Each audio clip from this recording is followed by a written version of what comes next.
Chapter 001, to this day, we still don't know how strong Senior Brother Bai is. Legends of immortals have existed since ancient times.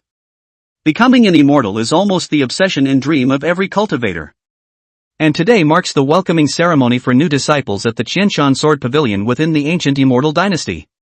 As one of the most prestigious sects in the ancient Immortal Dynasty, the Qianshan Sword Pavilion is not just anyone's to join. Only those with heavenly spiritual roots who reach the innate realm before coming of age meet the basic. Li Huanfeng dared to ask why. Gu Yuan glared at him with dead fish eyes. Last night, Li Huanfeng had been caught dead drunk. And during the scolding, his name had been dragged into the mess over 30 times.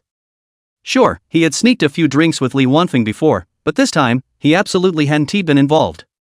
Yet, their furious master hadn't even given Gu Yuan a chance to defend himself, punishing them both equally. This was just a disaster falling from the sky. So now, Gu Yuan was itching to teach Li Huanfeng a lesson. Only a beating could soothe his fury. As Gu Yuan spoke, Li Huanfeng gradually recalled the events of last night. Yeah. He really hadn't handled that well. But what could he do? He'd been completely wasted. His words had spilled out without a second thought. Bastard! Look me in the eye. Seeing Li Huanfeng avoid his gaze, Gu Yuan snarled, his face twisted with rage. This idiot had ruined everything. Now he had to wake up early to greet new disciples. He'd even planned to sneak down the mountain today to meet his beloved Lian Yu. Now. All ruined. My dear Lian Yu. Senior brother, look. The newcomers are here. But Li Huanfeng didn't dare meet Gu Yuan's eyes right now. Luckily, salvation arrived. The elder escorting the new disciples had returned. You think huh? Upon hearing Li Huanfeng's words, Gu Yuan sneered disdainfully. What a clumsy excuse. Did he really think he was a 3-year-old child? But just as Gu Yuan was about to take action to collect some interest, he suddenly felt his body lighten. When had he learned levitation? Mom! Ghost! Before Gu Yuan could figure it out, he turned his head and saw a face covered in hideous scars and a scruffy beard. The sudden appearance of this ghostly face genuinely startled Gu Yuan. Wait, no, he couldn't even jump right now. Ghost? Who are you calling a ghost, you brat? Hearing Gu Yuan's exclamation, the bearded man's expression darkened, and his calloused hand smacked the back of Gu Yuan's head. This brat was still as disrespectful as ever. Elder Wuji, you're back? What ghost? I didn't say anything. With a crisp knock on his head, Gu Yuan finally snapped back to reality. So Li Huanfeng hadn't been lying. The elder really had returned. Why are the two of you here? Did you get caught drinking again by old Hong? Casually tossing Gu Yuan aside, Wuji turned his gaze to Li Huanfeng, who was standing off to the side. It didn't take a genius to guess these two must have been caught sneaking drinks again yesterday. This kind of situation was nothing new to him. But having these two greet the new disciples, wasn't that just tarnishing the reputation of the Qianshan Sword Pavilion? Elder Wuji, you saw right through us? Li Huanfeng scratched his head sheepishly at Wuji's words. Wuji was speechless as he watched Li Huanfeng grin foolishly. Did he think that was a compliment? Enough. Gu Yuan, stop pretending to be dead over there. Go call a couple of outer disciples. It's time to welcome the new recruits. Ignoring Li Huanfeng, Wuji turned his attention to Gu Yuan, whom he'd just thrown aside. Better not let these two handle the new disciples. Let us leave at least a decent impression of the Qianshan Sword Pavilion. Yes, sir. Hearing that he wouldn't have to guide the newcomers, Gu Yuan immediately scrambled up from the ground. All that time lying on the floor hadn't been for nothing. Lady Lian Yue, I can come see you again. And you. Stop grinning like an idiot. Take these two to the main hall. Pulling two girls from the nervous group of newcomers, Wuji gave Li Huanfeng a task as well. Got it with a cheerful response, Li Huanfeng glanced at the two girls. One had an icy demeanor, exuding an untouchable aura. The other was lively and mischievous, her large eyes sparkling with mischief. According to Qianshan Sword Pavilion's rules, all new disciples started as outer discus. Please. But every year, there were always one or two freaks. In such cases, the usual procedures didn't apply. Having him take them to the main hall meant they'd be directly apprenticed. No wonder his master had rushed out this morning without scolding him much. He'd been heading to the main hall to compete for. Flashed through his mind a tall figure, with jade-like features, clad in snow-white robes, gripping a 3-foot-long sword. 1 foot 33.33 centimeters, the strongest among our peers? That would undoubtedly be senior brother Bai, the head disciple of Qing Yao Peak. Thinking of that figure, Li Huanfeng's tone grew wistful. Senior brother Bai of Qing Yao Peak? Hearing this, the little girl nodded and committed the name to memory. Exactly. Bai Shumoku, senior brother Bai. To this day, we still don't know just how strong senior brother Bai is. Recalling Bai Shumoku's achievements, Li Huanfeng's gaze grew distant. Every year, Zhenshan Sword Pavilion produces a few monsters. But even these monsters refer to senior brother Bai as the real monster. Bai Shumoku. Is he really that incredible? Hearing Li Huanfeng's exaggerated praise, the little girl was skeptical. Incredible? Ever since senior brother Bai arrived at Zhenshan Sword Pavilion, he has displayed unparalleled talent in swordsmanship. Whenever he participates in the Sectes Grand Competition, he takes first place without fail. To this day, no one has been able to withstand even a casual strike from him. And because he has no rivals, senior brother Bai hasn't participated in the grand competition for 5 years now. He is strong like an actual monster. Seeing her disbelief, Li Huanfeng spoke with fervor. Senior brother, wouldn't that mean senior brother Bai isn't really our peer? Watching Li Huanfeng's excitement, the little girl timidly raised her hand. By his account, if he hadn't participated in 5 years, and considering his previous consecutive victories, he must be at least 10 years older than her, right? At that age, he probably couldn't be considered their peer anymore. Why wouldn't he be? Senior brother Bai hasn't even reached his capping ceremony yet. Faced with her question, Li Huanfeng tilted his head. What? He hasn't even had his capping ceremony? Hearing that senior brother Bai hadn't yet come of age, the little girl shrieked in shock. Even the aloof young girl trailing behind them showed a flicker of surprise. To top the rankings in the sect competition of the Zhenshan Sword Pavilion requires no small amount of strength. Such a formidable figure, who had topped the rankings multiple times and had even retired for 5 years, was not yet of age? If these words hadn't been spoken by a disciple of considerable standing in the Zhenshan Sword Pavilion standing right before them, the two of them would have thought they were listening to a fabricated tale. Indeed. Senior brother Bai joined the Zhenshan Sword Pavilion at a young age. He picked up the sword at 6 and became a swordsman. At 8, he participated in the sect competition and took the top spot in one fell swoop. He dominated his peers for 7 years and retired at 14. Even now, he's only 19. Looking at the stunned expressions of the two women, Li Huanfeng spoke with great pride. Anyone who didn't know better might have thought he was talking about himself. This is truly a monster. With such a record, he certainly deserved to be called a monster. Having finished introducing Bai Shumoku, Li Huanfeng urged the two sisters to continue forward. He hadn't forgotten the main task. After all, the elders in the main hall were waiting. All right. You'll get to know senior brother Bai in due time. For now, let's hurry to the main hall.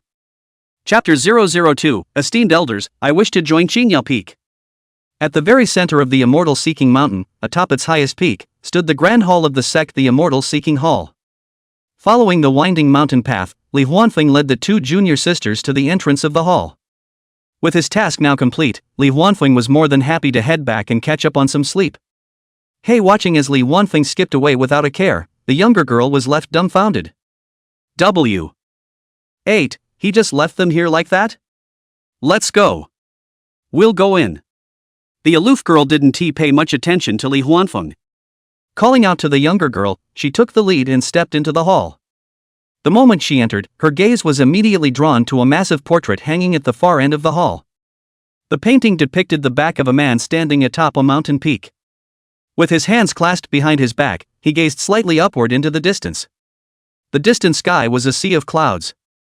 Yet, for some reason, the moment she saw the portrait, an indescribable feeling welled up in her heart, one she had never experienced before. The man in the painting. It didn't seem like he was looking at the sea of clouds in the distance. Suddenly, the aloof girl's pupils constricted. Just now. Had the man in the painting turned his head and glanced at her? Not bad insight. By the time she snapped out of her daze, a deep, steady voice reached her ears. At some point, 9 chairs had been placed in front of the portrait. But they weren't all occupied. Only 4 figures sat upon them. Disciple Ji Lanxin pays her respects to the 4 elders. Seeing the seated figures, Ji Lanxin bowed respectfully. Disciple Chu Xinyue pays her respects to the 4 elders. Following Ji Lanxin's lead, the younger girl, Chu Xinyue, also hurriedly bowed. There's no need to be nervous, you two. We're not some kind of man-eating monsters. The elder seated in the 4th chair from the left smiled kindly at the 2 slightly tense girls. Exactly. Besides, I've been friends with your families for years. In private, you can even call me Grandpa Gu. At this, the old man with a goatee seated in the 2nd chair from the right also chimed in. Lanxin and Xinyue. I'll call you that, then. Have you decided which master you'd like to follow? Both of you would suit my temperament perfectly. The elegant woman seated in the 3rd chair from the right smiled warmly as she spoke. Hold on. Little sister, that's not playing fair. Didn't we agree to be subtle for a while? You're just snatching them outright? Hearing the woman's blatant attempt to claim both girls, the short old man in the 2nd chair from the left stood up on his seat in protest. Don't listen to her nonsense, you two. I am the 2nd elder of the Immortal Seeking Sword Pavilion. Join my sect, and I guarantee you'll refine your true self-origin within 2 years. After berating the woman, the old man turned to Ji Lanxin and Chu Xinyue and introduced himself. Girls, don't listen to that old man's bluster. Choose me, and I'll have you refine your true self-origin in a year and a half. I can do it in a year. 10 months for me. With the 2nd elder leading the charge, the other elders quickly joined in.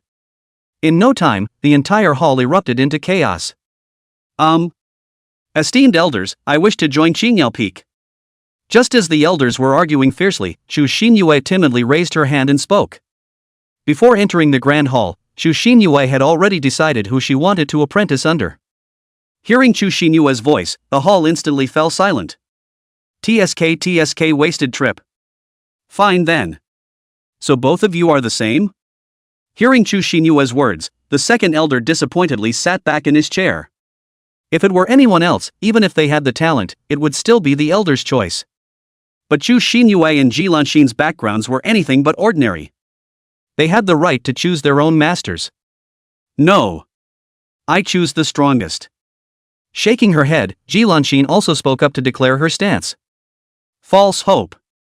When Ji Lanxin spoke, the 2nd elder had held out some hope. But upon hearing her request, he realized he'd hoped too soon. The strongest? That would undoubtedly be the Grand Elder. Fine then. Jing girl. You take them to pay their respects. We old bones will head back. Should have just had Wu Ji ask around on the way. Well, T.S. was a wasted trip. Come along, girls. Big sister will take you to pay your respects. Hearing the 2nd elder's words, the beautiful woman Lu Jing put away her folding fan and stood up. Approaching Chu Xinyue and Ji Lanxin, she said with a charming smile. In this state, it was hard to tell that she was already. Apologies, a woman's age is her secret. Then I'll take Xinyue first. Qingyao Peak is closer from here. Leading the 2 girls outside the hall, Lu Jing thought for a moment before looking at Chu Xinyue. Yay! Hearing she would be taken first, Chu Xinyue cheered. Ji Lanxin had no objections. On the contrary, she also wanted to see Qingyao Peak. To see that legendary senior brother by. Leaving the Hall of Seeking Immortals, Lu Jing formed a hand seal and took the 2 girls flying through the air. After passing several mountain peaks, the air around them gradually grew moist. Flying past a cliff, the view suddenly opened up before them. While gazing at the towering peak with a waterfall cascading from its summit, Chu Xinyue gasped in amazement. Flying waters descend 3,000 feet, like the Milky Way pouring from the heavens. Truly a breathtaking sight. This is Qingyao Peak. But this is the backside. Let's go around. Seeing Chu Xinyue's astonishment, Lu Jing introduced with a smile. Xinyue, why did you want to join Qingyao Peak? As they flew toward the front of Qingyao Peak, Lu Jing voiced her curiosity along the way. Qingyao Peak, though one of the 9 wonders of the Seeking Immortal Sword Pavilion, was only famous within the sect. Those outside rarely knew of Qingyao Peak. At least compared to the other wonders, Xingyao Peak's reputation was likely the lowest. So Lu Jing was curious how had Chu Xinyue immediately set her sights on Xingyao Peak? I heard about it from senior brother Li Huanfeng on the way. He said the strongest among our sect's younger generation is at Xingyao Peak. With a giggle, Chu Xinyue answered honestly. Oh, you mean Mumu, right? Indeed, that boy is truly the strongest of the younger generation. Hearing this, Lu Jing smiled. By Sumu he was the treasure of their seeking Immortal Sword Pavilion. Mumu? Is that senior brother Bai's nickname? Upon hearing Lu Jing's address for Bai Sumu, Chu Xinyue thought to herself. Let's go. I'll take you to meet the treasure of our Qianshan Sword Pavilion. After landing in front of the main hall of Xingyao Peak, Lu Jing led the two inside.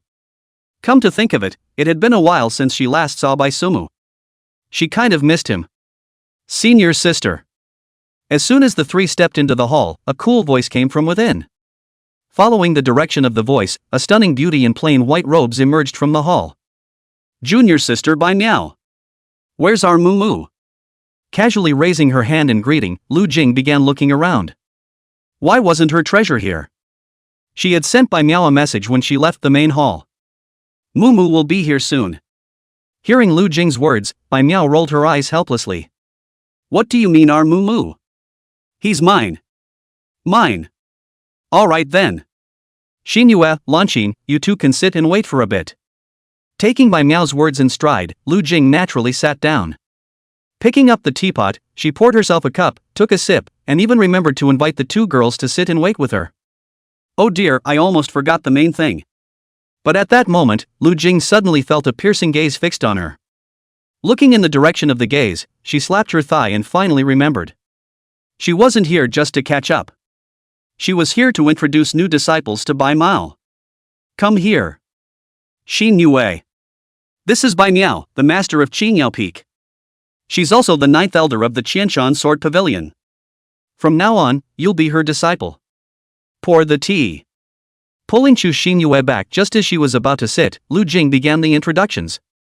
Master, please have own tea. Once Lu Jing finished, Chu Xinyue obediently followed the instructions, pouring tea and formally acknowledging her master. MMM. From now on, you'll be the 4th disciple of my Xingyao Peak. Accepting the tea from Chu Xinyue, Bai Miao took a sip before speaking. Ha? I'm the 4th disciple? Hearing Bai Miao say she was the 4th disciple, Chu Xinyue blinked in surprise. On the way here, Lu Jing had told her a bit about Xingyao Peak. She knew it was quiet, but she hadn't expected it to be this quiet. Including her, there were only 4 disciples? That's right. Xingyao Peak rarely takes in disciples. Nodding, Bai Miao didn't find this particularly surprising. She preferred a peaceful environment. Too many people would make it too noisy. So Bai Miao almost never actively recruited new disciples, no matter how talented they were. Aside from Bai Sumu, the 2nd and 3rd disciples were also forced upon her by the pavilion master. As for Chu Xinyue, Bai Miao had wanted to refuse. But she really couldn't. After all, she had already turned down her father twice before. Refusing again would be impolite. Oh, I see. Nodding obediently, Chu Xinyue didn't ask further. Chu Xinyue stayed silent, and Bai Miao had nothing more to say. Just like that, the atmosphere suddenly turned awkward. Oh dear Mumu, you're here. Just as the atmosphere grew chilly, Lu Jing's exaggerated exclamation broke the silence. Chu Xinyue turned her head at the sound. At that sight, she was utterly mesmerized. Dressed in snow-white robes, his face as fair as jade, with deep-set eyes beneath a pair of sword-like brows. A strong, straight nose and broad shoulders lent him a handsomeness that was both refined and masculine. Truly, he was just like the esteemed readers before their screens. What a dashing young master indeed. Elder Lu. What brings you here? Bai Shumoku, who had just entered, heard Lu Jing's voice. Seeing her, he paused briefly before offering a RESP. Actful bow with a smile, casting a questioning glance at Bai Miao. Hearing Bai Shumoku address her as Elder Lu, Lu Jing frowned. Crossing her arms in a huff, she pouted and fixed her gaze on him. Jing Jie. Glancing at the sulking Lu Jing and then at his master, Bai Shumoku ultimately relented and changed his address. Only when Bai Shumoku called her Jing Jie did Lu Jing finally beam with satisfaction. Alright, Sheji. You've delivered your disciple. And you've seen Mumu. Now go and escort the next disciple. Watching Lu Jing's delighted expression, Bai Miao rolled her eyes in exasperation. Acting cute in front of juniors at her age? How shameless. Shimmy, are you really this heartless? Hearing Bai Miao's outright dismissal, Lu Jing turned back in surprise to look at her junior sister. Weren't we once fellow disciples under the same master? Has all affection vanished? Fine. I'll leave, Shiji. Seeing Bai Miao's unyielding stare, Lu Jing feigned a pitiful tone. But before departing, she shot Bai Shumoku a flirtatious glance. Mumu, whenever you want to visit my Manhwa peak, this sister will always welcome you. Chapter 003, Born with a Sword Heart. A normal strike is an ultimate move. She still won T give up? Watching Lu Jing turn back every few steps, Bai Miao's expression turned slightly cold. Having an unashamed older woman constantly coveting her disciple gave Bai Miao quite the headache. Well, it's because I'm just that outstanding. Hearing Bai Miao's words, Bai Shumoko proudly placed his hands on his hips. Seeing his shameless demeanor, Bai Miao sighed. Her eldest disciple was even more of a headache. So this must be the little princess? At this moment, Bai Shumoko turned his gaze to Chu Xinyue, who still hadn't snapped out of her daze. On their way here, his master had already told him about this girl's identity. The current emperor of the ancient Immortal dynasty bore the surname Chu. So the identity of his little girl before him was obvious. The ninth princess of the ancient Immortal dynasty Chu Xinyue. But his master hadn't mentioned that the ninth princess would come to their Qingyao peak. Perhaps this is fate. Bai Miao also glanced at Chu Xinyue, who still wore a dazed expression, and sighed. Shaking her head, Bai Miao didn't elaborate further. Previously, several princes and princesses had sought to become disciples of Qingyao peak. But Bai Miao knew all too well they were merely vying for the throne and wanted her as their backer. She had no interest in getting involved in such messy affairs. So, without sparing any courtesy, she had rejected them all. Yet, as the saying goes, if not for the monk's sake, then for the Buddha's. Moreover, what mattered most was that Bai Miao could tell Chu Xinyue was different from her siblings. She wasn't here to seek a backer. Though Chu Xinyue appeared lively and cheerful, deep in her eyes, Bai Miao saw an exhaustion that couldn't be hidden. That was why Bai Miao was willing to take her in. Willing to accept this master-disciple bond. Alright then. But I never heard the ninth princess had a foolish streak. Why does she seem a bit slow? Hearing his master's words, Bai Shumoku also scrutinized Chu Xinyue, who still hadn't regained her senses. The more he looked, the more he felt the ninth princess wasn't the sharpest tool in the shed. Ha? Me? I'm not stupid. At this moment, Chu Xinyue, who had been staring blankly, finally snapped out of it just in time to hear Bai Shumoku imply she had a foolish streak. Blushing with indignation, she rolled her eyes and defended herself. How rude of you. Yeah. You're not stupid. Seeing her protest, Bai Shumoku humored her. But his tone couldn't have been more perfunctory. Chu Xinyue suddenly fell silent. She truly hadn't expected her senior brother's personality to be so unpleasant. -10 points. No -5 fine, -1 point. After all, she just LDNT resist that handsome face. Moo. Take Chu Xinyue to the residence. At this point, Bai Miao, seated at the head of the hall, spoke up. Got it. Nodding, Bai Shumoko didn't find it abrupt. After acknowledging, he led Chu Xinyue away. Senior brother, does master not like me? Having barely exchanged a few words before Bai Miao had Bai Shumoko escort her out, Chu Xinyue felt uneasy. Did she not appeal to her master? So the moment they stepped out of the hall, she nervously asked. Don't overthink it. That's just master's personality. You'll understand once you've spent more time with her. Looking at Chu Xinyue, whose face had turned somewhat pale from who knows what scenario she had imagined in her mind, Bai Sumo spoke reassuringly. Don't be fooled by how cold and aloof our master usually appears deep down, they're actually warm-hearted. When it comes to disciples, they spare no effort. The master just isn't very good at expressing themselves. To put it simply, they're just tsundere? Alright. I thought I was already disliked on the very first day. Hearing Bai Sumo's words, Chu Xinyue finally let out a sigh of relief. Come on, I'll show you around. With that, Bai Sumu grabbed Chu Xinyue and took off into the air. Held like a chicken by Sumo's grip, Chu Xinyue was stunned. Wait, this was nothing like when Elder Lu Jing had flown them here earlier. Elda's senior brother, a strong gust of wind rushed straight into her mouth, nearly making her eyes roll back. Holding her breath and summoning a protective chi barrier, Chu Xinyue wanted to tell Bai Sumu that flying wasn't strictly necessary. But just as she opened her mouth, her feet touched the ground again. Ha! Here. This will be your residence from now on. Everything you need is already inside. If you're missing anything later, just ask your third senior sister to take you down the mountain. See over there? That's your third senior sister's residence. And the one next to it is your second senior brother's. Oh, right. Remember to attend the morning lecture at Qingyao Hall at Mao hour tomorrow. That's it for now. I'll take my leave. While Chu Xinyue's mind was still reeling, Bai Sumu had already launched into a rapid-fire introduction. By the time she instinctively nodded in response, Bai Sumu was long gone. This eldest senior brother. Watching the eldest senior brother vanish in the blink of an eye, Chu Xinyue stomped her foot in frustration. Wasn't he someone as adorable as her worth a little more of his time? Originally, when she heard about Bai Sumu's deeds from Li Huanfeng's side, Chu Xinyue's image of greatness that she had made up in her head collapsed after this brief contact. This was a completely out-of-tune gangster. Calm down. Calm down. It's your own choice. Thinking of Bai Sumu's handsome face, Chu Xinyue forced herself to calm down again.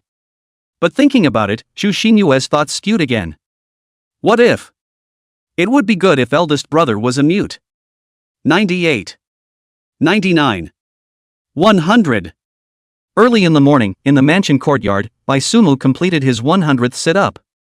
Previously, Bai Sumu had already completed 10 kilometers of morning running, 100 push-ups, and 100 deep squats. Seeing this workout, does it seem familiar? That's right, this was the famous Saitama workout method. So it was obvious that Bai Sumu was a traveler from the Blue Planet. Who? You don't say, it's quite good to exercise like this every day. Getting up and moving his body, Baisuki felt good about himself. Who? According to this speed, it'll almost take another 10 days and half a month to break through. Exhaling a mouthful of turbid breath and feeling the true essence in his body, Bai Sumu had a judgment. From the time he was picked up by Bai Miao and returned to Qingyao Peak to now, it had been 19 years. Bai Sumu was considered to be wearing a body. After all, he had watched his body slowly turn into a baby. It was just like the famous detective who took the A drug. So he had no father or mother in his life, and there wouldn't be the chaff of searching for his family at a later stage. At first, when he knew that this was a world of immortal cultivation, Bai Sumu had honestly panicked. Especially when the necessary golden finger of a traveler arrived late, Baisuki panicked even more. But all of this changed from the age of 6 when he opened his body's first acupoint and felt the first strand of true chi. Although he didn't have a system, but in terms of cultivation qualifications, Baisuki wasn't bad at all. Especially in the path of the sword, Bai Sumu could be said to be as high as hanging on. And in the words of his master, he was an innate sword heart, and he was a born sword immortal. However, it might be because he was not born and raised in this world. This innate sword heart of his own had a slight mutation. That was that he could not cultivate any sword moves. In Bai Sumu's opinion, it was because this sword heart of his own couldn't look at those low-grade goods. So up until now, Bai Sumu hadn't mastered a single move.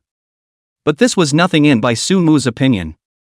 After all, even the most basic of chops, picks, thrusts, points, and teases in Bai Sumu's hands, he was able to strike with a destructive effect. The flat A is a big move. Ilu a cultivation version of one-sword Superman It's time to go. If I'm late for my morning class, my master should be chattering again. Looking at the time, Bai Sumu went back to his room to wash up. Then with a few long leaps, he swept towards the main hall at the peak. Eldest senior brother.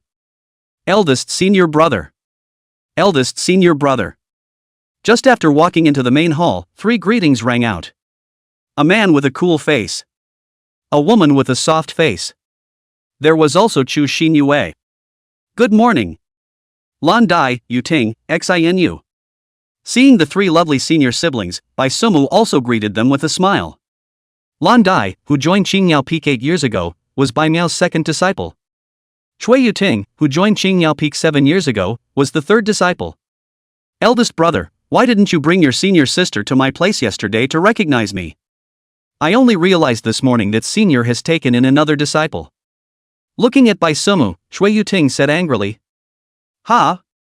I told her about it. She didn't go looking for you? Hearing Chui Yuting's words, Bai Sumu said suspiciously. Seeing Bai Sumu say this, Chu Xinyue revealed an awkward and not so polite smile. The way you say this, isn't this saying that I'm disrespecting senior sister? I still don't know you? You must have run away after bringing junior sister to the entrance of the mansion to talk nonsense again, right? Before Chu Xinyue could explain a bit, Chui Yuting directly demolished Bai Sumu. She remembered that when she joined Qingyao Peak back in the day, Bai Suemu had treated her this way. And after being at Qingyao Peak for so long, she could not know what kind of person Bai Sumu was?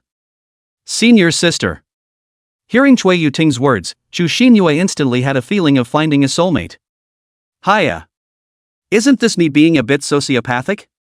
Snorting, Bai Sumu was a little embarrassed. Had he himself been touched so clearly already? Sociopathic? Seeing Bai Sumu say that she was sociopathic, Chu Xingyue's eyes widened. She really didn't see the slightest hint of sociopathy in Bai Sumu's body. You are the one who terrorizes society, right? That. Hello, second senior brother. After rolling her eyes and sighing inwardly at Bai Suki's thick skin, Chu Xinyue looked to greet Lan Dai, who was sitting next to her. Just now, she net chatted with Chui Yuting, but she couldn't ignore her second senior brother. Hearing Chu Xinyue greet him, Lan Dai only faintly answered. Second senior brother, please take care of me in the future. Seeing that Bluestem's response was so flat, Chu Xinyue continued. Aha! When Bluestem heard this, he still only nodded lightly. Ah, this. Looking at Blue Dai, who reacted so coldly, Chu Xinyue was somewhat numb. This second senior brother doesn't seem to be very good to get along with. Your second senior brother isn't bad to get along with. He's just stuffy. At this time, Bai Sumu spoke from the side. Hey! Hearing this comment from Bai Sumu, Chu Xinyue's eyes widened. Was this something that could be said? But even after being called stuffy, Bluestem's reaction remained cold. This was something that had long since gotten used to this mouth of Bai Suki's. It's fine. You'll get used to it in the future. Actually, eldest brother and second brother have a good relationship. Looking at the surprised Chu Xinyue, Chui Yuting said with a delicate smile from the side. Don't look at Bai Sumu always taking words out of Blue Dai, but this was just the big senior brother's bad taste. For his own senior brother and sister, Bai Sumu was very protective. In Bai Sumu's words, weren't senior siblings meant to be bullied? But one's own senior brother and sister could only be bullied by oneself. Chapter 004 Eldest Senior Brother, next time don't stare at senior sister's legs. Have they all arrived? In the Qingyao Hall in the early morning, Bai Miao, who was wearing a pair of dark circles under her eyes, arrived late. She almost forgot that there was a morning class today. Luckily, she had spent all night reading books last night. Otherwise, she would still be snoozing at this time. Good morning, master. Seeing Bai Miao walk in, the four disciples led by Bai Sumu simultaneously rose and bowed in greeting. Aha! All sit down. Coming to sit on the futon in the first place, Bai Miao's entire aura changed. Ethereal and dusty, with the morning light shining in from the window, at this moment, Bai Miao was like an exiled immortal. Seeing that several disciples were seated, Bai Miao looked solemn. The way of the sword. With the sound of Miao Miao's immortal voice, Bai Suemu's four people also quickly entered into a state of enlightenment. Once a week, the morning class was Bai Miao's recitation of the Questioning Immortal Sword Pavilion's Questioning Immortal Sword Canon. The sword dictionary wasn't very long, and it was possible to talk through the whole thing in an hour. The important thing was to realize. Sensing the contents of the sword code. As the secret code of the Ask Immortal Sword Pavilion's town school, the magic of the Ask Immortal Sword Codex was unspeakably marvelous. As long as it was a question about sword, the answer could be found in the sword canon. That was why the weekly recitation of the sword dictionary had become the standard content of the morning class of the Questioning Immortal Sword Pavilion. This was because each time, one could gain different insights. Soon, an hour passed. Among the four, it was still Bai Sumu who awoke the earliest. Bai Miao was not surprised by this. This eldest disciple of his own possessed an innate sword heart, and was already riding high in the sense of the sword path. Giving Bai Sumu a hand signal, Bai Miao continued to observe the remaining three. Quietly getting up and leaving, Bai Sumu knew that his master was telling him to go prepare breakfast. This had almost become a regular part of every morning class. Another small half-hour passed, and by the time Bai Sumu returned, only Chu Xinyue was left in the entire hall. Seeing this, Bai Sumu did not utter a word to disturb, placing. "What are you doing with me on this matter? I'm not the registration office for the sect competition here either." "Oh. Could it be that you want me to help you start a small program?" Hearing Cui Yuting's words, Bai Sumu first flirted with them for a couple of sentences, then said derisively. "This year is the last time Morong Ying and I will participate in the sect competition. So, I'm a bit lacking in confidence." Facing Bai Sumu's teasing, Cui Yuting directly admitted it. The Great Sect Competition was a regular competition held once a year by the questioning Immortal Sword Pavilion in order to motivate the younger generation of disciples. The so-called younger generation were disciples whose age was less than or equal to 25 years old. The time, just a week after the annual orientation meeting. The reason for booking this time was also to let the newly joined disciples see the depths of the questioning Immortal Sword Pavilion and increase the sense of belonging of the new disciples. As for Morong Ying and Cui Yuting's words, the two were contemporaries. They were both participating in the sect competition for the last time this year. To make Cui Yuting care so much, it was obvious that the relationship between the two was not against each other either. It was a formidable rivalry. However, after so many years of competition, Cui Yuting had lost more than she had won. This last clan competition, Cui Yuting did not want to lose to Morong Ying again. Cui Yuting's talent, no doubt. Back then, she was also sent to Qingyao Peak by the patriarch himself with a monster level of talent. But Morong Ying wasn't a good fighter either. Talent-wise, she was even better than Cui Yuting. Back then, she was also directly accepted as a personal disciple by the Grand Elder. Last year's competition between the two, Cui Yuting felt the pressure. Seeing that this year's clan competition was about to begin, Cui Yuting still didn't have much certainty. Therefore, she had come to find Bai Sumu. Morong Ying. This name is somewhat familiar. Hearing this name from Cui Yuting's mouth, Bai Sumu pondered. It seemed like he had indeed heard of this name. But for a moment, he couldn't recall exactly who it was. Back then, eldest senior brother, you participated in the sect competition for the last time. The opponent in the final was Morong Ying. Seeing that Bai Sumu unexpectedly didn't even think of who Morong Ying was, Cui Yuting opened her mouth to remind. Oh. Never mind. Not important. Hearing Cui Yuting's reminder, Bai Sumu revealed a dazed expression. But soon, Bai Suki waved her hand with a disinterested expression. Didn't think about it. It was enough to know that it was his own defeated man anyway. Seeing Bai Sumu with this look, Cui Yuting was also silent. It felt like eldest brother was so beaten up with this appearance. So angry. Eldest senior brother. You will help me, right? But soon, Cui Yuting adjusted her mind. Now was not the time to dwell on whether Bai Sumu wanted to think about Morong Ying or not. She had come here this time to request Bai Sumu to give him a small treat. Blinking pitifully, Cui Yuting actually pouted. Hey Hejia. How big of a person are you, still pampering? Disgusting heart. Listening to Cui Yuting's slimy voice, Bai Sumu rubbed his arm. Ah. Eldest brother, are you helping me or not? Looking at Bai Sumu, who actually disliked himself that much, Cui Yuting completely exploded after pulling the corners of her mouth. La. It's not like I said I won't help you. Looking at the exasperated Cui Yuting, Bai Sumu said with a smile. Look at you, you can't help but tease. I knew eldest brother was the best. Hearing Bai Sumu say that he would help himself, Cui Yuting's eyes lit up and her voice subconsciously clamped down again. But what I can help you with is limited. Just this one. Saying that, Bai Sumu probed his hand and took down a leaf in the air. Who? Carry this leaf on your body. How much you can comprehend is up to you. Blowing on the leaf, Bai Sumu handed it to Cui Yuting. Thank you, eldest brother. Receiving the tree leaf from Bai Sumu's hand and feeling the vigorous sword intent contained on it, Cui Yuting sweetly said her thanks. After carefully loading the leaves, Cui Yuting couldn't wait to go back to her bitter cultivation. However, before leaving, Cui Yuting made a face towards Bai Sumu. Eldest senior brother. Next time, don't stare at senior sister's legs. Chapter 005 Buried Sword Valley. Immortal Execution Sword. Tisk. Being seen. Hearing Chui Yuting's final words on her way out, Bai Sumu stroked his chin. Sure enough, peeking at a girl is still hidden by wearing sunglasses. But it didn't matter. All for the sake of a happy mood. Seen your brother Bai. After seeing Chui Yuting off, Bai Sumu was about to push the door when another greeting sounded behind him. Seen your brother Bai, I have been ordered by the Grand Elder to come and invite you to the Green Dragon Hall. Seeing Bai Sumu turn around, the middle-aged man behind him with an elegant aura arched his hand and said, Don't look at Bai Sumu's age, but his seniority in the Sword Pavilion was not low.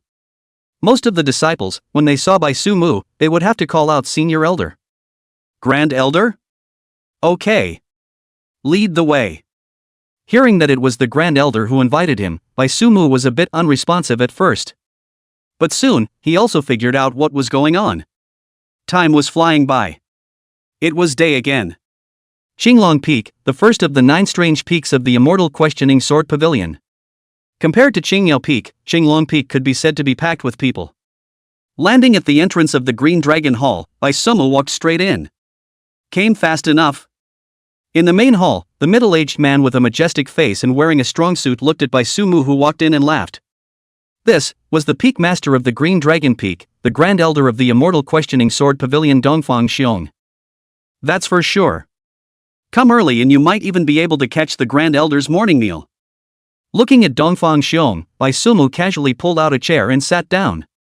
You are.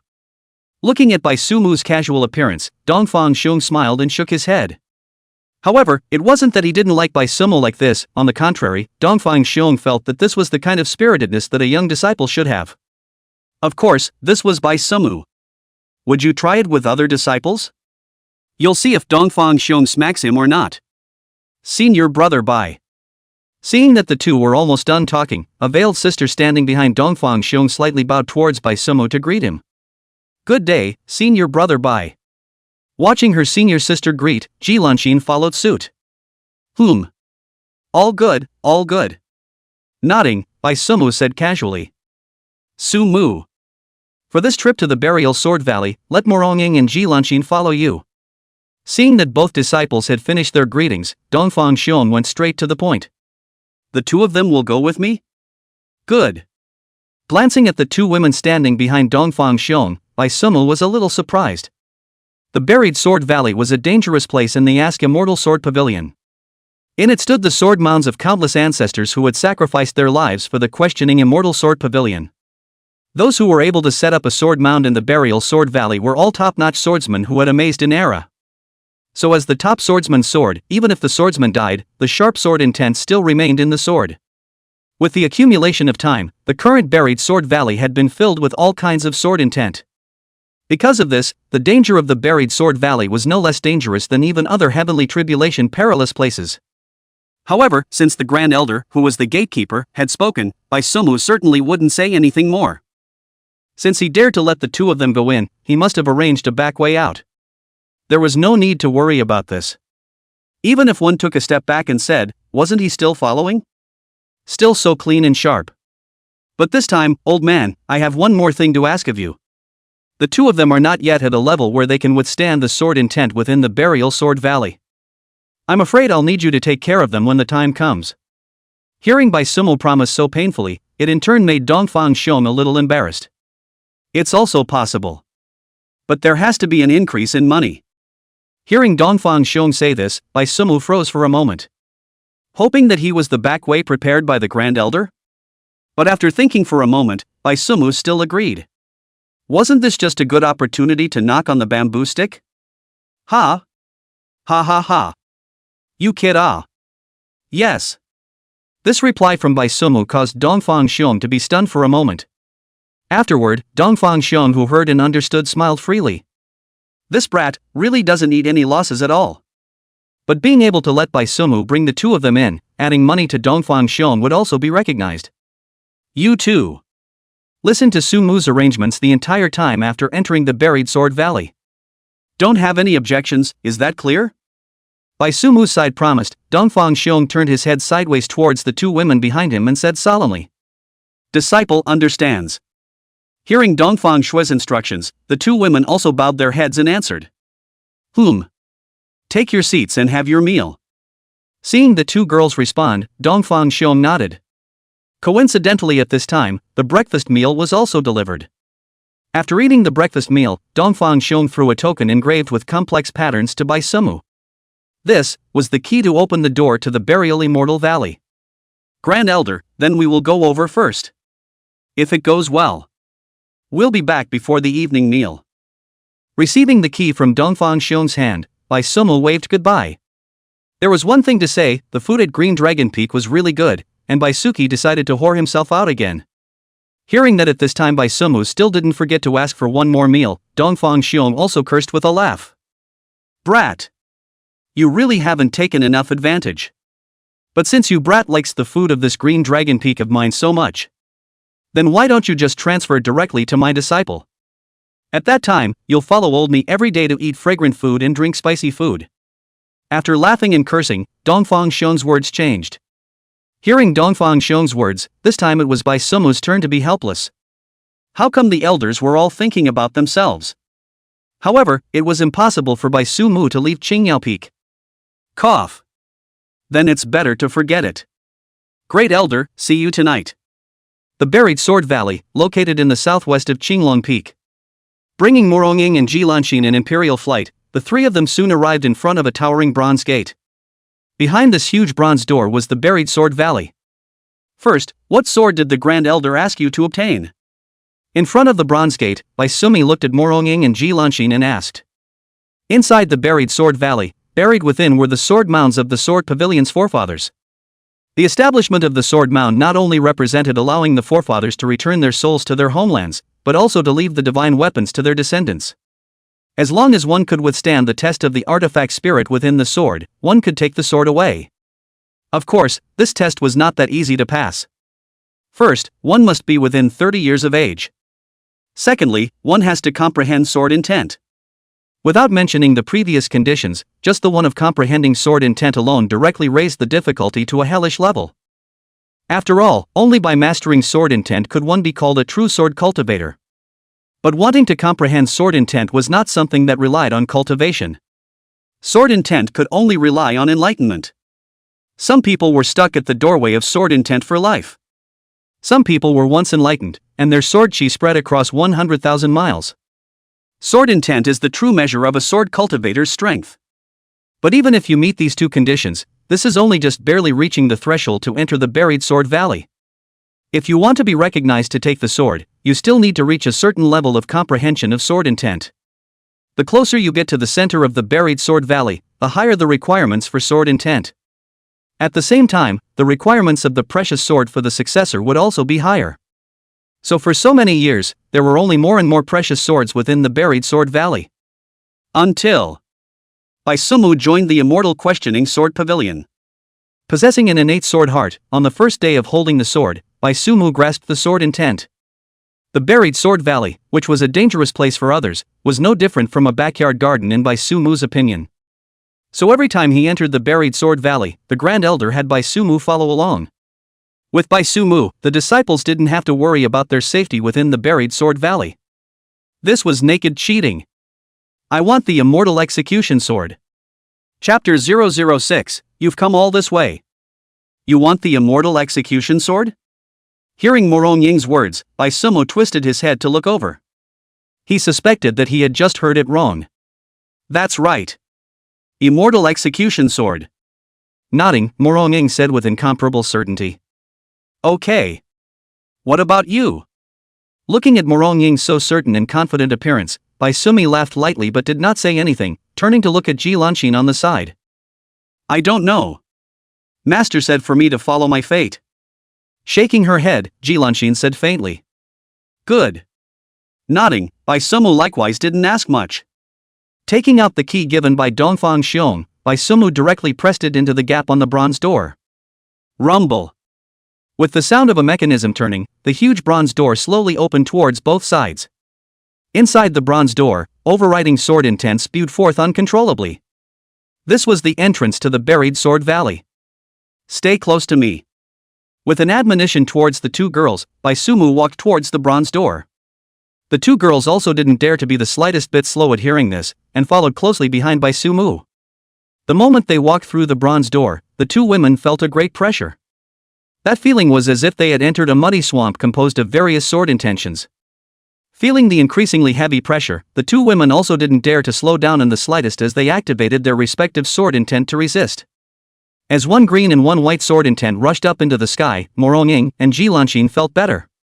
But then, the two women's gazes simultaneously landed on Bai Sumu in front of them. The two of them knew in their hearts that the fact that they could feel a little bit of relief right now was all because the vast majority of the sword intent had been blocked by Bai Sumu in front of them. The baptism of sword intent that the two of them had endured was less than 1,000,000% of this sword chi swamp. Going back and forth based on their own personal feelings, one could imagine how much pressure Bai Sumi needed to bear at this moment. However, looking at the way Bai Sumu was still walking idly, the two didn't see that Bai Suki was under pressure in the slightest. Those who didn't know would have thought that he was skulking around in his own backyard. The most outrageous thing was that the two of them didn't even feel the slightest fluctuation of sword intent on Bai Sumu's body. This further amazed the two of them. Relying on the strength of his physical body alone, he was able to block such a surge of sword chi? Then, just how strong was Bai Sumu? This question coincidentally appeared in the minds of the two women. Here it is. Just as the two women's thoughts were raging, Bai Sumu's voice sounded once again. At this time, the two women realized that they had arrived in a completely new world. Is this the buried sword valley? Looking at the beautiful valley surrounded by green trees and full of life, Morong-ing murmured. Although she had heard the legends about the buried sword valley a long time ago, but coming in, it was still Morong-ing's first time. Originally, she thought that the burial sword valley would be a dilapidated and gloomy look. After all, it was the place where the sword graves were erected for the ancestors, but the scene in front of her was diametrically opposite to what she had imagined. Let's go. Go fetch the sword. Looking at the intoxicated two women, Bai Sumu was very much a scene stealer, directly interrupting with her words. Get the business done first, there will be plenty of time to appreciate it then. Good. Hearing that Bai Sumu was going to take them to fetch the sword, Morong-ing and Jilan Xan both came back to their senses. Nodding with a proper color, they followed Bai Sumu towards the depths of the buried sword valley. Here. The immortal execution sword is stuck right there. Go. The buried sword valley was not big to say the least, and besides, they were both cultivators. After a few minutes, Bai Sumu brought the two women to the front of a sword mound. A light stone tablet stood in front of the sword mound. On the stone tablet, there were two lines engraved. Inquiring Immortal Sword Pavilion, 3rd Pavilion Master Su Tianqi. Wear the sword to kill the immortal. 3rd Pavilion Master, Su Tianqi. Looking at the writing on the stone tablet, Morong-ing's eyes were solemn. The late Morong-ing, 21st generation disciple of the Ask Immortal Sword Pavilion. Greetings to the 3rd Pavilion Master. Latecomer rashly disturbed the Pavilion Master today. Paying 3 reverent obeisances towards the stone monument, Morong-ing said earnestly. Is it possible that the Pavilion Master can't hear what you're saying? Looking at Morong-ing, who was praying earnestly there, Bai Sumu thought about it or interrupted it. This was the buried sword valley, not the buried immortal valley. The ones that stood there were also the sword mounds of all the forefathers. Even if it was a prayer, it should be a prayer with the spirit of the immortal execution sword, right? Well, Morong-ing admitted that Bai Sumu had a point. But it was still good to be angry. The late generation is offended. Taking a deep breath to adjust her mind, Morong-ing came to the immortal execution sword. With a confession, she raised her hand to hold the hilt of the immortal execution sword. Ha! Drumming lowly, Morong-ing's body and heart fired at the same time. Cyan-colored sword intent shot up from Morong-ing's body. However, no matter how much force Morong-ing exerted, the immortal execution sword in front of the sword mound remained motionless. Ah! Looking at the immortal execution sword that did not move at all, Morong-ing once again exerted her strength. Even Morong-ing's hissing voice had already taken on a slight hoarseness. It could be seen that this was using all her strength. Buzz! Suddenly, the body of the immortal punishing sword moved. Morong-ing's expression was joyful at the sight. She thought it was because she had finally gained the recognition of the immortal punishing sword. But the next moment, Morong-ing's face changed. With a huge force coming from the sword, Morong-ing's hands holding the hilt were directly shaken off. The reckless sword intent on her body also dissipated in an instant. It seems to have failed. Looking at Moronging, who fell to the ground, Baisumu said indifferently. This result was expected by Baisumu. The Immortal Execution Sword, that was the third pavilion master's sword. The location of the sword mound was also in the deepest part of the buried Immortal Valley. Although Moronging was a genius, but wanting to harness the Immortal Execution Sword, Baisumu felt that she was thinking a little too much. At that time, upon hearing that Moronging's goal was the Immortal Execution Sword, Baisumu knew that it was this niece's own little mind. Moronging didn't understand the meaning of the three words Immortal Execution Sword, but could the Grand Elder not? Letting a disciple who had just mastered sword intent to draw the Immortal Execution Sword? The Grand Elder was afraid that he didn't think Moronging was living too comfortably. Do you want to try? Looking at Moronging, who hadn't regained her senses, Baisumu didn't bother to comfort or anything. Turning his head to look at Ji Lanshin on the side, he opened his mouth and asked. Ah? Hearing Baisumu's sudden question to herself, Ji Lanshin was somewhat stunned. Could she also try? You've come all the way. Try it. Looking at the disbelieving Ji Lanshin, Baisumu said casually. I won't try. Although she was very impressed, Ji Lanshin still shook her head. She didn't feel that she would gain the recognition of the Immortal Execution Sword. Compared to the disappointment of trying it, Ji Lanshin felt it would be better not to try it in the first place. Okay. Here, put this away. Seeing that Ji Lanshin still chose to refuse, Baisumu was somewhat surprised. To be able to refuse the lure of the Immortal Execution Sword, this Ji Lanshin was not ordinary. However, this was not something mandatory. Since he refused, Baisumu did not force himself, and turned to pick 2 leaves from the tree next to him and handed them over to Ji Lanxian's hands. 1 piece for each of you two. Take it, and feel free to wander around the buried sword valley as you please. Looking at Ji Lanshin's puzzled expression, Baisumu opened his mouth to explain. Hearing Baisumu's words, Ji Lanxian's heart flinched. He had seen it? However, Baisumu did not pay attention to the change in Ji Lanxian's expression. At 6 minutes past an hour, gather at the entrance. After explaining, Baisumu got up and left to do his own thing. Looking at Baisumu's back as he left, Ji Lanxian was speechless for a long time. She was somewhat unable to understand this senior brother. Truly a strange person. Chapter 007, The Immortal in the Cave, Immortal Sermon. He is indeed a strange person. Obviously saw long ago that pulling out the Immortal Execution Sword was my own intention, yet he still didn't have the slightest intention to dissuade me. Just wants to see me laugh. At this time, Moronging also came back to her senses. Covering her head, she looked indignantly at the direction Baisumu had left. Senior sister. Seeing Moronging come to her senses, Ji Lanshin greeted her. After greeting, Ji Lanshin didn't say anything more.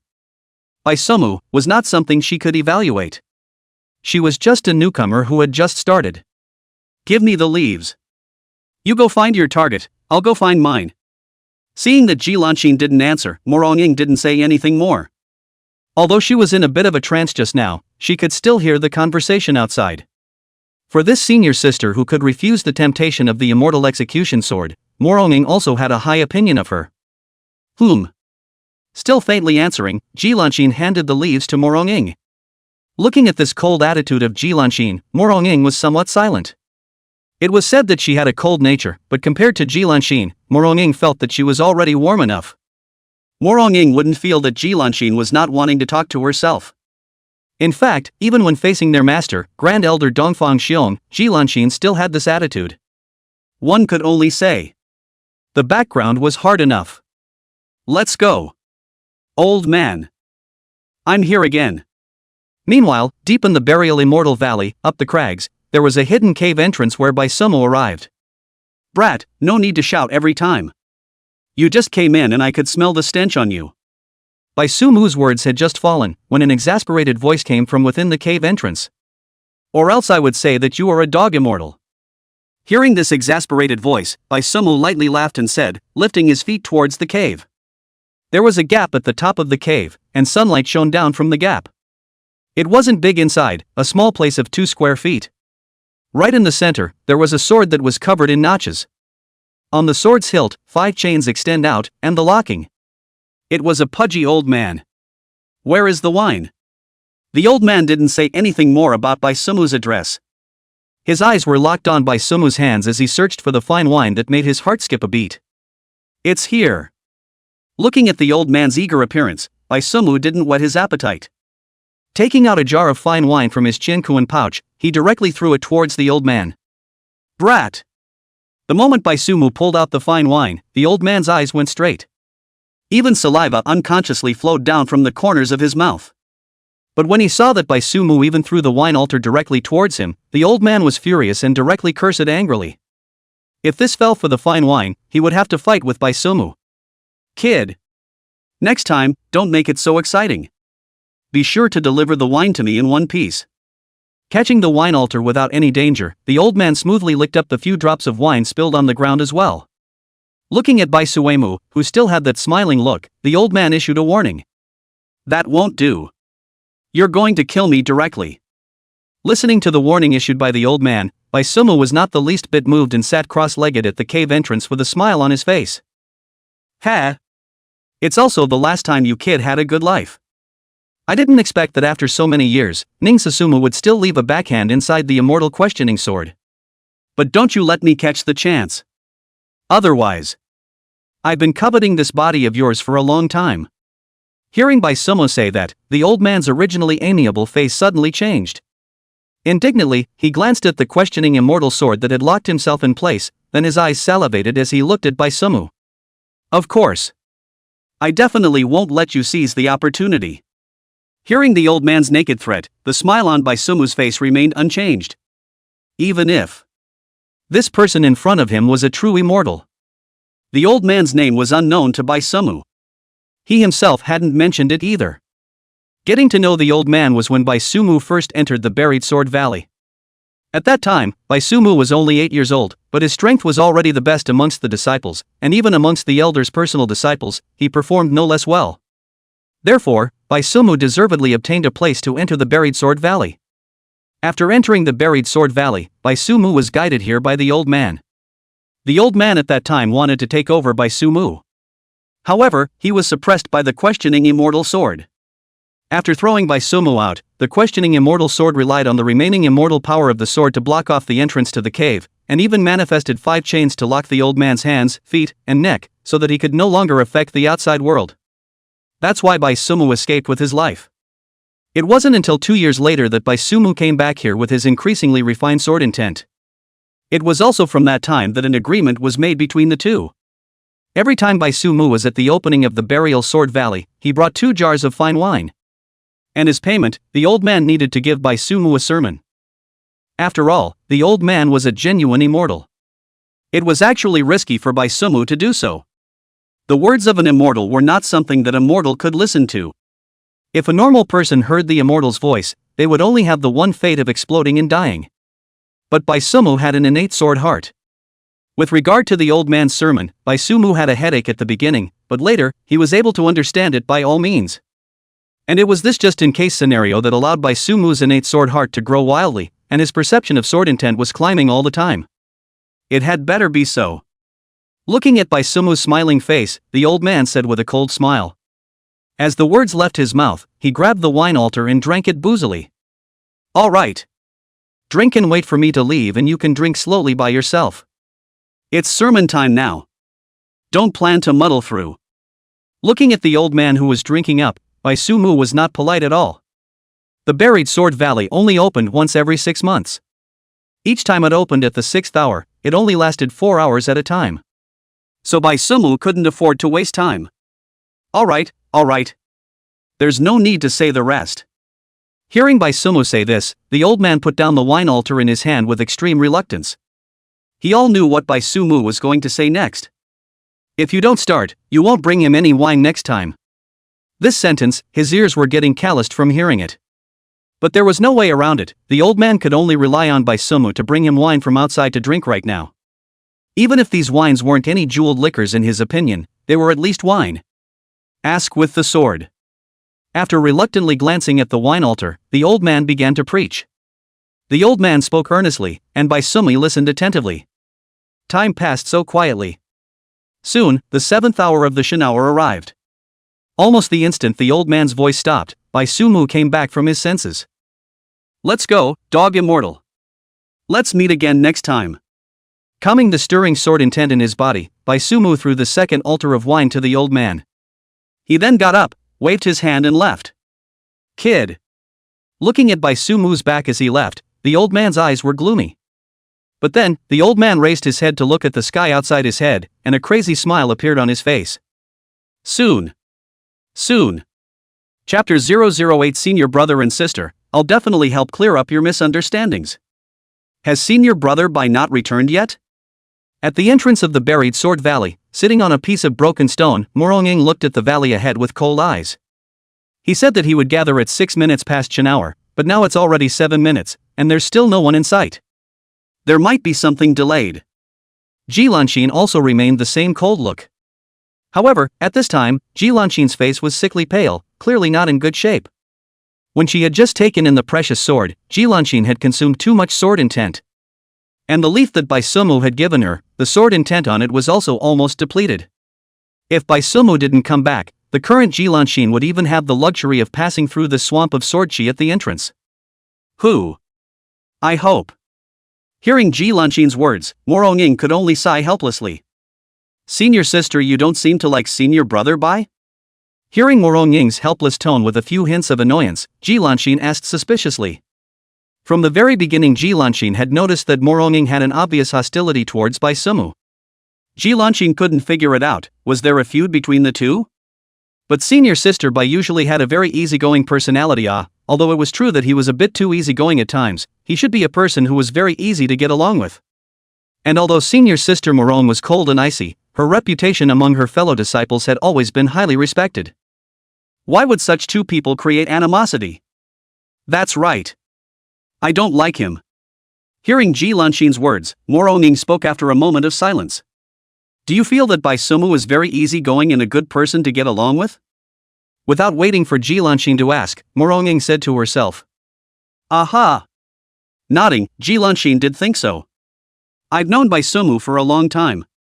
I entered at the age of 18, and participated in the clan competition before I reached the crown. That time, I directly killed my way into the finals. Thinking of the past, Moronging's face calmed down. That was the first time I stood in front of him. He was very strong. I couldn't even block one of his swords. Speaking of this, Moronging smiled to herself. Once upon a time, she was also a self-proclaimed genius, and even felt that she was no weaker than anyone else. But Bai Sumu had ruthlessly taught her a lesson. In front of Bai Sumu, she was like a child who had just learned to hold a sword. I wasn't devastated by it though. On the contrary, I kept working hard with him as my goal. Until I realized the meaning of the sword. I thought that I would be able to securely defeat him by comprehending sword intent.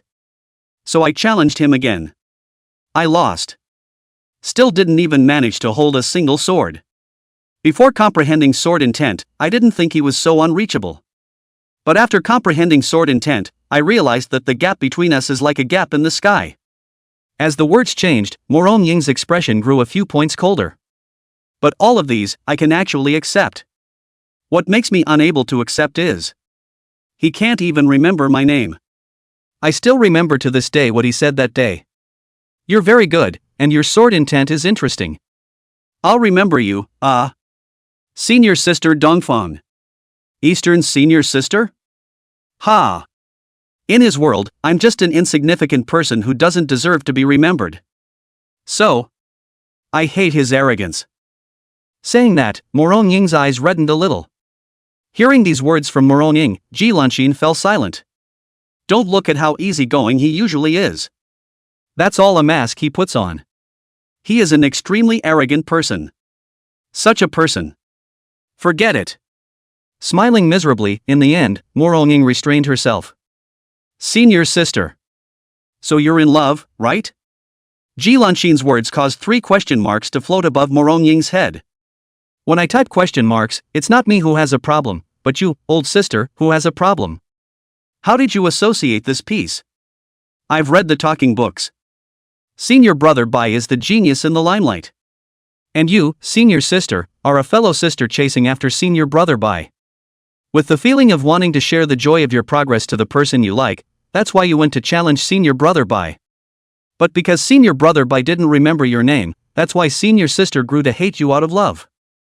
Wait a moment. You wait a moment. Looking at Ji Lanxin, who said the counterintuitive statement with a calm face, Moronging had a bit of a headache. She felt that there was a problem in Ji Lanxin's words, but for a moment, she didn't know where the problem was. This explanation of Ji Lanxin's seems like it really has so much sense. There's no such thing as reason. How could one possibly like that arrogant fellow by Sumu? Senior sister. In the future, you should stop reading those talking books. Rather rubbing her temples with a headache, Moronging really didn't know what to say to Ji Lanxin. This senior sister of his own was really a bit abstract in her perception of relationships. What kind of talk books did she usually read? Oh. Hearing Moronging say this, Ji Lanxin answered. As for whether or not she would listen, I'm afraid this is something that only Ji Lanxin herself knows. Anyway, in Ji Lanxin's opinion, Moronging was being talked to by herself. You guys are on time. At this time, Bai Sumu's voice suddenly rang out. The leisurely Bai Sumu was walking from the valley. Senior brother Bai. Senior brother Bai. Seeing Bai Sumu, Moronging and Ji Lanxin simultaneously rose to greet him. Aha! Let's go. Let's leave. Smiling and nodding, Bai Sumu raised the key in his hand. As the words fell, he led the two women into the sword chi swamp. Because Bai Sumu's sword intent was even stronger, the two women didn't even feel the slightest bit of pressure when they went back. But in Ji Lanxin's eyes, it was a different matter. Is senior brother Bai noticing that senior sister Morong has lost her strength? Ji Lanxin's gaze flicked back and forth between Bai Sumu and Moronging. Moronging's situation wasn't any better than her own, and taking in the precious sword had also caused senior sister Morong to shed her strength. So now, in order to not make things difficult for senior sister Morong, senior brother Bai was carrying all the pressure of the sword chi swamp by himself. Subconsciously, Ji Lanxin's mind recalled the past events that Moronging had told herself. So senior brother Bai was deliberately unable to remember senior sister Morong's name? After all, strength aside, senior brother Bai was only a teenager who had yet to reach the crown right now. When they first met, he was only 14 years old. So senior brother Bai was just using his own way to make senior sister Morong remember him? It was just a botched attempt? Ji Lanxin felt that her analysis was reasonable. Glancing at Bai Sumu, who was silently enduring everything in front of her, she then glanced at Moronging, who was following beside her in silence. One was silently giving for love, while the other was hating out of love. Both sides misunderstood each other. Thinking of this, Ji Lanxin had her own plans in her heart. Senior brother and sister. Don't worry. I will definitely help you guys clear up your misunderstandings. Chapter 009, Chu Xinyue's first mission. Eldest brother, aren't we being too laid back? Alright. You two go back to Qinglong Peak. I'll go back to Qingyao Peak. See you later. When he came out of the burial sword valley, Bai Sumu waved his hand and said goodbye to the two girls. Although he really wanted to go to Qinglong Peak to dabble in an evening meal, but thinking that the Grand Elder was always thinking. True love is invincible. The next few days were very peaceful. Bai Sumu was just raising flowers and planting grass in her mansion every day. When she was really bored, Bai Sumu went to her master's place to read the talking books. Cultivation? Bai Sumu was diligently performing the Saitama training method every morning. This was already enough. Eldest brother. Just as Bai Sumu was trimming the branches and leaves of the Qingyue water lily that he had carefully cultivated, the door to the small courtyard was pushed open. Chui Yuting walked in with Chu Xinyue. What's wrong? Seeing Chui Yuting and Chu Xinyue, Bai Sumu stopped the movements in his hands. Eldest senior brother. You don't have anything going on lately, do you? Something. As soon as Chui Yuting's words fell, Bai Sumu picked up. What's the matter with you? Don't you raise flowers and plants every day? Hearing Bai Sumu's unconventional reply, Chui Yuting pulled at the corner of her mouth. Raising flowers and planting grass isn't a thing? Looking at Chui Yuting's helpless look, Bai Sumu said in a very serious manner. What he himself was doing was also a serious matter, all right. Eldest senior brother, we need you to step in this time. Chu Xinyue has come on a mission. So it's necessary for you to follow along. Well, Chui Yuting didn't say that nonsense again this time. Speaking directly, she stated the purpose of their visit. Being a disciple of the questioning Immortal Sword Pavilion wasn't all about cultivation. After all, the Sword Pavilion consumes resources to cultivate disciples, that is not gratuitous. Otherwise, even the largest family business cannot afford to spend Therefore, as a disciple of the Sword Pavilion, regardless of status, there is a monthly task indicator. Completion of the index, in order to obtain the corresponding cultivation resources. There is labor, there is harvest. And this rule also applied to Chu Xinyue, who had just joined the Sword Pavilion. Of course, the Sword Pavilion was not that heartless. As a newcomer, Chu Xinyue would have an adaptation period. For the first 2 months, you only need to complete some simple tasks and then pass. It was also commonly known as the newbie protection period. However, a newcomer was a newcomer after all, so during a newcomer's first mission, the same sect would need to send a senior brother to guide them. Elder brother Blue Dai went down the mountain some time ago and hasn't come back until now. Chui Yuting was also in the critical moment of comprehending sword intent, and couldn't leave at this time either. Therefore, right now, throughout the entire Qingyao Peak, only Bai Sumu was up to the task. After all, they couldn't let their master follow them, could they? I knew that there would be no good things about you looking for me. Hearing Chui Yuting's words, Bai Sumu sighed helplessly. Eldest senior brother. Please. Looking at Bai Sumu, who sighed, Chui Yuting blinked her big eyes and said pitifully. At the same time, she didn't forget to pull Chu Xinyue along. Eldest senior brother. Stop. All right. What task did master arrange for? Looking at the pampered two women, Bai Sumu waved his hand in some disgust. Is it a cute type of beauty? Just pretending to be cute there. But since they had all begged to come to themselves, and they were still their own senior sisters, Bai Sumu hadn't planned to stand by and watch. Had he known that Chui Yuting was going to act cute and beg herself, Bai Sumu would have agreed from the start. I knew it, eldest senior brother is the best. This is the task that master picked for junior sister.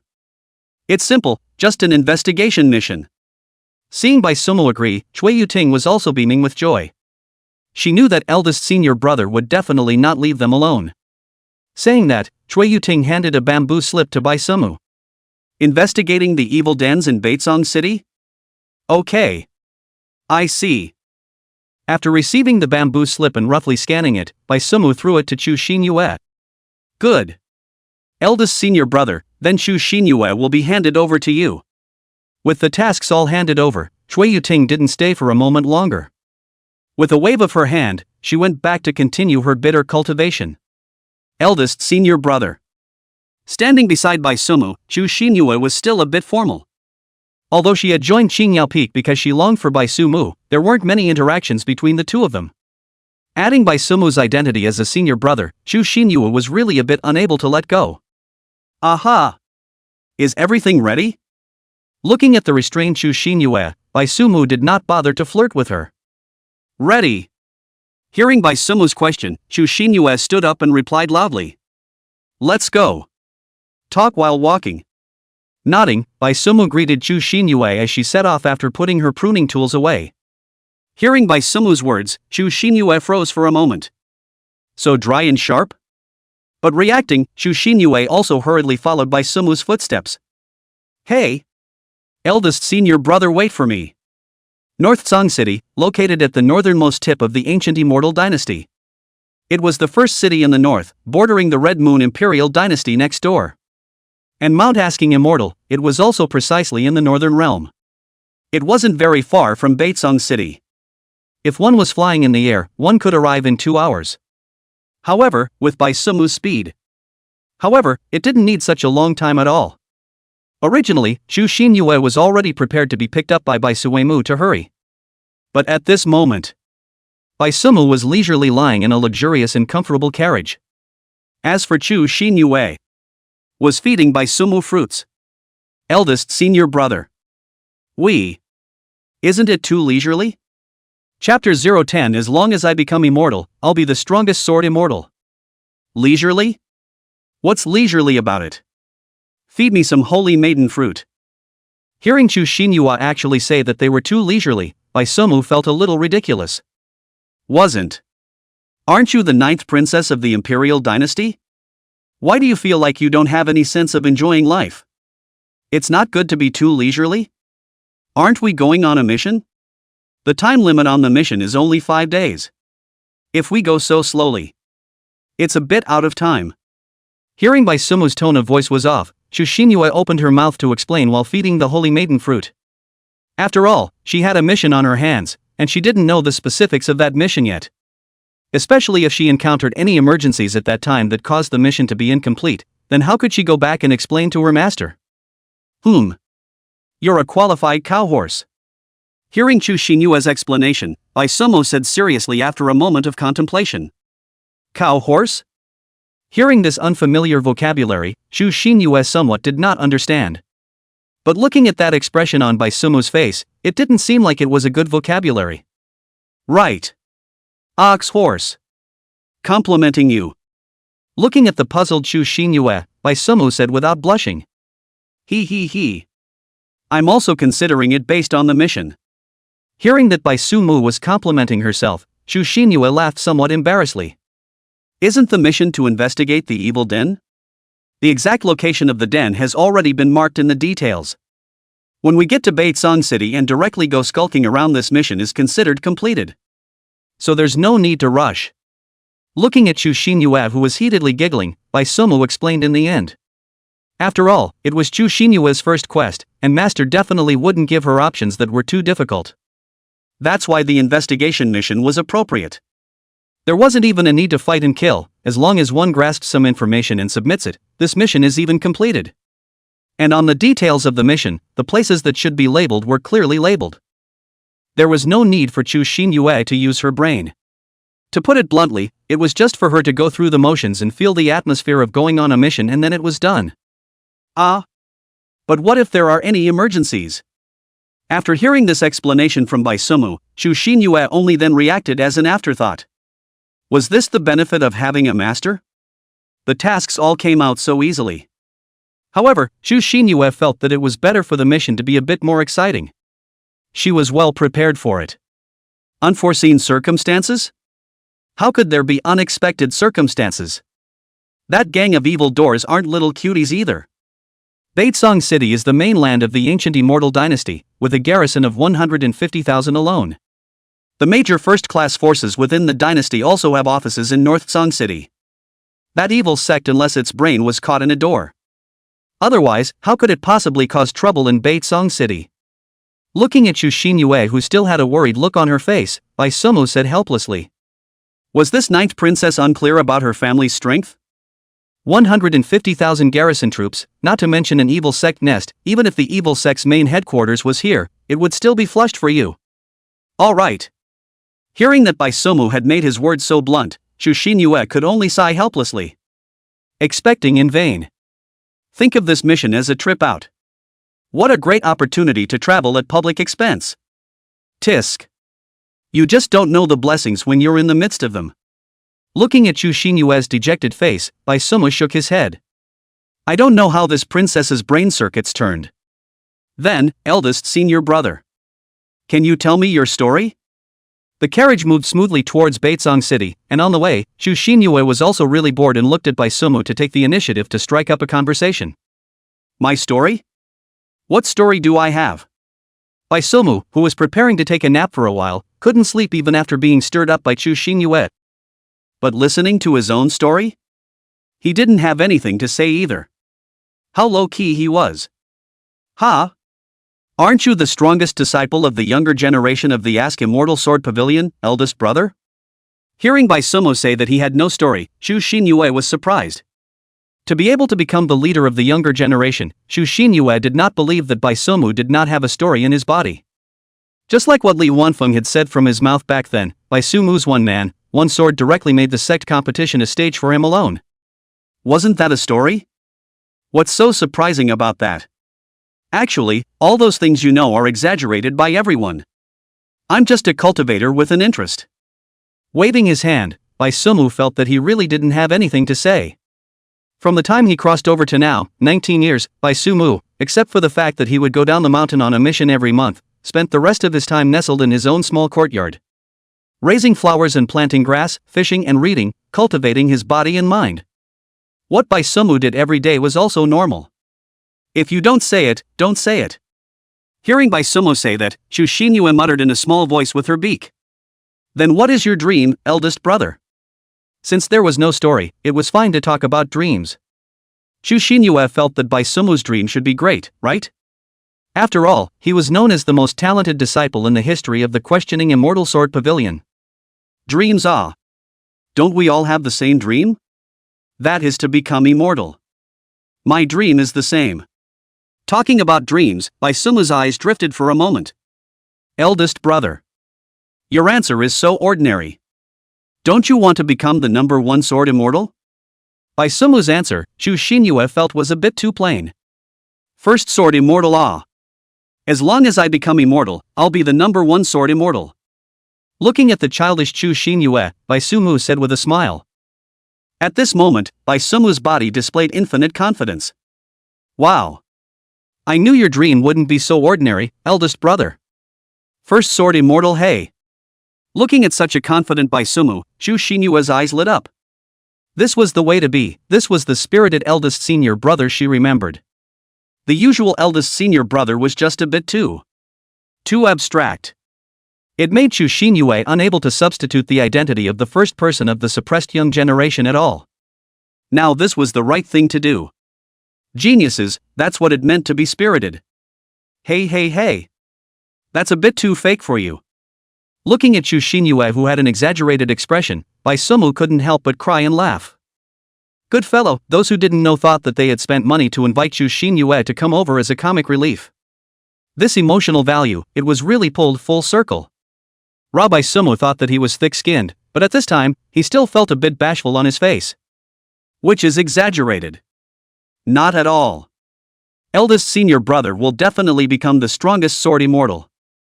Hearing Bai Sumu's words, Chu Xinyue's small mouth pouted as she retorted. But immediately afterward, Chu Xinyue's words changed and asked a question that she was most concerned about. Eldest senior brother. How strong are you now? Chapter 011 Burnley Family Ancestral Hall, Baitsong City sealed. My strength? Saying that, Bai Sumu looked at Chu Xinyue with strange eyes. If he didn't remember wrongly, this niece seemed to have rushed to Qingyao Peak for herself. And now she was concerned about her own strength. Bai Sumu always felt that there was something going on here. Yes. It's always been said that eldest brother's strength is the strongest amongst the younger generation of disciples. But just how strong? I'm curious. Nodding her head, Chu Xinyue looked at Bai Sumu with bright eyes. Chu Xinyue's eyes had nothing but curiosity visible within them. My strength ah. Looking at Chu Xinyue's eyes, which were full of curiosity, Bai Suemu mused. Feeling the fluctuation of true essence in his body, Bai Sumu was also somewhat unable to say at this time. It was because all along, Bai Sumu's strength had been improving every day. Thanks to the innate sword heart, not only did it allow Bai Sumu's sword intent level to grow every day. Even the growth rate of true essence was not slow at all. So don't look at Bai Sumu raising flowers and planting grass every day, it was all about refining his state of mind and adapting to the cultivation level that was growing every day. Otherwise the state of mind doesn't match the cultivation level, which is not a good thing. And as of now, according to the level of true element, Bai Sumu's current strength. True self realm. Pointing the spirit root as fire, gathering the spirit vein as a tripod, quenching the jindan, and condensing the true self origin. If it wasn't for Bai Sumu's constant pursuit of equality between his state of mind and cultivation, his current strength. Even Bai Sumu himself didn't know what level it would have reached. Complete realm in words. True self realm. Seeing Chu Xinyue just staring at himself with big watery eyes, Bai Sumu didn't hide it. This wasn't a secret anyway. True self realm? Wow. Worthy of being a big senior brother. Hearing Bai Sumu's realm of strength, Chu Xinyue was truly surprised. She was only in the innate realm right now, and even though she was preparing to conjugate Dan, this was still a gap of two great realms. Moreover, if Chu Xinyue remembered correctly, herself and her eldest senior brother seemed to be the same age. This gap was a little too big. In the past, he himself was called a genius, but now Chu Xinyue was considered to have seen a true genius. Don't be shocked. Looking at Chu Xinyue, who was acting pompously, Bai Sumu hurriedly stopped it. This was more or less a bit too much.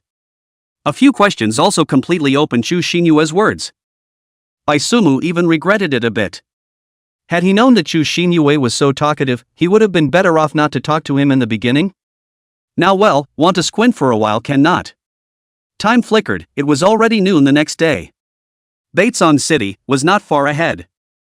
Originally, according to the speed of the carriage, it would take 2 days.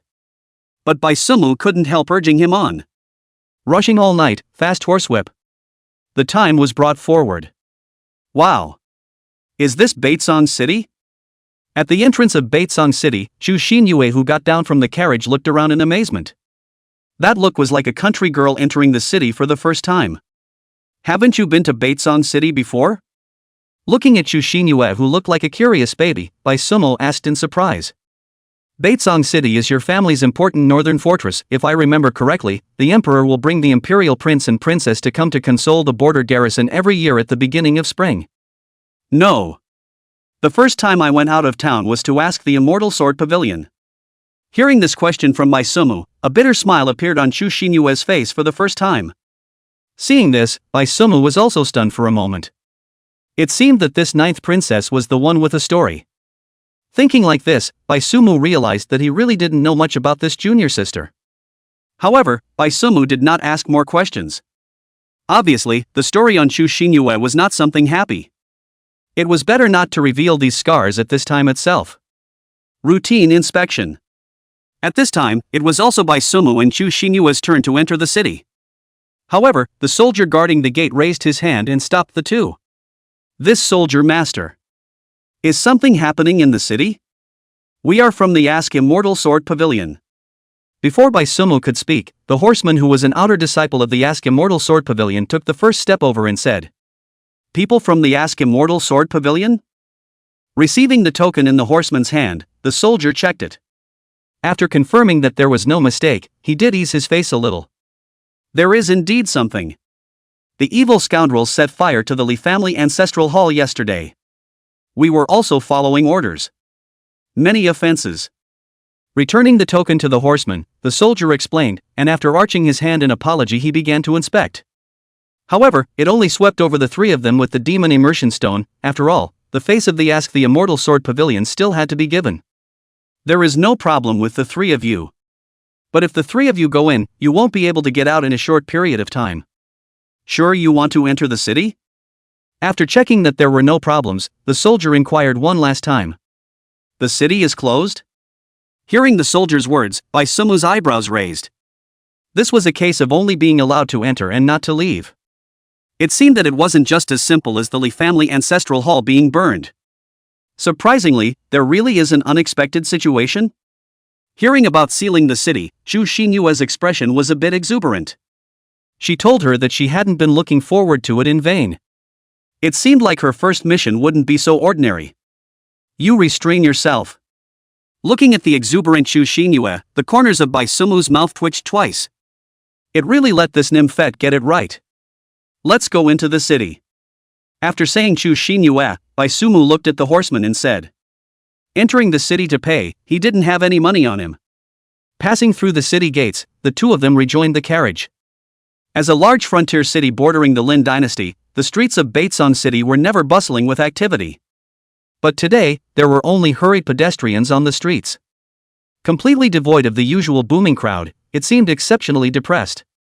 The entire Baitsong City was shrouded in a depressing atmosphere. Eldest senior brother. Are we going directly to the Li family now? In the carriage, Chu Xinyue lifted the curtains to look out.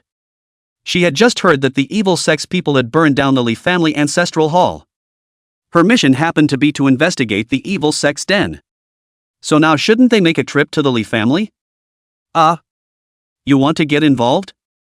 Looking at the excited Chu Xinyue, Baisumu tilted her head and asked. Aha! I can't let the evil sect go unchecked. Hearing this question from Baisumu, Chu Xinyue replied firmly with a straight face. In her eyes, there were still a few moments of stubbornness. I didn't see that you still have a sense of justice. Looking at the Chu Xinyue with this appearance, Baisumi let out a light laugh. Although according to the normal process, they only needed to go and investigate the evil sex lair, and then feed the situation back to them as completing the mission. As for the evil sect making any kind of trouble, it actually had nothing to do with them. And being able to make the entire North Sung City order the closure of the city, it was obvious that there was more to the situation than that. But the youngest sister had opened her mouth. And that cynical look did convince Bai Sumu. He couldn't strike down a young girl with a righteous heart. Okay. Then let's go to the Li family and take a look. Chapter 012 The Secret of the Sealed City, The Stolen Spirit License Plate. North Song City, Li Mansion. Because of the sealing of the city, there wasn't the slightest bit of congestion on the streets of the city, and Bai Sumu and Chu Xinyue quickly arrived in front of the Li Mansion's gate by riding in the carriage. Li Mansion. It's a little-known martial arts general's family in North Song City. There was once a Tongling realm powerhouse that came out of the clan and was honored with the title of Marquis of Jinbei. But after that, the family was green and yellow. The status is not what it used to be. Having just stepped off the carriage, Chu Xinyue looked at the plaque hanging on the lintel of the mansion with Li Mansion and opened her mouth to say, "It can be. Have you figured out the details of the Li Mansion?" Listening to Chu Xinyue's introduction, although it was only some one-sided information, Bai Sumu didn't mince her words of praise. He. This is all information that can be found by casually asking around. I just learned more about it while I was here.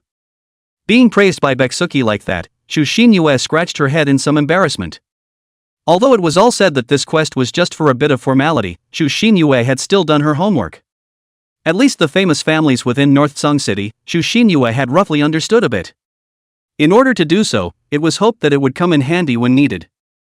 This was not the case, and now it was being used. Not bad.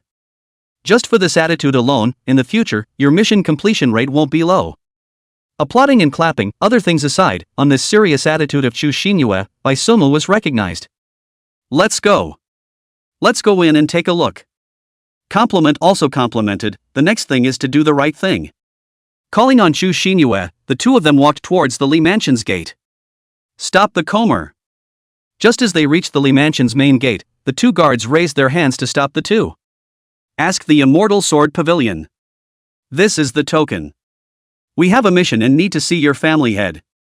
Being stopped, this was something Bai Sumu had expected. So Bai Sumu didn't talk nonsense, declared himself and threw the token to the family man for inspection. I'm sorry, I need to ask the family head first.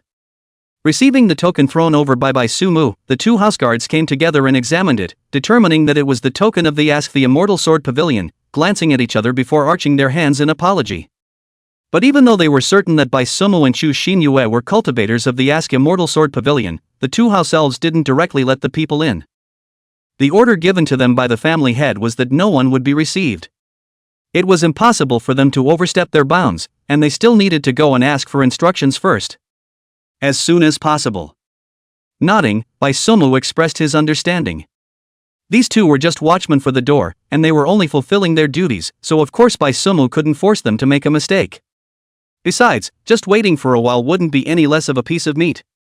Two of you wait a moment. Seeing Bai Sumu being so nice, one of the family members returned the token, while the remaining one quickly ran towards the mansion to inform them. Two adults, please follow me. Without letting Bai Sumu and the two of them wait for a long time, the family servant in charge of informing them soon returned, bent down and bowed, guiding them towards the mansion. Passing through the front garden, Bai Sumu and Chu Xinyue were led to the Li Mansion's allotment hall used for meeting guests. I'm sorry, I've kept the two cultivator lords of the Ask the Immortal Sword Pavilion waiting for a long time. I, Li Xuanfeng, am the contemporary head of the Li family. Bai Sumu had just sat down with Chu Xinyue when a rush of greetings came from outside the hall. A middle-aged man whose temples were already slightly graying walked in with quick steps to arch his hand in greeting. Inquiring Immortal Sword Pavilion, Xingyao Peak senior disciple Bai Sumu. This is my senior sister, Chu Xinyue. Li Xuanfeng acted politely. Bai Sumu certainly wouldn't hold back, returning the bow and introducing himself as well, and incidentally, introducing Chu Xinyue as well. Xingyao Feng? Disrespectful, I wonder what mission the two of you have come for. If there is anything I need from you, the Li family will definitely cooperate fully. After hearing Bai Sumu's self-introduction, Li Xuanfeng let out a fawning smile and looked at the two with a pleasing tone. Although the Li family was a small and famous cultivator family in North Song City, compared to the Ask Immortal Sword Pavilion, the difference in volume between the two sides was not a fraction of a star. Not to mention the current fallen Li family, even when the Li family was in its prime, it was still just a lowly secular force in front of the immortal questioning Sword Pavilion. That's why Li Xuanfeng's attitude took on a flattering tone. There's no need to be so nervous. We're just here to find out about the evil sect. Looking at the fawning Li Xuanfeng, Bai Sumu didn't take a condescending stance based on his status. Instead, he let his tone be as calm as possible so that the other party wouldn't be so nervous. However, there was one thing that Bai Sumu was somewhat concerned about. Li Xuanfeng didn't recognize himself. This was something Bai Suki understood. After all, with the level of the Li family, not being able to contact the Immortal Sword Pavilion belonged to the normal situation. And it was true that Qingyao Peak's reputation was not loud enough in the outer world.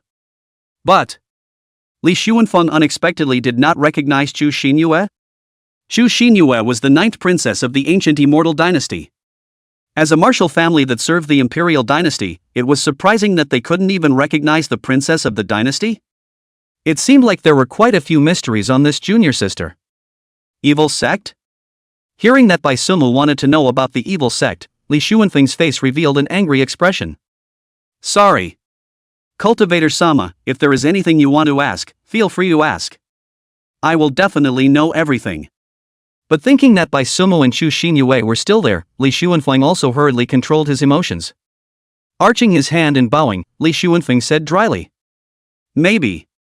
This is a good opportunity. Seeing Li Xuanfeng say so dryly, Bai Suemu glanced at Chu Xinyue.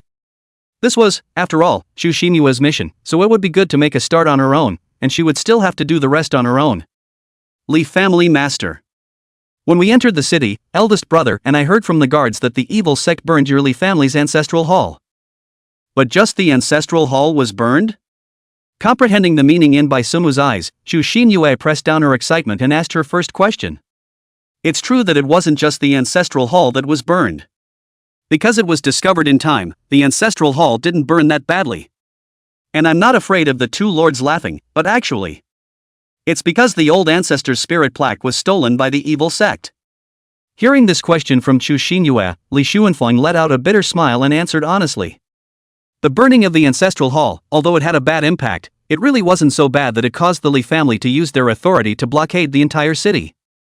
Moreover, with the Li family's power in Baitsong City, it wasn't that easy to seal off the city. But what was stolen was the old ancestor's spirit card. Inside that spirit card, it was hosting the backhand that the old ancestor had left behind for the Li family before he died. So that was the main reason why the Li family sealed the city. Forgive me for taking the liberty. Besides the spirit tablet, is there anything else missing from the ancestral hall? Looking at Li Xuanfeng's gnashing of teeth, Chu Xinyue deliberated before continuing to pursue the question. No more.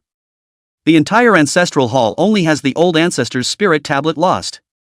After thinking about it, Li Xuanfeng said with certainty. The ancestral hall had been repaired again now. The subordinates had checked it several times, and apart from the old ancestor's spirit tablet, there was nothing missing. Hearing this answer, Chu Xinyue pursed her lips slightly.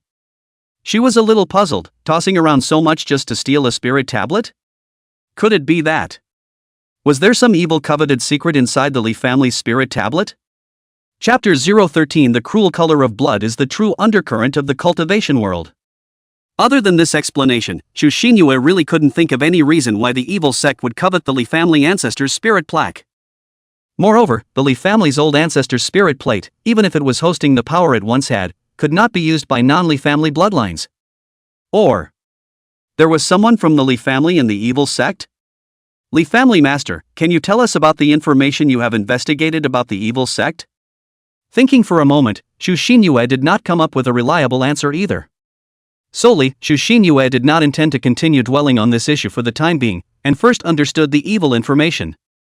According to my investigation, the person who burned down the ancestral hall was someone from the Heavenly Demon Society. I followed the trail of that person's escape and chased them to their den. But the spirit tablet was not found inside the den. With my family's secret method, I'm certain that the spirit license plate is still inside Baitsong City right now. That's why I ordered the city to be sealed. But I don't have much time left. Nodding, Li Xuanfeng shared the clues he had discovered. Now he had hit a bottleneck. And the sealed city obviously couldn't last too long. As the hub city of the north, there was a lot at stake. Even if the Li family was willing to give all they had for this. But the day after tomorrow was the final limit. So right now, Bai Sumu and Chu Xinyue were their Li family's last hope. It's the nest marked on our mission. Hearing this information from Li Xuanfeng, Zhu Xinyue nodded. This Heavenly Demon Society was the evil sect that one had to investigate. The Heavenly Demon Society. It is an evil sect force formed by a group of sinful and guilty people gathered together. It includes, but is not limited to, people from the ancient Immortal dynasty. The composition of the people is quite mixed, believing in following one's heart, human nature is evil. An extremely dangerous evil force. Pondering the information of the Heavenly Demon Society in her mind, Zhu Xinyue's expression was somewhat grave. The clan's underpinnings could indeed bring convenience to disciples sometimes. Just like the Li clan's humble attitude when facing the questioning Immortal Sword Pavilion. But sometimes, there were times when the clan's deterrence failed, or even backfired. Just like facing these evil forces of madness. Yes, the Immortal Sword Pavilion was undoubtedly a behemoth in the cultivation world's righteous path. It's true that ordinary evil sects can't afford to be offended. But you are trying to get them killed, and the people of the evil sects certainly won't lead their necks to slaughter. Resist, must resist fiercely. Anyway is dead, a life for a life is not a loss, a life for 2 lives blood earn. Even the evil disciples will take the initiative to snipe the righteous disciples. Some evil sects even kill the righteous disciples as a certificate of honor, and proud of it. The battle between good and evil had always been like this. It wasn't just limited to the battle between good and evil. The cruel color of blood was the true undercurrent of the cultivation world. Heavenly Demon Society. Hearing the name Heavenly Demon Society, Bai Sumu raised his eyebrows.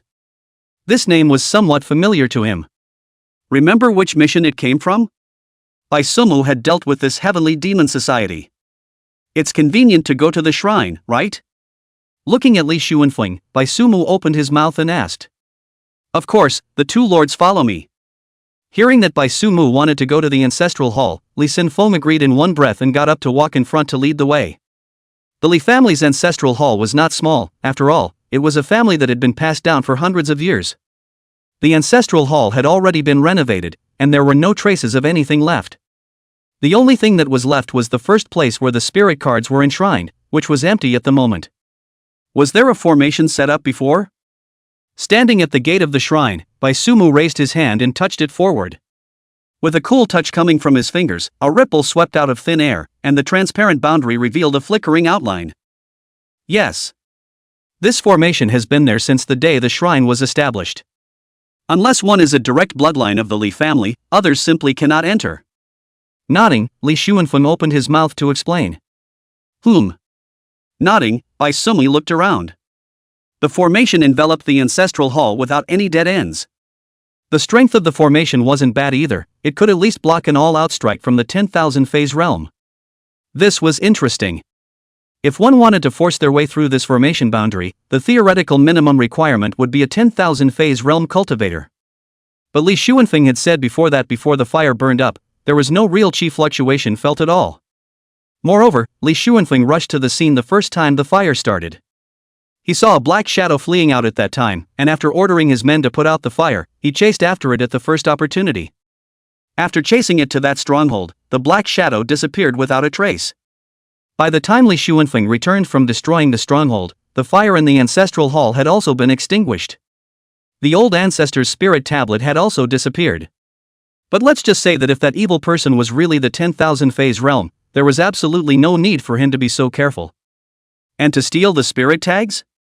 One 10,000 phase realm was enough to push the Li family sideways. And that evil cultivator didn't trigger the formation. Then the answer was already obvious. The one who stole the spirit medallion was a member of the Li family. Has the Li family had any clan members who defected in recent years? After looking around, Bai Sumu had no intention of going in and looked at Li Xuanfeng and asked. Clansmen who have defected. This one does have a few. Could it be that you mean? Hearing Bai Sumu's words, Li Xuanfeng subconsciously replied, then as if he thought of something, his eyes widened. Eldest senior brother is so powerful. At this time, Zhu Xinyue also reacted.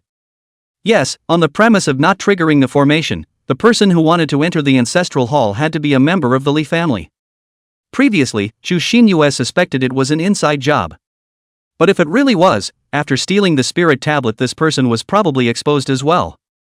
With the Li family's energy in Baitsong City, it would still be easy to find one. However, the Li family had only locked down the Heavenly Devil Society, an evil organization. It hadn't found the exact person yet. So this suspicion was a bit too hasty.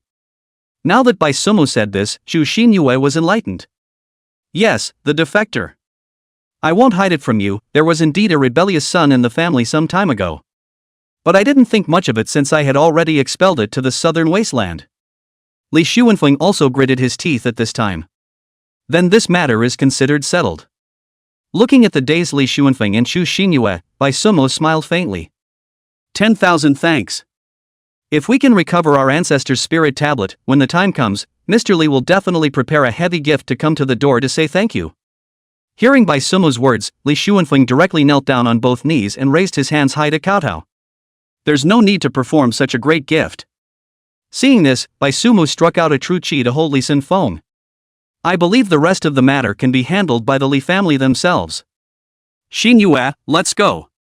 Holding Li Xuanfeng up, Bai Sumu didn't intend to stay long. Greeting Chu Xinyue, he intended to leave. Good. Following Bai Sumu, Chu Xinyue waved her hand towards Li Xuanfeng. Respectfully send off your benefactor. Looking at the backs of the two leaving, Li Xuanfeng bowed deeply and loudly thanked him. Eldest senior brother, you are awesome. Walking out of the Li Mansion's gate, Chu Xinyue's eyes were filled with admiration as she looked at Bai Sumu. In such a short while, he had gained insight into everything and found the key to the problem. Although one's direction was correct, the idea was still too simple. In comparison, one still needed to learn more. Ouch.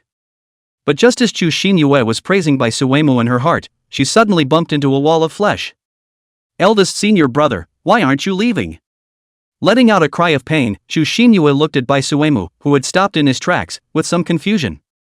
Looking at Chu Xinyue, who was rubbing her head, Bai Sumu smiled evilly. Walking? Not leaving. There's still a good show to watch next. Chapter 014. Needless to say, prepare to run away. Good show? Hearing Bai Sumu's words, Chu Xinyue was a bit confused. Wasn't it that the matter had been resolved? What other good show could there be? That's right. Right, Hidden Light Veil? However, when she heard Bai Sumu say that the Hidden Light Veil was a small prop, Chu Xinyue almost exclaimed in shock. But thinking that the two of them were invisible right now, they hurriedly collected themselves and suppressed their voices. However, that dumbfounded look still indicated her shocked mood at this moment. If she remembered correctly, the Hidden Light Veil was an innate treasure. It was taken from the spider silk of the demon race's 7-colored glazed spider. It allowed the user to completely hide in the surrounding environment without revealing a single breath or trace. Such a precious thing, but in Bai Sumu's mouth it was just a small prop? Don't be so surprised. You know my position in the questioning Immortal Sword Pavilion. I have plenty of such things. Looking at the shocked Chu Xinyue, Bai Sumu said easily. As the precious lump of the Ask Immortal Sword Pavilion, Bai Sumu simply didn't have too many life-preserving props on him. All up and down the clan, they were afraid that something would happen to him. So every now and then, the bigwigs within the sect would feed Bai Sumi some small props. The purpose, of course, was to ensure Bai Sumu's safety when he went out. All right. It's me who made too much of a fuss. Hearing Bai Sumu's words, Chu Xinyue also reacted as an afterthought. Indeed, with Bai Sumu's status in the questioning Immortal Sword Pavilion, it would be strange if he didn't have some life-preserving cards on him. Then, eldest senior brother. Why are we still coming back to the Li Mansion? Didn't we already help them solve the case? After being surprised, Chu Xinyue asked the doubts in her heart. The situation of the Li family ancestral hall, the information of the evil sect's den, these two had already figured it out. For the rest, it would be fine to let the Li family arrest the people themselves. But now Bai Sumu brought her back to return. Inside this, there was still a situation? Solved the case? Hearing Chu Xinyue's words, Bai Sumu shook her head. It's here. Without waiting for Chu Xinyue to ask again, Bai Sumu tilted her head towards the front and said. Looking in the direction Bai Sumu pointed, Li Sunfeng with a gloomy face was sitting on the first seat of the main hall. That look. There was absolutely no joy or pleasure after the great revenge when he had just sent the two away. The current Li Sunfeng. Chu Xinyue felt that it was more of a boredom and anger after having his heart broken. Looking at this abnormal reaction of Li Xuanfeng, Zhu Xinyue's mind was filled with many more thoughts. However, Zhu Xinyue did not ask Bai Sumu any questions at this time, but obediently continued to look down. Without letting the two of them wait for long, soon, a stout man dressed in the garb of a house servant walked into the main hall in 3 steps. "What's the matter with calling me here?" As soon as he entered the room, the burly man frowned and directly questioned. That stance was not at all the attitude of a house servant facing his master. "Something bad has happened. The people from the Immortal Sword Pavilion just approached." And for this attitude of the lanky man, Li Xuanfeng did not feel bad at all. Ask the Immortal Sword Pavilion? Why would they come to such a small clan? Hearing Li Xuanfeng's words, the lanky man exclaimed in shock. That was the Immortal Sword Pavilion. One of the most famous clans on the righteous path. Because of the clan mission. It just so happens that they're coming to investigate the information on the evil sex dens. So it directly found me here. Listening to the lanky man's exclamation, Li Xuanfeng was also quite annoyed. He also couldn't figure out how he attracted the people from the Immortal Sword Pavilion. Then what do we do now? Scratching his head, the burly man said excitedly. At this time, if they were targeted by the people from the Immortal Sword Pavilion, their plan would go bankrupt. How would I know? The lanky man was agitated and Li Xuanfeng was even more agitated than him. I've just pacified them. But I always feel that man is not simple. He seems to saw through my disguise. After shouting towards the lanky man, Li Xuanfeng rubbed his temples and said sullenly. Although he felt that he was coping flawlessly. But for some reason, Li Xuanfeng always had a lingering feeling that he had been seen through. Inform Elder Soul. The plan might have to be advanced. Although Li Xuanfeng was confident that he hadn't revealed the slightest it might indeed be that I'm too sensitive. One of them is called Bai Sumu, and the other is called Zhu Xinyue. It's the senior brother and junior sister of Qing Yao Peak. Being scolded by the stout man, Li Xuanfeng was also in a bit of a trance. Could it be that he was really too much of a wimp? It was also true that his cautious character was indeed a bit out of place with the other short-tempered brothers. It was precisely because of this that he had not been able to promote himself for so many years. Since this was the case, he would be bold for once today. Wait a minute. Who are you talking about? But Li Xuanfeng was bold. This time it was the lanky man who was confused. Listening to these two names from Li Xuanfeng's mouth, the lanky man's pupils tightened as if he had heard some great terror. Looking at the lanky man uncertainly asking again, Li Xuanfeng had to repeat it again. But this time, before the words were finished, they were directly interrupted by the lanky man. Bai Sumu, Zhu Xinyue. Qing Yao Peak's big. No need to say anything. I'll go inform Elder Soul. Prepare to run away.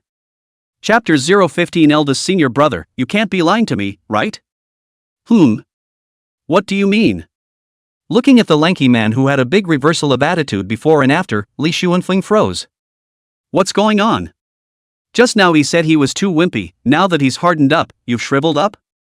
I want to fight to the death, why did your majesty surrender first? What does it mean? It means we are finished. Looking at Li Xuanfeng's puzzled face, the burly man said without any good humor. How could their spots be so backward? How did they get targeted by him again? I don't understand. Looking at the lanky man with this annoyed look, this time it was Li Xuanfeng's turn to be confused. The roles were swapped. Still remember the bottomless gully in front of our Heavenly Demon Society's door? Remember. That gully was chopped out by Bai Sumu with a casual sword. Who? Bai Sumu? That's right, it's that Bai Sumu you're talking about, the eldest senior brother of the Immortal Sword Pavilion's Qing Yao Peak. Got it now? With a question and answer, the burly man answered Li Xuanfeng's doubts. Then what are we waiting for? Let's just run away. Hearing the lanky man's explanation, Li Xuanfeng directly stood up from his chair in a mischievous manner. The enemy was so terrifying, how could he sit still? Okay. This information of yours came at the right time. I'll go inform Elder Soul. Your side is also ready to retreat at any time. I'll leave first. Taking a deep breath, the lanky man calmed himself down. Fortunately, Li Xuanfeng had stabilized that siren before. No, now was not the time to be relieved. He had to go find Elder Soul. After saying that, the lanky man hurriedly left. No way. I have to go too. When the lanky man left, Li Xuanfeng paced back and forth in the main hall in annoyance. Finally, with a clench of his teeth, Li Xuanfeng hurriedly left as well. He didn't want to wait anymore. If he waited any longer, he wouldn't be able to walk for. Wow. Eldest senior brother, you're awesome. Chu's exclamation came out of her mouth. Chu Xinyue didn't expect that she would actually see a good play. And the play was so powerful. Keep a low profile. No need to be vocal. Hearing Chu Xinyue's exclamation, Bai Sumo raised his hand in a very smelly manner and pressed down. How did you discover that this Li Xuanfeng is not right, eldest brother? Chu Xinyue's mood was still a bit agitated at this time, and she chased after Bai Sumo to ask. He doesn't recognize you. Looking at Chu Xinyue, whose eyes were full of curiosity, Bai Sumo did not sell himself short. You as the 9th princess of the imperial dynasty. Even if you are usually not favored and your reputation is not visible, as a general who works for the imperial dynasty, it is impossible for Li Xuanfeng not to know you. So at this time, I'm a little suspicious of him. But suspicion is just suspicion. What really makes me feel that this Li Sunfeng is not right is still his attitude. Didn't you notice that all of this Li Xuanfeng's words, all of them went along with my words? And most importantly. Still, Li Xuanfeng's explanation was a bit too deliberate. He said that the shrine's formation didn't react in the slightest. I then asked them if the Li family had ever produced any traitors. He picked up on my words with little hesitation at that time. Normally at this point in time, as the Li family's family head, he should have thought before drifting off. But his reaction was too fast. Even the fact that we were able to suspect a traitor to the Li family was deliberately guided by this Li Xuanfeng. It's too deliberate. So, this Li Xuanfeng is that traitor of the Li family. After listening to Bai Sumo's explanation, Chu Xinyue's big eyes were already filled with stars. So powerful. So, now this Li Xuanfeng. The reactive Chu Xinyue followed Bai Sumo's train of thought and ran through it again, and she also quickly understood the meaning. Together with the conversation just now, the situation was already obvious. Now this Li Xuanfeng was someone from the Heavenly Devil Society in disguise. This person in disguise was the traitor of the Li family, as Bai Sumo had said. Then the real Li Xuanfeng. I'm afraid the real one is already dead. Nodding, Bai Sumo affirmed Chu Xinyue's thoughts. So that was why up until now, the Li family couldn't find the person who had stolen the spirit tablet. That person was none other than Li Xuanfeng, who had been directing the Li family to capture someone. A thief shouting to catch a thief. How could a thief be caught? What did the Heavenly Devil Society do this for? Frowning, there was one thing Chu Xinyue hadn't figured out. The Li family's oldest ancestor, the strongest in history, had only produced one Tongling realm. To make such a big deal about it, just for the sake of a passing spirit realm spirit token? It wasn't that the passing spirit realm wasn't worth it. Rather, the Heavenly Demon Society had their own evil cultivator of the passing spirit realm, right? To do this. Isn't it a little too? Originally, Chu Xinyue wanted to say farting with your pants down to come. But after thinking about it, perhaps there was a reason in it that he hadn't thought of. So Chu Xinyue did not say it so arbitrarily. Of course it's not just for a spirit tablet. When we came in, was Baitsong City closed? Looking at Chu Xinyue, who was still somewhat confused, Bai Sumo patiently said. Yes. Nodding her head, Chu Xinyue did not react at first. But suddenly, Chu Xinyue thought of a possibility. Mutiny. The Heavenly Devil Society was utilizing the Li family, and Baitsong City was in danger. That's right. It's the one you're thinking of. Looking at Chu Xinyue, who was surprised with a few moments of disbelief, Bai Sumo smiled and nodded. It seemed that the girl's brain wasn't stupid, and she could see right through it at the slightest point. Then what are we going to do now? Shouldn't we notify the city lord? Hearing Bai Sumo affirm her suspicions, Chu Xinyue panicked a little. Don't be anxious. You should have heard the conversation between the two just now. Our appearance has disrupted their plans. The consequences won't be as serious as thought. Looking at the panicked Chu Xinyue, Bai Sumo said with a smile. Although smart, she was a bit quick-tempered. Right. Being said so by Bai Sumo, Chu Xinyue then remembered the reaction of Li Xuanfeng and that lanky man at the end. The two of them seemed to be very jealous of Baisumu. And that panicked look at the end was definitely not an act. They were truly fearful of the 3 words Baisumu. Eldest senior brother, the gully that man said was cut out by you with a sword. Eldest senior brother has even dealt with people from the Heavenly Demon Society before? The calm Chu Xinyue was once again driven by curiosity. If Chu Xinyue remembered correctly, eldest senior brother's strength should be at the true self realm. This strength. It wasn't that Chu Xinyue felt it was too low. Moreover, the Heavenly Devil Society was not some side sect. With a number of 10,000 phase realms in attendance, the power of the Heavenly Demon Society was not too big or too small. But it definitely wasn't a place where a true self realm could run wild. That was why Chu Xinyue was truly curious. To be able to make the people of the Heavenly Demon Society so scared, what exactly did Baisumu do back then? There was a mission before that was to purge the members of the Heavenly Demon Society. So I went straight to their lair and blocked it for 3 days. Seeing Chu Xinyue ask about it, Baisuemu was also caught up in memories. Remembering at that time, it seemed like he happened to have a breakthrough in his sword intent. It was also to try to see what level of strength he had reached at that time, so Baisumu took it slightly more seriously and used the serious sword. Unexpectedly. The effect was a little too much. But hearing this explanation from Baisumu, Chu Xinyue instead became even more confused. In order to purge the Heavenly Demon Society members, blocking the Heavenly Demon Society's lair for 3 days? That sounded. Why is it so awkward? True Self Realm, blocking the Heavenly Demon Society's lair for 3 days? It really sounded magical enough. Eldest senior brother. You shouldn't be lying to me, right? Chapter 016 Let's Go Kill Baisumu? Do you think I have the need to lie to you? Looking at Chu Xinyue, whose eyes were full of twists and turns and whose expression was incredulous, Baisumu let out a light laugh. This girl, just after praising her for her cleverness, she made this whole silly outburst again. It seems like there really isn't Hearing Baisumu's words, Chu Xinyue nodded naively. Indeed, what could one possibly want by lying to oneself? Chu Xinyue also just felt that her own thoughts were a bit unbelievable.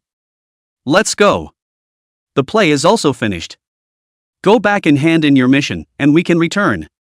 Looking at the naive Chu Xinyue, Baisuemu spoke. After saying that, Baisumi left first. Seeing this, Chu Xinyue couldn't care less about being shocked and took 3 steps with her legs to follow Baisuemu's pace. Eldest senior brother. Wait for me. You said. Baisumu came to North Song City? In the western outskirts of Baitsong City, within the basement of a private house, the dim environment was only illuminated by a flickering candlelight. With the help of the dim candlelight, the stout man who had just left the Li mansion could be seen, and was currently bent over the ground. At this time, a breeze blew from outside. The candlelight swayed, and inside the basement, there sat a withered old man with no inches on his body and a shriveled body. The hoarse and gloomy voice just now was from this old man. The Heavenly Demon Society's elder soul elder. Yes. Li Chang told me himself. The lanky man who was bent over the ground sniffed and said respectfully. Li Chang was the person who pretended to be Li Xuanfeng, the traitor who had escaped from the Li family 5 years ago. So, you didn't see it in person. Just because of the 3 words by Sumu, you ran back in ashes? Hearing the lanky man's words, Elder Soul said sorrowfully. Elder.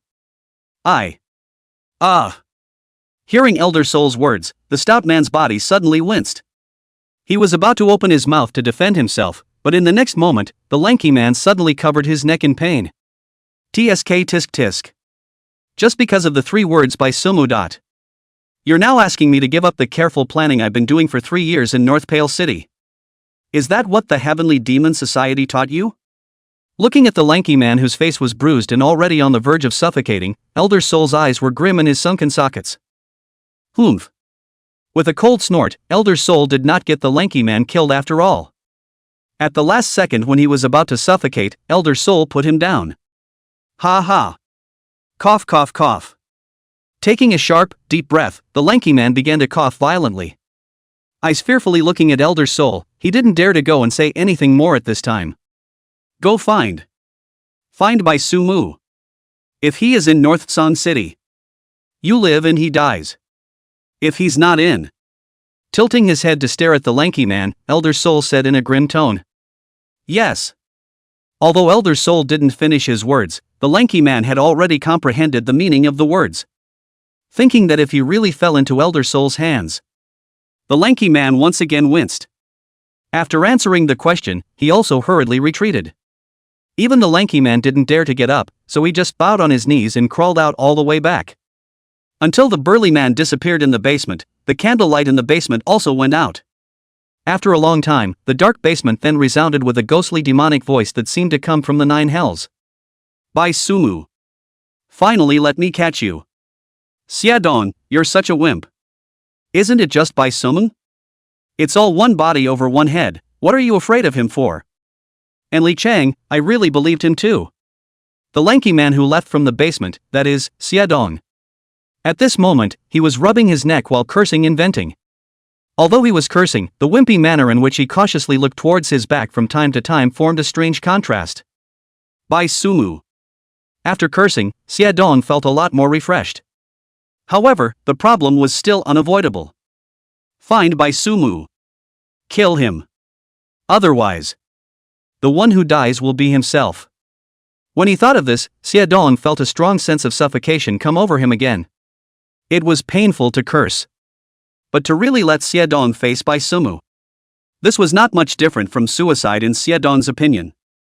But thinking of the Soul Elder, Xiadong realized that he was in a dead end at the moment. Facing Bai Sumu is death. Going back to face Elder Soul is also death. There was no way to live. As for escaping? Xiadong had never thought about it. As early as when he joined the Heavenly Devil Society, his soul was branded by Elder Soul.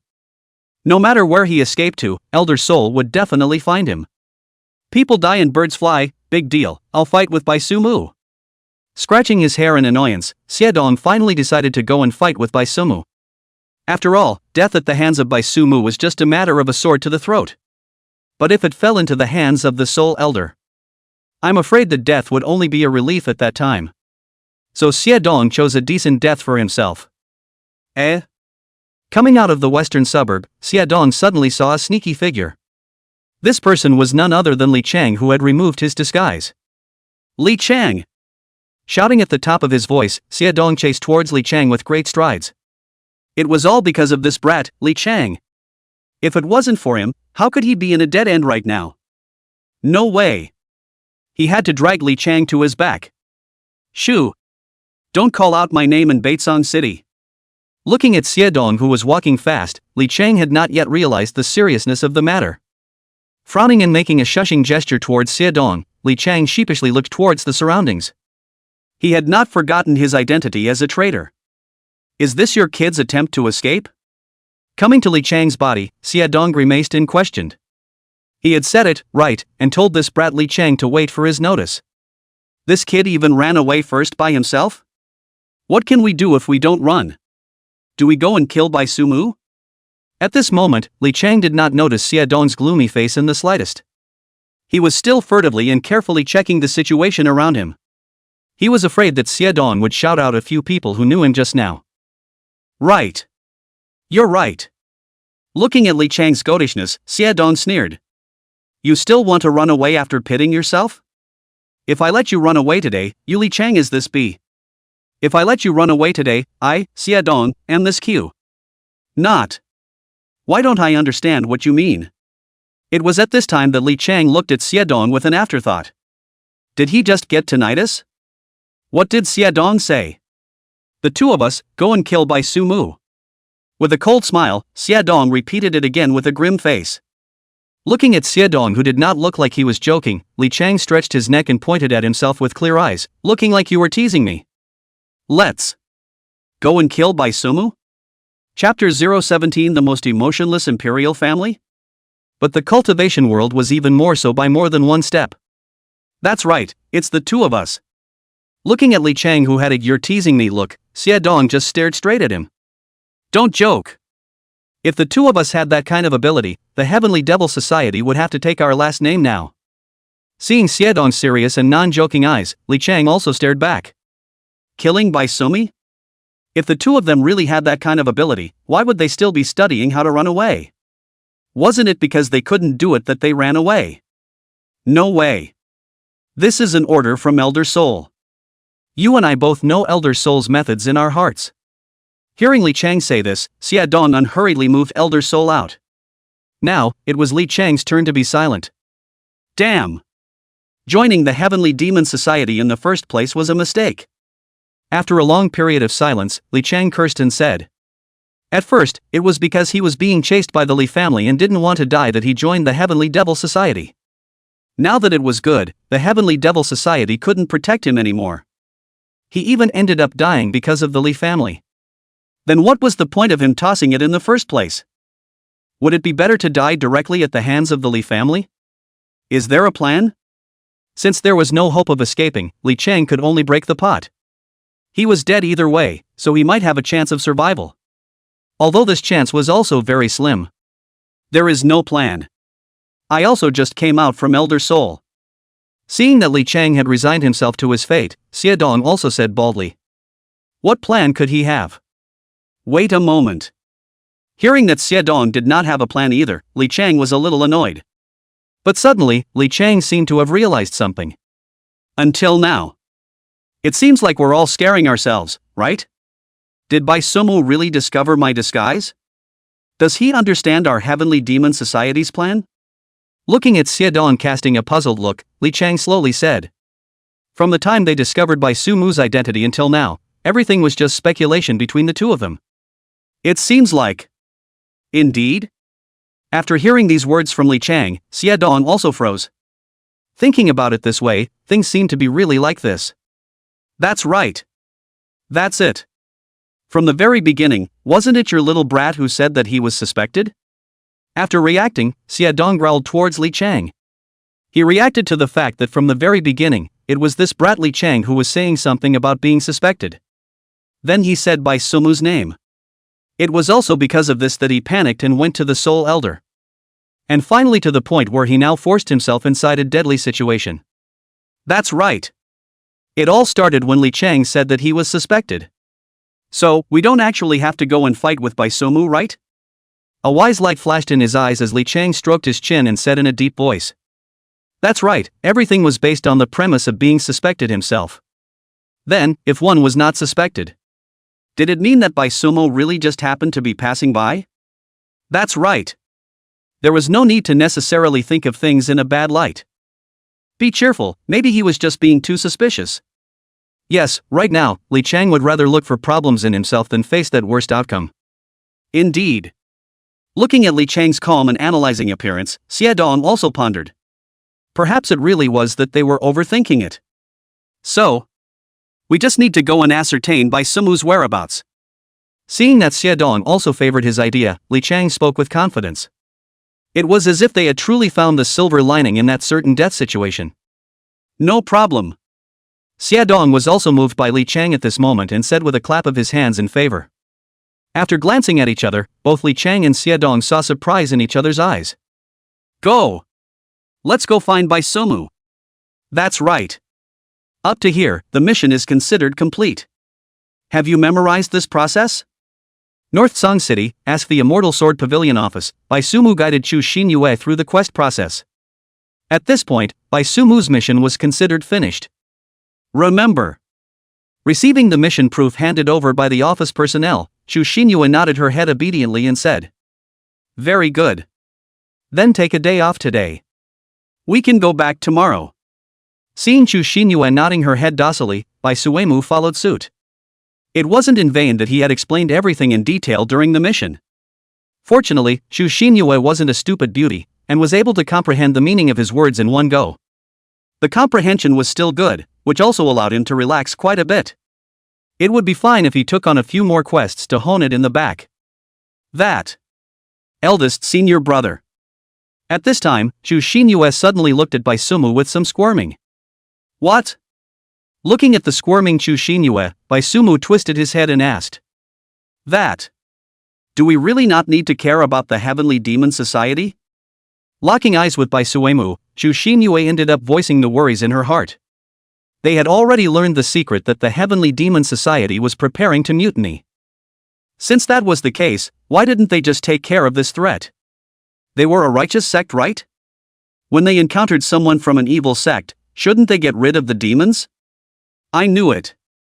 Hearing this question from Chu Xinyue, Bai Sumu revealed an expression that was really like that after taking a sip of her essence brew.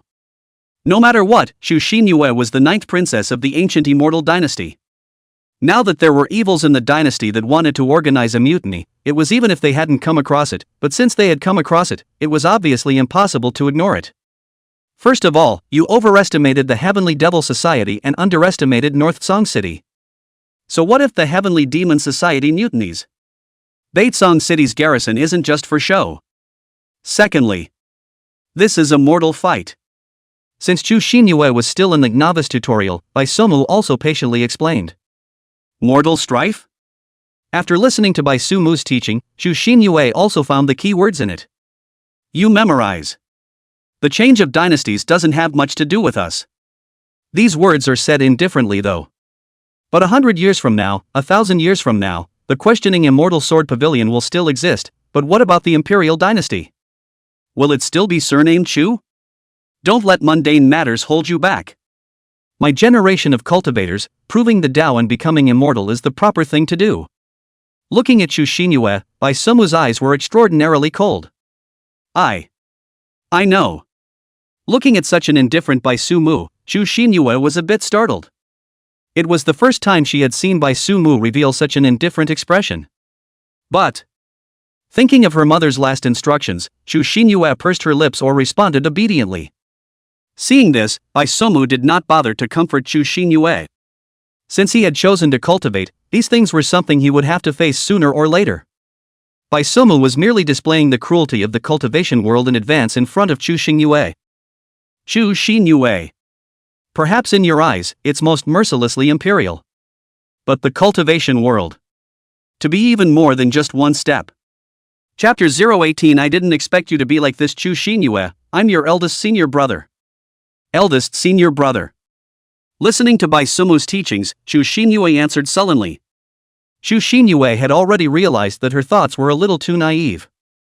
Looking at the sullen Chu Xinyue, Bai Sumu also knew that he had been a little too hasty. The nature of the world could not be conveyed clearly through words. Moreover, he did speak a little too bluntly.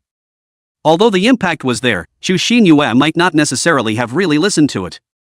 This kind of thing still had to rely on Chu Xinyue herself to transform. Sighing, Bai Sumu felt that this kind of thing was better left to Chu Xinyue herself. Ugh. It's good to have a number in advance in your own heart for this kind of thing. Alright, don't cry this face there either. What are we going to eat later? I remembered that Baitsong City has quite a few specialty snacks. Look. It does seem like it doesn't look like they've discovered us, haha. At the entrance of the Ask Immortal Sword Pavilion office, Li Chang and Xie Dong were disguised as vendors setting up a stall. It was said that they were setting up a stall, but the two of them had their attention on the office's gate. They did not even have the time to pay attention to any customers who came to the stall to inquire about the price. It's been about 3 hours since the two went in. Didn't bother to ventilate or look for us. Maybe we have the right idea. Maybe in Bai Sumu's eyes. We are not worth mentioning at all. Xie Dong sniffed and also said in a deep voice. Although it was said that this result was a bit of a bruise to the ego. However, this result was indeed good news for the two. At the very least, there was no need to worry about being killed by Bai Sumu. Don't be careless. It depends on whether Bai Sumu will leave tomorrow or not. If Bai Sumu just leaves Baitsong City, we will be considered completely safe. Don't get too happy too early now. Looking at the relieved Xie Dong, Li Chang reminded. Now was not the time for them to let their guard down. With their lives at stake, they definitely could not relax easily. Li Chang had not lived long enough yet. Understood. Let's take turns keeping watch during the night. Avoid any small moves by Bai Sumu. Nodding, Xie Dong also tightened up. Indeed, now was not the time to be lax. If any accidents occurred due to being too happy too soon, Xie Dong would really have nowhere to cry. Wait. Someone is coming out. Just when Li Chang and the two of them were about to decide who would work the first shift first, a person walked out of the office of the Ask Immortal Sword Pavilion. Li Chang's pupils tightened at the sight and he pointed at the doorway and exclaimed. Idiot! Don't shout so loud at this time. Snap. Hearing Li Chang's alarmed cry, Xie Dong raised his hand and gave him a brain slap. Shouting so loudly, was he afraid that others would not notice them? This kid, sometimes Xie Dong really didn't know if he was really stupid or not. It's just an outer disciple. Don't make such a fuss. After lecturing Li Chang, Xie Dong looked at the silhouette that came out from the office and whispered. There was no need to care about the words of an outer disciple. As long as it wasn't Bai Su Mu, it didn't matter who came. Moreover, it was not good for them to be so cupped. After such a shock, anyone could see that they were out of sorts. Then what's the point of talking about surveillance? Right now we haven't been discovered. Don't get ahead of yourself. I'll watch the first half of the night, you watch the second. You go rest first. Watching that outer disciple disappear around the corner, Xie Dong looked at Li Chang and said. At this time, Xie Dong was also completely unafraid of Li Chang running away. Compared to himself, Li Chang was more life-thirsty. He would know what he should do now. Of course, Li Chang understood and nodded, so he got up and walked towards the inn not far from the stall. I'll come to replace you in the latter half of the night.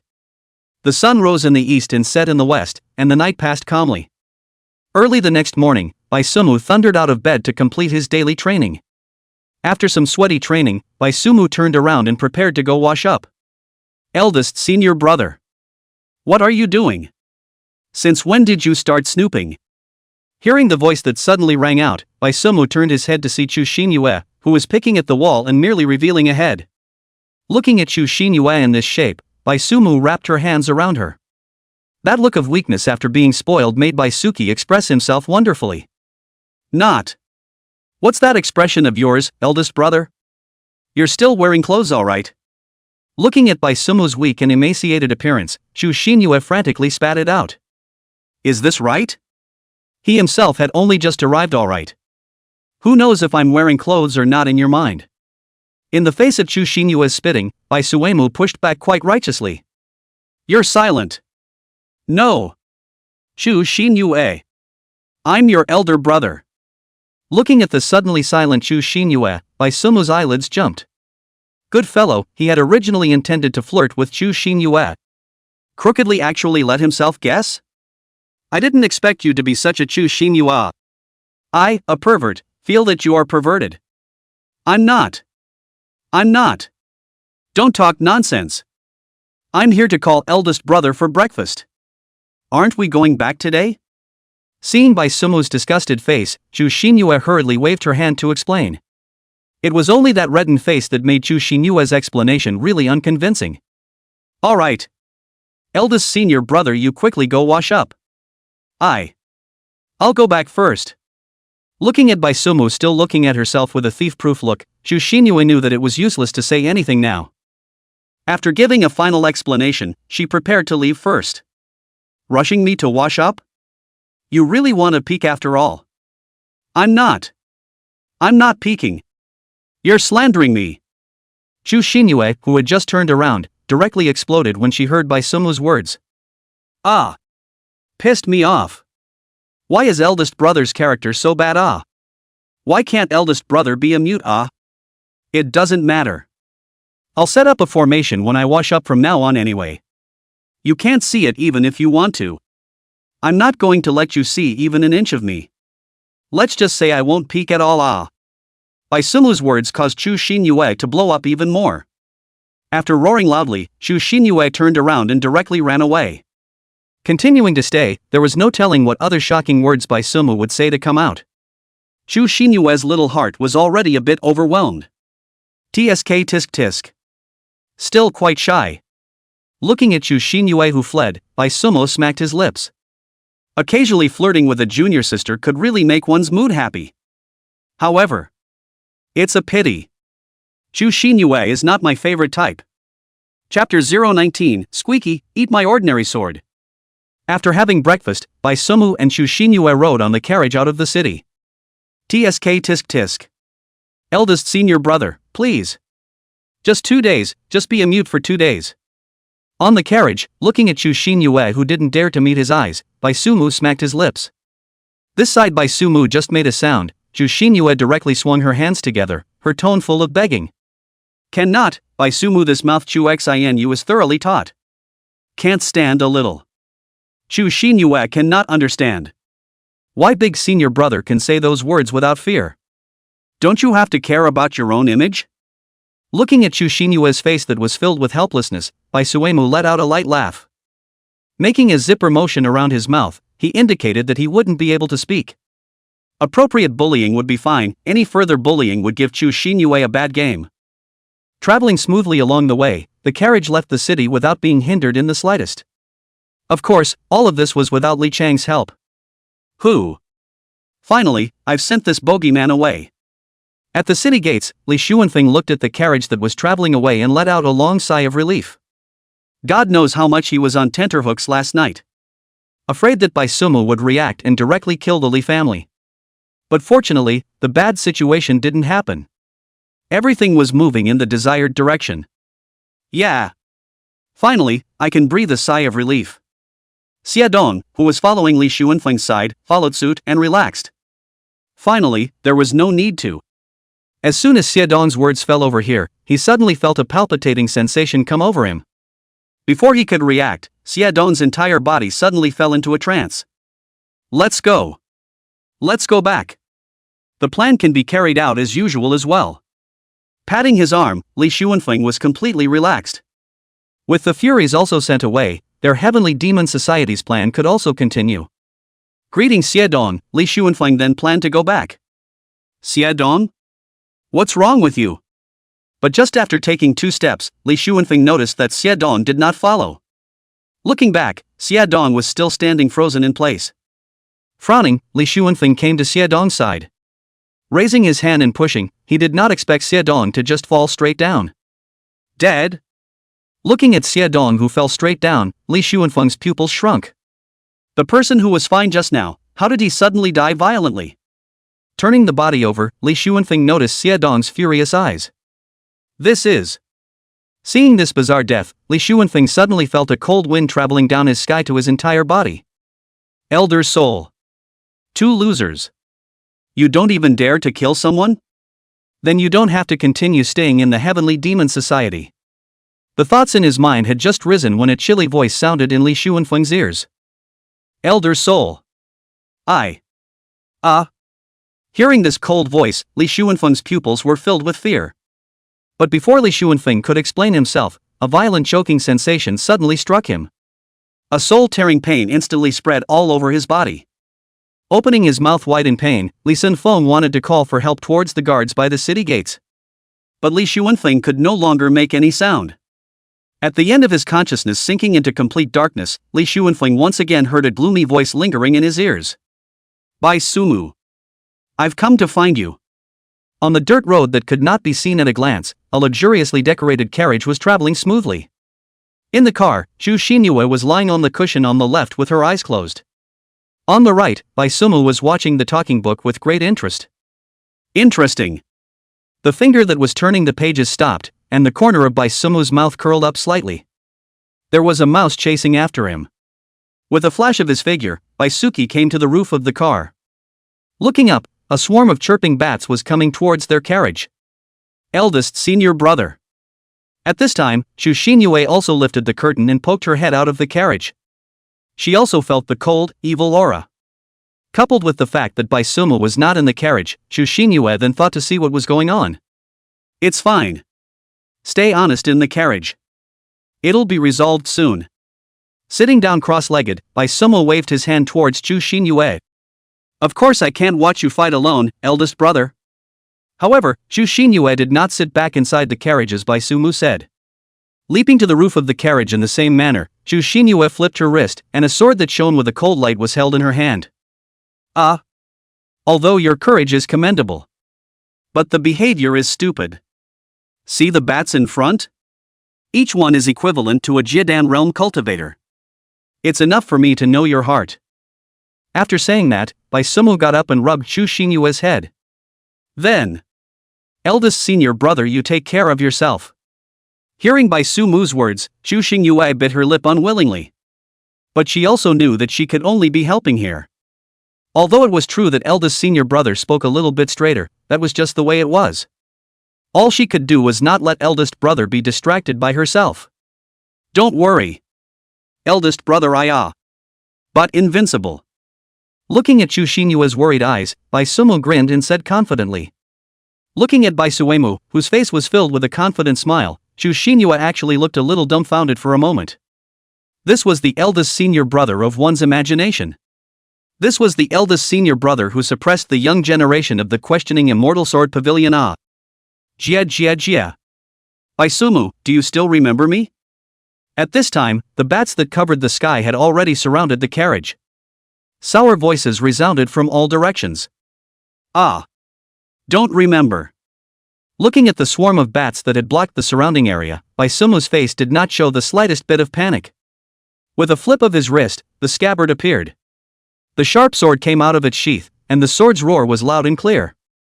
A sword that flashed with an eerie red light and a hideous dragon head at the hilt was held in Bai Sumu's hand. What arrogance! To say that you don't remember me. Hearing Bai Sumu's reply, the sorrowful voice sounded once again. Then do you remember the Heavenly Demon Society Li Xingtian? Immediately afterward, the sorrowful whisper turned into an angry cry. Bai Sumu. Today, I have come to take your life. To avenge my dead child.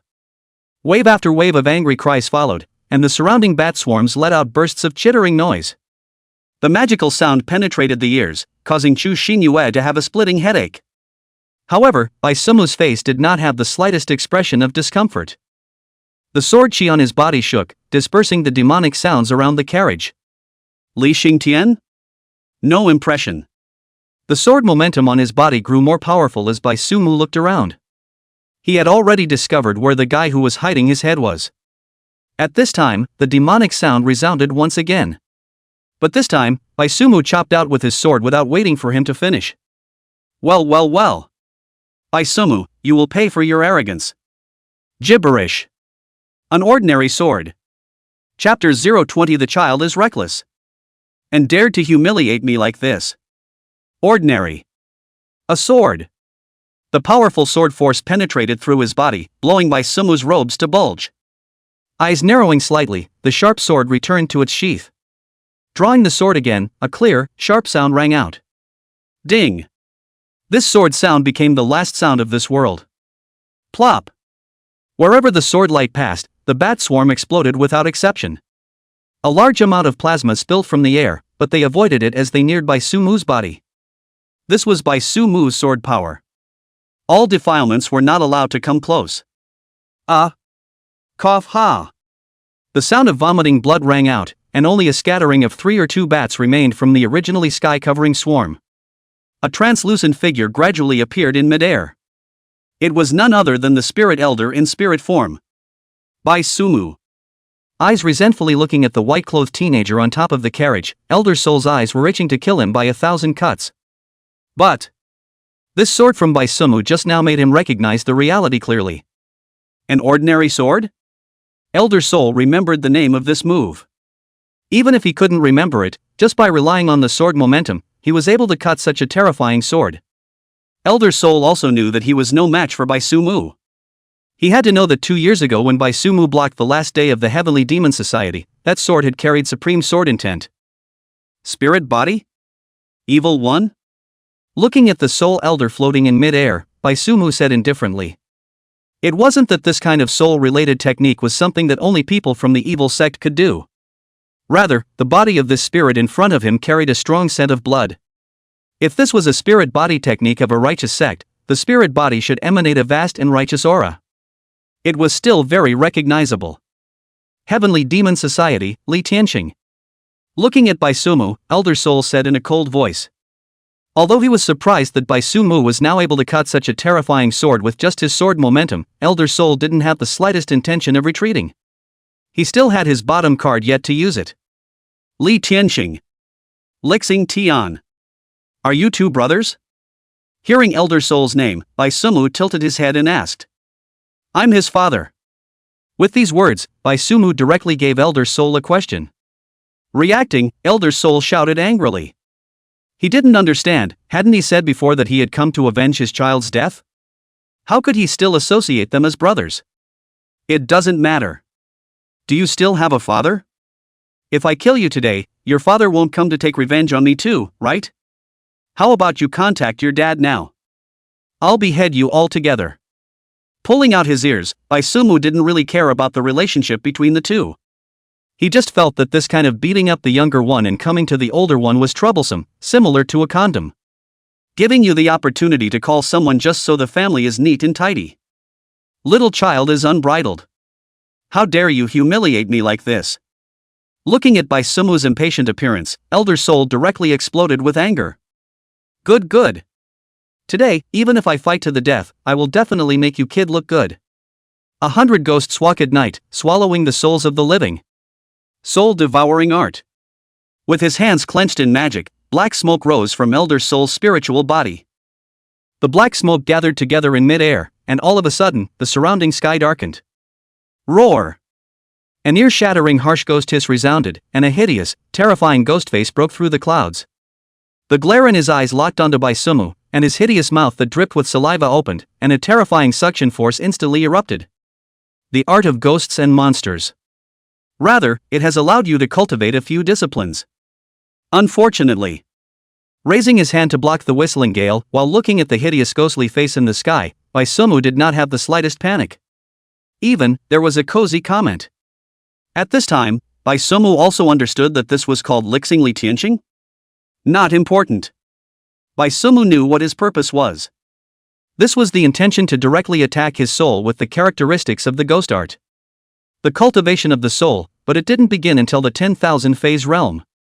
When an ordinary person faced this kind of ghost art that was issued through the Dharma phase, they could only use the same Dharma phase to counteract it. This was purposely studying himself knowing that he had not yet cultivated to the 10,000 phase realm. However, the research was still small. On one's own body, there was no lack of spirit treasures to guard one's soul. Even if we put that aside, is Baisumu an ordinary person? Sword intent was something that could nourish the soul. Even if Baisumu wasn't a 10,000 phases realm cultivator right now, the strength of his soul. But it's not weak at all. Even to put it more bluntly, even with the added strength of the Dharma phase. The strength of the soul of this hideous ghost face in front of him wasn't even as high as Baisumu's. Therefore, how could Baisumu be devoured? Can't let you continue to devour it. Otherwise, there's no way to make the journey. Pointing the blade of his sword to the sky, Baisumu said in a cold voice. Ha? What are you talking about? A hoarse ghostly demonic voice rang out, and Elder Soul was really surprised by Baisumu's brain circuits. How could he be concerned about whether or not there was a way to catch up now? It was better to care about his own little life first. Be a good boy and hand over your soul. With a furious roar, the suction force increased once again, and since he had offered his bottom card, Elder Soul was running to take Baisumu's little life. Noisy. Gently shaking his head, the sword momentum on Baisumu's body became sticky. Wisps of streams of light intertwined in the air, forming a half-bodied giant that was not angry.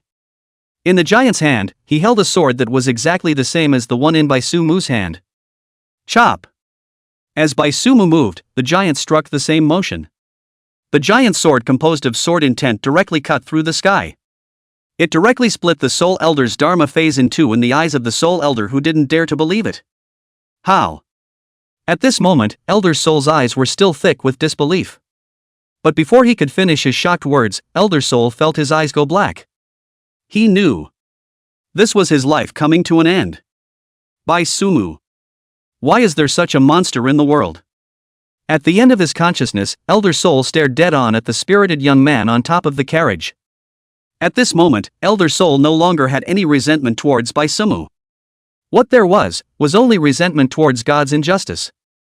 But obviously, the heavens did not care about Elder Soul's resentment. Eldest brother. Where's that ghost monster? At this time, Shu Xinyue regained her senses. She had just felt only a splitting headache before her entire being lost consciousness. In the end, she merely saw the hideous ghostly face forming in the sky. After all, Shu Xinyue was only an innate, even with Baisumu protecting her, facing the 10,000 phase realm's Dharma phase was still a bit too much of a stretch. This was also Baisumu's quick strike, otherwise maybe this silly girl would really become a silly girl in the future. Looking at the bits of starlight that fell from the sky, Baisumu calmly put away his sword.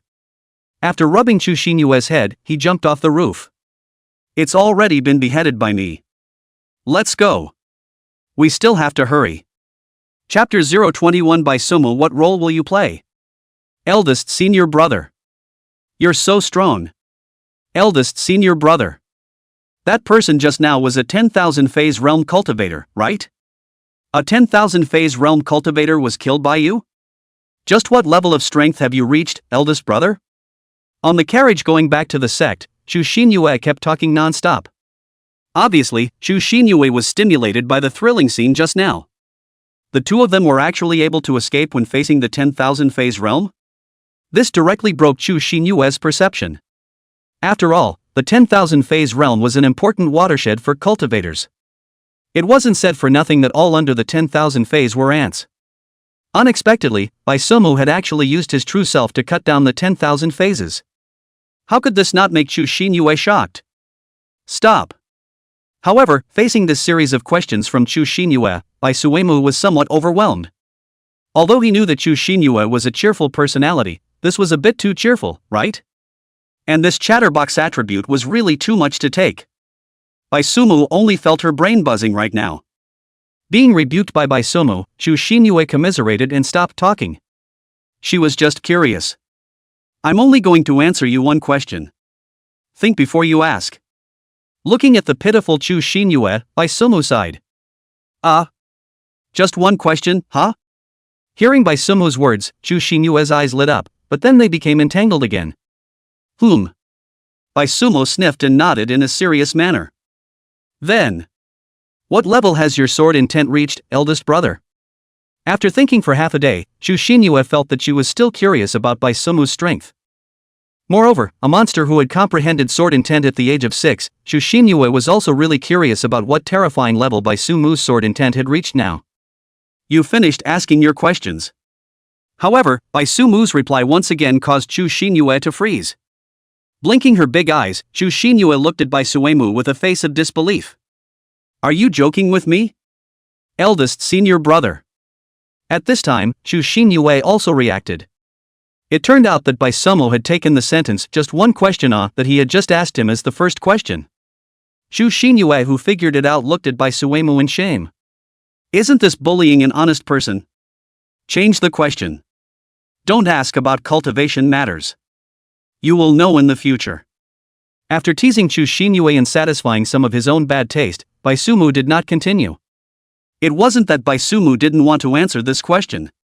Rather, telling Chu Xinyue now would not be beneficial to her. If she told Chu Xinyue now, it would affect her cultivation mindset.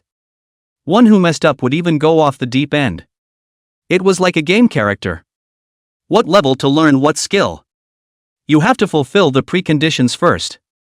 Right now Chu Xinyue's situation was like this. Sumu didn't want Chu Xinyue to be overly ambitious. Then, eldest brother, is that sword of yours from the famous sword record? Hearing that she couldn't ask about cultivation-related topics, Chu Xinyue was a bit sullen. There would be nothing to ask about. However, this opportunity was somewhat rare again, and Chu Xinyue thought for half a day before thinking of a question. Just now on the roof of the car, besides Sumu's overpowering sword intent, the thing that made Chu Xinyue's deepest impression was the sword in his hand. That sword, at a glance, one could tell that it wasn't an ordinary spiritual treasure. This question of yours is quite unique. Hearing this question from Chu Xinyue, Suemu was somewhat unanticipated.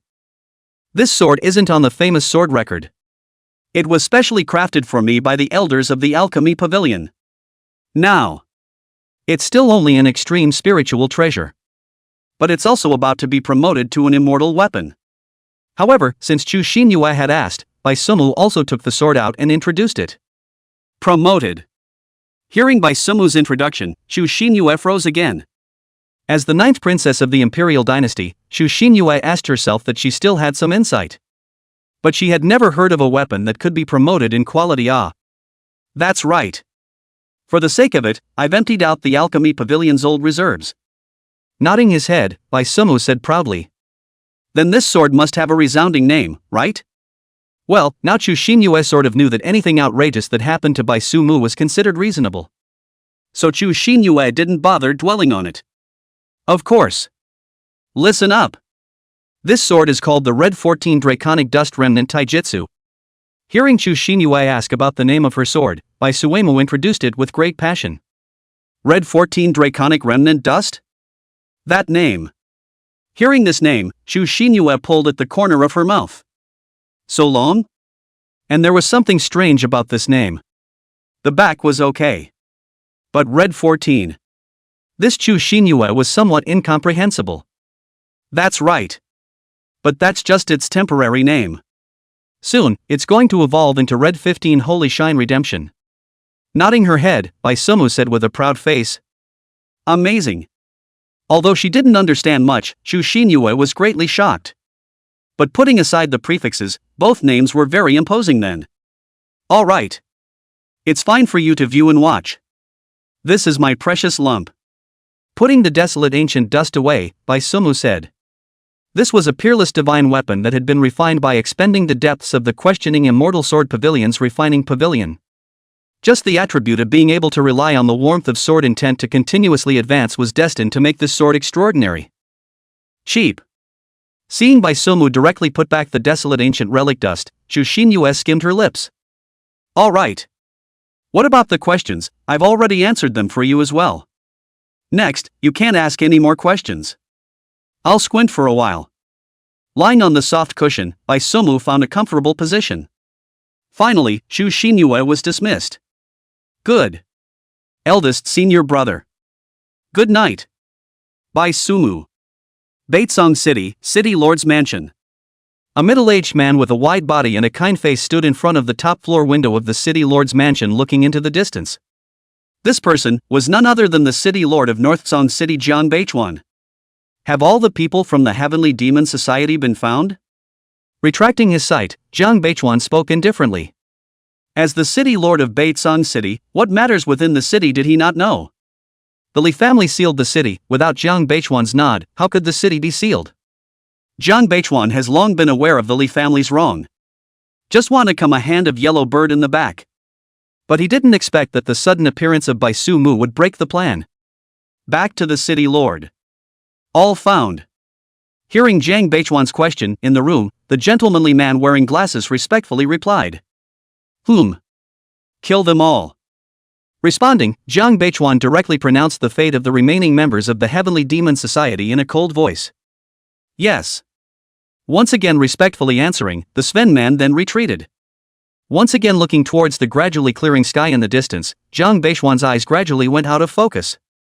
Bai Sumu. What role will you play in this next scene? Chapter 022, The Upcoming Sect Competition. Eldest brother, you're the stress kid, right? Ah. It feels like ages have passed. Asked the Immortal Sword Pavilion. Chu Xinyue, who had gotten down from the carriage, said tiredly as she stretched her lazy back. Obviously not much time had passed, it had only been 4 days since the mission. However, Chu Xinyue felt that these few days had been exceptionally long. AI. Why does it feel like the clan is extraordinarily lively today? Standing at the main entrance, Chu Xinyue looked at the surrounding disciples coming and going with extra surprise. Although Chu Xinyue had worshipped at Qingyao Peak, the disciples were originally extraordinarily scarce. But usually inside the sect, there weren't that many people. Why were there so many disciples today? Of course. Because the sect competition is about to begin. At this time, Bai Sumu walked down from the carriage. Right. The sect competition is about to begin. Hearing Bai Sumu's reminder, Chu Xinyue then reacted indistinctly. Right, the great sect competition. But what a pity. I can't participate this year. I was still thinking that I could have a good competition with the others. But after reacting, Chu Xinyue felt a little frustrated again. Thinking that the disciples of the entire clan who were confident in their own strength would participate in the sect competition, Chu Xinyue couldn't help but feel a bit of fervor. Those who were able to join the Immortal Questioning Sword Pavilion were all the pride of the heavens. Under such circumstances, of course Chu Xinyue also wanted to spar with them. It's possible. If you want to participate, just go directly to sign up. Looking at Chu Xinyue's dejected face, Bai Sumu said easily. But aren't I a new disciple who just joined? Surprised and pointing at herself, Chu Xinyue froze a little. If she remembered correctly, Chu Xinyue remembered that the sect had regulations, right? If one wanted to enroll in the sect competition, only disciples who had worshipped in the sect for at least a year could do so. This requirement, one clearly did not meet the standard. There's something to it. The original purpose of setting up this rule was just to not discourage new disciples. If you're confident enough in yourself, there's no one stopping you from enrolling. I'm at your age of. I'm sorry, it seems like you're still older than me? Looking at you, Shinyue, Baisumu said slowly. To put it bluntly, the sect competition had established this precondition just because they didn't want the new disciples to go up and get abused. After all, the strength of disciples who had just joined the sect was only at the innate realm. Perhaps occasionally there will be a demon who has formed a dan on his own after joining the sect, but the ones they had to face were geniuses who had been cultivating within the sect for much longer. The Jedan realm could indeed be said to be a minor expert. But in the questioning Immortal Sword Pavilion sect competition, the Jedan realm was still thinking too much if they wanted to take the top spot. Ha! Eldest senior brother. How presumptuous of you. Hearing Baisumu speak so lightly, Shu Shinyue somewhat broke her defenses. And what do you mean I'm this age? I'm still a flower girl, alright. Could it be that Baisumu thought that anyone was a monster like him? I'm a genius, but I'm also just a normal genius. Seriously. I do think you can give it a try. Even if it's not for the sake of winning the championship, it's good to accumulate some experience. Looking at Shu Shinyue, who had an outrageous expression on her face, Baisuemu said in a serious manner. This way. Hearing Baisumu's serious words, Chu Xin, you really did seriously consider them. Hearing it that way, what Baisuemu said did make sense. If it was just a matter of accumulating experience, the sect competition was truly not to be missed. After all, during normal times, it was rarely possible to gather so many geniuses together. Right. Your second senior brother and third senior sister, both of them participated in the sect competition in their first year of worshipping in the sect. Although they didn't win the championship, they also entered the top 50. No. Eldest senior brother, aren't you pressuring me? Hearing Baisumu's words, Shu Shinyue once again broke her defenses. This was said as if the minimum requirement for one to participate in the sect competition was the top 50. After all, one couldn't pull down Cheng Yaopik's record, right? But I'm an innate realm, top 50? Isn't this asking for my old life? Although Chu Shinyue was very confident in her own talent strength, she wasn't confident to this extent. This was the Immortal Sword Pavilion where geniuses gathered. I'm not pressuring you. Think about your third senior sister. The first year she participated was 46th place. Your second senior brother. But he got 40th place in his first year. And me. Your eldest senior brother, I won the sect competition the first time I participated. So you shouldn't be pressured. Waving his hand, Baisumu spoke lightly. But in Chu Shinyue's ears, it was one heavy mountain after another. Eldest senior brother. You're the stress kid, right? Eldest senior brother, stop reading. Covering her ears, Shu Shinyue really didn't want to listen anymore. This further listening, I'm afraid it's not a bit of a bad ending. Go back first, go back first. I still have to go and hand in my tasks. The matter of the sect competition will be discussed later. It was better not to look into the sect grand competition or anything else for now. If they could advance to Jieden in the next 2 days, maybe Chu Shinyue would still consider it. Otherwise, entering the top 50 with an 8, the pressure was just a bit too much. Yawn. Didn't snub it? Looking at Chu Shinyue, who changed the topic, Baisuemu muttered in a small cricket voice. Hey. You're exposed, eldest brother. You just want to see me make a fool of myself, right? As a cultivator, Chu Shinyue's 5 senses were still sharp. Baisumu's whispering crickets certainly couldn't escape Chu Shinyue's ears. And that's your true purpose, right? Competing for the rankings and whatnot is secondary, eldest senior brother, you just want to see your lovely senior sister make a fool of herself. He. Discovered? Seeing Chu Shinyue's reaction, Baisumu also heatedly smiled in an attempt to muddle through. He. Eldest brother, your character is too nasty. Looking at Baisumu's attempt to muddle through, Chu Shinyue directly exploded. You can't do this to your cute little senior sister.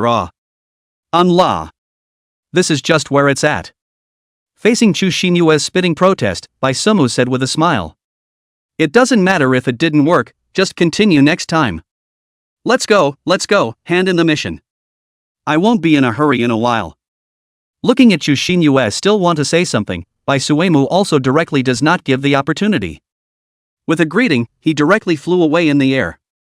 Grand Master. Brother. Looking at Bai Suemu who directly escaped, Chu Xinyue was filled with helplessness. One didn't know if one's decision to worship Qingyao Peak in the first place was the right one or not.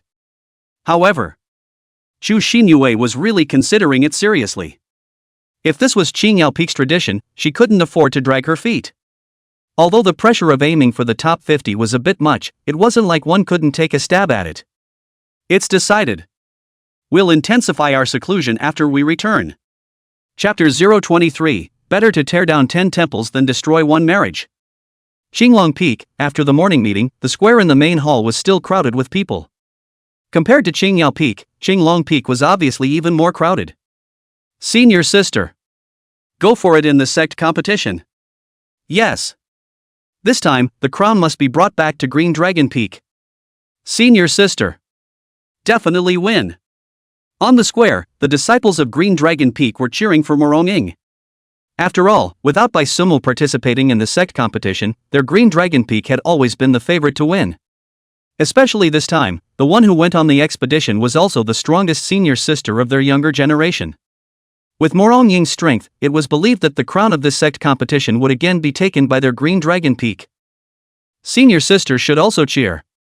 Don't feel pressured even if it's your first time participating.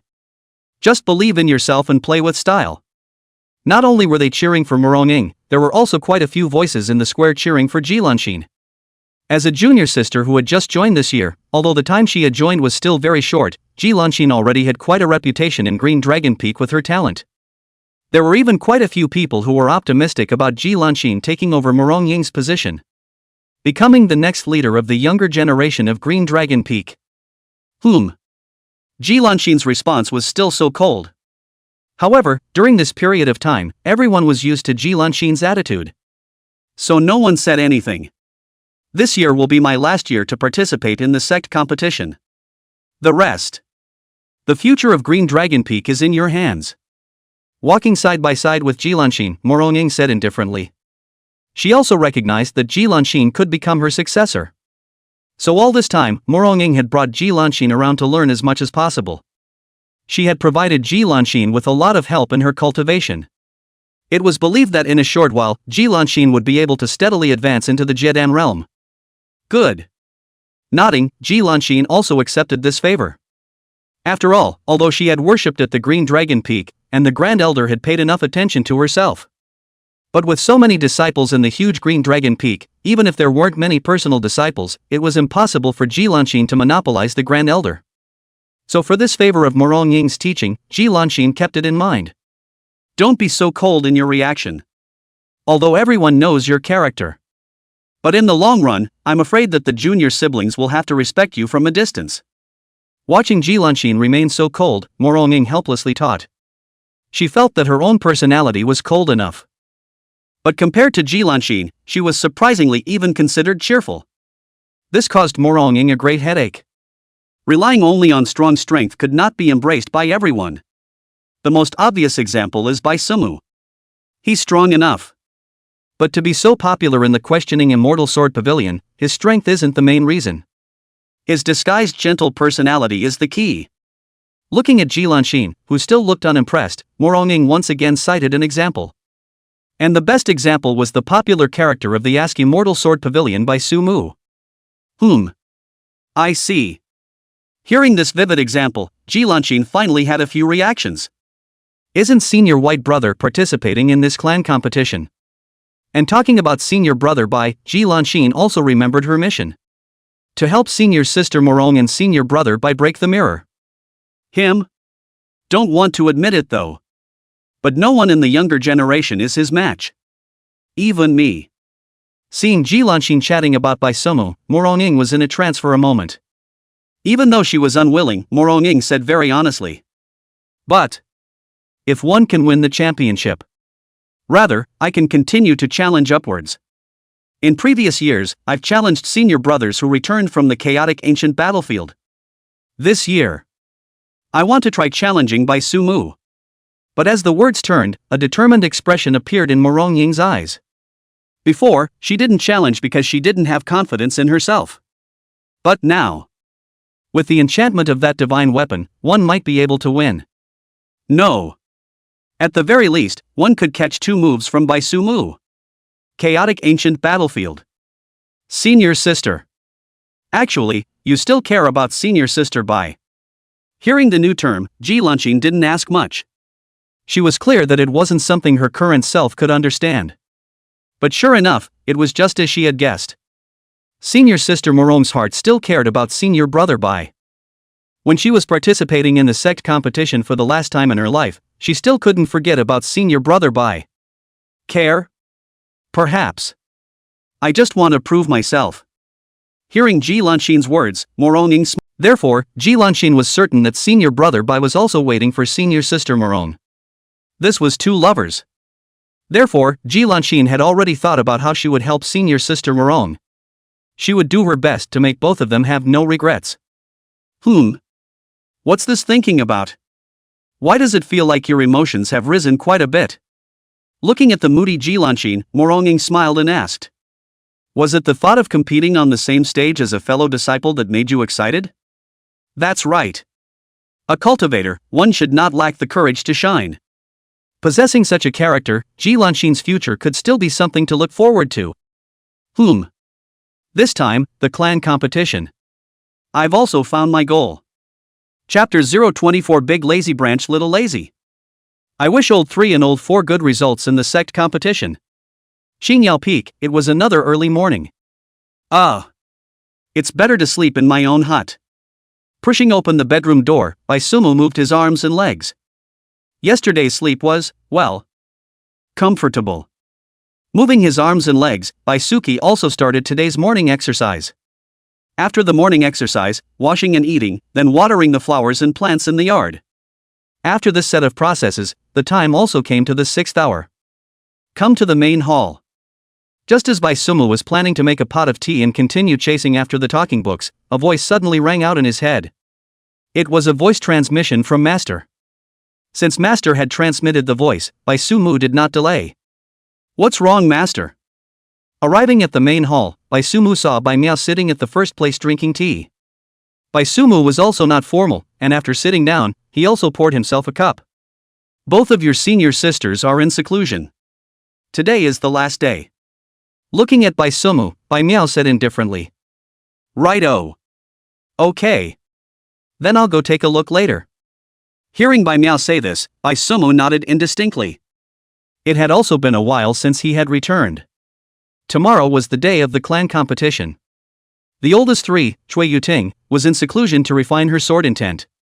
The 4th Chu Xinyue was in seclusion to impact the Jiedan. This is the eldest brother, really watch out. Don't let anything go wrong at that time. That's not right. This job is not the master to do? Reacted Bai Sumu thought more and more wrong. But as soon as he raised his head, he came face to face with Bai Miao. Looking at that frank line of sight, Bai Sumu did not say anything. This job, there is no escape. Why are there so few disciples in Xingyao Peak? First, it was Bai Miao's preference for tranquility. This was an important reason. But in fact, Bai Sumu knew that the main reason was that Bai Miao wasn't very keen on teaching disciples. In Bai Miao's words, teaching disciples was only for the sake of inheritance. But she already had Bai Sumu. One Bai Sumu was worth thousands of disciples. Therefore, Xingyao Peak rarely had any additional teaching sessions other than the weekly morning class. Xingyao Peak's main focus was an independent study. Once upon a time, Bai Sumu also protested. But Bai Miao said, "Now is the time for you to honor me." In one sentence, Bai Sumu was defeated. So Bai Sumu's body had an additional responsibility to teach his junior siblings. Why else would Chui Yuting be the first to look for Bai Sumu when she had something to do? This was all a tradition of Xingyao Peak. Does Master have any other orders? After thinking about it, Bai Sumu looked over again. Normally, if there was nothing else, Bai Miao would have let himself go at this time. Now that he was still keeping himself, there must still be something else. Aha! The pastries are finished. Seeing Bai Sumu take the initiative to ask, Bai Miao also followed the conversation down. Okay. Then I'll go make it for you now. You see, Bai Sumi knew there was something else waiting for her. Seeing Bai Miao nod, this was no more following. After saying that, Bai Sumu got up and headed towards the kitchen in the backyard. After finishing the pastries, Bai Miao waved her hand and sent Bai Sumu away. Leaving the main hall, Bai Sumu didn't forget what his master had explained. No, he directly came to Lan Dai's small courtyard. Lao Air. Your two senior sisters are closing their doors for the last day today. Why aren't you worried at all? Standing at the entrance to Blue Dai's small courtyard, Bai Suemu yelled at the top of his voice.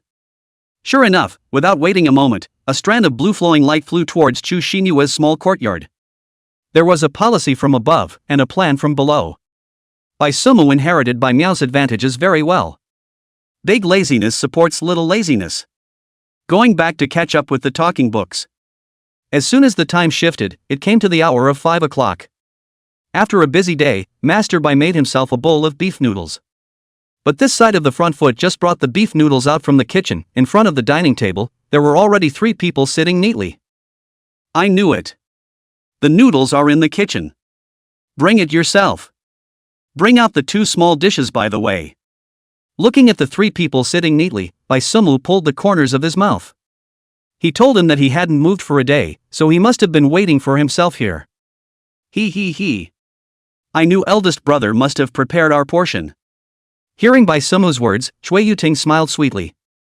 Not being polite, she got up and headed towards the kitchen. Lan Dai followed closely behind, and only Chu Xinyue was still a little embarrassed, but was also pulled away by Chui Yuting folding back. A meal ate 2/4 of an hour. In Bai Sumu's place, there wasn't any rule of eating without talking. Of course, they were chatting while eating. Eldest senior brother, your craftsmanship is really excellent. I've never even eaten such delicious noodles at home. Chu Xinyue was still a bit reserved at first. But after taking the first bite, she couldn't care less. As a princess of the imperial dynasty, what mountainous delicacies hadn't she eaten before? But today, Bai Sumu's handiwork really brightened her eyes. I told you. Eldest brother's craftsmanship is much better than the restaurant chefs outside. Chui Yuting sniffed proudly. No, complimenting me, what are you proud of? On the contrary, it was Lan Dai who hadn't said a word the entire time. He just kept on chucking in the food. Okay. In such a good mood, it seems like the results of this retreat were good? Looking at Chui Yuting and Chu Xinyue, Bai Sumu said with a smile. Although with Bai Sumu's vision, he could tell the two of them's current realm of strength at a glance. But of course, this joy of elevation after hard cultivation was to be shared out by the girls themselves. He. It's not bad, it's just that there was that little epiphany. Compared to eldest senior brother, of course it's still 100,000 miles short. Listening to Chui Yuting's tone, the harvest this time was definitely not small. If it wasn't for her legs getting stuck on the table, Bai Sumu was afraid that she would float up. Of course. Don't even look at who I am. But Chui Yuting was stinky, and Bai Sumu was even stinkier than her. But I can give you a warning. Morong Ying is estimated to have improved no less than you during this period of time. And I took her to the burial sword valley to get the sword. However, looking at Chui Yuting's confident look, Bai Sumu still pulled her back. It wasn't that Bai Sumu didn't think highly of Chui Yuting. To his own senior sister, Bai Sumu had always been confident. It was just that he didn't want her to be too gullible. I understand. Eldest senior brother, don't worry. Am I that fragile? Hearing Bai Sumu's words, Chui Yuting rolled her eyes. She heard the meaning in Bai Sumu's words. Chui Yuting certainly wouldn't underestimate Morong Ying. After all, they were all old rivals for so many years. After all, it wasn't your friends who knew you best, but your enemies. Eldest senior brother. I've already broken through to the Jiedan realm. So I've decided to sign up for the clan competition. At this time, Chu Xinyue saw Bai Sumi looking over, and having prepared herself long ago, she raised her hand and said, just go and gain experience. Don't be so concerned about winning or losing. At that time, senior brothers and sisters will all go to cheer you on. Looking at Chu Xinyue, whose eyes were serious, Bai Sumu said with a smile. After saying that, Bai Sumu raised his wine cup. I wish oldest 3 and oldest 4 good results in the sect competition. Cheers! Cheers! Chapter 025. Obviously I've collected my strength, How did I give the child a heart demon? Early the next morning, Bai Sumu led Qingyao Peak's team to Wulian Peak. Martial Refinement Peak, because it had been cut off by the Master Ancestor's sword in the early years, had been used as a place for the questioning Immortal Sword Pavilion's competitions. Not only was it for the clan competition, but the usual sparring between disciples also took place at the Martial Refinement Peak. Wow! So many people. Climbing up the Martial Refinement Peak, Xu Xinyue couldn't help but let out a sigh of emotion as she looked at the crowded scene around her. She had thought of the sect competition being lively, but she hadn't expected it to be this lively. How many people must there be? Not all of these are here to participate in the sect grand competition. Some of them are also here to see the action just like eldest brother, or to cheer on fellow peak disciples.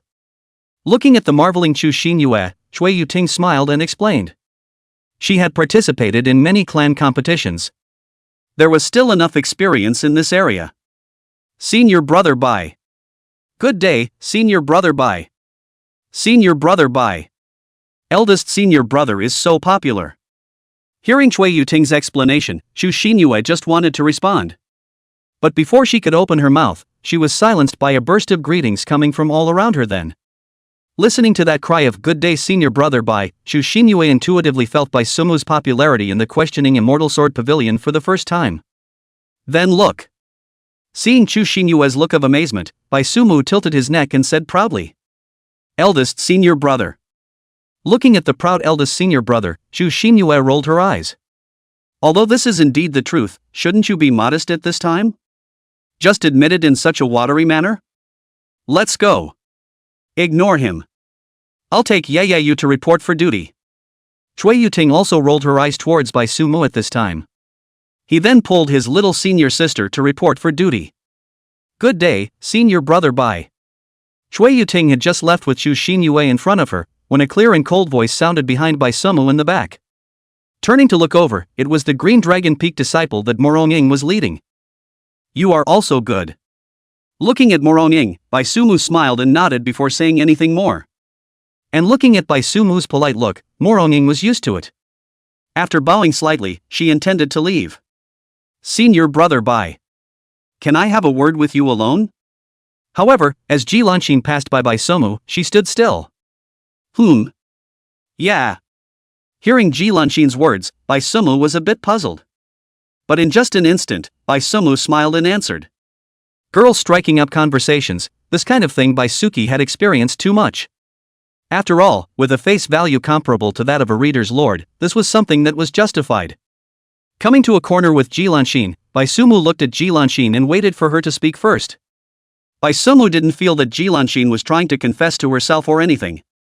Because in Ji Lanxin's eyes, there was no adoration emotion. So Bai Sumu was somewhat curious as to what exactly this junior sister was calling herself about. Eldest senior brother. Could you please meet with senior sister Morong after the sect competition? Ji Lanxin didn't let Bai Sumu wait long. Senior sister Morong? Ow. Is that the one who just greeted? Hearing Ji Lanxin speak so directly, Bai Sumu's mind recalled the figure that had just greeted him. Although Bai Sumu's memory was indeed bad, after all, they had just traveled to the Buried Sword Valley together a while ago. So more or less, he was still able to recall some of it. That's right. Please, senior brother Bai. Seeing that senior brother Bai still remembered senior sister Morong, Ji Lanxin's heart was overjoyed. It seemed that she was right in thinking that senior brother Bai still had senior sister Morong in his heart. Now, Ji Lanxin felt that her plan was more secure. The two of them, indeed, just lacked a chance to clear up their misunderstanding. Then let herself create the opportunity. Thinking of this, Ji Lanxin solemnly bowed. Can't you just say it now? Looking at Ji Lanxin's solemn appearance, Bai Sumu did not directly agree. If it was a problem with cultivation, Bai Sumu felt that Morong Ying should go to the Grand Elder. If it was any other problem, Bai Sumu didn't really feel that he would be able to help either. So, Bai Sumu couldn't think of a reason why he wanted to meet with Morong Ying. Senior brother Bai. Hearing that Bai Sumu had actually refused, this was something that Ji Lanxin had not expected. Could it be that she had speculated wrongly? Senior brother Bai. Ever since the first time I met you, senior sister Morong has had you in her heart. After so many years have passed, in fact, senior sister Morong has always been in pain. Nowadays, senior sister Morong is somewhat unable to walk out. Pursing her lips, Ji Lanqin had originally planned to let the two of them poke through the window paper themselves when they met. But looking at Bai Sumu's posture, not telling the truth shouldn't be an invitation. So Ji Lanqin also told the truth. So serious? Hearing Ji Lanqin's words, Bai Sumu was indeed shocked. These words sounded to Bai Sumi that Morong had created a heart demon because of herself. That was a heart demon. A calamity in cultivation. Bai Sumu remembered that when Chui Yuting had approached herself, she had said that Morong had been swept away by herself with a single sword in the final of the sect competition. Had the seeds of a heart demon been left behind from that time onwards? It wasn't like Bai Sumu hadn't encountered this kind of situation before. In fact, the more talented a character was, the easier it was to give birth to a heart demon. After all, it had never been smooth sailing, and suddenly experiencing a huge sense of disparity would sometimes really drive a person crazy. Previously, when Bai Sumu was still active in the sect competition, the people who lost under him were also traumatized by major psychological trauma. So later on, when Bai Sumu retreated, there was also a factor in this regard. Good. Meet somewhere. Realizing the seriousness of the matter, Bai Suki also directly agreed. No kidding, this was saving lives. Then it's still here. After the sect competition, I will bring senior sister Morong over. At that time, I'll be counting on senior brother Bai. Looking at Bai Sumu's face, Ji Lanqin's heart once again leapt for joy. It seemed that senior white brother also understood the meaning of his words. Since this was the case, this matter was already 80% done. As long as both sides met and revealed their hearts. By then, he himself would be the first matchmaker. Senior brother Bai. Then I'll take my leave first. With a leaping heart, Ji Lanqin left. She had to go back and share the good news with senior sister Morong. Good. Seeing Ji Lanqin leave, Bai Sumu also went back. Eldest senior brother. What's wrong? Seeing Bai Sumu return, Xu Xingyue asked suspiciously.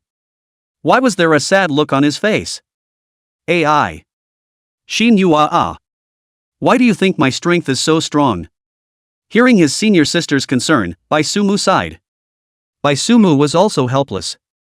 He had clearly collected his strength. How could he still hit the child with a heart demon? But listening to Bai Sumu's Versailles speech, Xu Xingyue rolled her eyes. This was to put pressure on herself again? Eldest senior brother. The grand competition is about to begin, I'm going to get ready first. Chapter 026 Petite Xu Xingyue, surprisingly powerful?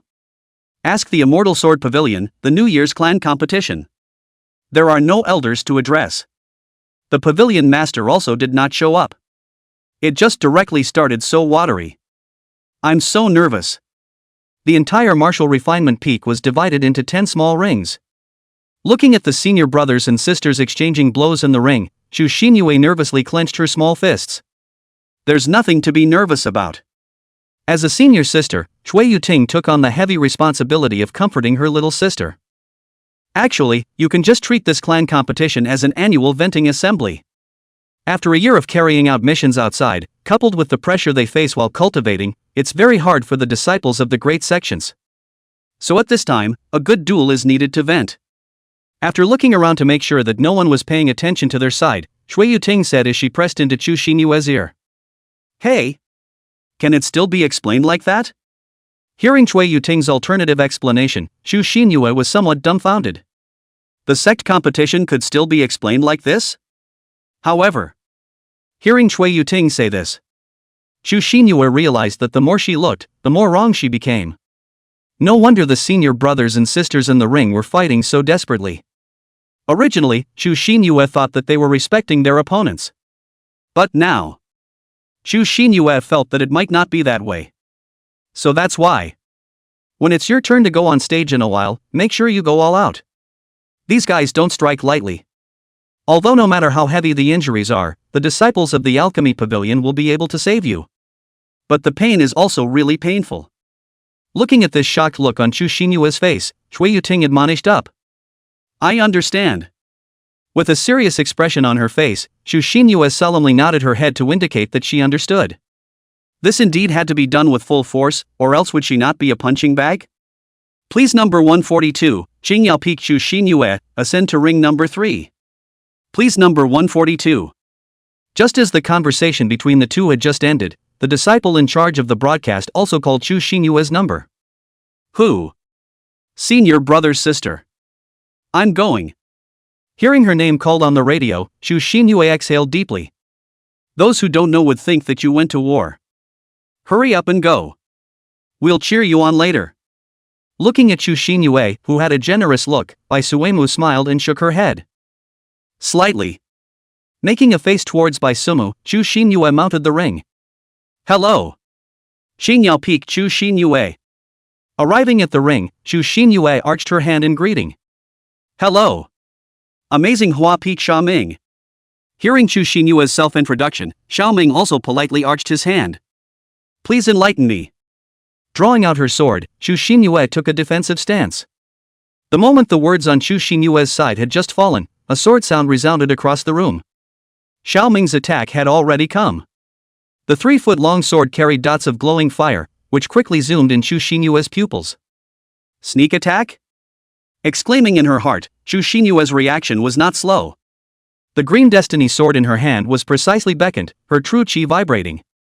Folding waves. With a delicate shout, Chu Xinyue swung her longsword away, and the green underworld sword carried a momentum as heavy as 1,000,000 pounds towards Xiaoming's left shoulder.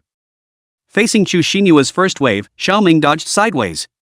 But immediately afterward, Chu Xinyue's second wave followed right behind, and the vertical chop turned into a horizontal sweep. Burn! Seeing Chu Xinyue pressing so hard, Xiaoming also decided to let go. A crimson flame burned above his long sword, and he thrust his backhand into the ground. Ding! A crisp sound of gold and iron clashing rang out as the two longswords collided together. Boom! However, as an air explosion rang out, Xiaoming's body flew directly backwards. What a great force! Turning in the air to dislodge the force and finally standing steadily at the edge of the ring, Xiaoming raised his head and looked at Chu Xinyue in surprise. Such a delicate and beautiful young girl, but she was actually a power type? And looking at the surprised Xiaoming, Chu Xinyue didn't say much, closing her sword and once again assuming a defensive stance. Sure enough. No one from Qingyao Peak can be underestimated. Eyes narrowing slightly, Xiaoming felt that it was time for him to get serious. When he had just gone up to the stage and heard Chu Xinyue's introduction, Xiaoming had already raised his 12% spirit. After all, looking through the ones that came out from Qingyao Peak, there wasn't a single good fighter. Eldest senior brother Bai Sumu didn't need to be introduced too much. Second senior brother Blue Dai, although the reputation is not obvious, that is also once the clan competition winner, a body of strength is also oppressive peer, proper heavenly pride level characters.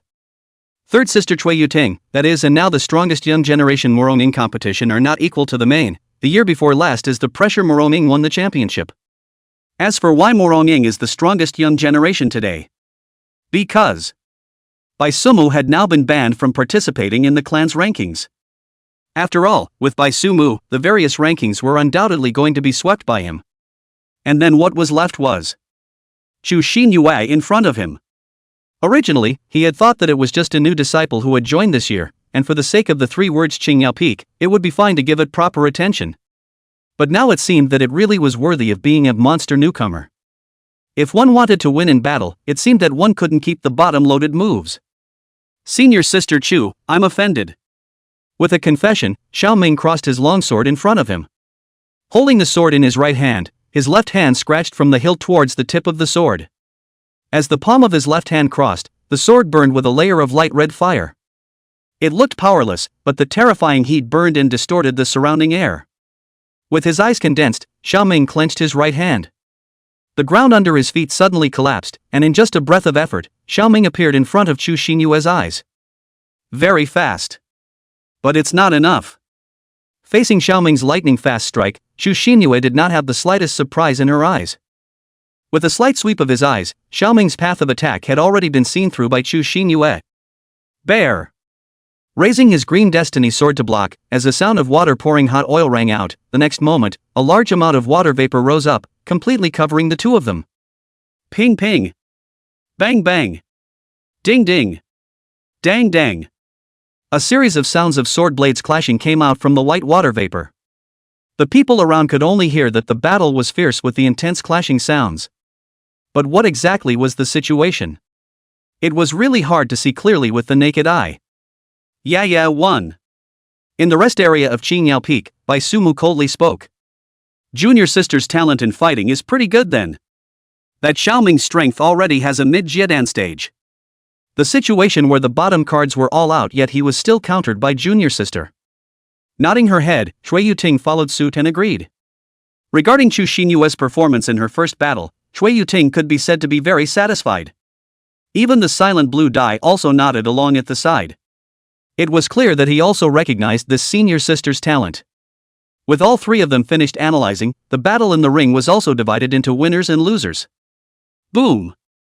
With a muffled sound, Xiaoming's figure once again flew backwards. But this time, Xiaoming was unable to break and flew directly out of the ring.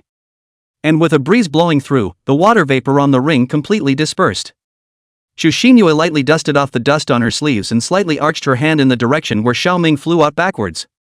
Understood. Chapter 027 The CP that one Couthouse 2 was finally going to be together. Senior brother and sister. Winning the first game, Chu Xinyue cheerfully returned to the rest area. Not bad. Very talented in fighting.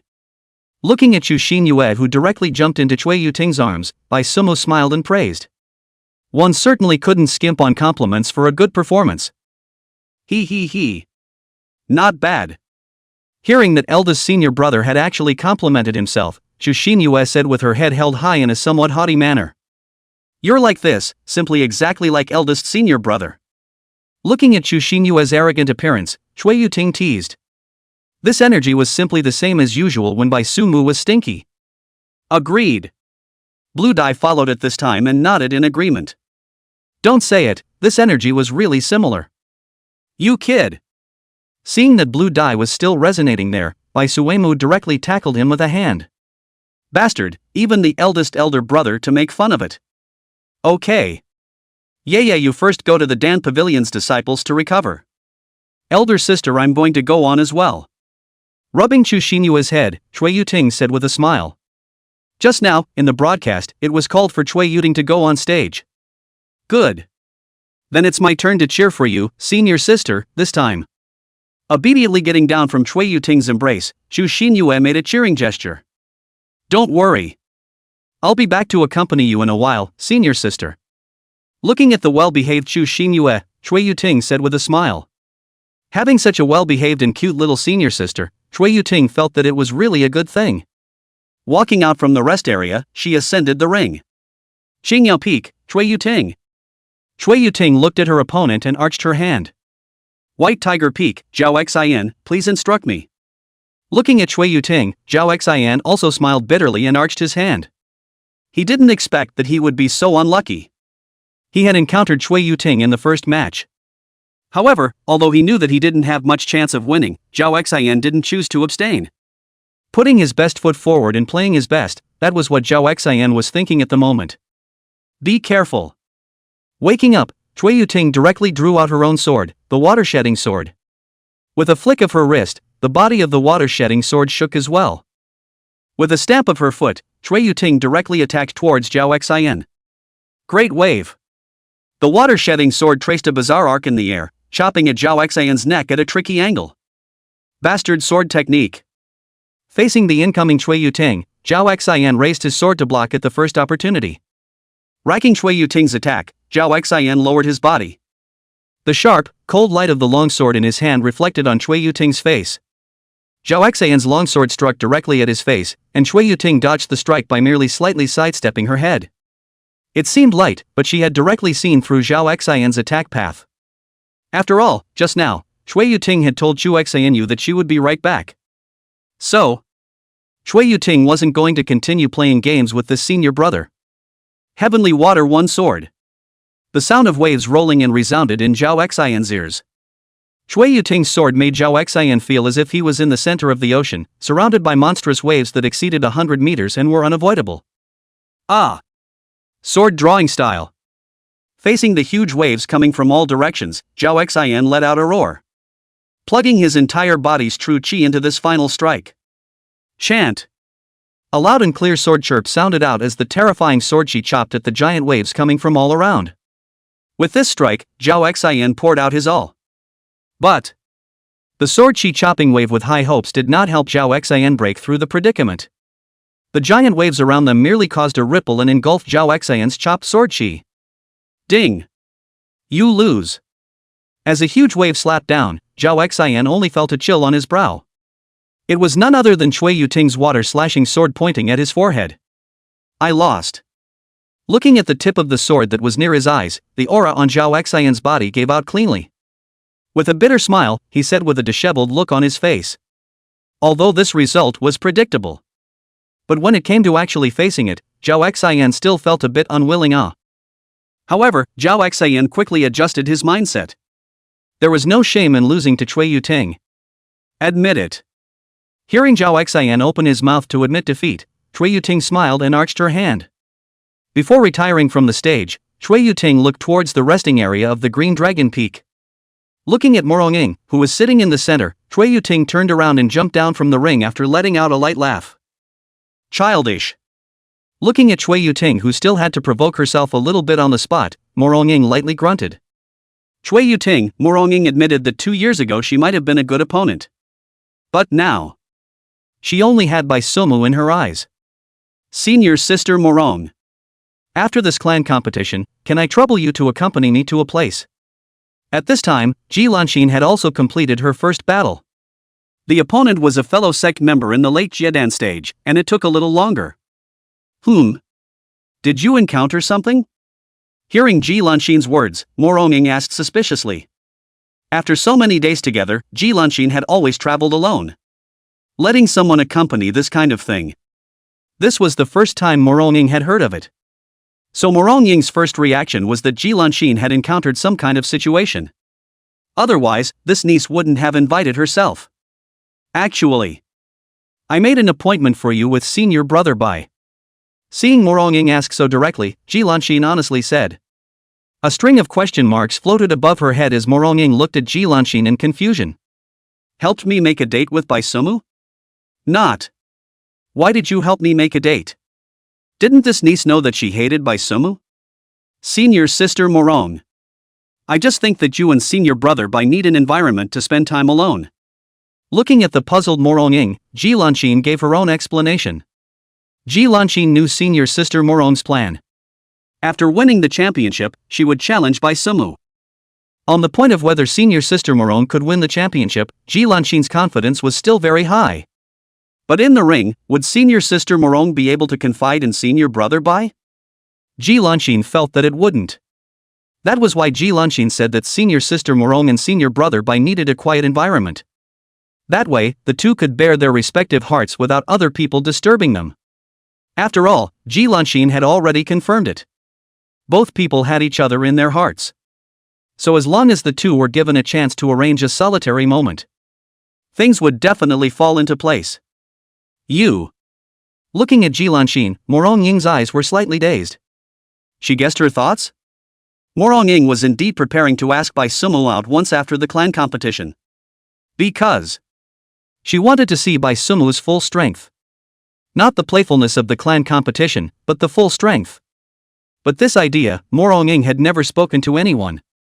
I didn't expect it to be seen by this girl Ji Lanxin. What a delicate mind. Really can't do anything about you.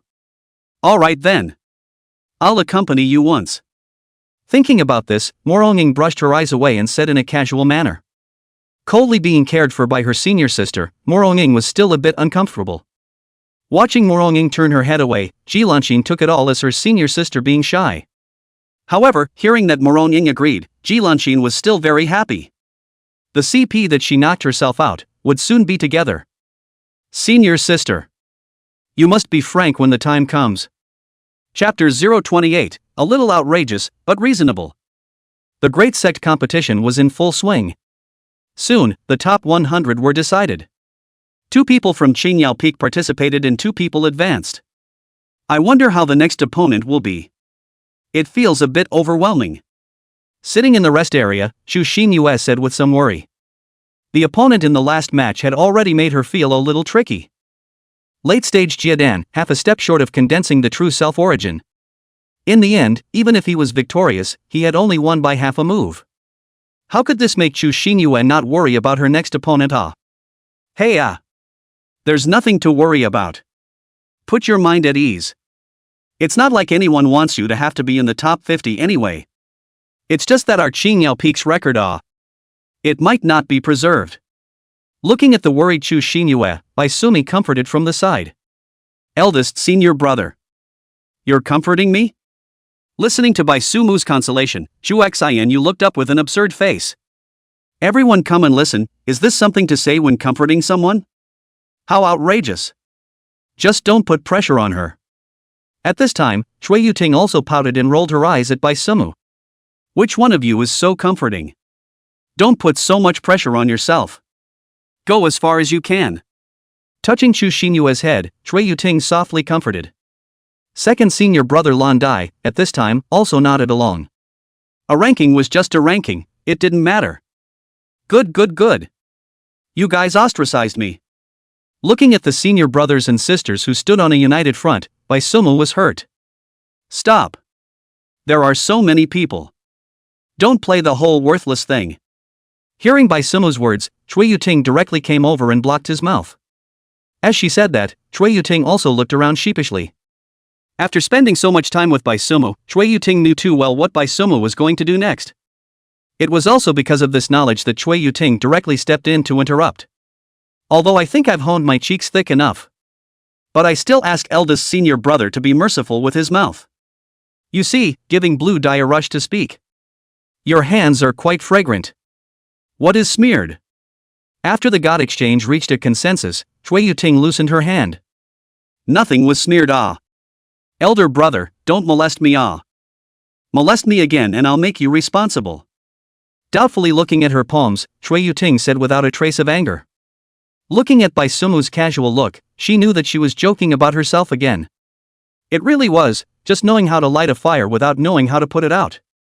Scummy man. All right. No more molesting. I molested Blue. Eldest brother. Please behave yourself. Before Baisuki could finish his words, Blue Dye spoke again. He was really afraid of Baisuki. Really? I'm your senior brother. This is my way of expressing my love for you guys. I don't see the need for that. These last words were said together by Bluestem and Chui Yuting. It was really the way Big Brother expressed his love that people in general couldn't accept. Okay. No more jokes with you guys. How is the cultivation of sword intent going for you two? After teasing his senior siblings for a bit, Baisumu looked at Lan Dai and Chui Yuting and asked. After a few more times of seclusion, I should be able to completely master sword intent. Seeing that the conversation was on topic, Chui Yuting also said with a straight face. As she spoke, Chui Yuting still had some complacency between her brows. At her age, to be able to completely master sword momentum was already a phoenix-like existence. You're still complacent. At your age, you still haven't completely mastered sword momentum, how can you be complacent? Looking at the complacent Chui Yuting, Baisumu teased. I'm already fast here alright. Of course it can't be compared to you, eldest brother. But compared to others I'm still far ahead. Seeing Baisumu deride herself, Chui Yuting retorted. She felt that she was already fast. I won't mention Moronging. Ji Lanxin also went to the burial sword valley with me. Looking at Chui Yuting who was still a bit unconvinced, Baisumu said slowly. Ji Lanxin? Who? Hearing this unfamiliar yet familiar name, Chui Yuting was a bit unresponsive for a moment. It seemed like she had heard this name herself. But exactly where had she heard it before? It was still a bit hard to recall for a while. Ji Lanxin. It's the newcomer who joined the sect with me this year.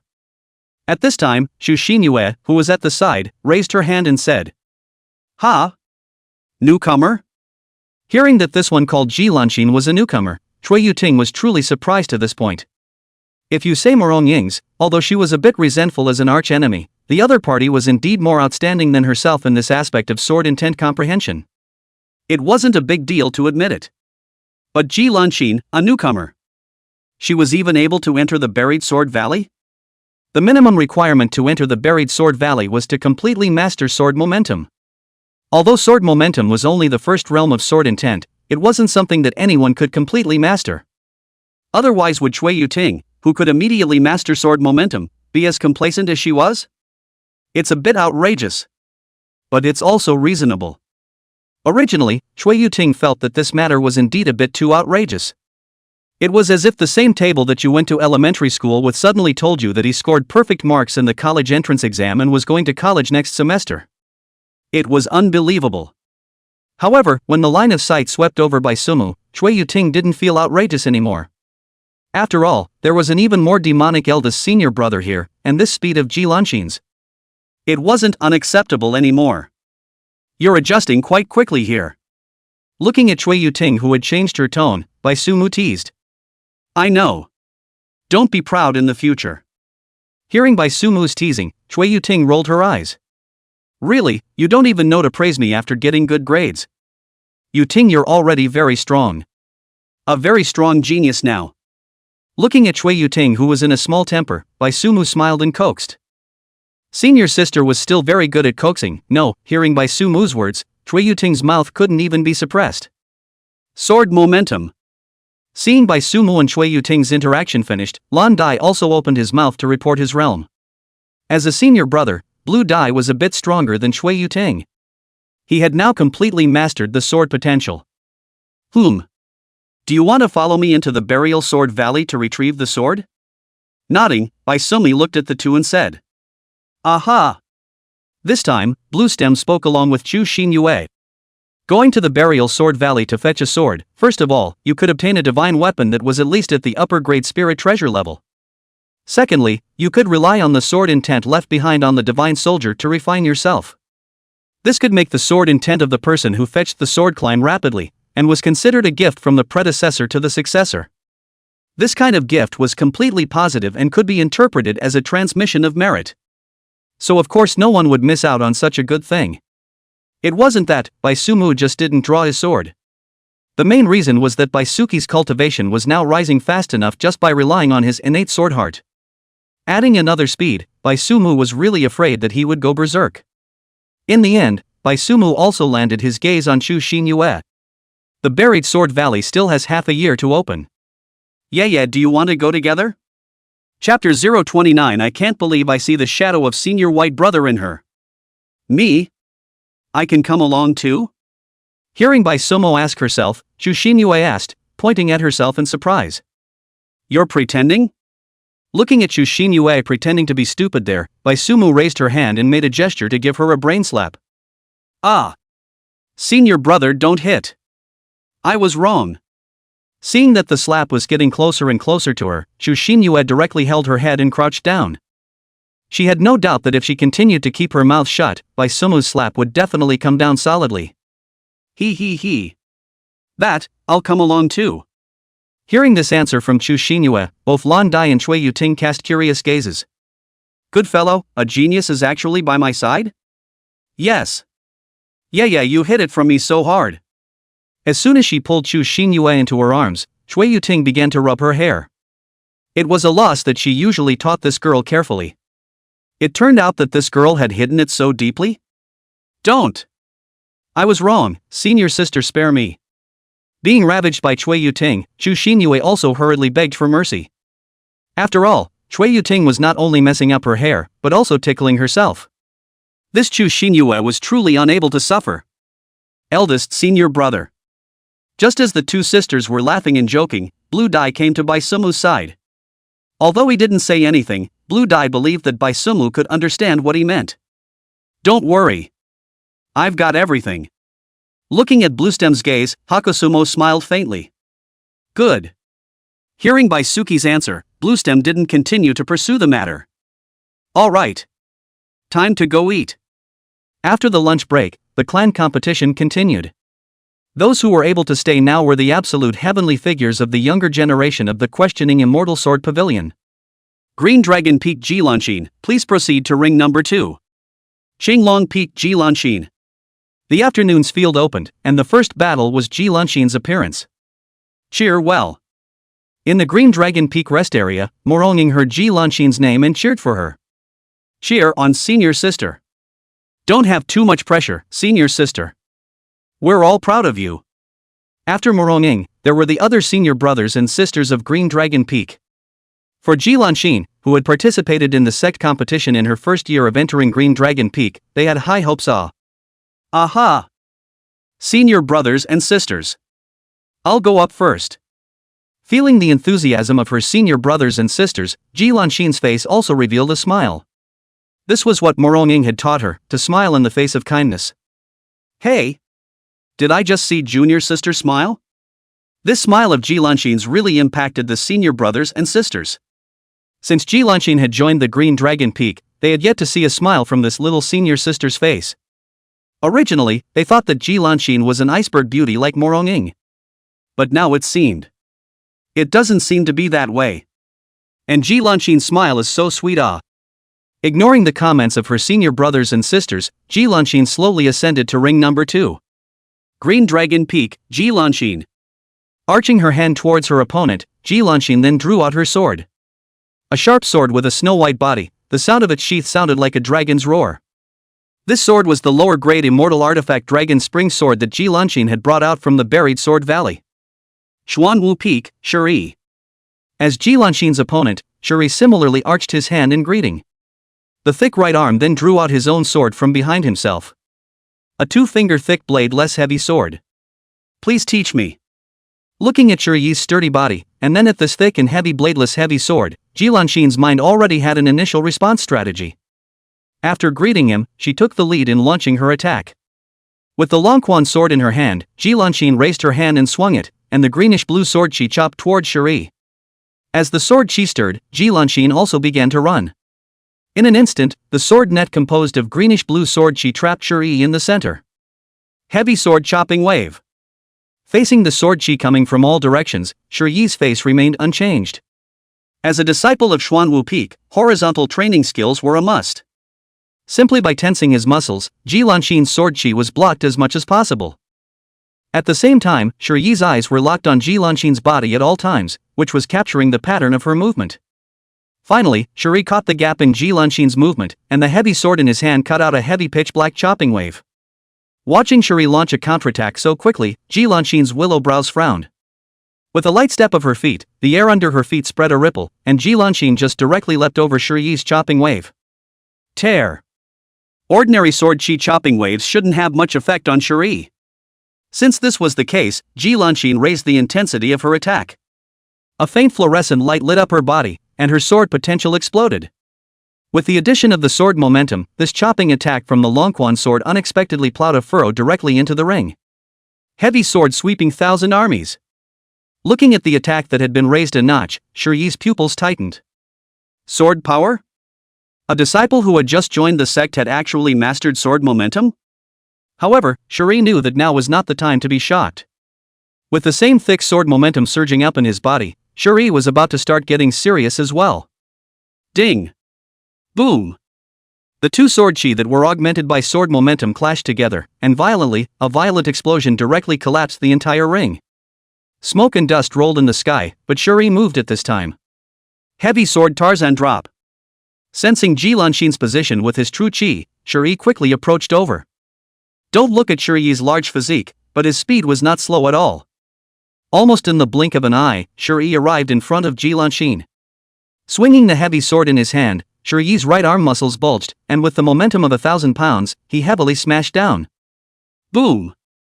Rumble! Before the aftershocks of the sword explosion subsided, another violent explosion rang out. But soon, Shuri's face changed. His own fierce strike just now. Surprisingly, it had directly passed through Ji Lanxin's body. Not the main body? Reacting, Shuri suddenly sensed the sharpness coming from behind. Subconsciously, he raised his sword to block. But immediately after, Shuri's face changed again. Ji Lanxin. Surprisingly, she appeared in front of his eyes. Senior brother. You lost. With the dragon spring sword against Shuri's throat, Ji Lanxin said indifferently. I lost. The aura on his body gave out, and Shuri shook his head in mourning. Unexpectedly, he had fallen into the hands of a newcomer so quickly. After this went back, wouldn't he be peeled down by his master? Understood. Seeing Shuri open his mouth to admit defeat, Ji Lanxin returned his sword to its sheath. After politely arching her hand once again, she walked towards the bottom of the ring. it wasn't right either. The ring had already shattered. And looking at Ji Lanxin's back as she left, Shiyi's eyes were in a bit of a trance. They asked the Immortal Sword Pavilion, had really come with an extraordinary newcomer. Ji Lanxin. I can't believe I saw the shadow of senior brother by from her. Chapter 030. Gentlemen, this day it's going to change. A battle is often a matter of a split second. As long as one sees the enemy's breaks, a split second would be enough to decide the winner. That's why the sect competition went on extraordinarily quickly as well. Since confessing to her senior brother and sister, Zhu Xinyue didn't pretend anymore. The starting move was the sword momentum. In just 3 moves, she defeated her opponent, defending the record of Qingyao Peak entering the top 50 just by participating. Looking at it like this, yeah, you can still make an impact on a higher ranking. Do you want to meet the final with senior sister me? Greeting the returning Zhu Xinyue, Cui Yuting's face was filled with smiles. Just now, Ji Lanxin's performance was indeed supermodel. But her own Zhu Xinyue's performance was equally stunning. Meeting the finals? Senior sister, you think too highly of me. This is almost at my limit. However, hearing Cui Yuting's words, Zhu Xinyue's enthusiasm was not very high. Although Zhu Xinyue had currently advanced into the top 50. But the remaining people weren't all generalized awe. With her sword power, coupled with her exceptional talent, Zhu Xinyue could indeed go further. However, it would be a little too difficult for her to compete in the finals. Zhu Xinyue did not lose herself in victory. Compared to the other senior brothers and sisters, she did have an advantage, but her disadvantage was not without. That was that her cultivation level was too low. It was good to be in the same realm, but across a large realm, it was a bit of a struggle. Quite good. Didn't float. Hearing this answer from Zhu Xinyue, Bai Sumo nodded in satisfaction. At least this girl was still awake. The competition continued. Those who were able to enter the top 100, putting aside the element of luck, all had 2 brushes. Meanwhile, in the great hall of the Hall of Asking Immortals, the elders gathered together. Oh. I didn't expect the clan to add 2 little monsters this year. Surprisingly, they have mastered sword momentum at a young age. The one who opened his mouth was the second elder, the peak master of White Tiger Peak, Shiman Shua. Thinking that he had actually lost out on such 2 little monsters, Shiman Shua felt a pang of heartache. AI. If I had known that these 2 girls were this talented, I would have stopped one of them at that time, no matter what I said. The one who opened her mouth immediately afterward was the charming 7th elder Lu Jing. Ji Lanxin. Zhu Xinyue. The origins of these 2 girls are not simple, right? The one who spoke afterward was also a beautiful woman. This was the Vermilion Bird Peak Master, 3rd elder Nangong Qing. Ji. Sour Scholar's daughter? Hearing the name Ji Lanxin, 6th elder Zhang Wei opened his mouth and asked. The surname Ji was not popular. He's willing to let his daughter out? As soon as the 3 words Sour Scholar came out, 5th elder Lu Fengxian opened his mouth. He wasn't at the sect when the 2 paid their respects. This was also the first time he knew that the Ji family's daughter had actually worshipped their sect? Wasn't that Sour Scholar a daughter slave? He could shed it? It was this girl who ran out on her own. But it's also considered a default. 4th elder Bayamohan spoke up at this time. At that time, when he saw Ji Lanxin in the main hall, he was honestly surprised to the core.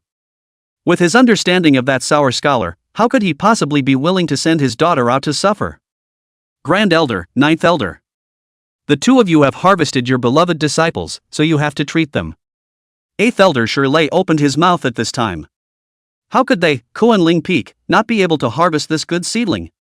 It really made people jealous. Treating guests is fine. But this shouldn't have to be my treat, right? This has to come from the sovereign. This is a good seedling of the Ask Immortal Sword Pavilion. Hearing Shirley's words, Dongfang Xiong waved his hand to indicate that this was not a matter. However, when the words changed, Dongfang Xiong looked towards the one sitting in the first place. Treating people was fine, but not with their own money. Seconded. Bai Miao also weakly raised her hand in favor of the Grand Elder at this time. You too. Hearing these words from Dongfang Xiong and Bai Miao, the middle-aged man at the first place shook his head with a smile.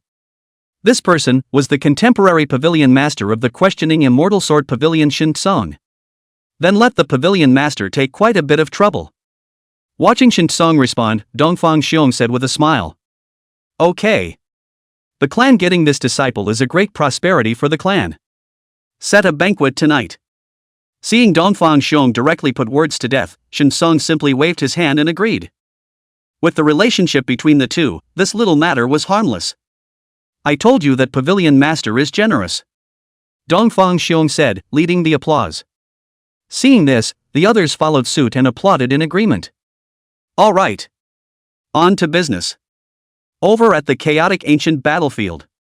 It's been making quite a commotion lately. The matter of treating the guests was finalized, and Shinsong raised his hand and pressed it.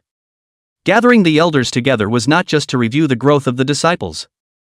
There were also major events of the sect that would be discussed together at this time. That bunch of goddamned evil. I just can't figure it out. What good will it do to them if they really save those devils? As soon as Shinsong opened his mouth, Lu Fengxian said with righteous indignation. The chaotic ancient battlefield was rumored to be the battlefield during the ancient Immortal Demon War. There were quite a number of Immortals' tombs and demons' remains left in it. The righteous sects, in the chaotic ancient battlefield, killed the revived demon race.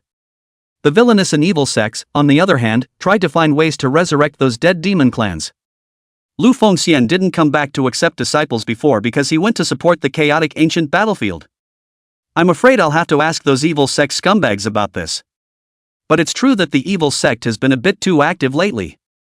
Shaking her head, Nangongqing said quietly. Not only was it the chaotic ancient battlefield now, even within the imperial dynasty, the signs of evil sect activity had become more active. Just from the missions that were now being sent to disciples in the sect, it could be seen. In the past, there wouldn't necessarily be 1 or 2 quests about evil sects in a month, but now it had directly skyrocketed to double digits. What is this group of evil sects planning to do again? Have they forgotten that they are human? Frowning, Shirley said with some annoyance. Since they can join the evil sect, then they aren't considered human. They've already sold their souls. Lu Jing similarly said with a hoarse voice at this time. For the evil sect, Lu Jing would not have an ounce of sympathy. As long as it was a person from the evil sect, there was only one way for them to end up being thwarted. I always have a not-so-good feeling. Dongfang Xiong said with a frown at this time. The movements of the evil sect were indeed a little too abnormal. And it wasn't just individual evil sects. It was the majority of the evil sects. This was not a good sign. Still like 10 years ago? Bai Miao also sat up straight and spoke at this time. 10 years ago, the evil sect had similarly shown signs of reviving.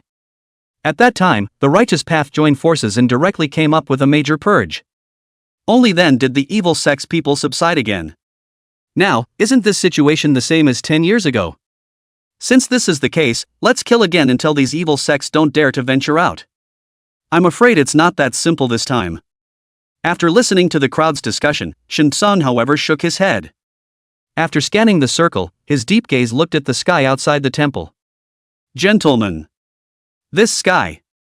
It's going to change. Chapter 031 The Devil's Abyss reappears, heavy gloom. The sky has changed. Pavilion Master. You don't have to be so secretive. If there's anything, let's talk openly.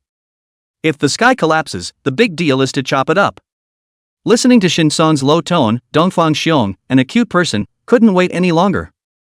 He could hear that Shinsong must have gotten some information. Otherwise, with the depth of the questioning Immortal Sword Pavilion, it was impossible for Shinsong as the Pavilion Master to sigh like this. Don't talk nonsense. Hearing Dongfang Xiong's words, Shinsong glared at him. This reckless man still dares to say anything outwardly. For them who cultivated, the thing they avoided the most was speaking nonsense. Some time ago, news came from the side of the chaotic ancient battlefield.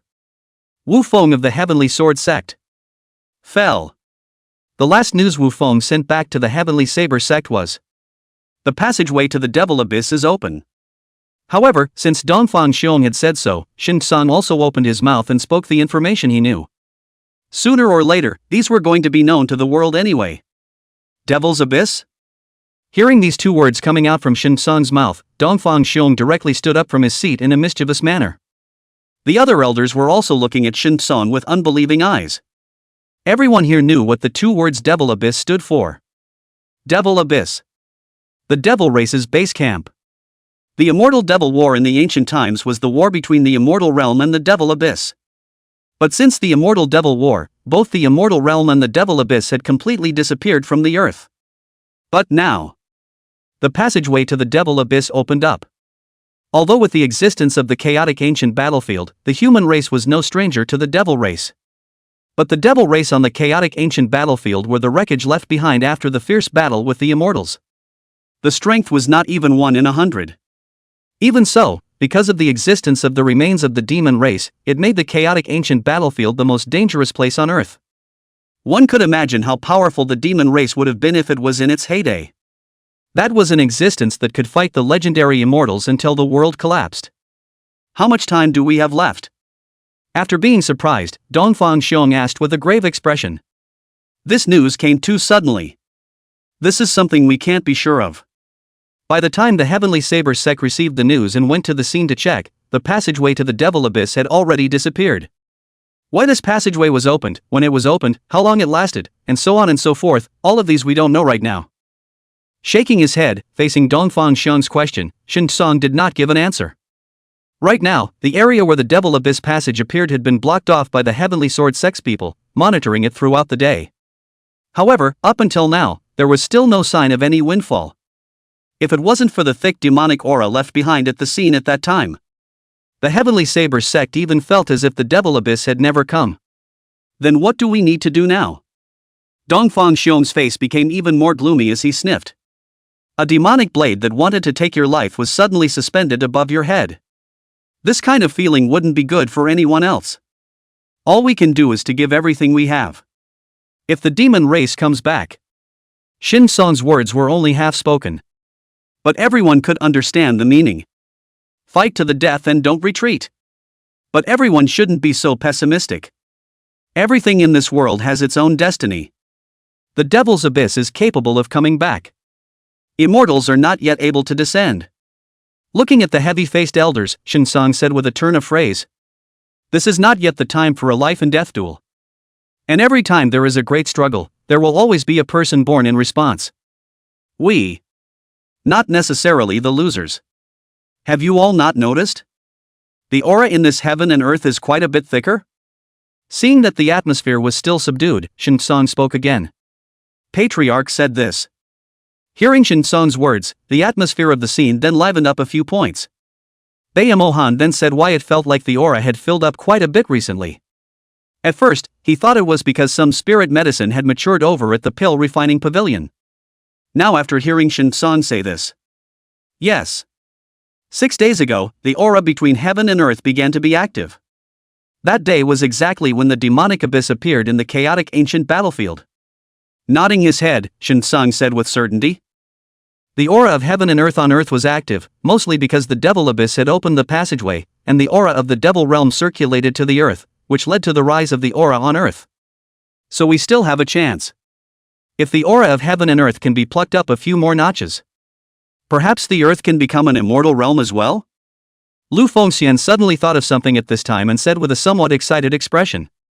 If the earth really became an immortal realm, wouldn't that mean that everyone could become immortal? If that was the case, then the demon race was not invincible. The idea is too optimistic. Hearing LV Fengxian's words, Nangong Qing shook her head. She could understand Lu Fengxian's obsession with becoming an immortal. After all, who in cultivation didn't want to become immortal? But becoming immortal was not because there was not enough aura in heaven and earth. Rather, few people could reach the realm of immortal. Even on the handwritten notes left behind by the immortal ancestors of their questioning Immortal Sword Pavilion, it was unclear as to how to become an immortal. It's good to be optimistic. After all, the sky is the limit. At this time, Lu Jing said with a smile. After all, with a huge mountain pressing down on their heads, if they didn't have any more faith to support them, it would really be a bit breathless. All right. Let's end this topic here. Let's continue to look at the clan's descendants. They are the future of the human race. Clapping his hands, Shin Song called a halt to the discussion. Knowing this news was enough, there was pressure to motivate. But the pressure couldn't be too great. Oh? I didn't expect these two girls to pair up so early? Shifting his gaze to the projection, Dongfang Xiong spoke. The two people in the ring at the moment were none other than Ji Lanqin and Xu Xinyue. Two monster newcomers who had only joined the Sword Pavilion this year. Well, who do you all think will win this one? Gazing around, Dongfang Xiong used this way to dispel the heavy gloom from before. There was still hope for the future of the sect. I'm betting on Ji Lanqin. Nangong Cheng also comprehended Dongfang Xiong's meaning. The first to raise her hand in agreement. Another opening? 300 years of red xia grass, bet on Xu Xinyue. This girl is to my liking. Hearing about betting on the winners and losers, Shiman Shua instantly became excited. Good. Laying such a heavy hand, is it? Hearing that Shiman Shua came up with a 300-year-old red xia grass, Zhang Wei was truly shocked. This little old man was usually stingy, but today he was so generous? Then I'll call a hand. But I'll bet on Ji Lanqin. Little old man, prepare your qixia grass. Bei Mohan waved his big hand and directly followed. I'll also follow, betting on Ji Lanqin should. Then our sisters are definitely betting on Xu Xinyue. Good. Buy it and leave it. Don't back out when the time comes. Chapter 032 Monster vs. Monster, who is the strongest newcomer? Xingyao Peak, Xu Xinyue. Xinglong Peak, Ji Lanqin. After politely arching their hands in introduction, Xu Xinyue and Ji Lanqin looked at each other in all directions. The two were both monster newcomers who had joined the questioning Immortal Sword Pavilion this year. And now, the two met. After this match, the two would decide who was the strongest newcomer this year. I didn't expect to meet up with sister. The fate between us really isn't shallow. Looking at the silent Ji Lanqin, Xu Xinyue took the initiative to speak up. Nodding, Ji Lanqin's response was very much in line with her persona. A woman as cool as a lotus flower. Sure enough, it's still so cold. Regarding Ji Lanqin's response, Xu Xinyue didn't feel much strange. After all, Ji Lanqin was this character. Xu Xinyue just didn't expect the two to meet. It was like fate's arrangement. Sister, later on, you must be merciful. However, since they had met, Xu Xinyue was not afraid. With a bad smile on her face, as soon as Xu Xinyue's words fell, she shot towards Ji Lanqin with the green destiny sword in her hand. Ding! Boom! A simple and unadorned chop. Even though Ji Lanqin had predicted Xu Xinyue's attack path, the gap in power still caused her to fly backwards. A trace of surprise flashed through her eyes. Ji Lanqin had observed Xu Xinyue's previous matches. She also knew that Xu Xinyue was a strength-based sword cultivator. But clearly, Ji Lanqin had still underestimated Xu Xinyue's strength. Or rather, in the previous few matches, Xu Xinyue had not used her full strength. However, Ji Lanqin was only surprised for an instant, her body rotating in the air to remove the force. When Xu Xinyue attacked again, Ji Lanqin set up her sword stance. Royal Wind. With the sword stance added, a whirlwind swirled out of thin air beneath Ji Lanqin's feet. Ji Lanqin assumed a sword drawing stance, and the fierce hurricane wind wrapped around the sword, framing Xu Xinyue's pursuit. Oh! Not bad for his sister. Surprisingly, you were able to catch my chopping attack with 7 layers of force. Seeing that her chopping attack was blocked, and even had the vague appearance of being returned, Xu Xinyue's face revealed a smile. Geniuses were all proud. With a powerful physical talent, Xu Xinyue had always been undefeated among her peers. This was also why Xu Xinyue had asked who was the strongest amongst the younger generation of the questioning Immortal Sword Pavilion when she had worshipped in the sect in the beginning. Xu Xinyue had come to the Ask Immortal Sword Pavilion in order to become the strongest. But when after coming, Xu Xinyue realized that her talents seemed to be inferior in front of the true geniuses. She knew that she was no match for Bai Sumu the moment she met him for the first time. And now, another Ji Lanqin had come out among her peers. Not being able to defeat Bai Sumu, Xu Xinyue recognized it. After all, Elda's senior brother was no longer considered a genius, he was a monster. And besides Bai Sumu, Xu Xinyue wasn't prepared to lose to anyone. Martial sword style sword 1. A surging sword momentum exploded from his body. Xu Xinyue was also on fire at this moment. The originally stalemated standoff was completely broken by Xu Xinyue. Imperial Force. Facing Xu Xinyue's counterattack, Ji Lanqin unexpectedly chose to withdraw her sword at this time. With the Longquan sword affixed to the green destiny sword, Ji Lanqin defused Xu Xinyue's huge force in a skillful manner. Ji Lanxin's sudden unloading of force caught Chu Xinyue somewhat off guard. With a stumble under her feet, her body fell towards the front. However, Chu Xinyue's reaction was also fast enough, her right foot stepping forward to stop her stumbling body. Drawing her sword to block, she directly recruited Ji Lanxin, who was attacking from behind. Martial Sword Style Sword 3.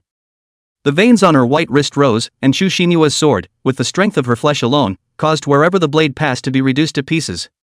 The powerful chopping blow caused Ji Lanxin to also have to temporarily avoid the blade once again. Being forced back by Chu Xinyue once again, Ji Lanxin frowned slightly. As a skillful sword cultivator, by all accounts, she was able to restrain a reckless person like Chu Xinyue. This was because as long as one found a break in the opponent's sword stance, a single strike would be able to kill them in seconds. Ji Lanxin had indeed seen the weakness in Chu Xinyue's moves. However, Ji Lanxin had no way to utilize Chu Xinyue's weakness. It was because the force with which Chu Xinyue swung her sword had already exceeded the limit of Ji Lanxin's ability to unload.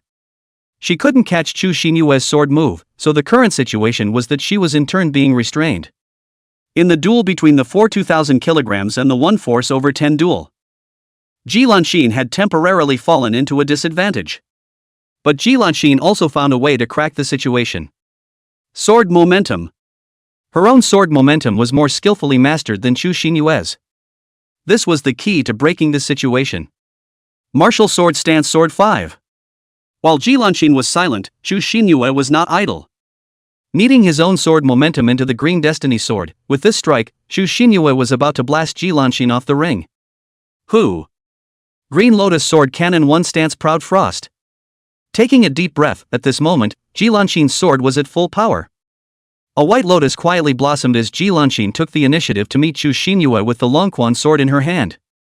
Ding! The two swords collided together, and this time, Ji Lanxin unexpectedly held Chu Xinyue's attack. The holy white lotus bloomed proudly, absorbing all the force of the impact. A trace of dismay flashed through her eyes. Chu Xinyue did not expect Ji Lanxin to still harbor such a stance. But this was also reasonable. After all, this was only in line with Ji Lanxin's identity as a monster newcomer. If there were no undercards, this was only the opposite of what would surprise Chu Xinyue. Green Lotus Sword Cannon 2nd Style White Monarch. Although Chu Xinyue was only stunned for a moment, that moment was seized by Ji Lanxin. The Longquan sword came from the bottom to the top, and this strike nailed Chu Xinyue straight in the center of her brow. It's really dangerous.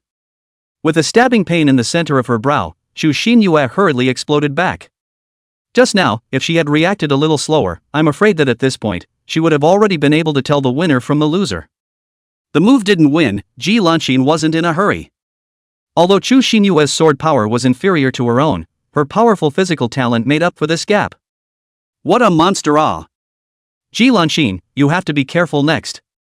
However, since Ji Lanxin had revealed her bottom card, Chu Xinyue did not intend to hide it either. This was a sign of respect for Ji Lanxin. If you can catch the sword, I'll admit defeat. As the words fell, vast imperial might surged out from Chu Xinyue's body. At this moment, Chu Xinyue galvanized her own sword momentum to the limit. Good. Nodding her head, Ji Lanxin answered Chu Xinyue's agreement. The lotus flower stood in the water, high and pure and untainted, displaying its poise. With Ji Lanxin's sword at full power, the holy lotus blossomed above her head. On one side, the human emperor stood at the top of the sky, while the lotus flower rippled in blue waves. The moment the sword momentum on both of them reached its peak, both sides simultaneously chopped out their strongest strikes. Human Emperor Sword Emperor's Power. Green Lotus Sword Cannon 4 Styles Phoenix in the Clouds. Chapter 033, I must reach the top, I'm going to face that man again. Rumble. A violent blast exploded, and smoke covered the entire ring in it. It's over. At this time, Bai Suemu, who was sitting in the rest area, faintly spoke. It's over? Who won? Did Ye win? Hearing Bai Suemu open her mouth, Cui Yuting anxiously asked. Not only did the smoke and dust obscure the line of sight, the cluttered sword momentum, even more so, hindered perception. So the current Cui Yuting was blinded by both eyes, and couldn't see the situation inside clearly at all. Nope. Xinyue lost. Shaking his head, Bai Suemo said truthfully. Although in terms of aura, Chu Xinyue's human emperor sword power was superior. However, Ji Lanxin's mastery of the sword momentum was even more skillful. In the end, it was still a poor move. Ah. Hearing this reply, Shui Yuting's face was dejected. She had thought that Chu Xinyue would be able to gain the final victory.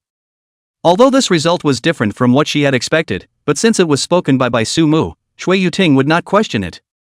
She believed in eldest brother's vision. Cough. At this time, the smoke and dust in the ring also dispersed as much as possible. Chu Xinyue's breath was wandering as she lay in the midst of a piece of rubble. Ji Lanxin was also using her dragon spring sword to strongly support her body at this moment. The result was already clear. Ji Lanxin was still in the ring. This fight was won by Ji Lanxin. Yeah. Seeing Chu Xinyue's tragic state, Shui Yuting let out a cry of alarm. With a single leap, she arrived in the ruins and picked up Chu Xinyue. After probing Chu Xinyue's situation, Shui Yuting sighed in relief. Although it was a bit miserable, it was only some superficial injuries and did not hurt the root. Feeding Chu Xinyue a healing elixir, Shui Yuting led the way towards the direction of the Dan Pavilion disciples. Senior sister. I'll pick you up and take you back. Shui Yuting's side had just left on the front foot, and on the back foot, Moronging also mounted the ring. She had also come to pick up her senior sister to go back. Trouble's senior sister. Seeing Moronging come over to assist her, Ji Lanxin did not try to be brave. After giving a soft thank you, she fainted in Moronging's arms. She had managed to hold on until now, but she was just holding on. That last sword had consumed Ji Lanxin's true chi. Taking Ji Lanxin into her arms, Moronging's eyes were filled with relief. She realized that she had still underestimated Ji Lanxin. But since her senior sister was fighting so hard, Moronging also redefined her goal at this moment. She must reach the top and face that man again. As the two monster newcomers both left the stage, a loud cheer erupted from the scene. They cheered for the two senior sisters for bringing about a fierce match. Cheering for the future of the questioning Immortal Sword Pavilion. With such juniors, why worry about the sect not prospering? In this aspect of sect honor, the disciples were still extraordinarily unified in their thoughts. No. You've experienced World War II, huh? This isn't even cheering along?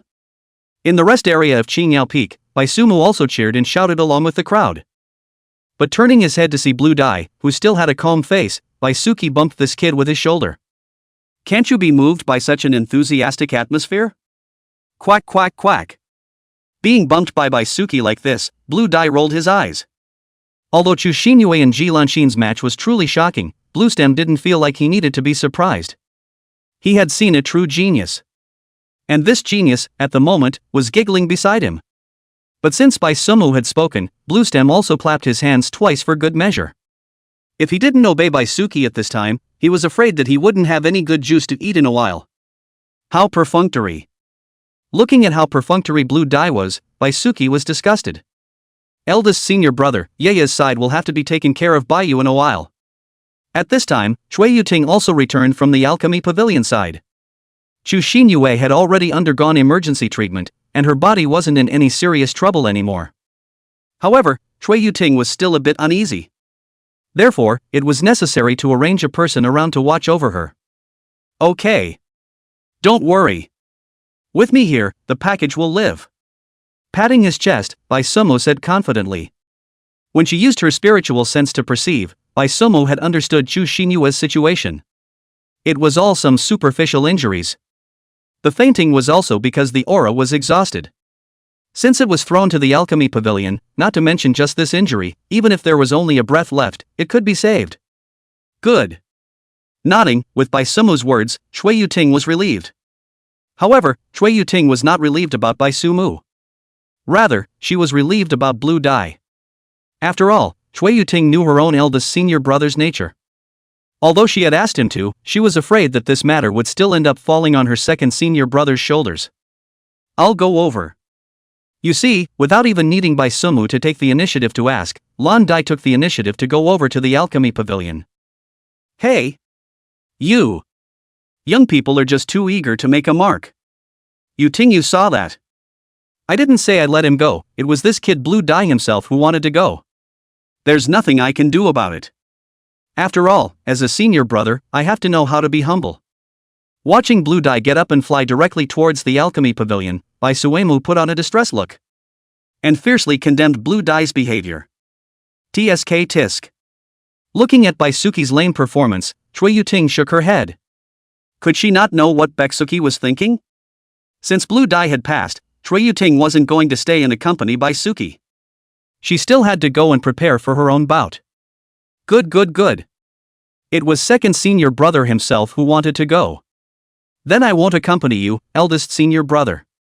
It's my turn to take the stage in a while. A few more bouts passed. At this moment, the sect competition was nearing its end. What was going on in the ring right now was the 4-2 semifinals. Chui Yuting vs Hu Zhong, Chui Yuting won. Morong Ying vs Guan Ming, Morong Ying won. The gears of fate turned again. Chui Yuting and Morong Ying successfully met in the final. Should I give you some time to recover? You don't seem to be in very good shape. In the ring of the finals, Morong Ying looked at Chui Yuting and spoke faintly. I should be the one to say this to you, right? Don't wait until you lose to me before you make excuses. Listening to Morong Ying's words, Chui Yuting let out a faint smile and said nonchalantly. Both of them were old rivals. Whether Morong Ying really cared about herself or not, Chui Yuting knew it as soon as she heard it. Letting herself rest? Those words couldn't be more false. You're still as tough talking as ever. Hearing Chui Yuting's reply, Morong Ying let out a cold laugh. The one who knew you best was often your opponent. Both of them clearly knew each other's temperament. All right. Don't talk so much nonsense. Light up the sword. Without bothering to answer, Chui Yuting drew out her own saber-chopping water sword. As you wish. Responding, Morong Ying also drew out her own saber-sanlei sword. This sword was also the very same immortal sword that Morong Ying had brought out from the buried sword valley. The two sides faced each other with their swords, their eyes facing each other. Both of them were waiting for the other's aura to reveal a break. Right at this moment, a breeze blew by. The two disappeared in place at the same time. Chop. Chapter 034 Qingyao Peak, Senior Brother Bai, please come up to the stage and give me advice. Chop. With a petulant shout, Chui Yuting's sword momentum rose to the sky. Compared to Chu Xinyue and Ji Lanxin, who had released their sword momentum with all their might earlier, Chui Yuting's sword momentum was even more powerful. After all, the base cultivation was here. The former were only at the Jiedan realm. Chui Yuting, on the other hand, was at the true self realm. A big realm difference. The sound momentum that erupted was certainly different. Moreover, with Bai Sumu opening a small kitchen for her, Chui Yuting's sword momentum at the moment, although not completely mastered, was still considered pure. Useless. Looking at Chui Yuting, who was in full aura, Morong Ying merely glanced at her faintly. The Tsung Thunder sword in her hand gently slashed in front of her body, and a sword chi like running thunder blocked Chui Yuting in mid-air. A tingling sensation came from her body, and at this moment, Chui Yuting's pupils tightened. Knowing that Morong Ying's strength would usher in a wave of strengthening after coming out of the burial sword valley, but this was too much strengthening, right? He didn't say that he had struck with all his strength, but at the very least, he had used 70% to 80% of his strength. To be stopped by a casual strike like that? Could it be that the gap between them had reached this level? It's not over yet. Broken wave. The shock in her heart had just risen, but it was quickly suppressed by Chui Yuting. With her sword momentum surging and rolling like waves, Chui Yuting no longer had any reservations at this moment. Against the running thunder sword chi, Chui Yuting chopped out her strongest sword. I told you. It's just useless. Looking at Chui Yuting, who blossomed with a brilliant light, Morong Ying shook her head with a calm face. The Tsung Thunder sword in his hand was once again casually swung, and the second running thunder sword chi pressed up. Ah! The two sword chi crossed vertically and horizontally. The pressure on Chui Yuting's body had indeed risen. The body of the water chopper sword emitted a wailing sound, as if it was about to fall apart at any moment. At this moment, Chui Yuting's eyes were red. She didn't expect that she had worked so hard for so long, and in return, she was mercilessly crushed by Morong Ying. She was not willing to do so. The grief and anger in her heart turned into power at this moment. The sword momentum on Chui Yuting's body was beginning to solidify at a speed visible to the naked eye. The heaven and earth also began to resound with the roar of waves. This is. Morong Ying, who was still calm, finally moved at this moment. Chui Yuting, this was a breakthrough on the verge? Ah! A petulant scolding sound full of anger rang out as the true essence within Chui Yuting's body came out through her body. The boiling true essence mingled with the waves of sword momentum, and the aura on Chui Yuting's body climbed. As the true essence and sword momentum completely merged, the next moment, the wave that swept across the ring disappeared. But the sky. Yet, it cracked open. Rolling waves poured down from the 9 heavens, the water of the heavenly river, descending to earth. This was Chui Yuting's phantom. Congratulations! When the dust settled, Morong Ying's voice sounded once again. Unexpectedly, Chui Yuting actually had this kind of potential. With a single epiphany, she had actually made a breakthrough in both sword intent and cultivation. Worthy of being her own formidable enemy. Thanks. Chui Yuting, who had returned to her senses, also arched her hand towards Morong Ying. Her own epiphany this time was thanks to the pressure given by Morong Ying. She should indeed thank Morong Ying. No need to be polite. Let's continue. Smiling lightly and nodding in response to Chui Yuting's thanks, Morong Ying raised her sword and pointed it at the sky. They were still in the middle of their final match. Good. Hearing Morong Ying's words, Chui Yuting also smiled. Rise. The true essence in her body shook, and the water of the heavenly river descended from the 9 heavens. The aura Chui Yuting displayed at this moment was more than 10 times stronger than before. Gathering her own Dharma phase, she stepped out of her own Tao. Phases were born from the heart, I am all phases, and all phases are me. The current Chui Yuting had crossed over the fog of mountaineering. She was now qualified to be able to get a glimpse of what was above that mountaintop. Morong Ying. Feeling the vigorous true essence that came back from the Dharma phase, Chui Yuting had wanted to open her mouth to give a reminder. She had just made a breakthrough and was not yet able to control her force very well. This strike. She didn't know if Morong Ying could catch it. However, looking at Morong Ying's still glib appearance, Chui Yuting suddenly smiled in relief. Now was not the time to worry about Morong Ying. All she had to do was to strike a full power blow. Heavenly rising waves. With Chui Yuting's cry, the rolling water of the heavenly river crushed towards Morong Ying. Rumble. Deafening wave sounds resounded through the heavens and earth. Almost in the blink of an eye, the water of the heavenly river arrived above Morong Ying's head. Morong Ying. However, until the water of the heavenly river smashed on top of the ring, Morong Ying still did not make the slightest extra movement. Seeing the water of the heavenly river directly submerge Morong Ying, at this moment, Chui Yuting was a bit flustered.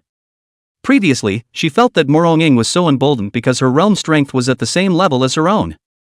But now, as she watched the rolling heavenly river water submerge Morong Ying, Chui Yuting suspected that her presumption was wrong. No way. Chui Yuting did regard Morong Ying as a formidable enemy, but she hadn't thought of killing the other party either. Don't really give Morong Ying away with this all-out strike from the 10,000 phase realm herself. On Yin.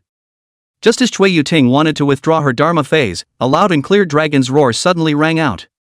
The middle of the water of the heavenly river began to rotate, and at the center of the spinning vortex, a divine dragon with a golden glow emanating from its entire body rose into the air.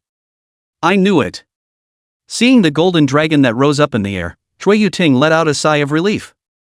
This golden dragon was Morong Ying's phantom. She had indeed guessed correctly. Morong Ying had also stepped into the 10,000 phase realm. I lost. Seeing Morong Ying standing atop the head of the golden dragon, Chui Yuting withdrew her Dharma phase. Her own full force strike had already been blocked by Morong Ying. The next battle was also completely unnecessary. The victory had already been decided. Admit defeat. Hearing Chui Yuting admit defeat, Morong Ying slightly arched her hand. Green Dragon Peak. Morong Ying. Green Dragon Peak. Morong Ying. The moment the winner had been decided, a burst of cheers suddenly rang out from all around. This was to offer cheers for Morong Ying for winning the clan competition's top spot. Not bad. Surprisingly able to step into the 10,000 phase realm before the age of 25. Your future is unlimited. The sect competition ended and Dongfang Xiong also appeared at the top of the ring. Looking at Morong Ying, Dongfang Xiong's eyes were filled with delight. This was the disciple he had taught. Master. According to the regulations of the grand competition, am I allowed to challenge my senior brothers? However, in response to Dongfang Xiong's praise, Morong Ying did not show how excited she was. At this moment, Morong Ying's eyes had landed on the rest area of Qingyao Peak. It looked towards the man who had her heart set on her. That's right. You can challenge the senior brothers. Then which senior brother will you challenge? At this moment, Dongfang Xiong also noticed Morong Ying's eyes. He laughed bitterly in his heart, but Dongfang Xiong still asked according to the process. Receiving an accurate reply, Morong Ying put away her sword and stood. Arching her hand in the direction of Qing Yao Peak, she then crisply shouted. Qing Yao Peak, senior brother Bai. Please come up to the stage and give us advice. Chapter 035 3 Swords, say 3 swords. Qing Yao Peak, senior brother Bai. Please come up to the stage and give me advice. Morong Ying's voice echoed in the ring. And hearing Morong Ying's shouting voice, Bai Sumo froze for a moment. Challenging me? It wasn't that Bai Sumo didn't know that the disciple who won the top spot in the sect competition had the right to challenge. Bai Sumo was just surprised that someone would challenge him. Although normally Bai Sumo always had an attitude of keeping a low profile when he could, he was still clear about his prestige. This was the Ask Immortal Sword Pavilion, go out and ask around, who up and down the sect didn't know his great name, Bai Sumo. That's right. I also asked senior brother Bai to enlighten me. Morong Ying's ears were extremely good, even though they were far apart, she heard Bai Sumo's muttering. With a firm attitude, she once again arched her hand and bowed. Morong Ying had been fighting for this day for far too long. Good. Seeing Morong Ying's attitude so resolute, Bai Sumo did not ask any more questions. With a single leap, he arrived at the ring. Looking at the dusty temperament and shapely Morong Ying in front of him, Bai Sumo's eyes were somewhat complicated. He actually probably guessed why Morong Ying was looking for himself. Before the start of the grand competition, hadn't that senior sister named Ji Lanxin specially looked for herself? In other words, Morong Ying had resolutely chosen to challenge himself after he had won the grand competition of the sect for the last time. This was an intention to personally end this heart demon of his. It was also as if he had defeated her in this ring back then. So, Bai Sumo seriously considered it. Should he himself let some water out later? After all, no matter what, Morong Ying's heart demon was because of herself. Though one couldn't let her defeat herself directly. After all, that would be too fake. But there shouldn't be any problem in letting her hold on for a few more swords, right? The entire young generation of the questioning Immortal Sword Pavilion, there was one that counted, and the one that could catch one of his own swords without being seriously injured could be called the number one person of the young generation. This wasn't Bai Sumo being conceited. This is the truth. So Bai Sumo intends to end Morong Ying with 2 swords. This face is considered to be given enough.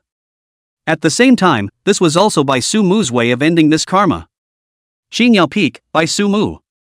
Having made a decision in his heart, Bai Sumo did not intend to waste any more time. After arching his hand slightly towards Morong Ying, he drew out the desolate ancient remnant dust. Qinglong Peak, Morong Ying.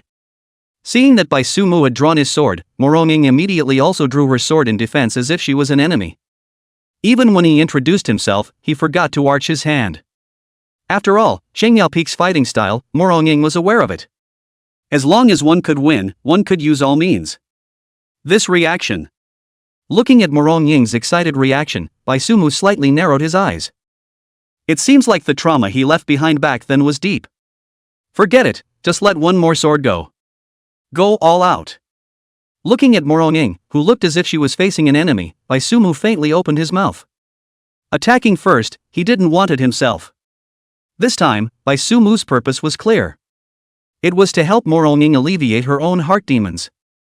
Since this was the case, then Bai Sumo would give enough opportunities for Morong Ying to exert herself. Good. Hearing Bai Sumo's words, Morong Ying directly nodded her head and agreed. Although it sounded like these words were Bai Sumo looking down on herself. In fact, it was indeed also like this. However, Morong Ying wasn't annoyed because she was well aware of the gap between the two sides. Rise. With a delicate shout, Morong Ying's long, flowing hair moved without wind. Her entire body's true essence exploded in full at this moment. Morong Ying did not have the slightest reservation. On-in. Surging true essence stirred behind Morong Ying, and with a loud and clear dragon's roar, a 4-clawed golden dragon rose up in the air from the tide of true essence. The golden dragon landed on the ground, its thick and narrow body coiled around Morong Ying. The hideous dragon's head descended, its glazed amber-like dragon eyes staring at Bai Sumo in death. At this moment, the aura on Morong Ying's body also reached its peak. The golden dragon's body moved, revealing Morong Ying, who was poised to strike. A sword. Behead the immortal. As Morong Ying's low chant rang out, Morong Ying swung her peak sword. On Een. As the sword slashed out, the golden dragon of the Dharma phase followed like a shadow. This sword brought together all of Morong Ying's senses of sword intent. With this sword, even if it was an immortal, it chopped to you. Very strong. Looking at the oncoming golden dragon and sword blade, Bai Sumu smiled and spoke. This sword could be said to be quite elegant. However, it was still far from enough. After finishing his compliments, Bai Sumu casually chopped out a sword chi. With just Bai Sumu's casual sword, he resisted Morong Ying's full-strength sword 3 meters away from his body. The sword pressure from the sword chi collision blew past Bai Sumu's sides. The harsh gusts of wind, however, only slightly blew Bai Sumu's hair. Even with the support of the Dharma phase golden dragon, Morong Ying's sword chi was still not allowed to advance an inch. It was blocked by Bai Sumu's sword chi to death at 3 meters away, no more, no less. On Een. As the Dharma phase golden dragon roared again, the golden dragon was about to break through Bai Sumu's sword chi blockade. Boom! However, the sudden force of the Dharma phase golden dragon broke the balance between the sword chi. With a loud bang, a violent explosion directly leveled the entire ring. Wow! The juniors nowadays are really terrifying. Above the sky, Dongfang Xiong then enveloped his own true essence around the ring. If he didn't make a move, the aftermath of this sword chi explosion would be more than just destroying a ring. Ha! Ha!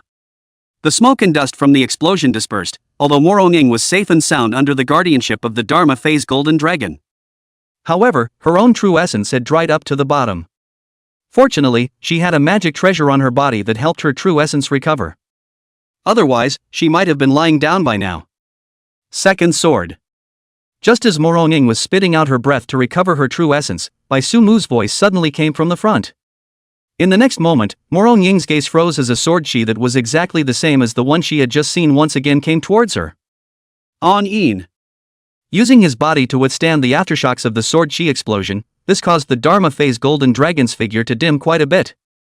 But seeing that Morong Ying was in danger, the Dharma phase golden dragon, after letting out an ear-splitting dragon roar, resolutely rose up in the air once again to stop this second sword chi from Bai Sumu. Ding! The Dharma phase golden dragon and the sword chi collided again. This time it was still an even match. The sword chi and the golden dragon of Dharma phase were wrestling with each other, and no one could do anything to stop the other. And for this result, Bai Sumu was not surprised. After all, every sword, is he calculated.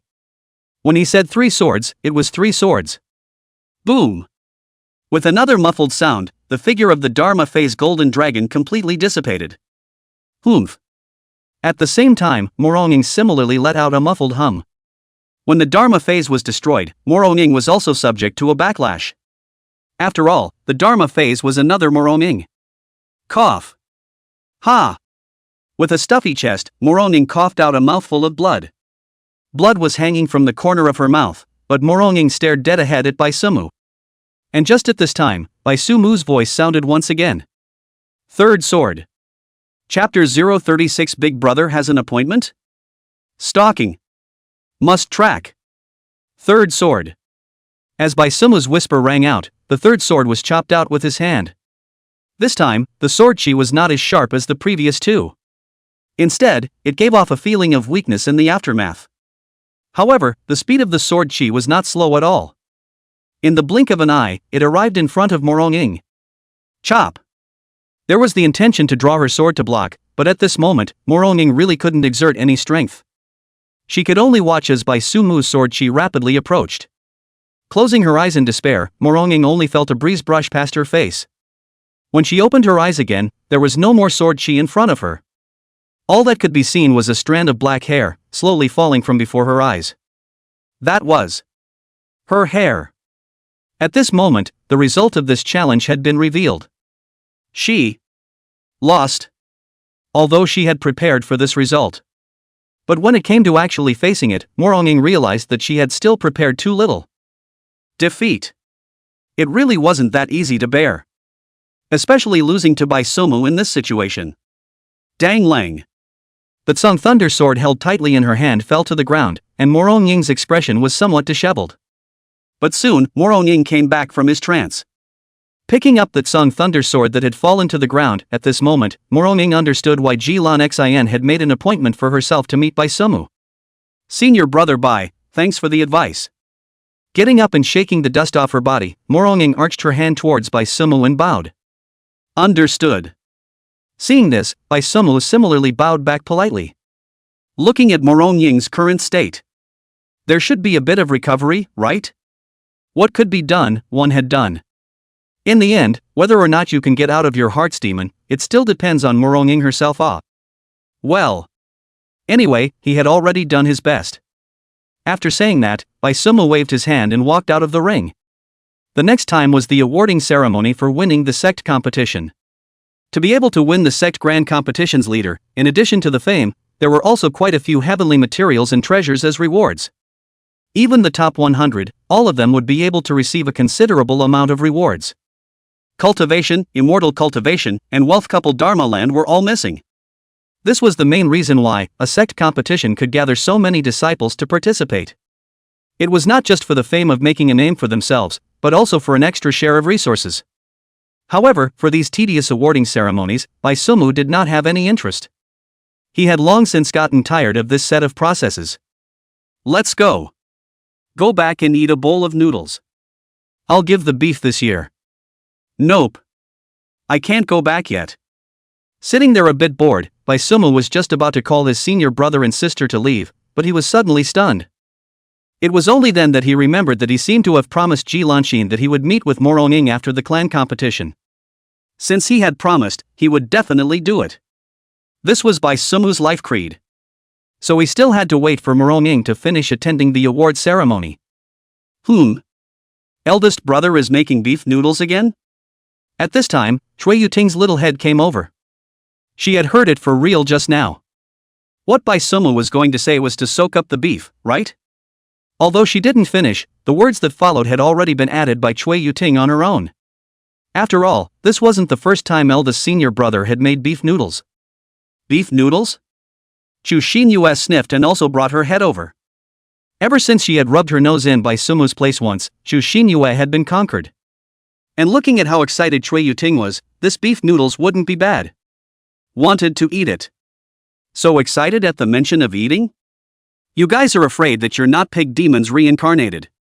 Looking at the two little heads coming over, Bai Sumu pushed them away in disgust. Why don't you normally see you guys pleasing me as your big brother so much? You're so happy to see me eat? I guess the beef noodles will have to wait for a while. I have an appointment with someone. I guess it'll take a little while. But who let these two be his own senior sister, fighting for Qingyao Peak for so long, as the eldest senior brother how not also have to show? Got an appointment? Hearing Bai Sumu say that she had an appointment, Chui Yuting's eyes lit up, her face filled with curiosity for gossip. After joining Qingyao Peak for so long, Chui Yuting had never seen eldest senior brother have a private date with anyone in the sect. This was a big girl in a sedan chair a first time. Curious. Very curious. How about this?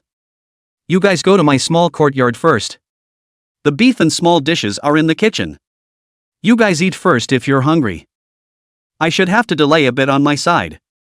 Looking at the award ceremony that was still going on the stage, Bai Sumu knew how abrasive the process was. So Bai Sumu felt that everyone shouldn't wait here together. It's just a bowl of beef noodles. The beef and small dishes were done by themselves, so they could just go back and cook their own noodles. Eldest senior brother. Woo. Good. Then eldest senior brother will leave first. Hearing Bai Sumu tell them to leave first, Chu Xinyue was somewhat unable to hold back her curiosity. But just as she opened her mouth thinking to inquire first, her mouth was covered by Chui Yuting. Looking at Chui Yuting, Chu Xinyue was somewhat confused. Just now, weren't you also curious, senior sister? Could it be that you don't want to know who eldest senior brother has an appointment with? But these words, Chu Xinyue, who had her mouth covered, could not speak at all. She could only allow Chui Yuting to drag herself away. Senior sister. Are we going back for noodles now? Waiting until they left the ring, Chu Xinyue couldn't help but ask just as soon as Chui Yuting let go of her hand. Her curiosity was now at its peak. You're stupid. If you ask so directly, eldest brother won't say anything. Looking at the eager Chu Xinyue, Chui Yuting said in a serious tone. She understood Chu Xinyue's curiosity. It was because Cui Yuting was also very curious about this person who had an appointment with Bai Su Mu. But Cui Yuting, who knew Bai Su Mu's character well, knew that asking so directly would not get her anything. Ah. It's because I was in too much of a hurry. These two words of Cui Yuting's were also a direct wake-up call to Chu Xinyue. Yes, if it was eldest brother, one would definitely not be able to ask anything. Then what are we going to do? Looking at Cui Yuting's look of confidence, Chu Xian, you couldn't wait to ask. Senior sister definitely had a way to know, right? Humph. Let's go track down eldest senior brother. Cui Yuting did not sell herself short. Crossing her arms, Cui Yuting spelled out her plan. Since Bai Sumu couldn't ask anything from anywhere, they would just go and see for themselves. Senior sister. This isn't good, is it? Hearing Cui Yuting's plan, Chu Xinyue pulled the corner of her mouth. It was thought to be some kind of brilliant plan. Just stalking? And still stalking eldest senior brother? At this point, Chu Xinyue could even already foresee how eldest senior brother would clean up after them if they were discovered. What's so bad about it? Don't worry. I have the magic treasure that master left me here. Guarantee it won't be discovered by eldest brother. Seeing Chu Xinyue wimp out, Cui Yuting patted her own chest and assured herself with her words. This. Second senior brother. Hey. When did you change into your night clothes, second senior brother? Listening to Cui Yuting's assurance, Chu Xinyue still felt a little uneasy. After all, that was eldest senior brother. Chu Xinyue felt that it would be better for them to look into it again and change to something else. Originally thought of pulling the second elder brother together to persuade the elder sister, but Chu Xinyue turned her head. The silent blue dye, at this moment, has changed into a night clothes. This is already ready to follow. This. So it turns out that you are such a person, second senior brother. Cui Yuting also laughed out loud at the sight. Eldest senior brother wasn't wrong, second senior brother is just stuffy. Ha ha ha. It's decided. Follow eldest brother. Chapter 037, Stalking in Progress. Hey! Where are the people? While waiting in boredom, the award ceremony came to an end. Seeing this, Bai Sumu, who was yawning, got up and prepared to go to his appointment. And Ji Lanxin, who had been paying attention to Bai Sumu, also waited for Moronging, who had just gotten off the stage. Senior sister. Looking at Moronging, who walked off the stage, Ji Lanxin opened her mouth to greet her. Aha! Let's go. Go to the appointment. Seeing Ji Lanxin, Moronging smiled faintly. Good. Seeing her senior sister speak so painfully, Ji Lanxin also revealed a smile. It was really great that elder sister could figure it out. It seemed like this long run of love was finally going to see an end. After answering the question, Ji Lanxin led the way in front. She already couldn't wait to see senior sister Morong and senior brother Bai consummate their marriage. She could be considered to have fulfilled a marriage, couldn't she? While leading the way, Ji Lanxin thought in her heart. Thinking this way, Ji Lanxin felt sweet in her heart. At this time on the martial refinement peak, there weren't many people left. After all, the sect competition had dispersed. So very quickly, Ji Lanxin brought Moronging to the agreed location. It was still the same corner, and Bai Sumu was boredly leaning against a rock to pass the time. Senior brother Bai. Arriving in front of Bai Sumu, Moronging and Ji Lanxin arched their hands and bowed. You guys are here? Seeing the two women, Bai Sumu also put away the small human book in his hands. Aha! Then I won't bother senior brother and sister. Nodding her head in response, Ji Lanxin once again arched her hand before leaving cleanly. The two people were both shy personalities, and at this time, if one were to remain here, one would be in the way. So many years of talking books are not for nothing, emotional intelligence take. I didn't expect it to be Moronging that Tai Hoof. At this time, not far from Bai Sumu's date location, three heads poked out one after another from behind a strange rock. Looking at the fact that it was Moronging who was dating eldest brother, Cui Yuting hated her teeth. This prodigal hoof, how dare she reach her hand to their Qingyao peak? How come Ji Lanxin came along? Hey! She left. She didn't leave. She's hiding too? Chu Xinyue also exclaimed frequently at this time. One would have thought that eldest brother was asking for 2 dates. And didn't think that Ji Lanxin, who seemed so rational, would choose to peek just like them. TSK. Blue Dye didn't say anything, but just recorded this precious picture with the retention stone. No way. I'm going to stop eldest brother. At this time, Chui Yuting was a bit unable to stay. It was fine for eldest senior brother to date anyone, but it just couldn't be Morong-ing. That was her arch-enemy. Senior sister. We've already gone too far by peeking. Still going to stop it? We're senior sisters, hey. Looking at the agitated Chui Yuting, Chu Xinyue pulled her back. If they went out now, wouldn't it be equivalent to actively surrendering? When the time came for eldest senior brother to ask about the crime, none of them would be able to escape. And even if they were to stop, in what capacity are they? Sisters? This identity wouldn't carry enough weight. That's true. Hearing Chu Xinyue's words, Chui Yuting quieted down. Thinking about it, it was also true that they were only senior sisters. But Chui Yuting still felt so unwilling. Why was it Morong-ing on the other hand? Look again. Senior brother Bai. I'm sorry, senior sister, for causing you trouble. Looking at Bai Sumu, who had a bashful face in front of her, Morong-ing took the initiative to speak. Bai Sumi usually rarely socialized, so Morong-ing took the initiative to apologize first. After all, Ji Lanxin had gone to invite Bai Sumu for her own sake. This responsibility, one had to take it on oneself. It's fine.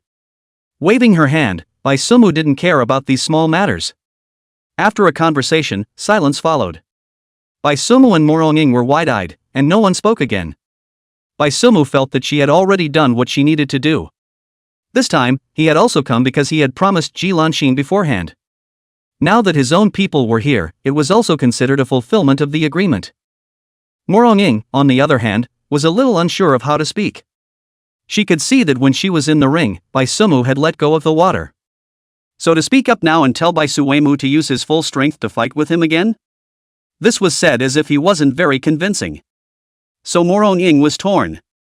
How exactly to open her mouth? At this moment, tracking the trio diagonally, Ji Lanxin looked at Bai Sumu and Morong-ing with an anti-smile on her face. The scene in front of her was simply like words shining into reality. Two people who love each other have a problem because of some misunderstanding. In the end, after all the trials and tribulations, they finally confessed their feelings for each other and came together happily. It's so good. But it feels as if there's still almost something. Ji Lanxin muttered, suddenly touching her chin. Right. Atmosphere. With a clap of both hands, Ji Lanxin thought of what the missing thing was. When the hero and heroine were together, the atmosphere was pink happiness. This was something that was taught in the talking books. So, Ji Lanxin decided to help people to the end. She went to create a romantic atmosphere. Senior brother and sister. Wait for me. I'm going to prepare the flower petals. That. Looking at Morong-ing just bowing her head in silence, Bai Suemu was a bit unable to sit still. I wonder if Blue Dye and the others left beef noodles for themselves. Chomp. Forgot to leave it out separately for themselves. Since he didn't speak, Bai Suki felt that there was no need for him to stay any longer. But this just opened his mouth, and Morong-ing followed along. You say. Raising his hand to avoid saying the same thing again, Bai Sumu let Morong-ing speak first. Senior brother Bai. Can I ask you to fight with me once more? This time, please go all out. Taking a deep breath, Morong-ing also went out on a limb. His sword intent was refined, and his cultivation was phallic. Just like this, he was still defeated by Bai Sumu with 3 swords given lightly. It was still the 3 swords after the water release. Morong-ing was no longer aiming for Bai Sumu now. That was an insurmountable peak. But Morong-ing still wanted to see just how high this peak was. Because all along, when looking towards the peak, all that could be seen was the clouds halfway up the mountain. The full view of the peak, Morong-ing had never seen. Now, she was about to see what the view from the top of the mountain was really like. Full power? Hearing this request from Morong-ing, Bai Sumi looked at her with some surprise. That's right. I no longer consider you as an obsession, senior brother Bai. But I still want to see just how much of a gap there is between me and you, senior brother Bai. Nodding, Morong-ing opened her mouth quite a bit more spontaneously this time. She had truly let go. Good. It's not convenient to make a move here. You come with me. Looking at Morong Ying's spontaneous smile, Bai Sumu smiled in relief. Good, this was coming out on its own. Since this was the case, Bai Sumu was also happy to let Morong Ying open her eyes. Saying that, Bai Sumu's entire body rushed up into the sky, while Morong Ying, too, followed closely behind. To run? Keep up. The tracking trio saw that Bai Sumu and Morong Ying had actually left together, and after glancing at each other, they silently followed. A long time later, Ji Lanxin, who had returned with an entire Qiankuan bag of flower petals, stared blankly at the empty corner. Hey! Where is everyone? Chapter 038 One Sword, letting Morong Ying see the gap between genius and genius. Speeding through the air, Bai Sumu brought Morong Ying and soon left the Immortal questioning sword pavilion. Traveling all the way to the east, Bai Sumu eventually stopped at the top of a barren mountain. Go down!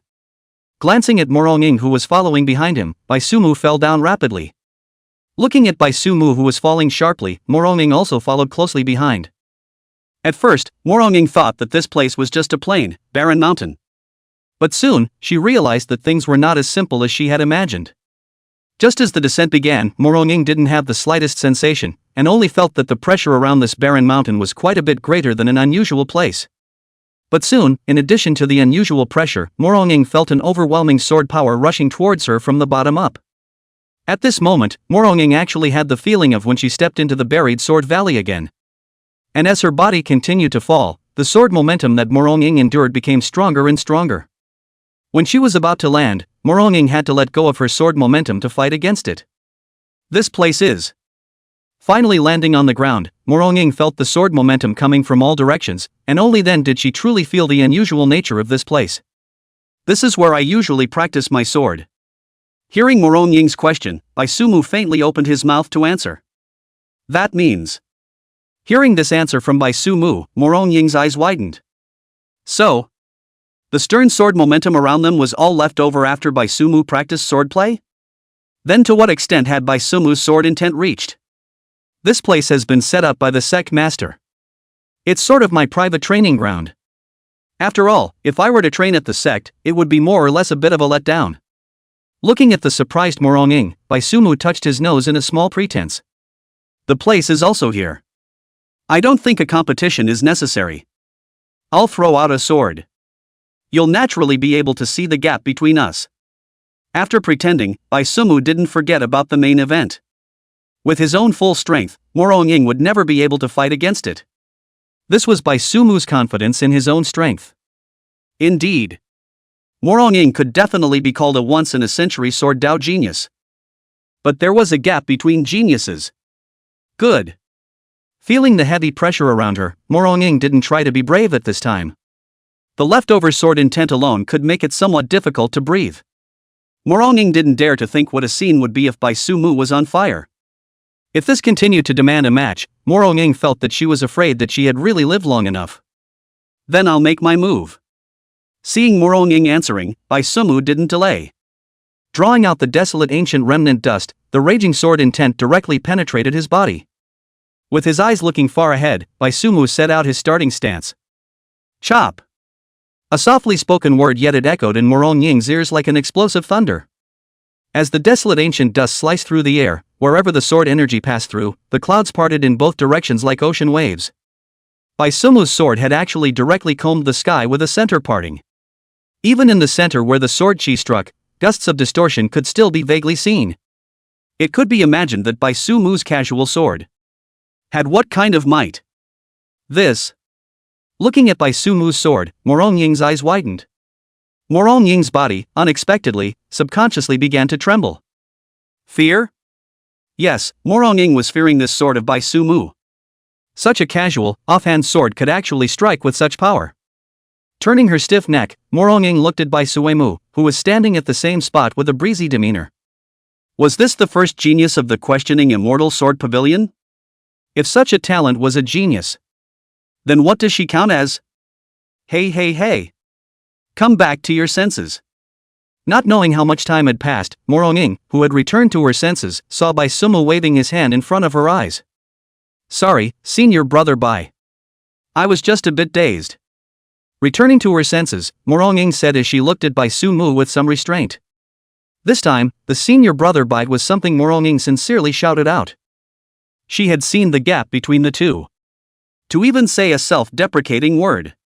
Baisumu was no longer an object she could chase after. It doesn't matter. You've seen my full strength. Then I'll leave first. You can leave later as well. Seeing that Moronging had returned to her senses, Baisumu collected his sword and prepared to leave. He was also considered to be merciful to the end. If the future Moronging were to be plagued by her heart demons again, then it could only be considered as her own indiscretion. In other words, what happened to Moronging in the future had nothing to do with Baisumu. Understood. I'm troubling senior brother by today. Nodding, Moronging bowed and said. It was Baisumu who had allowed her to see the scenery at the top of the mountain. So to Moronging's bottom of her heart, she expressed her gratitude to Baisuemu. Ghana. Looking at such a respectful Moronging, Baisuki froze for a moment. However, Baisumu didn't bother to dwell on these things, waved his hand, and then directly left in a flash. Looking at Baisumu's back, Moronging's eyes were mesmerized. Then with a relieved smile, she also left in the air. Between the barren mountains, only Moronging's soft murmur as she left remained. Senior brother bye. You're still really a monster. Hey! That sword just now. The tracking trio at this moment was a bit frozen as they looked at Baisumu and Moronging, who had left in the air one after the other. If this barren mountain was correct, it should be the private training location of eldest brother. Dating. Is there a date here? Chui Yuting was a bit confused. Although she also did not have any relationship experience, but a relationship should be sweet, right? A date to come to a training location? How was this sweet? Moreover, that sword chi that had just cut through the sky, this didn't look like something that could be done on a date in any way, right? Could it be? The talk fell apart? I don't really understand it either. Hearing Chui Yuting's question, Zhu Xinyue murmured dully from the side. She was still immersed in the sword chi that cut through the sky. Was that eldest senior brother chopped it out? Wasn't eldest senior brother only at the true self realm? The true self realm could give the sky a center point in the comb? This kind of touched Zhu Xinyue's knowledge blind spot. It's his words. Reasonable. The only calm person in the room would be Blue Dye. With regards to Baisuki's strength, although Bluestem didn't know the bottom line either. But Bluestem knew that Beksuji was very strong. So no matter how outrageous things happened to Baisuki, Blue Dye felt reasonable. Even if Baisuki directly ascended into immortality in situ tomorrow, Blue Dye wouldn't be surprised. Blue Dye would only say eldest brother is awesome. So the date ends here? I haven't heard anything yet. Is eldest senior brother with or without that Tai Hoof Moronging? Chui Yuting's face was very tangled at this moment. It wasn't that she was entangled with Baisumu's sword. What she was entangled about was whether the two were together or not. If the two of them had formed a Dao couple, Chui Yuting was a bit unable to accept it. That. Shouldn't we go back now? Looking at Chui Yuting, who was still tangled there, Zhu Xinyue weakly said. At this time now, they should be eating beef noodles in eldest brother's small courtyard. Instead of sneaking around here. This was if eldest senior brother didn't see them when he went back later. Hearing Zhu Xinyue's words, Chui Yuting and Lan Dai looked over at the same time. In the next moment, the silhouettes of the two of them rapidly took to the air and swept off in the direction of Qingyao Peak. This time, it was Zhu Xinyue's turn to stay in place. Senior brother's sister. Wait for me. Chapter 039 Blue Dye's Enemies. Moving his body around. So, you guys said you got lost on your way home? Qingyao Peak, Baisumu's small courtyard. Looking at the panting Blue Dye trio at the door, the corners of Baisuki's mouth twitched. Did he look stupid? That's right. Eldest senior brother you don't know. Yeah, this ninja is still unfamiliar with the surroundings. Went in the wrong direction when leading the way. Hearing Baisumu's words, Chui Yuting blabbered in a serious manner. Seeing that Chui Yuting had actually dumped the pot onto her own body, Zhu Xinyue dared to be angry. One was so watery to take the black pot? But there was no way around it, who let himself be the youngest. Elder sister even said so, Zhu Xinyue could only admit it. That's right. We just went the wrong way. It all ran over to Amazing Hua Peak. I'm so stupid. With an embarrassed smile on her face, Chu Xinyue took the black pot solidly. That's right. Blue Dye also helped out at this time. All right. Come in first. Looking at the three people who were ghosting in a serious manner, Bai Suemu didn't even bother to expose them. Really, don't know how to find a good excuse? But never mind. Bai Suemu didn't really care. Oi. Let's eat noodles. Seeing that she managed to muddle through, Chui Yuting cheered. Then she leapt straight to the table and sat down. Beef noodles were served and the four of them feasted on them. It had to be said that eating was still more flavorful when there were hitchhikers eating together. Especially when boiled noodles were served, the appetite immediately rose. Blue Dye, is there something on your mind? With a full stomach, Bai Sumu asked while picking his teeth with a toothpick while looking at Bluestem. Just now during the meal Shiredo Suki could tell. Blue Dye had something on his mind. Otherwise this kid would never have stopped after just eating 2 bowls of noodles. I might have to go out for a while. Nodding his head, Blue Dye also knew that he couldn't hide it from Bai Suemu, so he simply confessed. Found an enemy? Although there was no change in Bluestem's expression, from the flash of murderous aura in his eyes, Bai Suemu quickly guessed it. It was an accident to say the least that Blue Dye was able to worship the Immortal's sword pavilion. Blue Dye didn't worship the clan on his own. It was picked up by the elders from the side of the road. It was said that Blue Dye's village was slaughtered by the evil sect and Blue Dye was the only survivor. Over the years of worshipping the sect, Blue Dye had also been tracking down the murderer who slaughtered their village back then. Found it. Nodding his head, Bluestem said in a deep voice. Relax. With your current strength, you can definitely take revenge. Patting Bluestem's tense body, Bai Suemu relieved. The seed of hatred was the shackle that shackled Bluestem. Now that this shackle could be lifted, Bai Suemu was also sincerely happy for Bluestem. Ah. I will succeed. Hearing Shiredo Suki's words, Bluestem's tense body relaxed. It was only at this time that he realized in hindsight that he was still too obsessed with revenge. Second senior brother. Did you laugh just now? At this time, Chu Xinyue came over from the side. If she hadn't seen it correctly just now, the corners of Blueseeker's mouth had lifted?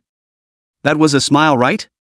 Looking at Chu Xinyue who came so close, Bluestem once again resumed his high spirits. He. No he. He. Second senior brother is this shy? Looking at the corners of his mouth descending, Bluestem, Chu Xinyue playfully teased. All along, Bluestem's expression had always been the same. Even Chu Xinyue had labeled Bluestem as face paralyzed. Unexpectedly, it turned out that second senior brother could also show a smiling expression. And wasn't that a nice smile? Again. Double the training. Looking at the unforgiving Chu Xinyue, Bluestem glanced at her faintly. Cheer up second senior brother. Looking at the warning in Lan Dai's eyes, Chu Xinyue also didn't dare to continue being reckless. Behaving herself, she sat up straight and gave Blue Dye a cheering gesture. Really? Cheer up second senior brother. Call me anytime you need help.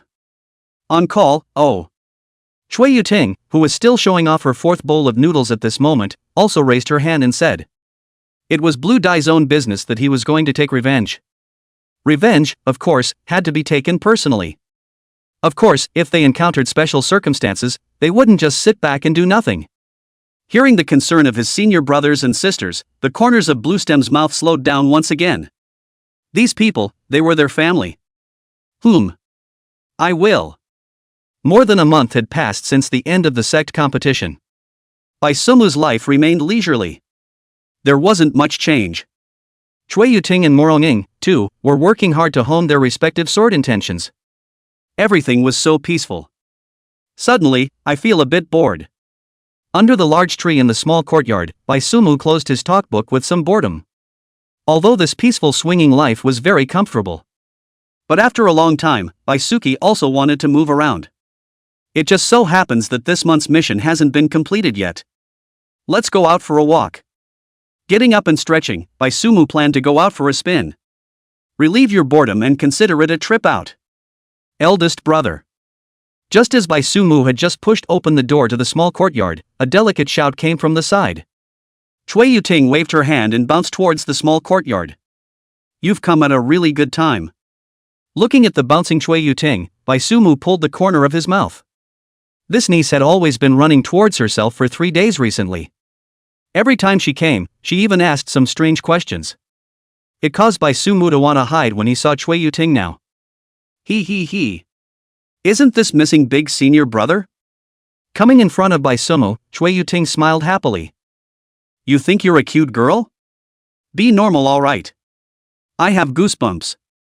Looking at Chui Yuting, who was pretending to be shy, Bai Sumu rubbed his arms. What a sin! He didn't know which of Chui Yuting's tendons was wrong. Is eldest brother going out? Hearing Bai Sumu's words, Chui Yuting completely went in her left ear and out her right ear, not caring in the slightest. Normally at this time of the day, Bai Sumu was lying on a rocking chair under a tree reading a novel. Today, he was actually at the door. Was this going out? Yes. Going out for a stroll. Lying down like this every day, it feels like my body is about to degenerate. Nodding, Bai Sumu did not hide it. Then why don't I also join eldest brother? Hearing that Bai Sumu was going to skulk around, a hint of caution flashed in Chui Yuting's eyes. Was this going to a private rendezvous with Morong-ing? No way. One had to follow along. What are you following for? Don't come to get involved. Hearing that Chui Yuting wanted to follow along, Bai Sumu waved his hand in disgust. If he let Chui Yuting tag along with him, Bai Sumu wouldn't be able to think of stopping on this journey. Hey. Fine. Hearing Bai Sumu reject herself so directly, Chui Yuting beamed her mouth a bit unhappily. Sad heart, being rejected by eldest brother. However, Chui Yuting was not the slightest bit discouraged. Even if Bai Sumu didn't allow herself to follow, it was quite reasonable to have a chance encounter when the time came, right? However, regarding Chui Yuting's small mind, Bai Sumu had long since gained insight. Before leaving, he purposely tapped Chui Yuting's forehead to explain. Stalk me again like last time. Be careful, I'll hang you under the waterfall. Chapter 040 Palace of Grieving Corpses. Being sacrificed to Sacred Brightness Village. So lively today? Arriving at the task grand hall, Bai Sumu looked at the crowd of people around him and sighed. At the middle of the month, was there even this many people in the task grand hall? Senior brother Bai. Seeing Bai Sumu enter, the disciples in the task grand hall greeted one another. Bai Sumu sniffed and nodded politely in return. Senior brother Bai. At this time, a delicate cry sounded behind Bai Sumu. Turning his head to look, wasn't it Jilanshin? Nodding and smiling politely, Bai Suki didn't say much. Speaking of which, Bai Sumu and Jilanshin weren't very familiar. Truly speaking, they were just fellow disciples who had spoken a few more words. It wasn't even the same disciple. So Bai Sumu didn't show much enthusiasm either. Does senior brother Bai have a mission in mind? If not, I have a recommendation here.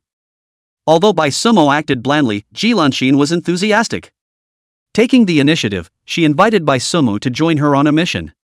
Together? If the difficulty of the mission was start up, it was possible to invite disciples from the same clan to perform it together. At that time, it would also be counted in the mission index for that month. That's why this kind of upper star mission was usually snatched up at the beginning of the month. Now that it was already the middle of the month, there was still an upstar mission that no one had executed? There was definitely something wrong with this mission. That's why Bai Sumu didn't agree to Jilanshin's invitation in the first place. Aha! Because this mission has already failed twice. Master requested that senior sister Morong join me in exploring. There's still one more spot, so if senior brother Bai is interested in hitching a ride to the hall, he can come along. Seeing Bai Sumu's doubts, Jilanshin explained. Mission location. Nodding, Jilanshin took the initiative to explain, making Bai Sumu feel quite comfortable in his heart. So he also asked a little more. In Shangming Village. The mission objective is to investigate the strange phenomena in the village. According to the intelligence feedback from the 2 previous teams, behind this strange phenomenon, there is the shadow of the Grudge Corpse Palace. Taking out the mission details, Jilanshin handed it to Bai Sumu, incidentally sharing the intelligence she knew. Grudging Corpse Palace. Hearing this name, Bai Sumu raised his eyebrows. When will it depart? Casually flipping through the mission details twice, Bai Sumu decided to take on this mission. Depart at noon. Gather at the clan entrance. Hearing Bai Sumo ask this, Ji Lanshin knew that this was a promise, and her voice couldn't help but lighten up. Good. I'll be there on time. Nodding, Bai Sumo indicated that he knew. Then, senior brother Bai, I'll go back and get ready first. Ji Lanshin bowed slightly at his words, and then he couldn't wait to go back and share the good news with senior sister Morong. Senior brother Bai had joined their team. Yay!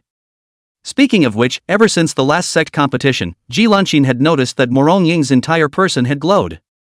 Was this cultivating a relationship with senior brother Bai? Although Morong Ying hadn't explicitly said so, Ji Lanshin had already tied the two together.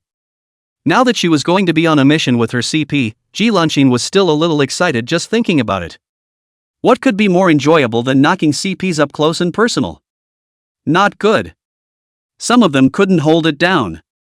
Thinking of this, Ji Lanshin directly turned around and left. She was afraid that she wouldn't be able to hold back and lose her temper. But looking at the fleeing Ji Lanshin, Bai Sumo was a bit puzzled. What is she so excited about?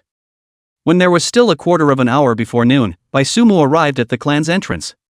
By the time Bai Sumo arrived, Morong Ying and Ji Lan Xian had already arrived.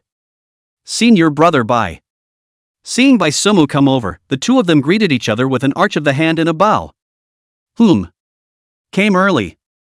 Looking at the two women, Bai Sumo said with a smile. We also just arrived. Shaking her head, Morong Ying said with a smile. The appointed time was noon, so of course they couldn't let Bai Sumo wait for them. So the two of them came a little early. That's fine. Let's set off. Nodding, Bai Sumo didn't ask much. As the words fell, Bai Sumo took the lead and boarded the carriage. Senior sister, get on. I'll catch the carriage. Seeing Bai Sumo board the carriage, Ji Lan Xian spoke. Isn't there a carriage driver? But hearing Ji Lanshin's words, Morong Ying asked doubtfully. This time, it involves the evil sect, it's better not to involve the outer disciples. Facing Morong Ying's doubts, Ji Lanshin said the reason she had thought of long ago. She couldn't say that having herself as a light bulb on this carriage was enough, could she? If it wasn't for the fear of being told off by senior sister Morong, Ji Lanshin had planned to call for 2 carriages. In order to create space for the two to be alone.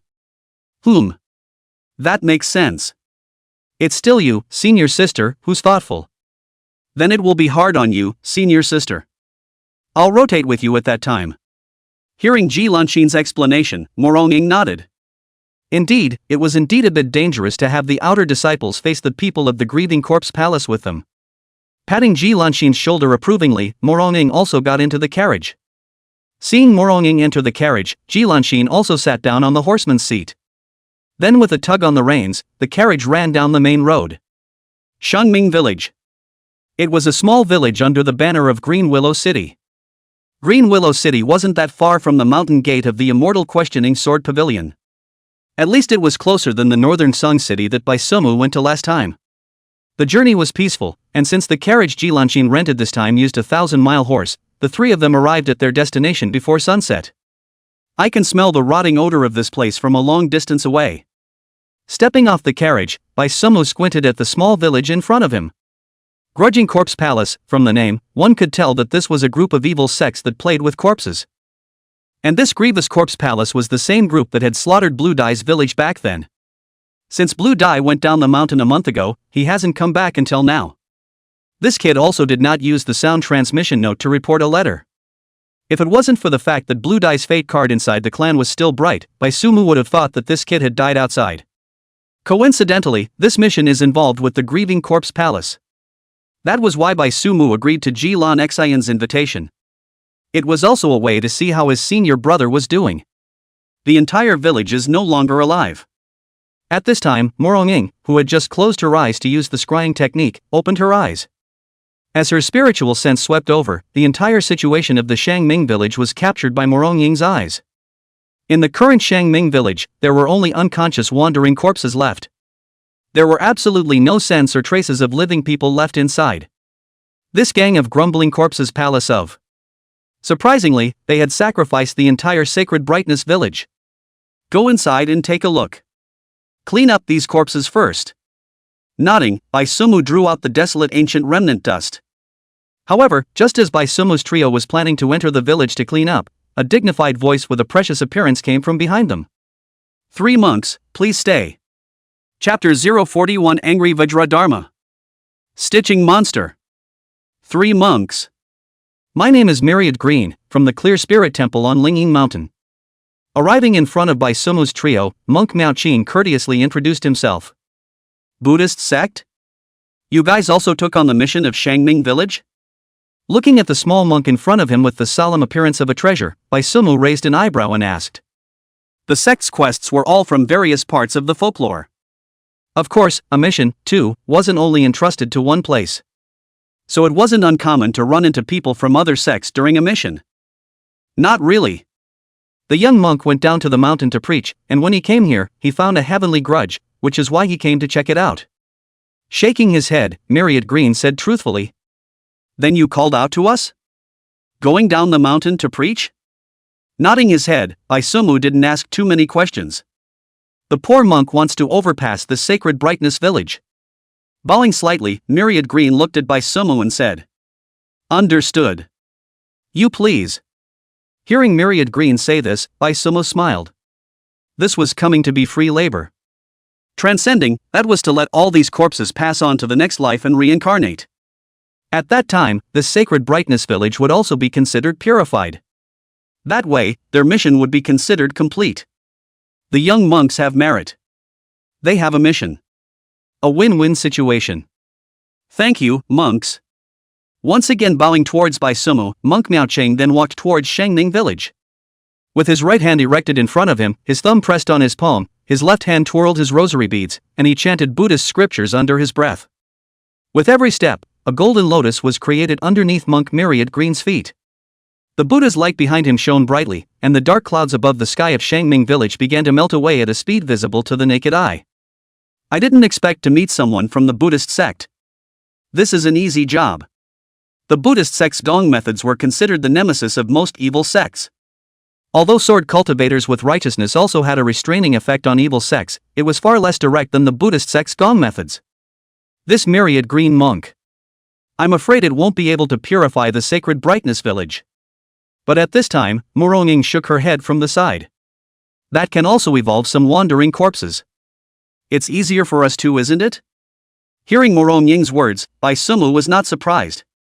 Inside this Shangming village, there was a big guy. This little monk in front of him couldn't handle that big guy.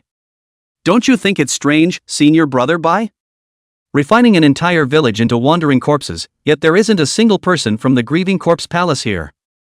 Looking at Bai Sumu's casual appearance, Moronging once again threw out a piece of news. Just now when her spiritual sense swept through the entire Shangming village, Moronging found something fishy. There wasn't a single living person's breath in the entire Shangming village. Although Shangming village was not big, there were thousands of people, but the people from this grieving corpse palace didn't even leave anyone to guard this place? This matter was too strange. Moronging could only think of one possibility, and that was that the grieving corpse palace had bigger plans. Sacred Brightness village wasn't worth that much attention from them. I'm afraid that the several villages in the vicinity have also suffered.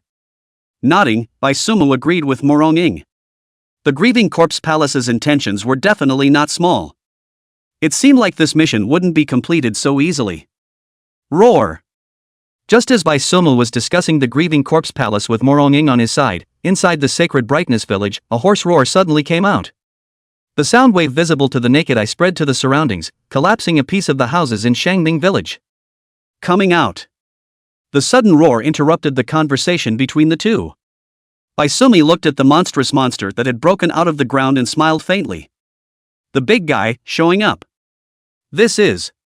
Looking at the monstrous monster in front of him, which was sewn together from 100 corpses, Monk Myriad Green froze for a few moments, and then a look of fury appeared on his face. Surprisingly, he had done such a tragic thing. This gang of evil people deserved to die. Namu Amat Ba Night. Do the Gadu Night. Hands together, the Buddhist sounds from Monk Myriad Green's mouth transformed into golden sound waves that enveloped the stitching monster. The Buddhist sutra that Monk Myriad Green was reciting at this moment was none other than the mantra of the past life. Roar! Upon hearing Myriad Green's past life mantra, the 100 faces on the suture monster simultaneously revealed expressions of agony. Ear-piercing screams pierced the eardrums, surprisingly dispersing Myriad Qing's Buddhist sound. Cough ha! The roar of the suture monster interrupted Monk Myriad Green's mantra for the afterlife. This caused Monk Myriad Green to spray a mouthful of blood from his mouth. He hadn't expected that the resentment on this monster would be so heavy. His own spell for the afterlife couldn't even overtake it. Since the sinner you have no intention of repenting. The poor monk also knows a little bit of boxing. Wiping off the blood at the corner of his mouth, Monk Myriad Green ripped off the robe on his body. A golden light flickered on his lean and sturdy body. This was the Buddhist school's best skill, the Vajra unbreakable divine skill. Roar! Looking at the golden light on Myriad Green's body, the stitching monster roared once again. Pulling the lower half of his body out of the ground, the suture monster stomped down. Tai! With a furious shout, an angry-eyed Vajra Dharma image rose behind Monk Mythic Green. Vajra raised his arms and tackled the joints of the suture monster to see which looks. It didn't seem to be very invulnerable. Roar! With another roar, the stitched monster lashed out in indignation. The ground beneath Monk Myriad Green's feet also began to crack open. Heavenly punishment! Just as Monk Myriad Green was about to be unable to hold on, a delicate shout came from behind him. What followed was a bucket-thick pillar of thunder. Roar ho! An agonizing wail rang out, and the stitched monster's body stumbled and fell backwards. Taking advantage of this opportunity, the furious Vajra Dharma behind Monk Myriad Green also lashed out indignantly, lifting the stitched monster out with one hand. Many thanks to the monk. Bringing the suture monster down, Monk Myriad Green uttered his thanks towards Morong Ying. If it wasn't for Morong Ying's rescue just now, he wouldn't necessarily be in such a sorry state right now. In the end, it was still him who had been careless. Aha! Responding indifferently, Morong Ying did not say anything more, but instead, her gaze was firmly fixed on the suture monster in front of her. The battle power displayed by the suture monster in front of him far exceeded that of an ordinary Dharma phase realm. Don't look at the fact that Monk Myriad Green was able to manifest the Dharma phase of the Angry Eyes Vajra. But this Dharma phase was not Monk Myriad Green's own. Myriad Green's strength had only just barely reached the true self realm. To be able to condense a Dharma phase, he relied on his protective golden body. Just leave this monster to me. You go clean up the wandering corpses around. Sweeping the surroundings, the wandering corpses from Shangning village were already lunging towards them. Morong Ying retracted her gaze after taking a look, then told Miao Qing to handle it. A ready-made tool man, not using it for nothing. Leave it to the little monk. Nodding her head, Miao Qing also knew that she couldn't help much by staying. Solely, he didn't stay to cause trouble for Morong Ying either. Senior brother bye. Are we going to help senior sister? At the entrance of the village, Ji Lanqin looked at the leisurely Bai Somu who was somewhat unable to sit still. The might that had just erupted from the suture monster was truly astonishing, and Ji Lanqin was afraid that senior sister Morong wouldn't be able to handle it on her own. But her strength obviously couldn't provide much help to Morong Ying. But Bai Somu didn't have the slightest intention of going to help. This was what made Ji Lanqin somewhat unable to resist asking. At ease. This monster is not your senior sister's opponent. Have faith in her. Looking at the worried Ji Lanqin, Bai Somu said with a smile. This stitching monster did have 2 brushes, but there were no hairs on the brushes. Morong Ying alone was enough to handle it. Senior brother bye. Hearing Bai Somu's words, Ji Lanqin was stunned in place. From Bai Somu's words, she heard its recognition of senior sister Morong's strength. Such a firm conviction. After returning to her senses, Ji Lanqin nodded solemnly. I understand, senior brother bye. I believe in senior sister Morong. Chapter 042 Purifying the Sacred Brightness Village. The refined Myriad Green Monk. That's right. Have faith in your senior sister. Looking at the serious-faced Ji Lanqin, Bai Sumu laughed. Pursing her lips, this time Ji Lanqin did not reply. She suddenly felt well knocked off. Believing in one's other half, what a firm feeling it was. Senior brother and sister. You guys must be very happy, right? Ho ho ho. Getting up from the ground, the grievances on the suture monster's body gradually climbed. The suture monster was absorbing the grievances of the other people who had died in vain in Shangming village. With the suture monster's roar, the thick resentment chi surged towards the sky. In an instant, the mists of grievances surrounded the entire Shangming village. The entire Sacred Brightness village was 100 miles in circumference, and one could not see a finger. Ha! Looking at the suture monster's means, Moronging smiled contemptuously. This was to deprive her of her vision? What a childish maneuver. Don't you know that the Dharma phase realm already possesses spiritual sense? Visualization? It's not needed. With her spiritual sense probing out, Moronging could even see more clearly than her eyes. Dharma phase. Rise. But although the means were childish, Moronging did not take it lightly in the slightest. No matter what, this stitching monster in front of her possessed the combat power of the Dharma phase realm.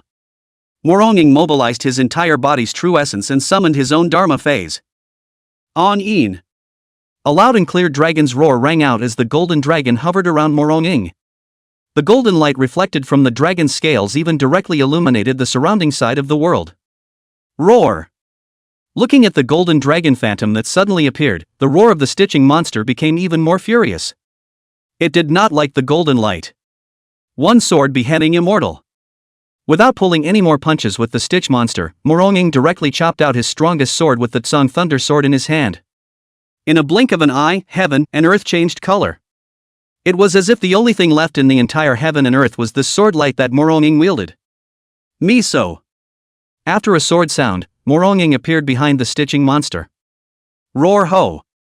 The roar of the suture monster, at this point, no longer had the momentum it had at the beginning. Somewhat stiffly turning its body, the suture monster poked out its arm to grab towards Moronging, but the left half of its body directly planted itself towards one side.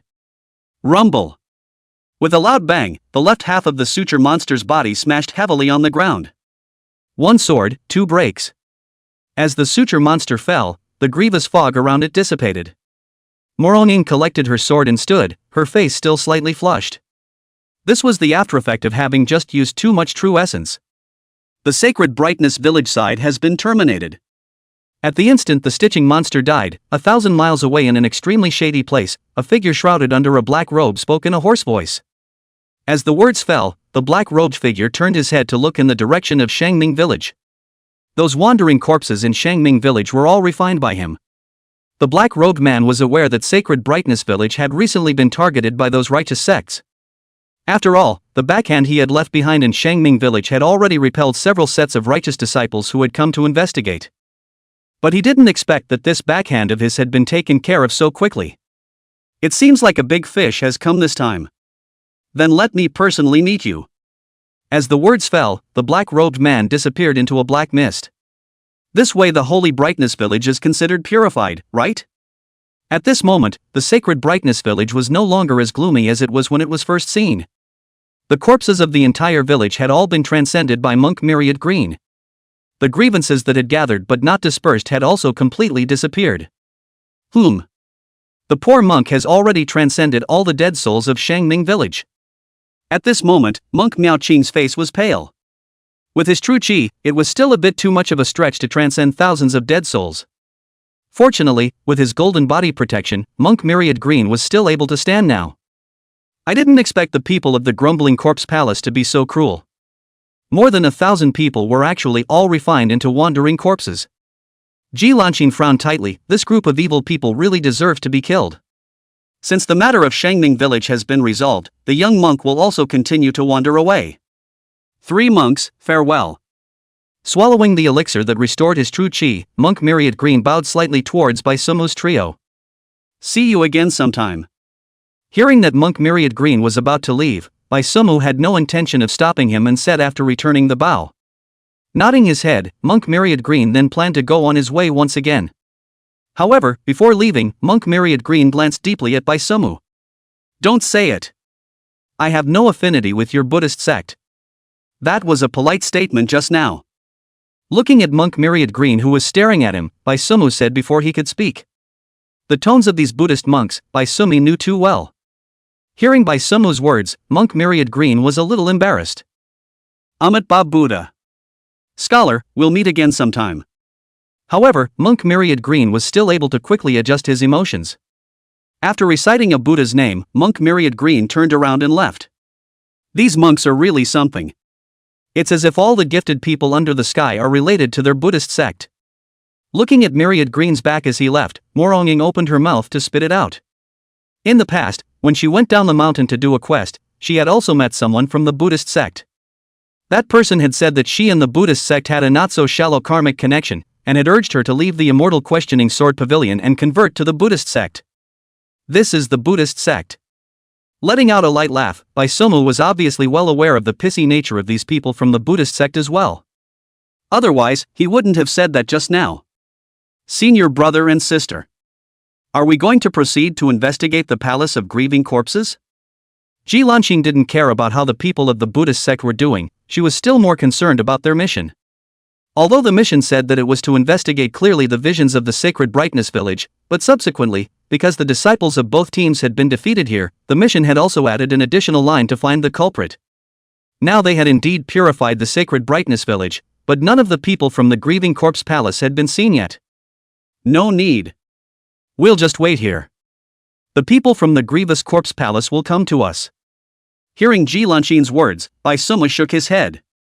Although there were no people from the Grievous Corpse Palace here, since they had left their backhand behind, it meant that this Shangming village was still considered important.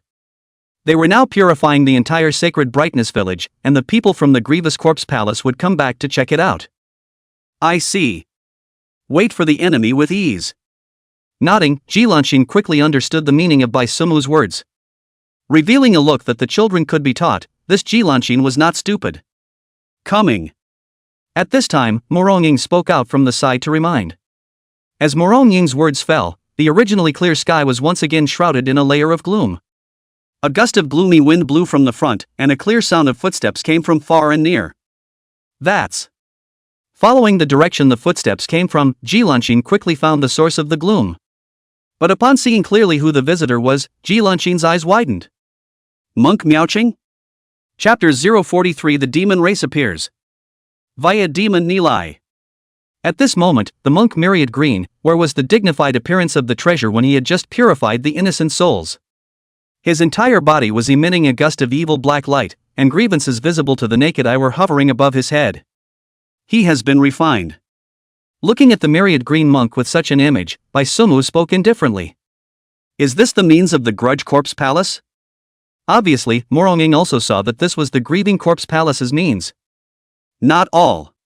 However, Baisumu shook his head at this time to retort. The signature tactic of the Grieving Corpse Palace was to refine living people into wandering corpses for them to drive. However, the monk Myriad Green in front of him hadn't just been refined into a traveling corpse alone. On Monk Mo Qing's body, Baisumu smelled a trace of an unusual aura. This trace of aura. Surprisingly, it made even Baisumu feel a little heavy. Jia.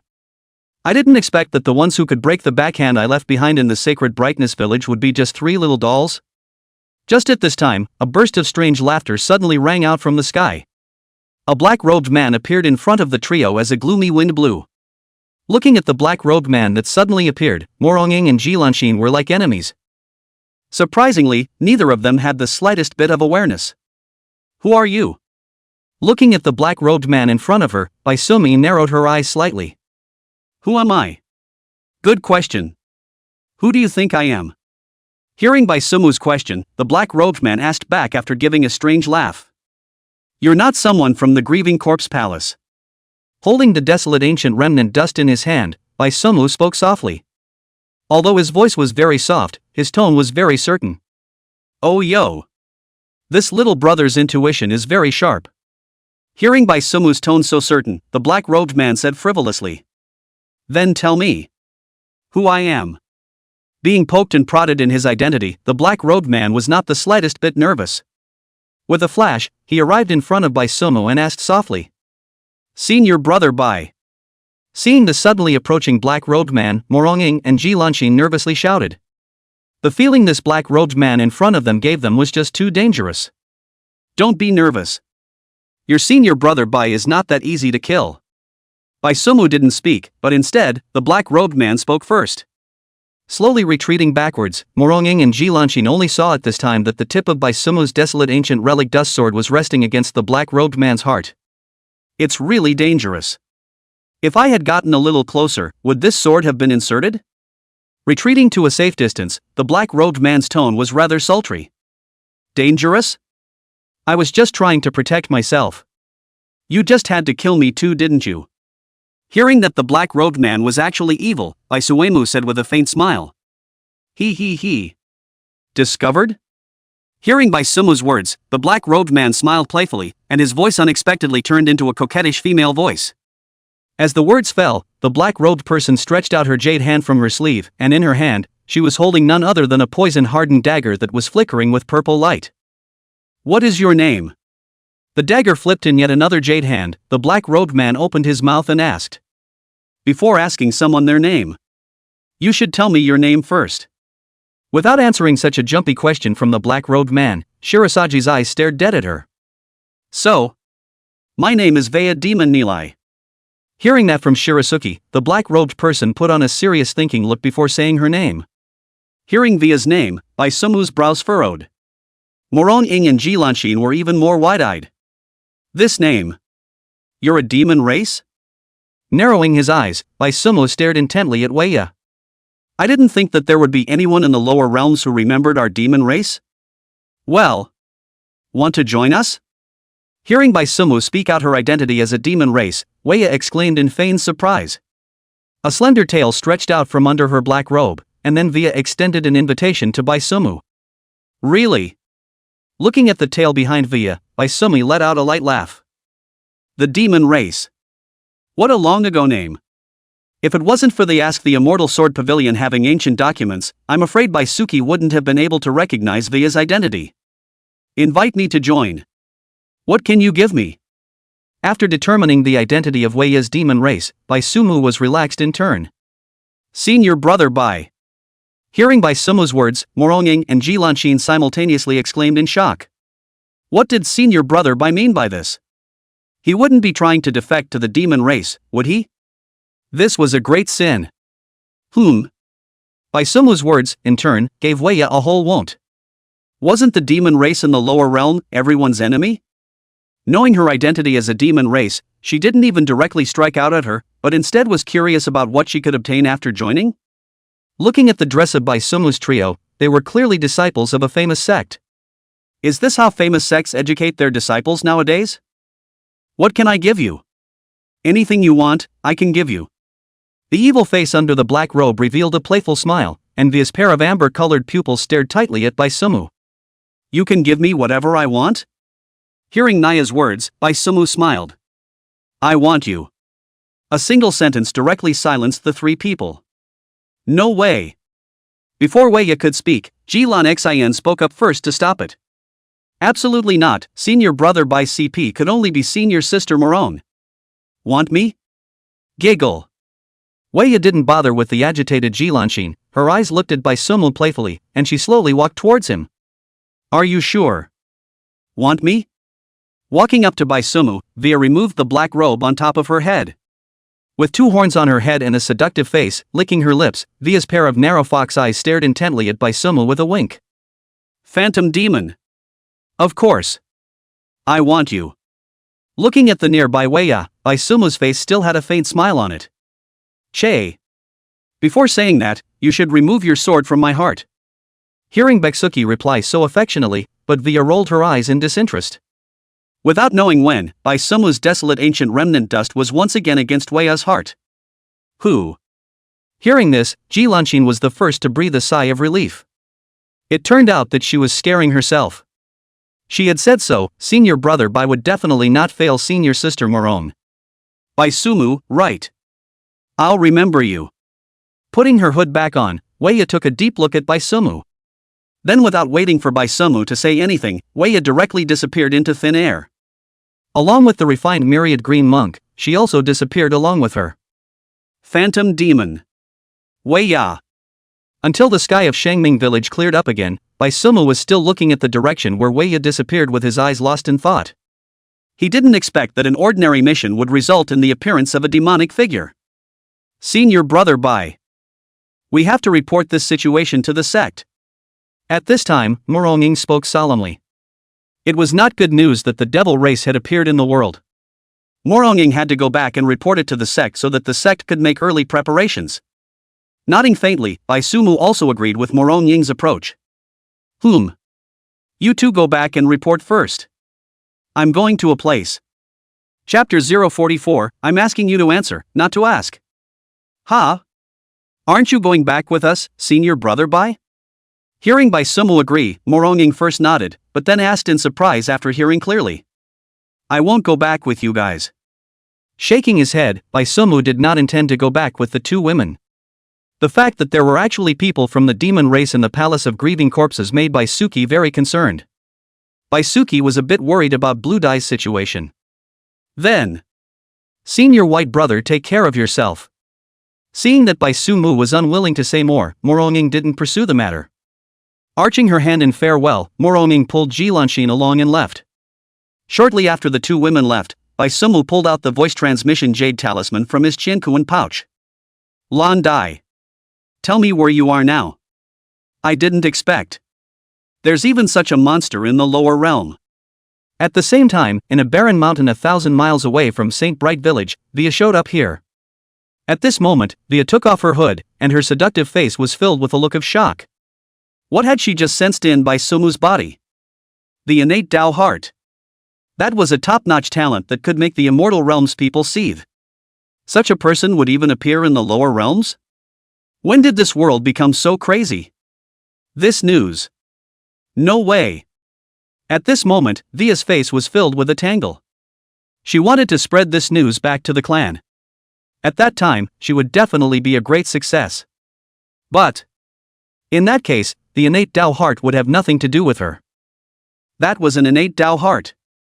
The expression on Via's face at this moment was extraordinarily frantic.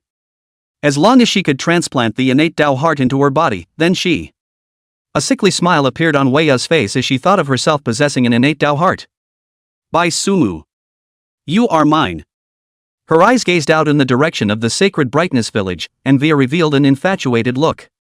She had decided to take down Bai Sumu before she was discovered by the other clansmen. Although doing so would entail the risk of exposure.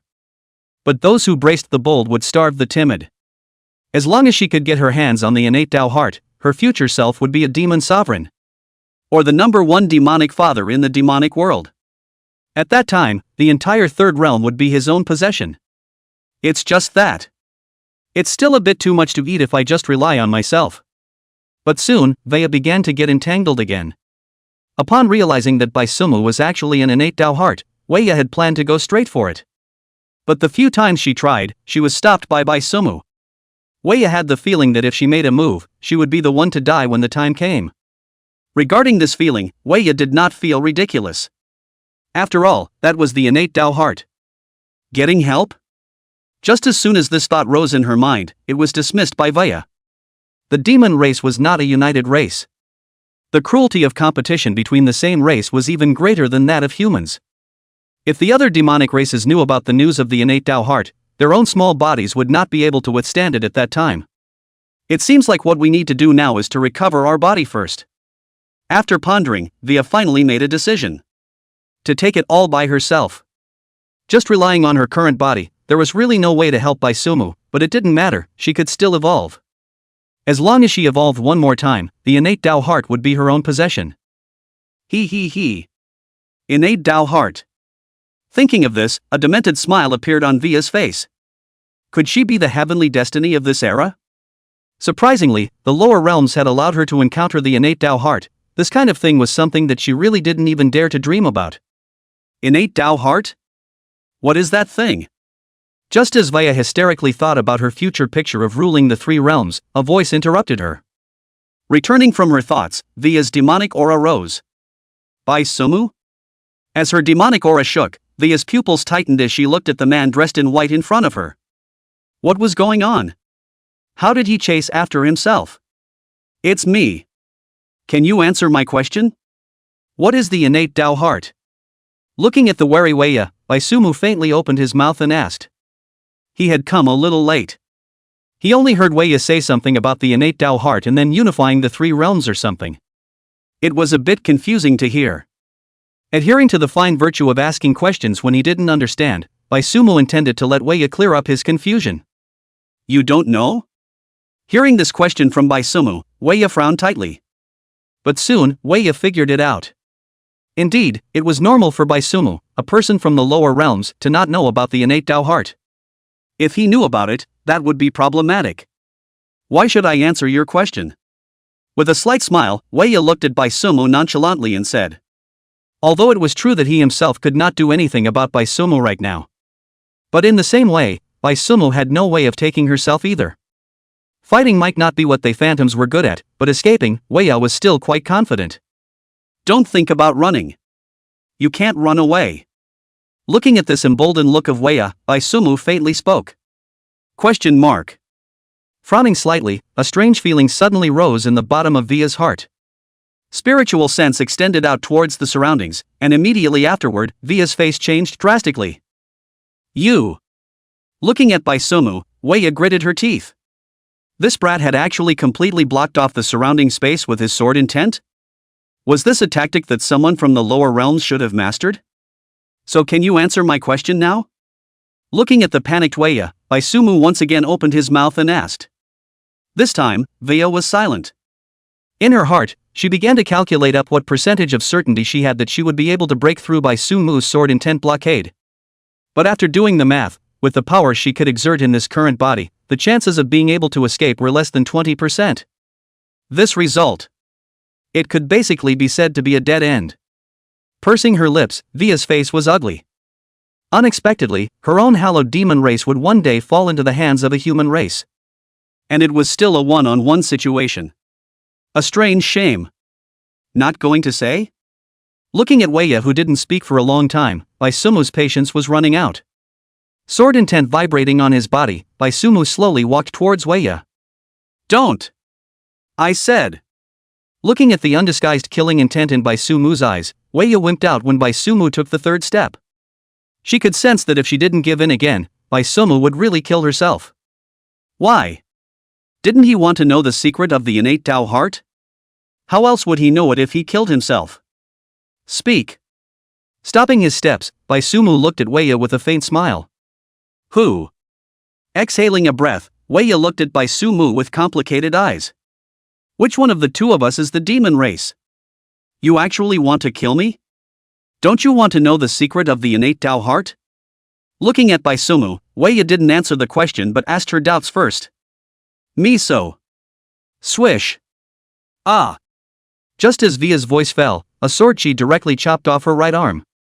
Looking at Baisuki with horror in her eyes, Via couldn't figure it out. Why would Baisumi suddenly attack herself?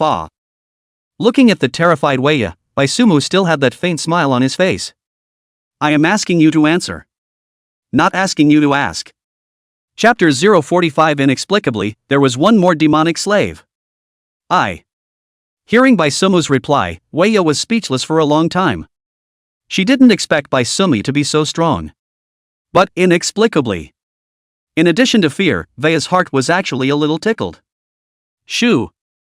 Making a silent gesture, Baisumu called out to stop Via. Twisting his head towards the slanting back, someone was coming over. Come out. Looking at the bushes at the slanting rear, Baisumu faintly spoke.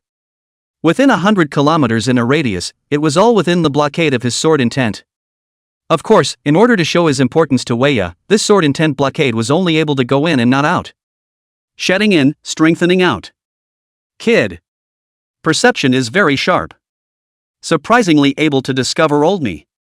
As Baisumu's words fell, the bushes shook and an old man like a dwarf walked out from them. Someone from the grieving corpse palace? Looking at the midget old man in front of him, Baisumu raised his eyebrows. That's right. Spiteful Corpse Palace's East Palace Master Lu Bai. Looking at Baisumu, the midget old man introduced himself with an evil smile. So he was found by you? After listening to Lu Bai's self-introduction, Baisumu's gaze fell on Wei's body. This place was a barren mountain with no human population within 100 kilometers. For such a rare place to be found by someone, the first thing Baisumu thought of was that Wei had sent out a distress signal. It's me. He's the puppet I controlled in the Palace of Grieving Corpses. I asked him to save me. Meeting Baisumu's gaze, Wei's eyes were a little evasive. You think he can save you? Seeing that Via actually admitted it directly, Baisumu let out a light laugh. It seemed like he was really being looked down upon. A true self-realm palace master actually made Wei think that he could save her? No. That was my subconscious behavior. If you don't like it. I could let him go right now. Looking at the panicked and explaining Via, this time it was Beksuki who froze instead? What's the situation? Master. Don't worry. Minion, I'm coming to save you. Before Baisumu could figure out what was going on in front of him, Lu Baibai shouted and intended to make a direct move. Scram! But just as Lu Baibai's side was running his true chi, Weiya gave a cold shout towards him. Yes. Minion will roll now. Master, don't be angry. Hearing Weiya's rebuke that was full of anger, Lu Baibai prostrated himself on the ground with a terrified expression. Afterward, he didn't even dare to delay for a moment, and even really rolled away towards the distance. At this moment, Baisumu felt that his brain was a bit underutilized. What is the situation? What kind of show was this? That. I let him leave. Looking at Baisumu's still expressionless face, Via said cautiously. You're scared of me? Returning to his senses, Baisumu frowned as he looked at Via's careful appearance and asked. It's not that I'm afraid of you. I'm just. Looking at Baisumu's cold eyes, Weiya stumbled a bit in her speech. Actually, Weiya was also a little confused about what was going on with her right now. Logically speaking, she was going to fight Baisumu to the death. After all, right now Baisumu was going to kill herself. But just now, Baisumu's ruthlessness of chopping off one of her arms without hesitation had again made Weiya's mood a little surcharged. The demon race worshipped the strong, and the chimera was even more so. So just now, Baisumu's cold look had completely shocked Weiya. Now, Baisumu's figure was deeply imprinted in the bottom of Weiya's heart. You won't. Looking at the flushed-faced Weiya, Baisumu's eyes were complicated. The situation of Weiya in front of her suddenly made Baisumu think of a famous symptom. In the words of his previous life, it was Stockholm Syndrome. To put it more bluntly, Weiya was in adoration. Lord! Lord! Looking straight into Baisumu's eyes, Weiya's eyes gradually became mesmerized. Unable to help herself, Weiya's body prostrated, her mouth still calling out Baisumu as her master. When the word master was shouted out, Weiya's body trembled, and a sickly flush appeared on her face. At this moment, Weiya's entire heart was in the shape of Baisumu. This was not difficult to understand. As a phantom demon, Weiya originally revered the strong. And Baisumu possessed the ability to kill her right now. Coupled with having an innate Tao heart, it wasn't incomprehensible for Via to submit. Most of all, it was Baisumu's strong attitude. It directly poked at Weiya's heart bar. Diagnosed. Looking at this appearance of Weiya, Baisumu's heart was clear. This chimera called Weiya was definitely in love without a doubt. In other words, the current Via was her own slave. Inexplicably having another chimera slave, Baisuki's expression was a bit subtle. However, Baisuemu didn't forget the main event. Now I'll ask, you answer. What is the innate Tao heart? Inquiring Immortal Sword Pavilion, Moronging and Jilanshin hurriedly returned to the sect. Without stopping for a moment, the two went straight to the sect hall. Back. At this moment, within the grand hall, the pavilion master as well as the 9 elders were all present. Dongfang Xiong opened his eyes, his sight looked beyond the gate and opened his mouth. In the next moment, 2 streams of light landed at the entrance of the grand hall successively. Moronging and Jilanshin appeared. Come in. The 2 women were just about to salute and bow, but were stopped by Dongfang Xiong's opening. The things you guys just reported in the sound transmission notes. Sure it's true? Summoning the 2 women to the hall, Dongfang Xiong directly opened his mouth and asked. An hour ago, Moronging had contacted him with a sound transmission note. In the transmission note, Moronging said that they had encountered the devil race on their mission this time. The devil race? The patriarch had just mentioned it some time ago. I didn't expect it to appear so soon. That's right. Everything that disciples said is true. We have indeed encountered the demon race. Saying that, Moronging detailed the before and after of their encounter with Weiya. Phantom demons? After listening to Moronging's description, Shin Song narrowed his eyes slightly. Sheep horns and thin tail, seductive and marvelous face and soul-stirring eyes. All of these features were consistent with a phantom demon. Where is Baisumu? At this time, Bai Miao looked at Moronging and asked. The mission was 3 people going, shouldn't it be 3 people coming back together now? Why was it that only Moronging and Jilanshin had returned, but Baisumu had not? Senior brother Bai said he still has things to do. So didn't come back with us. Hearing Bai Miao's words, Moronging said honestly. Nonsense. Frowning tightly, Bai Miao let out a low shout. These words were not about Moronging and Ji Lanxin, but rather by Sumu. Since they had encountered the demon race, the first order of business was definitely to return to the sect first. Although Moronging said that the demon race had temporarily retreated, it was not guaranteed that they would hide in the shadows and shoot cold arrows. That was a demon race. No way. Patriarch, I'll go out. Bai Miao got up and was about to leave with a confession toward Shen Tsang.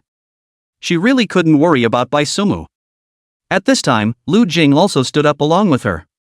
She was also worried about Bai Sumu. Senior sister. I'll go with you. Chapter 046. That's something to be said when you come out of the sword prison. Ding bell. Before Shen Tsang could open his mouth to call out to the two people who were about to leave, Bai Miao's transmitting note was the first to ring out. Master. Do you want a slave or not?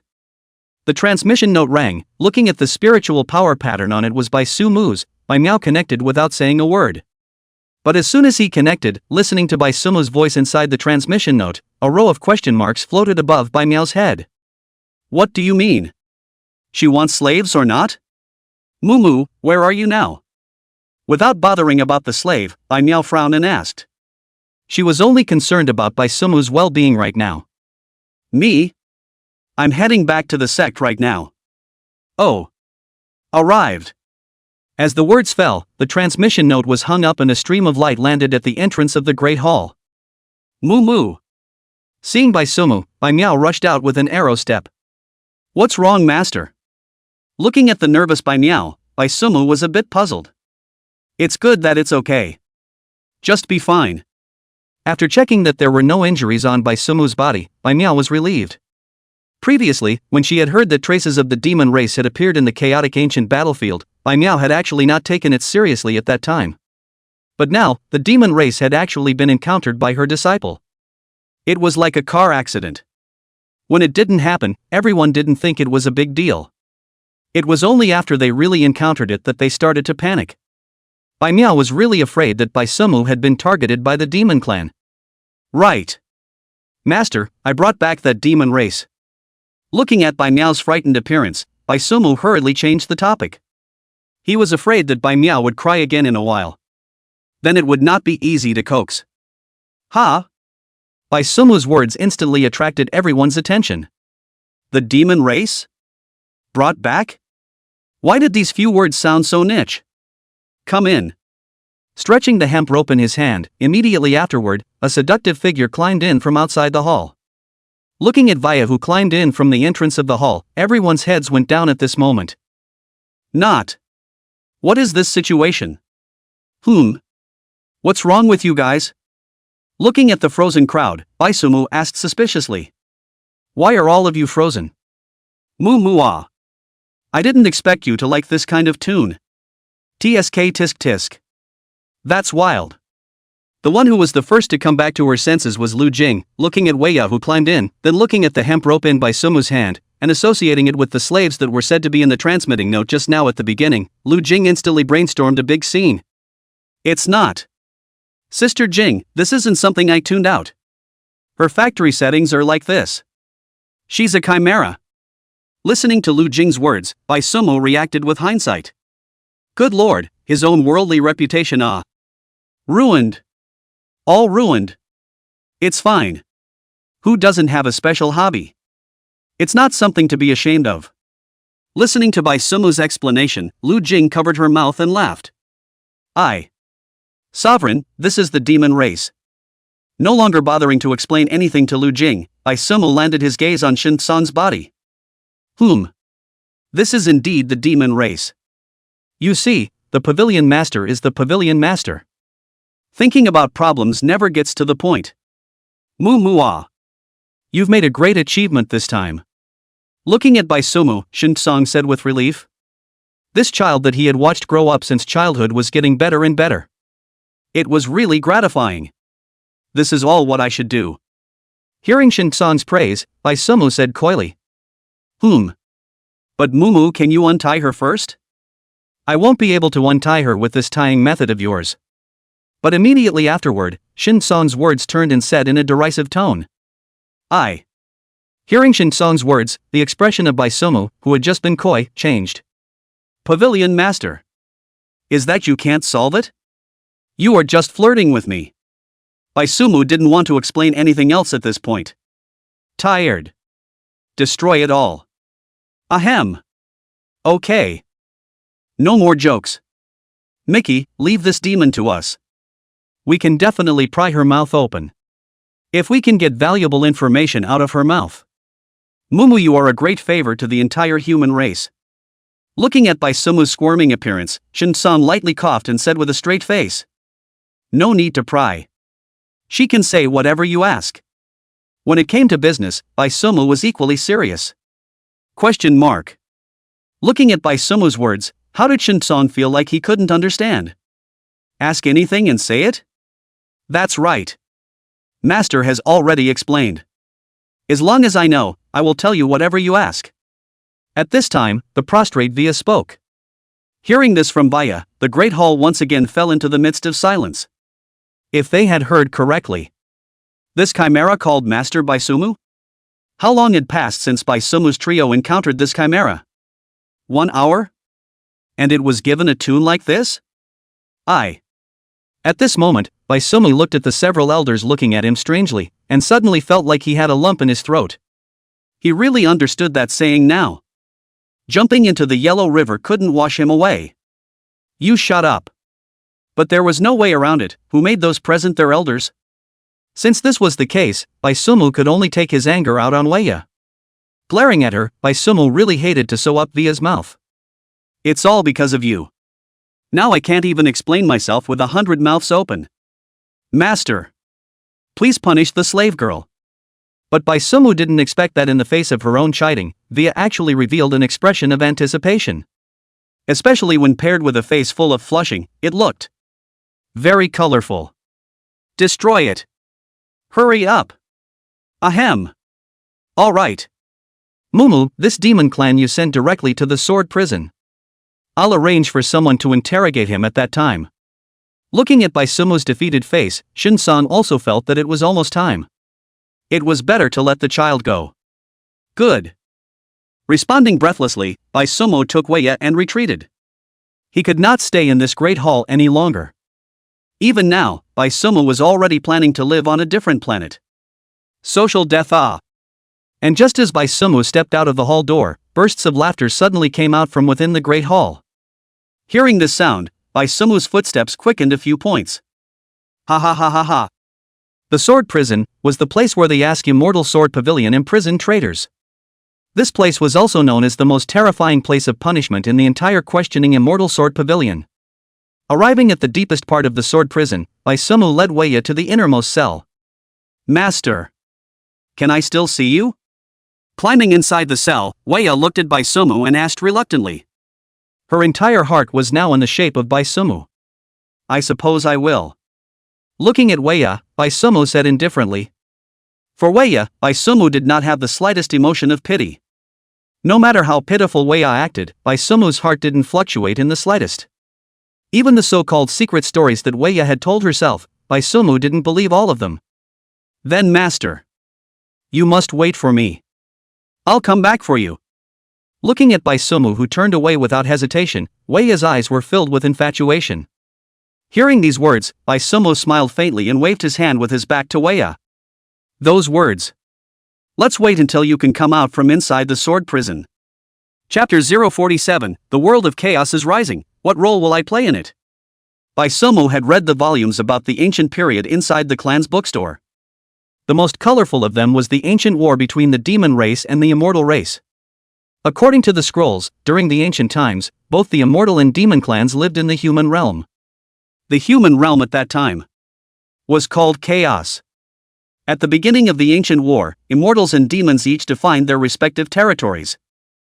The immortal race occupied the chaotic heavens and created it as the immortal realm. The devil race occupied the chaotic earth and created it as the devil's abyss. The last remaining piece of chaos was the present-day human realm. In the late stage of the ancient war, the final battle between the immortal and demon races broke out in the human realm. The human realm was broken apart and completely cut off from the two realms. It was also since this time that the human realm was referred to as the lower realm, the inferior world, in the mouths of the two races. According to Via's words, the demon race had regained contact with the lower realm since more than 200 years ago. Over the years, it had also been intermittently sending low-level demons to the lower world. It was 29 years ago that Viaduct came to the lower world. Her mission was to lurk in the palace of grieving corpses, always providing the demon race with live sacrifices as a way to support the consumption of the demon world when they teleported demons. Some time ago, Via received a signal from the demon race. The demon race was going to descend a high-level demon, so it needed a large amount of living sacrifices. This was also the reason why Via was secretly abetting the palace of spiteful corpses to start refining wandering corpses in the surrounding villages. The souls and flesh and blood of these refined people would become the sacrifices for the demon clan to summon a high-level demon in the future. And Via had also mentioned that not only had they, the demon race, reconnected with the lower realm, the immortal race had established a connection with the lower realm even earlier than they had. Therefore, the current lower world seemed to have returned to the ancient world once again. People, devils, and immortals are all in the same realm. These words were the more believable parts of the secret stories that Baisumu had compiled from what Weya had told him. The devil race was, needless to say, Weya. As for the immortal race, wasn't the dog immortal inside the buried sword valley? Although he kept saying that he was sealed in his sword by the primordial pavilion master. But Baisumu felt that the credibility is not high. The dog immortal's body had a secret. As for what exactly this secret was, Baisumu felt that he would soon know the answer. Looks like there aren't many leisurely days left. Sighing lightly, Baisumu's eyes were a little sad. He hadn't had enough leisurely days yet. This was the demon race and the immortal race, the entire human realm was going to be in chaos again. The chaotic world was gradually rising, and Baisumu didn't know what role he was going to play in it. And the innate Tao heart. Baisumu's eyes were deep as he raised his head to look into the distance. This was the name given to his innate sword heart, from Baya's mouth. With an innate Tao heart, one's perception of the great Tao was 100 times 1,000 times that of an ordinary person. But nowadays, the lower realm could no longer perceive the so-called Tao due to its fragmentation. So it would only be possible to show results in the sense of sword intent. But this was only the skin of the innate Tao heart. However, Baisumu felt that Weya's words were incorrect, or at least not entirely correct. There was definitely something else that Weya hadn't told him. The innate Tao heart. It shouldn't be something so simple.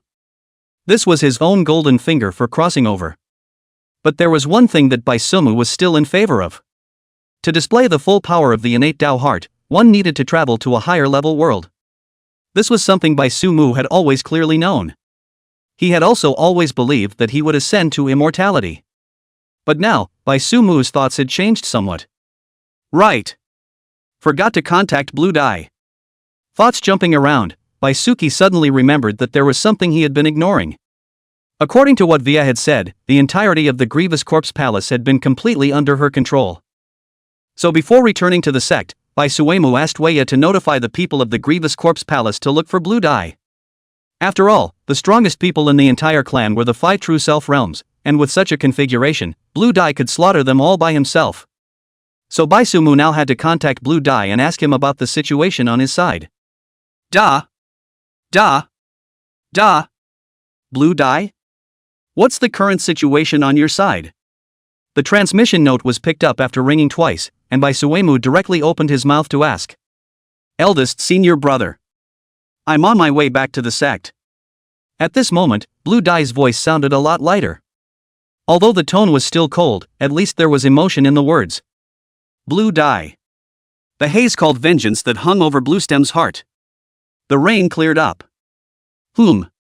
That's good. I'll wait for you at home. From the change in Blue Dye's tone of voice, Baisuma knew that there were probably not many people left in the entire Grieving Corpse Palace. This also proved side by side that, at least with this statement, Weya hadn't lied to herself. Hanging up the transmission note, Baisuki also returned to the entrance of the small courtyard. But what surprised Baisumu was that both senior sisters were squatting at the entrance of the small courtyard. You two are Cos of the Townhouse Stone? Looking at Chui Yuting and Chu Xanu who were squatting at the doorway on the left and right, Baisumu smiled and teased. Hey! Eldest senior brother, you're back? Why don't you have footsteps when you walk? Hearing Bai Sumu's voice, Shui Yuting stood up excitedly.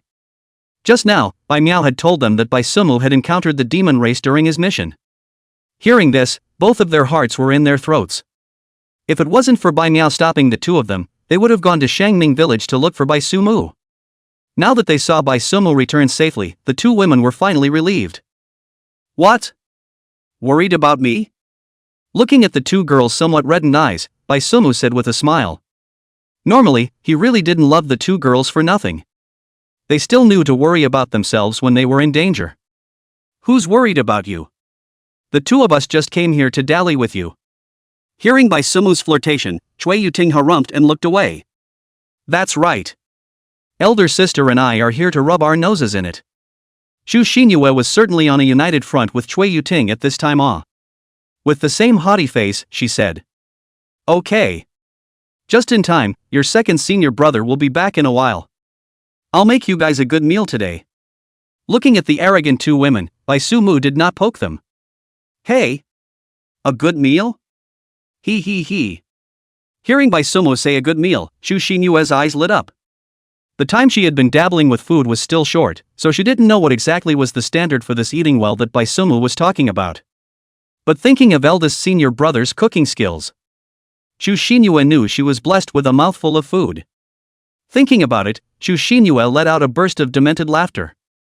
Look at your unproductive appearance. Quickly wipe your saliva. Looking at Xu Xinyue, who was laughing foolishly, Bai Sumu said with a face of disgust. It was really hard for Bai Sumu to imagine that Xu Xinyue was actually the ninth princess of the ancient Immortal dynasty. With this appearance, she was completely a foodie. But since he said he wanted to make a good meal, Bai Sumu felt that his inventory might be a bit insufficient. But it doesn't matter. Bai Sumu can go find a master. Saying that, Bai Sumu gave Bai Miao a telegram. Master. I heard that you killed a true self-realm bull king outside last time? Aha. Right. It just so happens that apprentice me got quite a shock today. I've heard that the bull king is a great tonic. Master, you shouldn't be able to spare it, right? Chapter 048, the Human Realm's Highest Level Council. Zuoxuanji's stupid question. The day after they asked the Immortal Sword Pavilion took Viet into custody, the entire cultivation world completely exploded like water meeting a frying pan. The devil race had always been the antagonist. Now that the devil race had reappeared on Earth, it was an ominous sign. In particular, the explosive intelligence that was learned from Baya's mouth made the faces of the human daimyo tense up. It turned out that the devil race had already come to the human realm a long time ago. It was just that they hadn't realized it all along. No wonder the evil sect would resurface every few years. It turned out that it had been the demon race behind this all along. All of you. The situation must have been understood by all of you. Now that the devil race has once again descended upon the earth, we have to prepare our responses early. Inquiring Immortal Hall, Shin Song sat at the first place and said aloud. And the ones sitting on both sides were not the elders of the Sword Pavilion, but rather the heads of all the famous sects in the cultivation world. Today, the Hall of Asking Immortals had gathered all the big names in the entire cultivation world. It could even be said that today's scene was the highest level joint council in the human realm. Gentlemen, everyone should be clear that the devil race is brutal in nature. If we allow the devil race to descend into the human realm, at that time, I'm afraid that the entire human realm will be devastated. That's why I hope everyone will put aside their personal grudges and join forces to defend against the devil race. Seeing that there was a delay in speaking, the Heavenly Sword sect master Du Wenjun got up and said. For the hatred of the demon race, Du Wenjun could be said to be the highest amongst those present. After all, only some time ago, the devil race had beheaded their Heavenly Saber sect's elder Wu Feng. So now when he heard the word demon race, Du Wenjun acted very agitated. Brother Du has a point. All of you. The devil race is the common enemy of the human race. This is a war that belongs between races. No one can stay out of it. The next person to open his mouth was the sect leader of Mount Taiching, Shenhe. Shenhe's words were actually a wake-up call to those present who were preparing to feel the fish. The devil race will not let you off just because you don't resist. I'll make a statement. If the demon race is found, I, Tianji Pavilion, will publicize it for free. At this moment, a middle-aged man dressed as a scholar spoke up, this was Tianji Pavilion's pavilion master Ji Xuantian. Panglai Island seconds the motion. Past Life Temple seconded the motion. Seconded by the day-by-day sect. With a few representative figures leading the way, the sect masters of the other sects also responded. Gentlemen, the current situation is not as bad as you all think. The demons that can descend into the human realm are currently just some low-level demons. As long as we purge these low-level demons, the Devil Abyss will not have the ability to teleport higher-level demons to descend. Hearing the Palmer's stance, Shinsong smiled and opened his mouth. The topic could not remain heavy. Releasing some favorable news at the right time was more conducive to the team's atmosphere. That is to say, our primary goal now is to the cleanup of the remnants of the evil sect? Taking over Shinsong's words, Du Wenjun continued on. Saying that, Du Wenjun's gaze fell on Ji Xuantian. If you want to clean up the evil sect, then you need information about the evil sect's traces. This point, it would require Tianji Pavilion to step in. Don't worry. When I go back, I'll have someone organize the intelligence on the evil sect. When the time comes, we'll set up a book and send it to the hands of all the sect leaders. Noticing Du Wenjun's eyes, Ji Xuantian also understood the other party's meaning and immediately opened his mouth to make his attitude clear. Gentlemen, although I know it's a bit demoralizing to say these words at this time, but are the words of that so-called demon race really believable? Just at this time, a sect master in the corner spoke up. This one was the patriarch of the North Star Sword Ruins, Zhuoxuanji. I'll say it first. It's not that I'm questioning Pavilion Master Shin. It's just that a disciple who hasn't even reached the crown yet has captured a demon alive? That just sounds a bit too unbelievable. Of course, I just think I need to be a bit more rigorous. Seeing everyone's gazes looking at him, Zhuoxuanji said with a faint smile. Zhuoxuanji.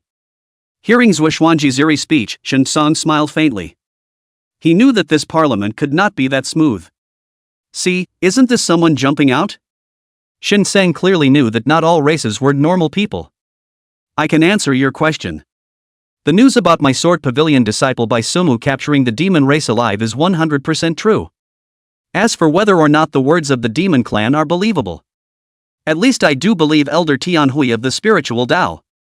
Shinsong didn't spoil Zhuoxuanji and directly disliked him with a tough attitude. Fine. Hearing that Shinsong did not give himself any mercy at all, Zhuoxuanji was infuriated. However, for a moment, Zhuoxuanji did not know how to refute Shinsong's words. Spiritual Tao, a small clan with less than 100 people in the clan. But this clan specialized in the study of the spiritual soul. People could lie, but the soul would not lie. Soul searching. But spiritual Tao's specialty. Shinsong, I think you're treating everyone like a little cutie. If a child who has yet to reach the crown can capture the demon race alive, then what are our years of cultivation for? Suddenly, Zhuoxuanji's mind seemed to grasp something and stood up to retort loudly. Even this time, Zhuoxuanji didn't even call Pavilion Master Shin anymore. Since you, Shinsong, don't give me Zhuoxuanji's face, then I don't need to be concerned about you either. However, this rebuttal from Zhuoxuanji caused the entire hall to fall into silence. Although the questioning Immortal Sword Pavilion had been hiding news about Bai Sumu from the outside world, gold would always shine. Between a few of the better sects, they had still heard of the name Bai Sumu. After all, the sect leaders didn't usually have any hobbies. They were all the heads of a sect, and it was impossible for them to fight like young disciples, so climbing over disciples became a means of competition between the heads of sects. As long as it was a clan that was on good terms with the questioning Immortal Sword Pavilion, they all knew that they had picked up a demon. You haven't heard of Bai Sumu's name? At this time, his best friend sitting beside Zhuoxuanji pulled on his sleeve. He also really didn't expect that Zhuoxuanji would ask such a stupid question. But soon, his best friend reacted. Yes. Although the name Bai Sumu wasn't a big secret, those who knew it were only a small group of people. These people, all of them, were friends with the Ask the Immortal Sword Pavilion and the North Star Sword Market. In front of the Asking Immortal Sword Pavilion there was no face at all. Although externally, the North Star Sword Market had always said that it was the #1 Sword Dao sect in the human realm that surpassed the questioning Immortal Sword Pavilion. But firstly, everyone in the North Star Sword Market had never defeated anyone from the Asking Immortal Sword Pavilion in public.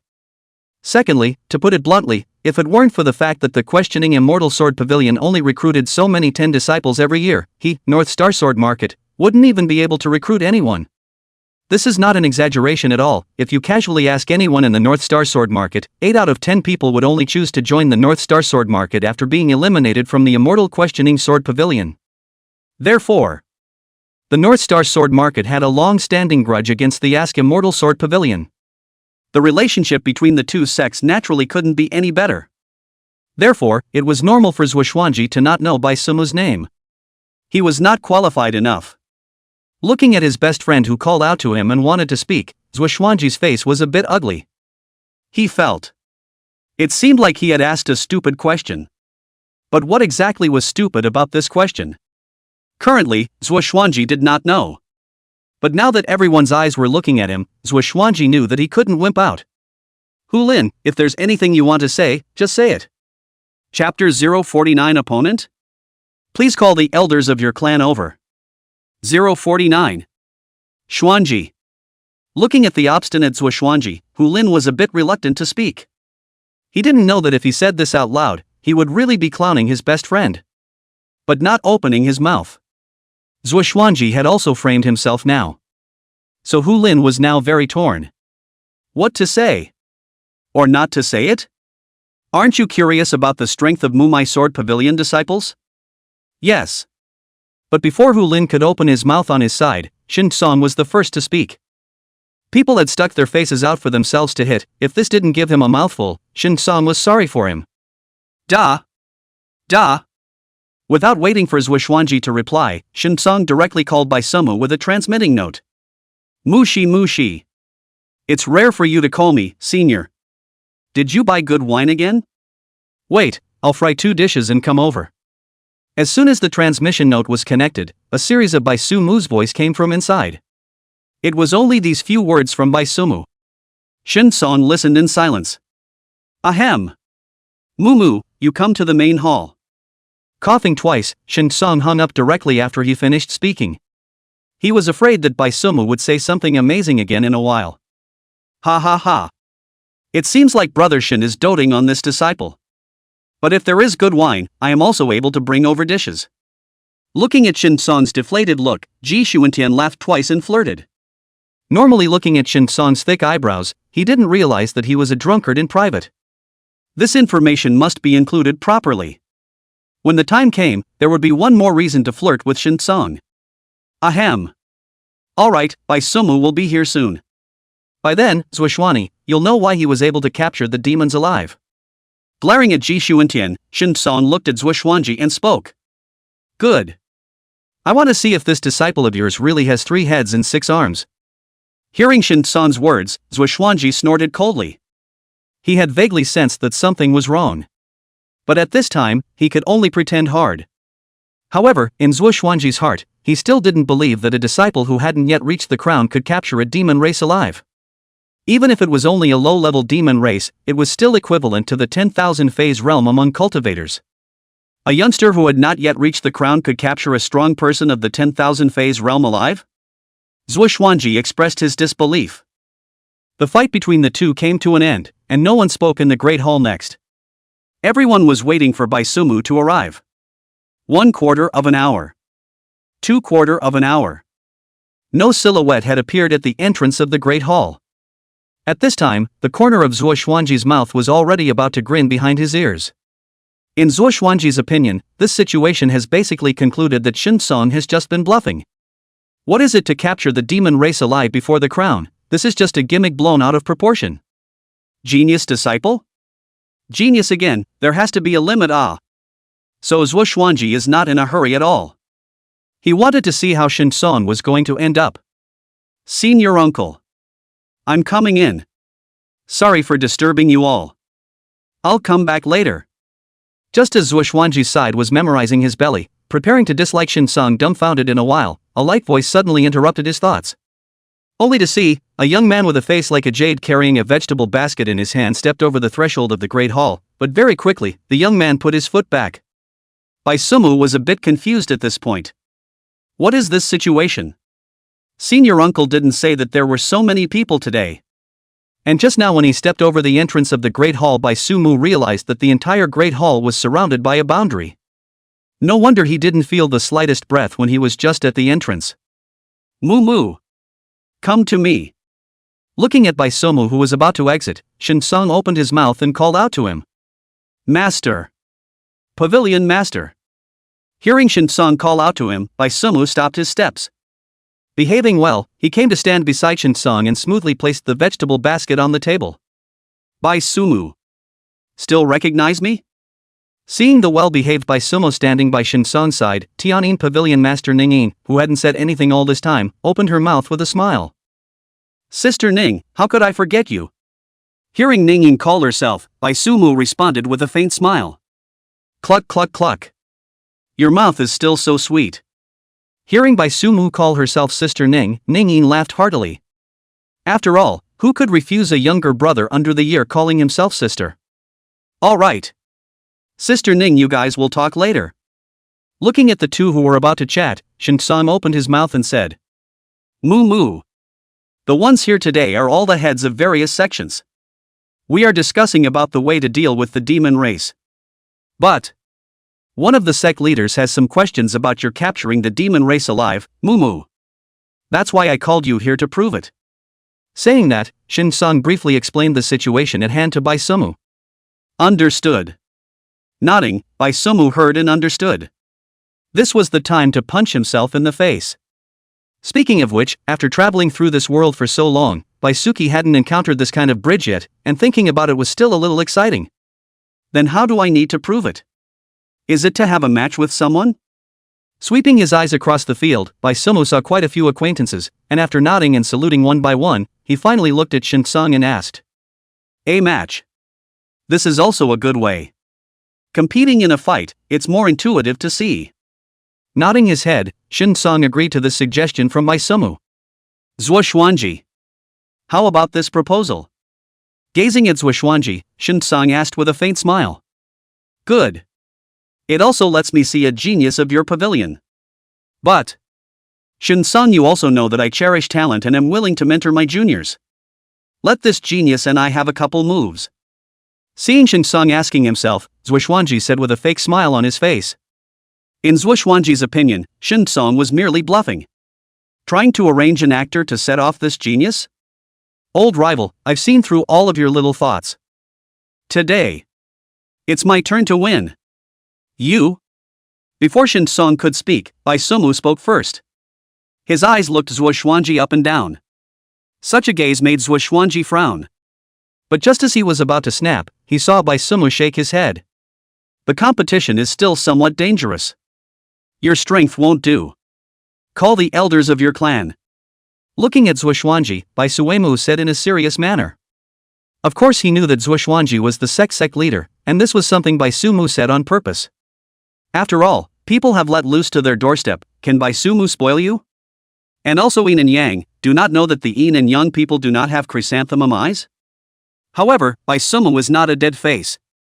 Just surveyed Zhuoxuanji when White Sumu can see out. This person in front of him was not his own opponent. But Zhuoxuanji, who had heard Bai Sumu's words, had already been exasperated at this point. His own hallowed sect leader of the North Star Sword Ruins had been so belittled by a junior? Good. How dare a junior speak so loudly? Today, let me learn what the genius of the Ask the Immortal Sword Pavilion has to offer.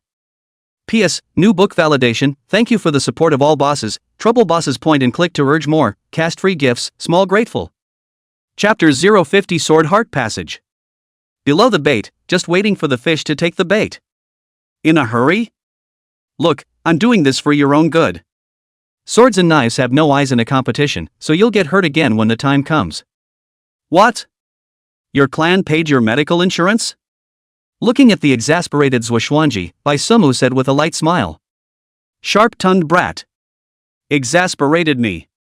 Hearing Bai Sumu's words, Zhuoxuanji was so infuriated that his body began to sway. Although he didn't know what this medical insurance in Bai Sumu's mouth meant, Zhuoxuanji instinctively felt that it wasn't something good to say. I don't want to talk more with you. We are both sword cultivators, let's settle things with our swords. Go to the ring. Zhuoxuanji didn't want to continue talking more nonsense with Bai Suemu at this point. 2 short conversations let Zhuoxuanji know that he couldn't speak to Bai Suemu. Since this was the case, there was no need to suffer this anger. Zhuoxuanji swore that when he got to the ring, he would teach this sharp-tongued, unknowing junior what it means to be your senior will always be your senior. Going to the ring? No need for that. There's no need to be so troublesome to fight you. Looking at Zhuoxuanji, who had already broken his defense, Bai Suemu did not continue to be aggressive. Walking slowly from Shinsong's side to the center of the hall, Bai Suemu looked at Zhuoxuanji with a calm gaze. Between you and me, it only takes an instant to tell the winner from the loser. Boom! As the words fell, without waiting for Zhuoxuanji to say anything else, a powerful sword momentum erupted from Bai Suemu's body. Buzz! The surging sword momentum instantly filled the entire hall, and the gazes of all the sect masters present gathered on Bai Suemu's body at this moment. Shocked. Surprised. It was hard to imagine that a youngster who had yet to reach the crown had comprehended sword intent to such an extent. Sword mind enlightenment. This was sword heart enlightenment. You. At this moment, Zhuoxuanji was equally shocked beyond words. He wanted to pull out his sword, but realized that he couldn't pull out his sword. He wanted to run his sword power to resist, but in the face of Bai Suemu's Tongming sword intent, his sword heart, which he had only just barely comprehended, was so fragile in front of Bai Suemu. At this moment, Zhuoxuanji understood everything. It turned out, from the beginning until now, it had been his own imagination. Himself was the real clown. Understood. Looking at Zhuoxuanji, whose eyes were lost in thought, Bai Suemu knew that the victory had been decided. Withdrawing his Tongming sword intent, Bai Suemu obediently returned to stand beside Shinsong. Zhuoxuanji, the sect leader of the North Star Sword Market. In Bai Suemu's impression, he did not remember Zhuoxuanji as a person. However, Zhuoxuanji's cultivation level, Bai Suemu could still perceive it. The true essence cultivation was at the peak of the 10,000 phase realm. The sword strength, on the other hand, was at the sword heart stage. Such strength. Honestly, there were 2 brushes. There were also bristles on the brush, but not many. Although there was a large realm difference between the 2 sides' true essence cultivation. However, Bai Suemu's sword power crushed Zhuoxuanji. From the beginning, Bai Suemu knew that Zhuoxuanji was not his opponent. That was why Bai Suemu acted so emboldened. Zhuoxuanji. Now do you still have any doubts about my Sword Pavilion disciples capturing the demon race alive?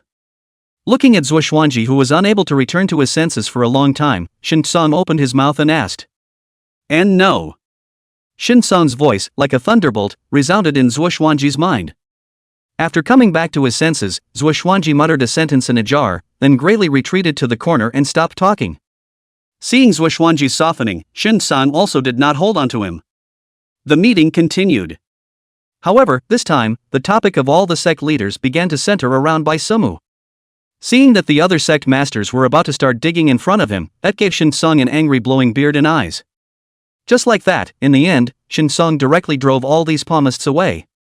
Moo moo. I didn't expect your kid's sword intent to progress so fast. Surprisingly, you've all comprehended the sword heart Tongming? Waiting until all the sect leaders were sent away, Shinsong looked at Bai Suemu and said with delight. To be honest, when Bai Suemu exploded his own sword momentum, Shinsong was startled. This was sword heart passage ah. Think about when he himself comprehended sword mind Tongming back then. Then look at Bai Suemu. That was. Sect leader, you don't know how hard I usually cultivate. Isn't this also to bring honor to the Sword Pavilion? Hearing Shinsong's praise, Bai Suemu climbed up the pole. After saying that, with a flattering face, he looked at Shinsong and rubbed his hands together. This meaning was already obvious. You see that I usually cultivate so hard, shouldn't I give some rewards? Immortal weapon Xiantan is not too much, or a elixir is not too little. Just give some. You. Looking at Bai Suemu's crazy hints there, Shinsong laughed and shook his head. Do you really think that he doesn't know what kind of day your kid usually lives? Watering flowers and raising grass, reading talking books when you have nothing to do. Just this? Still practicing hard? He really dared to put gold on his face. However, Shinsong said, but of course, Shinsong will not be stingy to Bai Suemu. Ask the Immortal Sword Pavilion's baby. This name is not for nothing.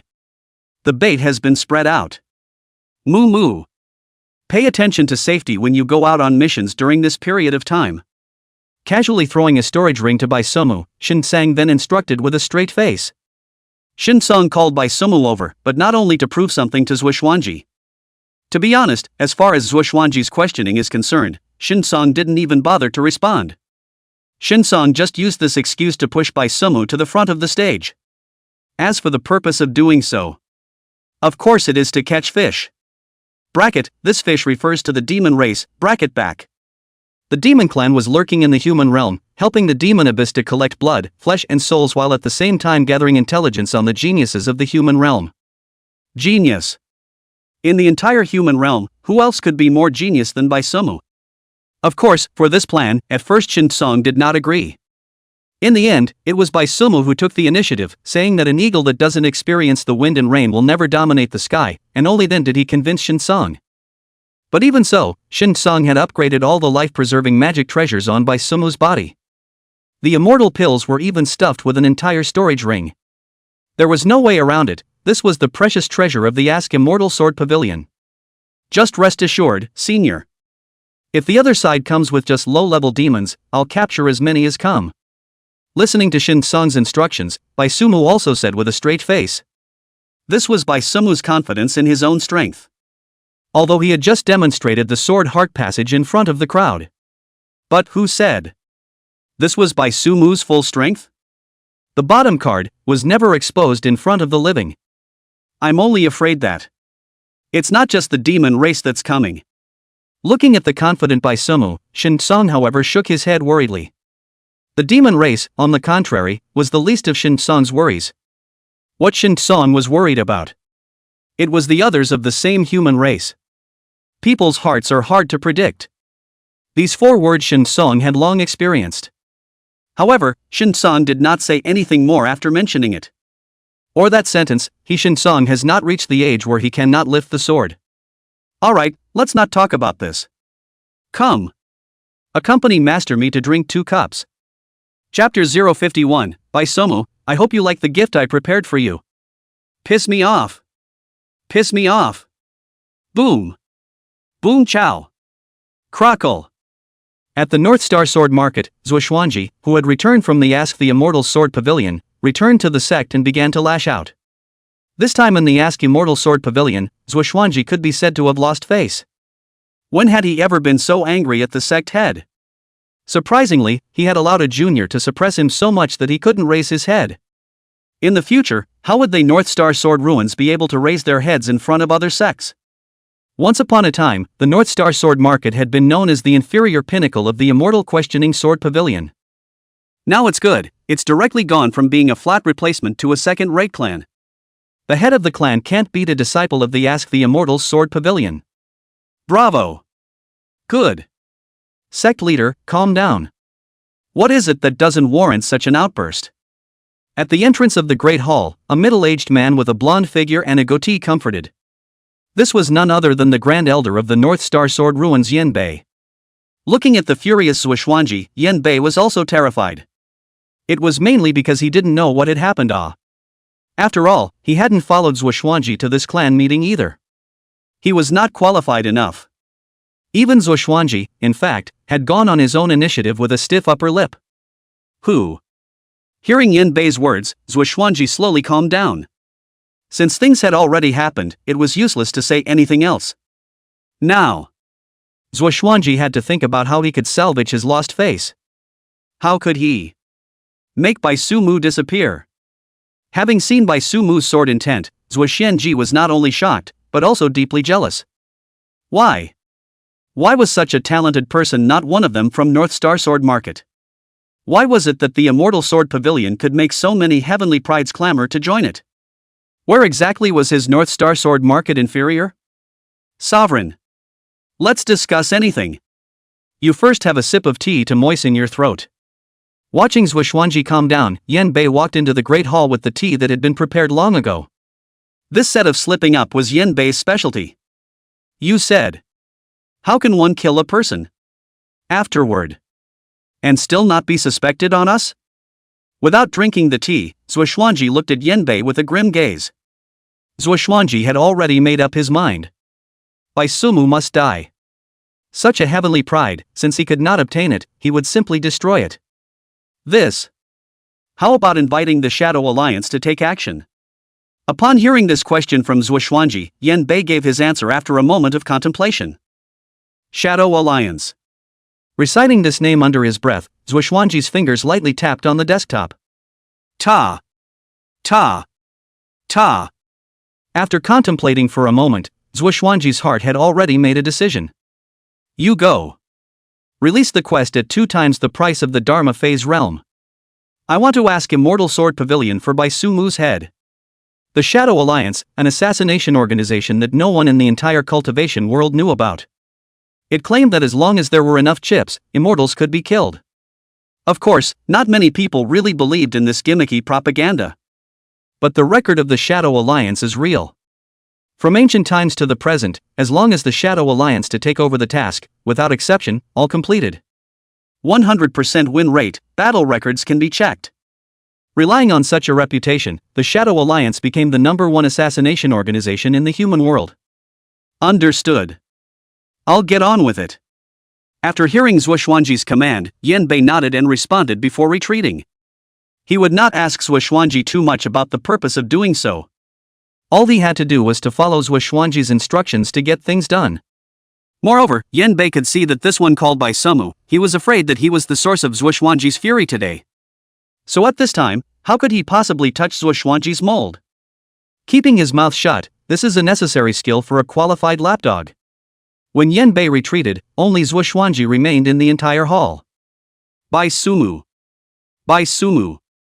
I hope you will enjoy the gift I have carefully prepared for you. Don't like it. Master has little interest in such fancy things. Qingyao Peak, Bai Sumu's small courtyard. Wasn't it about to be their master Bai Miao's birthday? One by one, the senior brothers and sisters were holding gift boxes in their hands and were showing Bai Sumu the gifts that each of them had prepared. They had come to ask Bai Sumu's opinion. No. Xin Yue, I won't say. After all, this girl just arrived. But Blue Dai and Yuting, both of you have been worshipping Qingyao Peak for so long. Surprisingly, you don't even know what your master likes? After looking around, Bai Sumi looked at his senior brothers and sisters and counted them.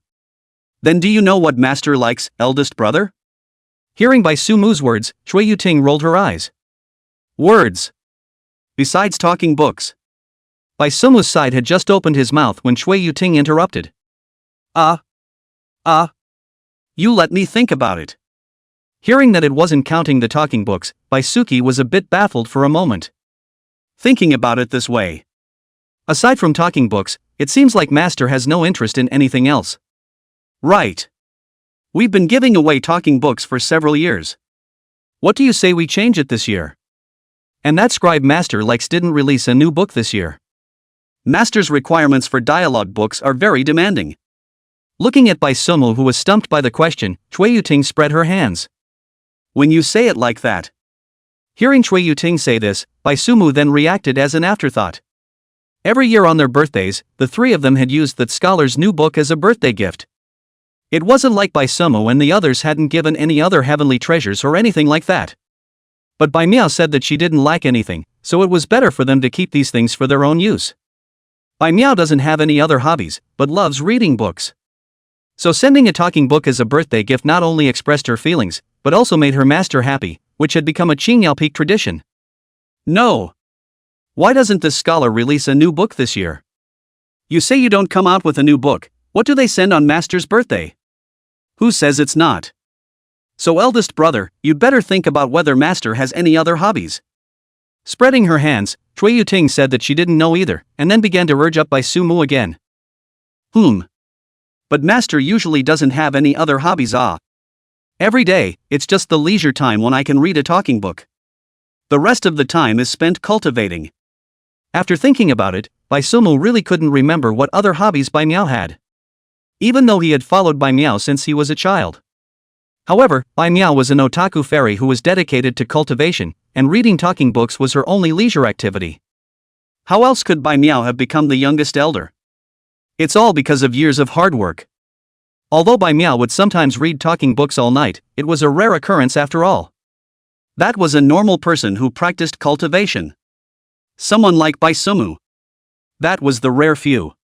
So after thinking about it for half a day, Baisumu couldn't think of any other hobbies Bai Miao had. However, Baisumu thought of a solution. Go! Let's go find that scholar. Chapter 052 Heavenly River City. Mr. Greenleaf.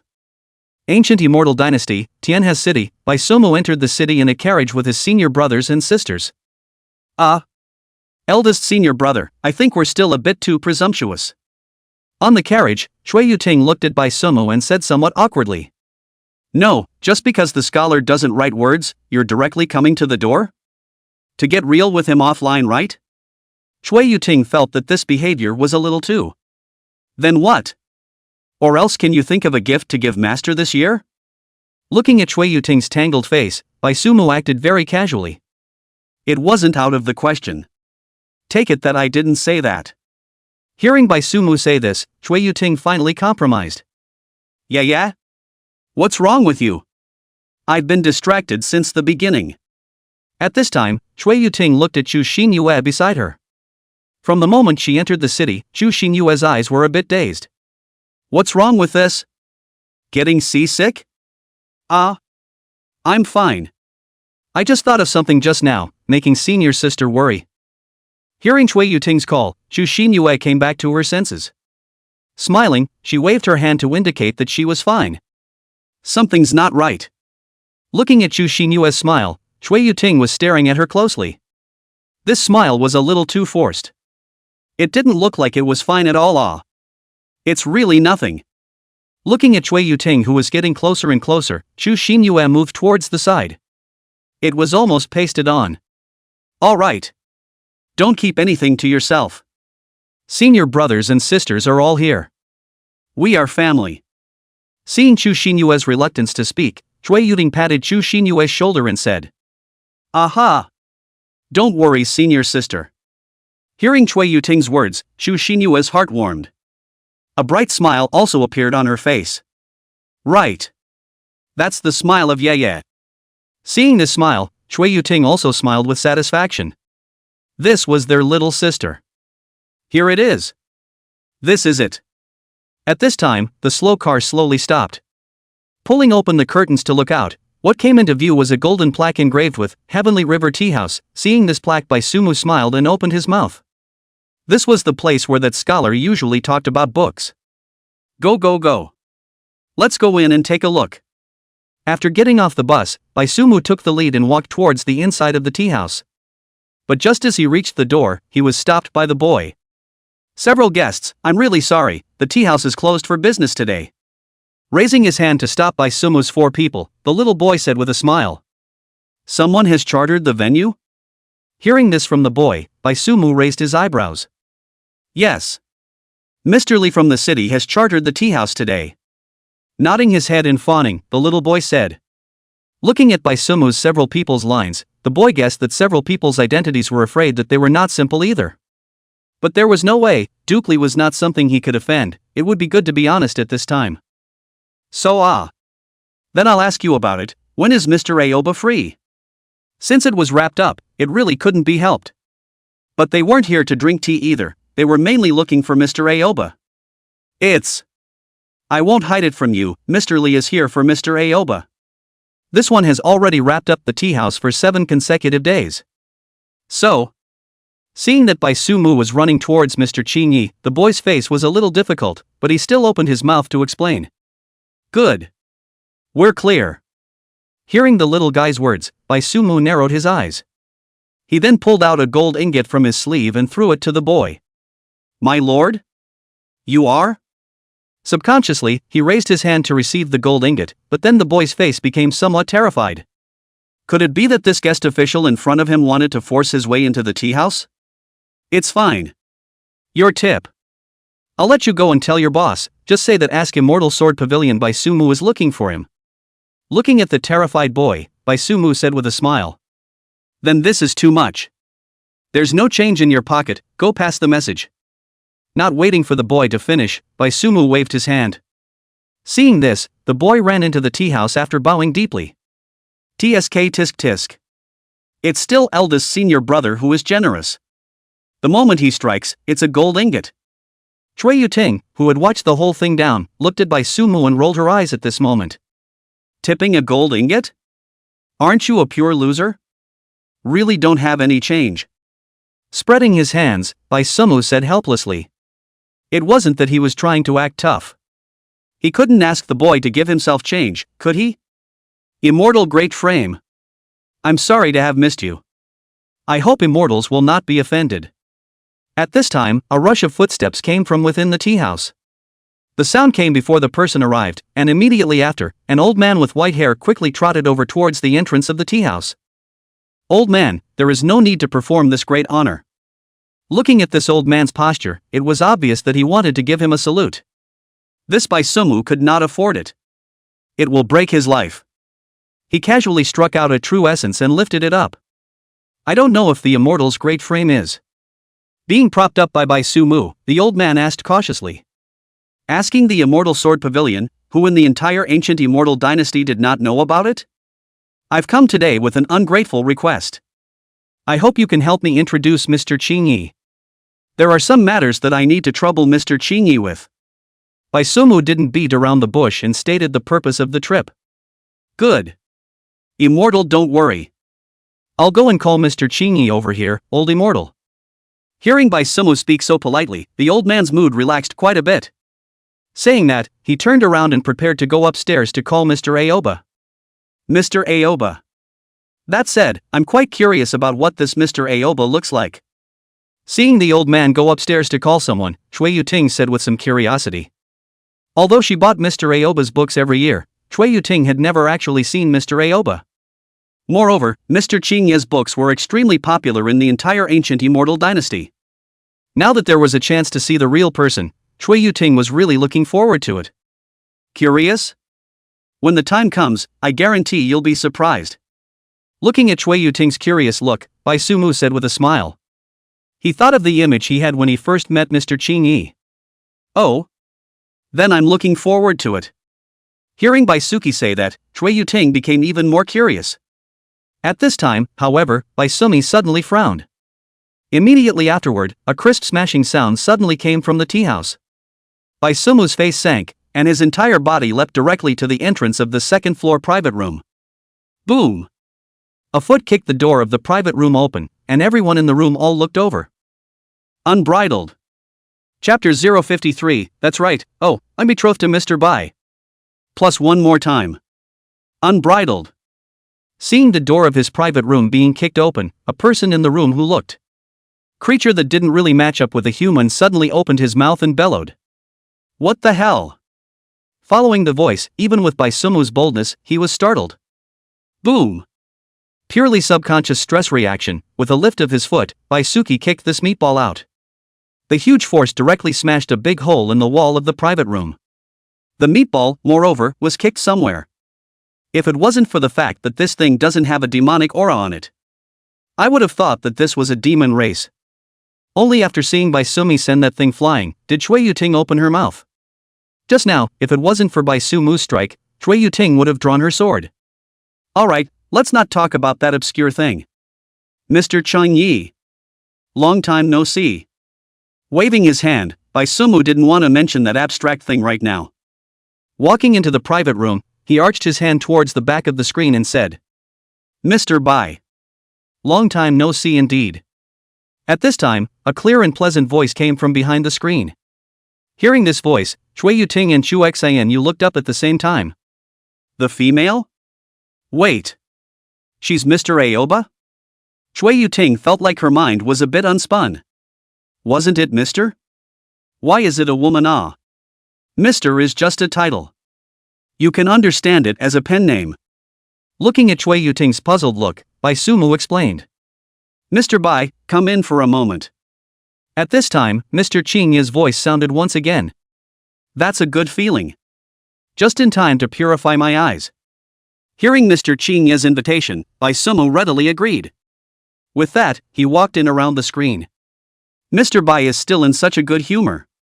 Hearing Bai Sumu's words, Qingyi covered his mouth and snickered. So beautiful. Coming in together behind Bai Sumu, Chui Yuting finally saw the legendary Mr. Ching Yi. With just a glance, Chui Yuting was stunned by Mr. Aoba. Although it was only half of his face, just with those bright eyes that looked like rare treasures, the face underneath the veil couldn't be ugly. The girl is flattered. Hearing Chui Yuting's praise, Mr. Ching Yi let out a faint smile and gently nodded his head in greeting. All take a seat. Shopkeeper, please ask the boy to serve another pot of good tea. Raising his hand to greet Chui Yuting's three people as they sat down, Ching Yi then looked towards the shopkeeper who was still staying at the door and said, Ching Yi. It's fine, boss shopkeeper.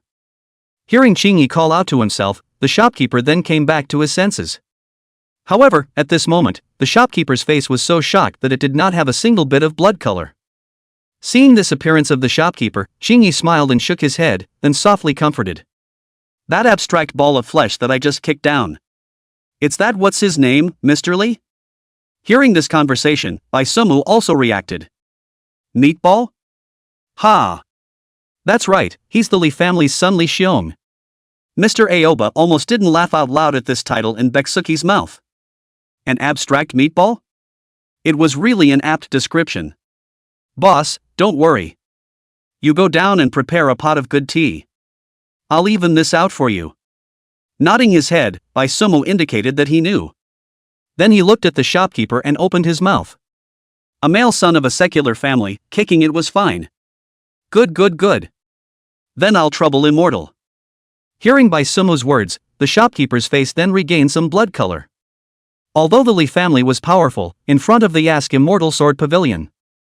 No, the Lee family couldn't reach the front of the Ask Immortal Sword Pavilion. Just now, he was scared because the shopkeeper was afraid that the Lee family would retaliate afterward.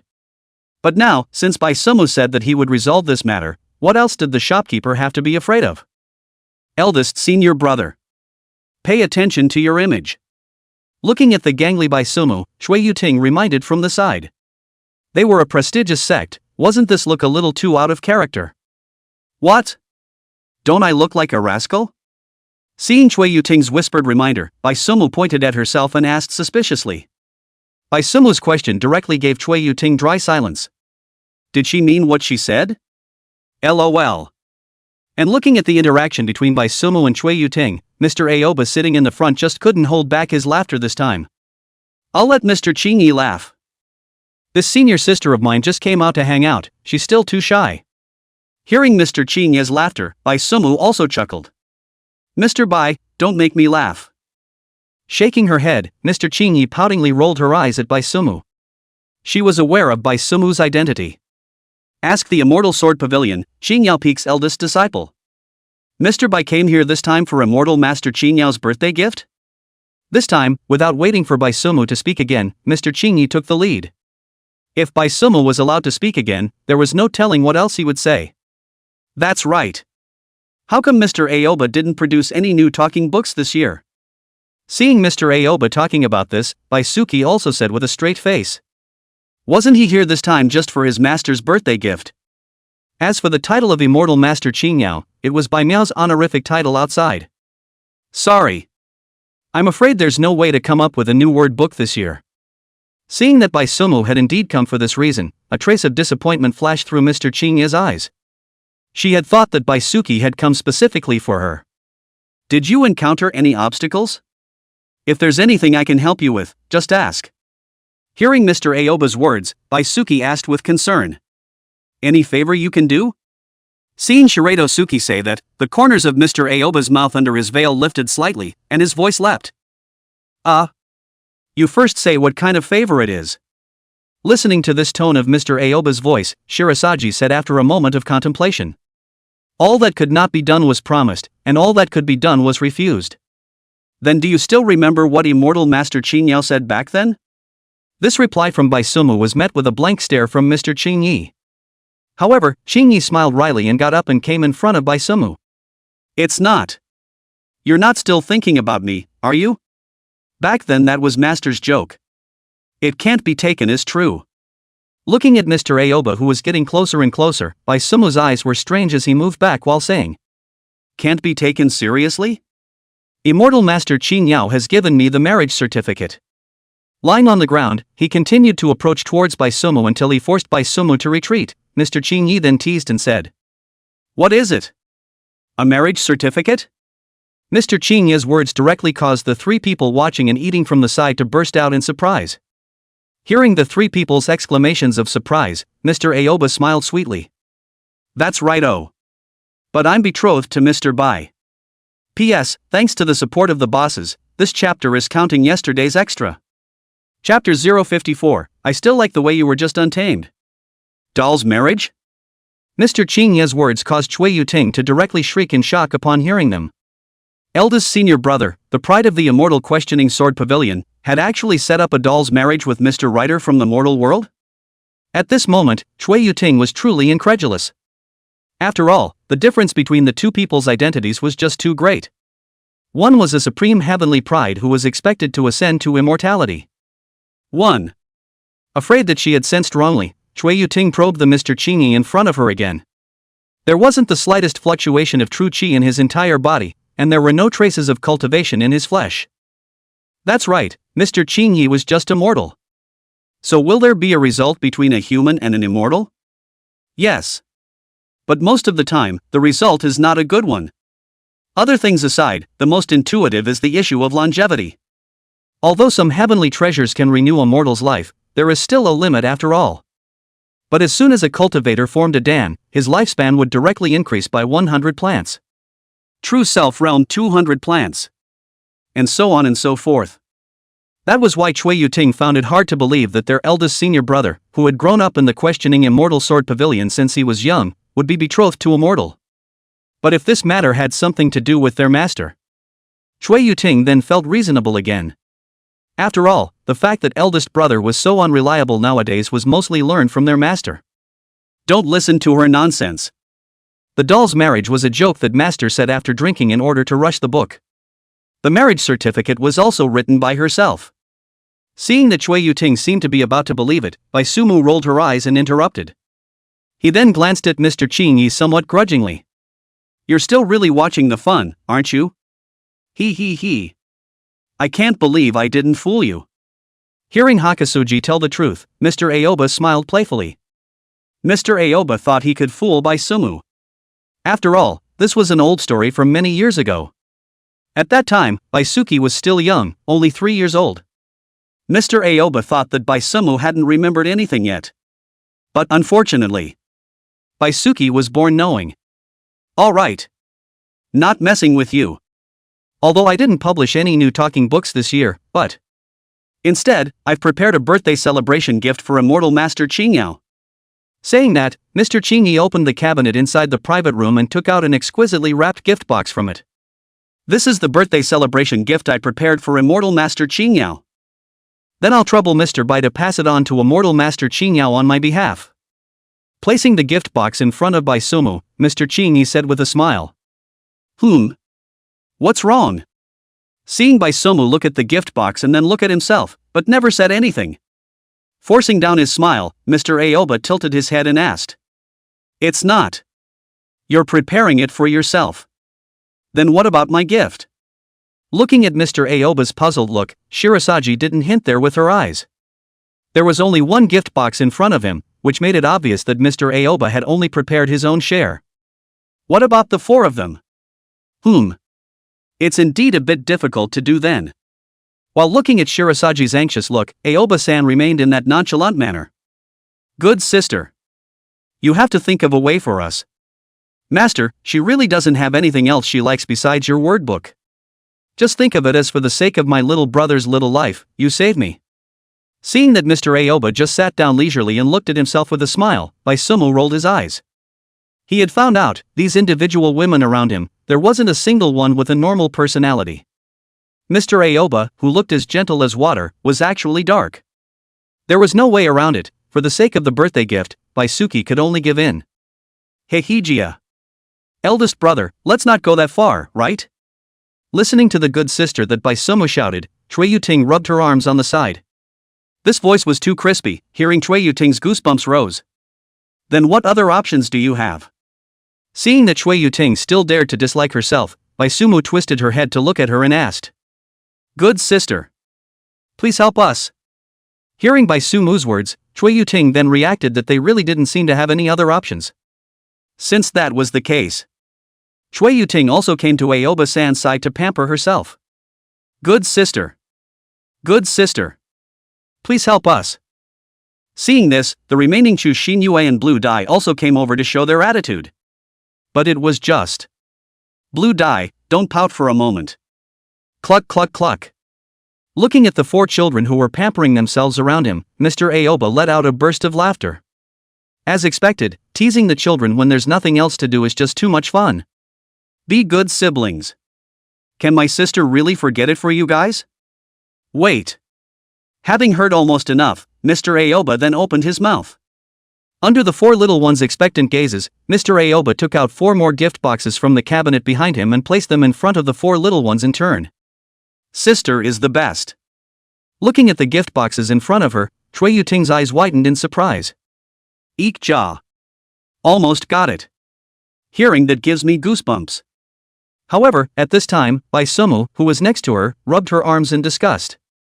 Anyway, the gift had arrived, and since that was the case, it was a direct turn of the wind and water. Just now, how you dislike me, now Bai Sumu is going to dislike me back. Eldest senior brother. You're a little too. Looking at Bai Sumu's disdainful appearance, Chu Xingyue was a bit speechless for a moment. We've only just gotten our hands on this gift. Let's at least wrap it up. You're just going to stop acting straight away? I knew it. So Mr. Bai. There's actually nothing inside your gift box. But Mr. Aoba clearly predicted it ahead of time and looked at Bai Sumu slowly with a smile on his face. Hearing Mr. Aoba's words, Bai Suki's hand that was in the process of tucking the gift box into his pocket stopped. Stiffly, she turned her head to meet Aoba-san's eyes, attempting to see something in her eyes. But after half a day of looking, Shirato Suki didn't see anything. Putting the gift box back down, Shirato Suki directly unwrapped it. Sure enough, there was nothing inside except a piece of wood. In an instant, Bai Suki's eyes emptied and his brain went down. Sister, is this how you treat your younger brother? I put my sister at ease. Sister, you kicked me in the ditch. Ahem. Good sister. I was a bit loud just now, brother. After a complicated mental struggle, Bai Sumu's face reappeared with a bright smile. There's no way people under the roof have to bow their heads. Looking at Bai Sumu, who had changed her face at the limit, Mr. Aoba didn't hold back his laughter. Strongly suppressing the laughter in his heart, Mr. Aoba's left hand propped up his chin, and his right hand held Bai Sumu's chin to pull into his face. Mr. Aoba looked at the flashes of impatience in Bai Sumu's eyes and said with flirtatious eyes after a light laugh. Giggle. I still like the unruly look you just had. Chapter 055, Returning Gifts. 9 Heavens Thunder Pond Peak. Sister is joking. How dare I be unruly? Wasn't that being young and uninformed? Now younger brother has grown up. Sister, don't be general with brother. Listening to Mr. Aoba's teasing, Bai Sumu laughed dryly twice before grinning in his serious manner. Cluck cluck cluck. You. Looking at Bai Suki's serious words against his will, Mr. Aoba finally couldn't hold back his laughter. Poutingly raising his hand and nudging Bai Suki's forehead, Mr. Aoba no longer continued to tease him. Taking out an even more exquisite gift box from his arms, he placed it in front of Bai Suki. Sister. There should be something inside this time, right? Raising his hand, he weighed the gift box, and it was generally the same as the one just now. Bai Suki cautiously looked at Mr. Aoba and asked. You guess. Rolling his eyes coquettishly, Mr. Aoba said without any goodwill. Ahem. All right. The gift has also arrived. Then, Mr. Aoba, we'll take our leave. Hearing Mr. Aoba say that, Bai Suemu knew that what was contained inside was his gift. As soon as he received the gift box in his arms, then Bai Suki got up and coughed dryly twice before saying. Bai Sumu's this set of maneuvers in a smooth flow caused the 3 little ones beside him to look dumbfounded. As senior brothers and sisters, they knew that their own senior brother had thick skin. But they didn't expect it to be this thick.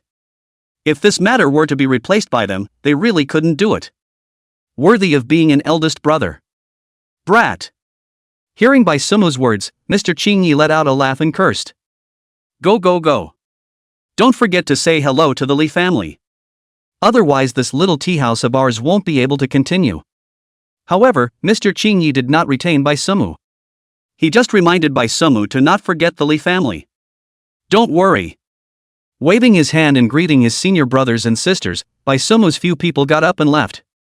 Walking out of the tea house, Bai Sumu, however, did not get on the carriage.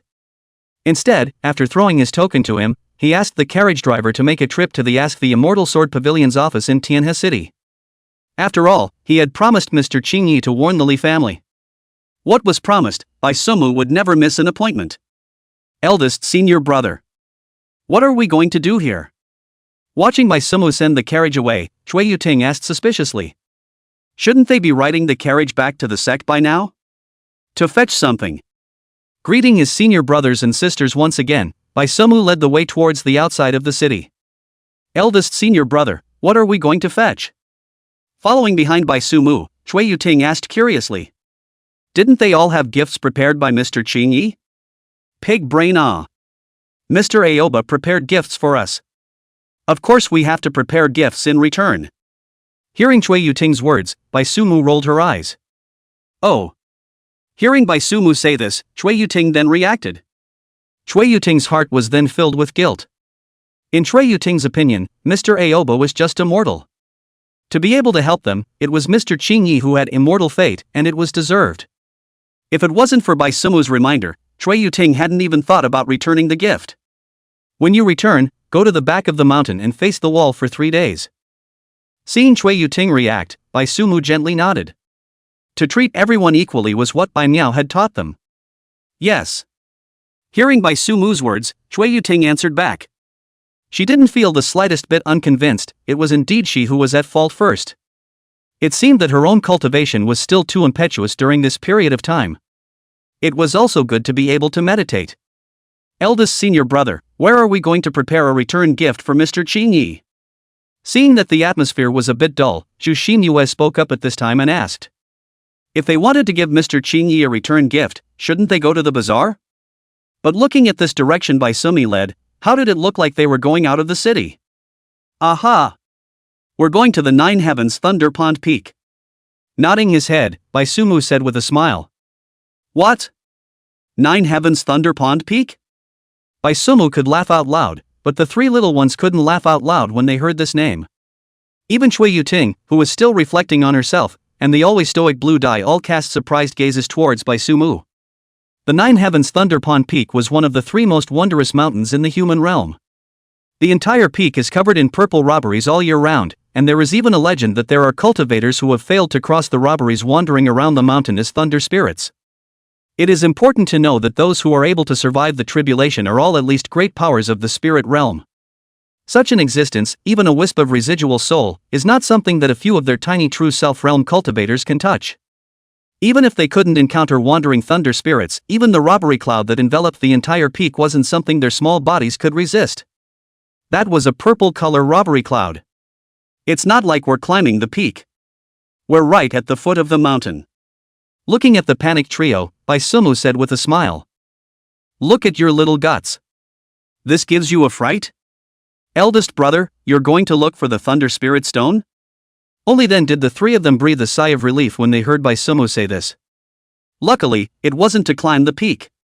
But what was there at the foot of the Nine Heavens Thunder Pond Peak that could make Bai Sumu think about it? Thinking about it, it was only the Thunder Spirit Stone. Thinking of this, Chui Yuting looked at Bai Sumu with some apprehension. Although it was a bit indisputable to say so. But where there were Thunder Spirit Stones, there were bound to be Thunder Beasts living. Thunder Beasts. It seemed like they weren't that easy to deal with. Yeah. Hey, isn't this me following? Don't be afraid. Looking at Chui Yuting's cautious look, Bai Sumu said easily. Saying that, and without giving the 3 of them a chance to continue asking questions, just after leaving the city gates, Bai Sumu carried Chui Yuting and Chu Xanu with one left and one right and then rushed straight into the sky. Taking the Nine Heavens Thunder Pond Peak as the center, there is not the slightest greenery in a radius of 1,000 miles, and there is only one piece of strange stone standing. These strange stones were all split down from the mountain top by the lightning of the calamity. The weird stone forest was a spectacle of narrow mountain rocks piled up.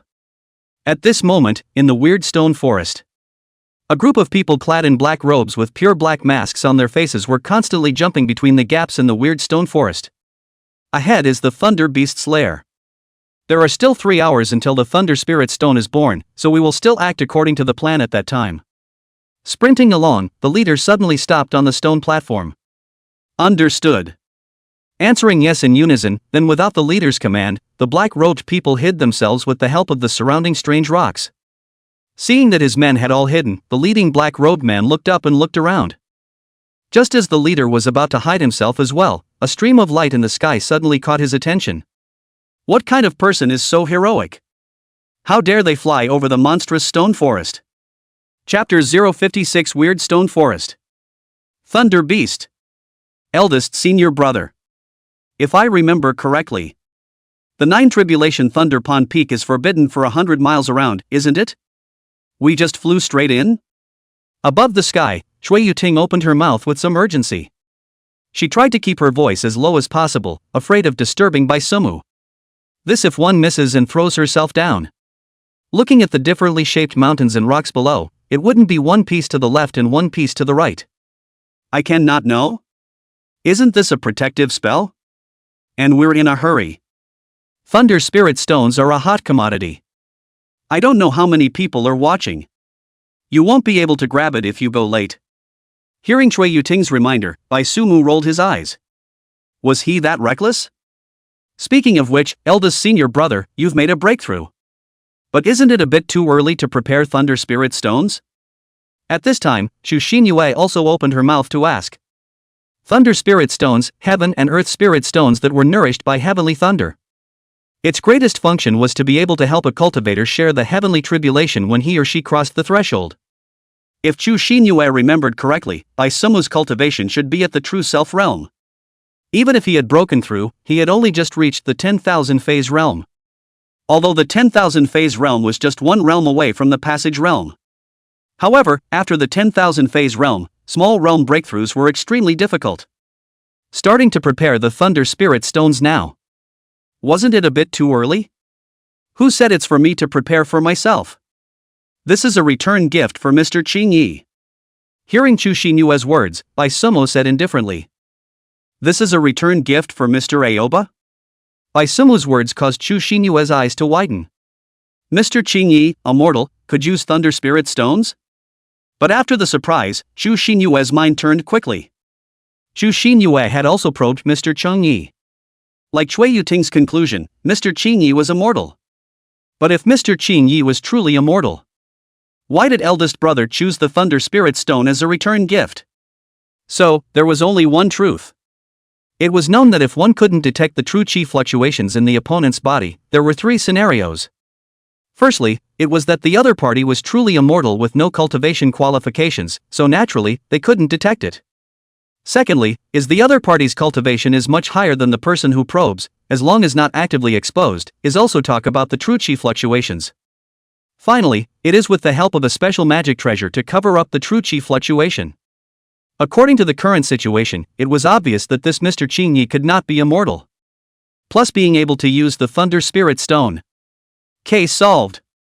Mr. Qing Yi was a mighty cultivator hidden in the mortal world. Figured it out? Glancing down at Chu Xinyue, whose face shifted, Bai Sumu said with a light smile.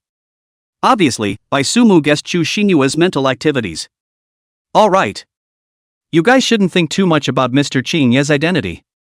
Grab the Thunder Spirit Stone first. Hearing Bai Sumu's words, Chu Xinyue confirmed her suspicions even more. But before she could pursue the matter, Bai Sumu directly ended the topic. It's at the place. Let's go down. As the words fell, Bai Sumu brought the 2 senior sisters and began to free fall. Boom! Heavily hitting the ground, Bai Sumu casually drew out the desolate ancient remnant dust. They, already, had arrived at the Thunder Beast's territory. Making such a big commotion, it was impossible for the Thunder Beasts living here not to notice. Plus, now was the critical period for the formation of Thunder Spirit Stones. Meow. Before the smoke and dust cleared, a burst of hissing sounds from the beasts resounded in the surroundings. In the next moment, Bai Sumu's hair suddenly stood up towards the sky. Flash! With a greeting, Bai Sumu took the lead and disappeared in place. Shui Yuting and Chu Xinyue's reactions weren't slow either, and one after the other, they also disappeared in place. Boom click. Just a moment after the three of them had just disappeared, a pillar of azure-colored thunder struck where the three of them had just stood. This was the Thunder Beast's natural ability, Heavenly Thunder. This is the Thunder Beast, huh? So cute. Leaving the range of smoke and dust, Xu Xinyue also saw the true face of the Thunder Beast. The Thunder Beast, with a golden yellow body, had hair all over its body like explosive thunder. It could also be heard from the purring voice that the Thunder Beast was a feline. It can be understood that the Thunder Beast was a fried orange cat. Meow. Although Xu Xinyue complimented the Thunder Beast for being cute, it was clear that the Thunder Beast did not eat this. After one strike failed, the Thunder Beast transformed into thunder and lightning and directly pounced towards the three of them. To the east is the Thunder Beast's lair. Head that way. Greeting, Baisumu greeted towards the pouncing Thunder Beast. Ding! With a crunching sound, a trace of surprise flashed across Baisumu's eyes. His own sword. Surprisingly, it was dodged. Although this sword was swung out casually, with Baisumu's strength, this was not something a true self-realm Thunder Beast could dodge off. Talented? Thinking of this possibility, Baisumu also got a little more serious.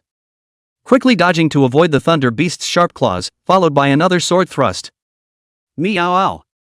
The Baisumu who got serious was completely hacking and slashing against opponents of the same realm. With this sword, the Thunder Beast could not avoid it. At the critical moment, the Thunder Beast let out a shrill whistle, and then under Baisumu's surprised eyes, its entire body dissolved into thunderlight and dissipated. Transforming thunder with his body? Wait a moment. Chapter 057 with eldest senior brother here, no one can take this Thunder Spirit Stone away today. Plus more. Transforming thunder with your body? Looking at the way the Thunder Beast dodged, Baisumu was truly surprised this time. Transforming thunder with one's body was the divine ability of the Thunder Beast clan. If the demon race wanted to master the divine ability, the most basic requirement was to reach the 10,000 phase realm Demon King in cultivation. Although the demon race could not condense phases like human cultivators could, they would awaken the divine abilities of their own race. Transforming thunder with one's body, although it was the basic divine ability of the Thunder Beast clan, it was not something that could be mastered by a single great demon. From this, it could be seen how powerful the talent of this Thunder Beast in front of him was. Little thing.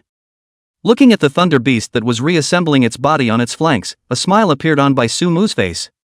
This Thunder Beast had piqued his interest. He decided to take this little thing back. Meow. Looking at the smile on Baisumu's face, the Thunder Beast let out a shriek. The smile of this human in front of him caused the Thunder Beast to inexplicably feel a chill at the bottom of its heart. This human definitely didn't hold his farts. But through the short exchange of hands just now, the Thunder Beast also knew that he was not a match for this human in front of him. Do we still have to continue fighting? The Thunder Spirit Stone was about to take shape. It still had to go and grab the Thunder Spirit Stone. But without waiting for the little guy to make a decision, Baisumu's figure suddenly appeared in front of it. Meow. Looking at Baisumu who suddenly appeared in front of him, the Thunder Beast's body hair, which was already fried with thunder, stood up at the roots. Almost subconsciously, the Thunder Beast once again used its natural divine ability. Running quite fast. Looking at the Thunder Beast that disappeared in place in the form of thunder light, Baisumu let out a light laugh. However, Baisumu was not in the least bit anxious. The natural aptitude was indeed powerful, but likewise, the consumption was also enormous. Baisumu also wanted to see how many times this Thunder Beast in front of him could cast a talented divine ability. Just like this, it fled and he chased after it. During the chase, the little guy wasn't just simply dodging and escaping. From time to time, it would also condense lightning to slash at Baisumu. But although the little guy's attacks were swift, they were still too slow in Baisumu's eyes. Easily dodging away from the little guy's attacks, Baisumu also swung out a few sword chi to return fire. Compared to Baisumu, the little guy's dodging was much more difficult. However, this has further aroused the ferocity of the little guy. A ray of lightning began to indiscriminately toward the surrounding. Unfortunately, even though the little guy had already used all his strength, he still couldn't get rid of Baisumu. In the end, after the little guy had cast his innate divine ability 8 times, Baisumu forced him into a desperate situation. Meow. With its body undulating, the little guy was already at the end of its strength. But even so, the little guy still stared at Baisumu with fierce eyes. Don't be so nervous. Follow me. In the future, if there is a bite of food for me, there will be a bite for you. Looking at the exhausted little guy, Baisumu revealed a satisfied smile. With a great demon cultivation level and still being able to continuously perform 8 instinctive divine abilities, this little guy's talent was definitely at the demonic level. With this kind of talent, he was already qualified to follow himself. Meow. Hearing Baisumu's words, the little guy was unmoved. It heard the meaning within Baisumu's words. Wasn't it just trying to take in itself? Did it really think that it was that spineless? Don't be so resistant. The difference in strength between you and I is already obvious. Looking at the thunder beast that was still blowing up, Baisumu said with a light laugh. I didn't expect this little guy to have quite the backbone. I can tell you clearly. I am not going to let you go. Of course, I'm not that evil person who makes things difficult for strong demons. I will convince you. Saying that, Baisumu pulled out a white porcelain bottle from his pocket. This is the Yuan recovery pill. Eat it for 2 breaths and you will return to your peak state. I'll give you a chance. As long as you can run away from me, I'll let you go. On the contrary, you come with me. Pouring out a small golden pill from the porcelain bottle, Baisumu placed it in front of the little guy. Afterward, Baisumu stared straight at the little guy. Meow. Sniffing the clear fragrance of the Yuan recovery pill, the little guy was also speechless. It was also the first time it had met such a brazen person. However, the little guy also knew that the rules of the world were just like that. The strong hold the truth. Now that this human in front of him was stronger than himself, the truth was in his hands. But fortunately, this human in front of him also gave himself another chance. Since this was the case. Meow. Swallowing the Yuan recovery pill in front of him in one bite, the next moment, the little guy's entire body directly turned into lightning and disappeared in place. Little thing. You can't run away. Looking at the little guy that turned into thunder light and disappeared, Baisumu spoiled him with a smile, and then his body turned into a stream of light and chased after him towards the front. On the other side, the 3 little ones advanced along the way according to Baisumu's instructions. Along the way, they did encounter a few thunder beasts, but fortunately, the 3 of them were still able to deal with them easily. This should be the place. Look. That thunder beast should be the leader of this pack. Finally, the 3 of them arrived at a huge open space that was arched by strange rocks. Hiding behind the strange rocks, Cui Yuting poked her head towards the front. A thunder beast that was 3 times the size of the other thunder beasts of the same race was lying on top of a strange stone that was golden in color. This strange stone was the Thunder Spirit Stone that was about to take shape. Demon King. Glancing at the Thunder Beast lying on top of the Thunder Spirit Stone, Bluestem spoke indifferently. Judging from its size and the true essence within its body, this Thunder Beast in front of him had clearly reached the Demon King realm. The division of the demon race's realm was simple. Lesser Demon, Greater Demon, Demon King, Demon Emperor, and Demon Emperor. Among them, the lesser demon corresponded to the forging body realm as well as the innate realm of the human cultivators. The great demon, which corresponded to the Jiedan realm and the true self realm. Demon King, targeting the 10,000 phases realm and the spirit realm. Demon Emperor, against the yin-yang mirror. Demon Emperor, against the benchmark of the returning realm. There's more than one. Saying that, Bluestem's gaze looked into the midst of the beasts. Although the aura was extremely well hidden, how sharp was Bluestem's spiritual sense, he still found 3 demon kings hiding among them. 4 in total. 1 for you, second senior brother, 1 for me, and 2 for eldest senior brother.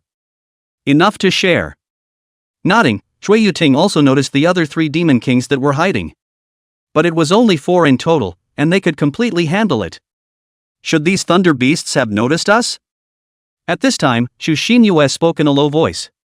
Looking at the group of thunder beasts in front of them in a vigilant manner, it was obvious that they were on guard against something. However, they had magic treasures that concealed their breath on their bodies, so they shouldn't have been discovered. Inside this strange stone forest, there are more than just these thunder beasts in front of us. When the thunder spirit stones are molded, at that time, the thunder beasts from other areas will also come over to snatch them. So it's not that they've discovered us. Rather, they are watching out for their fellow clansmen. Listening to Chu Xinyue's doubts, Cui Yuting patiently explained. Thunder spirit stones were a great tonic for thunder beasts. Absorbing the lightning essence within it could be worth 10 years of hard cultivation. So once there was a thunder spirit stone to be molded, the thunder beasts in the surroundings smelled it and came. There are still thunder beasts coming? Then will we be able to cope with them when the time comes? Hearing Chui Yuting's words, Chu Xinyue became somewhat worried. Not to mention the others, there were 4 demon kings inside this beast group in front of them alone. Those who could come here to snatch the Thunder Spirit Stones should at least be demon kings, right? Would the 3 senior brothers and sisters be able to withstand it at that time? Don't worry. There's eldest senior brother. No one will be able to take away this Thunder Spirit Stone today. Seeing Chu Xinyue's worried face, Chui Yuting said with a face full of confidence. Regarding Bai Sumu's strength, Chui Yuting had complete confidence. That's true. Hearing Chui Yuting's words, Chu Xinyue first froze for a moment, then laughed indistinctly. These words made Chu Xinyue think of the first time she had gone on a mission with her eldest senior brother. The elegance of eldest senior brother's sword at that time was still imprinted in Chu Xinyue's mind until now. That's right. Seeing Chu Xinyue's face reveal a smile, Chui Yuting said with a smile. That's right, it's not them who should be worried right now. What were they afraid of with their eldest brother? What should be worried about is these thunder beasts below. These thunder beasts should still think about how to survive under eldest brother's sword at that time. Time is almost up. Suddenly, a faint golden light suddenly lit up ahead. Chui Yuting probed and looked, and the golden light was coming precisely from above the Thunder Spirit Stone that was about to be formed. Not only was it the golden light, there were also arcs of electricity flickering on the Thunder Spirit Stone at this moment. These were all omens that the Thunder Spirit Stone was about to be formed. Meow ow. At this time, the Thunder Beast leader lying on the Thunder Spirit Stone slowly got up, with lightning flickering on its body, and let out a thunderous roar up to the sky. This was a warning to the other homunculi hidden around it. This Thunder Spirit Stone, it wants it. And just at this time, not far from the 3 of them, a low cry suddenly rang out. In the next moment, a group of black-robed men jumped out from the gap in the strange stone. Do it! P.S. The last chapter was a bit short, this chapter makes up for it. This chapter plus more thanks to the bosses of the reward, thanks to the bosses of the love, the bosses just reward the free power generation for love on the line, the bosses read the book I also have a fee, please bosses sensible reward, you can read the book, is the biggest support for me, of course, if the boss is rich and powerful, when I did not say this, please use the gift to smash me. Chapter 058 I've subdued the Thunder Beast. Time was slightly rewound a quarter of an hour forward. Bai Sumu was in the middle of a new round of chasing battle with the little guy. Meow ow. Plopping down on the ground with his entire body limp, at this moment, the little guy's cries no longer had the ferocity that he had at the beginning, and was only filled with exhaustion. At this moment, the little guy's mind was filled with that hateful human. It didn't know what sins it had committed, and was actually targeted by this hateful human. It couldn't fight, and it couldn't run. A feeling of powerlessness of being deeply pinched by fate at the back of its neck enveloped the little guy's heart. Sunbathing here? Just as the little guy fell into self-doubt, a shadow loomed over. Immediately after, the voice that had tormented it rang in its ears. But this time the little guy didn't even want to move a single finger, tired, destroy it all. But after a moment's pause, the little guy still didn't look away. At least. It didn't want to see the face of this hateful human right now. Do you want another recovery pill? Squatting beside the little guy, Bai Sumu smiled and pulled out the porcelain bottle from her bosom. Meow. Hearing Bai Sumu's words, the little guy rolled his eyes. Listen, family members listen, this is human language? And another Yuan recovery pill? Although the Yuan return pill could restore physical strength and depleted true qi to its peak, the mental exhaustion Yuan return pill could not restore it. What? You want to torture me to death? Fine. Then I'll let you take a break. We'll continue later. Don't worry, I'll definitely convince you today. Looking at the swinging little guy, Bai Sumu said with a smile. Don't look at the little guy not running now, seemingly yielding, but Bai Sumu could see that in fact, this little guy was still angry in his heart. That is, the mouth is not convinced. But it didn't matter, Bai Sumu had plenty of means. Meow. Hearing Bai Sumu's words, the little guy suddenly gave a jolt. Right now, Bai Sumu's voice sounded like the devil's whisper to the little guy. I can't, I'm tired of meowing. How about? Just resign yourself to your fate? Meow. No way. My destiny is mine, not God's. It won't give in to humans. Hey. You said that I can't use this 1,000-year thunderjack wood that master sent me. I don't have any lightning attribute spiritual roots either, and the amount is still not much, so I can only build a 2-meter square small house. There's also that garden of mine, the thunderbolt starburst grass shines brightly every night, should I give it a pluck? There's also that lightning attribute companion fern, crawling all over the yard wall. It's also really troublesome to deal with. And that. Meow? The little guy who was already prepared to die with Baisumi suddenly paused at this moment. For some reason, listening to Baisumu's words, a picture was automatically generated in the little guy's mind. A 2-meter square spacious hut, the outer wall of the hut was crawling with lightning attribute companion ferns, and the open space outside the hut was filled with a patch of upright laissez starburst grass. Whenever night fell, the thunder zephyr grass absorbed the starlight and transformed it into pure thunder aura. The thunder spiritual chi covered the room, and he himself lazily sprawled inside the hut. Thinking about it, the little guy found himself drooling. Meow. Wiping the drool off the side of his mouth, the little guy looked up in fascination at Baisumu, who was still chattering away. Baisumu's voice was now inaudible to the little guy. Its mind was now filled with the hut made of the 1,000-year-old thunderjack wood and the thunderzay starburst grass that was planted all around the hut. Meow.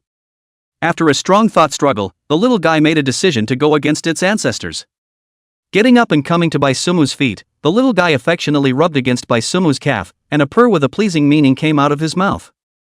Feeling the touch coming from his feet, the corners of Baisumu's mouth rose slightly. See, he told him that he had more than enough tricks up his sleeve. What's wrong? Rested? Come on, let's start a new round of chase.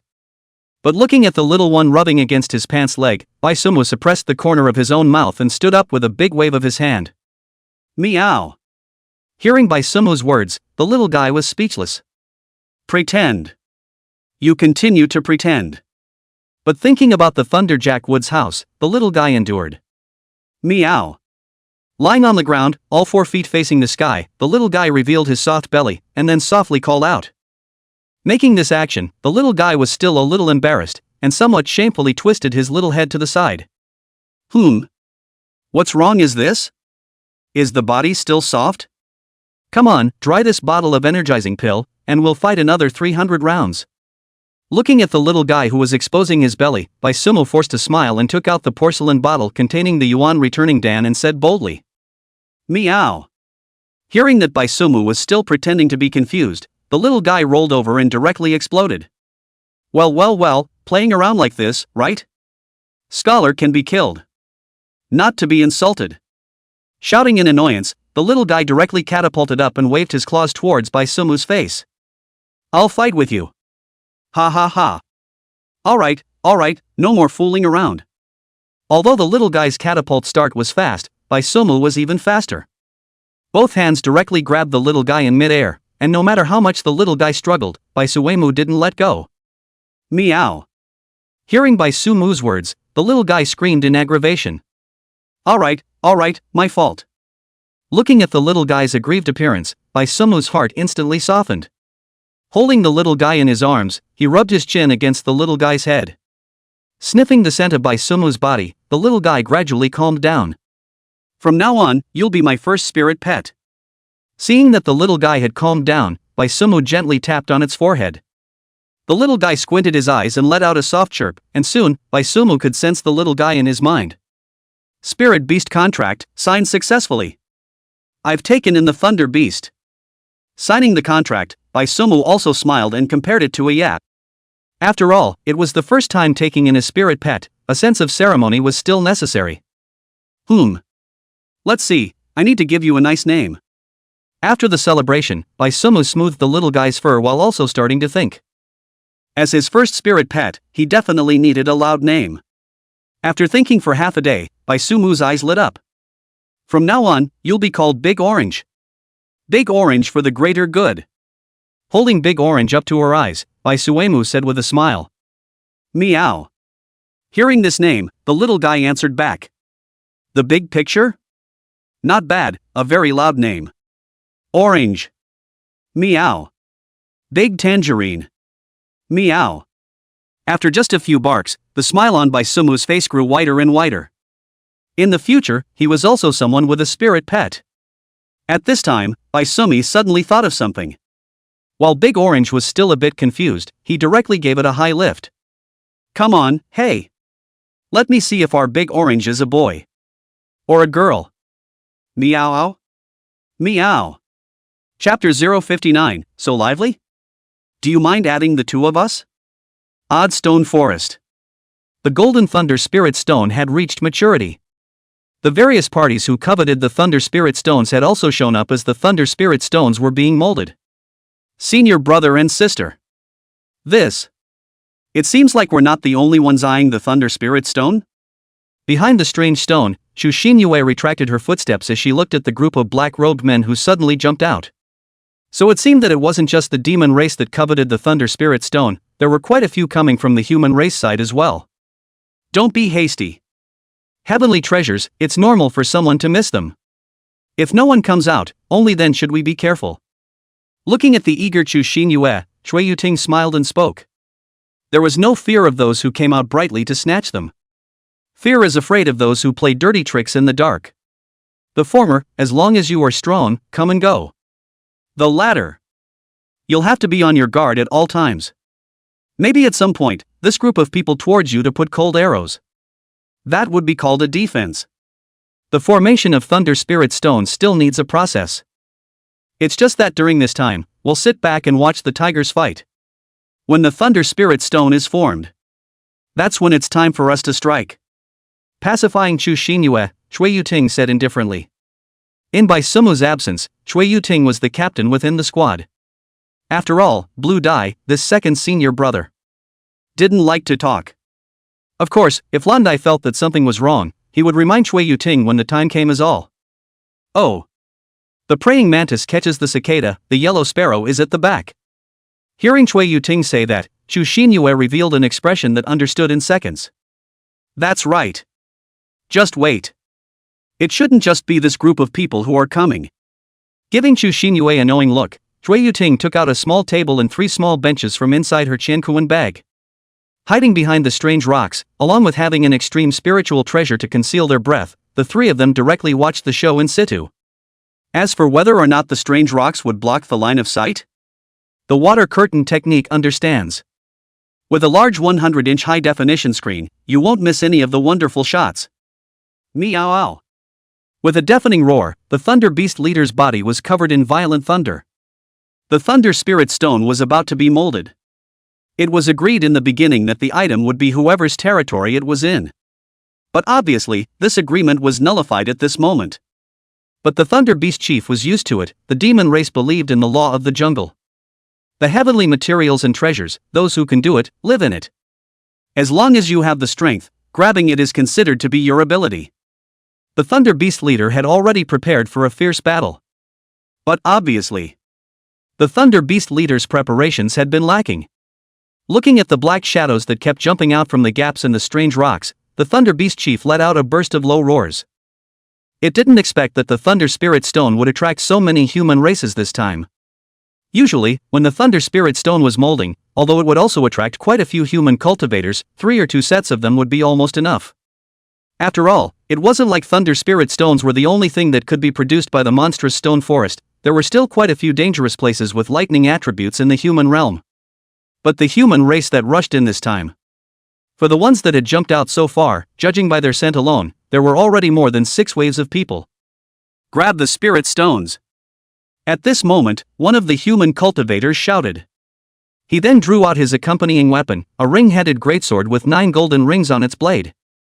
Knife-splitting Huashan. The powerful blade she chopped out, also announcing that this great battle for the Thunder Spirit Stones had completely started. For a time, the not-so-big open space was filled with various attributes of true chi and true energy. Blade chi, sword chi, and the astral auras of various weapons flew about on the battlefield. And as the owner of this piece of land, the Thunder Beast received focused attention. At such a critical moment as grabbing the Spirit Stones, although they were of different clans, they were of the same human race. So the first shot of the human cultivators coincidentally hit the Thunder Beast's body. Meow. Seeing the human cultivator abusing his fellow clan members, the Thunder Beast leader couldn't sit still. Turning his body into thunder, he arrived at the center of the battlefield in an instant. Immediately afterward, black clouds rolled above the sky, and a heavy and depressing atmosphere enveloped the modest battlefield. Meow. With another hostile roar, the thunder beast used its body to attract thunder. Thunder roared in his ears, and heavily thunder rolled in the black clouds. As the leader of the thunder beast gently stomped his foot, in the next moment, 10,000 heavenly thunderbolts poured down. Boom ka! Rumble! The raging heavenly thunder enveloped the entire battlefield, and the might of the heavenly thunder was revealed at this moment. This was the Thunder Beast clan's innate divine ability, Heavenly Thunder led. The flash of heavenly thunder illuminated this open space as bright as day. After the intense light, the entire battlefield had been devastated. The originally not spacious open space had now widened by more than 2 times.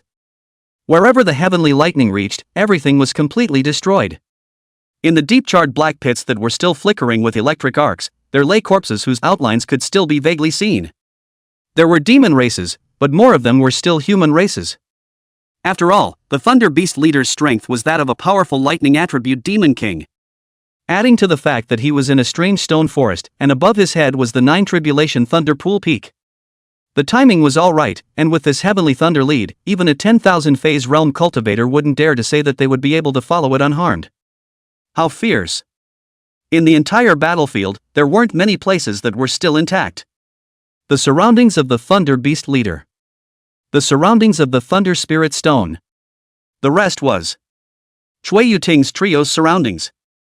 Seeing that the Thunder Beast leader was about to make a big move, Lan Dai also directly offered up his inferior defensive immortal weapon, the Blue Wave Heavenly Water Shield, which was able to block the full force of 3 strikes of a 10,000 phase realm cultivator. With such strength, it was still more than enough to defend against the Thunder Beast leader's strike. Indeed. Worthy of being a clan leader. Hearing Chu Xinyue's sentiment, Chui Yuting also chimed in. If it weren't for their immortal weapons, they really wouldn't have dared to come so close to watch the action. Thank you, Master. There were only 4 disciples of Qingyao Peak counting Chu Xinyue, who was new this year. But don't look at Qingyao Peak's people are few, but the resources are not less. After all, the disciples are all competitive. So even though immortal weapons are precious, Qingyao Peak's disciples still guaranteed 2 of them. 1 for offense and 1 for defense, a perfect match. Even Chu Xinyue, who had just joined, had one. In the words of the master, sooner or later it would have to be issued anyway. Send it early and enjoy it early. Ah Lu. Senior brother and sister. We seem to. Exposed? Just as Chu Xinyue was about to echo Chui Yuting, she suddenly noticed that several lines of sight had landed on their hiding place. Although there was an extreme-grade spiritual treasure shielding their breath. Chu Xinyue also had complete confidence in the ability of the extreme spiritual treasure. However, a scorched black deep pit with a strange stone with a grayish-white body was beautiful alone. This was indeed quite abrupt. Haha. Ho ho ho. Looking at the direction that Chui Yuting's trio was hiding in, the Thunder Beast leader also let out a low roar. Fellow Taoist, it's all this time, just show yourself. Among the remaining human cultivators, there were also some who shouted towards the place where the 3 were hiding. After all, they didn't want to do the grafting for others. Seeing that the spearheads of everyone present were pointed at them, Bluestem got up and planned to go out. With his eldest senior brother absent, he as the second senior brother would have to take care of his senior sisters. But just as he stood up, Bluestem resumed his seat. Because their eldest senior brother had come. Yo! It's so lively here, huh? Would you all mind adding the 2 of us? Chapter 060, Avoiding His Sharpness? My sword is not unfavorable. Who is the visitor? Hearing the voice coming from the sky, everyone present took up a guard position. Boom! Above the sky, a silhouette continued to fall. After the sound of a heavy blow, a large plume of smoke and dust swept up. Then, a gentle voice came out from the smoke. Questioning Immortal Sword Pavilion, eldest senior brother of Qingyao Peak. By Sumu. Right. And my beloved pet, Big Orange. Meow. As Bai Sumu's voice fell, the smoke and dust that filled the sky dispersed at this moment. A fluttering gentleman in white appeared in front of everyone's eyes. Bai Sumu? Asked the Immortal Sword Pavilion's Bai Sumu? Hearing this name, a human cultivator in the field exclaimed in shock. To be able to survive the Thunder Beast leader's Heavenly Thunder leader, those present were all Heavenly Pride cultivators from various clans. They had all heard about this demon from their own masters' mouths. A 19-year-old sword heart passage. It was hard to forget such an appalling talent. It's me. Looks like all of you have heard of my name? Hearing that someone had recognized him, Bai Sumu smiled. It seemed like the previous publicity was spot on. Since all of you recognize me, I'll be straightforward. This Thunder Spirit Stone, I'll take it. Gentlemen, please return. Scanning his eyes over the entire room, Bai Sumu opened his mouth with a faint smile. Although he was smiling, the feeling Bai Sumu gave off at this moment was extraordinarily dangerous. After all, Bai Sumu's reputation was there. Everyone was gripping the weapons in their hands at this moment. But there was never a lack of stubborn seeds in the world. Even though their master had repeatedly instructed them that they were not Bai Sumu's opponent, this provoked these tenacious seeds to rebel. I'll avoid his edge? My sword, it's not unfavorable. As fellow celestial pride, they didn't think they were inferior to anyone. Bai Sumu. You're talking too much. Shoo. Ding. Boom. Boom. In the crowd, a stubborn bastard came out and pointed his sword at Bai Sumu. However, before this stubborn seed could finish his words, Bai Sumu raised his hand to his mouth and made a silent gesture. Afterward, he swung his sword with one hand, a loud and clear sword sound rang out, and a sword chi directly exploded a deep, bottomless gully under the feet of this stubborn seed. All of you. Don't waste each other's time. If you guys want to die, you can come to the Ask the Immortal Sword Pavilion to find me at that time. But right now I'm in a hurry. Will you all please cooperate? Holding his sword in one hand, Bai Sumu's gaze once again swept across the room. This time, not a single person dared to meet Bai Suemu's gaze. Even the Thunder Beast leader, who had always acted bratty before, was lying on the ground with his tail between his legs at this moment. Just 2 inches away. That sword chi of Bai Sumu's just now almost cut through its neck. With a movement of its throat, a drop of cold sweat dripped down from the tenacious species' head. As the first target of Bai Sumu's sword chi, it was as if he saw the dead Thai milk beckoning to him as the sword chi flew towards him. At that moment, he really felt like he was going to die. With this casual sword from Bai Sumu, he wouldn't necessarily be able to cut it with the aid of an immortal weapon in his full strength. Avoid him? He really had to avoid it. Once again, he took a deep look at Bai Sumu. Mendacious. Turned around and left. He swore that he would never be a mendacious seed again. He was the goon. With the first person taking the lead, the others present also left in a sensible manner. In just a few moments, only the Thunder Beast leader was left present. Have a backbone. I'll send you a decent death. Looking at the Thunder Beast leader lying on the ground, Bai Sumu gave him a thumbs up. Swinging his sword, he was about to cut him down, but the big orange on Bai Sumu's shoulder jumped down first. Meow. Meow. Coming to the Thunder Beast leader's side, Big Orange called out in a low voice. Looking at the two beasts that exchanged up, Bai Sumu put back the ancient remnant dust. Ahem. So it was Big Orange's father. Almost gave a sword to decapitate it. Come out. When the Thunder Spirit Stone takes shape in a while, we should go back. Looking at the two beasts who were chatting furiously, Bai Sumu waved towards where Cui Yuting's trio was hiding. Having already cleared the field, this was now their territory. Eldest senior brother. Chu Xinyue came directly in front of Bai Sumu with a flying leap, her eyes looking adoringly at Bai Sumu and exclaiming in surprise. Just now, Bai Sumu's sword had simply chopped at her heart. Sure enough, eldest brother is really handsome. Eldest brother, your strength has refined again? Cui Yuting still had a shocked expression on her face at this moment. Although Bluestem didn't have any obvious expression, from the frequent gazes he cast at Bai Suemu, his heart wasn't calm at the moment either. After lifting the demon in his heart, Bluestem's strength ushered in a blowout explosion. Originally, he thought that he would be able to catch up with Baisuki. But now it seems the gap between them was still as wide as a moat. Generally average. After all, I've been practicing so hard, shouldn't my strength be refined? Hearing Cui Yuting's words, Bai Sumu waved his hand to indicate that it was all just water. Eldest senior brother. Teach me. If I learn this move, I'll definitely be able to defeat Morong Ying. Automatically filtering out the part about Bai Sumu practicing hard, Cui Yuting ran over and pulled his arm to shake it. Want to learn?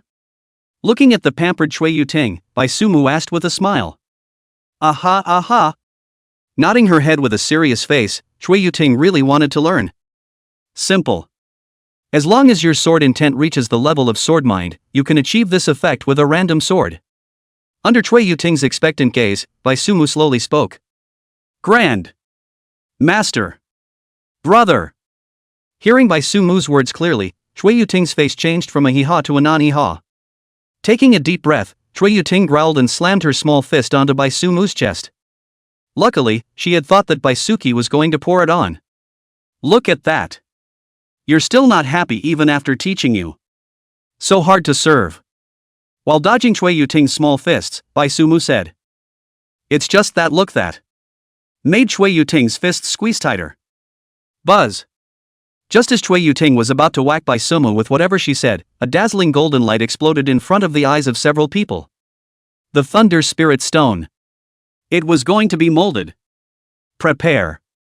Playfulness was playfulness, but when it came to business, Chui Yuting still knew what to do. The four of them came to stand at the four corners of the Thunder Spirit Stone, and then they all pulled out a pickaxe engraved with thunder patterns from their Chinkuan bags. That's right, this thing was the prop for collecting Thunder Spirit Stones. Buzz. After another golden light blazed out, this time, it didn't dissipate for a long time. This was the last flash of light from the Thunder Spirit Stone's molding. And just at the moment the golden light shone, a black line suddenly appeared in the midst of a white aura. Accompanied by a low, hoarse voice, the black line went straight for Bai Sumu's neck. Shadow Kill. Chapter 061 Shadow League Assassins. Shadow 235. Shadow Kill. A gloomy, hoarse whisper rang out, and pitch-black lines of ink went straight for Bai Sumu's neck. Danger. Although Chui Yuting couldn't see what was happening too clearly because of the flash of the Thunder Spirit Stone. However, the icy and morose killing chance made her sweaty hairs stand on end. There had been another assassin lurking around all along. Can't hold it in finally? And as the primary target of the assassin, Bai Sumu's face did not change in the slightest. When he had taken in Big Orange, Baisuki had vaguely sensed the flickering murderous aura around himself. At that time, it was the time when he was full of joy as he held the Big Orange, delivering a fatal blow when the enemy was most relaxed. That was how assassins fought. The timing of this strike was the same. At the moment when the flash of the Thunder Spirit Stone deprived his sight, the assassin struck. But unfortunately, Baisuki already had a defense in mind. Ding! With the draconic remnant dust blocking in front of his body, Bai Sumu instantly felt a huge force coming from him. To be able to put such a huge force on such a slender ink line. The opponent's strength. Unusual. Boom! The ground under Bai Sumu's feet instantly collapsed as the huge force collided. Bai Sumu smiled faintly, his heart already had a plan in mind, slightly withdrawing his force and using the momentum to retreat explosively towards the back. The opponent's goal was already obvious, it was running towards himself. This shows that the previous nesting had worked. I just don't know. Who was this assassin instructed by? The demon race? The human race? Eldest brother. With a cry of alarm, the three of them, Chui Yuting, drew their swords and prepared to strike. You guys mine. I'll be right back. Drinking down Chui Yuting's trio, Bai Sumu's feet stomped and his figure shot up into the sky. The attack just now had already caused this assassin to reveal a crack, and his hiding position had been exposed. Chop! Holding the desolate ancient remnant dust in his hand, Bai Sumu chopped out a powerful sword chi towards the assassin's hiding place. Shadow escape technique? Sure enough, Bai Sumu guessed correctly. Before the sword chi was about to arrive, a pitch-black shadow scurried over from the shadows. Seeing this form of the opponent, Bai Sumu frowned slightly. It wasn't that this shadow escape technique was tricky. Rather, most of the people who knew this kind of evasion technique were assassins from the Shadow Alliance. This group of people, their mouths were really strict. How do you think the Shadow Alliance's 100% win rate came about? If they fail, these people never talk about it. And those who can approach the Shadow League to issue a mission are usually not allowed to see the light of day. These people will not take the initiative to blow themselves up, which has created the myth of the Shadow League in the assassination world. At the same time, the people of the Shadow League are not only tight-lipped, but their souls are also forbidden. If you want to search your soul, you will blow yourself up directly, and you won't leave any backhanders for yourself. That's why Bai Sumu is annoyed. Because in the mouth of these people from the Shadow Alliance, Sumu couldn't get the slightest bit of information. Forget it. Sometimes there's no need for evidence anyway. But after a few moments of annoyance, Baisuki thought about it. Sometimes evidence wasn't very important. Ordinary sword. Chasing after the shadow evader's fleeing direction, Baisumu's eyes took a few moments of seriousness. Rumble. The sword energy shot out, and the ground along the way instantly crumbled. Just when the sword chi was about to chop into this mass of shadows, an even bigger black shadow scurried out from the shadows, as if it was a hideous dark beast, swallowing this sword chi chopped out by Baisumu in one gulp. Oh roar? There are two tricks. Seeing the sword chi he had chopped out being swallowed by the dark shadow, Baisumu's eyes lit up. The strength of the person who came to assassinate him this time was really good then. Baisumu had actually always had one affliction. That was that from the beginning of cultivation until now, he had yet to experience an evenly matched battle. Killing the opponent in seconds every time was a very boring thing. Now that he saw that his opponent was so powerful, Baisuemu was sincerely feeling joy from the bottom of his heart.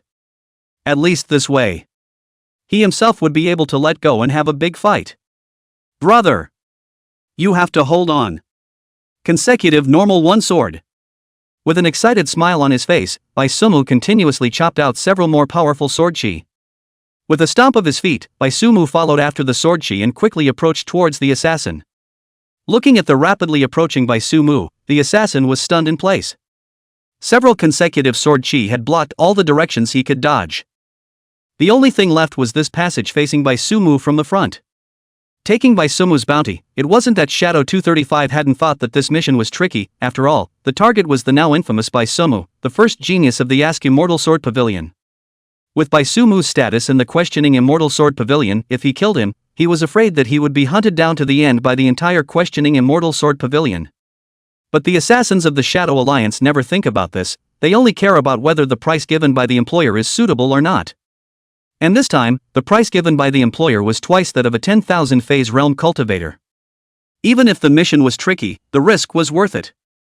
But after the encounter, Baisumu was far more tricky than he had imagined. Just the strength of this sword chi had surpassed the full force of a normal 10,000 phase realm cultivator. Is this the sword heart passage? What a monster! However, since Shadow 235 dared to take on this mission, it meant that he was certain that he could accomplish it. Although the route around him was now blocked by sword chi, leaving only one option to fight Baisumu head-on, as an assassin, who would fight you head-on with a sword. The pitch-black shadow abruptly changed into a viscous black liquid and began to penetrate towards the ground, and in just the blink of an eye, it disappeared without a trace in its place. Rumble!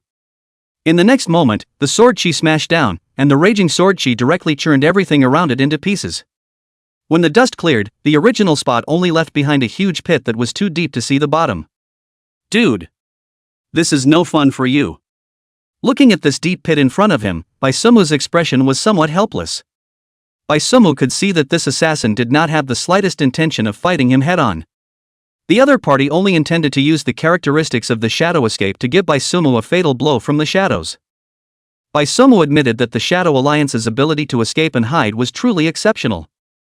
In particular, the one who had come this time was a peak 10,000 phase realm assassin, a whole realm higher than himself, plus the other party's attainment in the shadow escape was also described as pure perfection.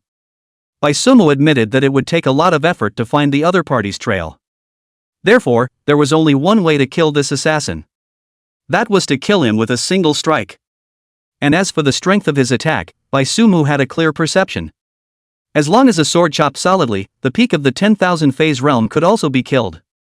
But the current situation was that his own attack couldn't hit. But very quickly, Baisumu thought of a way to deal with it. Aren't you not going to come out? Then I'll force you to come out. In the next moment, Baisuemu began to freefall, plummeting straight down towards the deep pit that had just been created by the explosion. It kept landing vertically for more than 200 meters before Baisuki stepped on a piece of wet clay. Looking up from this position, the crater overhead was already only the size of a bowl. The surrounding area was out of reach and completely dark. Baisumi then returned the desolate ancient dust to his sword and sheathed it, and then just stood still and began to wait. Chapter 062 Not a buddy. You're being overly cautious. 1 minute. 2 minutes. 5 minutes passed and Baisumu didn't notice any breeze. Ran away? It was at this time that a cracking sound suddenly came from above Baisuki's head. Sure enough, he couldn't sit still. Ding! Boom! Baisumu instantly drew his sword, relying only on the sound of the wind to determine the direction of the attack. A crisp clash of gold and iron sounded, but Baisuemu frowned slightly. Through the touch of the chop, Baisumu instantly judged that what the assassin had thrown down was an iron ball. This thing! Sure enough, in the next moment, a large area of smoke mixed with dust exploded above Baisuki. Poison? Ding! Ding ding! Boom boom! As the first iron ball was chopped through the center by Baisumu, it was as if iron balls were raining down in the sky. Swinging his sword continuously, this time, however, Baisumu only used his sword to slap the smashed down iron balls onto the wall next to him. But the iron balls behind them burst apart one after another without waiting for Baisumu to touch them. As a series of explosions rang out, the entire deep pit was enveloped in poisonous gas. Even the surrounding walls, as well as the ground, were corroded and crumbled by these virulent poisons. Still really cautious. Looking at this maneuver of the shadow evader, Baisuemu only felt that the other party was a bit overly cautious. He had picked such a suitable place for the shadow evader to play out, and the other party still didn't come down personally, but instead used poison to scout the way first. However, Baisumu was not in the least bit anxious. At this time, the fight was all about patience. As long as this assassin wants to kill himself and exchange himself for bounty, then he will definitely come down personally, but it is just a matter of time. As for the poisonous gas around him, Baisumu was not the least bit timid. He had the immortal weapon poison avoidance speed bestowed by Shinsung. Contained in his mouth, all poisons would not be invaded. Containing the poison avoidance speed, Baisumu leaned back and sat in the corner, holding his breath and faking his death. Another few minutes of waiting, and finally, Baisumu once again detected that flash of familiar killing aura. He knew that the assassin had come down. However, Baisumu did not act rashly. The Shadow Alliance's assassins were not that easy to kill. Coupled with such a cautious character, if one strike didn't work, it wouldn't be so simple to lure him out next time. Baisumu didn't want to prevent a thief for 1,000 days. Shoo! Swoosh! A series of air-breaking sounds rang out, and a poisonous needle flew towards Baisumu. Baisumu was not the least bit surprised by this, and it was indeed in line with this assassin's cautious character. Without any trace of the poison needle being inserted in his body, Baisumu did not show the slightest difference. To himself, Baisuemu was ruthless enough. Immediately afterward, the surroundings were once again quiet. Shoo! Shoo! Originally, Baisumu thought that this assassin was going to come and collect his own head. But he didn't expect another volley of poison needles to shoot over. Not buddy! Aren't you being a little too cautious? You're a cultivator at the peak of the 10,000 phase realm, a whole big realm higher than me, and you're still so cautious? You belong to the bastard Baisumu really did break his defenses a bit. Okay, later on the ashes are raised for you. Luckily, after 2 poison needle attacks, the other party seemed to think it was enough. Next, Shadow 235 began to release his breath intermittently. He was making a final insurance policy. Looking at Shadow 235, who was constantly flickering 100 meters away from him, Baisuki was already numb at this point. Baisumu was even a little curious now. What exactly was the experience that made this brother develop such a cautious character? Finally, after Shadow 235's constant probing, he seemed to be certain that Baisumu was already dead through and through. However, he still maintained his sneaking state before leaning towards Baisuemu. 100 meters. 90 meters. 50 meters. 30 meters. Shadow 235 leaned closer and closer until it was 10 meters away from Baisumu, when a muffled grunt suddenly exploded. Boom! The ground around them suddenly crumbled, and Shadow 235's face suddenly changed. He was about to cast Shadow Escape, but a large hand directly pressed on the black shadow. Buzz! Golden formations instantly took shape, and in the next moment, the entity of Shadow 235 was revealed in the black shadow. Without the slightest hesitation, Baisumu directly removed Shadow 235's jaw, and in the process, a hand stretched out his tongue to pin it to the position of his jaw. Subsequently, a tap on his neck severed the neural connection between his brain and body. Finally, with a point on his stomach, the spirit-sealing Dharma seal instantly took shape. A fresh vegetable was born just like that. This set of actions came down, before and after adding up to less than 1 second of time. After all, this set of movements had just been rehearsed hundreds of times by Sumu in his spirit world. You're still really hard to kill. Looking at Shadow 235, who had a stunned look in his eyes at this moment, Sumu forced out the poisonous needles in his body. Swallowing the healing medicine, the wound began to heal at a speed visible to the naked eye. Changing into a brand new white robe, at this moment, Sumu looked as if he hadn't experienced a great battle. Let's go. I'll entertain you when we return. After changing his clothes, Sumu then picked up Shadow 235. It wasn't that he was trying to extract any information from Shadow 235's body, it was purely to bring it back to be tortured. After all, those poison needles on his own body could not be taken in vain. Eldest senior brother. Coming out of the deep pit, Truyuting arrived in front of Sumu with a flash. They had already finished collecting Thunder Spirit Stones, and originally intended to come and help Sumu, but were stopped by Big Orange. After all, once they joined in, maybe this assassin would know better. This couldn't be done. It's fine. Here. Finished. Looking at Truyuting's concerned eyes, Sumu said with a smile. The assassins this time, except for those last few poison needles that he had voluntarily taken, really didn't cause any physical damage to Sumu. But the mental damage was real. Otherwise, Sumu wouldn't have captured this assassin alive. In the place of any other Shadow Alliance assassin, Baisuki would have ended the fight long ago. This kid, however, was far too cautious. Baisuki was still an acute person when fighting, and running into such an assassin was pure diabolism. This is someone from the Shadow Alliance? Hearing Baisuki say that he was fine, the three of them were relieved. And looking at the man being carried in by Suemu's hands, Bluestem's eyes narrowed. He had just seen the mark that belonged exclusively to the Shadow League on the back of the man's neck. Whom? The Shadow Alliances. Nodding, Sumu smiled. The Shadow Alliance's guts are as big as ever. Surprisingly, they even took your order from eldest senior brother. Hearing that this was someone from the Shadow Alliance, Truyuting smacked her lips and said. With eldest senior brother's status in the questioning Immortal Sword Pavilion, it wasn't even a matter of whether or not he could kill eldest senior brother, even if he were to suffer some injuries, it was estimated that the pavilion master would have to bring someone to raise an accusation. Eldest senior brother, he's still alive?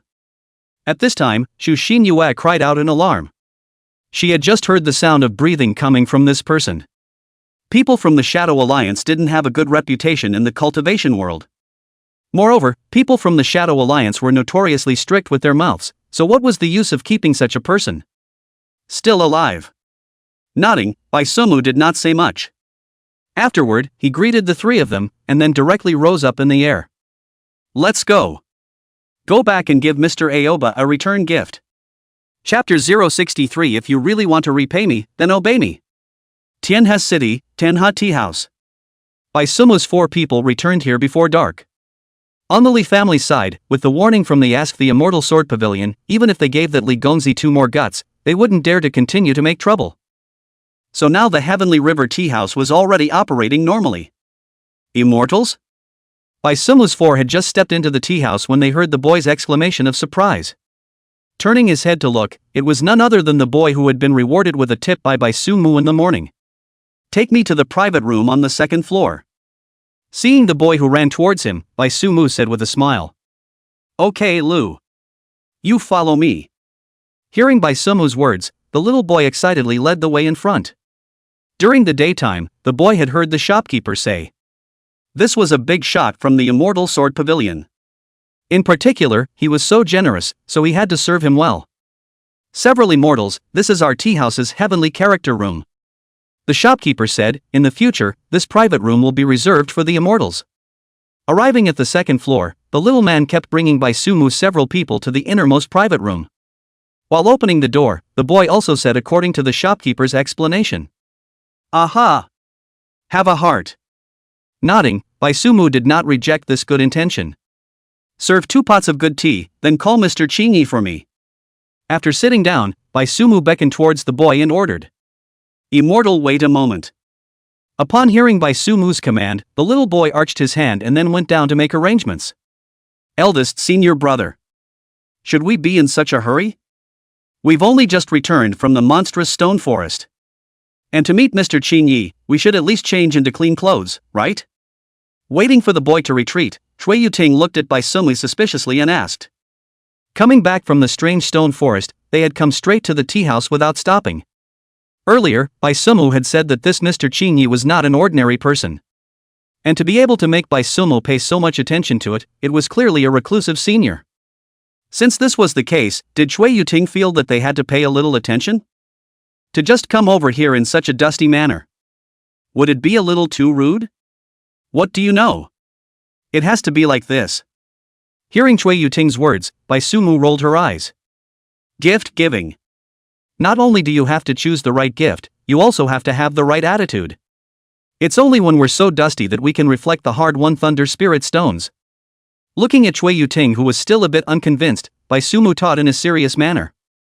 Mr. Qin Yi's bottom line, to be honest, Bai Sumu didn't know much. But according to Bai Sumu's guess, Mr. Qin Yi was at the very least a great power of the Tongling realm.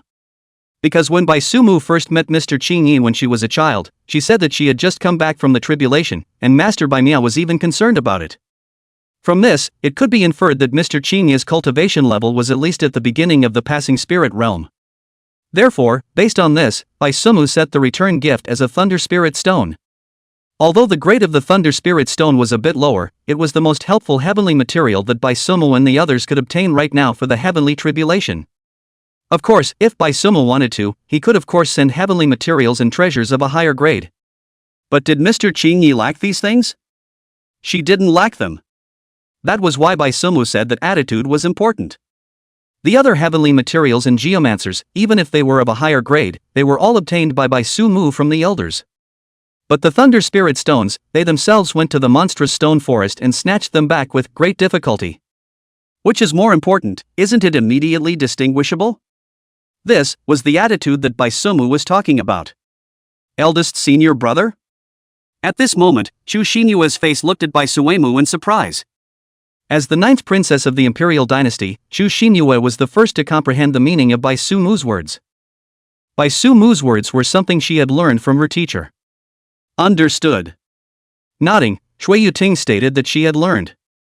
Sure enough, eldest senior brother deserved to be eldest senior brother. You guys just learn. This is all knowledge. Watching the two senior sisters listen and understand, Bai Sumu said with a smile.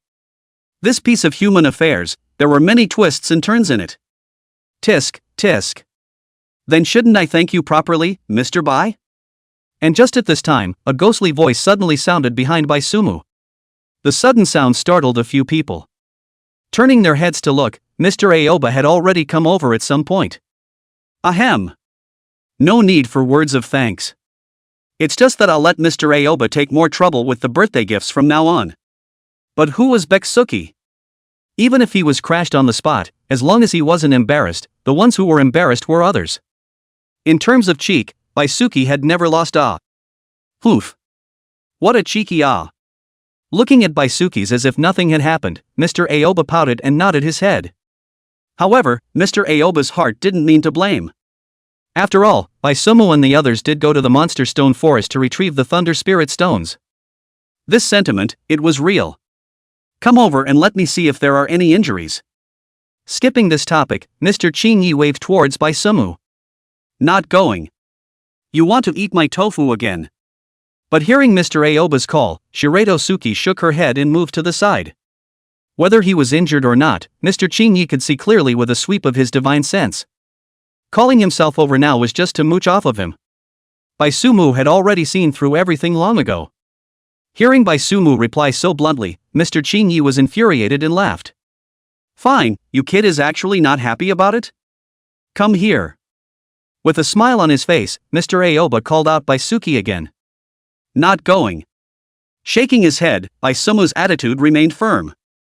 Really not coming? At this time, Mr. Aoba unobtrusively pulled back the hem of his skirt, revealing a black lace edge on his thigh. Ahem. Since you're all sex maniac. Come over here you. Without waiting for Baisumu to finish her sentence, Mr. Aoba rolled her eyes petulantly and directly pulled Baisumu over. She knew which things this little colorful rascal would like. And at this moment, the three little ones were sitting upright one by one. They were not daring to breathe right now. afraid of disturbing Mr. Aoba's good deed. Meanwhile, Baisumu's operation had once again refreshed the trio's impression of him. Worthy of being a big senior brother, he could still be so calm after being bumped into. They still had to learn awe. But Mr. Aoba didn't have time to look at the three little ones at this time. She was in the middle of checking Baisumu's body. After checking for almost a quarter of an hour or so, Mr. Aoba then straightened Baisumu's collar. Then with a faint smile, she looked at Baisumu and said, "All right. Next time, don't engage in these falsehoods with me. If you really want to repay me, then obey me." Chapter 064, Bastard, next time you have to take the initiative to visit me. Aren't you usually very talkative? Dumb at this time? After waiting for a long time, seeing that Baisumu kept silent, Mr. Chingy became a little shy. Do you know? If I asked this question to other people, how many people would agree?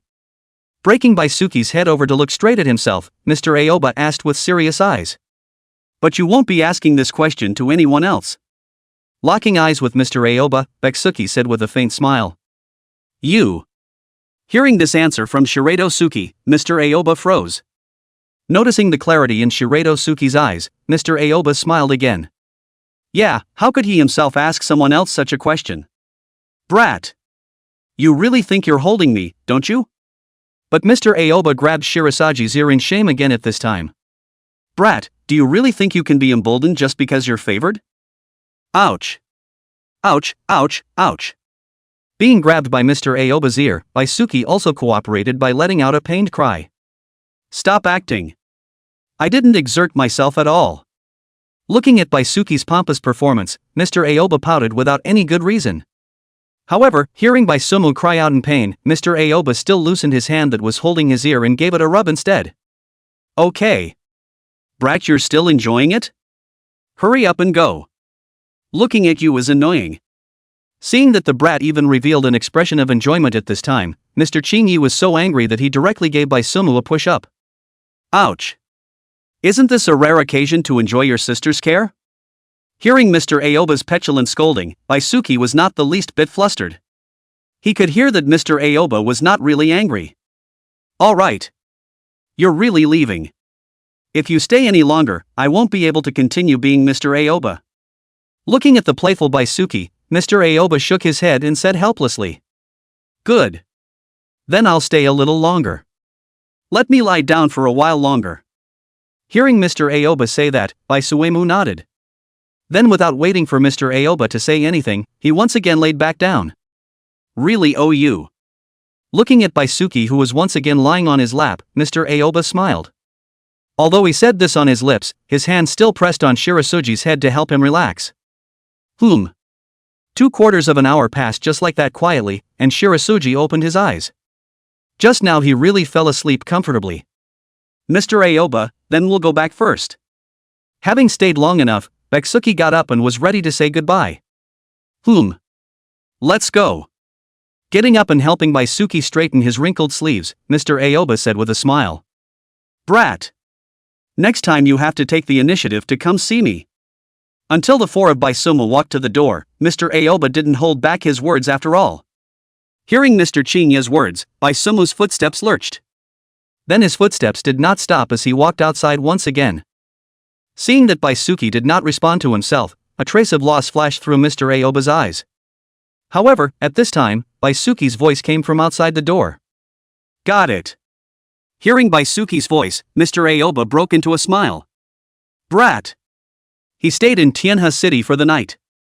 Early the next morning, the four of Baisumu departed to go back. On the same day, the four of them returned to the sect. So, Mr. Chinyi didn't update this year. Just to make eldest brother you go over to find her? Suddenly so heartbroken for Mr. Aoba. A man out in the world, keeping the tea house all by himself alone. Qingyao Peak, Baisumu's small courtyard, the four little ones gathered together. Chui Yuting was still asking the question that hadn't been answered along the way at this point. Don't be heartbroken for now. Your priority right now is to unload the tomato novel. Listening to Chui Yuting's words, Baisumu also had a real headache. What's all this with He. I just said that. Looking at Baisumu's face that was a little off, Chui Yuting smiled playfully. She was just being skinny. Eldest senior brother. Are we going to give the gift to master now? Looking at Chui Yutang, who was bared by eldest senior brother, Zhu Xinyue shrunk her neck and hurriedly changed the question. That brain of yours still isn't turning fast enough. Birthday gift, of course it's given on your birthday. Send today, what do we send on our birthday? Slanting a frosty glance at Zhu Xinyue, Bai Sumu said with the same lack of humor. Don't think I don't know what you were just thinking. All right. All of you don't Nestle here in my place either. Looking at the two senior sisters, Bai Sumu also had a bit of a headache. I should have known not to bring a few of them. Now, each go back to their own homes. You. Raise your sword intent in a hurry. Looking at Zhu Xinyue, Bai Sumu gave the indicator. You. Take advantage of the time of confinement to fuse your cultivation. Don't think you can relax just because you've broken through. Turning his head to look at Chui Yuting, Bai Sumu said. Blue dye. There are no more shackles on you now. The future of you is unlimited. I'm looking forward to your growth. Looking towards the last blue dye, Bai Suemu said with a faint smile. Yes. Eldest senior brother. Hearing Bai Suemu's encouragement, the corners of Bluestem's mouth also lifted slightly. Yes, everything in the past had already passed. The current him had a new family. Okay. All disperse. Without bothering about the two bitter-faced senior sisters, Bai Sumu directly announced the dismissal. Meow. After everyone had left, Big Orange then jumped onto the table. Staring with a pair of big eyes, it looked blearily at Bai Sumu. What's wrong with you, Big Orange? Are you hungry? Looking at the clear-eyed Big Orange, Bai Sumu asked with a smile. The biggest gain from this trip out was taking in Big Orange. With Big Orange, one small courtyard could be more popular. Meow. Seeing Bai Sumu playing dumb there, Big Orange barked again. It had clearly promised itself. The small house of Thunderjack wood. The facade of Companion Fern. And the garden of Thunderjack Stargazer grass. Shouldn't be trying to renege on the debt, right? Huh? Really hungry, huh? Yes. I'll go prepare food for you. With the existence of the contract, Baisuki could certainly understand what Big Orange was thinking at this moment. However, Bai Suemu kept her eyes clear and pretended that she didn't hear it. Meow. Raising his two fat little paws, he gestured the shape of a house. After gesticulating, Big Orange also pointed at the accompanying fern of the lightning attribute on the wall. This time, Big Orange's voice was even more urgent. Eating a bowl that big? Big Orange, you can eat so much? Okay. Since you followed me, surely you won't starve. Meow. Listening to Bai Sumu still talking to it about food there, this time Big Orange was directly blowing up. You kid, pretend again. Eat my cat fist. Looking at the Big Orange that was grimacing and pouncing towards himself, Bai Sumu laughed and hugged it. Look at you, why don't you know how to tease? Ha. Alright, not teasing you anymore. I'm going to go build you a little house right now. Chapter 065. It seems that the people in the evil sect aren't all brainless. Bleak Weeping Forest Chase. The next few days were sunny. Bai Sumu was a lot busier these days. Every day, he woke up early and still worked out without fail, only now every day when he worked out, he added Big Orange. After the workout, Bai Sumu would go to the cellar that was just dug out in the past 2 days to clean up Shadow 235. After lunch, Bai Sumu would take Big Orange out for a stroll. And also specialize in those rare places to sneak around. Not to mention, in the beginning, Bai Sumu really can encounter a lot of evil people siege. But with the siege of the people were White Su would after killing a clean. Starting from the day before yesterday, Bai Sumu went out and never encountered any evil sect people again. Tisk. Isn't it too obvious to fish for something? Sitting on the edge of the cliff, Baisuki smacked his lips. Today was the same as usual. After coming out to sneak around for so half a day, he didn't even come across the shadow of an evil person. Not to mention the people of the devil race, from fishing to now, Bai Sumu had not encountered a single one. Even the few captives that he caught, from their mouths, he didn't get any information about the demon race. If it wasn't for the fact that Vaya was still locked up in the sword prison, it was as if no demons had ever come from the human world. Meow. At this time, Big Orange also plopped down beside Bai Sumu and gave an echo. Big Orange was originally a short-tempered thunder beast and was extremely warlike by nature. A while ago when the evil sect was besieged, Big Orange also had a good time. But not being able to see a single person these past few days had really made it feel slightly bored. Big Orange was really hoping that there would still be some evil sect people to let it have a good fight. Hey! It's getting late today. Let's go back. Releasing its aura at the cliff until dusk, it still didn't attract a single person. Only then did Baisumi let out a ghostly sigh. Sure enough, those evil people weren't all brain dead. After the pain, they now also knew to hide. It's just that if it goes on like this, it's completely impossible to find the other people of the demon clan who are lurking around. Meow. Just as Baisumu got up with the intention of taking Big Orange back, Big Orange suddenly shrieked towards the distance. What's wrong? Looking at the shrieking Big Orange, Baisumu asked in surprise.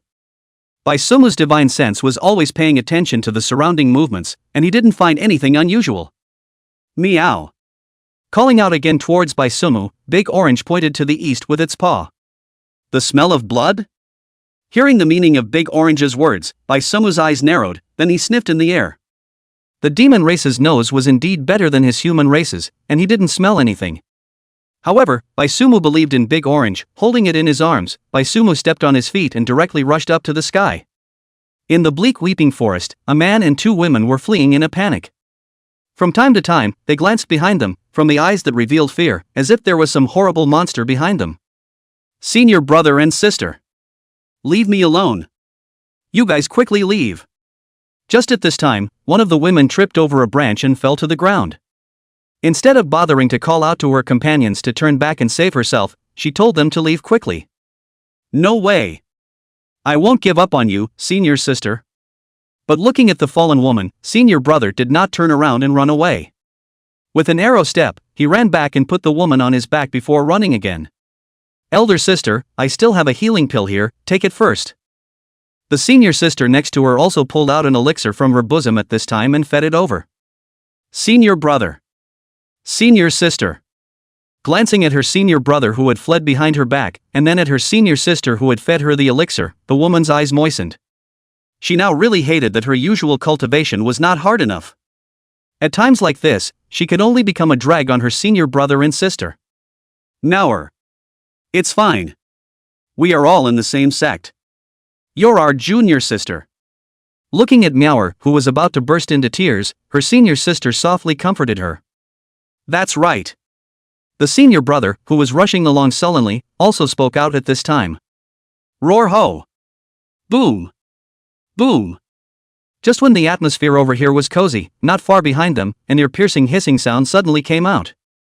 The trio's faces changed, and immediately after, a series of loud noises of trees being pushed over came over. Not good. That is chasing after us.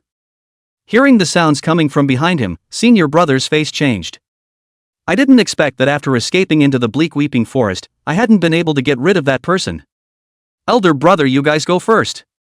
I'll stay behind to break the back. Senior sister also heard the sound coming from behind her at this time. A struggling expression appeared on her face, but in the end, she resolutely chose to stay behind to break the back for her senior brother and sister. She knew that if she ran away all the way like this, in the end, the three of them might not be able to escape one by one. Since that was the case, it would be better for her to stay and break the back. At least, it would buy some time for senior brother and sister to escape. No way. If you want to stay, then let's all stay together. Looking at elder sister, who had stopped in her tracks, elder brother also stopped running. That's right. Live and die together. Swallowing the healing elixir, Meower also regained some of her strength at this time. Jumping down from her senior brother's back, Meower also said with a serious face. With that, Meower also pulled out her weapon. You guys. It's hopeless for us to escape like this. Looking at her senior brother and sister who stayed behind, the woman's heart was touched. But she knew that now was not the time to be moved. Their clan had been exterminated by the evil sect, and the only ones who escaped were the three of them. They were the last hope of the clan. If they all died here, then who would avenge the clan in the end? Ho ho ho! Before the three of them could argue any results, the monster at the back had already chased after them. A panther-shaped demonic race with a pitch-black body and eyes burning with ghostly blue flames, the Phantom Panther. Senior sister, be careful. Seeing the spectral leopard that directly pounced over, senior brother pushed it away. Drawing out his sword, he blocked the sharp claws of the spectral leopard. Bzzz.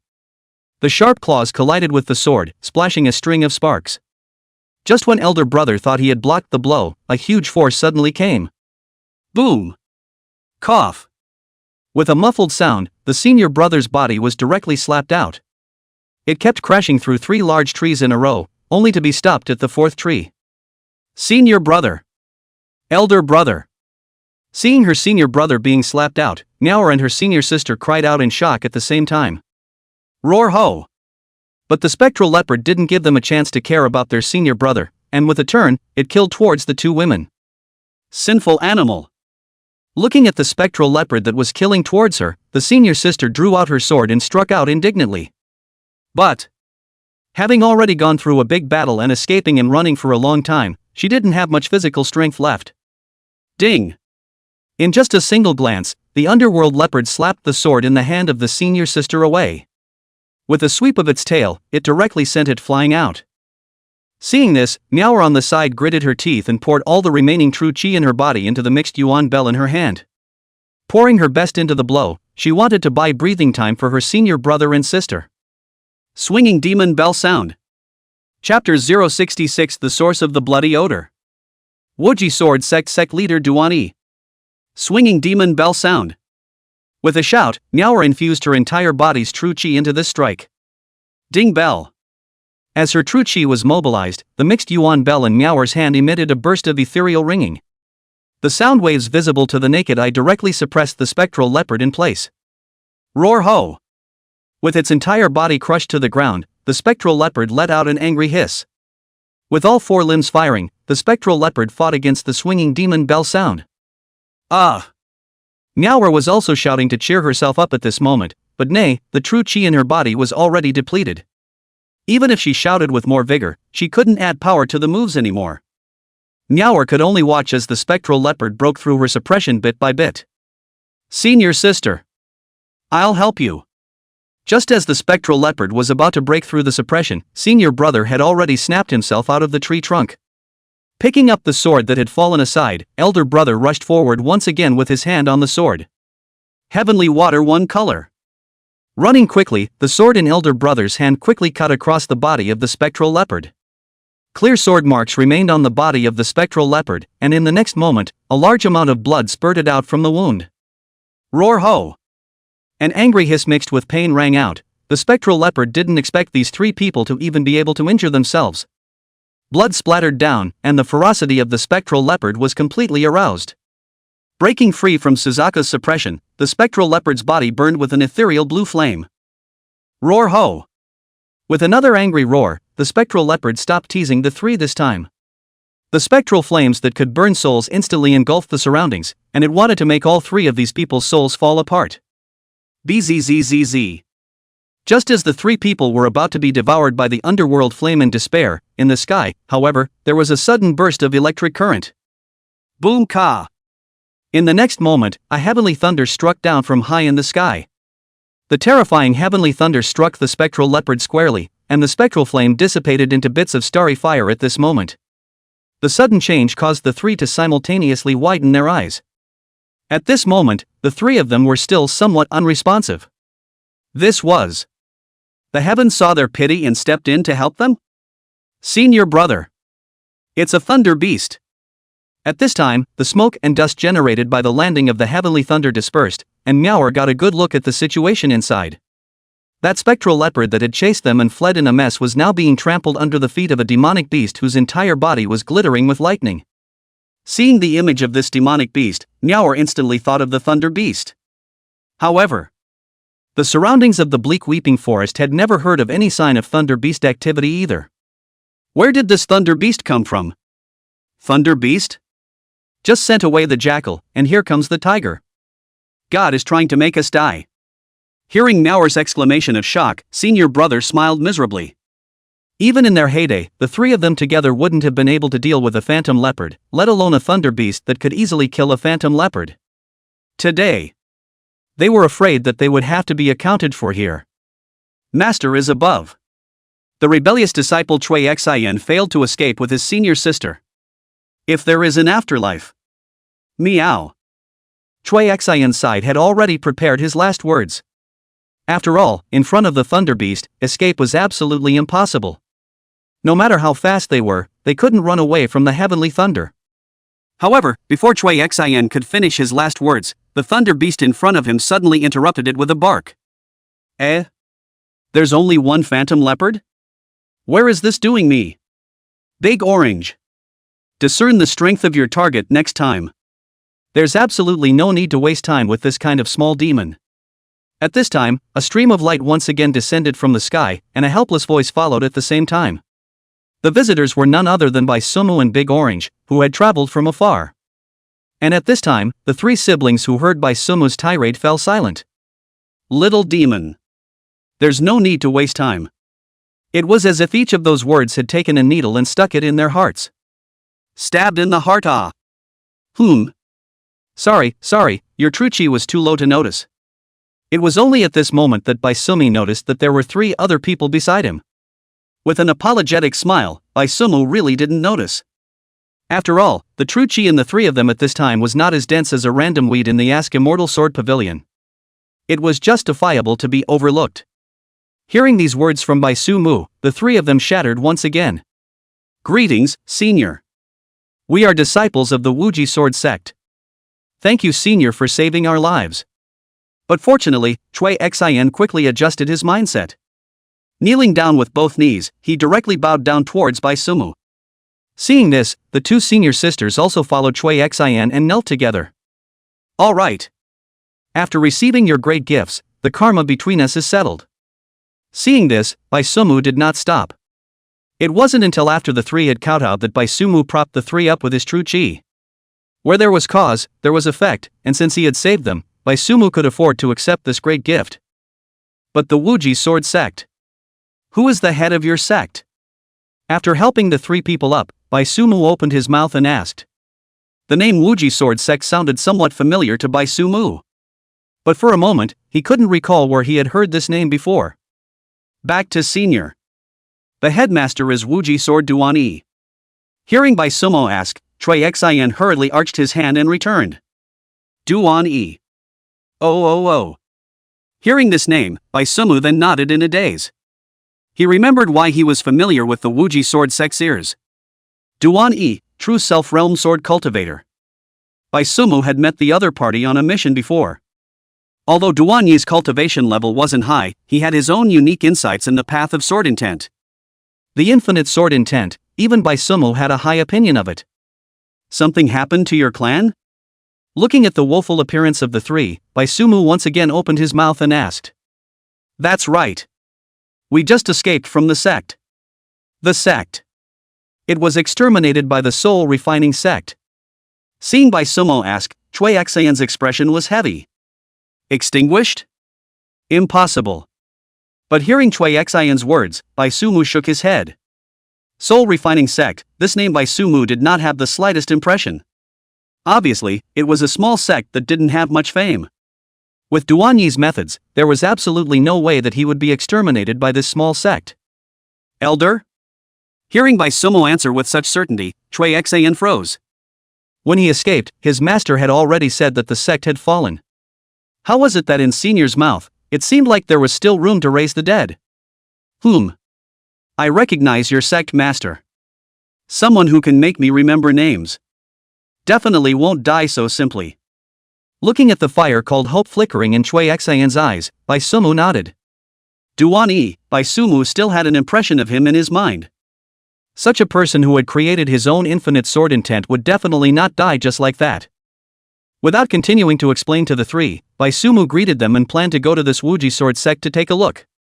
The smell of blood that Big Orange had smelled might have drifted out from this Wuji Sword Sect. In that case, I'm afraid that the situation of the Wuji Sword Sect was not that optimistic at this time. Let's go.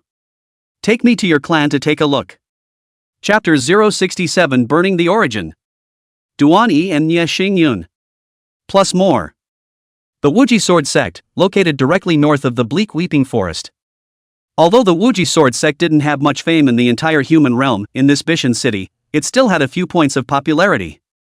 However, the formerly prosperous Wuji sword sect was already devastated at this time. Fires were burning everywhere in the mountain gate, and every now and then, some shouts of killing could be heard. "Sovereign! You go! We'll break the back for you!" At this moment, in front of the Wuji sword sect hall, 3 middle-aged sword cultivators were holding swords in their hands to protect an old man with grey temples.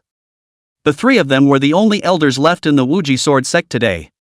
And the old man was none other than their Wuji sword sect master Duan. Impossible! The old man will not leave his fellow disciples to live on alone. Hearing the exhortations of the 3 elders, Duan said with a tiger roar. If he wanted to live on, he would have run away long ago when the evil sect fought their way up. Why bother suffering until now, fighting for the rest of the sect to live? Don't say those. I can still hold on for another half hour at the end. Take advantage of this time, the 3 of you quickly leave. As soon as he pushed the 3 elders out of the way, Duan drank in a cold voice. There was absolutely no way he would abandon the sect he had worked so hard to build and flee. Sect leader. Hearing Duan words, the 3 elders moved to look over. Swear to live and die with the sect leader.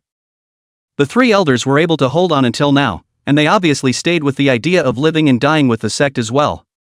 A few of the sect's heavenly disciples had already been sent out. Whether they could survive or not, everything would depend on the will of heaven. All they could do was to preserve the last dignity of the sect. In the face of the evil sect, they would rather die than give in. Good. This is the good man of my Wuji sword sect. Hearing the oaths of the 3 elders, Duan said freely. It was to have this kind of temperament. There was no one from their Wuji sword sect who was greedy and afraid of death. Jia. What a touching drama that makes people shed tears. Duan. Right at this moment, a creepy, strange laugh rang out from the front of the grand hall. A withered old man with a ghastly white face and only a white robe draped over his body slowly walked over on his crutches. Nyan Nebula. In vain, old me trusted you so much. Holding you up as the grand elder of my Wuji sword sect. Is this how you treat me? Looking at the withered old man in front of him, Duan gritted his teeth and shouted.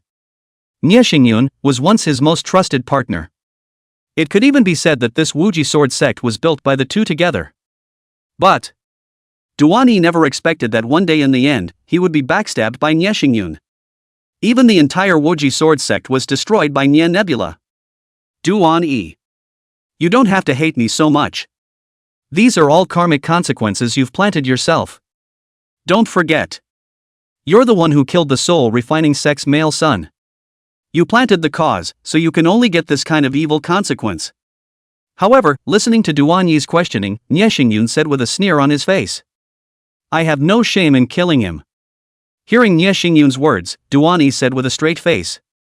He had killed the soul refining sect's male son, and he was doing the people a favor.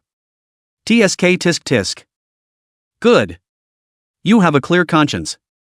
But today, the entire Wuji sword sect is buried with you. Hearing Duan reply, Nie Xingyun shrugged indifferently. But that's not a reason for you to betray me. Looking at Nie Xingyun's disinterested face, Duan felt like his heart was already full of holes. As partners who had shared the same hardships together in the past, to this day, Duan didn't believe that Nie Xingyun would betray him. Reason? If I have to say a reason, that would be that you, Duan, brought all of this on yourself. You and I founded the Wuji sword sect together. But the world only recognizes you, Duan. Me. Nie Xingyun. I'm just a dispensable character. Looking at the disappointment in Duan's eyes, Nie Xingyun growled and shouted. He was just jealous of Duan. On what grounds? The Wuji sword sect was created by the 2 of them together. Why did the world only remember Duan? Him. Nie Xingyun. In terms of strength, Nie Xingyun is no worse than Duan. Why should he become transparent? Nie Xingyun. Looking at the roaring Nie Xingyun, Duan's face was complicated. He didn't expect that just because of this kind of thing, Nie Xingyun would betray himself. All right. Don't say anything more. Duan. Today is the anniversary of your death. For the sake of the love we once had, I'll bring your soul with me. When the time comes, But I'll have to rely on you to hunt souls for me.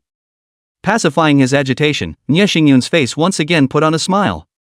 Then with a raised hand, the disciples of the soul refining sect behind him directly surrounded the great hall of the Peerless Sword sect. Ha! Want to refine my soul? You're afraid you're not being delusional. Hearing Nie Xingyun's words, Duan Yi let out a cold laugh. Drawing out his infinity sword, Duan Yi casually swung it. Rumble! A sword mark exploded in the crowd, and the self-proclaimed elite soul refining sect's disciples were cut down by half with this single stroke. TSK tisk tisk. One more sword. Seeing Duan Yi, who had suddenly erupted with divine might, Nie Xingyun really didn't panic. He knew Duan Yi too well. This sword was just Duan Yi's last stubbornness. He wanted to scare himself off. Nie Xingyun was certain that the current Duan Yi was at the end of his rope. As long as he could capture Duan Yi, sacrificing as many disciples as possible would be worth it in Nie Xingyun's opinion. One more sword? Yes. Under Nie Xingyun's surprised gaze, Duan Yi swung his sword again. Rumble! Another sword mark slashed through, and the soul refining sect's disciples were once again decimated by a large portion. Looking at Duan Yi, Nie Xingyun put away the smile on his face. He didn't expect that Duan Yi would even make it this far. Duan Yi. Surprisingly, he was burning his own origin. If the origin dried up, Duan Yi's life would be over. Even if he could save his life in the end, I'm afraid that he wouldn't even be able to lift his sword in the future. For the sword-loving Duan Yi, such a price was definitely something that the previous Duan Yi couldn't bear. Nie Xingyun had never thought that Duan Yi would reach this point.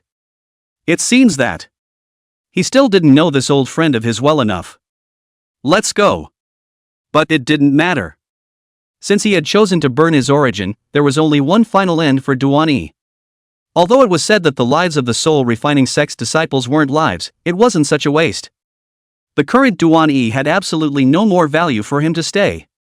Don't go. Seeing that Nie Xingyun was going to leave with his people, how could Duan Yi agree to that, and with his sword, he chopped over. Ding! But Nie Xingyun was prepared for this, an iron wall blocked it, and 4 iron walls fell from the sky once again. You're right here. Wait to die. After glancing back at Duan Yi, who was trapped by the iron walls, Nie Xingyun turned to leave. But at this time, a teasing voice came from the sky. Leaving already? Stay for a meal. Chapter 068 thought it was some kind of powerful stance. Just this? Who? A voice suddenly rang out from the sky, causing Nie Xingyun to frown and look up. Right now, the entire Wurji Sword sect was being driven to extinction by the soul refining sect's disciples under his leadership. Moreover, Nie Xingyun didn't give Duan Yi a chance to ask for help from the outside. So, Nie Nebula couldn't think of anyone else who could still come to the Wurji Sword sect at this time. Ask the Immortal Sword Pavilion, Xingyao Peak's eldest disciple, Bai Sumu. A light voice once again resounded from the sky, followed by a white-clothed young man quietly appearing in the middle of the grand hall. Ask the Immortal Sword Pavilion. Xingyao Peak. Great disciple. Hearing this self-introduction from Bai Sumu, Nie Xingyun's face grew more and more shocked. It wasn't? The Wurji Sword sect was just a third-rate sect. How could it still be involved with the Ask the Immortal Sword Pavilion? Moreover, the one who came was still Bai Sumu, this fiend. During this period of time, rumors of Bai Sumu's fishing expedition had already started circulating in the evil sects. As long as you run into Bai Sumu, you'll be directly buried in a dragon, the kind where the ashes are given to young. Nie Xingyun didn't expect that originally today's overthrow of the Wurji Sword sect was a day of great joy, but now it looked like the great joy was going to turn into great sorrow. This. No. Bai Sumu. But Nie Xingyun hadn't given up on the last glimmer of hope. What if this person was pretending to be Bai Sumu's name to scare himself? But as soon as he raised his head, upon seeing the white-clothed young man standing in front of him, Nie Xingyun's last shred of hope was dashed. Bai Sumu's portrait was no longer a secret in the evil sect. And at this time, Nie Xingyun suddenly thought of a horrible thing.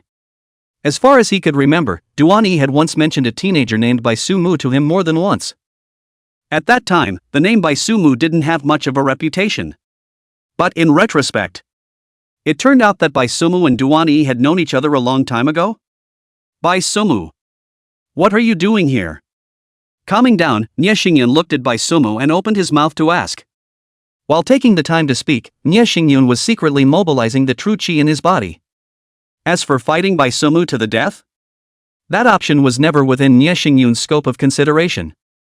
Bai Sumu was a monster who could kill all 10,000 people who had surrounded him together, so I'm afraid that his small body wouldn't be enough to stuff his teeth. You want to run? Don't run. Let's chat.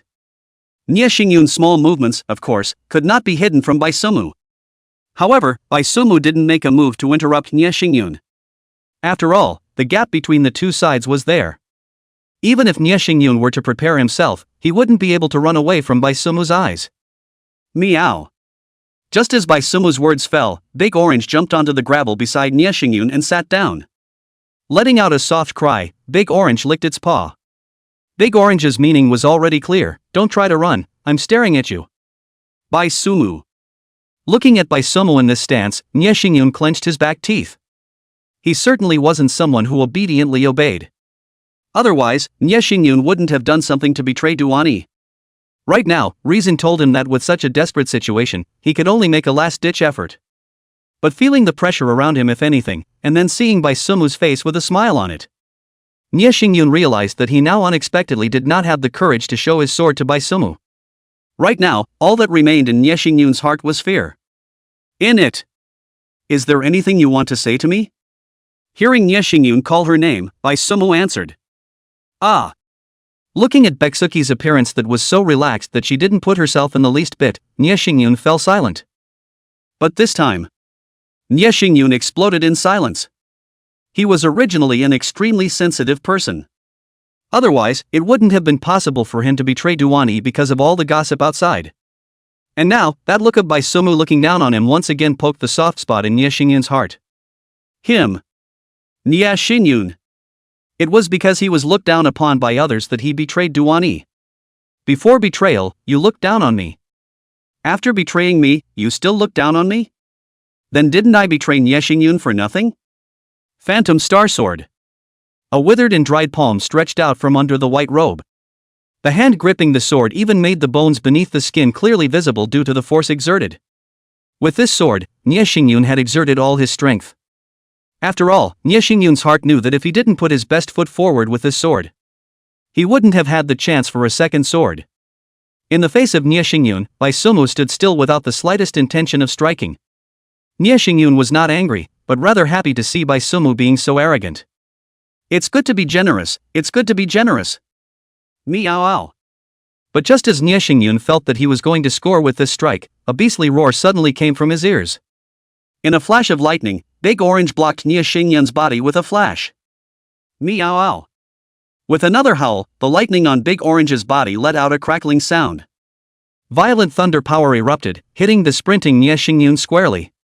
Ah! Being hit head-on by Big Orange's thunder power, Nye Xingyun let out a creepy scream. It was evident from the parched body how weak Nye Xingyun's body bones were. Eating Big Orange's full load of Stormbringer's thunder head-on, the blood bar was also directly at the bottom. Electricity arcs flickered on his body, and with every thunder jump, Nye Xingyun had to endure extreme pain. But bracing the last vestiges of his consciousness, the corners of Nye Xingyun's mouth hooked up slightly. At least. He was now closer to Bai Sumu. Joining the soul refining sect, Nye Xingyun had learned something in a serious way. The soul refining sect, as its name implied, was an evil force known for refining souls. The reason Nye Xingyun's body was so dried out right now was because he had taken all the nutrients in his body to warm up his soul. Soul-devouring specter. The sense of survival overcoming the physical pain, Nye Xingyun took a step forward, his eyes staring deathly at Bai Sumu as he let out a hoarse hiss. Buzz!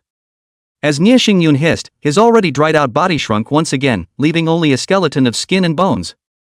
In the next moment, thick black gas erupted from Nye Nebula's 7 orifices. The black smoke formed into a vicious ghost with a hideous face on its way toward Bai Sumu. This was the mastery that Nye Xingyun had learned in the soul refining sect. A soul attack that had an absolute suppressive effect on cultivators below the 10,000 phase realm. If I remember correctly, Bai Sumu's cultivation was only at the true self realm. Then this move is his Nye Xingyun's Jedi counterattack. What kind of Jedi heavenly pride? In front of the soul-devouring phantom ghost, he must also be obediently devoured. Bai Sumu. Screaming by Sumu's name, Nie Xingyun was completely insane at this moment. Plugging up all he had, this move. Taking by Sumu's life. However, looking at the stern ghosts and phantoms pouncing towards him, Bai Sumu was still standing in place with a smile on her face. Seeing that the stern ghost was getting closer and closer to him, until Bai Sumu could feel a hint of eerie coldness, only then did he make a move. Buzz! A stern sword intent instantly rose to the sky. In the next moment, the stern ghost that Nie Xingyun had transformed into quickly melted away like a snowflake that had met the sun. Nie Xingyun didn't even have time to let out the last trace of a miserable scream before he directly and completely disappeared from this world under the wash of Bai Suemu's sword intent. TSK tisk tisk. Thought it was some powerful stance. Just this? Chapter 069 Black-Robed Man. Stygian Abyss Blood River. Big Orange. Clear the field. After resolving Nie Xingyun, Bai Sumu looked at the remaining soul refining sect disciples around him and shouted towards Big Orange. Meow. Hearing Bai Sumu's words, Big Orange once again exploded. In the next moment, Big Orange transformed into thunder with his body, weaving through the thousands of soul refining sect disciples at a speed indiscernible to the naked eye. In just a few breaths of work, the soul refining sect disciples surrounding the Wuji Sword sect's main hall were all turned into charcoal. This.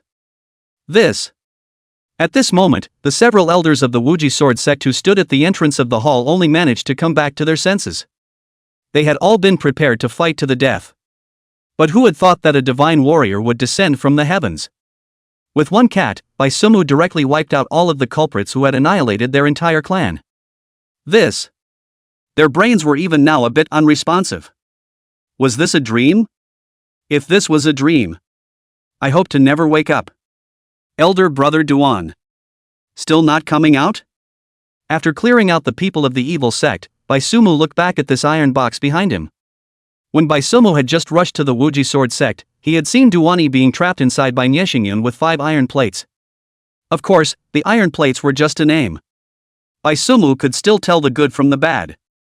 These 5 iron plates in front of him were actually special rocks called killing chi stones.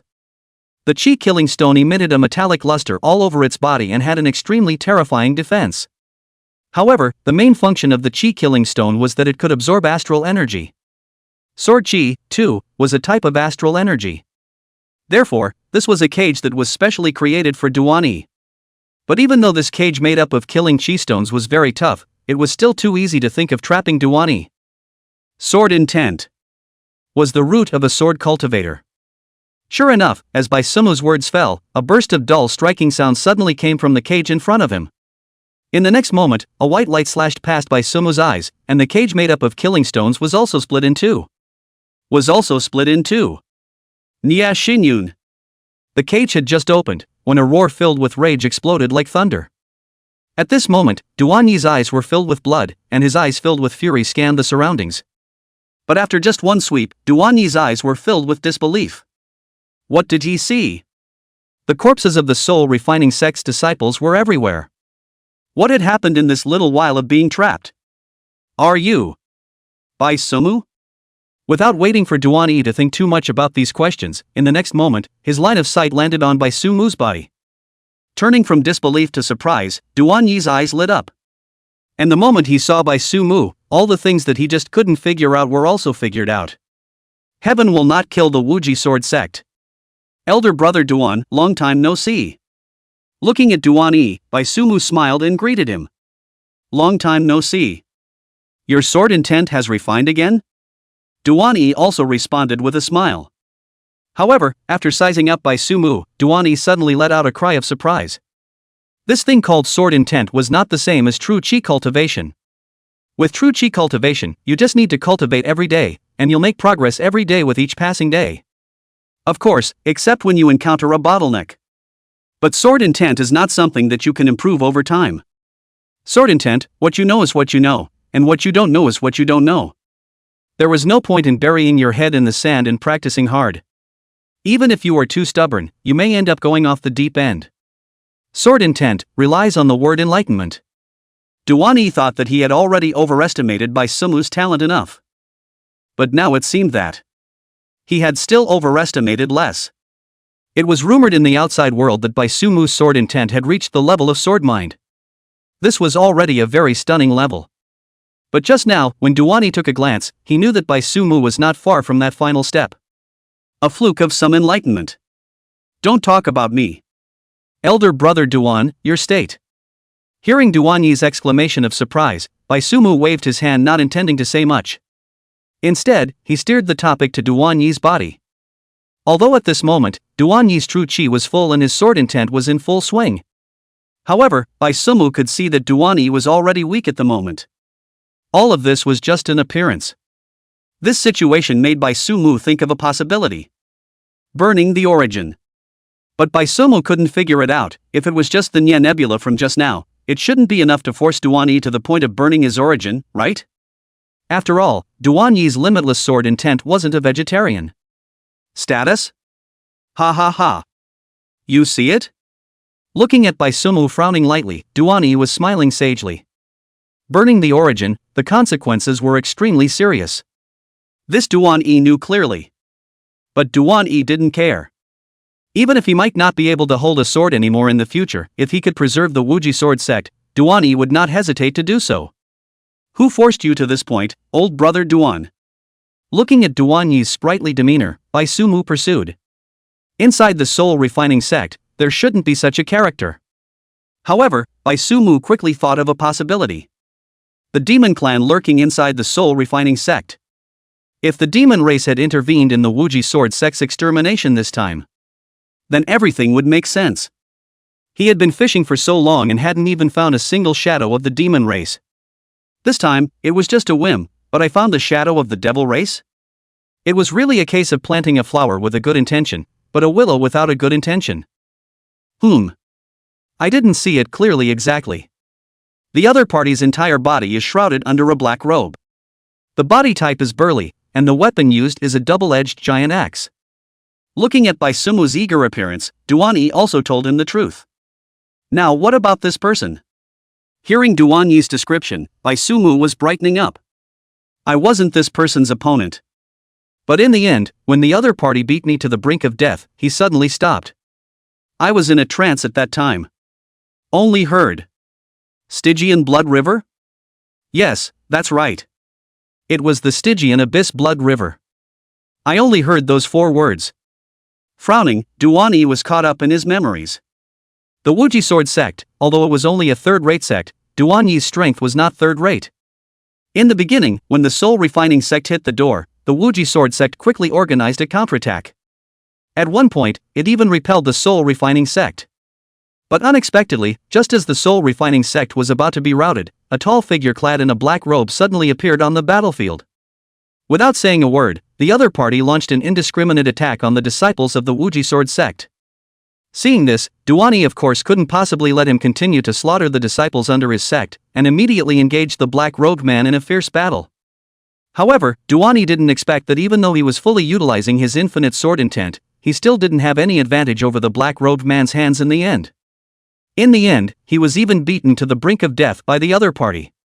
Just as the black-robed man was preparing to end Duanyi's life with his giant axe in hand, the other party was clearly stunned for a moment. In a trance, Duanyi heard the black-robed man's hoarse voice say something. Stygian Abyss Blood River Blood Lotus Demon Abyss. Without hearing all the words, Duanyi fainted. By the time he woke up again, the black-robed man had already disappeared.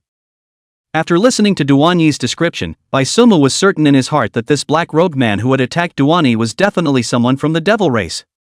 It's really a case of stepping through iron shoes without finding a place. Chapter 070, Master? Is that you, Master? Bai Sumu, you seem to care about that person? At this time, Duanyi also noticed Bai Sumu's excited expression. That person who attacked you, big brother Duan, I'm afraid that he's the person from the demon clan lurking in the soul refining sect. Nodding his head, Bai Sumu said graciously. The devil clan, it wasn't a secret anymore. People of the demon clan? Hearing Bai Sumu's words, Duanyi exclaimed in shock. But upon careful consideration, that black-robed man did mention the devil abyss. It was just that Duanyi was in a trance at that time and didn't pay too much attention to it. It was only after being reminded by Bai Sumu that he noticed it. Old brother Duan. This is the Great Yang Return Pill. He can try to repair the aftereffects left behind by burning your origin. Nodding, Baisumu didn't say anything more. Although he had gotten quite a bit of information from Weia's side, there was very little information about the demon race among them. The people of the demon race, although they had placed quite a few low-level demons in the human world, they did not have any connection with each other. It was all about each accomplishing their own goals. So it wasn't that Baisumu didn't want to say anything, but he didn't know much either. This can't be allowed. However, looking at the Great Yang Return pill that Baisumu handed over, Duani waved his hand repeatedly. He was already an invalid now, and it was really a bit of a waste to use such a precious elixir on his own body. Big brother Duan, don't excuse yourself. This Great Yang Return pill is not yours. However, Baisumu didn't give Duani the chance to continue refusing. With a flick of her finger, the elixir directly entered her mouth, and a warm current instantly began to nourish Duani's body. Big brother Duan. If you feel overjoyed, you can teach your disciple more in the future. I'm really looking forward to fighting with the Grand Completion's Wuji sword intent. Looking at Duani, he was about to say something, but Baisumu said first. Was it worth it to use a Great Yang Return pill to renew Duani's life? At least Baisumu felt that it was worth it. After all, there were 10 million types of sword intent, and among them, those that could catch Baisumu's eye could be counted on 2 hands. And the infinite sword intent was precisely one of them. Baisumu was eager to see what kind of power the grandly accomplished Wuji sword intent possessed. But right now, counting on Duani was definitely hard enough. However, Duani was currently the only sword cultivator who had mastered the Wuji sword intent. Since this was the case, this expectation could only be placed on Duani's disciple. Or to put it more bluntly, what Baisumu had saved was not Duani, but the Wuji sword intent. If the one who had mastered the Wuji sword intent was someone else, Baisumu would have taken out the Great Yang Return pill without any stint. You this. Hearing Baisumu answer so bluntly, Duani however did not feel that there was anything wrong. After all, his own life was indeed saved because of Baisumu. And just as Baisumu said, Duani also wanted to see what his own Wuji sword intent was like after it became a great success. Don't worry, benefactor. I will definitely raise a disciple who was better than Blue. Kneeling down on one knee, Duani solemnly gave his promise. Then I'll wait and see. Hearing Duani's words, Baisumu nodded in satisfaction. In that case, I'll take my first step. Big brother Duan, I'll see you again. After helping Duani up, Baisumu planned to leave. Now that he had grasped the clues of the demon race, Baisumu of course intended to go and meet this demon race. After arching his hand towards Duani, Baisumu took the big orange and directly rose up in the air. See you later. As he watched Baisumu leave in a stream of light, Duani said softly. And just when Duani was still a little lost in thought, a few urgent cries came from the front of the grand hall. Sect leader! Sect leader! Father! Looks like we're still lucky. This grasps the intelligence of a demon race.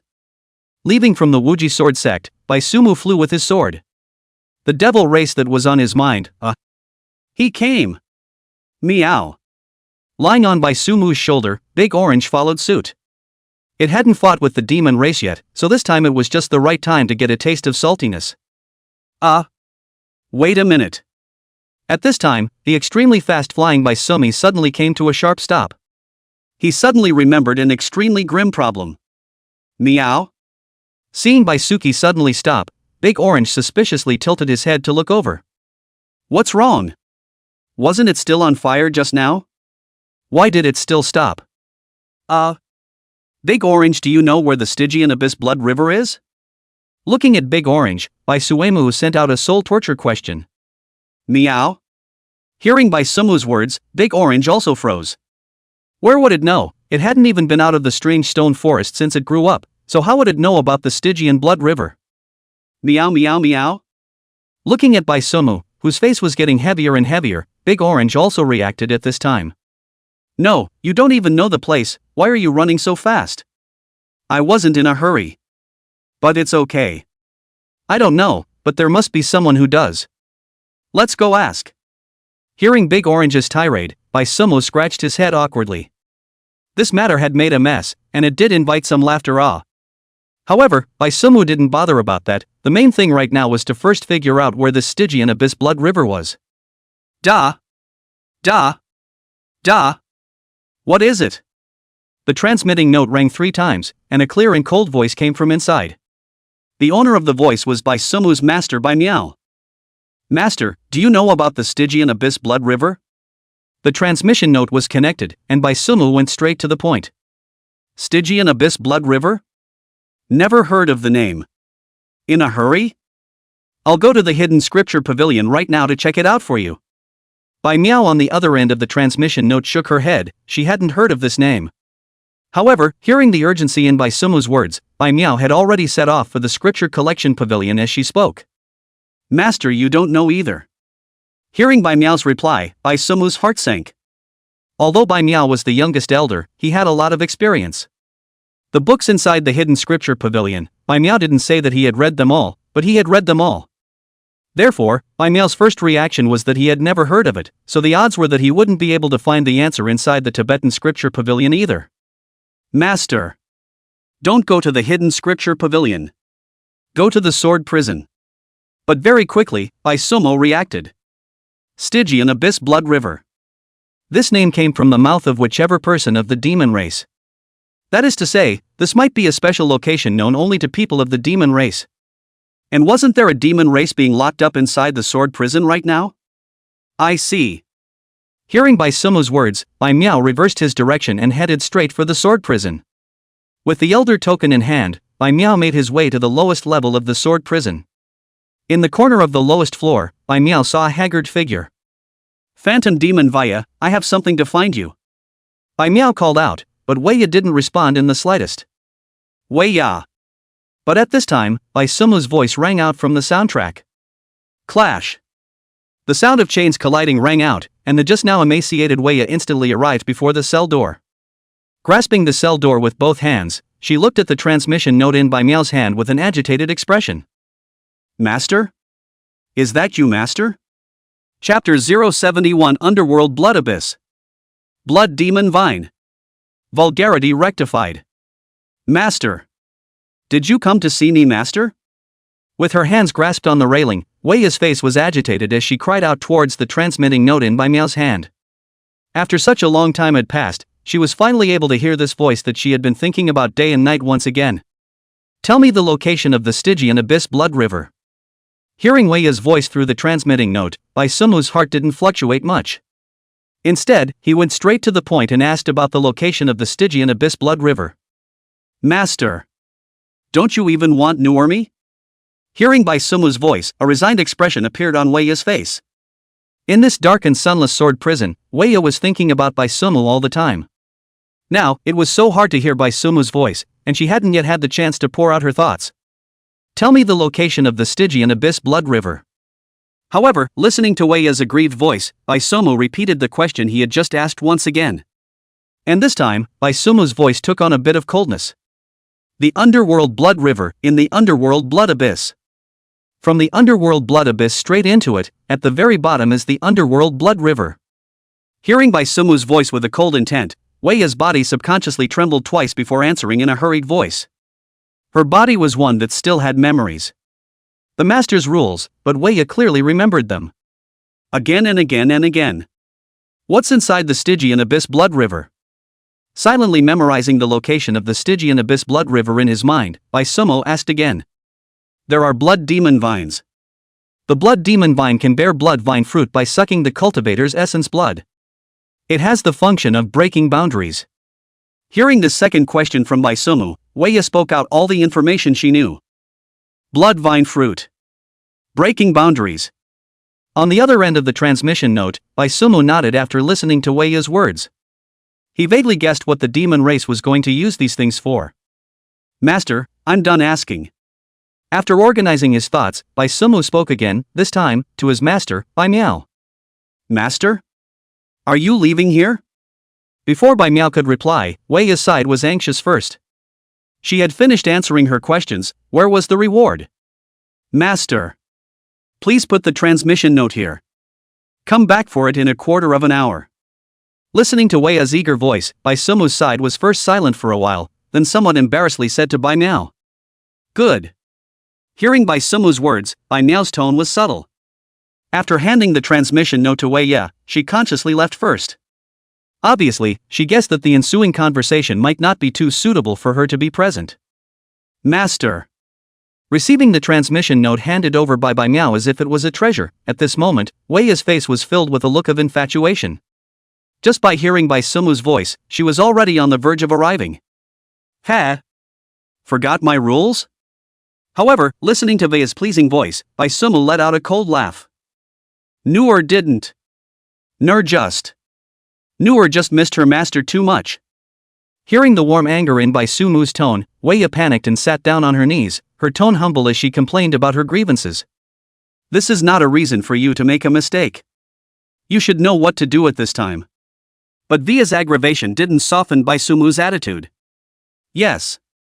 Hearing this icy voice from Bai Sumu, a touch of spring flashed in Via's eyes. Then she began to follow Bai Sumu's instructions. However, looking at that engrossed expression on Via's face, Bai Sumu's voice sounded once again. Is this what I want to see? Bai Sumu's voice made Via subconsciously shiver. Strongly bracing her spirit, Via restrained herself. But the sensations on her body. But it was not under her control. I can't bear to mess with it. But even at this time, Via's mind was still thinking about Bai Suemu's teachings. Holding on to her last shred of sanity, she reported to Bai Sumu. But on the other side of the transmission note, Bai Sumu was only silent. Bai Sumi knew exactly where Wei's limits were. Another few minutes passed before Wei spoke again. Master. Noor was wrong. Counting the time, Bai Sumu also felt that it was almost time before he opened his mouth. This is the end of the punishment this time. Next time. Back to Master, there is no next time to mess with. As soon as Bai Sumu's words fell, Wei couldn't wait to snatch an answer. Next is the reward. A quarter of an hour quickly passed. At this point, only the sound of Via's exhaustion-filled gasps remained in the transmission note. With the sound of footsteps approaching, Bai Miao had come to retrieve his transmission note. But upon arriving at the door of the cell, looking at Wei's current state, Bai Miao had a strange expression. Was there that exciting? Moo. Looking at the transmission note that was still in the middle of the call, Bai Miao was a bit desperate to speak. She didn't remember teaching Bai Sumi these things. Master, you're here? I'm setting off directly to the underworld blood abyss from my side. Troubling you to make this trip, Master. Hearing Bai Miao's voice, Bai Sumu spoke. That demon race was in such a hurry to rush to the underworld blood abyss, it was obvious that there was a batch of blood vine fruits that were about to ripen. Now that the time waited for no one, Bai Sumu wasn't going to continue delaying. Aha! Then Mumu, you pay attention to safety. Hearing that Bai Sumu was about to set off this time, Bai Miao also worriedly instructed. Don't worry, Master. I'll go and return. After confidently replying back, Bai Sumu hung up the transmission note. The call ended and Bai Miao sighed. Unexpectedly, in the blink of an eye, Bai Sumu had grown to the point where he could personally go and deal with the demon race. However, as Bai Sumu's master, Bai Miao was somewhat ashamed. Obviously, at such a dangerous time, it should be her, the master, standing in front of Bai Sumu to shield her disciple from the wind and rain. But now it was Bai Sumu who was in turn sharing up for her as a master. Thinking about this, Bai Miao's eyes flashed with complex emotions. There was relief, there was pride, and there was also indebtedness. Making a decision in her heart, Bai Miao would not let Bai Sumu take on such a dangerous task alone. She wasn't so old that she couldn't hold the sword. So after returning, Bai Miao planned to make a trip. Go and urge her senior brother to catch up on the progress. Thinking of this, Bai Miao did not intend to delay here. However, when she was raising her hand to retrieve the transmission note, Bai Miao's hand stopped halfway. If she hadn't seen it correctly, there were 2 drops of water splashed on the transmission note?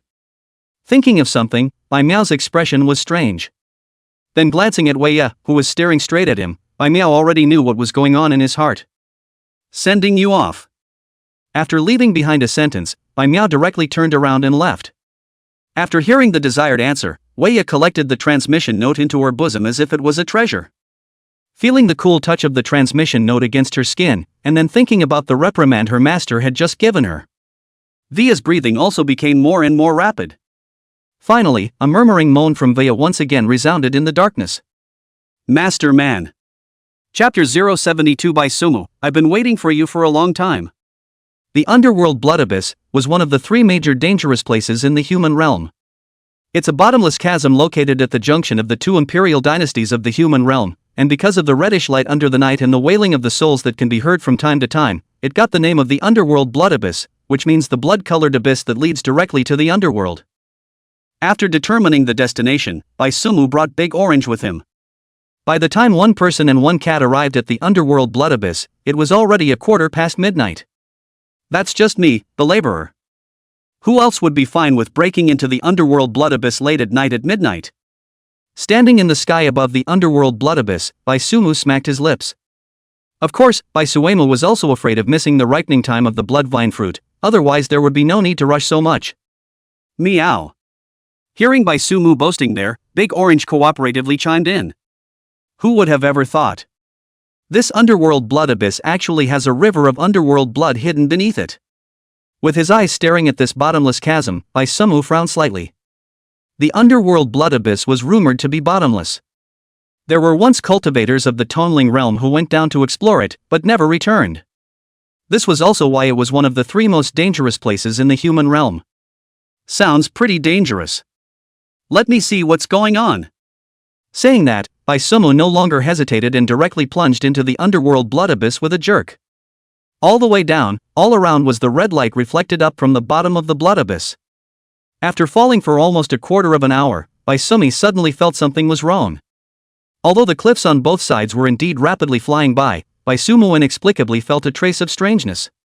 Maze. Sure enough, when Baisumu's imperial sword came to a standstill in midair, the surrounding cliffs were still flying by. Seeing this, Baisumu understood. The so-called bottomless depths were just a facade. It seems that the devil race left a backhand in the human realm long ago. The underworld blood abyss was known in the human realm a long time ago. However, until now, there was still no one who knew the truth beneath the blood abyss. This was clearly the result of the devil race keeping an eye on the underworld blood abyss. And this also sidestepped how important the blood vine fruit, which was nurtured by the blood demon vine, was. Otherwise, the devil race wouldn't have been covering up the truth beneath the underworld blood abyss. It's just a maze. It's hard to defeat me. With his feet on the flying sword, Baisumu began to look around. After determining that what was trapping him was a formation, then all Baisumu had to do now was to find the formation eye. The eye of the formation was the most important and fragile part of the formation. Generally, the eye of a formation was located at the center of the formation. But the rift of the underworld blood abyss was 100,000 meters long. Such a huge area could not be covered by a single formation. So the mystic formation of the underworld blood abyss must be a combination of multiple formations. Sinking his mind, Baisumu sat on top of the flying sword and released his divine sense to spread out towards the surroundings. Viewing with divine sense, the surrounding scene instantly became different. The surroundings were no longer bare cliffs, but a wriggling plant root system. Immediately afterward, a smell of blood hit his nose, and Baisumu instantly felt the true essence in his body stirring. With the agitation of the true essence, the plant root system growing on the cliffs began to slowly crawl towards Baisumu. Soon, the roots of the plants crawled all over Baisumu's body. However, Baisumu remained unmoved. This was just an illusion in the maze. After the root system with sticky blood crawled all over his body, it began to take root on Baisumu's body. The roots pierced Baisumu's skin and began to suck the true essence from his body. When Baisumu saw this, he remained unperturbed. Instead, he followed the sucked-up true essence and began to track it. Found you. After a long time, Baisumu opened his eyes. A divine light flashed in his eyes, and the surrounding illusion shattered in every way. Serious sword. Drawing out the desolate ancient remnant dust, Baisumu chopped out a sword towards the right front. Buzz. The terrifying sword chi tore through the surroundings and directly exploded when it was about to chop into the cliff. The raging sword chi churned the formation eye to pieces, and the scene in front of Baisumu's eyes exploded like a mirror. Searching for easy thieves. Having broken the mesmerizing formation, Baisumu's figure continued to fall downwards. This time, the red light below the blood abyss was getting closer and closer to Baisumu. Nearly a quarter of an hour had passed again, and Baisumu could already hear the sound of the river churning, as well as smell the strong odor of blood. This was the bottom of the underworld blood abyss, the underworld blood river. Blood demon vine. Scanning his eyes around, Baisumu quickly found his target. The cliffs on both sides of the riverbank were crawling with blood-colored vines, and the vines kept wriggling as if they were alive. It was exactly the same as the scene Baisuki had just seen in the maze. This was the goal of Baisumu's trip, the blood demon vine. At this time, on top of the blood demon vine, a blood-colored demonic flower bloomed every 100 meters. The flower bones were budding, and it was obvious that what was being nurtured inside was the blood vine fruit. I didn't expect that there would still be people who could come here. Human cultivator, you are very good. Just at this time, a low, hoarse voice came from all directions. Immediately afterward, a tall demon race member holding a double-bladed giant axe slowly walked out from the shadows. That's for sure. I'm definitely not bad. Hearing the praise from this demon race in front of him, Baisuemu wasn't timid at all. Smilingly, he then admitted it. Ha ha. Good. I like human races with personality like you. Hearing that Baisumu actually admitted it directly, the demon race in front of him froze for a moment. Then he laughed freely and gave Baisumu a thumbs up. Interesting. Too interesting. I also like myself. With a slight smile, Baisuemu spoke with ease. But unfortunately, this is not a place you should come to. Hearing Baisumu's reply still this uninformed, the strong man of the demon race shook his head. It wasn't true that there were no people who could break through the maze to come here in all these years. But without exception, all of them had ended up becoming the blood demon vine's sustenance. Baisuemu would obviously not be an exception. It was a pity, he really kind of liked this human with personality. Why? Watching the strong man of the demon race shake his head, Baisumu wrapped his arms around him. But upon hearing Baisumu ask the question again, the demonic strong man just shook his head once more. The strong man then silently disappeared into thin air. Phew! Boom! An air explosion suddenly came from behind him, and the demon strongman appeared behind Baisumu. Swinging the double-edged giant axe in his hand, he aimed a powerful chop at Baisumu's head. Ding! Raising his sword to block, Baisumu easily received this strike from the demon strongman. Seeing that his attack was easily received by this human in front of him, a trace of incredulity flashed through the eyes of the strong man of the demon race. If he wasn't mistaken, the cultivation level of this human before him was only at the true self realm. With such strength, how could he easily block his own strike? There was definitely a problem here. A pride of the human race? You should be called Baisumu, right? Suddenly, the strong man of the demon race thought of something and looked at Baisumu with a fierce smile. Oh? Am I even this famous in the devil race? Hearing that the strong man of the demon race had actually called out his name, Baisumu put on a look of being flattered. And seeing Baisumu admit it, the strong man of the demon race laughed even more happily. Of course. I've been waiting for you for a long time. Chapter 073 True Body of the Devil Race? Dharma Heaven. Waiting for me? Hearing these words from the strong man of the devil race, Baisumu narrowed his eyes. He caught a hint of an unusual flavor. That's right. Just waiting for you. Watching Baisumu show a puzzled expression, the demon strongman jumped backward. Teller Demon Kyuso. Remember my name. The muscles on his body began to swell, and Tyrell said his name with a fierce smile. In the blink of an eye, Tyrell swelled into a 3-meter-tall magma demon. Sorry. I'm not in the habit of memorizing other people's names. Listening to Tyrell's self-introduction, Baisuemu also let out a light laugh. He had heard it all now. Clearly, he had been set up. Tyrell had obviously spared Duan-E on purpose. The purpose was to let himself know about the Stygian Abyss Blood River through Duan-E, and then lure himself over. He said, why so long fishing a demon people did not see? It turns out that he is waiting for himself here. Good. Crazy enough. But when he heard Baisumu's words, Teller didn't get angry, but instead praised loudly. Being able to break through the upper level of the maze shows that you have some real skills. But meeting me, your destiny ends here. Praising Baisumu, Tyrell flung the huge double-bladed axe in his hand. Then he once again disappeared without warning. Boom! This time, the attack was on Baisumu's left side. Ding! Raising his sword to block, Baisumu clearly felt that Tyrell's power had risen by more than one level this time. Ordinary sword. Sword chi spurted out, and Baisumu gave Teller respect at the sight. Ha ha ha! Very powerful sword intent. But with only this level.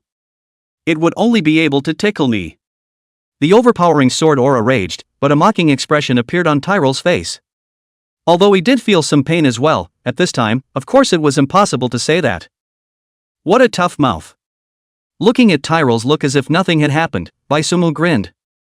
This mouth of Tyrell's was on par with the Chongqing masters. They also never said they were domestically abused. Seriously, a sword. But even though Tyrell had a hard mouth, there was no denying that being able to block an ordinary sword of his own, this Tyrell was considered a character. Since this was the case, Baisumu would have to exert himself to his heart's content. Miso. Shan't. A loud and clear sword chirp rang out, and the sword intent on Baisumu's body soared. Chop. Buzz. Shocking sword momentum intertwined behind Baisumu's back. A half-bodied giant composed of sword momentum appeared behind Baisumu. As Baisumu swung his sword, the half-bodied giant made the same movements. Jihahahaha. Let me learn from you. Seeing this terrifying strike from Baisumu, Tyrell however laughed even more freely. Magma erupted all over his body, and his body swelled up once again. The double-bladed giant axe swung round, and the powerful strike met the giant with a sword slash. Boom. Rumble. The giant sword collided with the double-bladed giant axe, and a terrifying wave of air rained down in all directions. It's not over yet. At the end of the blow, Tyrell's arm swelled again. Terrifying pressure acted on the sword. You're not a low-level demon? Looking at Tyrell, who erupted again, Baisumu's eyes stared. Such a performance was clearly not something a low-level demon could achieve. Of course. I, Tyrell Demon Kula, am a famous and renowned high-ranking demon of the demon race. Seeing Baisumu react, Tyrell grinned. Although his strength was far from recovering to its full strength at this point, it was more than enough to deal with a human pride. I knew that Vaya wasn't telling me the truth. Hearing Tyrell's reply, Baisumu sneered. What? Regret? Noticing the change in Baisumu's expression, Tyrell said smugly. As expected, none of the human races remained calm after knowing their reputation as high-ranked demons. Regret. Nodding his head, Baisumu said with a smile. Baisumu did indeed regret it. Regretting that he had gone light on Vaya at that time. Ha ha ha. Unfortunately, it's too late. Hearing Baisumu admit that he regretted it, Tyrell laughed even more freely. Baisumu. I've noticed you from a long time ago. The human race doesn't need a genius like you. Join the demon race. As long as you join the demon race, we will be of the same race in the future. At that time, maybe you and I will still have the chance to fight side by side together. But then the words turned, Tyrell's eyes looked at Baisumu with a few moments of appreciation and said, Baisumu.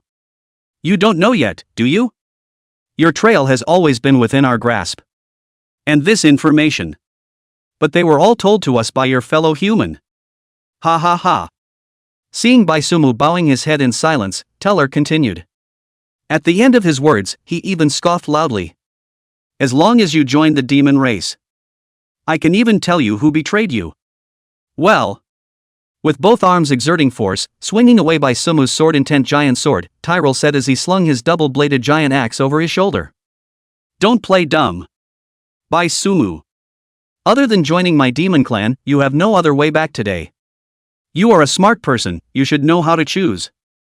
But seeing that Baisumu kept silent, Tyrell's face also changed. A few hints of impatience were also brought into his tone. Choose? I finished choosing a long time ago. Hearing Tyrell's tone change, Baisumu withdrew the sword-chi giant and slowly raised his head. Oh? Say it. Seeing Baisumu finally reply, Tyrell said with a smile. He was sure that Baisumu would definitely give an answer that would satisfy him. Kill you. Looking at Tyrell, Baisuki said lightly. What? Hearing Baisumu's words, Tyrell asked again with a frown on his brow. He thought he had misheard himself. Kill you. What? Is the hearing of the demon race also subpar? Looking at Tyrell's incredulous look, Baisumu chuckled and said it again. Ha! Yeah, you're good. Hearing the exact answer, Tyrell laughed angrily. Beksuki, giving you the opportunity to join the demon clan is a gift to you. You don't think I don't dare to kill you, right? Putting down the double-bladed giant axe on his shoulder, Tyrell looked at Baisumu with a gloomy face. That Baisumu would dare to tease him was indeed something Tyrell hadn't expected.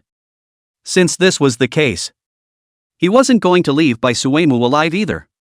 Just let him become a feeder for the blood demon vine. Baisumu, don't think that just because you have some talent that you can be arrogant. Today, I'll let you see the true body of a high-ranked demon's demon clan. As the words fell, the magma on Tyrell's body began to boil, and his already enormous size continued to expand. His terrifying aura also began to climb by the minute. Roar! A roar that caused the surrounding cliffs to start trembling resounded, as Tyrell revealed his true body of the demon race, a nearly 100-meter magma giant. It's pretty good. Looking up at Tyrell's true body of the demon race, Baisumu's face however still had a faint smile on it. One had to admit that as a high-ranking demon, Tyrell did have some strength. Especially after revealing his true demonic body, his cultivation had even reached the Tongling realm. Baisumu knew that if he were to rely on the previous means, I'm afraid that he would indeed be a bit fierce today. But Baisumu was not unprepared. Taking a deep breath, Baisumu slowly pressed his left index and middle fingers together on the center of his eyebrows. His entire body's true essence began to vibrate violently, and his Tongming sword intent blossomed recklessly. Under Tyler's astonished gaze, Baisumu slowly opened his mouth. Dharma Heaven and Earth. Chapter 074, Not a Brother. A bit of a detrimental move, all on your own people? Dharma Heaven and Earth. As Baisumu's words fell, the vibrating true essence intertwined with the surging sword intent. In the next moment, the space behind him shattered and a giant palm poked out. The two giant palms held open the cracks in the shattered space, and a humanoid phantom stepped out of the shattered space. Fragments of shattered space attached themselves to the divine body, transforming into robes that flowed with stars and rivers.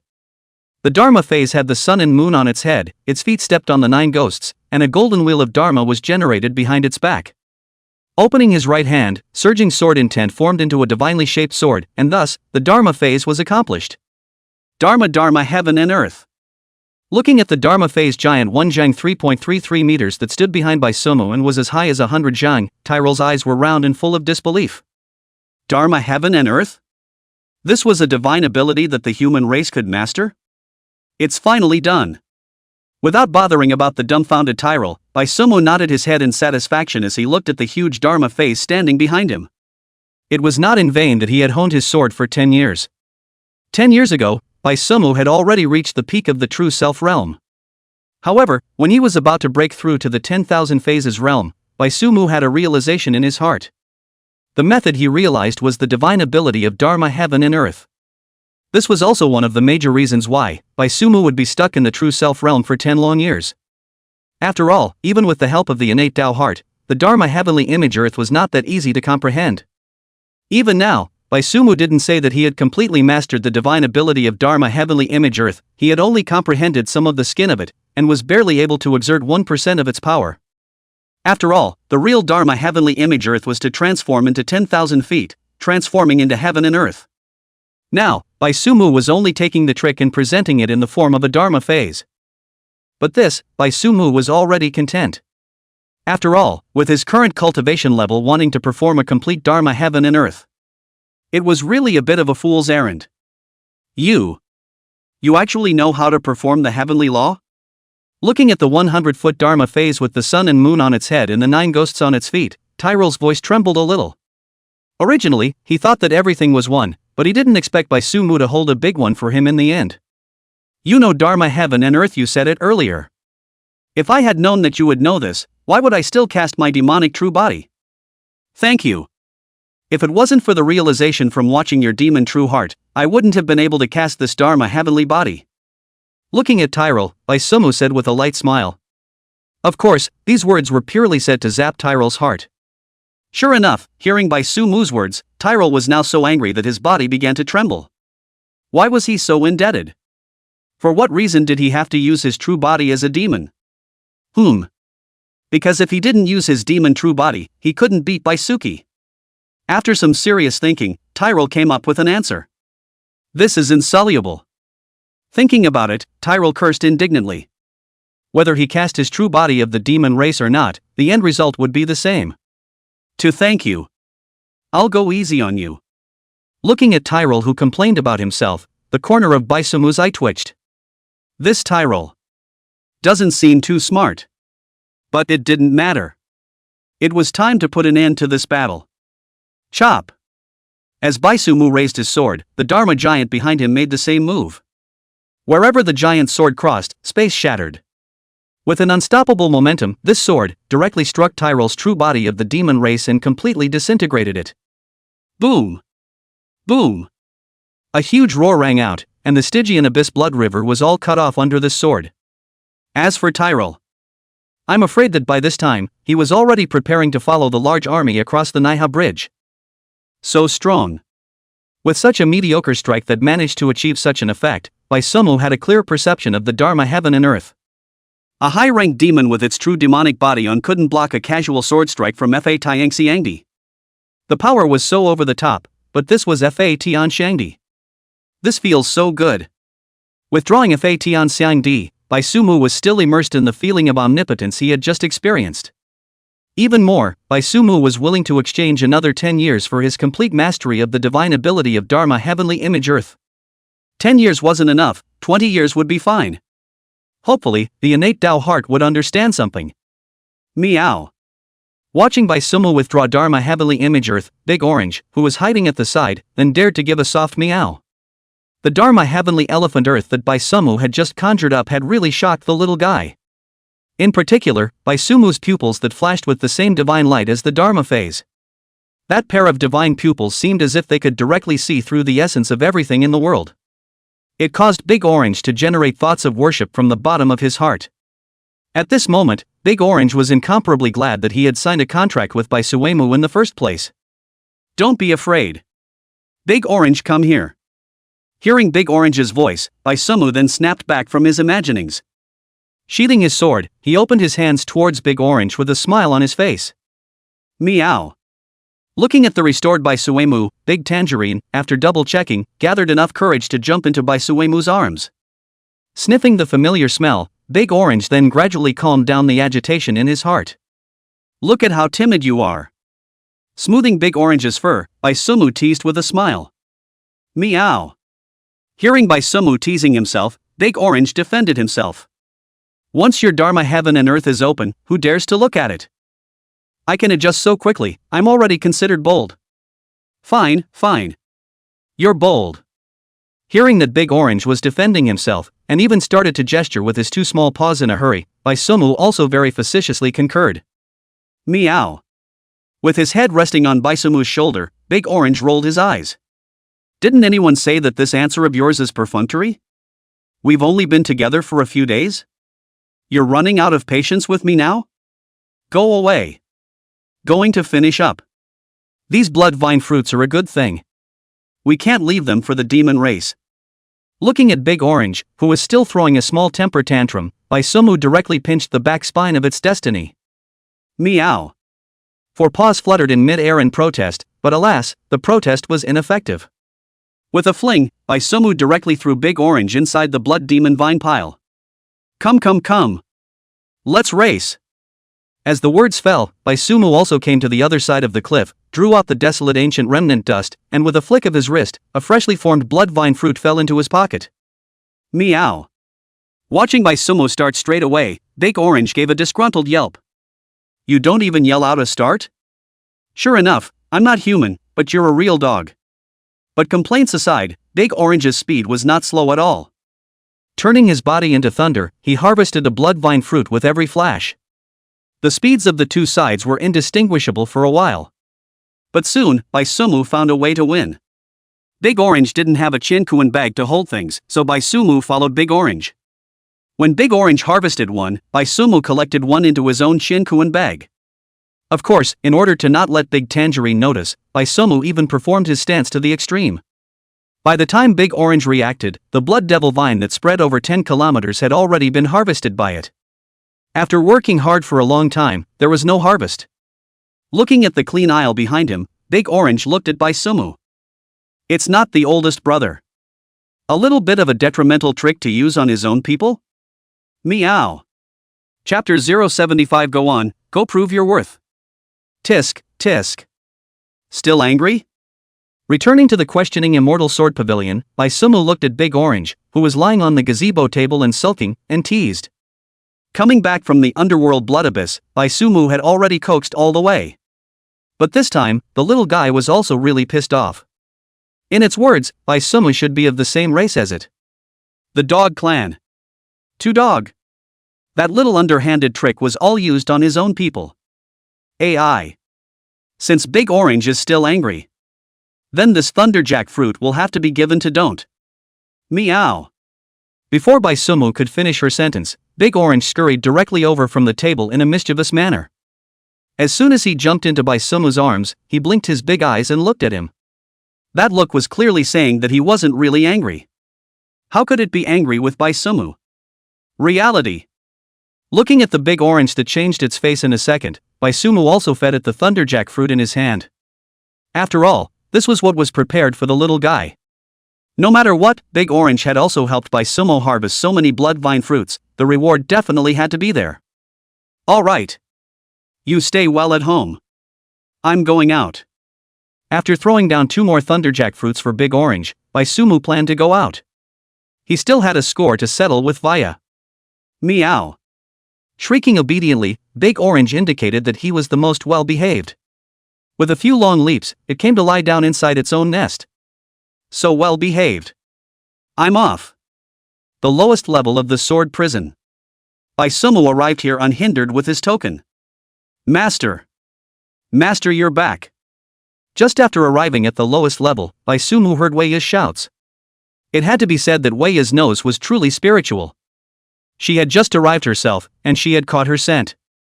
Master. Weiya. Knew or missed you so much. All the way to the innermost cell, Weiya had already plopped down in front of the bars with an eager face.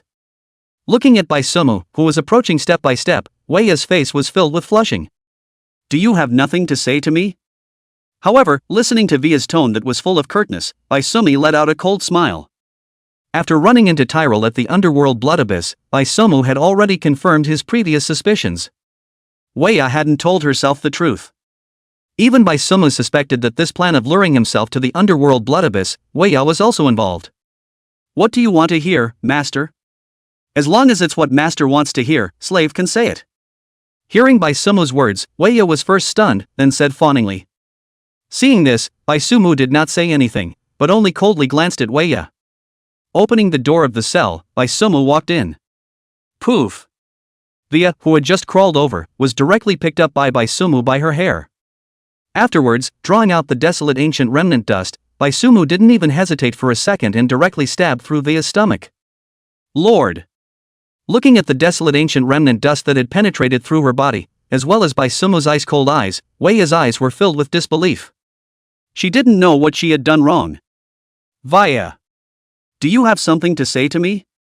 But against Vaya's puzzled and aggravated eyes, Bai Suemu remained unmoved. It just asked its question again. I don't know what I'm going to say. But hearing Bai Sumu's question again, Weiya still had the same aggrieved expression. Put. In response to Weiya's answer, Bai Sumu shook his head. Drawing out the ancient remnant dust, he stabbed another sword.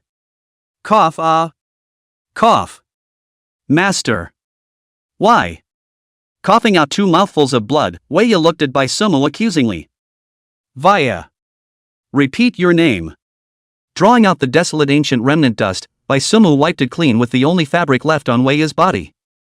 Then, after taking out a small bench from his Qiankuan bag and sitting down, he spoke again. Via demon Nilai.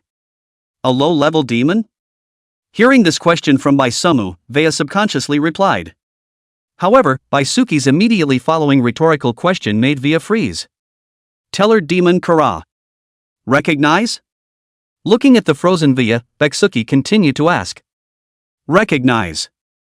At this time, Via also understood. Lowering her head, she returned in a muffled voice. You lied to me. Grabbing Weiya's chin and making it meet his eyes, Bai Sumu said in a cold tone. That's right. I lied to you. Via, who had been aggrieved just a moment ago, revealed a miserable smile at this moment. It's good that you admit it. Seeing Via admit it, Bai Sumu nodded bashfully. He then used the desolate ancient remnant dust against Weiya's throat. Master. Are you going to kill me? Feeling the coldness coming from her throat, Via was exceptionally calm at this moment. Aha! Baisumu nodded calmly. Then, before I die, can you fulfill a wish for me? Without the fear of death, Via looked at Baiswaki with mesmerized eyes at this moment. At the end of my life, can I ask my master to leave a brand on my soul? I, Via Demon Nilai, live and die as Baisuki's slave. Seeing that Baisumu didn't say anything, Weya knew that Baisumu was acquiescing. As the words fell, Weya stripped herself clean. Looking at Weya, who was being honest, Baisumu looked straight into her eyes. Seeing this, Weya also looked at Baisumu with eyes full of infatuation. It was just as Baisumu said. The previous Weya, indeed, had her own selfishness. An advanced phantom demon only recognized one master. Baisumu possessed an innate Tao heart, which did meet the requirements for Via to choose a master. But it wasn't enough. Talent determines a person's lower limit. And what determines a person's upper limit? Is the heart. The world is not a fairy tale. There is too much cruelty in the cultivation world. That's why Weya didn't tell Baisumi the specifics of the inside of the underworld blood abyss. She wanted to watch and see what Baisumu's reaction would be when she found out. Fortunately, Baisumu did not disappoint Weya. Weya. Nu in.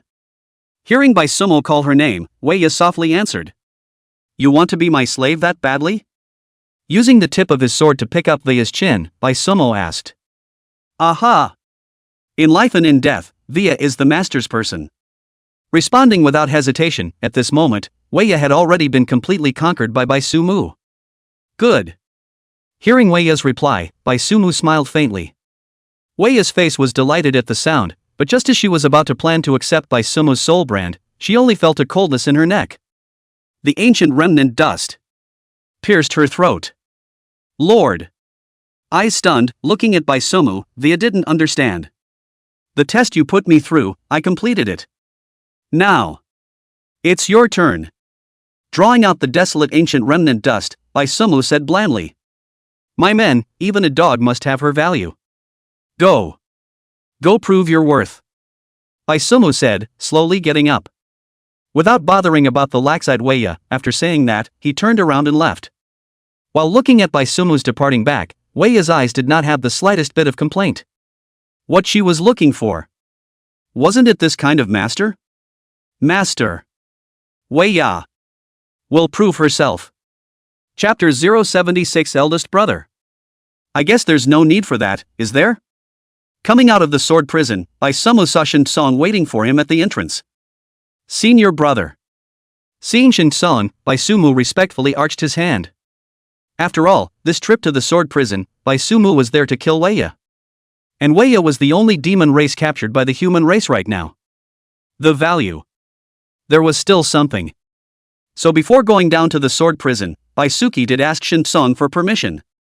Only after receiving permission did Baisumu make his move. Baisumu wasn't the one to act on his own accord. You kid, a bit of tact. Hearing Baisumu's voice, Shinsong turned back and laughed. This was not something that Shinsong said in vain.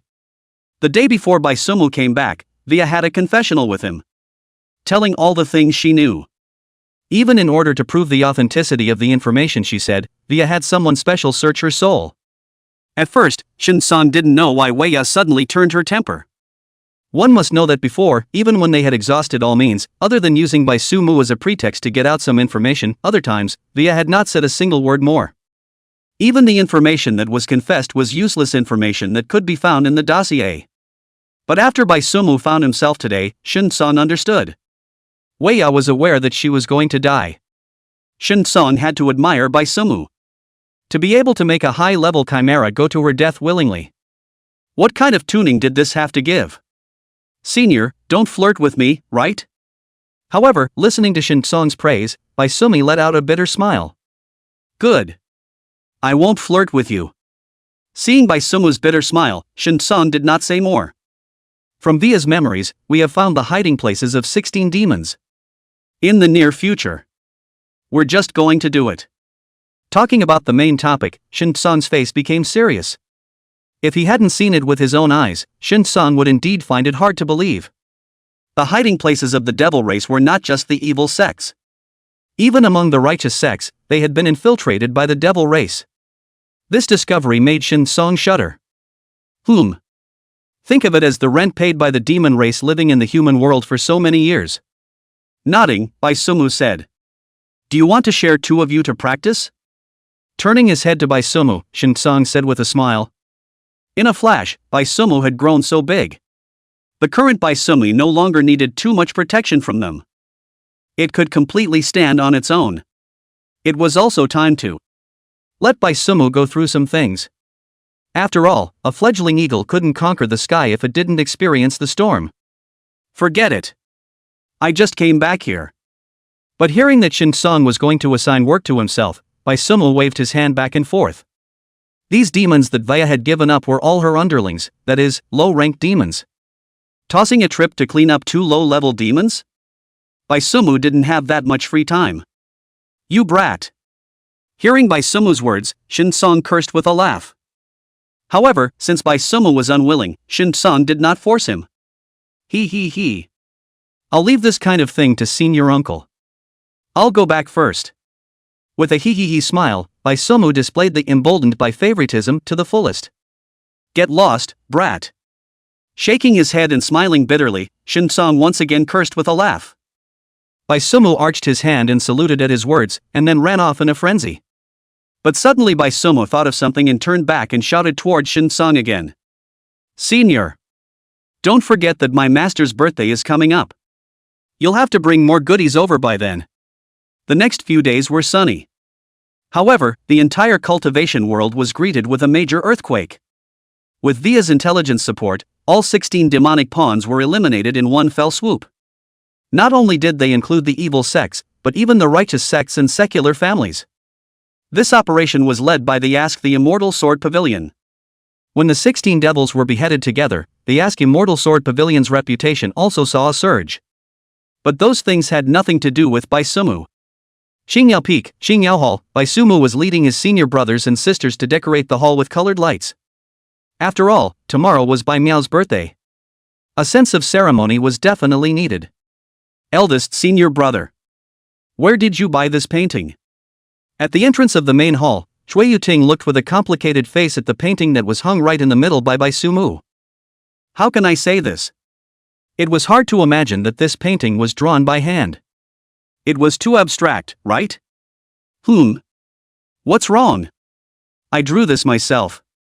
Hearing this question from Chui Yuting, Baisumu adjusted the angle of the painting some more. After nodding in satisfaction, he turned back and said, This. Are you sure Master won't beat you up after seeing this painting? Hearing that this was drawn by Baisumu himself, Chui Yuting breathed a sigh of relief. Luckily, it was fine if she wasn't tricked. However, Chui Yuting felt that she should still give eldest brother a heads up. Why did Master beat me? Hearing Chui Yuting's words, Baisumu asked in confusion.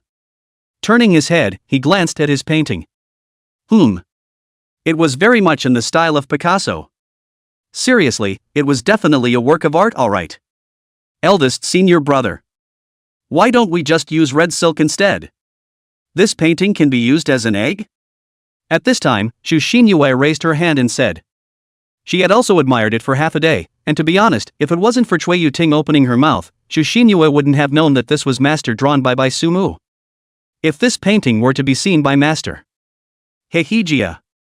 Xu Xinyue didn't even know how badly eldest brother would have to be cleaned up by Master.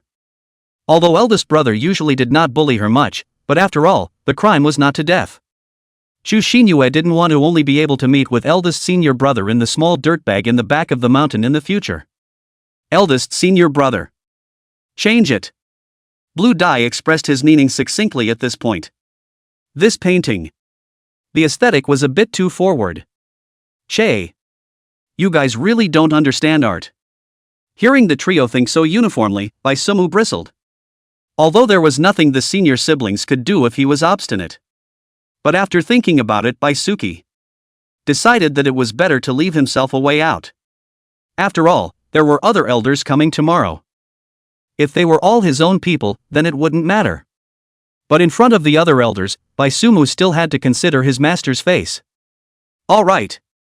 Then at that time, I'll personally deliver this painting to my master. Just let you guys borrow the light.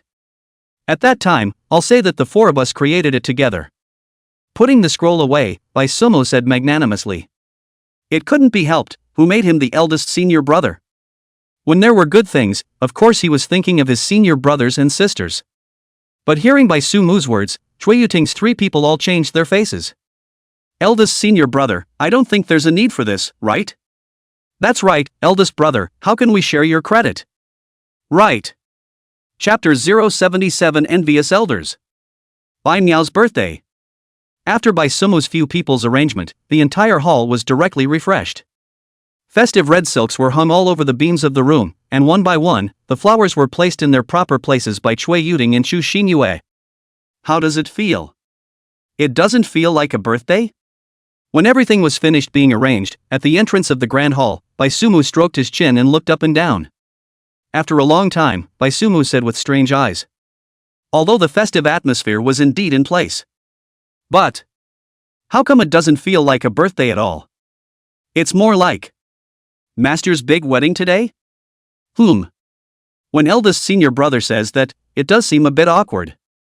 Hearing Bai Sumu's words, Chu Xinyue looked around and followed suit. Indeed, this atmosphere really seemed as if they were getting married. Speaking of getting married, Chu Xinyue sneaked a glance at Bai Sumu. He. What are you giggling about there? Mentioning an opinion. Want to change it? Looking at the giggling Chu Xinyue, Bai Sumu knocked on her head. But time doesn't seem to be running out, right? Being knocked on the head by Bai Suki, Chu Xinyue retrieved her thoughts. But if you change it again? After tossing and turning for half a day, at this moment it was already Ohio time. I'm afraid that any further adjustments would be a bit out of time. Then let it be like this. Counting the time, Master will be back soon. Nodding, Bai Sumu also felt that Chu Xinyue had a point. Before setting up the Great Hall, Bai Sumu asked Shin Song to call Bai Miao over. It was said that it was to discuss the subsequent plans against the demon race. But in reality, it was to stall for time. The purpose was for the sense of ceremony. At 4 minutes to midnight, when a new day began, celebrate Bai Miao together. Time passed quickly, and the meeting at the Hall of Asking Immortals ended. That's it then. All of you walking the human realm in the future, pay more attention to the traces of the demon race. Seeing that it was almost time, Shin Song ended today's meeting. Yes.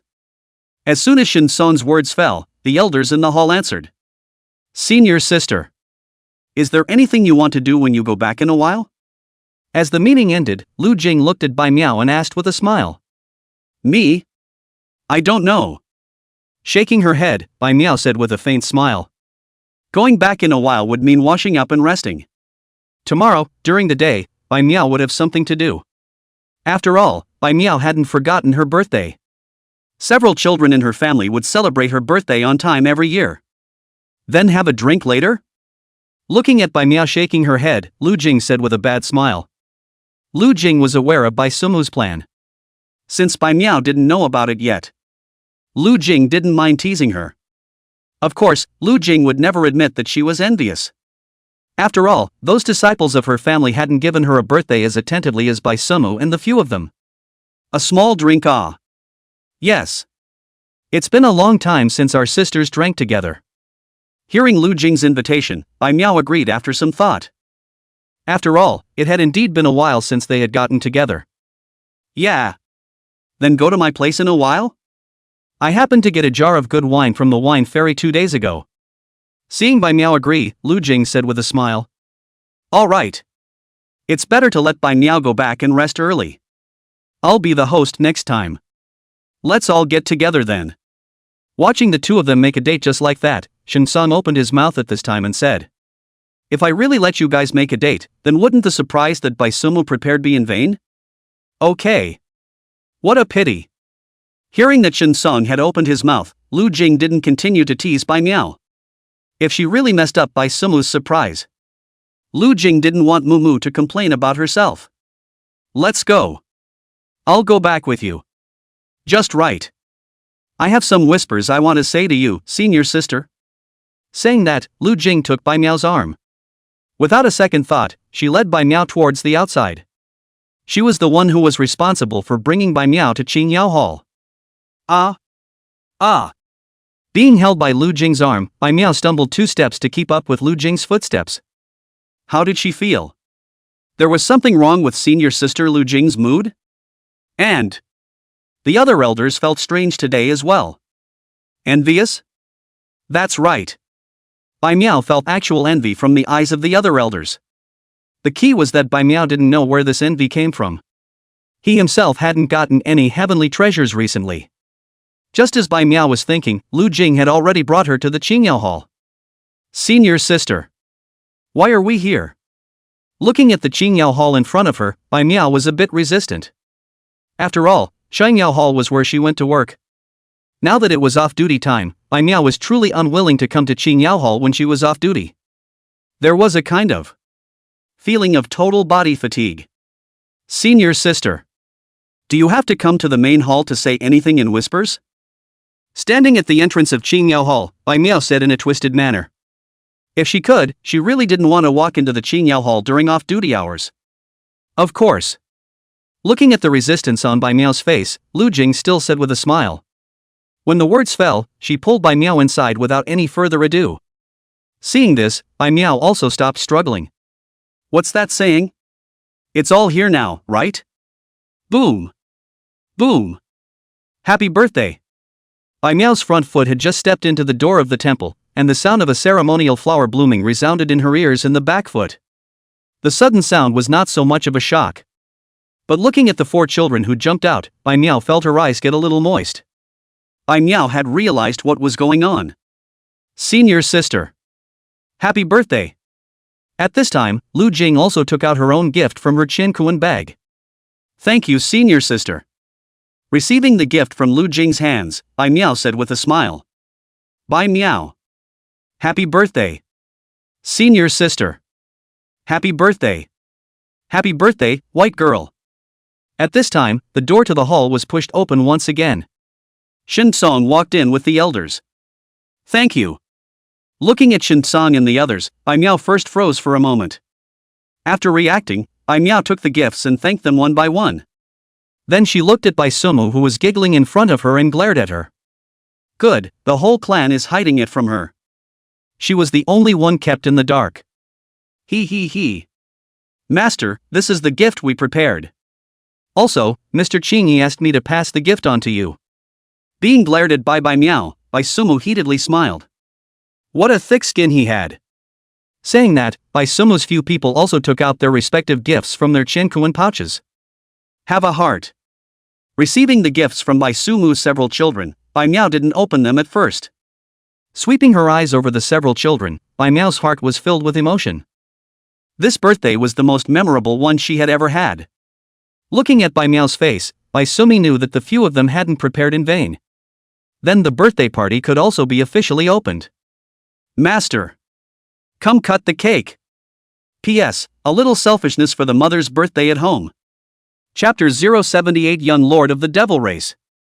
Something had happened in Chu Xinyue's family. Today's Qingyao Peak was filled with laughter all night long. But at the same time, at the bottom of the underworld blood abyss, the atmosphere was depressing, yet a pin drop could be heard. So, this year's blood vine fruit is not only grainy.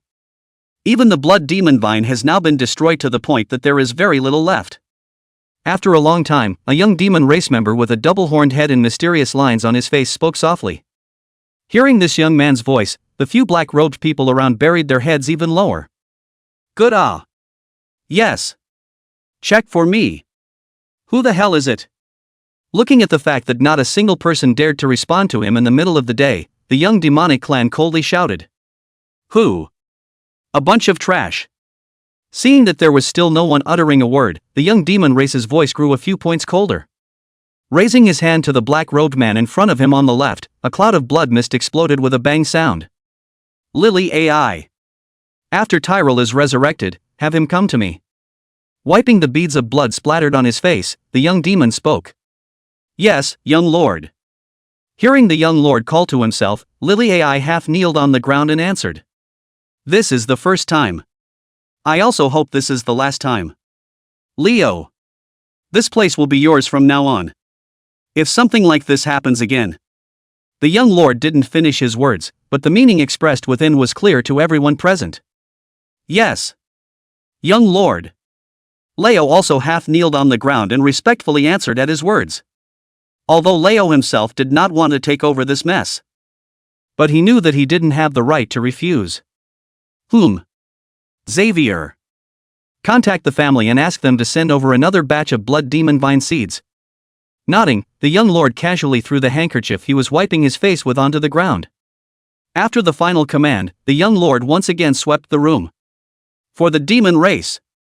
Meeting the young lord's eyes, the three men half kneeled on the ground before shouting in unison.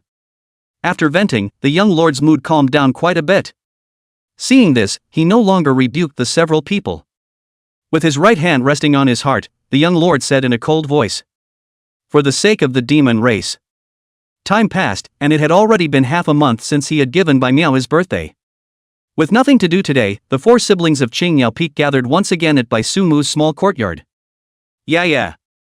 Why does it feel like you've always been a bit absent-minded lately? Putting down her melon seeds, Cui Yuting looked at Chu Xinyue with some concern and asked. In these few days, it was Cui Yuting who was in charge of Chu Xinyue's teaching. In the past, Chu Xinyue was extremely serious and hardworking in class. But in the last few days, Chu Xinyue was always frozen in her tracks. Cui Yuting had inquired several times, but Chu Xinyue had said that she was fine. This made Cui Yuting even more worried. I'm fine. Senior sister doesn't need to worry. It wasn't until Cui Yuting raised her hand and waved it in front of Chu Xinyue's eyes that she came back to her senses. Forcing out a smile, Chu Xinyue waved her hand and said. Still okay? This smile of yours is worse than crying. At this time, Bai Sumu opened her mouth at the side and said. What? Worried about the situation at home? Seeing Chu Xinyue pursing her lips, Bai Sumu said again. Hearing this, Chu Xinyue then stared at Bai Sumu with wide eyes. It's not like I'm blind. Your heart wasn't still when you were in Heavenly River City before. Looking at the surprised Chu Xinyue, Bai Sumu said with a smile. Don't look at Bai Sumu, who was usually big-headed. But his heart was delicate. Bai Sumu had long noticed that Chu Xinyue had something on her mind. But before Chu Xinyue herself did not say, Bai Sumu also did not say much. But now, Chu Xinyue has already affected the cultivation. This Bai Sumu could no longer pretend not to know. Something happened in Yeya's family? Hearing Bai Sumu's words, Cui Yuting said in a shocked voice. Chu Xinyue's identity was known to everyone. The ninth princess of the ancient Immortal dynasty. Then Chu Xinyue's family was, of course, the ancient Immortal dynasty's emperor's family. If something really happened to Chu Xinyue's family, it would be a big earthquake for the entire imperial dynasty. But such a big matter, how come she hadn't heard a single word about it? A shock. Looking at Cui Yuting, who slapped the table and stood up, Bai Sumu moved her stool and scurried to the side, then pulled out her ears and said with some disgust. Eldest senior brother. Is this the time to talk about this? Looking at Bai Sumu, who was still being weird at this time, Cui Yuting said in an urgent voice. Now it was Chu Xinyue's family that was in trouble. If this one was messed up, the entire ancient Immortal dynasty would have to be in turmoil. This was no small matter. It's not as serious as you think. Don't worry. Looking at the anxious Cui Yuting, Bai Sumu rolled his eyes and beckoned her to sit down first. Just by looking at Cui Yuting's anxious look, Bai Sumu knew that she was thinking the wrong way. I'm afraid that in Cui Yuting's mind, the emperor had died a violent death. If that was really the case, the entire ancient Immortal dynasty would probably have been in chaos long ago. Oh. Hearing Bai Sumu say this, Cui Yuting then reacted to the fact that she was a bit excited.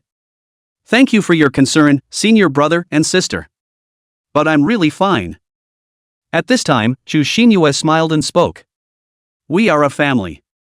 Looking at Chu Xinyue, Lan Dai faintly said.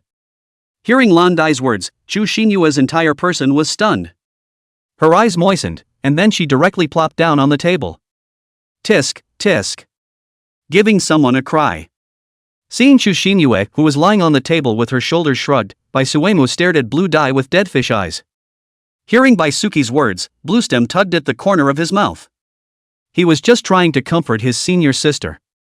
He didn't expect this either. Yeah. Bluestem is right. We are family. Getting up and sitting over, Chui Yuting took Chu Xinyue's shoulders and softly comforted her. Thank you, senior sister. Hearing Chui Yuting's comforting words, Chu Xinyue raised her teary-eyed face and sobbed. Ka. Click. Ka Ching. This side, Chu Xinyue just raised her head. Baisumu directly lifted the photo retention stone that had long been prepared. Without saying a word, pressing the shutter was a continuous shooting. Eldest senior brother. Hearing the shutter sound, Chu Xinyue did not react at first. After reacting, Chu Xinyue directly stepped on the stool and jumped towards Baisuemu. She was absolutely not going to allow her ugly photos to be circulated. Look. It's not energized again. Dodging left and right, Baisumu smiled as she held the retention stone aloft. Eldest senior brother. Hearing Baisumu's words, Chu Xinyue only realized it afterward. It turned out that Baisumu had been making her laugh all along. Family? This feeling was so warm. Oh ho, that's it. Come on, you pose. Hearing Baisumu's words, Chu Xinyue subconsciously posed. However, very quickly, Chu Xinyue reacted. She herself was now crying like a pear. Could this be out of the movie? Eldest senior brother. Chapter 079 Third Princess Chu Xinyue. Departing the Imperial City. So, what exactly is going on in Yeye's family? Coming between the two, pulling back the jostling Baisumu and Chu Xinyue, Chui Yuting asked. It's my sister. After taking a breath, Chu Xinyue still said it. Sister? Cocking her head to look at Chu Xinyue, Chui Yuting's face showed doubt before she came to a sudden realization. Chu Xinyue's elder sister, the third princess of the current dynasty Chu Xinyue. Chui Yuting understood what Chu Xinyue was worried about. It must be for that crown prince position. The royal family was ruthless. In order to compete for the crown prince position, there was no such thing as affection, and the means were even more extreme. Chu Xinyue is obviously worried about the sister of a daughter body, in the fight to be attacked by the group. After all, in this struggle, there is no distinction between men and women. As long as you are the first son, even if you don't fight, you can't. The battle for the crown prince. Yeah, you are also a princess. Do you want to be this crown prince? After thinking about it, Chui Yuting looked at Chu Xinu and asked. As long as one was a full-blooded family member, one could compete for the position of the crown prince. Then Chu Xinyue was also allowed to compete. I don't want to. Hearing Chui Yuting's words, Chu Xinyue shook her head. This reply from Chu Xinyue really made Chui Yuting feel a little surprised. That was the crown prince of the ancient Immortal dynasty. Could it be that Chu Xinyue did not want to become the crown prince and finally ascend to the imperial throne? The battle for the crown prince is not only looking at the royal prince and princess's own talents. Who's behind it is also important. Xinyue's mother's mother has already pressed all the family resources on her sister. Baisumu said softly from the side at this time. In the battle for the crown prince, in addition to proving one's talent, the support of the ministers in the court was also extremely important. In Chu Xinyue's lineage, there were only 2 princesses. It was already weak in this fight. So pouring resources into one person is the best way. And according to Baisumu's understanding, this Chu Xinyue does have 2 brushes. Currently the most vocal in the imperial dynasty, besides the Grand Prince Chu Mingyuan, was the third princess Chu Xinyue. To achieve such a degree with a daughter's body, one could imagine Chu Xinyue's excellence. Aha! That's why I worshipped in the questioning Immortal Sword Pavilion. The only thing I can do is not to drag my sister down. Nodding, Chu Xinyue said with a smile. Although she was smiling, Chu Xinyue's smile was permeated with a few heartbreaks. When they were still in the palace, the several emperors could see that Chu Xinyue was Chu Qingyue's soft underbelly. Therefore, Chu Xinyue was not rarely used as an article, forcing Chu Qingyue to make compromises. That is why Chu Xinyue chose to leave and worship in the questioning Immortal Sword Pavilion. Not allowing herself to become Chu Qinyue's soft underbelly was the greatest help she could think of for her sister. AI. Looking at Chu Xinyue, Chui Yuting sighed. Being born in an imperial family wasn't as wonderful as outsiders imagined it to be. It's fine. I believe in my sister. She will definitely succeed. Watching Cui Yuting sigh, this time it was Chu Xinyue who came to comfort her instead. Chu Xinyue was the one who touched her heart when she was in Heavenly River City. She was born in Tianhe City. Now that she thought about it, her sister was so outstanding, and with less of herself as a weakness, she would definitely succeed. Let's go take a look then. Go to the Imperial City. At this time, Bai Sumu's words caused both of them to freeze. Eldest senior brother. Hearing Bai Sumu's words, Chu Xinyue shook her head and refused despite her surprise. It wasn't that Chu Xinyue hadn't thought of going back to see how her sister was doing. But what could she do to help her sister if she went back? What? Feeling that the identity of asking the Immortal Sword Pavilion's disciple has no face? Looking at Chu Xinyue who shook her head, Bai Sumi teased. No. I just. Hearing Bai Sumu's words, Chu Xinyue waved her hand repeatedly. She definitely wouldn't feel like asking the Immortal Sword Pavilion to lose face. Otherwise, she wouldn't have chosen to worship the questioning Immortal Sword Pavilion. Chu Xinyue just felt that if she went back as a disciple of the questioning Immortal Sword Pavilion, she would involve the sect in this struggle when the time came. Qingyao Peak is your forever home. Looking at the anxious Chu Xinyue, Bai Sumu said with a smile. Chu Xinyue's mind was easy to guess. But it was still the same sentence. They were a family. The moment Chu Xinyue worshipped at Qingyao Peak, their destinies were entangled together. Chu Xinyue thought she thought that she could stay out of it by escaping that vortex. But as long as the blood of the royal family still flowed in her body, then it would be impossible for her to really escape the vortex. So coming into contact with the royal family was only a matter of time. Hearing Bai Sumu's words, Chu Xinyue's eyes once again moistened. All right. Don't cry and cry. If you cry again, I'll sell the pictures I just took. The ugly photo of the 9th princess of the Imperial Dynasty. I wonder if there's. I'm not ugly. Hearing Bai Sumu say she was ugly, Chu Xinyue couldn't care less about crying. Chasing after Bai Sumu, she was about to snatch the staying shadow stone from his hand. Stop. Go pack up and clean up. Go early and come back early. Grabbing both of Chu Xinyue's arms, Bai Suemu said after seeing that she had vented about as much as she could. Aha! Nodding her head, Chu Xinyue really had to go clean up. Her eyes were swollen from crying. That bunch of royals are really not human. Can they even lay their hands on their own sister? Only when Chu Xinyue left did Cui Yuting open her mouth. Look at what their little sister has been forced into. She didn't even dare to return to the Imperial City. The palace doesn't talk about this. Looking at Cui Yuting's exasperated look, Bai Sumu said with a smile. Should we give those royals some warning? Rarely did Bluestem say a long string of words as well. He could empathize with Chu Xinyue. After all, before Blue Dai succeeded in his revenge, it had always been the family members of Qingyao Peak who had supported him. Now that he knew that Chu Xinyue was being bullied, Blue Dai also wanted to support his little sister. They, the people of Qingyao Peak, weren't bullied by anyone. We'll see when the time comes. Those royals aren't all cuties. Hearing Blue Dai's words, Shirasuji smiled.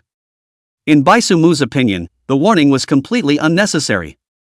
The 4 words "ask the Immortal Sword Pavilion" still carried weight. All right. Let's not talk about this. We're just accompanying Xinyue back to see her sister. Don't make it look like you're going to smash the venue. Looking at Cui Yuting who still wanted to say something, Bai Sumu waved his hand and said. Good fellow, it's true that they are worthy of being from Qingyao Peak. The attribute of protecting the calf is all the same. Really can't see the little sister suffer a little bit of aggravation. But this is what is called a family. Yuting, you wait here for Xinyue. I'll go get a car with Blue Dai. Interrupting Cui Yuting's spell casting once again, Bai Sumu called on Blue Dai and prepared to go down the mountain. It was a long way to the Imperial City, so he had to choose a comfortable carriage. Otherwise, Bai Sumu couldn't accept the bumpy ride. Eldest senior brother. Don't interrupt me all the time. Chapter 080 Bai Sumu, long time no see. Ancient Immortal City, the royal city of the ancient Immortal Dynasty, was located in the heart of the center of the dynasty, and was the most prosperous city in the entire dynasty. The questioning Immortal Sword Pavilion wasn't far from the ancient Immortal City, and in just a small half-day, Baisumu's 4 people arrived in front of the gates of the ancient Immortal City in a carriage. Speaking of which, this seems like it's still my first time coming to the Imperial City. Getting down from the carriage and looking at the towering gates of ancient Immortal City, Chui Yuting uttered a sigh of emotion. Before worshipping in the Immortal Questioning Sword Pavilion, Chui Yuting had only practiced diligently in her old home. After joining the Immortal Questioning Sword Pavilion, she continued to cultivate diligently in the sect. Speaking of which, apart from the necessary monthly tasks, Chui Yuting didn't leave the sect much. Moreover, Chui Yuting usually only accepted missions to crusade against evil sects, and such missions were also usually in the cities surrounding the Imperial dynasty, so having grown up so much, this was indeed the first time she had come to the Imperial City. If you say so. All right. Today, a few of us country people will come to the Imperial City to see more. Hearing Chui Yuting's words, Baisumu froze for a moment, then smiled and flirted. After he thought about it, it seemed like this was his first time coming to the Imperial City as well. But even though it was his first time in the Imperial City, Baisumu was not timid. A body of strength, and the identity of a disciple of the questioning Immortal Sword Pavilion was his backbone. Yeah. Contacted your sister yet? Queuing up to enter the city, Chui Yuting looked at Chu Xinyue and asked. Aha! Sister said that she's prepared a place at the Green Bamboo Xian. Nodding, Chu Xinyue smiled happily. After all, she hadn't seen her sister for a long time. The bond between their 2 sisters was very deep.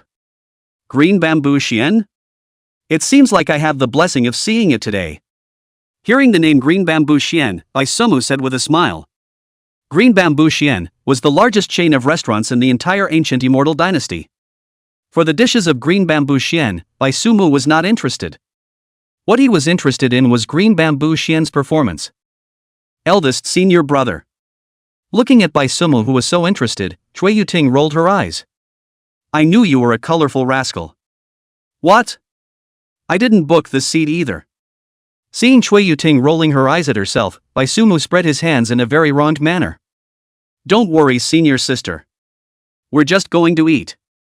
Sister didn't call for a performance. At this time, Chu Xinyue opened her mouth. Hearing Chu Xinyue's words, the corner of Baisumu's eyes twitched twice. It seemed like he wasn't that eager to go to this Green Bamboo Xian. If he didn't go to the show, what was the point of going to Green Bamboo Xian? Eldest senior brother. We're here to back up Yaya this time. You have to show your majesty.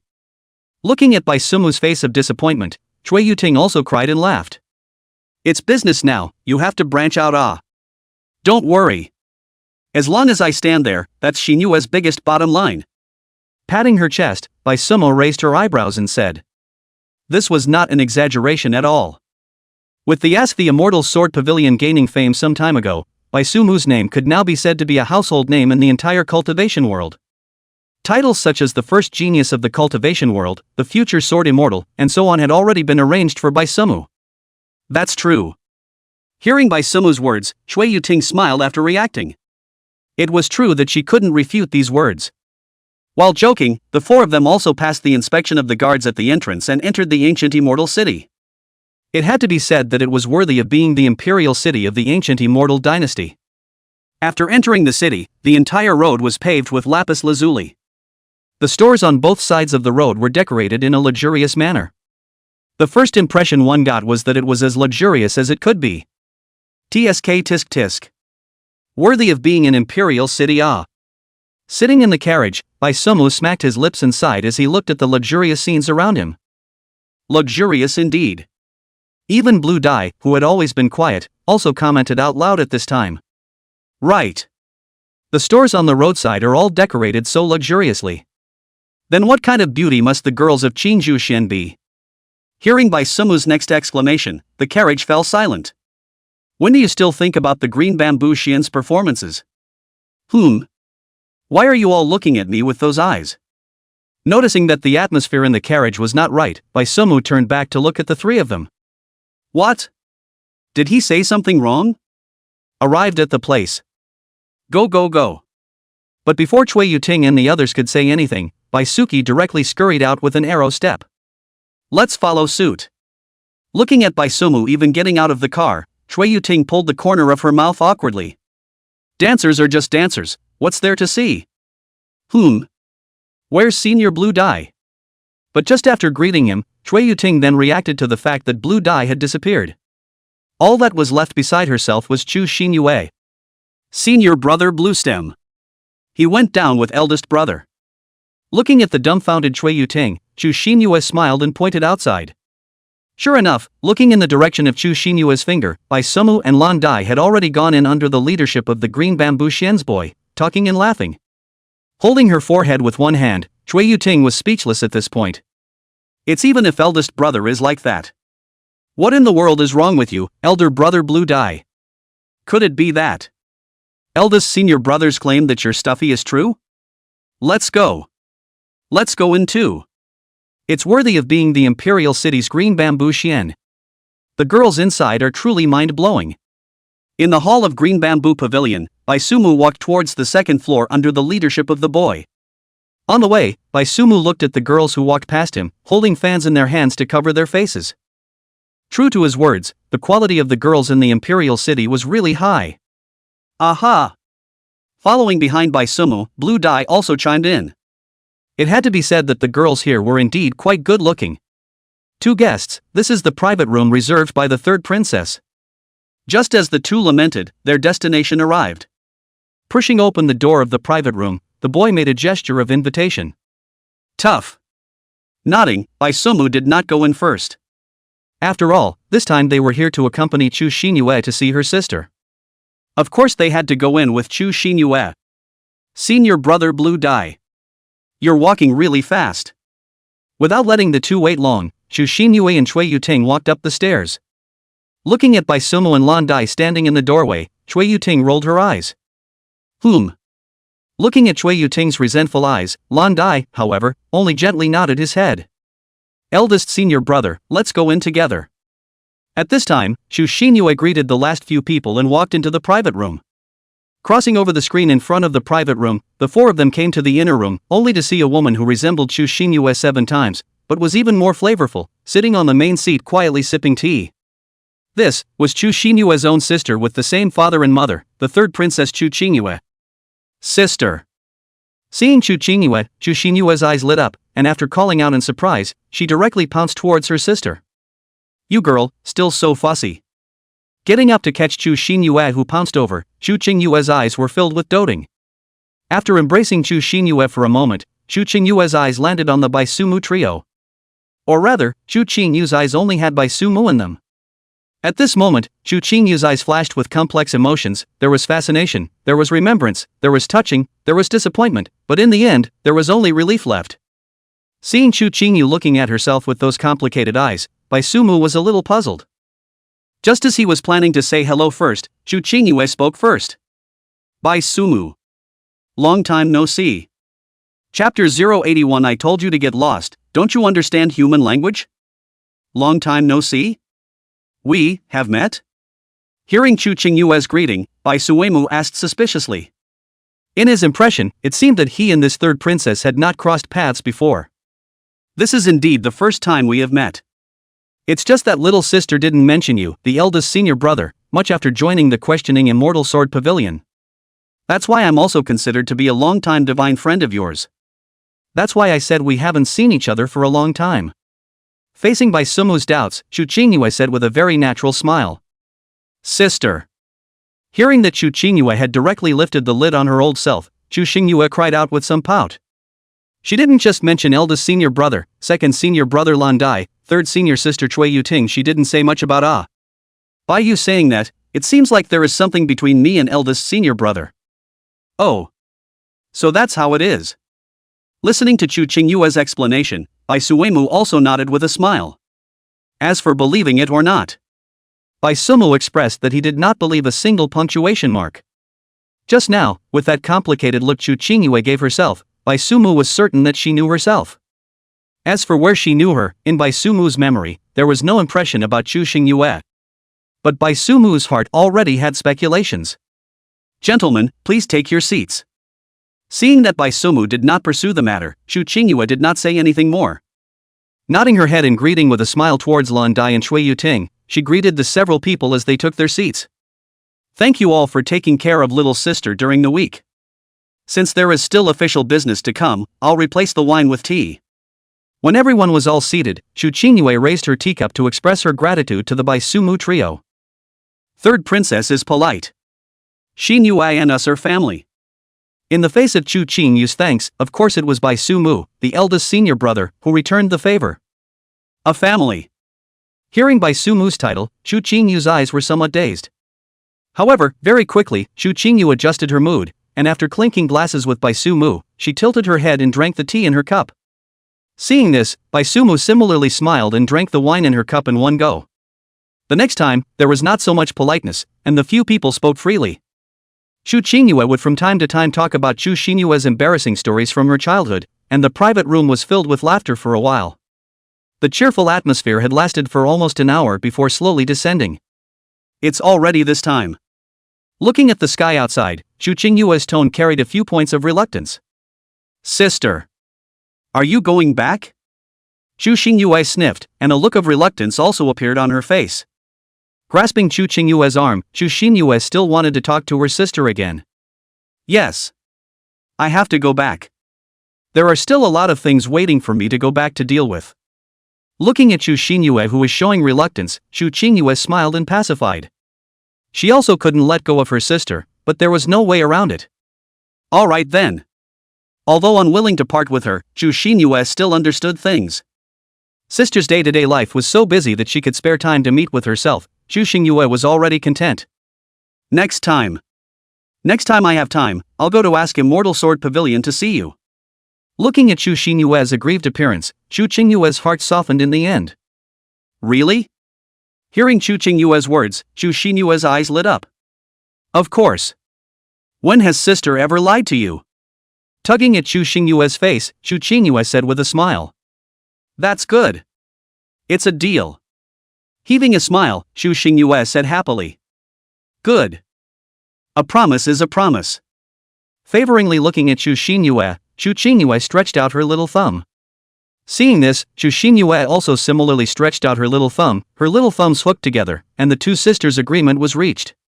Tonight all of you will rest here. Please feel free to eat and drink, I've already explained. Pacifying Chu Qingyue looked towards Bai Sumu. It really makes the third princess break the bank. Then we will not be polite. Bai Sumu also smiled and nodded her head when she heard this. Look, how thoughtful this arrangement is. Then I will take my leave first. Fifth prince. The third princess explained that she's meeting an important guest. Get lost. I'm looking for my third sister, and you dare to stop me?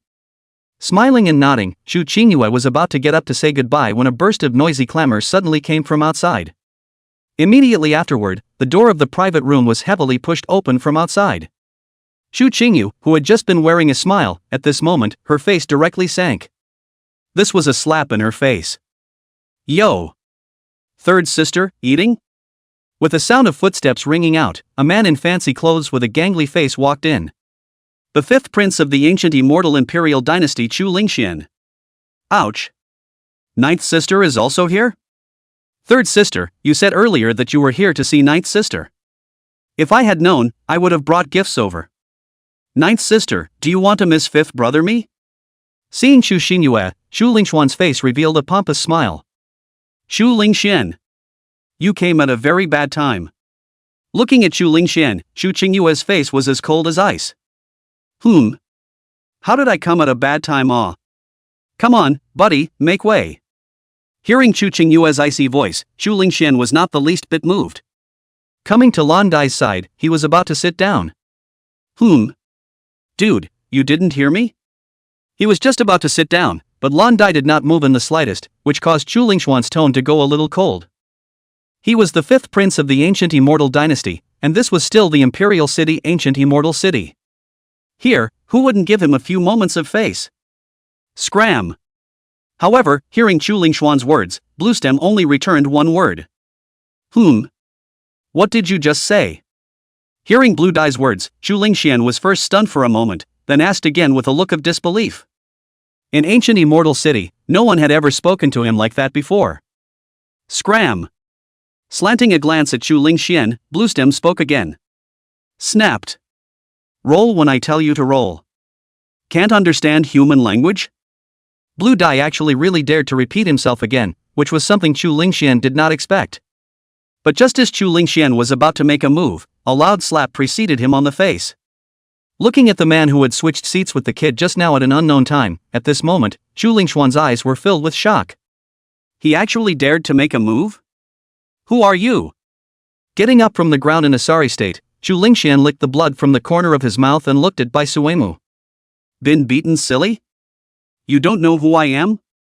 Looking at Chu Lingxian, who had let loose his vicious words, Bai Suemu, however, smiled and asked back. Hearing Bai Suemu's words, Chu Lingxuan's eyes flashed with a hint of consternation. Without continuing to talk nonsense with Chu Lingxian, Bai Suemu took out the desolate ancient remnant dust and placed it on the table. All right. Don't act crazy here. Get out.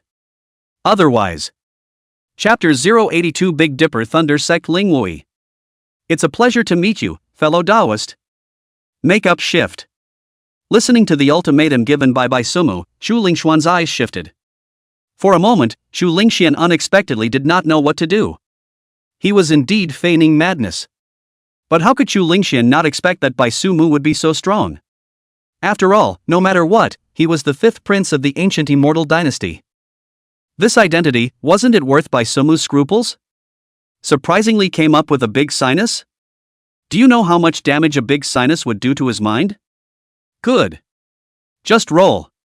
Noticing Bai Suemu's right hand that slowly drew his sword, Chu Lingxian finally wimped out. There was no way, this was a madman. Daring to give himself a big sinus in a meeting, this really if he was pushed further. Chu Lingxian had no doubt that Bai Suemu would directly swing his sword and chop himself up. After that, Chu Lingxian ran away. That posture, as if he was afraid that if he took a step slow, he would never be able to run out again. Tsk tisk tisk. Looking at the escaping Chu Lingxian, Bai Suemu smacked his lips. He really wanted Chu Lingxian to continue being tough. Unexpectedly, this brat still wimped out in the end. I've made you all laugh. Waiting until the boy also retreated with a confession, Chu Qingyue said with a bitter smile on her face as she looked at Bai Suemu and the others.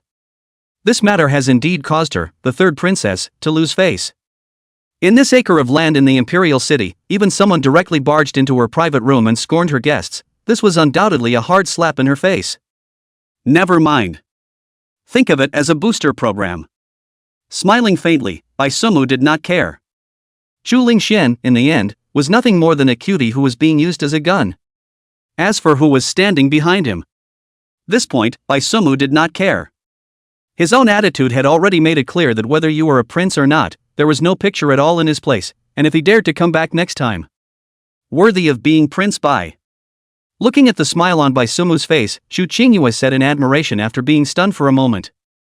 This spontaneity of Bai Suemu was really worth learning from her. Then I wish you all a good time. I will take my leave first. Little sister. Sister is leaving. Slightly arching her hand, Chu Qingyue bid farewell to the Bai Suemu trio. Before leaving, she did not forget to give Chu Xingyue a hug. Under Chu Xingyue's unwilling eyes, Chu Qingyue walked out of the private room. The front foot had just walked out of the private room, and the back foot of Chu Qingyue's face went cold. Walking out of Green Bamboo Xian, sitting on the carriage waiting at the door, Chu Qingyu did not speak for a long time. Closing her eyes and leaning on the soft couch, Chu Qingyu calmed herself. Only after a long time did Chu Qingyue open her mouth to let the carriage driver get up and drive back to the mansion. Return to the mansion. Crying and wailing, what's it like? Stop howling. Ancient Immortal City's eastern suburb of the Imperial Prince's mansion, this was the mansion of the second Imperial Prince Chu Yunzhang. At this moment, Chu Yunzhang was frowning as he sat at the first place in the parlor, and below him, crying and wailing, was Chu Lingxian, who had just left from Qingzhou Xian. Second brother.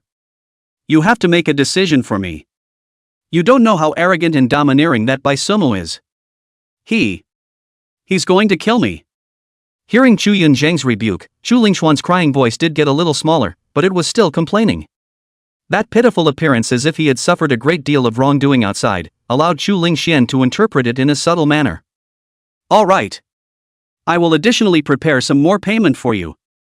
Watching Chu Lingxuan's performance, Chu Yunzhang rolled his eyes. Taking revenge on Bai Sumu for Chu Lingxian? That was fine to hear. Everyone knew it in their hearts. Chu Lingxian had only said that in order to ask for more payment from Chu Yunjiang. Second brother, it was you who spoke. Otherwise, I would definitely make this Bai Sumu look good. Hearing Chu Yunjiang say that he was going to raise his pay, Chu Lingxian then collected the aggression on his face. Alright, I'm going to throw up if I keep acting. Another blank stare. Chu Yunjiang already didn't want to see Chu Lingxian perform here anymore, it was too fake. He. Then I'll leave first. Second brother, next time you have this kind of job, you call me again. Guaranteed to do it beautifully for you. Hearing Chu Yunjiang's words, Chu Lingxian heatedly smiled. Getting up, he patted the dust on his pants. As for Chu Yunjiang, when he saw this, he only waved his hand and did not have the slightest appearance of getting up to see him off. Chu Lingxian was also not annoyed, and after arching his hand again, he directly turned around and left. The hand is still really hard. Leaving the prince's residence, Chu Lingxian touched the face that had been slapped and muttered bitterly. This Bai Sumu really didn't know how to be gentle at all. However, thinking of the reward that was about to come to hand, Chu Lingxian felt as if this face of his didn't hurt as much. This slap can't be taken for nothing. Go to Big Brother's place and take a look. Muttering another sentence, Chu Lingxian's eyes reddened as he covered his face and set off for the Grand Prince's mansion. While walking, Chu Lingxian also rehearsed the lines he would use later after meeting his big brother. Big brother, you have to make a decision for my younger brother. Xingzhu Xian, Bai Sumu at this time and Blue Dai walked down from the private room and came to the scattered seats on the first floor. After ordering 2 pots of good wine and 2 small dishes, they concentrated on the girls performing on the stage. Tsk tisk tisk. Look at this is the Imperial City. This little waist, how vigorously it twists. Taking a sip of wine, Bai Sumi looked at the girls' expressions and sked. If he had known that the Green Bamboo Shen program in the Imperial City was so powerful, he would have come a long time ago. He had really missed too much in the past. On the other hand, Blue Dai on the side didn't say anything.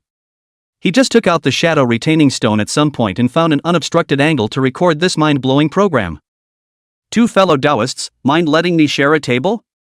Just as Bai Sumo and Blue Dai were watching with vigor, a greeting suddenly rang out behind them. A man wearing a black robe with a somewhat pale face walked over carrying a wine jug. Coming to the table, the man politely arched his hand and asked. Together. Sweeping the man up and down, Bai Sumu said with a smile.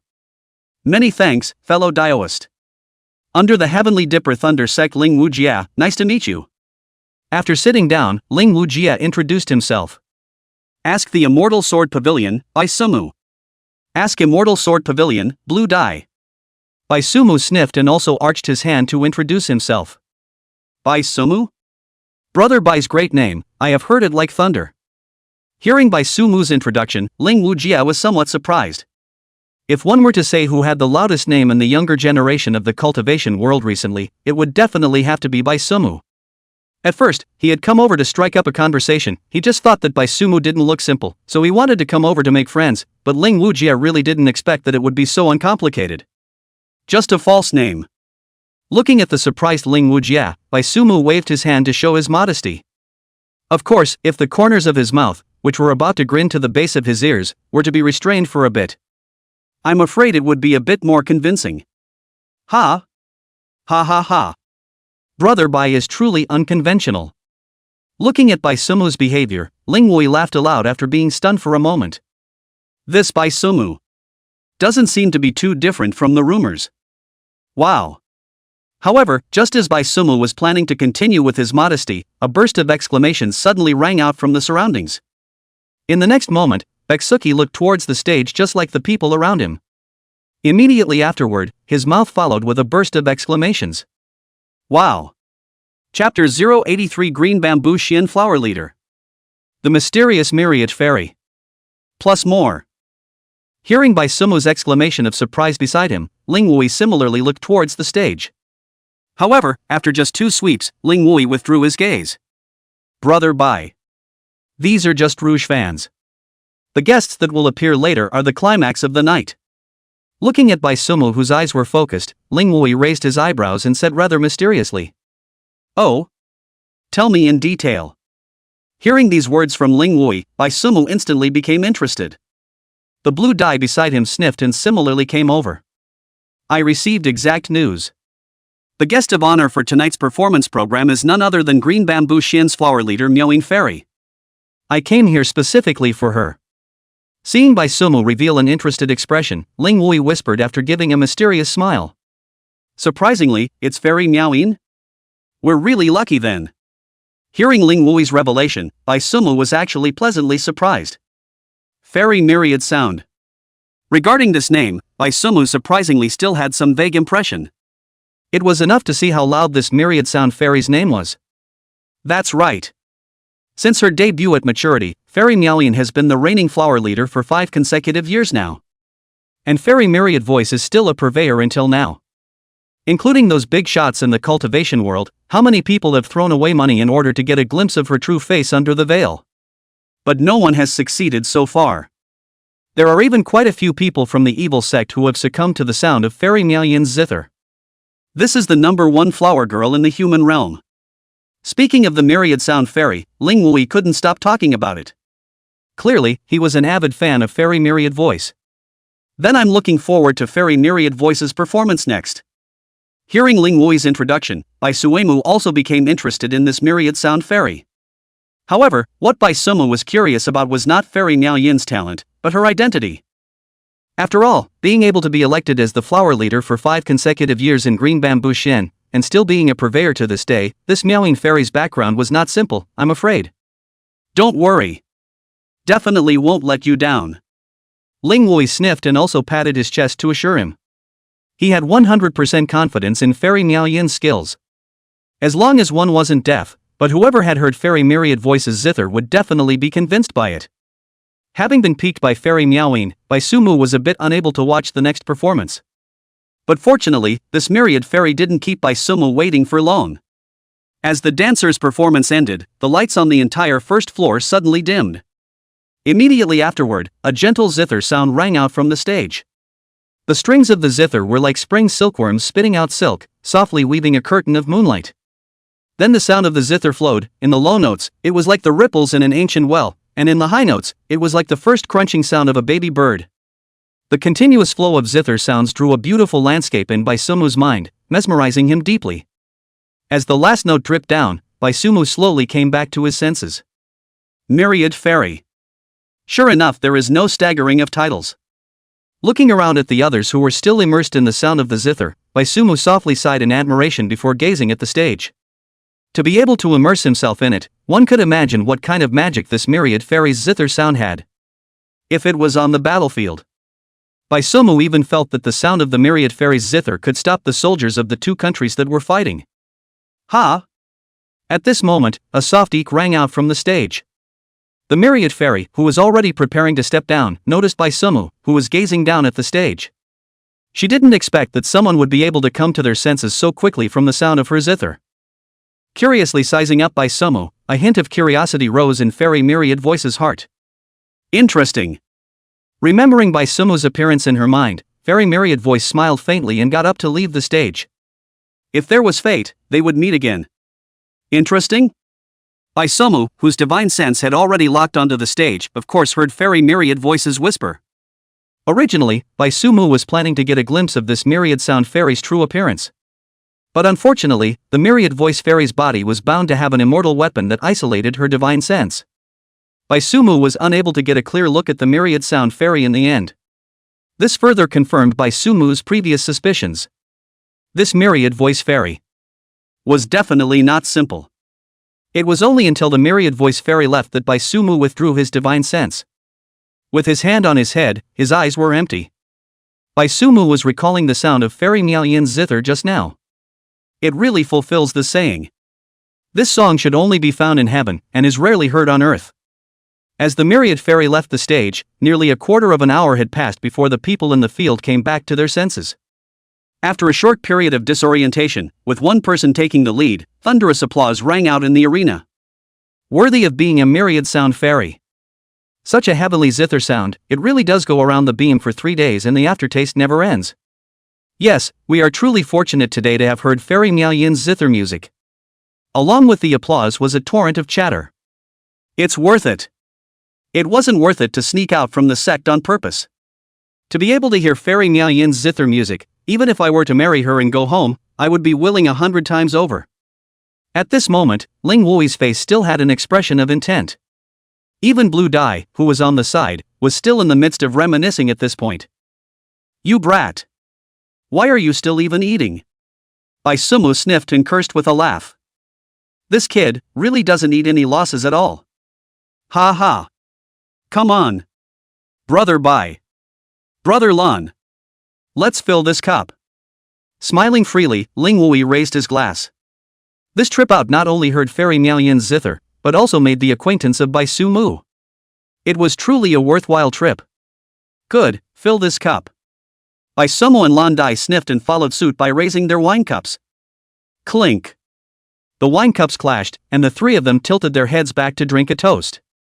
Afterwards, bursts of unrestrained laughter were released at the same time. After 3 rounds of drinking, Bai Sumu and Blue Dai sent Ling Wui away. Thinking about what? So serious? On the way upstairs, Bai Sumu looked at Blue Dai, who had a contemplative look, and asked curiously. Just after listening to Fairy Myriad Sound's zither, Lan Dai was the one with a contemplative expression. Eldest senior brother. If an evil person had just fought their way in, wouldn't we be lambs to the slaughter? Twisting his head to look at Bai Suemu, Bluestem said very seriously. That's what you're thinking about? Looking at Bluestem's serious appearance, Bai Suki was stunned for a moment. This angle. It's quite refreshing. This myriad fairy. Very dangerous. Blue Dai nodded, while labeling the myriad fairy as dangerous. This string of zither sounds came down, and he was immersed in it for as long as a quarter of an hour without even noticing it in the slightest. Such an ability was just a bit too dangerous. Bai Sumu nodded along with him as he sniffed. This myriad sound fairy. Dangerous indeed. Chapter 084 Chu Qingyue, who came to the door in the middle of the night. You still haven't changed at all. Plus more. At night, the bright moon hung high. Lying in Xingzhu Xian's heavenly character guest room, Bai Sumu, however, did not fall asleep for a long time. Click. Suddenly, a crunching sound rang out from the window. Come in. Hearing the crunching sound outside the window, Bai Sumu, who was lying on the bed, spoke softly. You really knew I was coming. A clear and cold voice rang out, and in a flash in front of the window, a delicate figure clad in a light veil appeared. Moonlight spilled down and shone on the woman's face. The visitor was none other than third Princess Chu Qingyue. I didn't know you were coming. I was just thinking about the problem. Hearing Chu Qingyue's words, Bai Suemu, however, shook her head slightly. These words were true. Bai Suemu had been thinking about that problem mentioned by Lan Dai earlier as she lay on the bed. How to stay awake under the sound of the myriad fairy's zither. What question could have made you think for so long? Hearing Bai Sumu's words, Chu Qingyue tilted her head in doubt. In her impression, Bai Sumu was not someone who would be troubled by a question for too long. Did you come to find me for something? Without answering Chu Qingyue's question, Bai Suemu got up from the bed. There isn't much of a matter. Just wanted to come and see you. Sitting on the chair in front of the window, Chu Qingyue shook her head slightly. It didn't seem right to say there was nothing going on. Chu Qingyue had so many things she wanted to say to Bai Suemu. But there was no way for her to speak these words. What? Third princess wouldn't be mesmerized by my blooming beauty, right? Looking at Chu Qingyue sitting in front of herself with such a smile on her face, Bai Suemu also said with a smile. Ha! Hearing such a cheeky statement from Bai Sumu, Chu Qingyue did not hold back her laughter. As expected, Bai Suki still hasn't changed all the time. When you say it like that, I am indeed mesmerized by you. After laughing, Chu Qingyue put on a serious face and said fervently. But don't. I'm not worthy of you, third princess. Chu Qingyue's words, on the contrary, made Bai Sumu a little numbclawed. Why didn't this person follow the rules? Sarcasm? Glaring angrily at Bai Sumu, Chu Qingyue said in a delicate voice. Third princess, you'd better speak properly. We are not that familiar now. Listening to Chu Qingyue's tone that was as if she was pampered, Bai Sumu rubbed his arms. Bai Sumu's words caused the Chu Qingyue to be somewhat stunned. How does it feel? There's something in these words? And these next words from Bai Sumu, even more so, directly made Chu Qingyu's eyes widen. There is nothing to be surprised about. The third princess should be reborn, right? Looking straight into Chu Qingyu's eyes, Bai Sumu smiled and said. You. Eyes wide, Chu Qingyu's pupils trembled. It's very easy to guess. The way you look at me is a little too special. With one hand pinned to her chin, Bai Sumu's tone was relaxed. From the first time the two of them met, Bai Suemu had sensed it. Who would say long time no see when they first met? And that look that Chu Qingyue had given herself when she was looking at herself without realizing it made Bai Suemu even more certain of that. So synthesizing the above information, Bai Sumu felt that it was still a good guess. After all, the reborn empress was also a classic character in immortal chivalry literature. Sure enough. Nothing can be hidden from you. Seeing Bai Sumu break everything down, Chu Qingyue smiled with relief. Returning from rebirth, Chu Qingyue thought that her state of mind had already rippled long ago. But the moment she saw Bai Sumu again, Chu Qingyue knew that she still could not let go of him in her life. I'm but very smart. Hearing Chu Qingyu's praise, Bai Sumu grinned. Cheeky. Since her identity had been pointed out, Chu Qingyue simply stopped restraining herself. After blankly glancing at Bai Sumu, Chu Qingyue poutingly said. Is there nothing you want to ask me? Learning from Bai Sumu, Chu Qingyue also asked with one hand on her chin. Ask what? Blinking her eyes, Bai Sumu smiled and asked back. Aren't you curious about what happens in the future? Or what your future looks like? Similarly blinking, Chu Qingyue asked suspiciously. Not curious. Shrugging her shoulders, Bai Suemu shook her head and said. Why? Hearing this response from Bai Sumu, Chu Qingyue could not help but ask. This current reaction of Bai Sumu was really a little too calm. So calm that it was as if he did not know that he was a reborn person. If I know what happens in the future, then this matter would not have happened again. Hearing this answer from Bai Suemu, Chu Qingyue was once again stunned. You still haven't changed at all. Looking at such a confident Bai Suemu, Chu Qingyue said from her heart. But that's right, if he wasn't confident, then he wouldn't be Bai Sumu. Wasn't he himself so unable to extricate himself because of this energy in Bai Sumu? Of course. I've never forgotten my beginnings. Without the slightest bit of politeness, Bai Sumu took Chu Qingyue to be praising him. Just like this, the two of them had a sentence from you and a sentence from me, just like old friends who hadn't seen each other for a long time, chatting until dawn. Time flies really fast. Looking at the fish belly white sky outside, Chu Qingyue was a little reluctant to let go. The fact that it was dawn meant that she was going back inside the deep palace again. But she hadn't chatted with Bai Sumu enough. Reborn until now, tonight was the most relaxing moment for Chu Qingyue. Is it dawn? Bai Sumu was also surprised at this time and looked out the window. Having been concerned with chatting, she hadn't even paid attention to the time. Chatting with Chu Qingyue, Bai Suemu was truly relaxed. After all, no matter what one said, Chu Qingyue would smile and concur. Even Chu Qingyue would also chat with Bai Suemu about Ultraman. When Chu Qingyue said that Deja was the most handsome, at that moment, she was the light. I don't want to go. Looking at Bai Sumu, Chu Qingyue beamed and said in a resigned manner. Only in front of Bai Sumu would Chu Qingyue reveal this appearance. Then don't go. Rest for a day, consider it a vacation for yourself. Looking at Chu Qingyue who liberated herself, Bai Sumu said with a smile. Is it really okay? Hearing Bai Sumu's words, Chu Qingyue's eyes lit up. No way. Now is not the time to rest. But immediately afterward, Chu Qingyue shook her head. Although she was madly moved by Bai Sumu's proposal, Chu Qingyue was still awake. Resting was fine, but not now. Then you have to pay more attention to your body. The body is the capital of the revolution. Hearing Chu Qingyue's refusal, Bai Sumu turned to instruct. Scum. Hearing Bai Sumu's comforting words, Chu Qingyue instead pouted and huffed. After saying that, Chu Qingyue herself but laughed first. Mr. Scumbag, I'm leaving. No hug? Although she was unwilling to let go, Chu Qingyue had to go.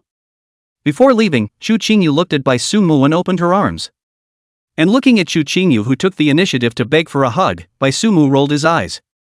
Calling me a scumbag and still wanting me to hug? Nah, no. This is another price.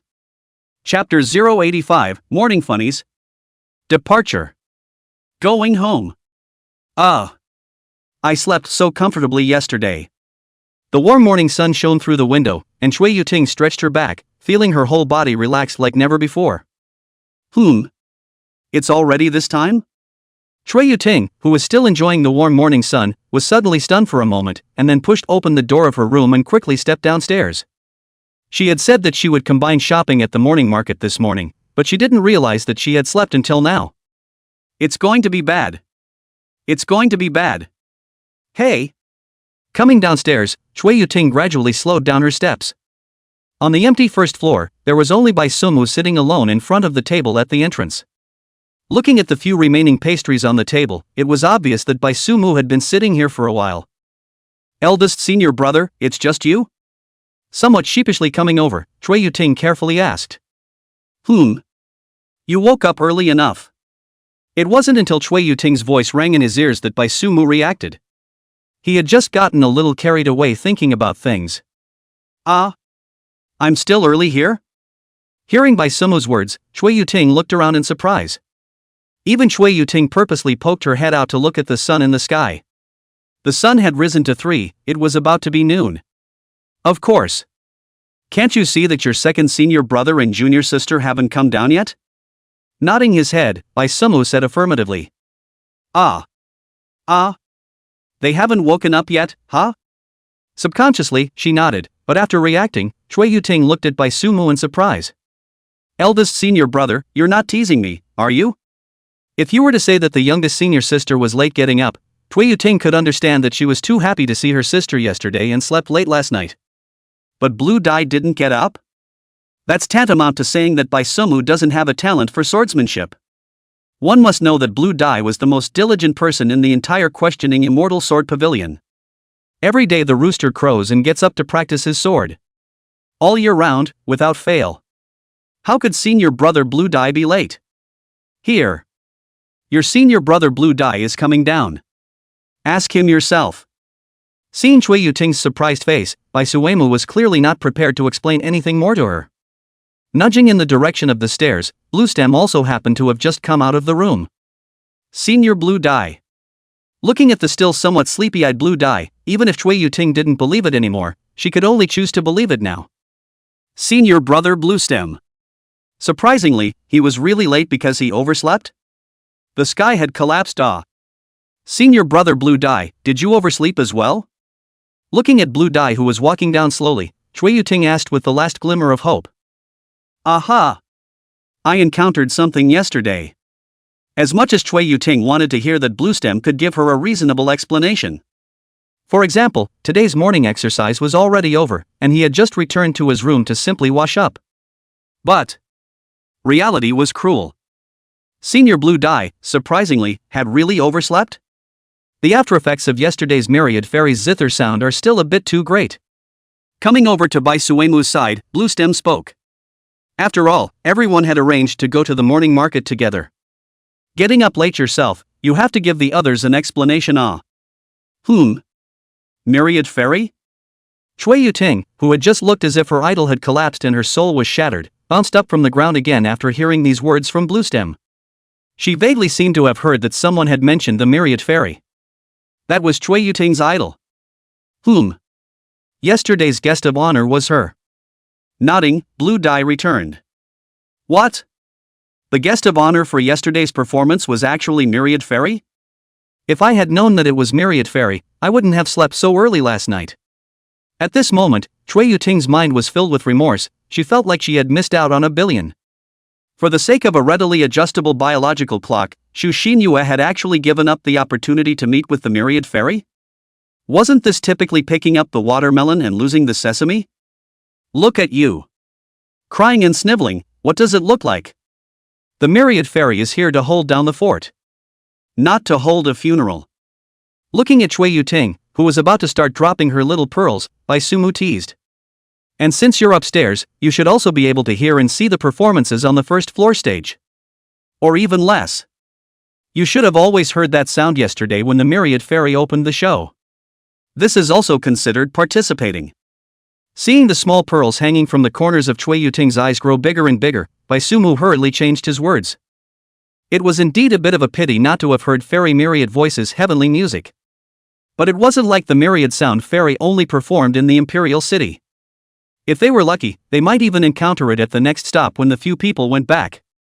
I'm afraid this is fate. Hearing these words from Bai Sumu, Chui Yuting also smiled in relief. There was a time in your life when you had to have it, and there was no time in your life when you didn't have it, so don't force yourself to ask for it. Bai Sumu was right. Being able to hear the opening music of the first strip, Chui Yuting had sort of joined in. But Chui Yuting didn't even hear all of the first syllable. As soon as the little song started, Chui Yuting felt faint in her head. At that time, she thought she was sleepy, but now it seemed that she was directly hypnotized. Join my ass.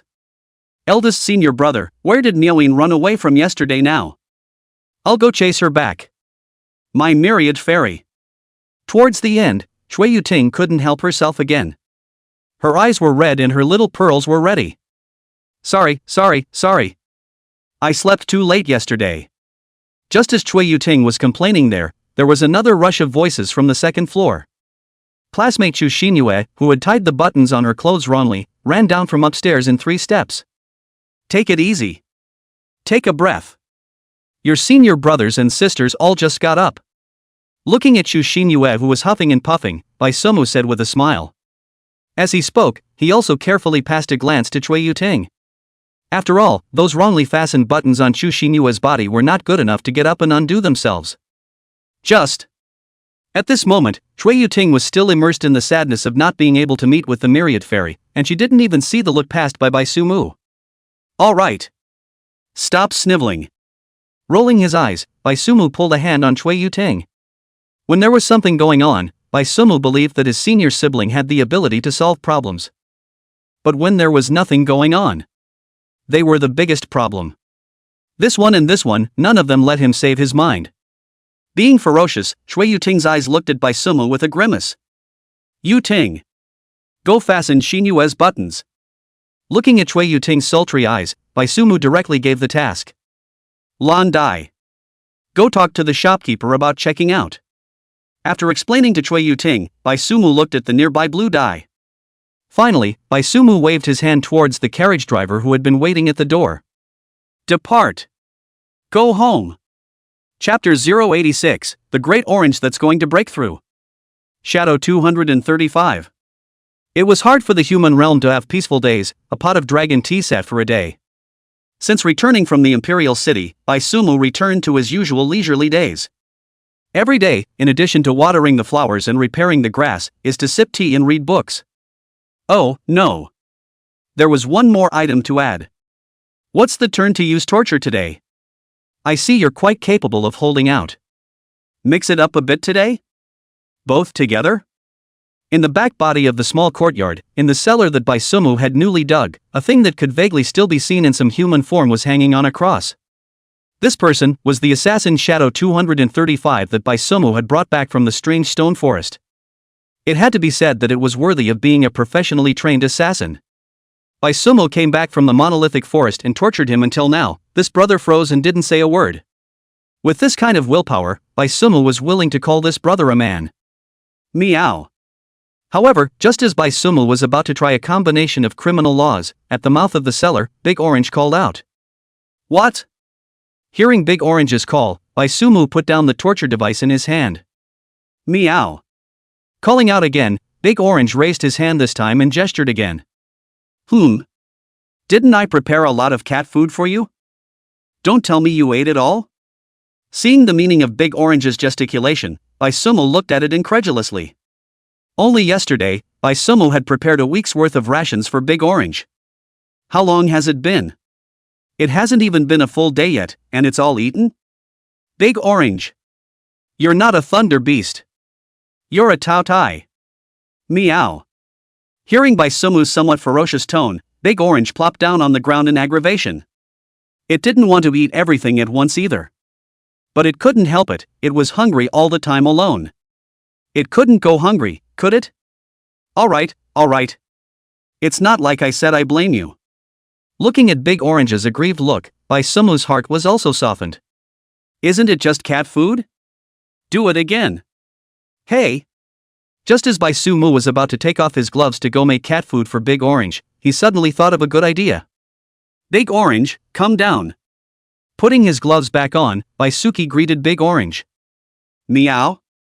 Hearing Bai Sumu's call, Big Orange jumped down with a long leap. Wrinkling his nose in some disgust, the air inside this cellar was a bit harsh. Come. Discharge. Don't have to make too much effort. First. 30 volts first. Holding the Big Orange, Bai Suemu came before Shadow 235. Previously, he had always been tortured with torture devices. This time, Baisuki also came to try electrotherapy. Meow? Hearing Baisuki's words, Big Orange, however, tilted his head and looked at him in confusion. 30 volts? How much is that? Looking down to meet Big Orange's confused eyes, Baisuki also froze a bit. To be honest, Baisuki didn't know exactly how much 30 volts was. After all, he had never touched a power line in his previous life either. He could only tell if there was power or no power on the wires. You discharge it first. Tighten up the discharge. Let's try it slowly. Without dwelling too much on what level 30 volts actually was, Bai Sumu decided to practice makes truth. Anyway, there weren't many other things inside this cellar, but there were enough life-preserving elixirs. Otherwise, Shadow 235 wouldn't have been able to survive until now. Meow. Hearing that Bai Suemu had said so, Big Orange also tried to release a current. The tiny electric current jumped along Big Orange's fingertips to Shadow 235's body. And then. There was no more then. Shadow 235 did not react in the slightest at all. Add some. Add triple. While Big Orange was discharging electricity, Bai Suemu was also observing Shadow 235's state. The current that Big Orange had just discharged didn't even stand up the few remaining hairs of Shadow 235. It was definitely not enough voltage. Meow. With the first opening, this time Big Orange was even more in control. Saying it was 3 times as much was not a bit too much, not a bit too little. Buzz. This time, when the current hit Shadow 235's body, a little effect could already be seen. After all, even the body twitched. Double it again. Going up and checking Shadow 235's status, Bai Sumu said after a moment of contemplation. Meow. Big Orange sniffed and also struck a current again. This time. Shadow 235's body rose in curls of white smoke after convulsing. That should be almost 35 volts. Looking at the state of Shadow 235 at this moment, Bai Sumu nodded.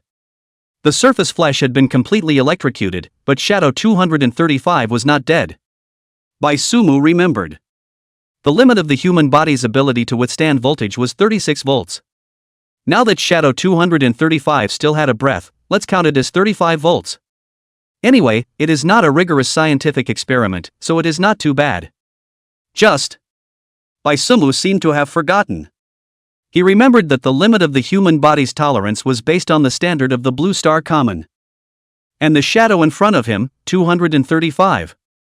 That was a serious 10,000 phase realm assassin.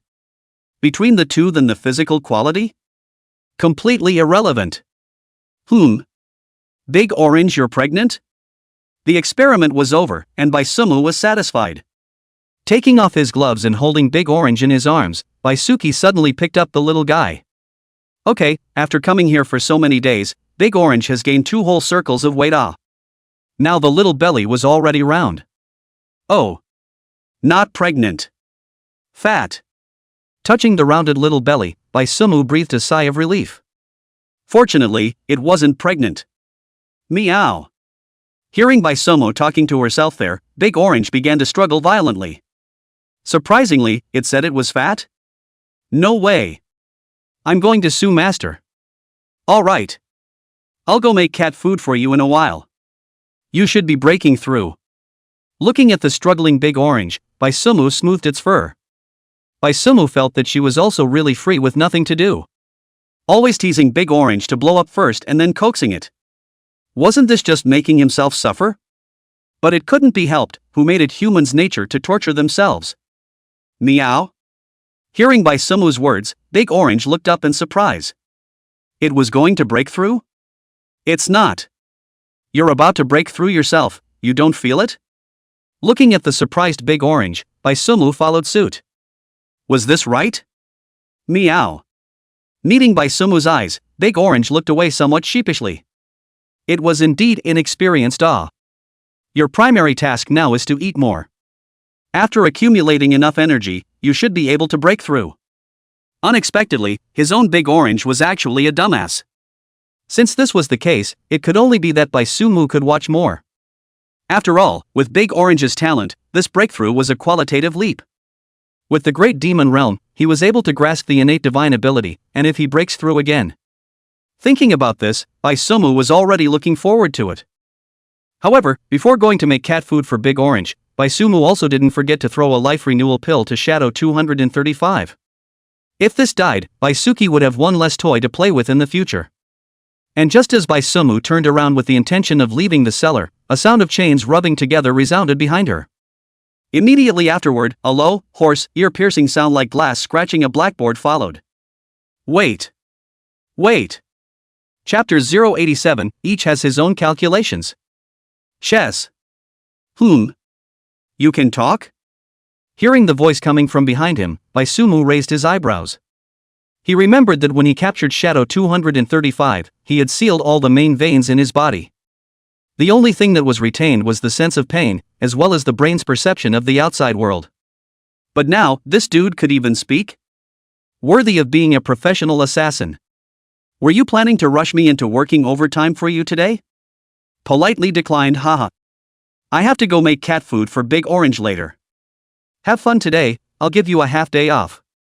Without waiting for Shadow 235 to continue speaking, Bai Suemu spoke first. I don't really like listening to people screaming in misery.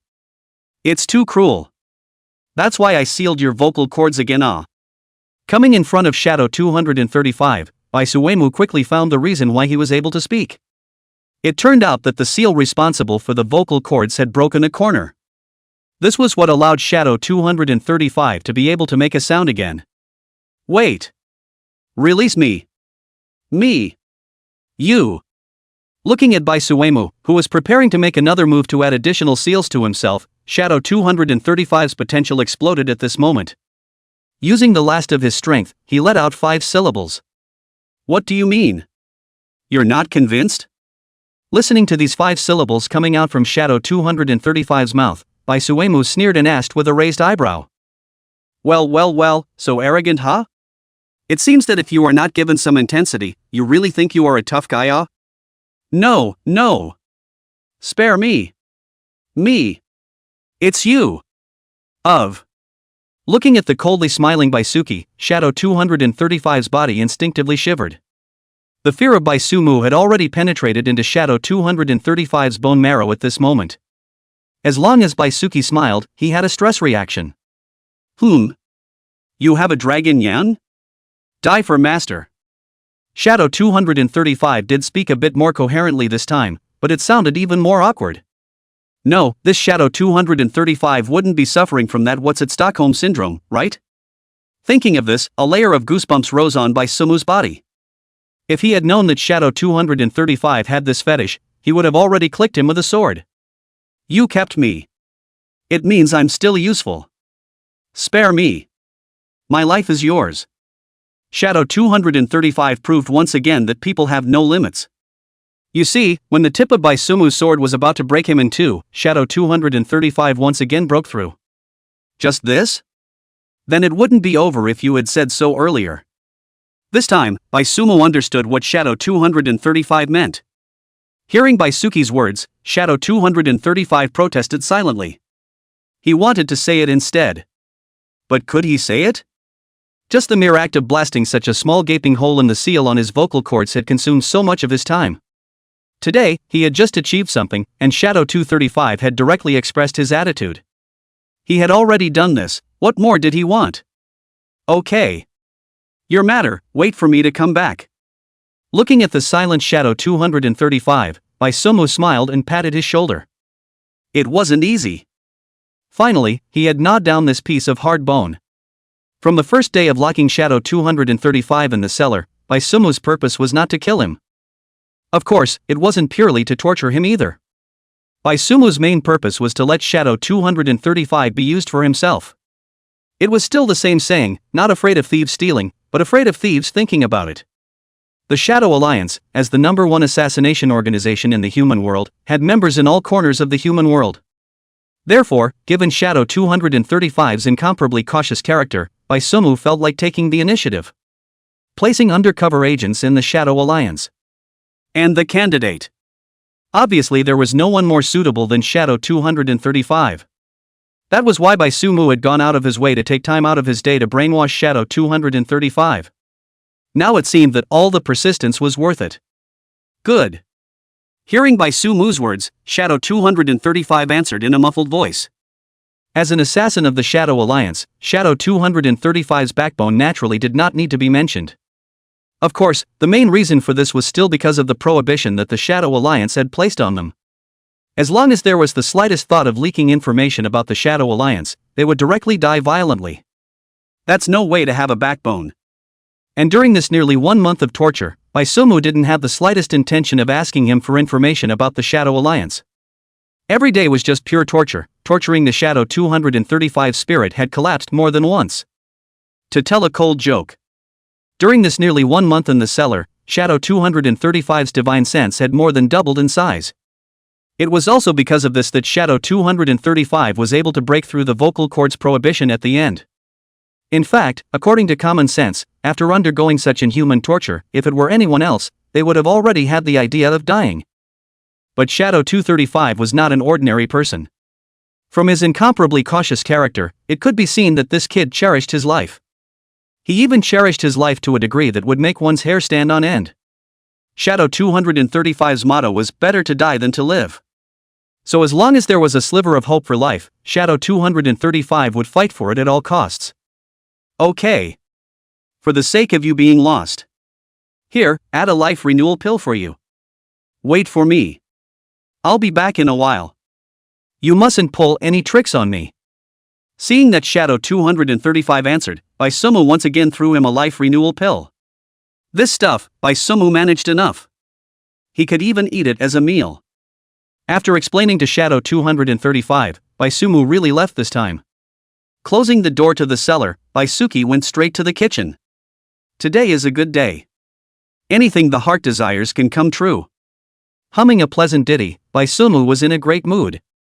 Today was really a double happiness. Big Tangerine is pregnant. No, it's Big Orange who was going to break through. Shadow 235 was also compromised. Everything is moving in a good direction. In less than half an hour, Bai Sumu prepared Big Orange's cat food. This time, there was no need to portion it out, and a large tub was brought directly to the door of Big Orange's hut. After handling Big Orange's cat food, Bai Sumu returned to the cellar. It wasn't until the sun set that Bai Sumi climbed out of the cellar. Following him out, there was also Shadow 235. After washing up, Shadow 235 was no longer the same unkempt appearance. He was dressed in a black nightclothes, and his temperament was a bit more gloomy than before he was captured. Act according to the plan. At the entrance of the cellar, Bai Sumi looked at Shadow 235 and said, "Yes." Nodding his head, he arched his hand and clasped his fist towards Bai Sumu. Afterward, Shadow 235 then directly disappeared in place. Looking at Shadow 235's departing back, the corners of Bai Sumu's mouth slightly hooked up. With this pawn in place, the Shadow Alliance couldn't hop around for long. Dare to send someone to assassinate your grandfather, me? I'll let you know what the price is. Chapter 088 The Devil Races Young Plot. Tong Tian's Secret Collection.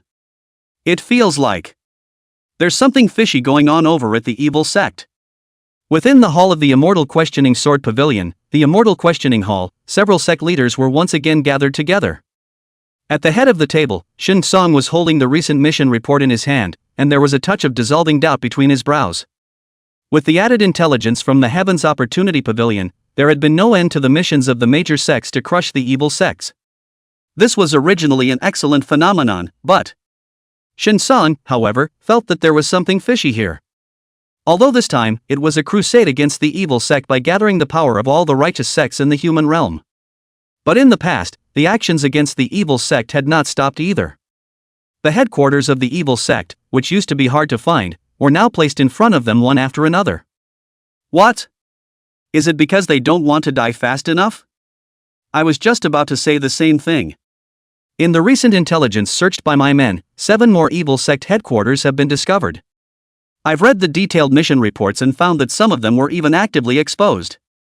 I'm afraid it's a prideful maneuver made by the demon race. Ji Xuantian, who was sitting on Shen Song's right-hand side, spoke up immediately afterward. Discovering the evil sect headquarters, there was no problem with that. But discovering so many evil sect headquarters was problematic.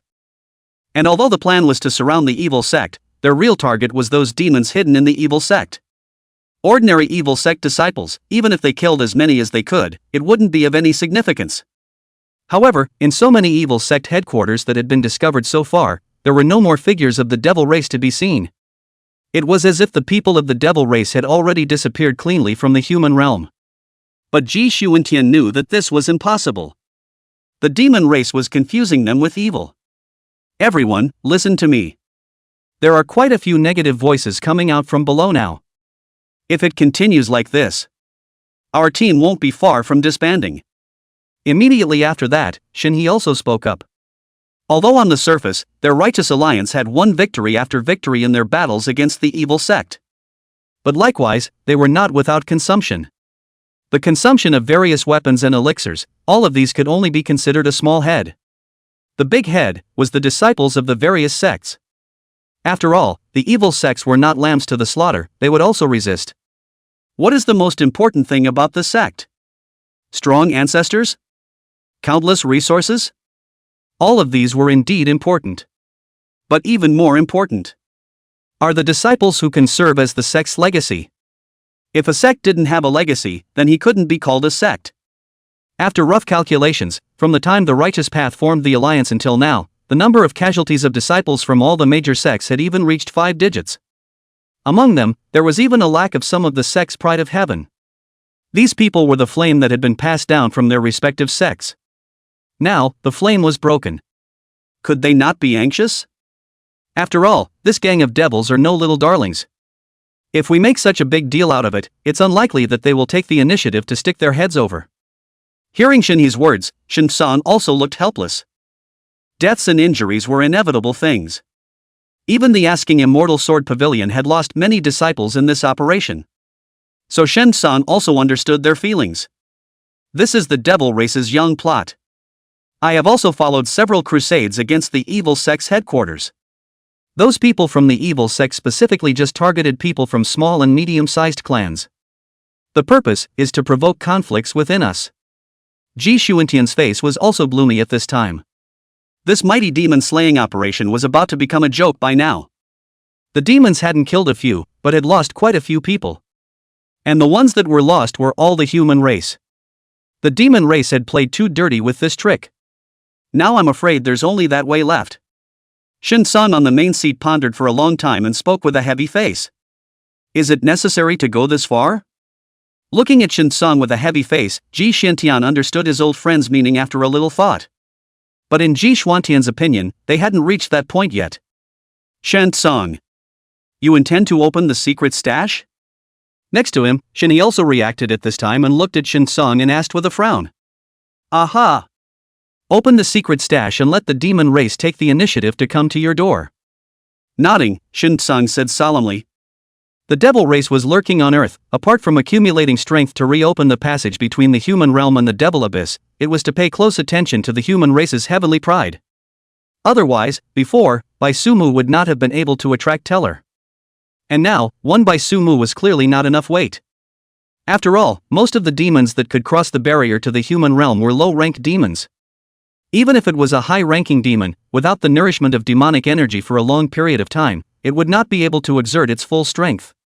To put it more bluntly, the demon race had no way of taking Bai Sumu. So, it was time to change the bait. Secret stash. Full-Lin Tongtian secret stash.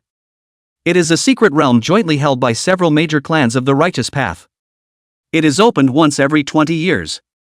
Inside not only has a rare human world all kinds of heavenly treasures, but also buried the secret of becoming immortal. However, the entry requirements for the secret heavenly treasure are extremely harsh. Under the age of 25, one's cultivation needs to reach the 10,000 phases realm and comprehend at least the second layer of the realm of intent. Those who could achieve such conditions could fully deserve the name of Heaven's Pride. So Shin Song's purpose was already obvious. It was to prepare to use this heavenly secret collection to lure out the people of the demon race.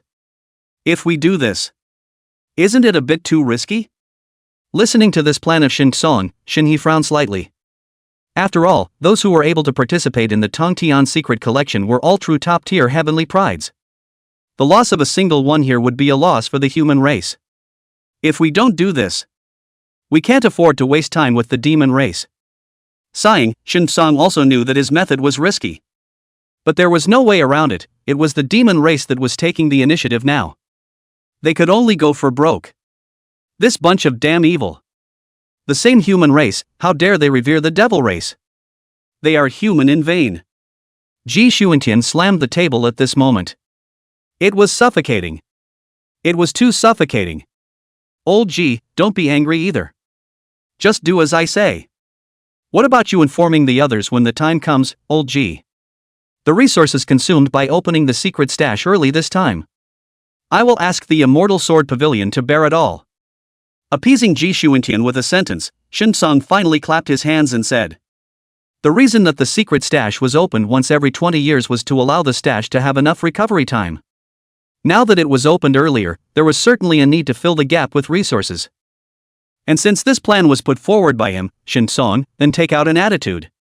If Shin Song were to say something about the AA system of resources for opening the secret stash at this time, I'm afraid that the already shaky alliance would immediately fall apart. This matter cannot be left to you alone. I, Taiching Mountain, am still not short of these 3 or 2 jujubes of yours. Hearing Shin Song's words, Shin He spoke from the side. The last thing my Tianji pavilion lacks is resources. Ji Xuantian also smiled at this time and said from the side. Hearing these warm words from his 2 best friends, a smile also appeared on Shin Song's face. Good. Then on the day the secret stash opens. Duel with the demon race. Chapter 089 Big Orange's Talent. Silent Robbery Thunder. Early in the morning, at the entrance of the Big Orange Cat House, Bai Sumu paced back and forth with an anxious expression. 2 days ago, Bai Sumu realized that Big Orange was about to break through to the Demon King realm. However, Bai Sumu did not expect that Big Orange's breakthrough would come so quickly. At this moment, black clouds rolled in the sky above the cat house, and the heavenly tribulation thunderclouds did not dissipate for a long time. For the human race, it was only at the Tongling realm that they needed to undergo the baptism of heavenly tribulation. As for the demon race, it started from the Demon King. You chop it instead. I'm so anxious to see this. At the entrance of the cat house, Bai Sumu was really a little impatient. Looking at the robbery cloud in the sky very breathlessly, he spat it out. Bai Sumu wasn't worried at all about whether Big Orange would be able to survive the heavenly calamity. After all, as his own spirit pet, there were still things that should be equipped. Ever since he knew that Big Orange was going to break through, Bai Sumu had prepared quite a few Thunder attribute heavenly treasures to help him. He even buried Thunder Spirit stones around the cat's house to help it withstand the apocalypse lightning. However, the Big Orange's heavenly tribulation thundercloud had already coalesced since last night. But until this morning, not even a single heavenly thunderbolt had struck down. This was what Bai Sumu was anxious about. He was still waiting to see what divine ability Big Orange could comprehend after the breakthrough. Rumble. As if hearing Bai Sumu's spitting, the thunderclouds that had been silent until now began to tumble.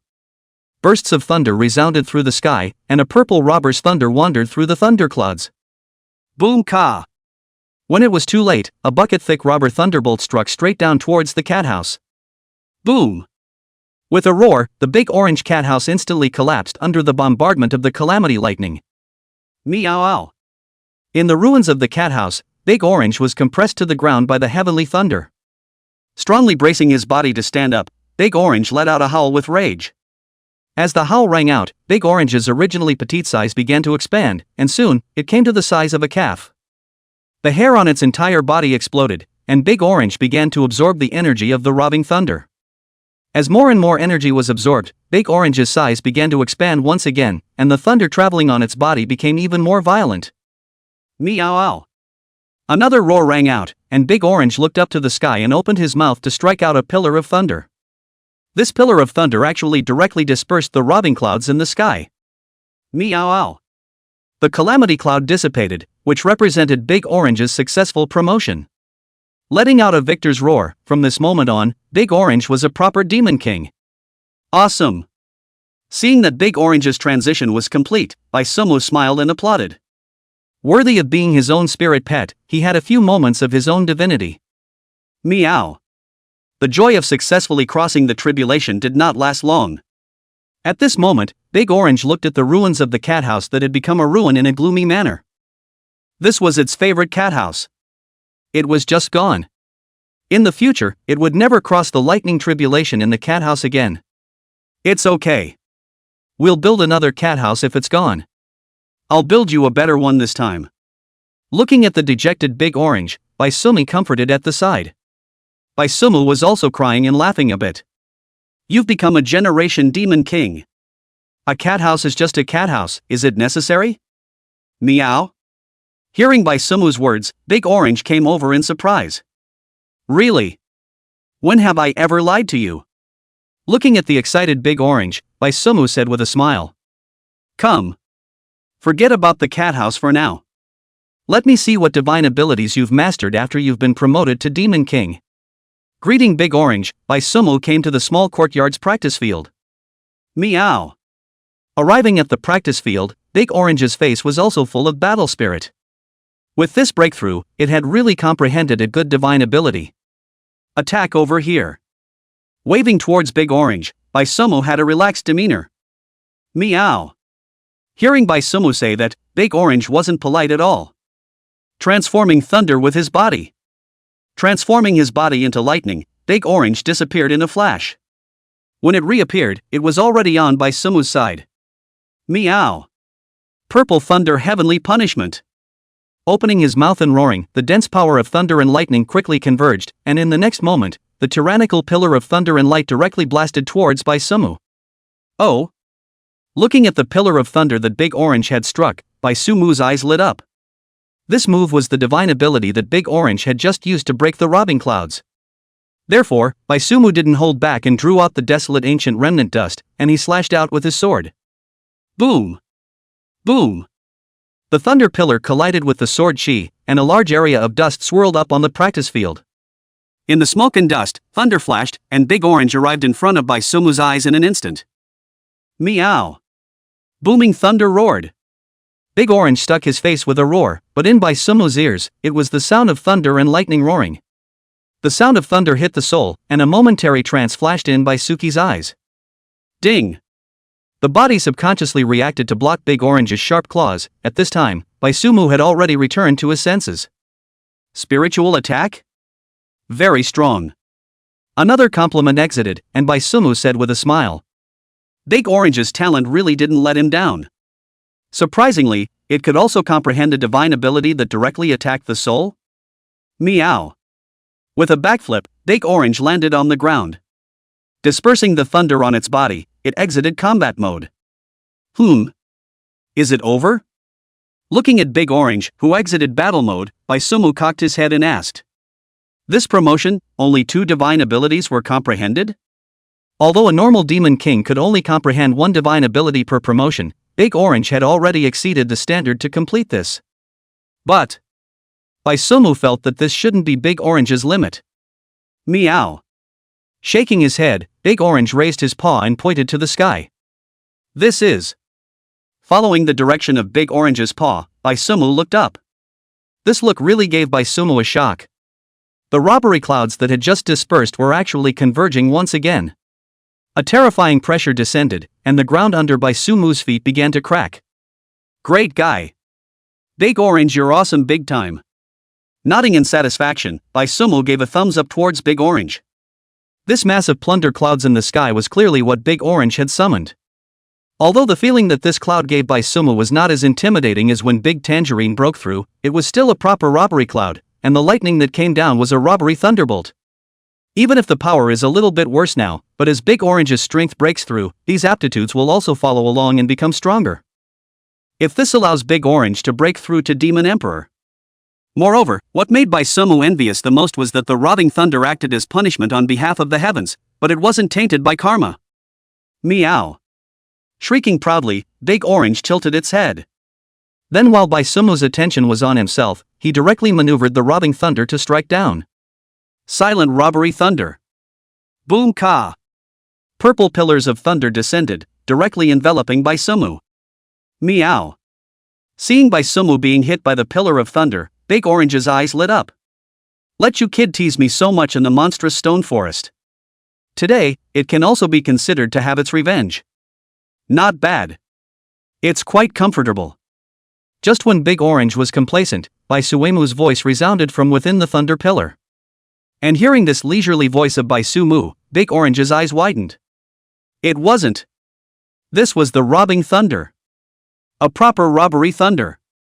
You think you're in a sauna, aw? Meow? 6. Looking at Bai Suemu, who walked out idly from amongst the thunder pillars, a large question mark floated above Big Orange's head. Good. Not even acting now, right? This not chipping can play? Orange. Did you just laugh? Walking up to Daigang, Bai Suemu pinched the back of Destiny's spine and lifted it up. Turning Big Orange's head in front of her, Bai Suemu said with a smile. Meow? Meow. Facing Bai Sumu's questioning, Big Orange first cocked its head in confusion, then revealed a pleasing smile. Smile? I didn't laugh at all just now, ow. I was worried about your safety. Heart was in my throat. Okay. Seeing as you're so competitive, I'll let you off first today. Looking at Big Orange's goody-goody appearance, Bai Suemu felt a little amused. He was able to see clearly that when the thunder pillar struck down, Big Orange even compared it to a yeah. But it couldn't be helped, who let Big Orange be so competitive today? Moreover, was he, Bai Sumu, that petty person? Just add some laxatives to Big Orange's cat food. Of course, Bai Sumu was completely thinking about Big Tangerine. After all, he had eaten so much in the previous 2 days, Bai Sumu was worried about Big Orange's indigestion. Meow. Hearing Bai Sumu say this, Big Orange breathed a sigh of relief. It had escaped. Stealing a glance at Bai Suki, Big Orange swore in his heart. What he did just now was a bit too immature. From this moment onwards, all the previous sorts of things have all turned into passing clouds. It's Big Orange. In the future, it would definitely not pierce Bai Suemu secretly anymore. Eldest brother. Are you all right? At this time, a sudden burst of exclamations rang out from outside the small courtyard. Chui Yuting rushed in with Chu Xinyue in a hurried manner. Both of them were attracted by the pressure of the robbery cloud just now. Although they knew that eldest senior brother's strength was not bad. But that was a calamity cloud. So it was inevitable that they were still a little worried. It's fine. It's just that Big Orange made a breakthrough. Looking at the two senior sisters who were traveling in a hurry, Bai Sumu said with a smile. Ha? But aren't those two robbing clouds? Hearing Bai Sumu's words, Chui Yuting's face showed doubt. Big Orange was about to make a breakthrough, something they were aware of. But after the previous heavenly tribulation, Big Brother's small courtyard had gathered another tribulation cloud. So Chui Yuting took it for granted that the plunder cloud in the back was attracted by eldest senior brother's breakthrough. Previously, when eldest senior brother had said that his strength was at the true self realm, Chui Yuting had remained skeptical. Now it seemed like her suspicions were correct. Eldest brother's true strength was the passing spirit realm. Tongling realm ah. Chui Yuting didn't know when she would be able to break through. After all, the current her had only just achieved Dharma phase and stepped into the 10,000 phase realm. The difficulty of cultivating at the 10,000 phase realm was something that Chui Yuting had personally experienced. It could only be described in 4 words, that is, it was hard to move an inch. But if the target was Bai Sumu. Spiritual realm? Spill water law. You really do think highly of me. I've only just broken through the 10,000 phase realm. It's still a long way to go before the tribulation. Looking at Chui Yuting's surprised look, Bai Sumu rolled his eyes. Chui Yuting's brain, Bai Sumu had seen it before. Looking at her like this, Bai Sumu knew that she was afraid that she had brainstormed something again. The second robbery cloud was summoned by Big Orange. It's a new divine ability, it comprehended. Big Orange, show them your hand. In order to not continue to deepen the misunderstanding, Baisumu also lifted Big Orange up and explained. Meow. Receiving Baisumu's instructions, Big Orange was also not ambiguous at all. The power of thunder flashed in his eyes, and in the next moment, the sky began to overcast. This. Looking at the calamity clouds that were converging in the sky, Chui Yuting and Chu Xinyue stared at the same time with wide eyes, and then looked at the big orange that was being held up by Baisumu with great shock. Who could imagine that this obese, silly-looking orange cat in front of them would be able to grasp the power of the heavenly tribulation? It's actually just okay. Right now, the calamity cloud summoned by Big Orange isn't that powerful yet. There's still a lot of room for improvement. Looking at the shocked Chui Yuting and Chu Xinyue, Baisumu waved his hand in a pretense of casualness. But looking at the raised corners of his mouth, it was clear that Baisumu's heart had already blossomed with joy. Looking at Baisumu who was on the mouth, Chui Yuting was speechless. Still let him pretend up? However, looking at the robbery clouds in the sky, and then looking at the naive Big Orange, Chui Yuting admitted that she was really envious. Who wouldn't want to have a big orange cat that could summon heist clouds and was fat? Alright. It's a coincidence that you two came today. I'll open fire and make something nice later. I'll stay for dinner. Looking at the silent Chui Yuting and Chu Xanu, Baisumu said atmospherically. Happy today, make some difficult dishes. This can be had. Hearing Baisumu say to make something good, Chui Yuting and Chu Xanu's eyes lit up at the same time. Good. It wasn't in vain that they had endured until now. Go. Eldest brother will take you all to eat and drink something spicy. Look, this is the senior sister who understands things. How much emotional value is this given? Eldest senior brother. Did you hear that news? Following behind Baisumu, Chui Yuting asked mysteriously. What news? Cocking his head to look at Chui Yuting, Baisumu was a bit unresponsive for a moment. Oh. You're talking about the Heavenly Secret Collection? But seeing Chui Yuting's squinting look, Baisumu suddenly remembered. He remembered that his master had sent him a voice message this morning. It was just that Baisumu didn't care that much. The conditions for entering the Tongtian secret treasure had all been met by him. So what else did Baisumu need to care about? Moreover, at that time, Big Orange was in the process of transiting, so Baisumu turned his head and forgot about this matter. Eldest senior brother, you really. Looking at Baisumu's unconcerned look, Chui Yuting felt her heart so tired. That was a heavenly secret collection. One might be lucky enough to find the opportunity to become an immortal in it. Just this, can't even attract the attention of the eldest senior brother? Hey relax your mind. You guys still have a chance to catch up. Looking at Chui Yuting's appearance, Baisumu also stopped teasing her. He knew what Chui Yuting was worried about. According to the normal opening time of the Tongtian secret collection, although the conditions were harsh, Chui Yuting still had a chance to fight for it. But now, with the Tongtian secret collection opening early, she was afraid that she would miss her chance. Seeing that the opportunity that had come to her hand was going to fly away, how could Chui Yuting not be anxious? He. I knew eldest senior brother you had a solution. Hearing Baisumu say this, Chui Yuting's eyes lit up. Sure enough, if there was something that couldn't be solved, looking for eldest senior brother would be the right thing to do. Tisk. To go so far as to pander to eldest senior brother in order to enter the heavenly mysteries. I despise you. Looking at Chui Yuting's fawning face, Baisumu rolled his eyes. As long as I can enter the heavenly secret collection, whatever you say, eldest brother. However, in the face of Baisumu's flirting, Chui Yuting was unconcerned. This kind of mild flirting was just that. Chui Yuting had long since stopped hurting. Did she really think that she hadn't learned anything at all from Baisumu? Eldest senior brother. There's still me. And when Chu Xinyue on the side heard this, she also cast an expectant gaze towards Baisumu. Looking at the two junior sisters who surrounded him on the left and right, Baisumu pulled the corners of his mouth. Why did he see familiar shadows on the two? However, since Baisumu dared to say this, he must still be certain. Therefore, he was also content to enjoy the services of the two little senior sisters. Okay. Seeing as you guys are so understanding. Eldest senior brother, I'll pack you guys to catch up. Chapter 090, The Table of Swords. Secret Collection News. There were additions in the previous chapter. By Sumu's small courtyard. In less than half an hour, Bai Sumu had prepared 6 dishes and 1 soup. Looking at this table of sumptuous food, Chui Yuting and Chu Xianyu had already begun to secretly swallow their saliva. However, neither of them moved their chopsticks at this time. Eldest brother hadn't even been served yet. All right. Come, taste if it's appetizing. Taking off her apron, Bai Suki came to the main seat and sat down. Bai Sumu had just gone to prepare a bountiful amount of cat food for Big Orange as well. Of course, this time, he didn't add any ingredients to Big Orange's cat food. After all, no matter what, today was a good day for it to break through, so let's talk about it tomorrow. He. Thanks for the hard work, eldest brother. Then we're welcome. Hearing Bai Sumu say that it was ready to start, Chui Yuting and Chu Xianyu picked up their chopsticks at the same time.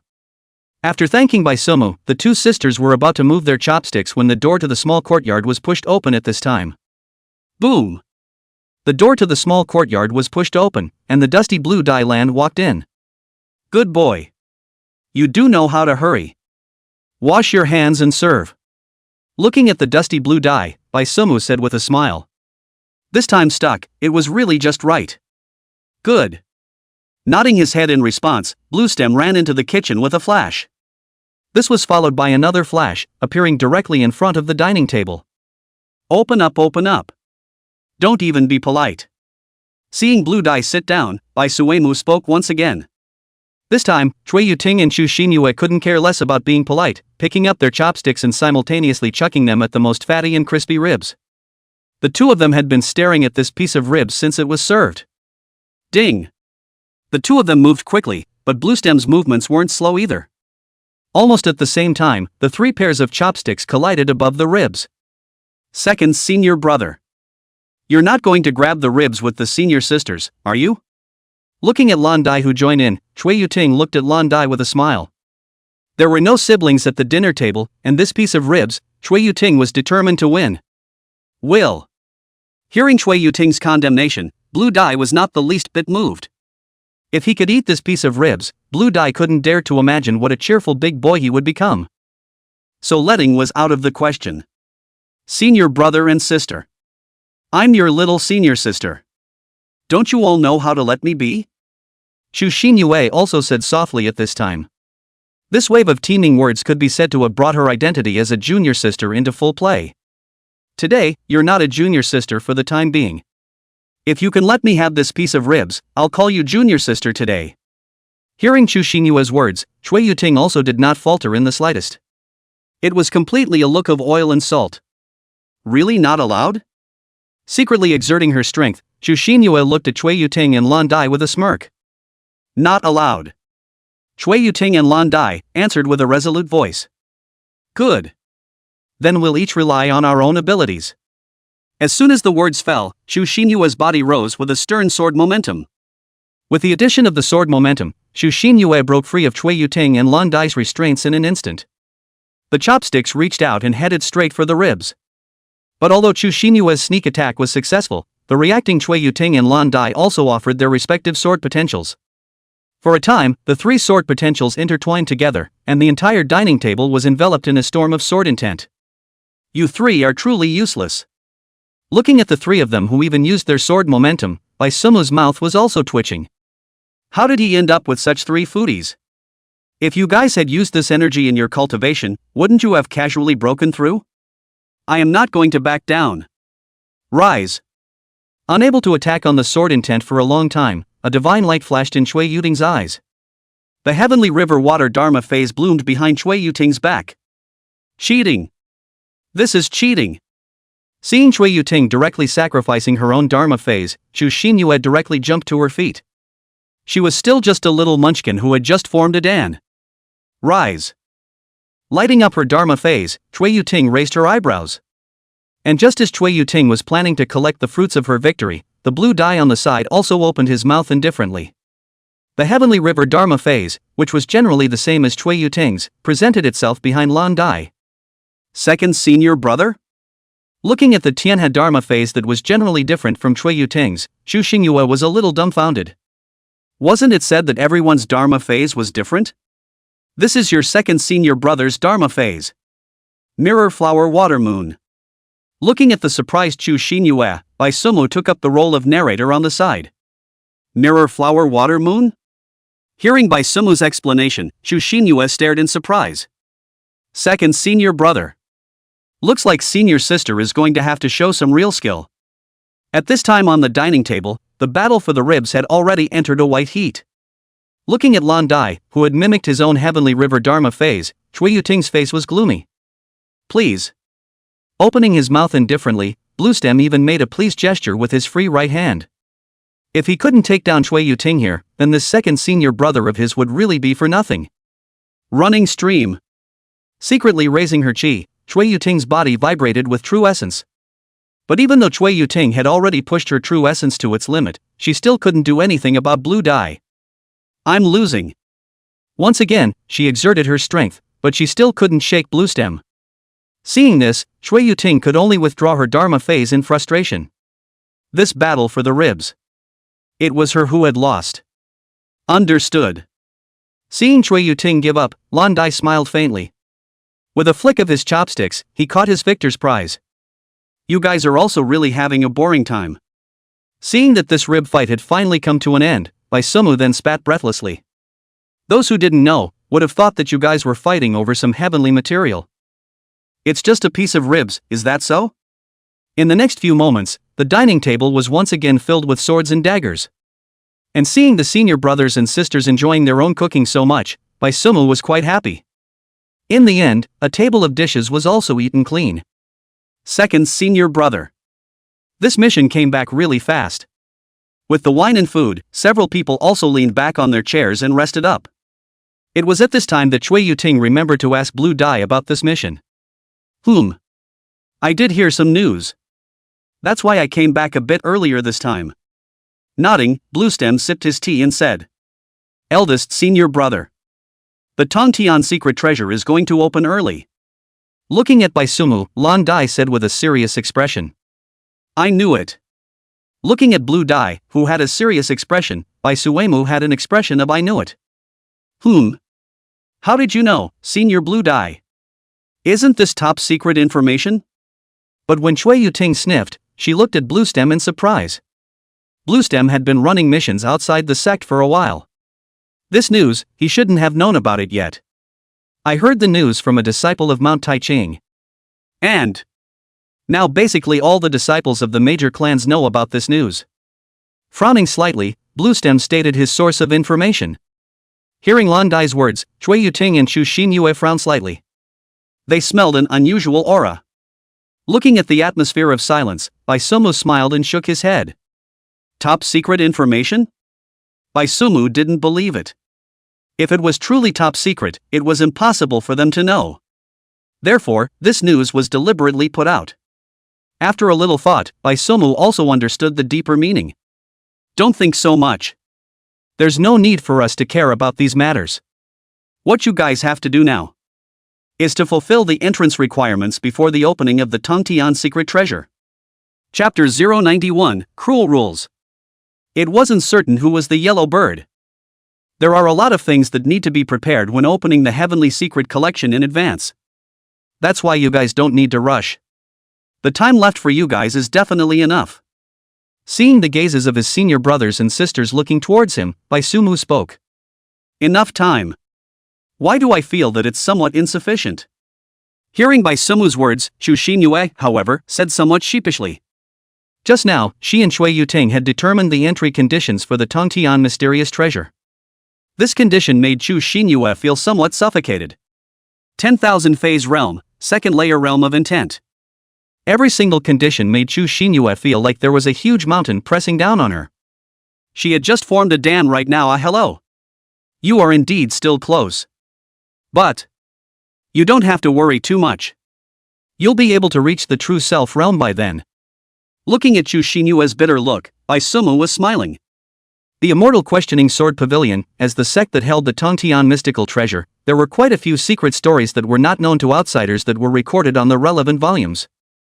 Therefore, Bai Sumu still understood it. The Tongtian secret collection, the entry requirements a few hundred years ago were actually 25 years old, true self realm, and the first layer of the realm of intent was complete. You shouldn't think that this requirement was low. This condition had already blocked 98% of the cultivators in the human world. Do you really think that everyone in the cultivation world is a heavenly pride? And the reason why it was changed to this current condition of needing the 10,000 phases realm, as well as the second layer of the realm of intent. The root of it is to monopolize. The Tongtian secret collection faces the entire human world. And raising the threshold was to reduce the number of participants. Originally, in small and medium-sized sects, it was a genius to be able to meet those initial two conditions before the age of 30. Now that the threshold had been raised once again, it was considered to have completely eliminated the possibility of them entering the secret stash. And after so many years, many small and medium-sized sects now didn't even know that there was such a chance as the heavenly secret treasure. This was the result that the large sects wanted. After all, with the resources remaining the same, of course, the fewer the people, the more they would share. And don't say anything about big clans not giving small clans a chance. This was the law of the cultivation world. This was the cruelty of the cultivation world. The big fish eat all.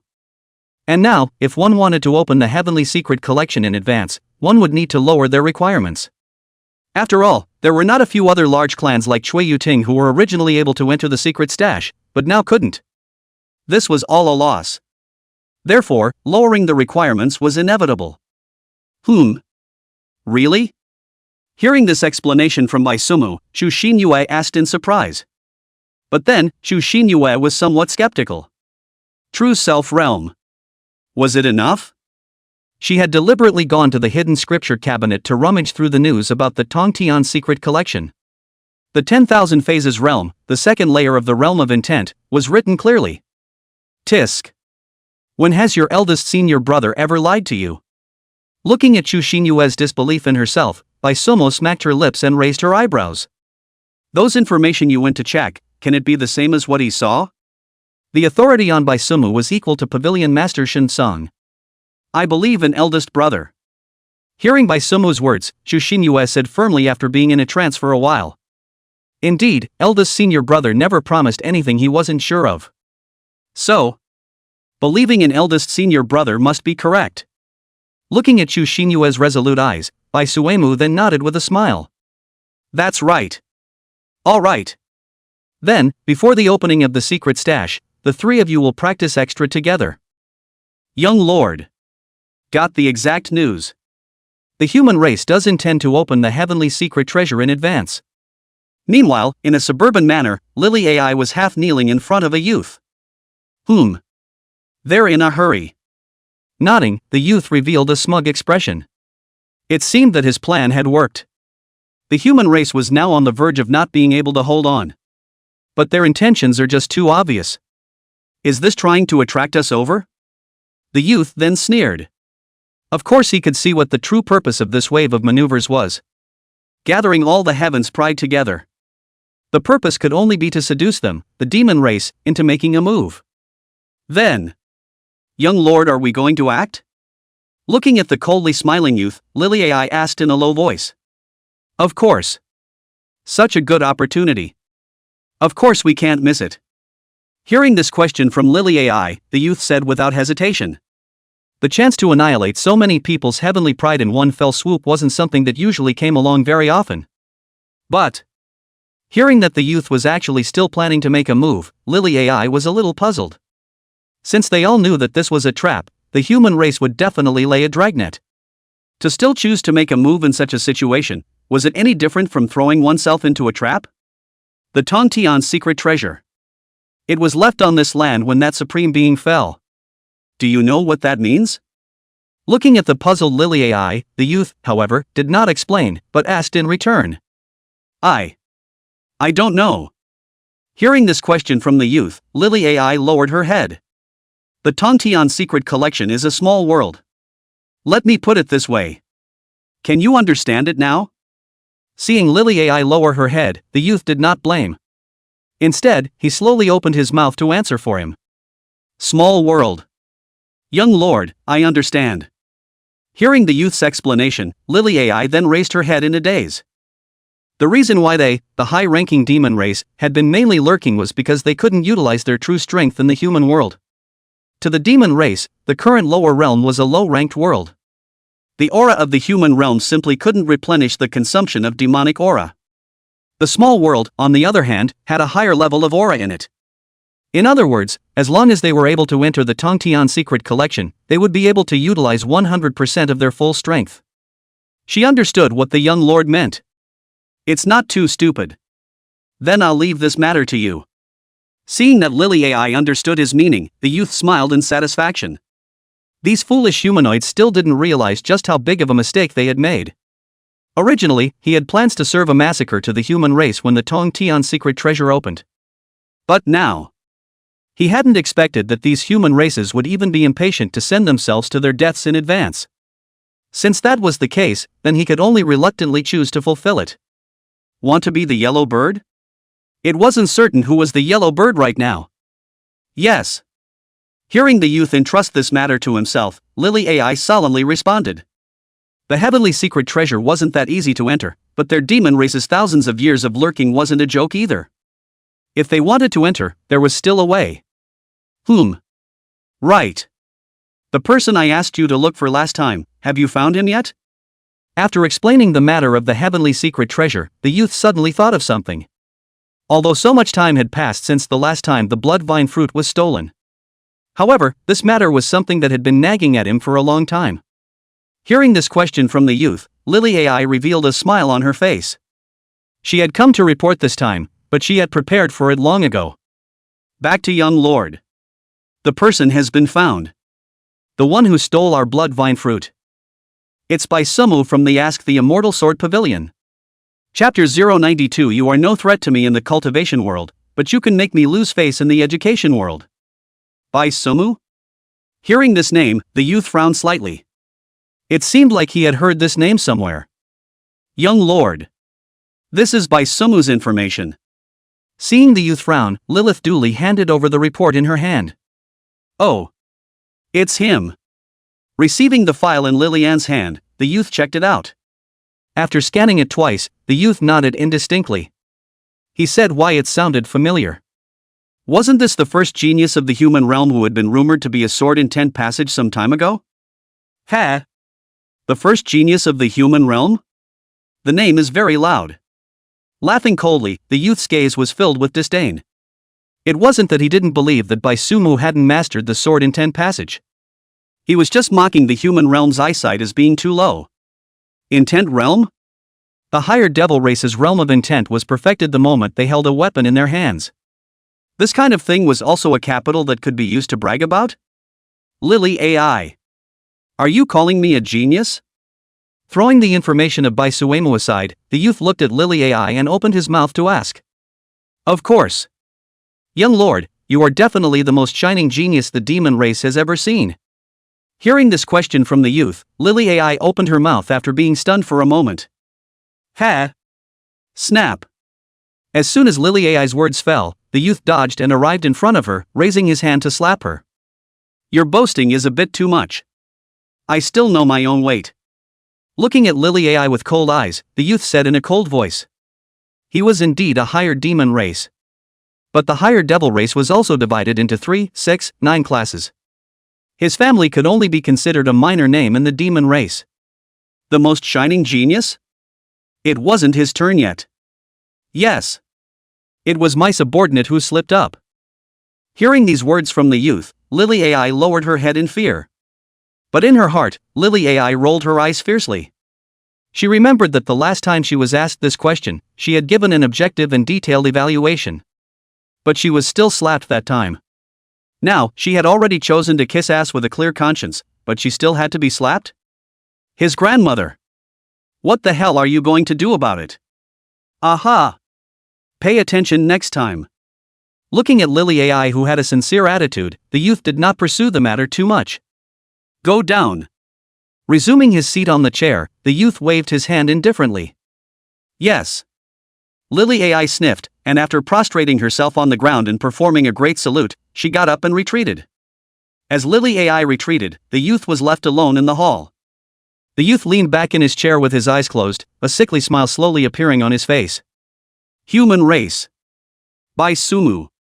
If I kill you, I'll be able to return to the demon world. The sun and moon alternated, and another few days passed. During this period of time, other than going to the Qingyao Hall every week to listen to Bai Miao's sermons, the rest of the time, Bai Sumu was in his own small courtyard giving small lessons to the 3 senior brothers and sisters. Eldest senior brother. You're so good to me. Every time I don't know how to do something you tell me over and over again. I don't even know how I'm going to repay you. At the end of another day of special training, Xu Xinyue stood beside Bai Sumu and squirmed. Originally, Xu Xinyue was the weakest cultivation level among the senior siblings. So every time Bai Sumu lectured, she was somewhat unable to keep up. But Bai Sumu would tirelessly explain to her over and over again every time. This made Xu Xinyue very moved. Don't. If you want to repay me, use that brain of yours more. Otherwise, with a stupid brain like yours, a zombie pulling it out wouldn't even want to eat it. Looking at the squirming Xu Xinyue, Bai Sumu rolled her eyes in disgust. Obviously something that he would know at a glance. Why did Xu Xinyue still not understand after speaking so many times? Bai Sumu was puzzled. Humph. Eldest senior brother, you're calling me stupid again. Hearing Bai Sumu's words, Xu Xinyue stamped her foot in shame. But I know. You're doing this to motivate me, eldest senior brother. In the end, eldest senior brother, you still feel sorry for me. But with a turn of her eyes, Xu Xinyue once again squirmed. Hey! Don't you brainstorm yourself there. I'm urging you so much because you've been specially trained by my hands after all. Although you are no threat to me in the cultivation world. But in the education world it can make me lose face. If you really have a conscience, you should hurry up and comprehend the sword heart. It's also worthy of me for enduring my anger for so many days. Looking at Xu Xinyue, who was squirming and coming over, Bai Sumu took 2 steps backward in disgust. You're still brainstorming a youthful romance drama here. Eldest senior brother. Hearing Bai Sumu's words, Xu Xinyue was completely breaking her defenses. Ha ha ha. Laugh me to death. While listening to Xu Xinyue's defense-breaking scream, Shui Yuting, who had been peeking from the back, directly failed to hold back her laughter. Although Xu Xinyue was made to feel pitiful, she also knew that it was a bit not good to laugh out loud at this time. But Shui Yuting just couldn't help it. You're still laughing? Introduced 5 years earlier than Xinyue, and now sword intent is immediately countered by senior sister. If I were you, I'd gab and whip to death. Listening to Chui Yuting's laughter, Bai Sumu glared at her. Said she didn't say you? You think you'll be fine? Chui Yuting, who had just let out a loud laugh, was now pursing her lips in unspeakable aggravation. He? No he. Eldest senior brother. I'll be able to master the sword heart soon. At this time, noticing Bai Suemu's gaze sweeping over, Bluestem hurriedly opened his mouth. Could Bluestem not be anxious? If he didn't say something here, he might have to be bared as well. Your progress is too slow. Comprehending the sword heart isn't as hard as you guys think. Look at me. It's not born? So all of you fight for me. Hearing Blue Dye's words, Baisuki nodded after being stunned for a moment. However, Bai Sumu still didn't let Blue Dye off the hook. Looking at the 3 of them, he gave another lecture. Hearing Bai Sumu's words, the 3 Blue Dye people were also collectively silent. You're an innate sword heart, you're justified in whatever you say. But why did they want to punch someone so badly? Alright. That's it for today's special training. No need for special training tomorrow. Take the 3 of you out for a trip. Looking at the silence of the 3, Bai Sumu didn't say anything more. It was fine to put some pressure appropriately. He could be doing this all for the sake of motivating them. It was definitely not to vent his accumulated emotions. Going out for a trip? Is eldest brother planning to give us a vacation? Hearing Bai Sumu's words, Chui Yuting's eyes lit up. Every day of their special training, Chui Yuting and the girls had been ravaged by Bai Sumu to the point of exhausting all their true essence and physical strength. Although it was fun to feel the increase in strength every day, it was also really painful. Now that they could take a day off, of course they were happy. And looking at Chui Yuting's excited look, Bai Sumu rolled his eyes. A vacation? Do you think your eldest brother I'm that kind of person? Chapter 093 Heavenly Crying Soul Splitting Valley. Eldest senior brother, I promise not to be naughty in the future. Eldest senior brother. Moving to Bai Sumu's side, Chui Yuting said daintily. She knew that eldest brother had a soft heart, so if she said something nice now, she might give them a vacation in a while. Put away the dead movement of yours. My itinerary is all arranged. Rubbing her arms together, Bai Sumu stepped back towards the back. Seeing how resolute Bai Sumu was, Chui Yuting fell silent. You guys have been learning from me for quite a long time. Now it's time to test the fruits of your learning. Seeing that Chui Yuting was silent, Bai Sumu spoke up. As it happens, I know a good place. It's very helpful for your sword intent cultivation. Saying that, Bai Sumu also deliberately sold a secret. What place? Looking at the sinister smile on Bai Sumu's face, Chu Xinyue was inexplicably a little flustered. This place suitable for cultivating sword intent in eldest brother's mouth. I'm afraid it's not a good place. This place should be known to you all as well. Take a guess. Raising an eyebrow towards Chu Xinyue, Bai Sumu said with a smile. But looking at the smile of Bai Sumu, Chu Xinyue was even more unable to say a word. She only strengthened the guess in her heart even more. Blue dye guess? Seeing that Chu Xinyue had been silent, Bai Suemu's gaze fell on Bluestem. Burial Sword Valley? Hearing Bai Sumu ask himself, Bluestem really thought hard. After pondering for a moment, he gave his answer. After all, a place that could help with sword intent, Bluestem could only think of Burial Sword Valley. Adding to the fact that before, Bai Suemu had promised to help them get their swords. Now all three of them had also mastered sword intent. The timing was also just right. Although the guess was in the right direction. But the answer was wrong. Hearing Blue Dye's answer, Shirasagi shook his head.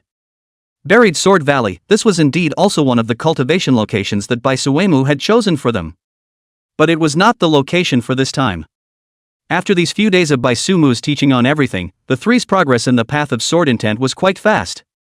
After all three of them were also Heaven's Pride characters, and had now thoroughly mastered the sword momentum. And the next step was for the three to understand what a sword heart was. Bai Sumu was also releasing his own sword heart for the three to observe this time. But the effect. But it wasn't very satisfactory. And after a few days of observation, Bai Sumu also found out what the problem was. That was that the spiritual power of the three was not strong enough. Especially Chu Xinyue. After all, of the three, only Chu Xinyue had the lowest cultivation level. Cultivators, only when they reach the 10,000 phase realm and condense their own dharma phases, would their spiritual power see a sudden advancement. The cultivation of the realm of intent, on the other hand, was closely related to a powerful soul. This was why, generally, the cultivation of the realm of intent began to speed up at the 10,000 phase realm. But it wasn't as if there were no ways to make rapid progress in spiritual power. The previous Shadow 235 was a living example. But that method was too cruel, and not something that an average person could withstand. When it came to treating his own junior siblings, Bai Suemu certainly wouldn't choose such an extreme method. So, Bai Sumu chose a compromise. It could guarantee the safety of the three and also allow them to be stimulated enough. Eldest senior brother. The place you're talking about shouldn't be. At this time, Chui Yuting looked at Bai Sumu and asked with some disbelief. There was a guess in her heart. However, Chui Yuting felt that they were at least Bai Sumu's cute senior siblings. It shouldn't be so hard on them, right? Say it. Seeing Chui Yuting's expression that was tinged with a bit of panic, Bai Sumu smiled and pursued. Heaven's Cry Soul-Splitting Valley? Looking at Bai Sumu's expectant look, Chui Yuting gulped and said uncertainly. That's right. Congratulations on your correct answer. Unfortunately, there's no reward.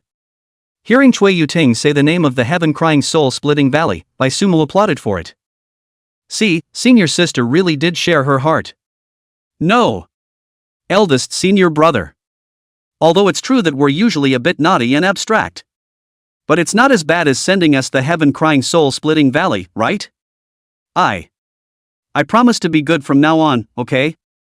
After a short silence, Chui Yuting exploded. Looking at Bai Sumu, she cried out. Eldest senior brother. Can we change the place?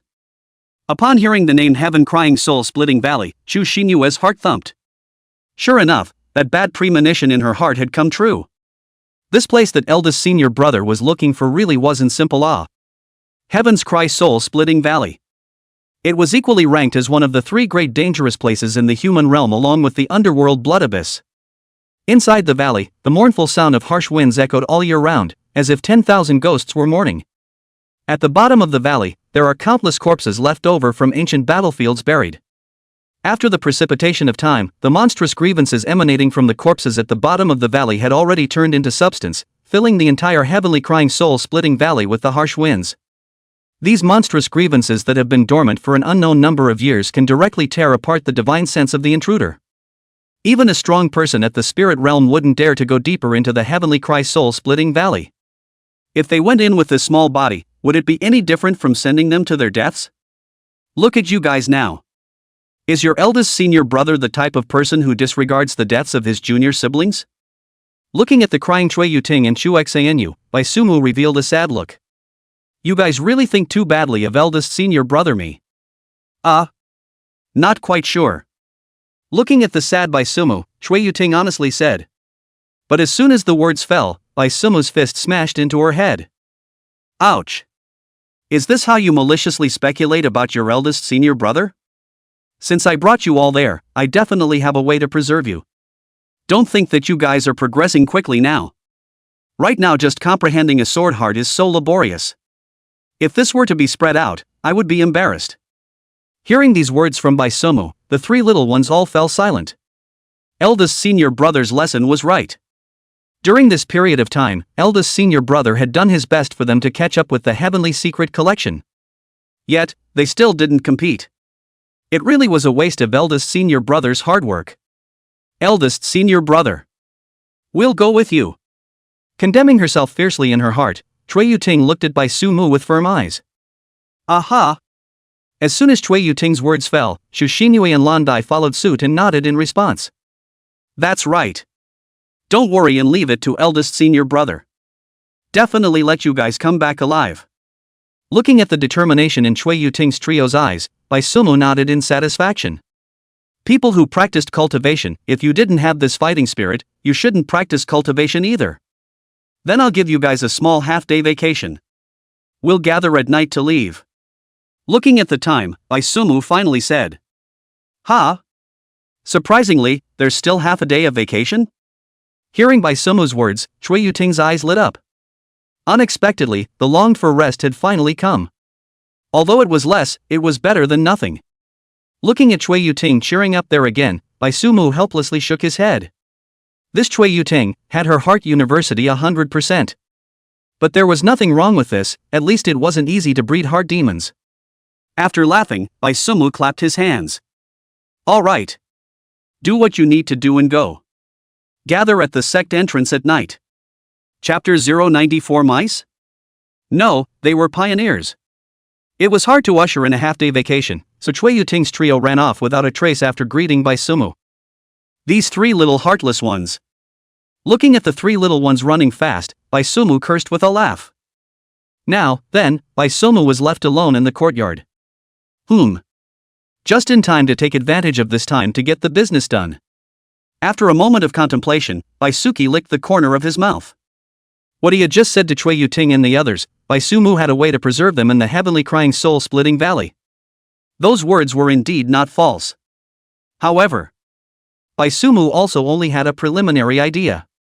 The heaven-weeping soul-splitting valley's baleful chi would tear apart the divine sense, so as long as one wrapped the core of Chui Yuting and the other's divine sense with a spiritual power stronger than the baleful chi, theoretically, they could be guaranteed to be unharmed. Of course, this was only a theory that Bai Sumu had come up with. After all, he hadn't been to the Heaven's Cry soul-splitting valley, and he didn't dare to make any guarantees on this matter. However, Bai Sumu was still very confident in his theory. Otherwise, it wouldn't have been possible to boast about it in front of his senior brothers and sisters. However, Bai Sumu felt that before using this method, it still needed to be tested. And who was the target of the test to find? Soon, Bai Sumu thought of a good idea. Drop. Taking out a transmission note, Bai Sumu directly called Pavilion Master Shin Song. What's your kid missing again? As soon as the transmission note was connected, Shin Song's calm voice came from inside. No, what do you mean I'm missing something again? Can't I just be here to greet you, Pavilion Master? Listening to Shin Song's words, Bai Sumu was silent for a moment before opening his mouth to argue. What words? What words is this? How could such a good disciple like himself be slandered like this? It's the pavilion master again, and it's you again? It seems the request this time is not small. Let's hear it first. Shin Song didn't bother with Bai Sumu's shouting, but quickly grasped the point. Cough. Pavilion elder master, you've really slandered me this time. Didn't I hear that the Tongtian secret collection is about to open? It just so happens that I'm giving special training to my senior brothers and sisters. It's not thinking that bringing 3 is also bringing 30 is also bringing. Want to give back to the clan. Bai Sumu really didn't expect that Shin Song's sense of smell was so sharp. Oh? You can still have this realization? Hearing Bai Sumu's words, Shin Song's astonished voice came from the transmission note. Bai Sumu, this brat, was usually a master who could sit without standing, and could lie without sitting. This time, he was so attentive? And giving back to the clan? Not right. It was very much 12 points out of place. Of course. Don't you understand my character, senior uncle? That must be someone who knows how to return favors. Hearing Shin Song's skeptical tone, Bai Sumu said with a certainty in his tone. Continue. Seeing that Bai Sumu had said so, Shin Song nodded. Although Bai Sumu was indeed a bit lazy in general, he absolutely had no words for the clan. One person had propped up the younger generation of the questioning Immortal Sword Pavilion. It's like this. I've made some progress in my cultivation recently. Mastered a method that can rapidly raise my spiritual power. How many % sure is it? Before Bai Sumu could finish his sentence, on the other side of the transmission note, Shin Song spoke out and interrupted. He heard and understood. This was the one who had come to himself to find a guinea pig? At least 80%. Having his small mind recognized, Bai Sumu was not embarrassed. He then reported a thoughtful answer. Okay. When do you want the person? After a moment of silence, in the end, Shin Song still chose to support Bai Sumu. After all, Shin Song was also really a bit curious about this method that could rapidly increase his spiritual power. This evening. We will leave at the 11th hour. Hearing Shin Song's promise, Bai Sumu quickly reported the departure time. Aha! I see. Brat. In the future, don't only think of your senior uncle me when something comes up. Remembering the time, Shin Song finally scolded with a laugh. He. Next time, go find senior uncle for a drink. Hearing Shin Song's words, Bai Sumu heatedly smiled. All right. Stand down. Hearing Bai Sumu's giggling, Shin Sang on the other side of the transmission note shook his head and lost his smile. He then hung up the transmission note. Done. Putting away the transmission note, Bai Sumu hemmed and hawed. Although it was somewhat unethical to use a fellow disciple as a guinea pig. But Bai Sumu didn't have morals. As long as it served its purpose, it was fine. However, Bai Sumu was not that heartless. If something really went wrong, at least the lives and cultivation of these little white mice, Bai Sumu would still preserve them. And it wasn't all right to say that they were mice. At least Bai Sumu was still extremely confident in his own theories. These people were also considered to be enjoying the benefits of the herald. After taking care of the little white heralds, Bai Suemu wasn't idle either. There were still several things that needed to be prepared.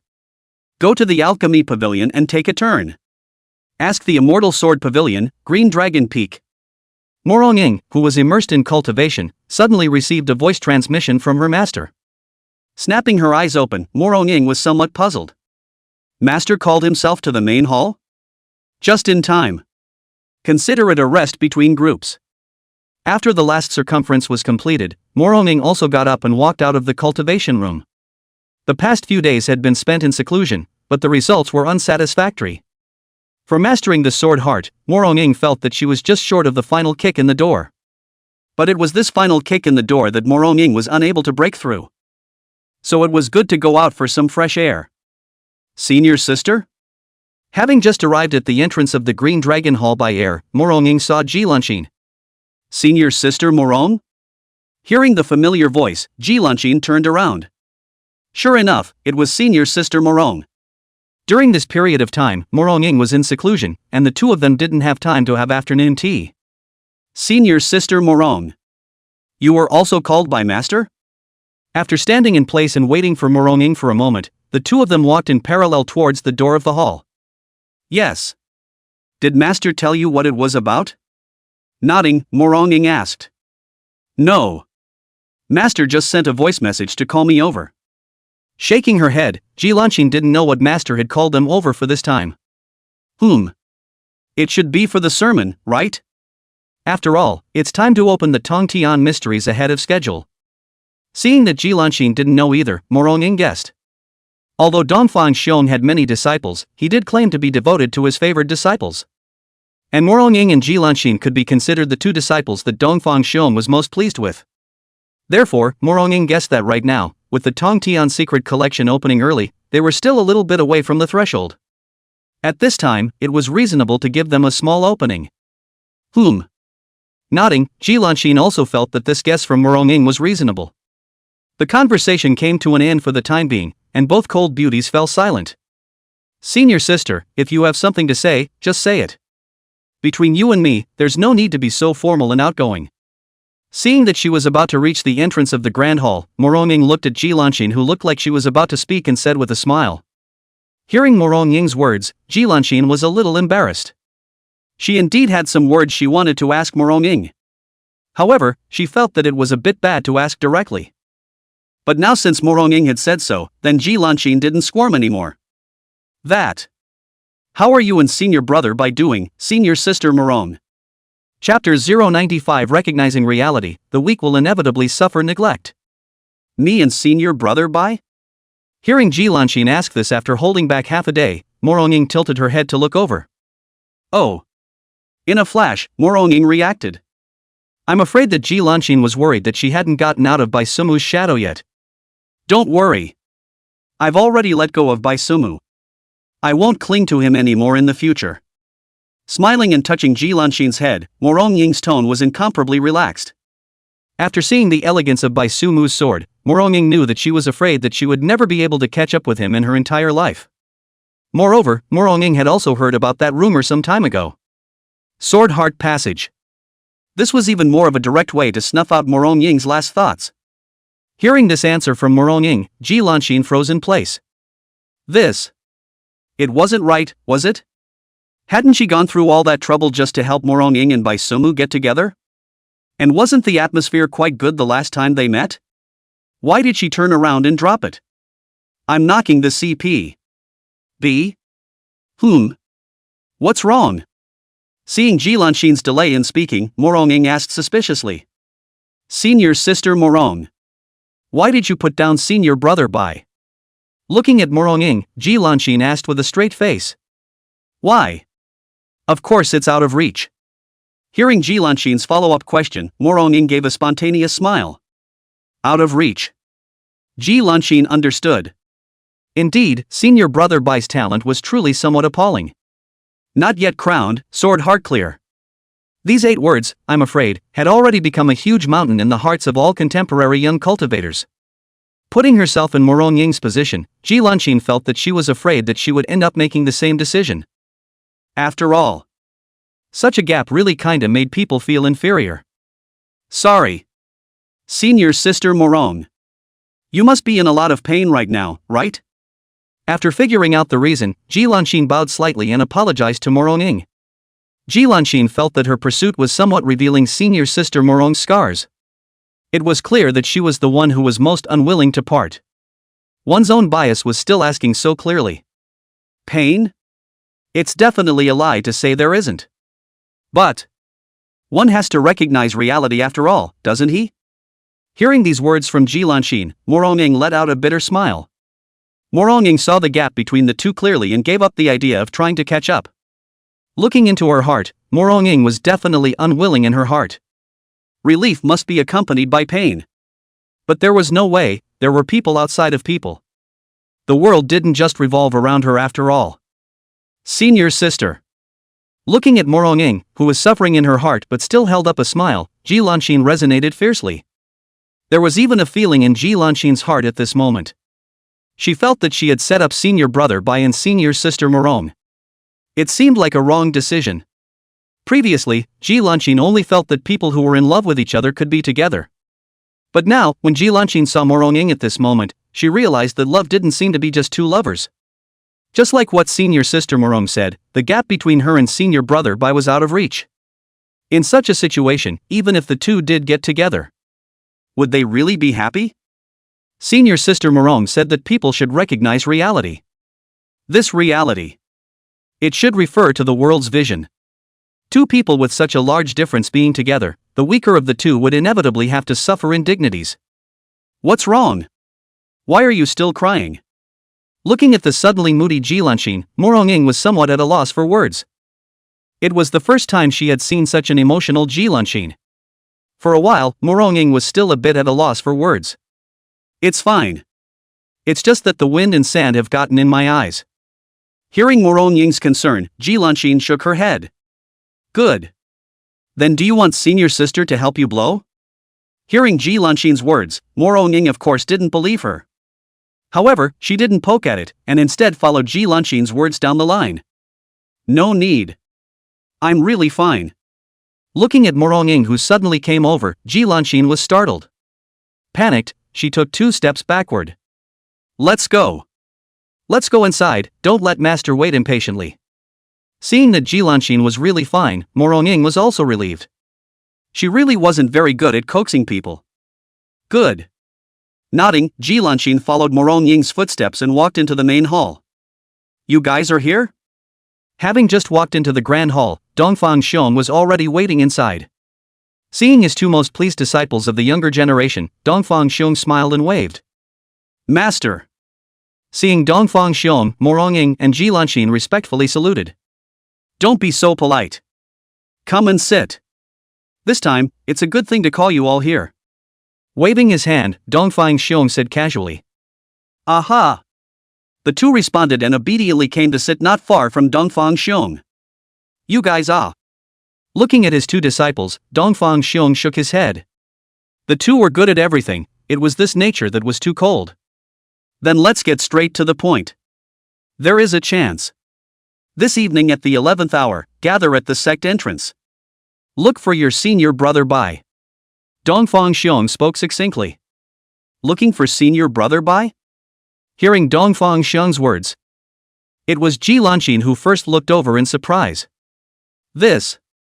Senior sister Morong had just put down senior brother Bai. To meet again at this time it's not good, right? Right.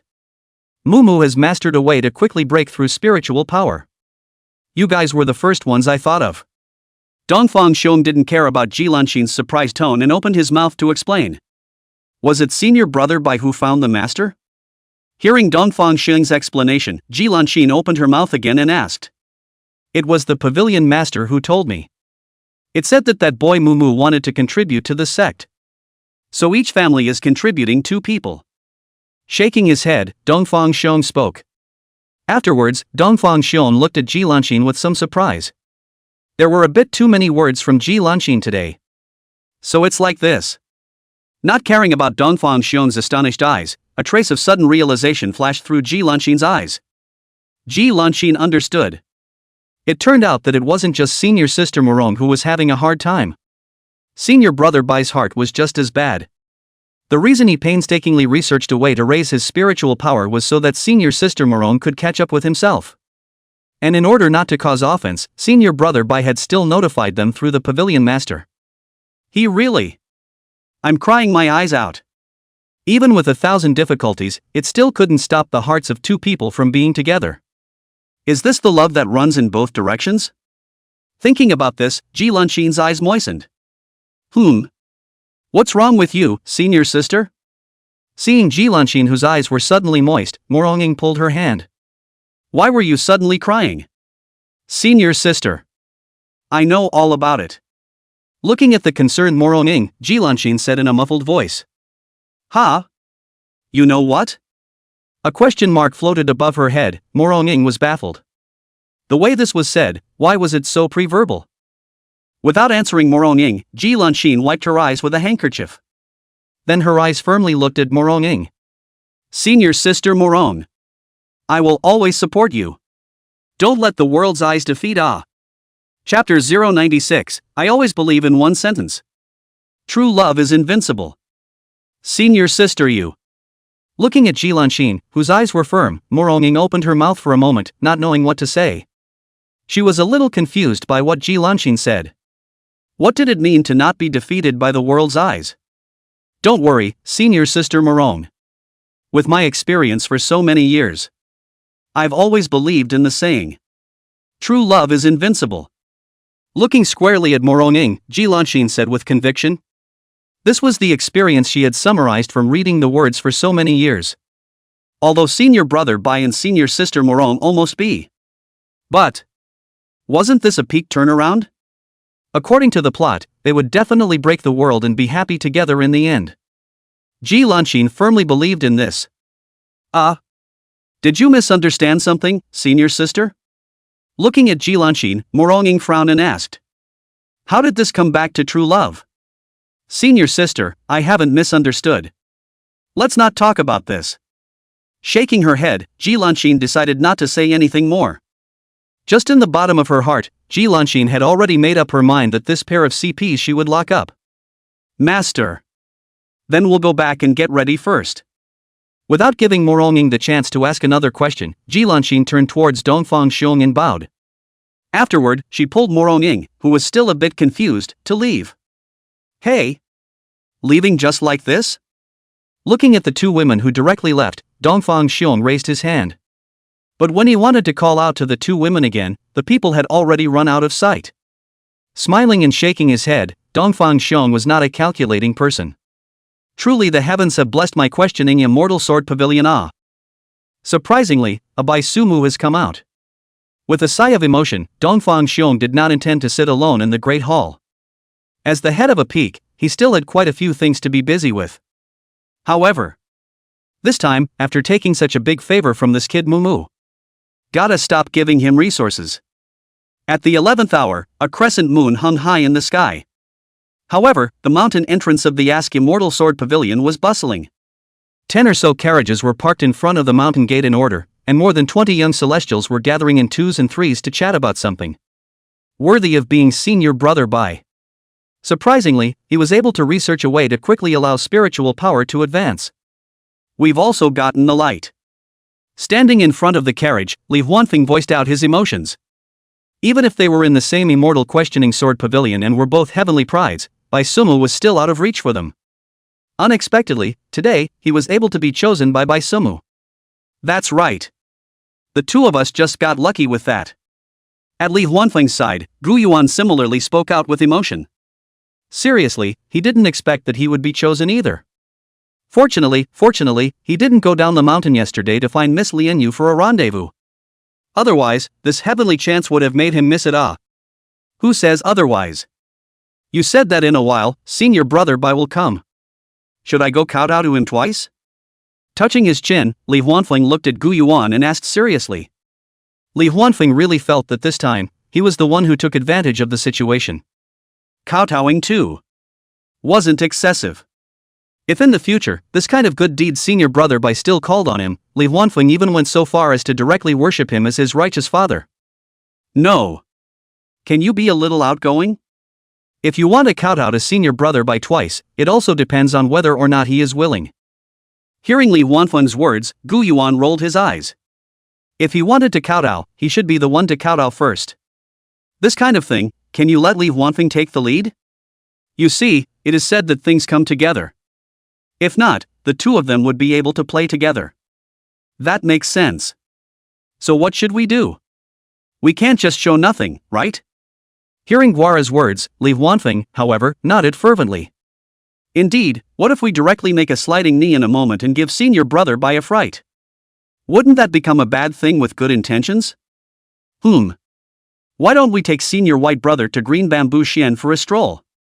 Gu Yuan pondered for a moment before giving his answer. Do you think that senior white brother is an old sex maniac like you? A person as bright and open-minded as senior white brother would definitely be ashamed to be in your company.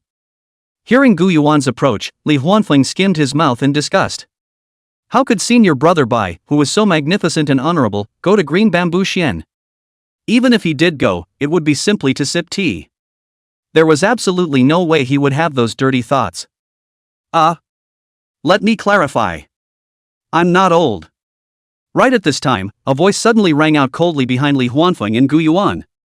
The two men's pupils tightened and their hands subconsciously gripped the hilt of their swords to draw them. Don't get excited. But before the two could draw their swords, a pair of hands held them down. Seen your brother by? At this time, Li Huanfeng and Gu Yuan were twisting their heads to see clearly who had just spoken.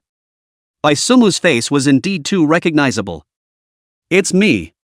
Seeing that the two recognized themselves, Bai Sumu said with a smile. That. Don't misunderstand, seen your brother by. Just now. Just now it was this dog that said he wanted to take you to Green Bamboo Xian. When I say old colorful rascal, I mean this dog thing. Seeing that Li Huanfeng sold himself out without a second's hesitation, Gu Yuan stared at him with wide-eyed incredulity. Good. Good brat. That's how you treat your brother, right? Ha ha ha. It's okay. Is it possible? I'm also a regular customer of Green Bamboo Xian? Looking at the two brothers, one flustered and the other ridiculous, Bai Sumi let out a loud laugh. These two were just too funny. Then senior brother Bai must have gone for tea tasting as well. Hearing Bai Sumu's words, Li Huanfeng smiled nervously after a moment of contemplation. I'm not as perfect as you make me out to be. Glancing at Li Huanfeng in surprise, Bai Sumu didn't expect his image to be so magnificent. But what virtues he had, Bai Sumu himself knew well.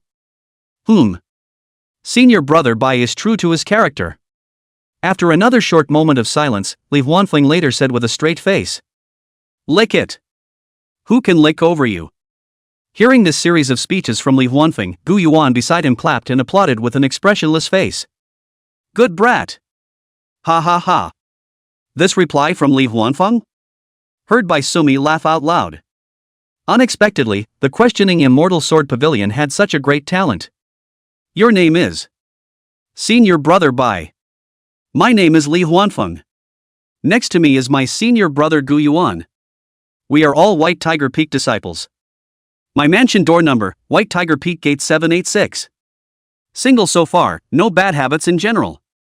My senior brother's mansion door number. I'll give you a mouthful. You're here on a blind date that? Hearing Beksuki ask his name, Li Huanfeng directly stood upright to answer. But before he could finish, Gu Yuan directly gave him a brain slap. How humiliating. But it's okay, this kid didn't forget himself at a time like this. But he can't let him continue. In a moment, this kid would definitely tell the story of how he went to meet Miss Lian Yu every other day. And hearing this self-introduction of Li Huanfeng, Bai Sumu smiled and patted his shoulder, then glanced at Gu Yuan next to him. These two people, they were both quite interesting. Li Huanfeng. Gu Yuan. I'll remember you guys. Chapter 097 Porcelain Doll Like Twins. Nangang Wei and Nangangya. Senior white brother remembers me. Senior white brother remembers me. It wasn't until Bai Sumu walked away that Li Huanfeng excitedly tugged on Gu Yuan's arm and shook it. He was too excited. Bai Sumu, that was his goal all along. Nah. Senior brother Bai remembers us. Allowing Li Huanfeng to tug on his arm, Gu Yuan's mood at the moment was also very excited. I'm not dreaming. Snap. Ouch, what are you doing? Before Li Huanfeng could finish his words, Gu Yuan received another brain slap. Covering the back of his head, Li Huanfeng stared at Gu Yuan. Am I not helping you to see if you're dreaming? If you know it hurts, it's not a dream. Looking at Li Huanfeng, Gu Yuan said with a smile. Then why don't you shoot yourself? I'm in pain. Hearing this answer from Gu Yuan, Li Huanfeng was silent. He couldn't find a break. All right. Don't play around. Senior brother Bai is going to speak. Looking at the frozen Li Huanfeng, Gu Yuan called out to him. As expected, Li Huanfeng quickly stood up at his words. Without slanting his eyes, he looked at Bai Sumu in front of him. Gentlemen. It's a pleasure to meet you all.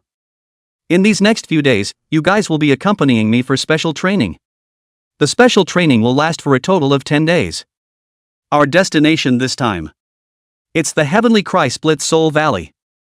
Coming to the very front of the caravan, Bai Suemu spoke. Heaven's Cry Split Soul Valley? Upon hearing Bai Sumu's announced destination, other than the three of them, Chui Yuting, who had known about it for a long time, the rest of them all showed shocked expressions. That was a famously dangerous place in the human realm. It was a place where even the Tongling realm didn't dare to set foot easily. That's right. What's the problem? Looking at the surprised expressions on the faces of the crowd, Bai Sumu smiled and swept the circle. None. But what surprised Bai Sumu was that after just a moment of surprise, everyone shouted out at the same time. Hearing that there was no problem, a trace of surprise flashed across Bai Sumu's face. Bai Sumu could tell that although they were surprised by the danger of the heavenly crying soul-splitting valley, they still believed in themselves. Honestly, Bai Sumu himself didn't expect that his reputation in the younger generation would be so high. However, this also saved things. At least there was no need to waste words kicking out a few. Since there's no problem, then we'll leave now. Heaven crying soul-splitting valley. It wasn't far from Baitsong City. So the convoy of Bai Sumu and the others was to Baitsong City. Afterwards, Bai Sumu would lead them on an imperial flight to sky-crying Split Soul Valley. This time, Bai Sumu gathered these people together in the name of special training. Bai Sumu's character was like this. Since he decided to do something, he would do it right. So on the way, Bai Sumu didn't skimp. Rolling through the various compartments, he solved the confusion for the younger siblings. Among them, the ones that made Bai Sumu more attentive were the two disciples sent by Vermilion Bird Peak. Nangong Wei as well as Nangongya. The two were twins like porcelain dolls. They were also the daughters of the Vermilion Bird Peak's peak master Nangong Cheng. Brother is so powerful. I'm really enlightened after being told this by you. In the carriage, Nangongya's eyes shone brightly as she looked at Bai Sumu. The adoration in those eyes was about to overflow. Of course. Brother is the most talented in the history of the entire questioning Immortal Sword Pavilion. Next to him, Nangongwei had the appearance of a young adult, wrapping his arms around himself and saying in an old-fashioned manner. Bai Sumu was recognized as the most talented disciple of the Question Immortal Sword Pavilion. Isn't it only natural to be powerful? What was there to fuss about? But even though he was putting on a small adult demeanor, Nangongwei's eyes looking at Bai Sumu were also hard to hide his admiration. Don't kiss ass here. I don't eat this. Looking at the two porcelain dolls looking at themselves with adoring eyes, Bai Sumu said with a laugh and cursed. Bai Sumu was the one who grew up with the two of them. Doesn't he know their little minds? This was a case of not being able to continue learning and wanting to take a break. Oops. We didn't kiss brother's ass. Brother is not a horse. Hearing Bai Sumu's words, Nangongya wrinkled her small nose and said. I see that the two of you are not far from mastering the sword heart. Our road trip is less than 2 days. Master the sword heart before arriving at the heavenly crying soul-splitting valley. Rolling his eyes, Bai Sumu wasn't flattered by Nangongya's words. With a scowl, he directly gave the two of them their targets. Ah. Hearing Bai Sumu's words, Nangongwei and Nangongya simultaneously widened their eyes. 2 days to master the sword heart? If they could master the sword heart so quickly, they wouldn't have not made a breakthrough until now. Don't. You two are usually just lazy. Just have to give you two some intensity. Looking at the surprised two sisters, Bai Sumu said with a smile. After all, Nangongwei and Nangongya could be considered his childhood friends. How talented these two girls were, Bai Sumu couldn't be clearer. It could even be said that in the entire questioning Immortal Sword Pavilion, except for Bai Sumu, no one could suppress the two of them in terms of talent. Moronging couldn't either. The biggest problem with the two girls was that they were too lazy. To put it shamefully, regarding this point, Bai Sumu had to take the main responsibility. After all, ever since his awakening, Bai Sumu hadn't cultivated much in a serious manner. These two toadies who had been following him when they were young, this was not learned in the past. Usually cultivation does not see how to be attentive, the attitude of enjoying life is not at all worse than Bai Sumu. On this, now the two can reach the peak of the true self realm, only one step away from comprehending the heart of the sword. One could imagine how terrifying the talent of these two little girls was. Brother. Brother. Hearing Bai Sumu speak so firmly, Nangongwei and Nangongya bitterly hugged his arms left and right. That pitiful look really made people feel pity just by looking at them. Don't pull useless ah. Auntie Ching has called me. Pampering is useless. Listening to the two little lowly-like porcelain dolls calling out to her brother in a sweet voice, to be honest, Bai Sumu was a little unable to stand it. However, Bai Sumu still ironically rejected the two sisters' request. Not a bit of leeway? Looking at Bai Sumu's stern face, Nangongya raised her head and asked pitifully. No. Shaking her head, Bai Sumu did not waver. To not be negotiable at all? After Nangongya asked, Nangongwei then asked. No. With the same answer, Bai Sumu was extraordinarily firm. Seeing Bai Sumu so resolute, Nangongwei and Nangongya glanced at each other. This was really no room for negotiation at all. Eyes exchanged, the two sisters quickly reached a consensus. Stinky brother. Look at the move. Nangongya's eyes were fierce as she opened her mouth and bit towards Bai Sumu's arm. Since childhood, every time Bai Sumu bullied the two of them, this was how they retaliated back. However, Nangongya's side had just finished shouting ferociously when she realized that the arm she was holding had suddenly disappeared. Subsequently, Nangongya then realized that she suddenly floated up. No, it was being lifted up by Bai Sumu. Meeting Beksuki's four eyes, Nangongya blinked dully, then laughed nervously. He. Brother. I said it was a misunderstanding. Do you believe me? Chapter 098 2 Days to Comprehend the Sword Heart. The Nangong sisters were gifted. I'll believe the hell out of you. Looking at the naive Nangongya, Bai Sumu rolled his eyes. I told you. You can't shout slogans before sneak attacks. Next to him, Nangongwei, who was also picked up by Bai Sumu, said with his chin propped up. You too. Looking at Nangongwei and Nangongya, Bai Sumu shook his head with a bitter smile. The talent of these two girls, Bai Sumu really didn't want to watch it go to waste for nothing. Since this was the case, it would only be possible to offer a killing move. You too. If you don't work hard, I won't take you guys out to play. No. No way. Sure enough, as soon as the killing move came out, Nangongwei and Nangongya were like kittens with fried hair, showing their teeth and shouting anxiously. Isn't it just 2 days of leading the sword heart? We took it. Jumping down from Bai Sumu's hand, Nangongwei said anxiously. Although the two sisters were not too far apart in age from Bai Sumu, their hearts were still childlike. Playfulness was big. That's right. 2 days to comprehend the sword heart. I'm optimistic about you guys. As expected, looking at the two sisters who were blowing up, Bai Sumu said with a smile. This trick really worked 100 times. That's it for today then. Don't forget. 2 days to comprehend the sword heart. Finally rubbing on the two sisters' heads, Bai Sumu also planned to leave. There were still several compartments in the back that he hadn't gone to yet. When Bai Sumu left, Nangongwei and Nangongya came together. Sister. Are we really going to comprehend the sword heart? Looking at her silent sister, Nangongya opened her mouth to ask. Nodding, Nangongwei did not say much. It was all promised, so it could only be a breakthrough. But if we break through the sword heart, won't we break through the 10,000 phase realm next time? If we break through again, it could be entering the maturity stage. Looking at Nangongwei, Nangongya said in a muffled voice. The two of them, the two sisters, practiced the Nangong family's Phoenix Heart technique. The direct lineage of the Nangong family, all possessed the Phoenix bloodline. Before the true self realm, they were all in their infancy. Their appearance was like that of a half-grown child, and as long as they didn't break through the juvenile stage, their appearance wouldn't change. And once Bai Sumu said that he liked them the most as porcelain dolls. This was also the reason why the Nangong sisters had never been very keen on cultivating another breakthrough. They'll enter the maturity stage. At that time, their appearance would continue to grow, and they wouldn't be Bai Sumu's favorite porcelain dolls anymore. If they wanted to return to the porcelain doll look again, they would have to reach Yin-Yang Mirror Nirvana to do so. AI. We can only talk about it when the time comes.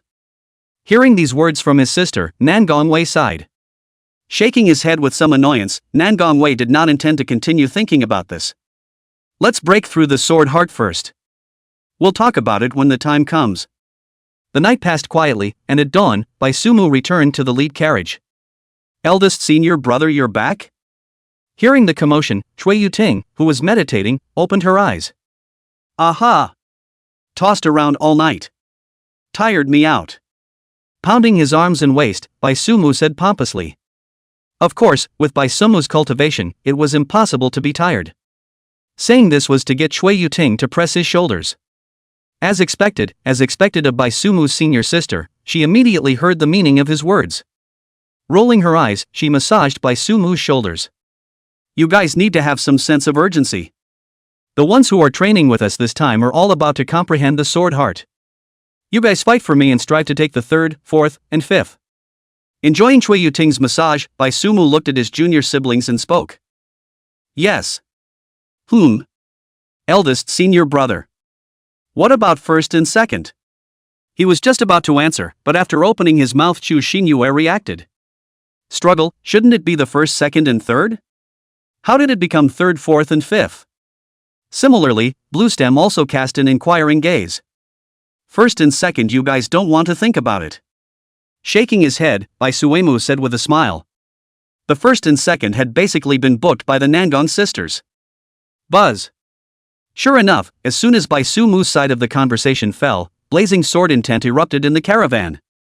The first sword intent had just erupted, and immediately afterward, there was a second one. Feeling such blazing sword intent, Chu Xinyue pulled open the door curtain and looked out.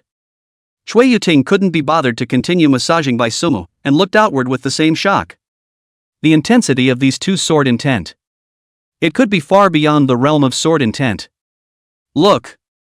I said, 1st and 2nd, you guys don't want to think about it. Looking at the shocked trio, Bai Sumu said with a smile.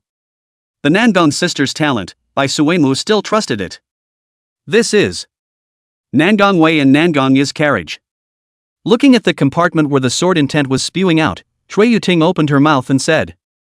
Nangong Wei and Nangong Yi were considered celebrities of the questioning Immortal Sword Pavilion. After all, they were the most outstanding batch of disciples in the younger generation of Vermilion Bird Peak, as well as the daughter of Peak Master Nangong Cheng. I hadn't heard that these two siblings were so talented before. After seeing whose carriage it was clearly, Chui Yuting but frowned in doubt. Nangong Wei and Nangong Yi, although their talent was good, they were also known as Heaven's Pride. But in Chui Yuting's perception, the two sisters had never had any bright performances either. Now how was this surpassing everyone without a word in being the first to comprehend the sword heart? The two of them are just lazy. Hearing Chui Yuting's words, Bai Sumu opened his mouth to spit them out. Both of them are younger than you. How's that? Feeling the pressure. After spitting at the two sisters, Bai Sumu looked at the three of them, Chui Yuting, and said. It was just the right time to use the Nangong sisters to stimulate the senior siblings. Pursing her lips, Chui Yuting didn't say anything. It was indeed feeling the pressure. Originally, Chu Xinyue had brought her no small amount of pressure. But fortunately, she was still far ahead in the true element realm. All along, Chui Yuting had felt that her talent was the first echelon in the entire questioning Immortal Sword Pavilion aside from Bai Sumu. Now it seemed. Her own thoughts were a bit too optimistic. Younger than me? Returning from her shock, Chu Xinyue pointed at herself and asked in confusion. The second and third elder brothers were both 25, so being smaller than them was not a surprise to Chu Xinyue. Smaller than her? She was a newcomer who had just joined this year. People just turned 18. Looking at the incredulous Chu Xinyue, Bai Sumu said with a smile. That's indeed small. Stifling a reply, Chu Xinyue stared at the two spurts of blazing sword intent with complicated eyes. Just turned 18 and comprehended the sword heart. Such a talent, it really wasn't giving others a chance to live either. However, Chu Xinyue quickly adjusted her mindset. After all, there was Bai Sumu's pearl in front of her, and now this Nangong sisters didn't seem to be so unacceptable to people. Alright, don't look. Catch up on your cultivation, don't lose the third all by then. Chapter 099. Spare your life if you beat my senior brother and sister. The fiery sword intent that drew a lot of heat came and went quickly. Soon enough, the caravan returned to calm once more. This time, the crowd had seen the talent of the Nangong sisters. I didn't expect these two to hide so deeply. And with the Nangong sisters' motivation, the others' enthusiasm for cultivation was also completely ignited. This kind of result, of course, was what Bai Sumu was happy to see. Roll it. Roll them all. The caravan continued traveling. 2 days passed in a flash. In the evening, the 11th hour. The group was about to arrive at Baitsong City. Why isn't this coming yet? Sitting on top of the carriage, Bai Sumu chanted while eating fruit. This was looking at crossing the valley in front of them and was about to arrive at Baitsong City. But up until now, not a single hijacker had been encountered. Yes. Baisumu welcomed those road hijackers to come and find trouble with their caravan. After all, this kind of sandbags that can practice without fear, Baisumu was really need. The actual battle is the standard to test the results. Even this route is specially selected by Baisumu high incidence of robberies. But so far, not to mention the hijackers. Even a demonic beast Baisumu did not see. Suddenly, Baisumu's ears twitched. Afterward, Baisumu revealed a knowing smile. Sure enough, he couldn't help but chant ah. As the caravan entered the valley ahead, the next moment, 2 huge boulders rolled down from the mountain peak. In the blink of an eye, the road behind was blocked. Immediately afterward, densely packed silhouettes jumped down from the mountain peaks. The path that Baisumu's few people were advancing on was also surrounded. This tree is me. Don't read it. An old line. Don't know innovation after all these years? Right in front of the caravan, a mountain bandit with a hideous scar on his face was about to yell a few lines, but was hit in the mouth by his companion beside him. Covering his face, the scar took 2 steps backward in aggravation. He also wanted to be innovative, but he couldn't think of any new words for a while. Kid, listen. Grandpa, I am the second leader of this Tiger Weather Mountain. If you are sensible, leave the toll, I will never make things difficult for you. But if you're not sensible. Without bothering about the aggrieved scar, the second leader opened his mouth and yelled. Saying that, he drew the curved sword at his waist and pointed it remotely at Baisumu, who was sitting on the roof of the car. Not bad, not bad. Surprisingly, there is still strength of the true self realm. While listening to the second leader's yell, Baisumu's face revealed a smile. Just when he was worried about not having any sandbags, this group of mountain bandits delivered them to his door. And it was still a quality sandbag of the true self realm. One could only say thank you to the old heavens for opening their eyes. Kid. Your grandfather is talking to you. Looking at Baisumu not responding, the second leader frowned. What's going on? Scared silly by the battle he brought? Really haven't seen much of the world. Eldest brother. Before Baisumu could speak, in the carriage, one by one, the disciples of the questioning Immortal Sword Pavilion lifted the door curtain and walked out. Coming to stand around Baisumu's carriage, they all drew out the swords on their waists. Seeing this formation, the second leader frowned slightly. Cultivators? Unexpectedly, this time, I actually hit my eyes. But there was no harm in it. The second boss was very confident in his true self-realm cultivation. After all, these people in front of him didn't look like they had much cultivation. Of course, Baisumu let them wear jade tags to conceal their cultivation when they set off. The purpose was to be afraid that a single appearance would give these mountain bandits a free pass. Kid.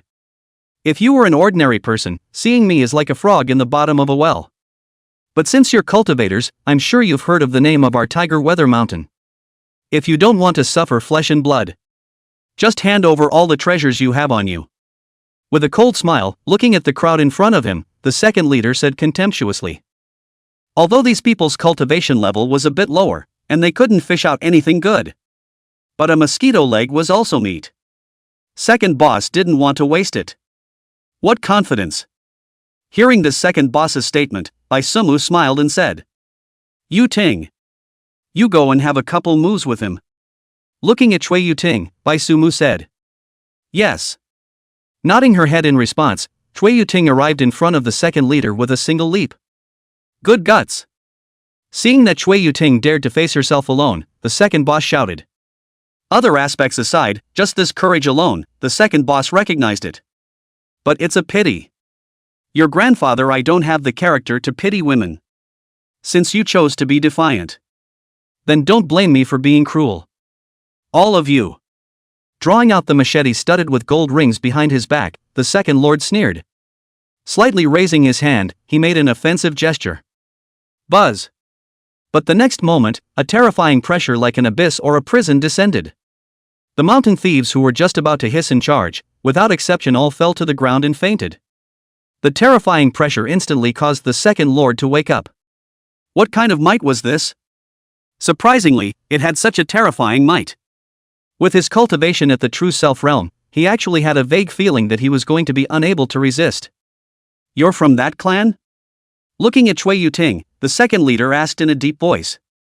His mind turned quickly, and at this point, he had already realized that he had kicked the iron plate. Ask the Immortal Sword Pavilion, Qing Yao Peak.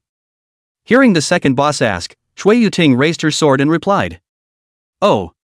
So it's the Ask Immortal. Ask Immortal Sword Pavilion?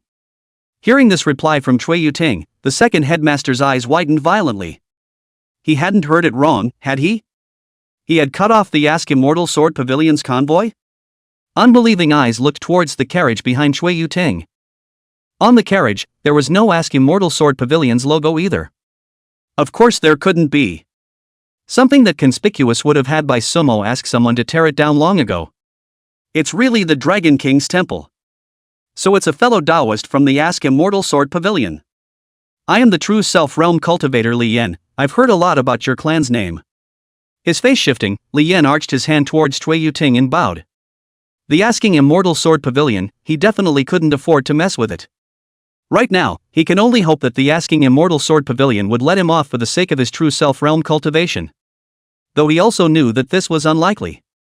But what if it came to pass? Cut the crap. I'm not interested in who you are. Listening to Li Yan raving there for half a day, Cui Yuting impatiently pulled out her ears. Then without giving Li Yan a chance to continue talking, she raised her sword and stabbed over. Seeing that Cui Yuting was about to make a move at the drop of a hat, Li Yan was instantly shocked to the point that his hair stood up in sweat. This sword brought him a strong sense of crisis. No way. I have to run. In an instant, Li Yan urged all the true chi in his body to perform the evasion technique. Buzz. But the moment Li Yan's true chi had just converged, a terrifying pressure descended on his body. Boom. Smashing out a large pit on the ground, Li Yan's eyes looked ahead in horror. From his current angle, he couldn't see Bai Sumu, who was sitting on the roof of the car. But he knew that it was definitely his hand. And just as Li Yan was lamenting that my life was over, a light voice reached his ears. Beat my senior brother and sister. You can have your life spared. Chapter 100. Okay, next. Is this true? Bai Sumu's words fell and also withdrew the pressure on Li Yan. Jumping out from the deep pit, Li Yan looked at Bai Suemu as if he had grabbed a life-saving straw. Natural. Looking at Li Yan, Bai Sumu said with a smile. Good. Receiving Bai Sumu's precise reply, Li Yan clenched his teeth and decided to put up a fight. So what if he was a disciple of the immortal questioning sword pavilion? He, Li Yan, was not afraid of a battle. Take out your full strength. It doesn't matter what the result of your sparring session with them is. Even if you kill them, I won't put up a fight. And I will let the senior brothers and sisters run to kill you. But don't worry. They will use the same cultivation level as you. Even as long as they use a power that exceeds the true self-realm, it will be counted as their loss. Looking at Li Yan, Bai Sumu gave him a mental build-up in advance. Don't let it get to the point where Li Yan couldn't let go, then this sparring session would be meaningless. Hearing these words from Bai Sumu, Li Yan's expression was strange. What kind of request was this? This was the first time Li Yan had heard it. In here. There couldn't be some kind of trap, right? There is no trap. Even to put it bluntly. The current you is a situation of certain death. Isn't it worth fighting for your life? Looking at the silent Li Yan, Bai Suemu spoke again. This is what you said. You swore to heaven. Hearing Bai Sumu say his words to this point, Li Yan clenched his teeth and said with gloomy eyes. Bai Sumu was indeed right. If he wanted to live, he could only fight. Even. The ruthlessness in Li Yan's heart was also stirred up by Bai Sumu's words. Don't forget, he was a mountain bandit. Killing and setting fires, doing nothing evil. Now, as long as he was sure that Bai Sumu would not make a move, he would fight. After all, just now, Bai Sumu had suppressed him simply by relying on his might. In front of this kind of character, Li Yan knew that he had no chance of winning. As for the others, there didn't seem to be anything outstanding right now. Good. I swear to God. Hearing Li Yan's words, Bai Sumu snorted. This brother didn't think he could beat Cui Yuting and the others, did he? Begin. Having sworn, Bai Sumu looked at Li Yan and said. Hearing Bai Sumu's words, Li Yan gripped the large ringed sword in his hand tightly. Then with a step of his feet, his figure quickly rushed towards Cui Yuting in mid-air. Flame wave slash. On the great ring blade, a string of blazing flames burned up. Li Yan came up with 10% of his strength. After all, that sword of Cui Yuting's just now had given him a dangerous feeling. This woman in front of him was not simple. Chop! Looking at Li Yan, who was charging up aggressively, Cui Yuting's face was expressionless. With a short stance, she missed Li Yan's flamewave chop, and chopped the water-chopping sword in her hand to her neck at a tricky angle. Alarm bells ringing in his heart, Li Yan quickly raised his left hand. Ding! A crisp collision sound rang out as Li Yan's sleeve shattered, revealing the fine iron wrist guard on his left wrist. While blocking this strike, Li Yan did not delay at all and raised his foot to kick Cui Yuting's face. With a flash, Cui Yuting disappeared into thin air. In the next moment, Li Yan also dashed to catch up. In the sky, swords and shadows kept flashing. This Li Yan, for a moment, was actually fighting Cui Yuting to a standstill. This Li Yan's pretty good. Looking at the battle in the sky, Bai Sumo had a light smile hanging at the corner of his mouth. Don't look at Li Yan as just a mountain bandit, but his strength was solid. He thought that before he fell into the grass and became a bandit, he was afraid that he was also a disciple of some big clan. Boom! In such a moment of talking, an ear-splitting sonic boom suddenly rang out in the sky. In the next moment, a figure was smashed on top of the ground. To one's surprise, the one who was knocked down was Cui Yuting. Awesome! Being knocked down, Cui Yuting did not feel ashamed. This Li Yan did have real skills. And the sword power was greatly accomplished. It wasn't that Cui Yuting couldn't admit that others were stronger than herself. However, Cui Yuting had now gradually grasped Li Yan's attack path. The victory of this duel. Half of it had already been seized by her. Boom! In the next moment, Cui Yuting stepped into the air and charged towards Li Yan like a cannonball. Li Yan's attack paths were all various kinds of killing moves that exchanged injuries for injuries, specializing in the vitals. After mastering the path, it was much easier to counterattack. Ping ping! Bang bang! In the sky, the sound of gold and iron clashing resounded once again. Cui Yuting was once again in a battle with Li Yan. And this time, it was Cui Yuting who had the upper hand instead. It should be ending. Seeing this, Bai Sumu said softly. If Li Yan didn't have any killing moves, this cut was about to be taken down by Cui Yuting. In the sky, Li Yan's expression was grave. The large ringed sword in his hand was danced by him in a tiger-like manner. However, they were all countered by Cui Yuting's precise moves. Unable to attack for a long time, Li Yan's mood followed suit. He also saw that his defeat was assured. Cursing angrily, Li Yan once again chopped out a blade. Forcing Cui Yuting back, Li Yan stabbed at his heart in front of everyone's surprised eyes. Burning blood. As the large ring blade was drawn out, the wound in Li Yan's heart fiercely burned. Gulp. Gudong. With the sound of a war drum-like heartbeat resounding all around, magma lines appeared under Li Yan's skin. Oh? There's a surprise? Looking at the exploding Li Yan, Bai Sumu's eyes lit up. This sandbag is really okay to find. Surprisingly, he also looked for an undercard like me that can explode his seed and kill back. Flamewave slash. Casting the blood-burning secret art, the aura on Li Yan's body surged. Performing the flamewave slash again, the might was more than twice as high as before. Looking at the explosive Li Yan, Cui Yuting's eyes also shrank. It was true that one could not underestimate anyone. Raising her sword to block, Cui Yuting also danced the water chopper's sword in her hand more deftly. Without realizing it, Cui Yuting felt herself entering a subtle state. It was as if she could hear the heartbeat of the water-slashing sword in her hand. But this subtle state did not last long. It was merely a lapse of concentration. However, Cui Yuting caught this feeling. Water severing.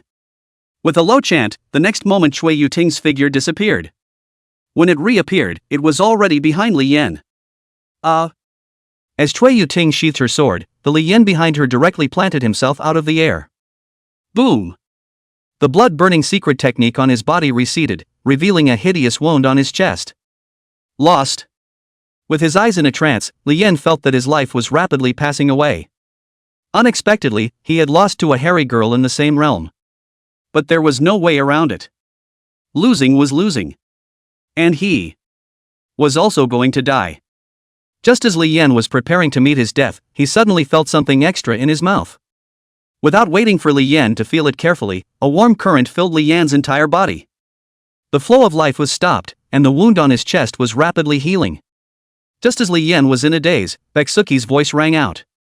All right. Next. Chapter 101. I'm a disciple of the righteous path with the right roots.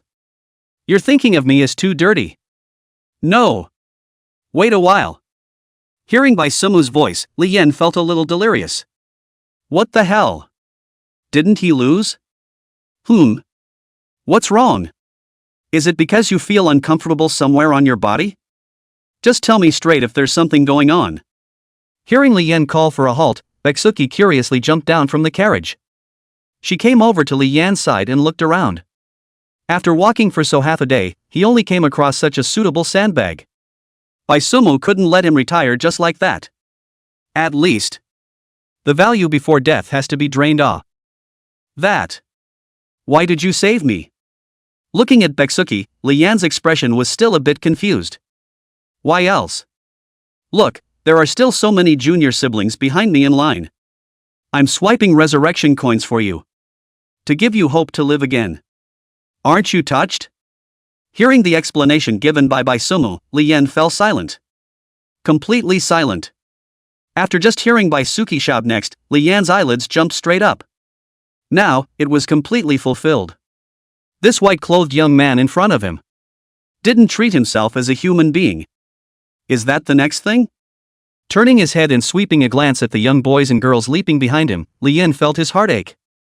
And give himself a chance to live again? From just after the fight with Cui Yuting, Li Yan recognized it clearly. This group of people were the ones fishing. He himself was the warbler that was caught. Thinking that he had caught a harmless white rabbit, but hidden underneath the rabbit's skin were all hungry wolves. I've been planted. Completely planted. You seem a bit reluctant? Looking at Li Yan, who didn't utter a word for a long time, Bai Sumi slightly raised his eyebrows. This Li Yan's resistance was a little too obvious. Fellow Daoist. Can you be willing to change you? Without the slightest fluctuation in his eyes, Li Yan just looked straight at Bai Sumu. He had already decided. It would be better to let those people in the back take their turn once again than to die now and get it over with. Torture, too much torture. Of course. My generation of cultivators is to become an adversity. Stop. There's no need to talk to me with such old brainwashing lines. I've even come out as a bandit. You think I'll believe this? Bai Sumu's side was just about to carry out a PUA session when Li Yan directly interrupted it.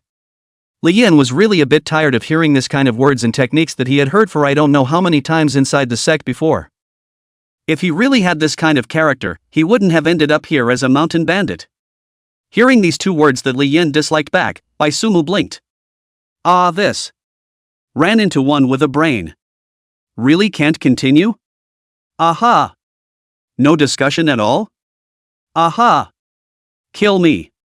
One question and one answer, Li Yan already had a death wish at this point. Although it was said that mole crickets were still alive. But this time, Li Yan could not see a shred of hope to live. He himself was completely being teased. All right then. Aha. Hearing Bai Suki speak again, Li Yan subconsciously responded. But then, hearing that Bai Sumu actually agreed to give him a hard time, this made Li Yan somewhat surprised.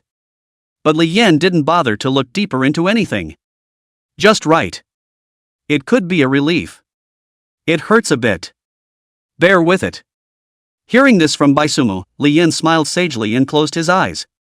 A slideshow began to flash in his mind. The good wine and food hadn't been missed, and with the quickness and spontaneity, Li Yan felt that his life had been worth it. Just as Li Yan was immersed in the slideshow in his mind, he was slow to feel the pain that Beksuki was talking about. Just as he was about to open his eyes to see what was going on, intense pain instantly erupted in his body. With a cry of rage, Li Yan knew that it hurt, but he didn't expect it to hurt this much. And such pain wasn't over in an instant, it was persistent. Widening his eyes, Li Yan looked towards Bai Sumu, who was crouching beside himself. In the next moment, Li Yan's eyes went straight. What did he see? Did Bai Suki actually bury puppet strings in his body? No. Aren't you stepping on a horse and asking the Immortal Sword Pavilion? You're using such an insidious trick? Looking at Bai Suemu, who was there burying his head and combing the threads, Li Yan directly cursed angrily. Puppet strings, as the name implied, were the manipulation strings of a puppet. This kind of move was explicitly forbidden by the righteous path to be used on living people. After all, if one wanted to control a living person, one would need to bury puppet strings in all of the approximately 720 acupoints in the human body, and only in this way could one manipulate the puppet strings through true chi for the purpose of manipulating the person. 720 puppet strings, ah! Especially every time the puppet strings were mobilized, the person being manipulated would be able to feel the pain of 10,000 ants devouring his heart. As a result, the puppet strings were permanently classified as a forbidden art in the name of being against human decency. Ah! What? Don't you yell. What if you scare me later and the thread is connected wrong? Hearing Li Yan's furious roar, Bai Suemu acted calmly. You can't do this to me. Looking at Bai Suemu, who was debugging the puppet strings there with a serious face, Li Yan forced himself to endure the pain and shouted. Aren't you going to die? Just consider yourself dead now. Hearing Li Yan's words, Bai Suemu smiled contemptuously. Don't take it. I match. I'll fight. It's not okay for me to fight. Looking at Beksuki, who had a smile on his face, Li Yan was completely emboldened. Using puppet strings on a living person so calmly, this person in front of him had no heart at all. He was. Devil. That's right, a devil in human skin. Wouldn't it be over if you had said that earlier? Seeing Li Yan finally compromising, Bai Suemu rolled her eyes. Not being able to talk it out, he had to force himself to resort to means. After saying that, Bai Suemu directly pulled off the puppet strings on Li Yan and stood up. You. The pain on his body disappeared, only then did Li Yan see clearly. Bai Suki's hand that a ball that is what puppet strings are, is a ball of fishing line. At Bai Suemu's feet, there was a chubby orange cat lying on its back. This is Thunder Beast? So the pain he felt just now, was this Thunder Beast electrocuting himself? All right. Stop being you and me here. Get up and get to work. Seeing that Li Yan had found out, Bai Suemu also stopped pretending. How could he, a disciple of the hallowed and rooted ask the Immortal Sword Pavilion, have a living human puppet strand that was classified as a forbidden art by the righteous path? Really, thinking of himself was too dirty. Good. Seeing Bai Suemu put away that ball of fishing line with a ball, Li Yan also stood up dumbfounded. He was caught in the end. But life, how can it be that easy? This time, he didn't need to be shouted at by Bai Suemu. Li Yan picked up his big ring knife, waved his hand and greeted the next one. Okay. Next.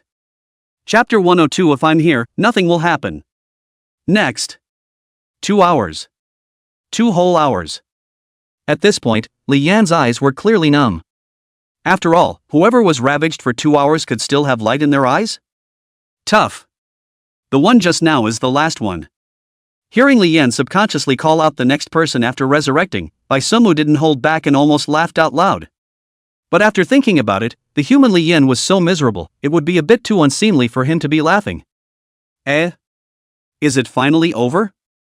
Hearing Bai Suemu's words, Li Yan's eyes gradually glowed. Even in the next moment, Li Yan's eyes became red. A man's tears were not light, it was just that he hadn't reached the place of sadness. Am I able to die? Stopping the burst of emotions, Li Yan looked at Bai Suemu and asked in a spontaneous manner. For 2 hours, Li Yan had not won once. According to the agreement, his life would have to be accounted for here today. Aha! Don't worry. Absolutely no pain this time. Seeing Li Yan being so spontaneous, Bai Suemu smiled and nodded. Then the moment Li Yan closed his eyes, Bai Suemu's desolate ancient remnant dust slashed across his neck. Boom! Li Yan, pawn. Burying Li Yan's corpse, Bai Suemu found an open space to review the situation for his senior siblings. Another hour passed before the caravan continued toward Baitsong City. North Song City. I'm here again. Passing through the city gates, Xu Xinyue was overcome with emotion. Remembering her first mission, she had come here with her eldest brother to investigate a trace of an evil sect. Unexpectedly, it happened to run into the evil sect's plot. Righto. Yea's first mission was North Song City. Now it's kind of like revisiting the same place. Hearing Xu Xinyue's sentiments, Shui Yuting said at the side. Yes. That time was also the first time I saw eldest brother make a move. That evil sect elder was put to death with a single sword strike. Nodding her head, speaking later, Zhu Xinyue's eyes were still sparkling with stars. That invincible stance was still branded in her heart even now. Ha ha ha. Of course. Eldest brother is invincible. Looking at that worshipful look of Zhu Xinyue, Cui Yuting laughed. How many girls could carry off eldest brother's valor? Eldest senior brother. This time, we are the transit, right? After laughing, Cui Yuting looked at Bai Sumu. Their destination this time was the Heavenly Cry Split Soul Valley. Baitsong City was a place to rest their feet. Aha! After resting here for almost as long as we can, at that time, we'll travel forward to the Heavenly Cry Split Soul Valley by air. Bai Sumu was listening well, seeing Cui Yuting asking himself also opened his mouth. He still wanted to hear the two of them praise themselves more. Let's go. To the place.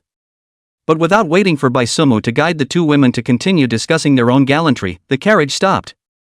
Seeing this, Bai Sumu could only speak helplessly. Getting off the carriage, the group of people trooped into the Ask the Immortal Sword Pavilion's office in Baitsong City. They had greeted each other in advance, so everyone didn't have any nonsense.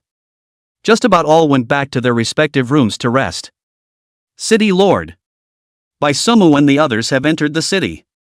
City Lord's mansion, still the same study. The butler knocked on the door respectfully and came in to report. Have you found out the destination they are going to? Hearing the butler's report, Zhang Beichuan put down the dossier in his hands. No. This time, coming to North Sun City doesn't seem to be a clan mission. Slightly bowing his head, the butler answered truthfully. If it was a sect mission, the relevant records could all be found on this side of Baitsong City. But in the mission records, there was no indication that Bai Sumu had taken a mission related to North Sun City. No mission?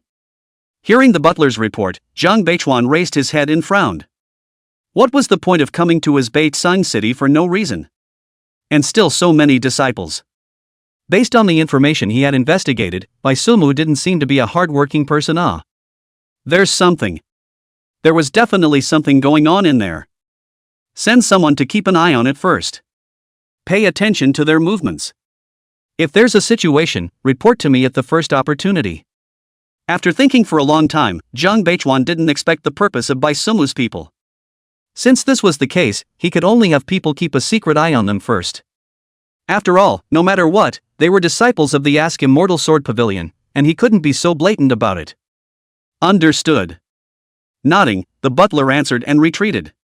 He had to go and instruct the people below him. How many waves is this? Seeing the butler retreat, Zhang Beichuan rubbed his head with some headache. In these recent days, it was unknown if there were some heavenly treasures coming out or what. Disciples from multiple sects kept pouring into Baitsong City. However, Zhang Beichuan didn't find out anything. Even if it was a coincidence? It couldn't be a coincidence to this extent, could it? Zhang Beichuan always felt that this matter was not simple. But what annoyed him was that he didn't know where the uncomplicated part was. Shaking his head in annoyance, Zhang Beichuan did not want to dwell on this issue anymore. Forget it. Just don't mess around in Baitsong City. Do as you like. At 3 minutes past the 6th hour, Cui Yuting then woke up leisurely. Getting up in a daze to wash up, this sleep Cui Yuting did not sleep solidly at all. Until she finished washing, Cui Yuting was frowning tightly. Something is about to happen? Sitting in front of the wooden table, Cui Yuting muttered to herself. It had been a long time since she had this feeling. The last time this feeling appeared, I remembered it was when I was on a clan mission. That time, Cui Yuting almost couldn't come back. So this time, there would be a situation that would jeopardize her life as well? As a cultivator, this sixth sense was something one would rather believe than not believe. After all, sometimes, this meditative sixth sense was truly life-saving. After sitting in front of the wooden table and thinking for half a day, Cui Yuting didn't come up with a clue. Don't want to. Let's see if eldest brother and the others are up yet. Without the slightest clue, Cui Yuting simply didn't waste that brain cell. Coming out of her room, Cui Yuting happened to see Bai Sumu, who was sitting in the compound drinking tea. With a bitter face, Cui Yuting walked towards Bai Sumu. What's wrong? Having a nightmare? Hearing the footsteps, Bai Sumu turned around to look. Looking at Chui Yuting, whose face was bitter, he opened his mouth and asked. It's not a nightmare. It's just a premonition. It feels like something bad is going to happen. Seeing Bai Sumo ask, Chui Yuting honestly said. After saying that, Chui Yuting sat down across from Bai Sumu. Picking up the teapot, she poured herself a cup. Don't scare yourself. What bad things can there be? Looking at Chui Yuting, who had been frowning tightly, Bai Sumu said with a smile. I thought the same thing at first. But the more I thought about it, the more I panicked. Shaking her head, Chui Yuting said in annoyance. Seeing Chui Yuting start to ramble on again, Bai Sumu directly gave her a light smack on the head. Don't think. Something is really going to happen. Isn't there still me? I'm here. Then nothing will happen. Chapter 103, Senior Brother by. We're being picked on by the barbarian dragon sex people. Eldest senior brother. Hearing these words from Bai Sumu, Chui Yuting's heart was touched fiercely. This confident look. I know. I believe in eldest brother. Frozen for a moment, Chui Yuting, who had returned to her senses, revealed a smile. At this moment, Chui Yuting even felt that the flutter in her heart had lessened quite a bit. Sure enough, as long as there was an eldest senior brother around, nothing would happen. Eldest senior brother. Third senior sister. What are you guys chatting about? At this time, Chu Xinyue's voice rang out. The little girl came to the side of the two with a jumping, joyful face. Didn't chat about anything. Working on the matter of setting off for the heavens cry soul-splitting valley in a while. Seeing Chu Xinyue directly leaning on her back, Chui Yuting pulled her small hand and said. When will we set off? I'm already prepared. Hearing that it was about studying the departure, Chu Xinyue said excitedly. Why are you so excited? That's the three great dangerous lands. Not a place to be happy about. Looking at the excited Chu Xinyue, Chui Yuting nodded her nose. Heaven's cry soul-splitting valley, how dangerous this place is. Everyone else is avoiding it, and you're still excited. He. Isn't there an eldest brother here? Hearing Chui Yuting's words, Chu Xinyue heatedly smiled. That's right. With me here, you guys will be fine. Chu Xinyue's words were very comfortable to hear from Bai Sumu. How was this not a senior sister's recognition of herself? Xinyue. Say more if you can talk. Delightedly sipping his tea, Bai Sumu signaled Chu Xinyue to continue speaking. He loved to listen and say more. Hehegia. Eldest senior brother, you have such a thick skin. Looking at Bai Sumu's smug look, Chu Xinyue frowned in mock disgust. That's right. Your eldest senior brother's face skin is just thick. Hearing these disgusting words from Chu Xinyue, Chui Yuting laughed and chimed in. You two are going against the heavens? Seeing Chui Yuting and Chu Xinyue singing in unison there, Bai Sumu made a gesture to give one of them a brain slap. Eldest brother is bullying senior sister. Before Bai Sumu's handplate fell, Chu Xinyue directly screamed.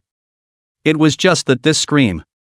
Why did it feel as if she was getting a good beating? Stop. Stop screaming. Hearing Chu Xinyue's contrived scream, Bai Sumu resigned herself to it. This moment, if the uninformed heard it, they would still think that their side was doing something. Did I not scream miserably enough? Hearing Bai Sumu call a halt, Chu Xinyue blinked her eyes and innocently asked. You call this miserable? Chu Xinyue's words directly made Bai Sumu laugh.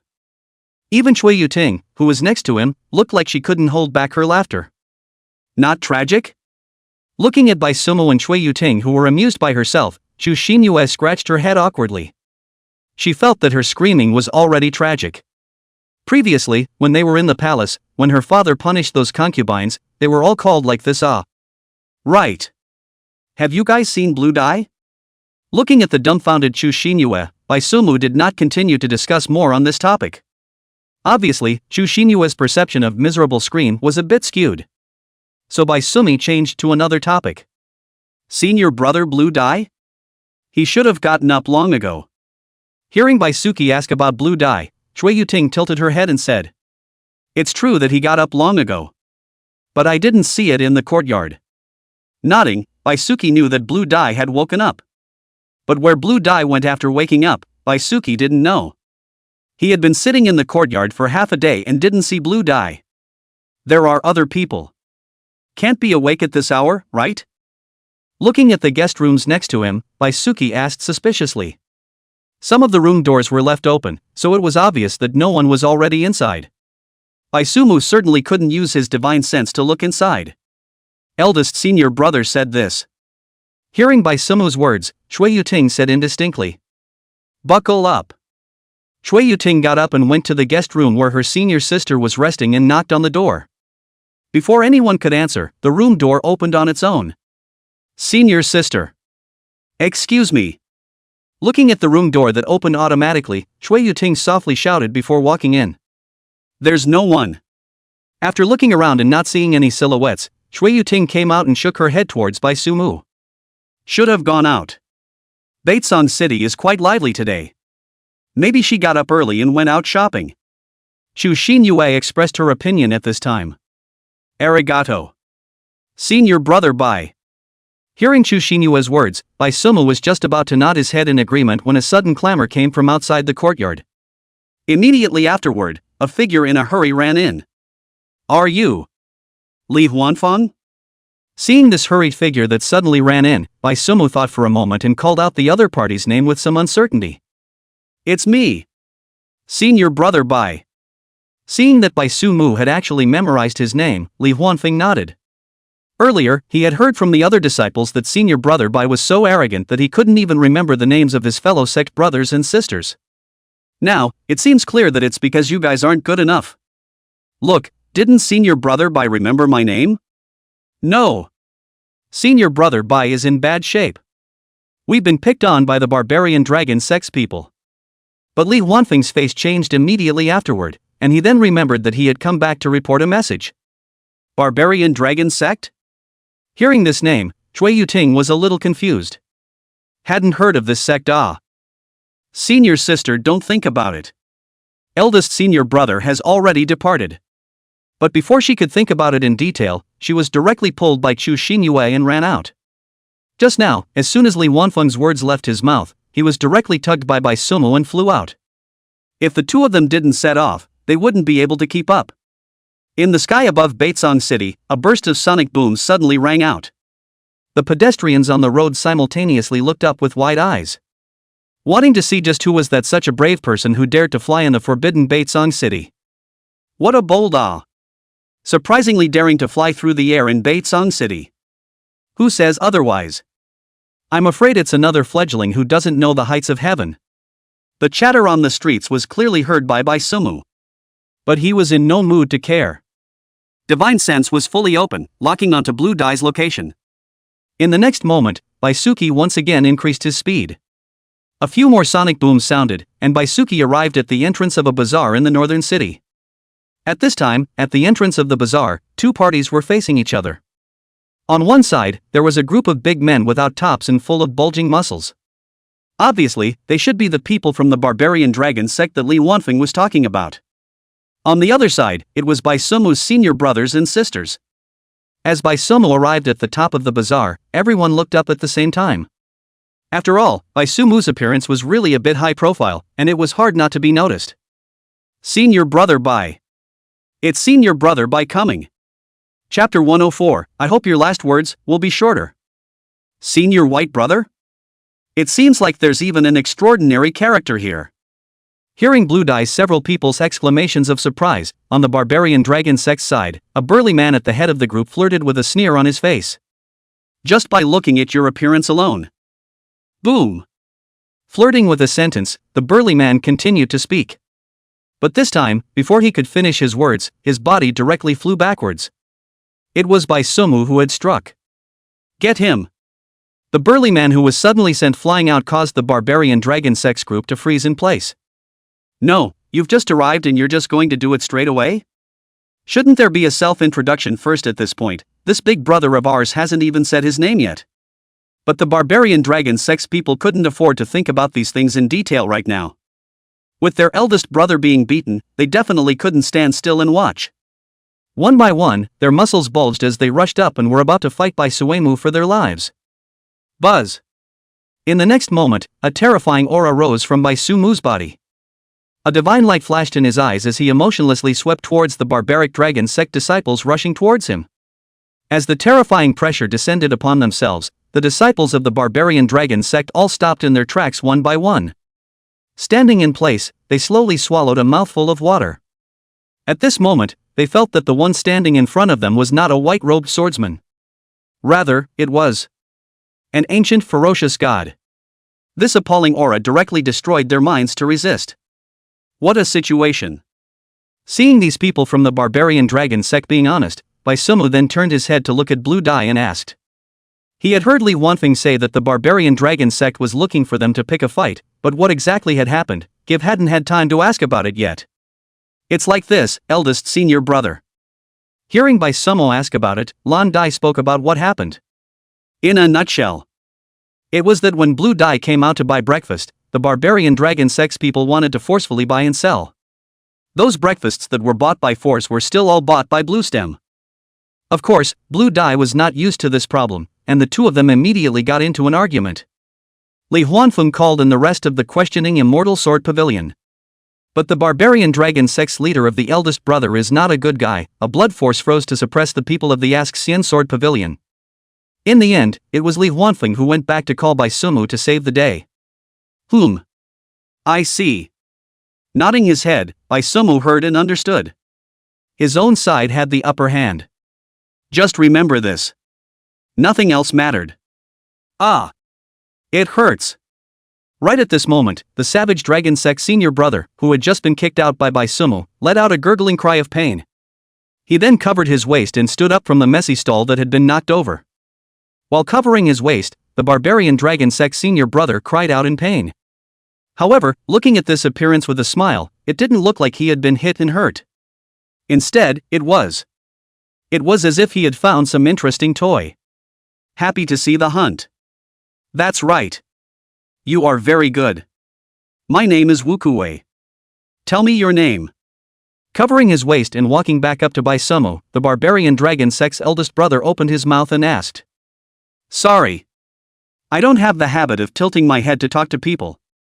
Hearing Wukuwei's words, Baisumu let out a light laugh. The pressure on his body then increased once again. Buzz.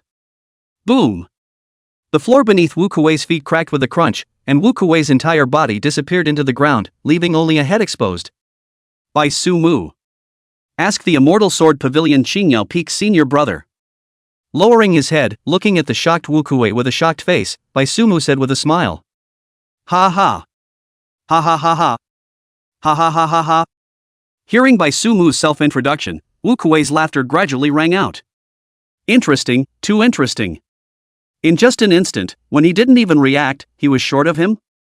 But in the next instant, Wukuwei's eyes turned hard. How could Wukuwei swallow this breath after humiliating himself like this? His fist came out like a dragon, and his muscular arm broke through the ground.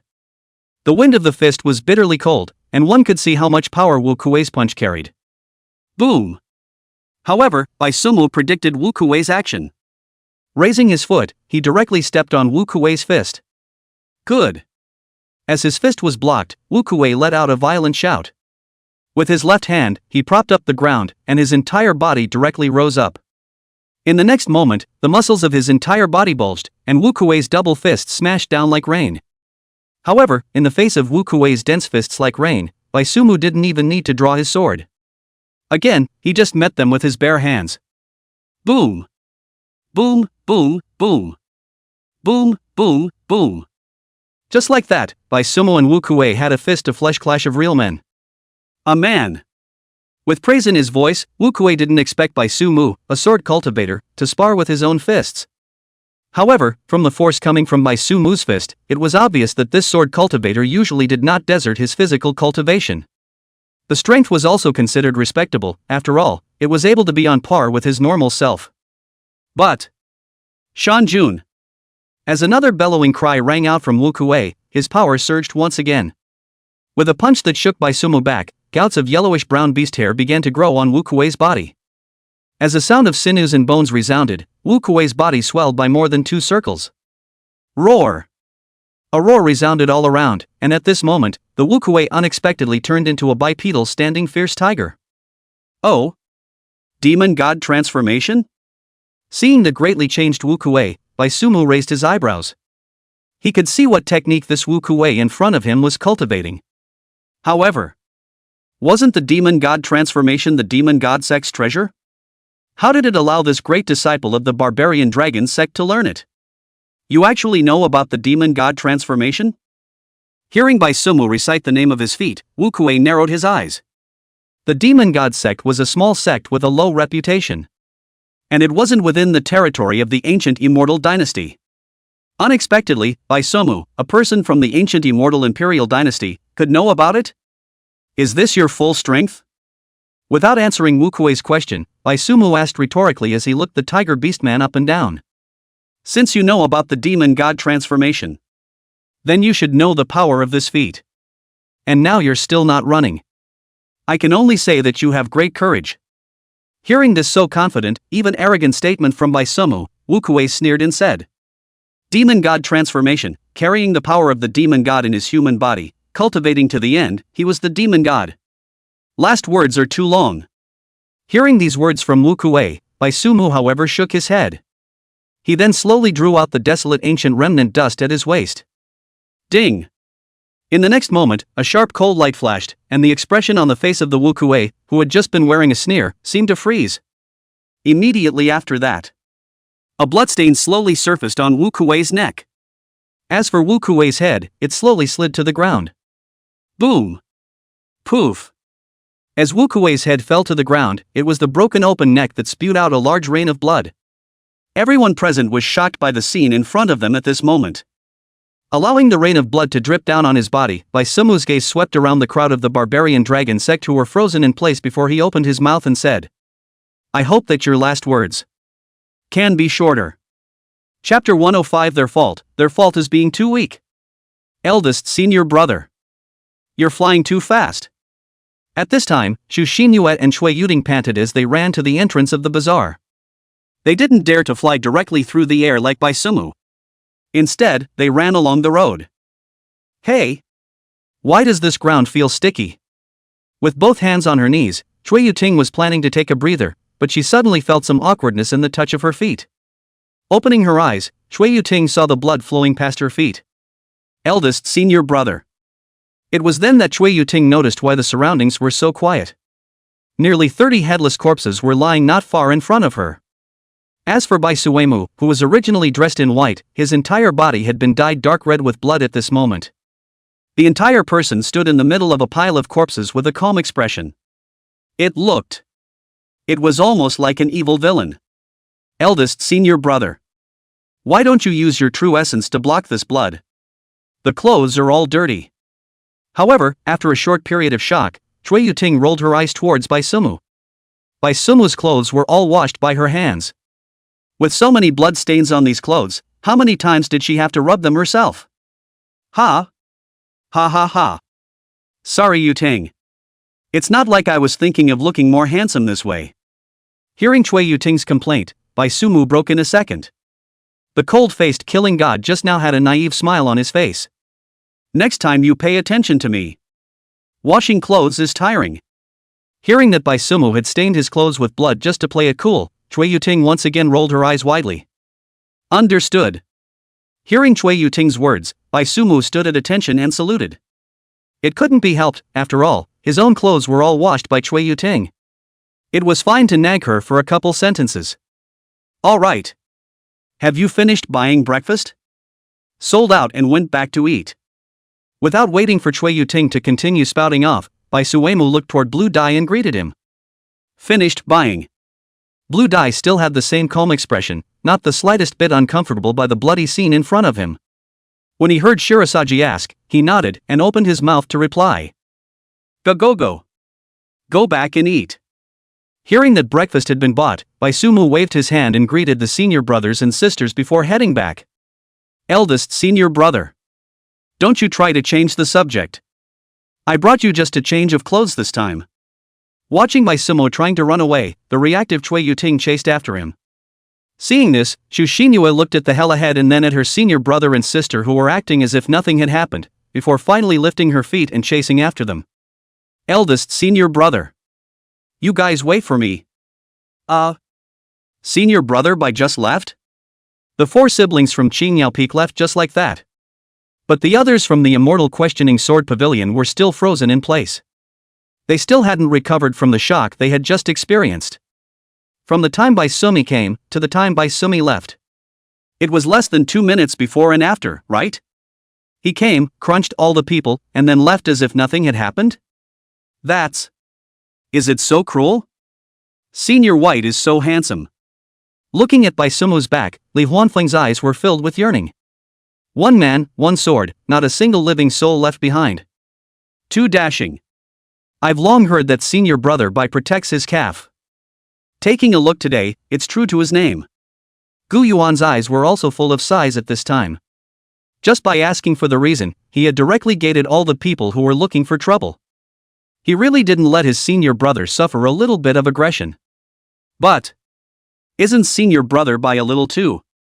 At this time, one of the disciples from Xuanwu Peak spoke with some difficulty. Although this conflict was in their favor. But wasn't this way of handling it a little too aggressive? Such a small conflict shouldn't be a crime punishable by death, right? Senior White was a bit too violent. Is this matter the other party's fault? Looking at this Xuanwu Peak disciple, Li Huanfeng walked up to him and asked. Then it's not. There is a price to pay for making a mistake. Although this price is a bit heavy. Spreading his hands, Li Huanfeng spoke with ease. But you think the other party will let us go? Without waiting for this Xuanwu Peak disciple to finish, Li Huanfeng cut him off. Senior brother Bai isn't coming. We'll be the ones lying here. Think about it. His fault wasn't messing with senior brother Blue Dye. His fault.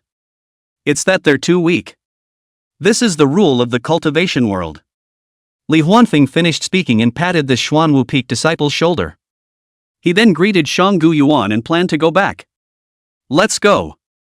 Back for breakfast. Nangong Wei disdainfully glanced at that Xuanwu Peak disciple, then with a greeting, he also prepared to go back. Obviously, she was completely in favor of Bai Sumu's way of smoothing things over. Go. Nangong sniffed and followed her sister back. Seeing this, the others did not stay in the same place for long. As for this mess in front of the bazaar, don't you see that the officers on patrol have already brought buckets of water over? There is no need for them to clean it up. Eldest brother, don't you grab my meat buns. There's more inside your plate. Inquiring Immortal Sword Pavilion office, dining hall, the 4 siblings of Qingyao Peak started another sword fight on the dining table. You all ate around while I was just changing. If I don't grab it again, I won't have a single fart left. Hearing Cui Yuting's words, Bai Sumu was not the least bit moved. The chopsticks in his hand were swinging out stumps. Eldest senior brother. Looking at the senior brothers and sisters who were fighting over a bun, Chu Shiryu opened her mouth. What's wrong? Hearing Chu Xinyue call out to herself, Bai Sumu looked up and asked after she had chucked 2 more meat buns onto her plate. That barbarian dragon sect. Looking at the clear-eyed Bai Sumu, Chu Xinyue asked worriedly. Although she didn't know what the underpinnings of this barbarian dragon sect called the barbarian dragon sect were like. But no matter what, Bai Sumu had exterminated more than 30 of their disciples. Would this be retaliated against by the other clan's elders? What? Worried about hitting the little ones and coming for the old ones? Looking at Chu Xinyue's worried look, Bai Sumu said with a smile. Aha! Nodding her head, Chu Xinyue was a little embarrassed. Wouldn't this seem like she was a little too timid? You have to realize that I killed them, this belongs to a junior fight. If they die, they can only blame themselves for not fighting. But if their elders dare to make a move against me. Saying this, Bai Sumu himself laughed first. Xinyue. We are not loose cultivators. If the barbarian dragon sect's elders dare to make a move against eldest brother, the pavilion master could rake the ancestral graves of their clan. At this time, Cui Yuting picked up the conversation from the side. But as soon as Cui Yuting's words fell, she only saw remnants of shadows flashing before her eyes. The last meat bun that she had just pinned on her own plate was snatched away by Bai Sumu. And at the same time, Bai Sumu's light voice rang out. Speak next time. Get up yourself. This bun is counted as my starting fee. Chapter 106, Admit when you make a mistake, 2 foxes. Ah! Eldest brother. Nangongwei, who had just entered the door, heard Chui Yuting's scream. Crossing the corridor, Nangongwei ran over with short legs. Assisted running, jumping, Nangongwei jumped directly into Bai Sumu's arms. Eh? Why are you guys coming back so slowly? Looking at Nangongwei, who suddenly drilled out of his arms, Baisuki didn't need to look down to know that it was this niece. After all, the scent on Nangongwei's body, Baisumu remembered clearly. Oh. Short legs. Wei, remember. Short legs tight pouring. Without waiting for Nangongwei to speak, Baisumu's next sentence directly stunned her. Stinky brother. Hearing Baisumu's words, Nangongwei directly bit down towards his arm. What words? What words is this? Is it her fault that her legs are short? Sister. How can you flirt with your brother alone? Me too. Just at this time, Nangongya also ran in. Just as she entered, she saw Baisumu lifting Nangongwei up. With a noisy mouth, Nangongya also pounced towards Baisumu with his short legs. You too. Stop it. Go eat. Looking at Nangongya, who pounced over, Baisumu grabbed her the moment she jumped. Then carrying the two sisters, he came to the next table and set it down. Brother. Aren't you going to feed me? Seeing that Baisumu left after putting it down for her, Nangongya beamed and said pitifully. How old are you, still feeding? Looking at the pouty and cute Nangongya, Baisumu rolled his eyes. Wow. Brother, you don't love me anymore. Seeing Baisumu still returning to his position without mercy, Nangongya directly cried out with a wow. It had to be said that a child's tears just came quickly. Just as soon as the crying sounded over here, 2 lines of tears flowed down. Wow. Wow. Vomit. Nangongya cried pitifully there, and Baisumu directly poked her throat with chopsticks. After a dry retching, Nangongya looked at Baisumu with disbelief. Brother. When did you become such a dog? Alright. Be good. Don't cry first. You'll have time to cry later. Let's eat first. Meat bun. Delicious. Looking at Nangongya still wanting to cry, Baisumu held her in her arms for a couple of leisurely moments, then wiped away her tears with a tissue and placed her back on the stool once again. Then, without waiting for Nangongya to react, Baisumu directly stuffed a meat bun into her mouth. Yummy. Baisumu's set of maneuvers directly gave Nangongya a whole lot of not being able to do so. Dumbly chewing 2 mouthfuls, stupidly returned. Eat more if it's delicious. Nangongwei, don't pinch yourself and cry.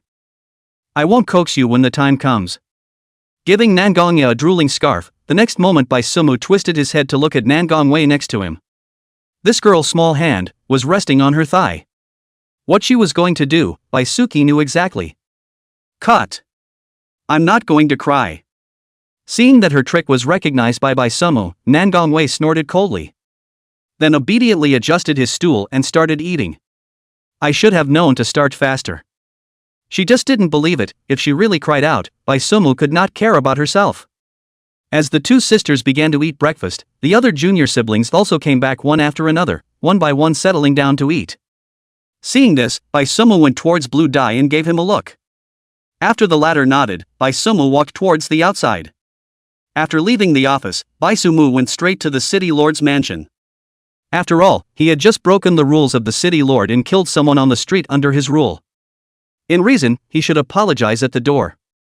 If you make a mistake, admit it, it's nothing. The city lord's mansion was not far from the office. In less than 2 minutes, Baisumu arrived at the downstairs of the city lord's mansion. Please inform me. Ask Immortal Sword Pavilion. Baisumu seeks an audience. Arriving at the entrance of the city lord's mansion, Baisumu cupped his fists towards the guards at the entrance and said, Please wait.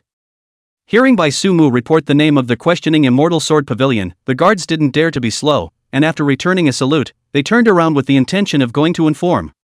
But just as he turned around, an old man with white hair pushed open the door of the city lord's mansion. The one who came was none other than the butler of the city lord's mansion. Young Master Bai. Lord City Lord asked me to take you there. Arriving in front of Baisumu, the butler arched his hand and saluted. Trouble, old sir. Clasping his fists and returning the salute, Baisumu said with a smile. Coming at such an opportune time. It seemed like this was a long time ago that he had set his sights on himself. Muttering in his heart, Bai Sumu followed the butler's footsteps. The two of them then traveled all the way to the attic of the city lord's mansion. City Lord. Young Master Bai has been brought here. Pushing open the door to the study, the butler informed. Afterward, he bowed and saluted, then retreated. At this moment, only Bai Sumu and Jiang Beichuan were left in the study. Jiang Beichuan, City Lord Jiang. Late generation Bai Sumu, I've heard a lot about you. Seeing Jiang Beichuan standing in front of the window, Bai Sumu cupped his fists and bowed slightly. Little friend Bai. I've heard your name like thunder. Once I see you today, your name really lives up to its reputation. Hearing this compliment from Bai Sumu, Jiang Beichuan turned around and said with a smile. It's all a false name. The latecomer came over this time to apologize to City Lord Jiang for his mistake. After all, breaking your rules, late generation is at fault. Saying that, Bai Sumu once again clasped his fists and bowed. What words? I am also old friends with Elder Lu Fengxian of your questioning Immortal Sword Pavilion. You are also considered my junior. Coming to Baitsong City is going home. In your own home, what's wrong with that? Seeing Bai Sumu bowing and then worshipping, Jiang Beichuan hurriedly stepped forward to help him up. Hearing these words from Jiang Beichuan, Bai Sumu froze a little for a moment. It seemed like he would have to labor some more this time. After all, this attitude of Jiang Beichuan was just a little too enthusiastic. This would clearly not be a matter of making amends. That would be even more difficult for City Lord Jiang. I'm even more overjoyed in my heart. After slandering in his heart for a while, Bai Sumu also cooperated with the show. Little friend Bai. What a thing to say. It's not hard to do at all. Upon hearing this self-condemning remark from Bai Sumu, Jiang Beichuan magnanimously waved his hand. Although he put on a generous appearance on the surface, Jiang Beichuan's heart was secretly staggered. This Bai Sumu is also a little fox This doesn't take the bait at all Jiang Chang. Uncle Jiang, since you and Elder Lu Fengxian are old friends, I won't be so raw. How should I be punished for my mistake this time, you tell me? I, Bai Sumu, recognize the punishment. Bai Sumu said with a business-like appearance. I did make a mistake. But I recognize the punishment. But I only recognize the punishment for this mistake. Jiang Beichuan obviously also heard the meaning in Bai Sumu's words, and his expression suddenly became subtle. Ha ha ha. Little friend Bai said this. You even called me uncle. Can an uncle still really punish his nephew? Chapter 107 Unprecedented Fury Outbreak. Riot at the City Gates. Since you recognize me as your nephew, Uncle Jiang, then it's certainly all the more reason for me not to make things difficult for you. Anyway, I did break the rules of the city. I, Bai Sumu, have always recognized my mistakes. Hearing Jiang Beichuan's laughter, Bai Sumu also said with a smile. But the meaning of the words was already obvious. Look at you. Being outgoing with Uncle Me, isn't it? Seeing Bai Sumu's attitude so resolute, Jiang Beichuan was pretending to be difficult. That look, as if he really couldn't bear to punish Bai Sumu. Lord City Lord. Not good. Just when the atmosphere in the study was a bit stiff, panicked voices rang out from outside the door. The butler, who had just retired, ran in a hurry at this moment. What's the matter panicking? Seeing the butler who ran in anxiously, Jiang Beichuan frowned lightly. To be so flustered, what kind of behavior is this? Back to City Lord. Outside the city, in the direction of the heavenly cry soul-splitting valley. A monstrous baleful aura is suddenly coming from the sky. The fury chi at the bottom of the valley has erupted. Hearing Jiang Beichuan's words, the butler also knew that it was a bit too hairy. After calming down a bit, the butler reported out the situation he had just received. Exploded? Hearing the butler's words, Jiang Beichuan suddenly widened his eyes. It was. If you look at it this way, everything makes sense. The various great sects that had flocked to Baitsong City in the past few days were obviously rushing towards the sudden outbreak of fatal chi. Don't look at the fact that fatal chi sounded as if it was an evil thing that only evil sects could use. However, it is a rare heavenly treasure. It can be used for formations, weapon refining, and so on. It has many incredible uses. But The outbreak of the fatal chi in the heavenly Christ soul-splitting valley, this time is not fixed. Why is it that everyone, however, rushes to Baitsung City coincidentally during this time? Having solved one doubt, a new one appeared. The heaven-weeping soul-splitting valley's furious chi did not erupt periodically. No one could give an exact time when it would erupt. Could it be that behind this outbreak of baneful chi, what other secrets were hidden? The baneful chi has erupted? Like Jiang Beichuan, Bai Sumu also revealed a shocked expression at this moment. He was still preparing to quench the spiritual power of his junior siblings with the help of the baneful chi. How could he quench himself if the baneful chi had erupted? Was his own point so backward? Yes. And the scale of this outbreak is still unprecedentedly huge. Patriarch can now see the sky-crying soul-splitting valley side of the sky-charged baleful aura from outside the window. Saying that, the butler pointed out the window. Hearing this, Jiang Beichuan also took a step across to the window and looked in the direction of the sky-crying soul-splitting valley. Sure enough, the sky in the distance was currently tinted with a blood-colored scarlet. Furious chi was rolling around, and even though they were far apart, Jiang Beichuan could even faintly hear the bursts of cries coming out from the furious chi. Looking at the scarlet blood color in the sky, Jiang Beichuan frowned tightly. The situation was a bit tricky this time. Report to the court. Evacuate the general public. Also issue a mission to all the nearby sections. But soon, Jiang Beichuan sorted himself out. An order was given down in an organized manner. Yes. After hearing Jiang Beichuan's orders, the butler couldn't even salute before he hurriedly ran out. Uncle Jiang. This time, I asked Immortal Sword Pavilion to take over the task of the fatal chi outbreak. Looking at Jiang Beichuan, who was standing in front of the window in silence, Bai Sumu slowly said, "Little friend Bai's feelings, uncle heartily appreciates it. But this time, the severing chi outbreak. I'm afraid it won't be that easy to deal with. The scale is too big this time." Hearing Bai Sumu's words, Jiang Beichuan snapped out of his thoughts. However, upon hearing Bai Sumu take on the task, Jiang Beichuan opened his mouth to admonish. If it was a baneful gas eruption of an unusual scale, Jiang Beichuan was of course willing to trust Bai Sumu. But the scale of this baneful chi outbreak could be called the largest in history. This level of baneful chi. Below the Tongling realm, one should not get involved. If you are not careful, I'm afraid that you will be eroded and devoured by the baneful chi.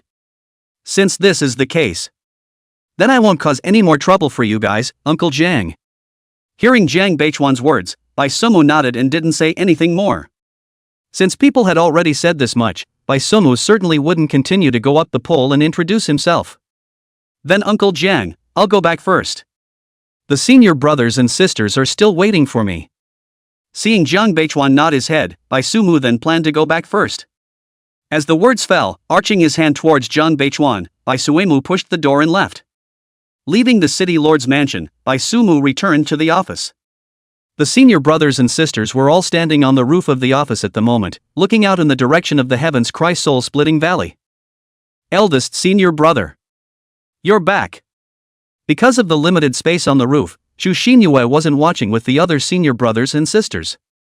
So she was also the first to notice Bai Sumu's return. Aha!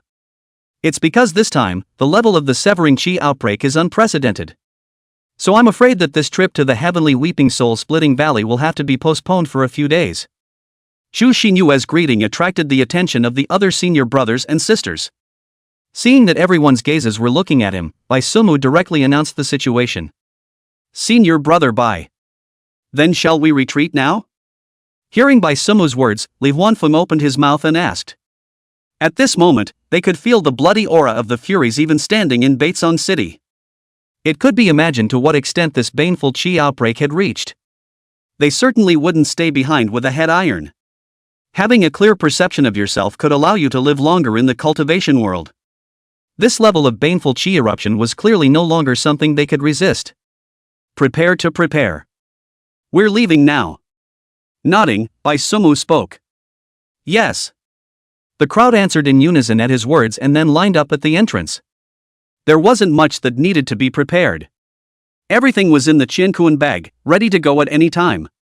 Retreat. Bai Sumu smiled with satisfaction at the sight, then turned around and beckoned, so he led his senior brothers and sisters to prepare for the evacuation. This time, the outbreak of the Fury Chi had come too suddenly. Although he didn't know if there was anything fishy behind it, Baisumu didn't want to care. Even though Baisumu wasn't afraid of these baneful chi, this time he had brought his senior brothers and sisters out together. As the white senior brother of the questioning Immortal Sword Pavilion, his first priority was to ensure the safety of his senior brothers and sisters. And not to abandon his senior brothers and sisters for the sake of getting together. All the way to the city gates, this place had obviously received notice. The 4 gates were fully open, allowing the exit from the city to not be clogged. Just as Baisumu was planning to lead his senior siblings out of the city. The group in front of them, however, suddenly clamored. "Kill you all. You all deserve to die." Chapter 108 Theory Success. The fury erupted in a strange manner. "Monster! Look at the sword. This person is crazy." The sudden clamor at the city gates attracted everyone's attention. Listening to the clamor coming from the front, Baisumu frowned. It seemed that the Fury Chi had begun to affect the mind. Firmly guard the spirit platform. Don't be drilled by the furious Chi. Twisting his head and instructing, Baisumu led the people to continue walking towards the city gates. The commotion that had just occurred was quickly quelled by the defending soldiers of Baitsong City. After all, those who could be affected at this stage were all ordinary people. In front of the city guard soldiers, of course they couldn't make any big waves.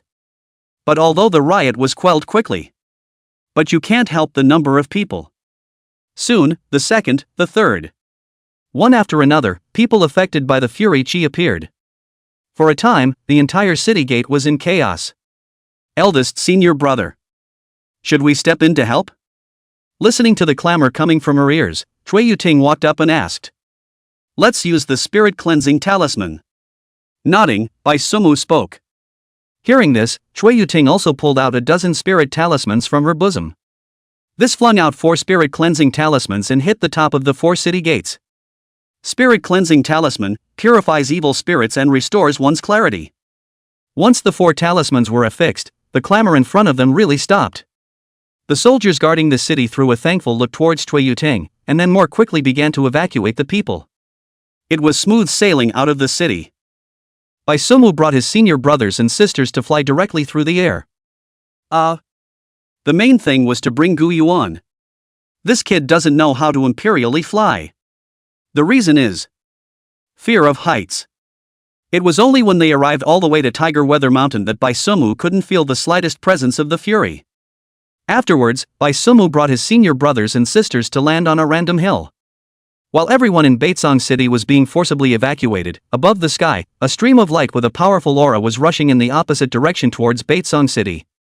These were all nearby sect elders who had received Baitsong City's plea for help. Eldest senior brother. Aren't we going back to the sect directly? Landing on the hilltop, Cui Yuting came to Baisumu's side and asked. Right now, where they were only just barely out of the range of the severing chi outbreak. However, it was only the first baleful chi eruption in the heaven-crying soul-splitting valley, so this distance wasn't absolutely safe. There's no rush. Don't forget what we came here for this time. Hearing Cui Yuting's words, Baisumu said with a smile.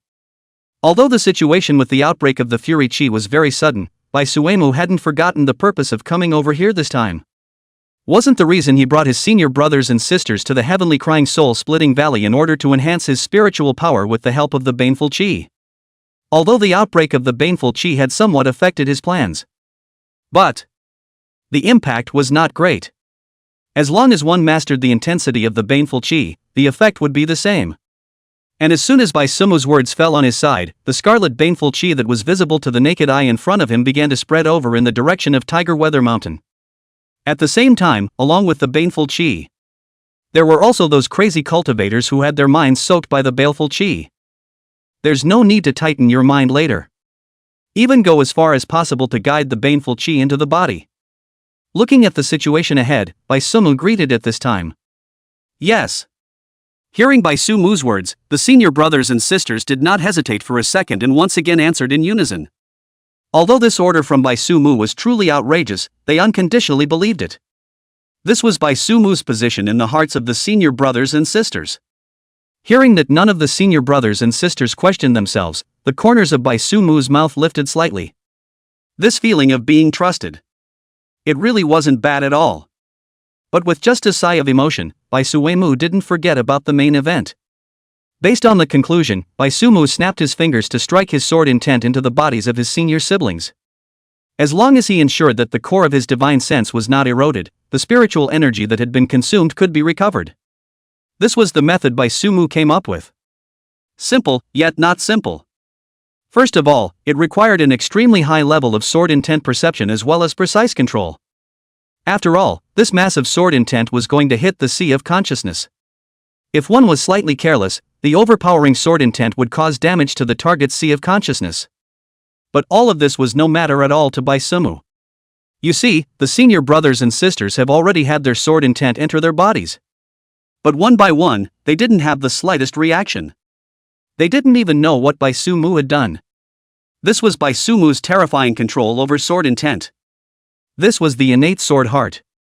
Kill. Kill. Kill. Just as Bai Suemu finished his preparations, the shouts of murder in the distance became clearer and clearer. In the monstrous fury chi, the cultivator's eyes were crimson. They had become puppets of the baleful aura. As the two sides grew closer, these baneful chi puppets saw Bai Suemu and his group standing on the head of Tiger Weather Mountain. The monsters are here. Kill them.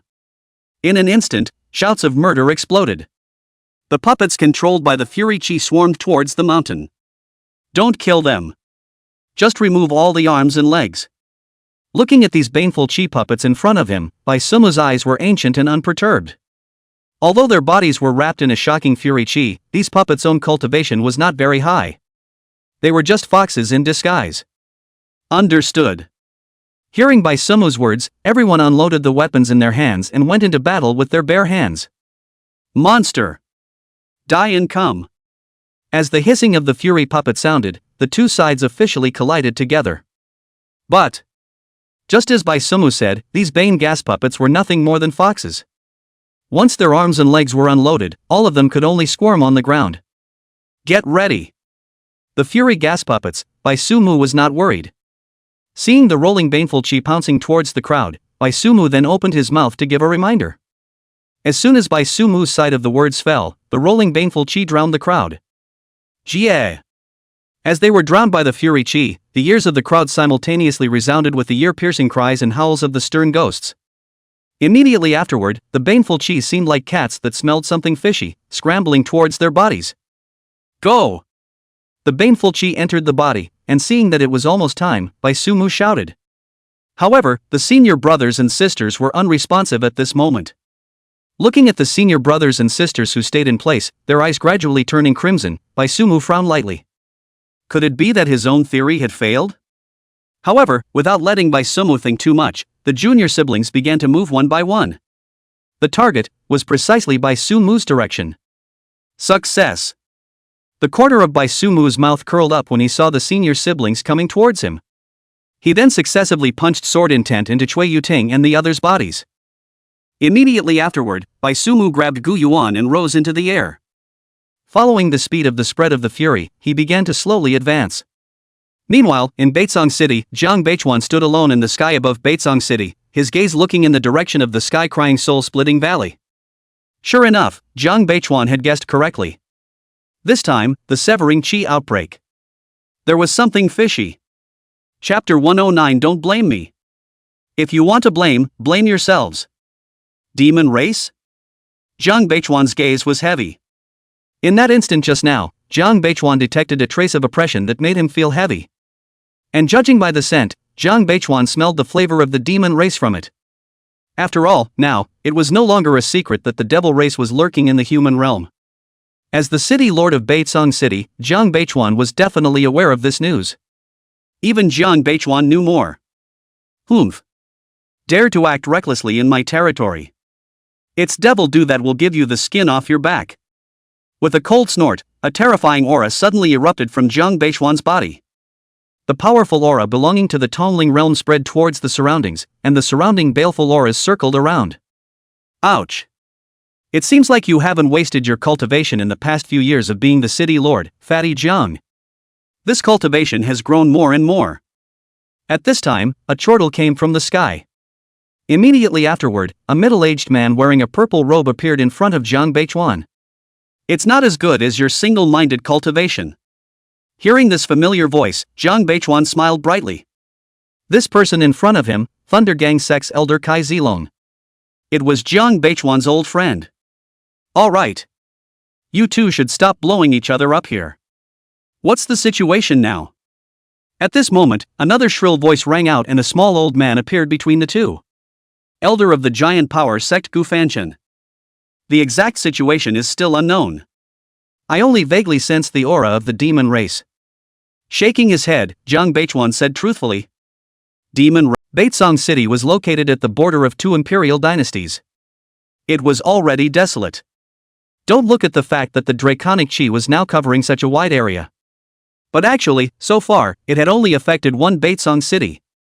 There shouldn't be anything in their Baitsang city that the demon race would even miss, right? If it was for human flesh and blood, wouldn't it be better to pick a different location? This is indeed a bit puzzling. But what the heck? Making such a big show, the demon race must have some plans. When the time comes, we'll know everything if we arrest this demon race and ask them. Hearing this query from Jiang Beichuan, Gu Fanchen scratched his head and said. How could he know what was in the devil race's mind? As usual, you're not using your brain. Hearing Gu Fanchen's answer, Kai Zilong said with a smile on the side. Worthy of being an elder of the Giant Power Sect, his brain was full of muscles. Then you say. What do you think the demon clan is doing this for? Hearing Kai Zilong's mockery, Gu Fanchen rolled up his sleeves in defiance and questioned. Saying that I don't use my brain? You use your brain, why don't you say 1, 2, 3? You two stop bickering. Looking at the two people who were about to quarrel, Jiang Beichuan covered his face with a headache and said. These two people, every time they met, they would quarrel in less than 3 sentences. After so many years, this point still hasn't changed at all. Wait for someone. Brother Gu is right. Never mind the purpose. By the time we catch this demon, we'll all know. The heavens cry split Soul Valley, the bottom of the valley filled with a baleful aura. Lily AI followed behind the young lord, and the two of them idly skipped around inside. The fury chi here. Still not pure enough. It's missing that little bit of flavor. Feeling the oncoming baneful chi, Xiao Sa opened his arms and absorbed it to his heart's content. As demons, something like baneful chi was similar to oxygen to them. Without the fury chi, they also had the berserk personality of killing people on sight. This is the human realm after all. To have such a baleful aura is already an accumulation of thousands of years. Seeing that the young lord wasn't satisfied, Lily AI opened her mouth to explain. Doesn't matter. Well. Did you find what I asked you to look for? Hearing Lily AI's explanation, the young lord shook his head with a cold smile. Then he turned his head to look at Lily AI and asked. Back to the young lord. It's all been searched for, and it hasn't been found yet. Hearing this question from the young lord, Lily AI shook her head. Are all of you rice bowls? Hearing that it hadn't been found yet, the young lord frowned and questioned. Just the simple matter of finding something. Now you can't even do such a small thing well? Young lord. I've already had someone start from scratch again. I believe that soon there will be. Stop. I don't want to hear your reasons. I will only give you half an hour. If you can't find it, stay here forever. Before Lily AI could finish her words, the young lord raised his hand to interrupt. Yes. Seeing that the young lord was angry, Lily AI hurriedly knelt on the ground and said in fear. All right. You go find it for me as well. Looking at Lily AI kneeling on the ground, the young lord waved his hand impatiently. What he wanted was not Lily AI's sincere attitude to admit her fault. Rather, he wanted the ability to do things for him. Yes. Hearing this impatient tone from the young lord, Lily AI didn't dare to say more. After getting up, she planned to go and follow the other low-level demons to find the treasure that the young lord was talking about. All a bunch of rice buckets. Looking at Lily AI's back as she left, the young lord frowned and cursed again. Can't even do such a small thing well. The young lord felt that it was time to change a group of people around him. As for the ones left now. With his eyes looking away to the east, a perverted smile appeared at the corners of the young lord's mouth. Don't blame me for being ruthless. If you want to blame, you can only blame yourselves. It's you guys who are too incompetent. Chapter 110, The Two Sisters Who Resisted Cultivation. What I said when I was a child. It seems to have worked well. At Six Fingers Mountain, Baisumu looked at the senior siblings who were sitting cross-legged on the ground to recover their spiritual energy, revealing a satisfied smile. 4 or 5 hours had passed since the outbreak of the Heavens Cry soul-splitting valley's baleful energy. Baisumu brought his senior brothers and sisters and also retreated from Tiger Weather Mountain to Six Fingers Mountain. Now, the spread of the baneful chi had stopped. Baisumu then brought his senior siblings to Obi at the edge. As for how the center of the baneful chi eruption was doing, Baisumu didn't bother to care. Because it had nothing to do with him. During the time when the senior siblings were recovering their spiritual energy, Baisumu escorted them, guaranteeing that no one could disturb during this period. Soon, the two Nangong sisters exhaled a mouthful of turbid air, followed by opening their eyes. At this moment, the two sisters felt that their entire body was relaxed, their thoughts were clear, and their minds were active. All of these were proof that the mental power had become stronger. However, becoming stronger was a happy thing for other people, but in the case of the two Nangong sisters, it made them somewhat unhappy. What's wrong? Sad face there. At this time, Baisumu also noticed the awakened two sisters. Looking at the two little girls with sad faces, he raised an eyebrow and asked, Hearing Baisumu ask, Nangong's expression was a bit rushed. Then she twisted her head to look at Nangong Wei. At this time, elder sister, you should come forward. We were just sighing. Worthy of being a brother. Surprisingly, he found this method of boosting his spiritual power. Noticing the pleading eyes cast over by his sister, Nangong Wei quickly found a way to respond. With a face of admiration, he gave a thumbs up towards Baisumu and began to boast. Low key. I actually discovered this method without realizing it. Hearing Nangong Wei's compliments, Baisuki humbly waved her hand. This time, Baisuki was truly being modest. Brother, you actually don't have a secret pleasure? But looking at Baisuki's modesty that didn't look like an act, Nangong Wei was puzzled. At this time, shouldn't Baisumu have already tipped his tail to the sky? Why was this still really modest? Ahem. What words? When have I ever been secretly happy? Hearing Nangong Wei's words, Baisumu, who was still there being modest, was choked and coughed twice. Good lord, were all his own mental activities being prejudged? Nope, this time he was really being modest. Something's not right. Looking at Baisumu, Nangong Wei walked over. With a scrutinizing look in his eyes, he looked Baisumu up and down. This modest Baisumu in front of her was definitely not the one she knew. I'm just pretending for a bit. There's no need to make me so embarrassed, right? Looking at Nangong Wei even scrutinizing himself, Baisuki laughed dryly and pressed one big hand on the little girl's head. That's the right flavor. Okay.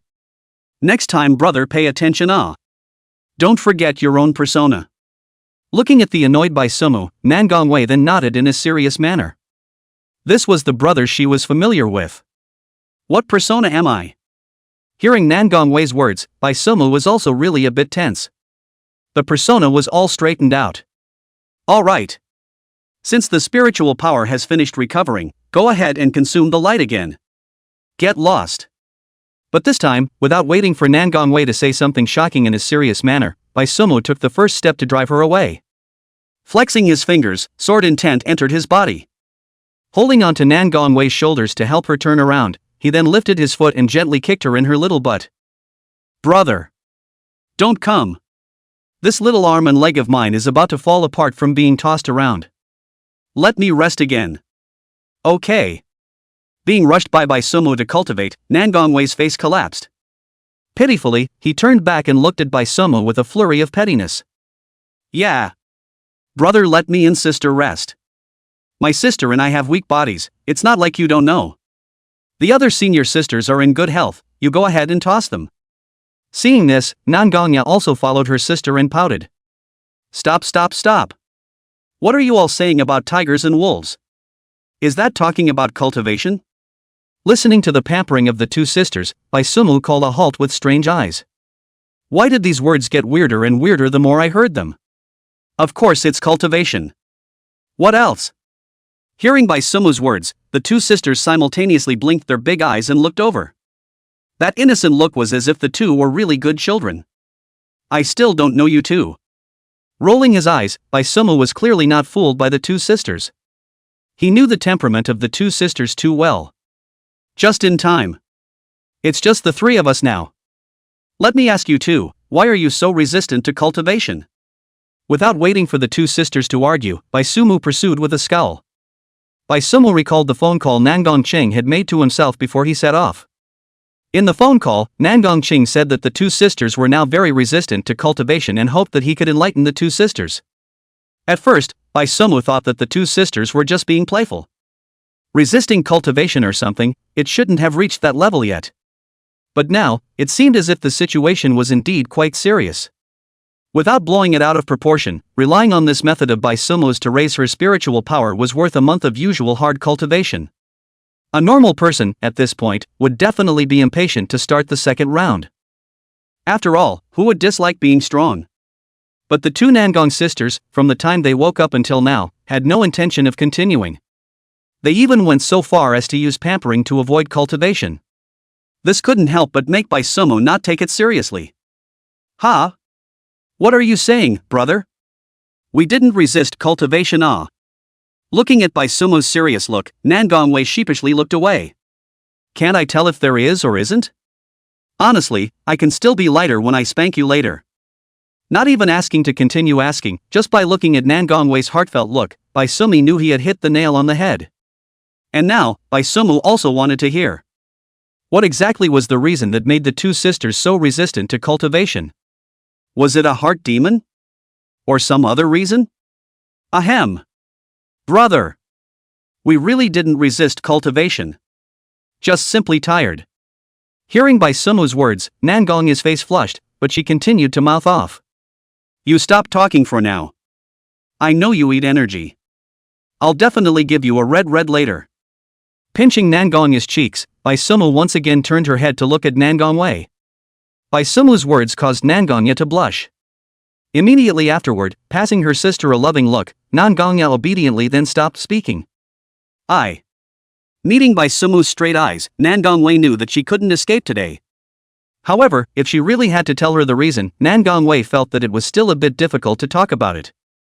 However, after some struggle, Nangong Wei felt it was better to tell the truth. Otherwise, Bai Sumu would really not be gentle with her hands in a while. Brother, you. Remember what you said when you were a child? Chapter 111 Jilanshin, I'm really a qualified wingman. Words from childhood? Hearing Nangong Wei's words, Bai Sumu froze for a moment. Words from childhood. Which words specifically were being referred to? He also didn't remember saying anything too counterintuitive to Nangong Wei when he was a child. For example, saying something like when he grew up, he would marry both sisters together. So when asked by Nangong Wei so coldly, Bai Sumu really couldn't remember for a moment. It's what you said, brother. You said that you liked the porcelain doll like us the most. Seeing Bai Sumu freeze, Nangong Wei didn't blame him. Is that why? Sure enough, hearing Nangong Wei's words, Bai Sumu's expression was subtle. He was aware of the characteristics of the Nangong family's gong methods. Upon hearing that this was the reason why the two sisters resisted cultivation, Bai Sumu really had an indescribable feeling in his heart. He didn't expect that his one careless remark would make the two sisters remember it for so long. This is indeed what I said. Bai Sumu was born knowing, and with his divine sense being already powerful, he certainly remembered every word he had said. He did not deny it. However, I didn't say all of this at the time. I do like your porcelain doll-like appearance. But it's not because you're porcelain dolls that I like you. Rather, it's because it's you guys that I like it. Whether or not you're porcelain dolls. It doesn't matter to me. After adjusting his mood, Baeksuki picked Nangong Wei up and said, Really? Hearing Baeksuki's words, Nangong Wei blinked dumbly. Hearing it this way, it seemed like she and her sister had misunderstood. Of course. You think I'm a lolicon? Looking at the incredulous Nangong Wei, Baeksuki said with certainty. He wasn't an ow. Before, we did think that you were here, brother. Looking at Baeksuki speaking so firmly, Nangong Wei once again looked away sheepishly. The two sisters did feel that way before. After all, there had always been no shortage of beautiful women around Bai Sumu. However, they had never heard Bai Sumu flirting with anyone. So the two sisters felt that Bai Sumu still liked porcelain dolls like them. Slander. This is definitely slander. With a flick on Nan Gongwei's brain, Baisuki rolled his eyes and said in a good-natured manner. He wasn't even a lowly control, alright. So, brother, you really aren't a lowly control? Nan Gongya also climbed into Bai Sumu's arms at this time, raising her head and blinking her big eyes as she asked. I'm sure as well as certain. Pulling the corners of his mouth, Bai Sumo really didn't know what to say. Sure enough, the preconceived notions in a person's mind was a huge mountain. Once this subjective consciousness was formed, it wasn't so easy to change it. Stop discussing this issue of whether or not I'm a lowly control. You two, don't waste your great talent. Don't by the time I've ascended, you guys will still be stuck in the true self realm. Strongly ending this topic, Bai Sumu looked at the two sisters and said seriously. The talent of the two Nangong sisters was truly the best Bai Sumu had ever seen besides him. Such a good talent shouldn't be wasted.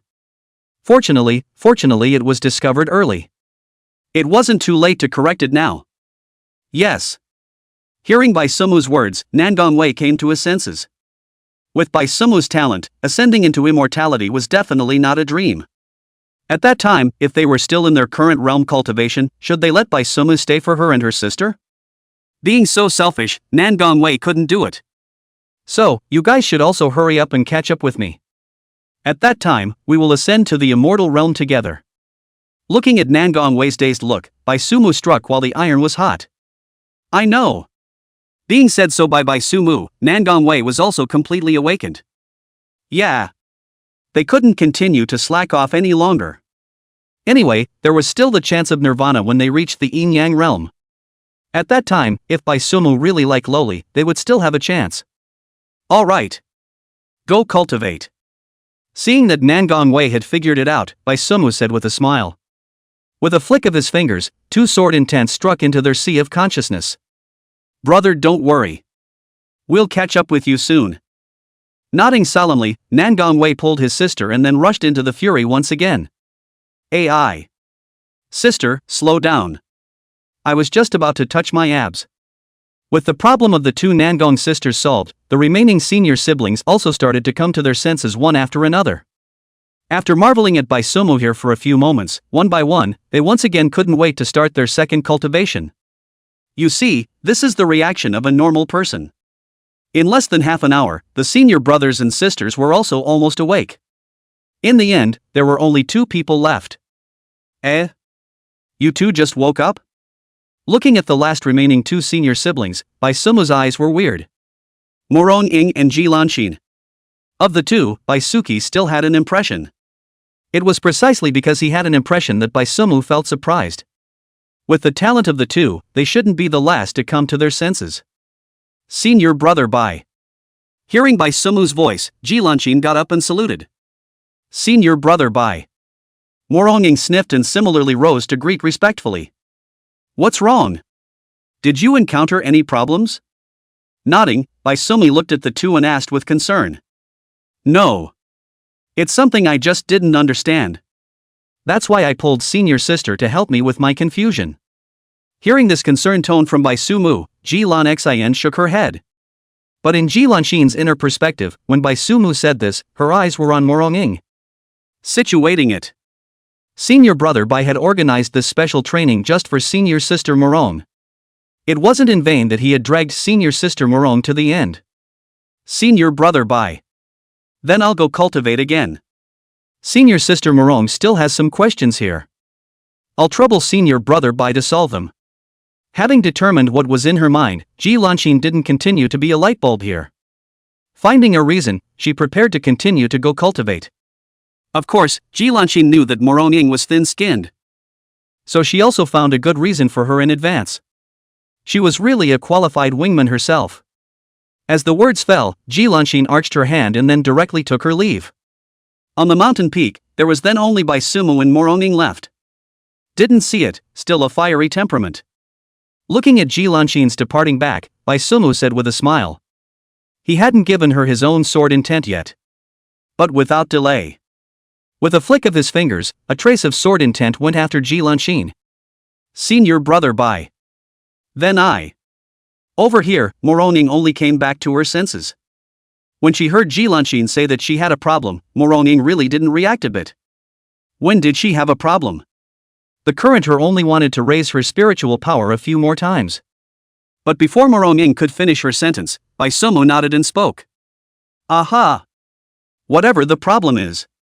Say it out and I'll solve it for you. Chapter 112. With me here, no one can disturb senior brother Bai and senior sister Morong. Looking at Bai Sumu's look of readiness to solve the problem for herself, Morong froze. At this time, if she said that there was no problem, isn't it not too good? After thinking about it, Moroning felt that she still had a problem, right?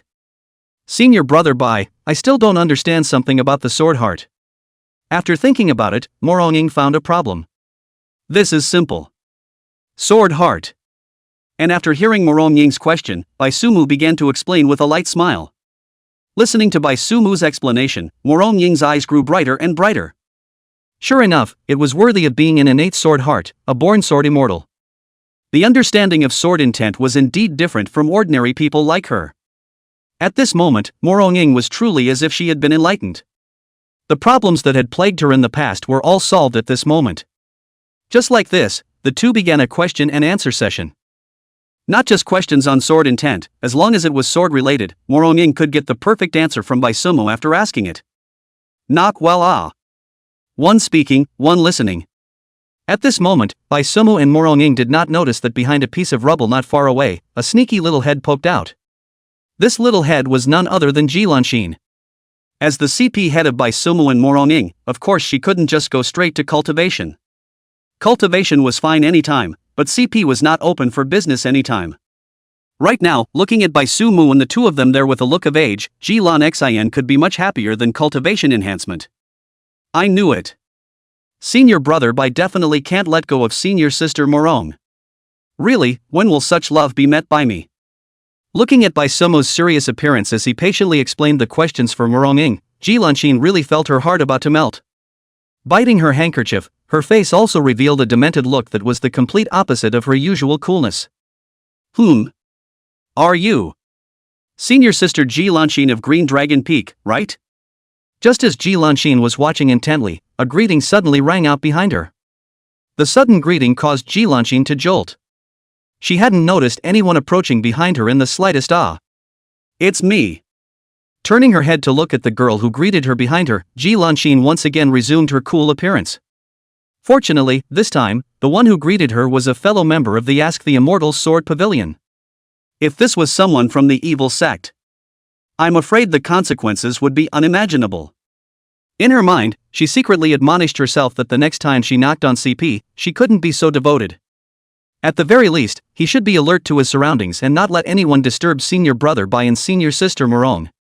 You see, the brain circuits of a love brain are just different. At this time, she was still thinking about her senior brother Bai and senior sister Morong. Are you done practicing? Looking at the young girl, Ji Lanxin opened her mouth and asked. Aha! I'm from Xuanwu Peak. Normally, I mainly cultivate my physical body. So this aspect of spiritual power is a bit worse. Hearing Ji Lanxin's words, the Xuanwu Peak's senior sister scratched her head a little embarrassed. This aspect of sword intent had always been Xuanwu Peak's weak point. That's okay. With this method of senior brother Bai, your spiritual power will soon catch up. Looking at Xuanwu Peak's senior sister, Ji Lanxin opened her mouth to comfort her. You saw it too. Senior brother Bai is preaching to senior sister Morong. So you can rest here. I'll escort you. After comforting, Ji Lanxin didn't forget the main event. This senior brother Bai and senior sister Morong had only been chatting for not much longer. At this time, Ji Lanxin would not let anyone disturb their world of two. Then, would it be too much trouble for you? Hearing Ji Lanxin's words, the Xuanwu Peak's senior sister became even more embarrassed. That's fine. Master taught us to be helpful. Quickly meditate. Such a special training opportunity is a rare one.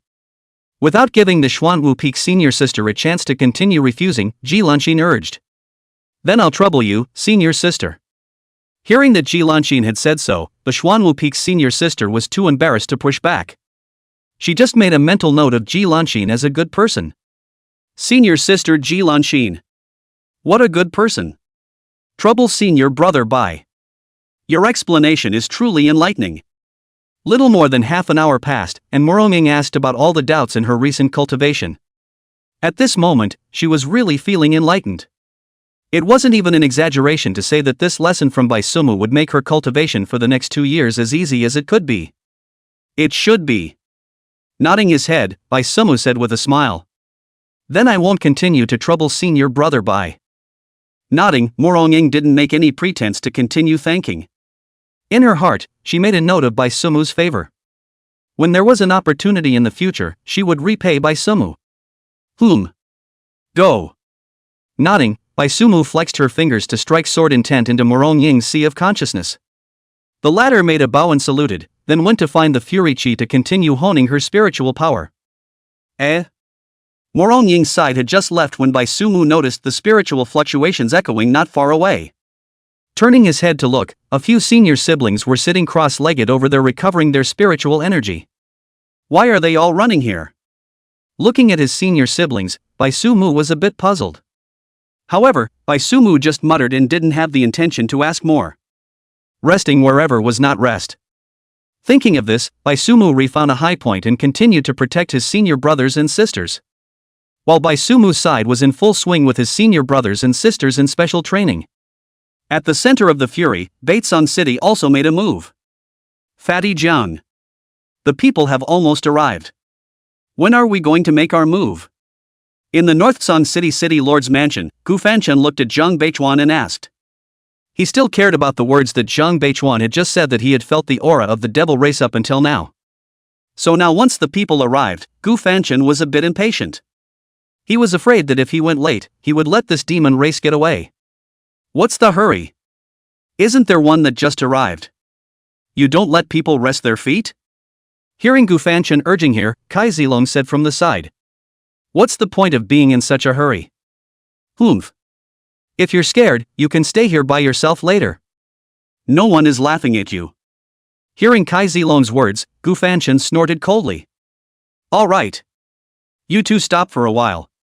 Seeing that Gu Fanchen and Kai Zilong were about to argue again, Zhang Beichuan hurriedly called a halt.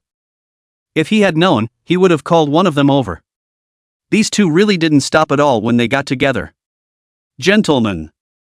You guys have seen the situation of the furious chi eruption this time. I won't hide it from you all. I'm afraid that behind this outbreak of fury chi, there is a figure of the demon race. That's why all of you should be prepared. To be able to trigger a baneful chi of this scale. The other party might not be a simple demon race. Turning his head to look at the other clan elders who had rushed over for support, Zhang Beichuan said in a deep voice. Before departing, it was better to make the stakes clear. Sure enough, as soon as Zhang Beichuan's words fell on his side, a shrill voice rang out from the crowd. Demon race? There's still the matter of the demon race here? Chapter 113 Innate Blood Jade. Cardigan Demon Row. City Lord Zhang. We're here because of the contract with the court. To help you quell the furies, this I have no complaints. But if the demon race is still involved. The shrill voice spoke, shaking its head towards Zhang Beichuan with a cold smile. The meaning was already obvious. Helping to quell the furies was a price. And involving the demon clan was another price. Taking the money for selling cabbages, he could only do the work of selling cabbages. He wasn't someone who would give selflessly. Oh? What does Elder Su mean? Elder Su was the third elder of the Qi refining sect, full name Su Jinshan. Zhang Beichuan had thought that after this matter involved the demon clan, someone would jump out. However, he did not expect that this person who jumped out would be Su Jinshan. On weekdays, because the Qi refining sect was closer to Baitsong City, there was no shortage of exchanges between the two. In Zhang Beichuan's perception, the two were at least considered surface friends, right? But you, as a friend, were the first to jump out and punch yourself in the face. Good Good. Seeing Zhang Beichuan pretending not to understand there, Su Jinshan's expression sank. He didn't believe that Zhang Beichuan couldn't understand what he was saying. Then this current appearance was obviously a pretense. Was he pushing himself too hard? Jiang Beichuan. The demon race is not that easy to deal with. This old arm and leg of mine. I'm afraid I can't help much, so I won't go and drag my feet for you. So why don't we just do this? I'll be here to guard Baitsong City for you. You guys don't worry about conquering, I'll make sure the rear is worry-free. Wasn't it just acting? Su Jinshan sneered, speaking as if who wouldn't. Good. Then let's ask Elder Su to sit in Baitsong City. But what surprised Su Jinshan was that even after he had said his words to this point, Jiang Beichuan didn't have the slightest intention of relenting. He even directly agreed to his request? Before Su Jinshan could get back to his senses, Jiang Beichuan's next words even made his face completely gloomy. Gentlemen. The scale of this severing chi outbreak was already enormous. Plus there is the intervention of the demon race. The difficulty is definitely different from the past. So in addition to the payment that the court promised you all, I, Jiang Beichuan, will, in my personal name, present a bottle of Heavenly Dipper Positive Chi Pill for those Taoists who are willing to follow me to the Heavenly Cry Split Soul Valley. Jiang Beichuan's words instantly attracted the gazes of everyone present. The Heavenly Dipper Positive Chi Pill, even if it was consumed at the Tongling realm, it could be worth a month of hard cultivation. A bottle of 9 pills. That's half a year of hard cultivation. This gift of thanks was indeed a bit too expensive. Is this true? One of the midget elders with fiery red hair looked at Jiang Beichuan with some disbelief. Of course. I, Jiang, speak with one spit and one nail. Seeing the midget elder's unbelieving look, Jiang Beichuan said with certainty. Good. Then I'll thank City Lord Jiang first. Hearing Jiang Beichuan reply with such certainty, the gnome elder laughed aloud. Seeing this, the others also chimed in. Only Su Jinshan stood in place with an ugly expression on his face. Su Jinshan had the presence of mind to open his mouth to indicate that he could also go. But the words to stay behind had all gone out again before. If he opened his mouth again now, wouldn't that be slapping his own face? But he could also see it. Jiang Beichuan was doing it on purpose. Deliberately taking him to set an example. Su Jinshan didn't believe that he was the only one who didn't want to confront the demon race. But he was the only one who said it. Therefore, Su Jinshan had rightfully become the one to stand out. Biting his lip, Su Jinshan memorized the look of these people laughing. Good, so playful, huh? At this moment, Su Jinshan held a grudge against everyone present. There's no time to lose. Then let's set off immediately. However, Jiang Beichuan didn't pay any attention to Su Jinshan. Not much time had passed since the outbreak of the fatal chi. Even if there weren't any cities or villages around, they couldn't keep delaying like this. If we can find out the cause earlier, we can solve it sooner. When the words fell, Jiang Beichuan rose directly into the air. Behind him, Gu Fanchen and Kai Zilong, as well as the other clan elders who had sped in, followed closely behind. Only Su Jinshan was left alone, his face grimly stationed in place. Jiang Beichuan. And you all. I will make you all regret this. The heaven-weeping soul-splitting valley. At this moment, the concentration of the fateful chi at the bottom of the valley could no longer be described as visible to the naked eye. The materialized baleful chi had taken on a jelly-like appearance. Baneful chi that was concentrated to this degree, once it entered the human body. Even if one was at the passage realm, they were afraid that they would be completely berserked by the baneful chi. However, this level of baneful chi was the best tonic for the demon race. The demon race's young lord, at this moment, was sitting on the ground, greedily absorbing the surrounding baneful chi. Young lord. Something has been found. Just as the demon race young lord was immersed in the wonderful feeling of the baneful chi nourishing his body, Lily Ai's voice rang out from the side. Bring it over. Hearing Lily Ai's words, the demon race young lord's eyes lit up. Finally, he had found it. Young lord. Devoutly prostrating herself on the ground, Lily Ai raised her hand to present the thing that the young lord had asked them to look for. An ancient jade in the shape of a blood drop. What's going on? Seeing the ancient jade presented in Lily Ai's hands, the demon race young lord, however, frowned. The ancient jade. Broken. Young lord. It was already like this when we found it. Hearing the warm anger between the words of the demon young lord, Lily Ai hurriedly explained. This piece of ancient jade was already like this when they found it. Based on observation, the ancient jade should have broken into 3 pieces. After searching around for a long time themselves, they had only found 2 pieces. The third fragment. They had rummaged through the entire Heaven's Cry-split Soul Valley without finding it. Is this how you guys work for me? Hearing Lily Ai's words, the demon race young lord laughed in anger.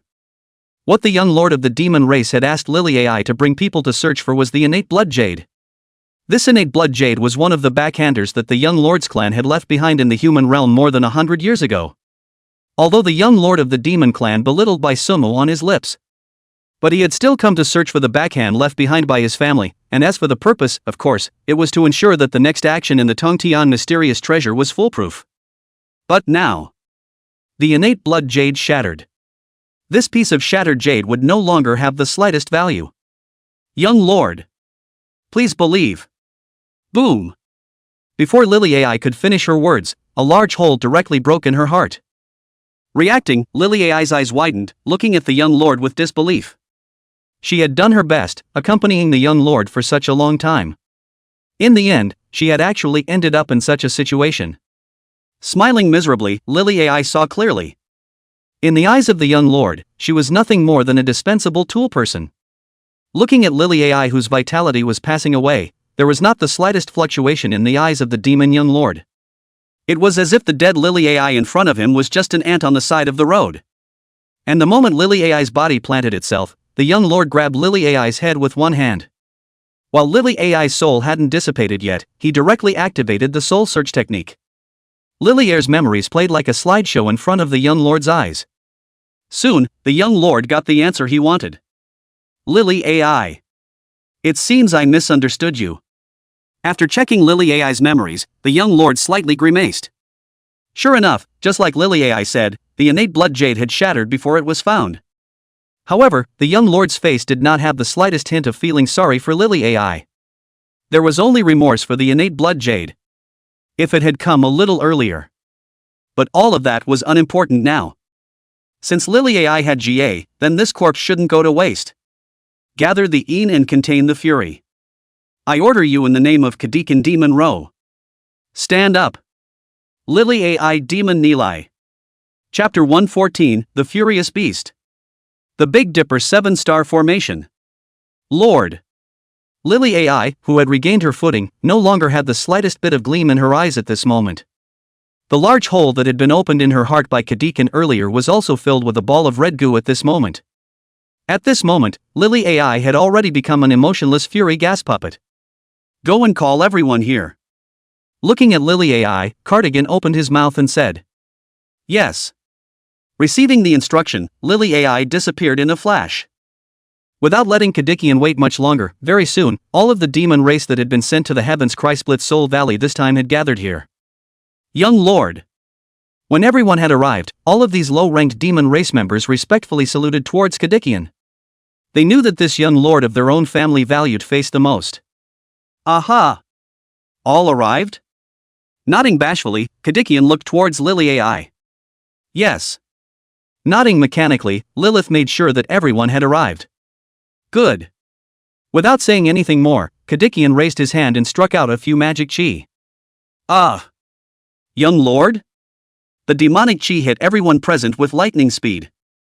At this moment, all the demons looked at Kadikian incredulously. They didn't understand why the young lord wanted to take their lives. Where had they done wrong? There's no need to make a fuss. It's just that you guys don't have any use for them anymore. Looking at the shocked men, Kadikan was not burdened in the slightest. The work was not done properly. Just this one charge alone was enough to sentence them to death. After all, they couldn't even find something to look for. These losers, their deaths were not unfair at all. Gathering Een and containing fury. When all of them lost their life breath, Kadikian once again mouthed the spell. Immediately afterward, a fury puppet appeared in front of Kadikan with a dull expression. Go. Go and retrieve the last piece of broken blood jade. Looking at these baneful chi puppets in front of him, Kadikian said in a cold voice. Yes. Receiving the instruction, all the bane gas puppets flashed and disappeared in the same place at the same time. It's also considered waste utilization. Looking at the disappearing fury gas puppets, Kadikan said with a cold smile. The fury gas had been erupting for such a long time, the human side should have reacted as well. That's why Kadikian refined all of his men into Bane gas puppets, just to prevent these people from being captured by the human race and then being snared for any information. Because the current Fury gas puppets no longer had souls. Even if they were captured, they wouldn't be able to ask a single word. Even these Fury gas puppets could still blow themselves up. It was also considered his return gift to the human land for the sake of the dead evil ones. Straightening his collar, Kadikian didn't intend to wait here for them to return. If he could find the blood jade, these Fury puppets would find themselves by then. If they couldn't find the blood jade, then Kadikian didn't need them either. Before leaving, Kadikian glanced somewhat reluctantly at the surrounding dense Fury chi. This place was definitely an excellent treasure for his cultivation. However, now was not the time to be greedy. The people of the human race were about to come. By Sumu. I value you so much. You must not let me down. Outside the sky-crying soul-splitting valley, Zhang Beichuan frowned as he looked at the dense baleful chi in front of him. He had thought that this outbreak of baleful chi would be serious. But for it to be so serious, this was indeed something Zhang Beichuan had not expected. This had already turned into a sticky jelly-like consistency. With such a dense baneful chi, I'm afraid that ordinary means of purification wouldn't work. I didn't realize that the baneful chi here had already reached such a level. We can't continue to let these baleful chi continue to spread outwards. Gu Fanchen also marveled in a low voice at this moment. Such a degree of baleful chi was still the only thing Gu Fanchen had ever seen in his life. That's right. I'm afraid that if we let the baneful chi spread outwards, all 10,000 miles in a radius will become a Jedi. Kai Zilong didn't object to Gu Fanchen's words in a rare moment this time. I'm afraid there's no way to purify this level of baleful chi with just the few of us. However, at this time, the dwarf elder said in a deep voice. Although everyone knew the outcome of letting the baleful chi spread out. But the problem was that they didn't possess the ability to purify this baleful chi right now. This was worrying. I brought the jade purification vase. At this time, Zhang Beichuan's words silenced the restless crowd. Jade pure bottle? Hearing Zhang Beichuan's words, everyone's eyes lit up. If it was really as they thought, which immortal artifact jade pure bottle Zhang Beichuan was carrying, then it wasn't as if these Fury chi in front of them couldn't be solved. That's right. Nodding his head, Zhang Beichuan said with a smile. It was fortunate that he had foresight. After noticing that the intensity of this baneful chi eruption was over the top, Zhang Beichuan had already begun to prepare for it. The jade pure bottle was precisely the finale magic treasure he had prepared. Now, it seemed that it should come in handy. Then what are we waiting for? Old Jiang, you catalyzed the jade pure bottle. We'll protect you. Hearing that Zhang Beichuan had the jade pure bottle in his hand, the acute Gu Fanchen opened his mouth and shouted. He couldn't let these baleful chi continue to thicken any further. Otherwise, I'm afraid that even the jade pure bottle won't be able to solve it by then. Good. Hearing Gu Fanchen's shout, Zhang Beichuan did not delay. Offering the jade pure bottle from his Qinkuan pouch, Zhang Beichuan began the purification of the Fury chi. Seeing this, several elders surrounded Zhang Beichuan in the form of the 7 stars of the Big Dipper. The jade purification bottle was worthy of being an immortal artifact-level magic treasure. Even the baneful chi that was so dense to such a degree could not escape being purified in front of it. However, not everyone wanted the baneful chi here to be purified. No, Zhang Beichuan had only just settled down when a burst of beast-like hissing sounds came from the thick baneful chi. Roar ho! It's a fury beast! Hearing this beast-like hissing sound, Gu Fanchen's face changed. Sure enough, the situation that he was most unwilling to face had still appeared. With the richness of this Fury chi in front of him, I'm afraid that the strength of these Fury beasts would start at the 10,000 phase realm at the very least. Start the formation! Looking at the shocked Gu Fanchen, Kai Zilong shouted in a deep voice. There is no time for you to be shocked now. If you don't get up, these fiendish beasts will rush over later. Rise! Northern Dipper 7-star formation. Only after being greeted by Kai Zilong did Gu Fanchen come back to his senses. The 7 of them glanced at each other, then simultaneously pinched the same spell. Buzz! As the true essence of the 7 resonated according to a unified path, the Dipper 7-star formation enveloped everyone in an instant. The Big Dipper 7-star formation had become a reality, and the commanding light of the formation was considered to have brought them some sense of security. Roar ho! But everyone knew that now was never the time to relax. There was still a group of eyeing fiendish beasts down below. Only after resolving these fiendish beasts would they be considered completely safe. But just when everyone was ready to face the charge of the fury beasts, the fury chi at the bottom of the valley was only rolling and tumbling, with no sign of the fury beasts. Aren't the furies just a bunch of brainless monsters? How come this time? Different? But in the next instant, ripples suddenly rose from the surging fury chi below. A strangely shaped fiendish beast suddenly rushed out from the fiendish chi. Ho ho ho! Chapter 115 Dogs and Old Bastards. The broken army showed its might. Roar ho! The hideous foul beast broke through the sea of foul chi and rushed out, opening its bloody mouth. It tore towards the people in the spell formation. Sinful beast! Shaking light-breaking army show might! Looking at the fierce beast that lunged at him, Gu Fandian, who was located at the end of the formation, shouted furiously. The true essence in his body surged, mobilizing the power of the Northern Dipper 7-star formation to start exterminating the demonic beast. Jie! The dense light of the formation shone, and the oncoming fiendish beasts were like snow that had met the sun, and began to melt one after another. Through the melting bane beasts let out bursts of shrill popping sounds. Gu Fandian's eyes did not relax in the slightest. Although he had relied on the power of the formation to stop the fierce beasts from pouncing. But these fiendish beasts were not so easy to kill.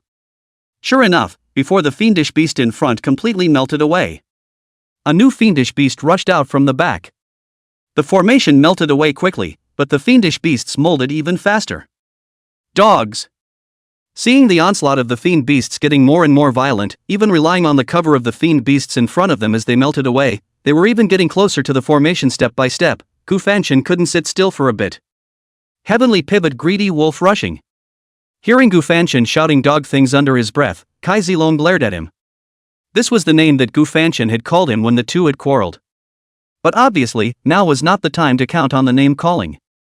Clenching his hand, Kai Zilong also began to mobilize the power of the formation to assist Gu Fandian. Sinful animal! Die for grandpa! With Kai Zilong's greedy wolf joining him, Gu Fandian instantly felt a lot more relaxed. However, this ease did not last long. This time, the fiendish beasts weren't just attacking from the direction of the formation. The sea of furious chi below was violently churning, and a single furious beast had surrounded the entire Northern Dipper 7-star formation. Catalyze the formation with all your might. Seeing this, Kai Zilong shouted loudly. The true essence in his body began to pour desperately into the grand formation. Tianxian Giant Gate Guardian. Tian Gue. The elders occupying the other formation eyes also mobilized their true essence at this time, urging the formation. In an instant, the entire Northern Dipper 7-star formation bloomed with dazzling light. The 7 stars are complete. Big Dipper 7-star formation. Gathering the true essence of the 7 Passage Realm Elders, the Big Dipper 7-star formation began to reveal its sharpness. The surrounding fiendish beasts were directly crushed into pieces by the light of the formation this time. The efficiency of clearing out the fiendish beasts was instantly raised by more than one notch. Dogs! Going on like this isn't a solution. We can't hold out that much longer. However, although he was relying on the Big Dipper 7-star formation to beat the furious beasts back, Gu Fandian was very conscious. This was, after all, the heavenly weeping soul-splitting valley. The lair of the furious beast. As long as the valley was not completely purified of the baneful chi, these baneful beasts could be said to be endless. The ones that were eliminated now were completely a drop in the ocean, not worth mentioning at all. You have to hold on even if you can't. Hearing Gu Fandian even say such baleful words at this time, Kai Zilong became furious. Couldn't you just say it a little later? Truly, the old bastard with a negative emotional quotient. Old me will fight them. Hearing Kai Zilong's words, Gu Fandian gritted his teeth and pulled out a porcelain bottle from his pocket. The stopper of the bottle opened and a rich aroma wafted out. Great return pill? Smelling the gust of medicinal fragrance, Kai Zilong looked at Gu Fandian in surprise. This great recovery pill had always been a treasure treasured by the old bastard. Now it was even given out so willingly? Count on you, dog, to still have some eyesight. That's right. It is precisely the great return pill. Hearing Kai Zilong's exclamation, Gu Fandian smiled proudly. Then with a flick of his fingers, a great recovery pill flew into the hands of several people. One for each person. Hold it in your mouth when you're about to be unable to top it. After dividing the great recovery pills, although Gu Fanchen was in a great deal of physical pain, he still said in a dashing manner. After all, since he had promised to come to the heavenly crying soul-splitting valley to purify the baleful qi, and since Jiang Beichuan had given such a generous reward, Gu Fanchen had long been prepared to bleed first. Right now, staying alive and buying time for Jiang Beichuan was their first task. Looking at the pretentious Gu Fanchen, Kai Zilong had a complicated expression. I didn't expect this old bastard to be so willing to give up. It's just. This time, let's say I owe you. But then, Kai Zilong was dumbfounded. Although normally, Kai Zilong always complained about Gu Fanchen's lack of emotional intelligence. Yet, the two had become friends. Wasn't one of the reasons because of the self-sacrificing quality of Gu Fanchen? Helping Jiang Beichuan, he could ignore the risks and rush to the front. Now that his friend was in trouble, Gu Fanchen didn't mince words and took out the great return pill to support him. Such a character was extremely rare in this cruel cultivation world. Roar ho! Right at this moment, an ear-piercing shrill whistle suddenly came from below the sea of fatal qi. Hearing this sound, everyone's faces changed at the same time. The power contained in this shrill whine was no longer comparable to those bane beasts from before. The big guy is coming. Giving a few people a wake-up call in a deep voice, Kai Zilong's expression was grave. Sure enough, as soon as Kai Zilong's side of the conversation fell, a gigantic monstrous head poked out from the sea of churning fury qi.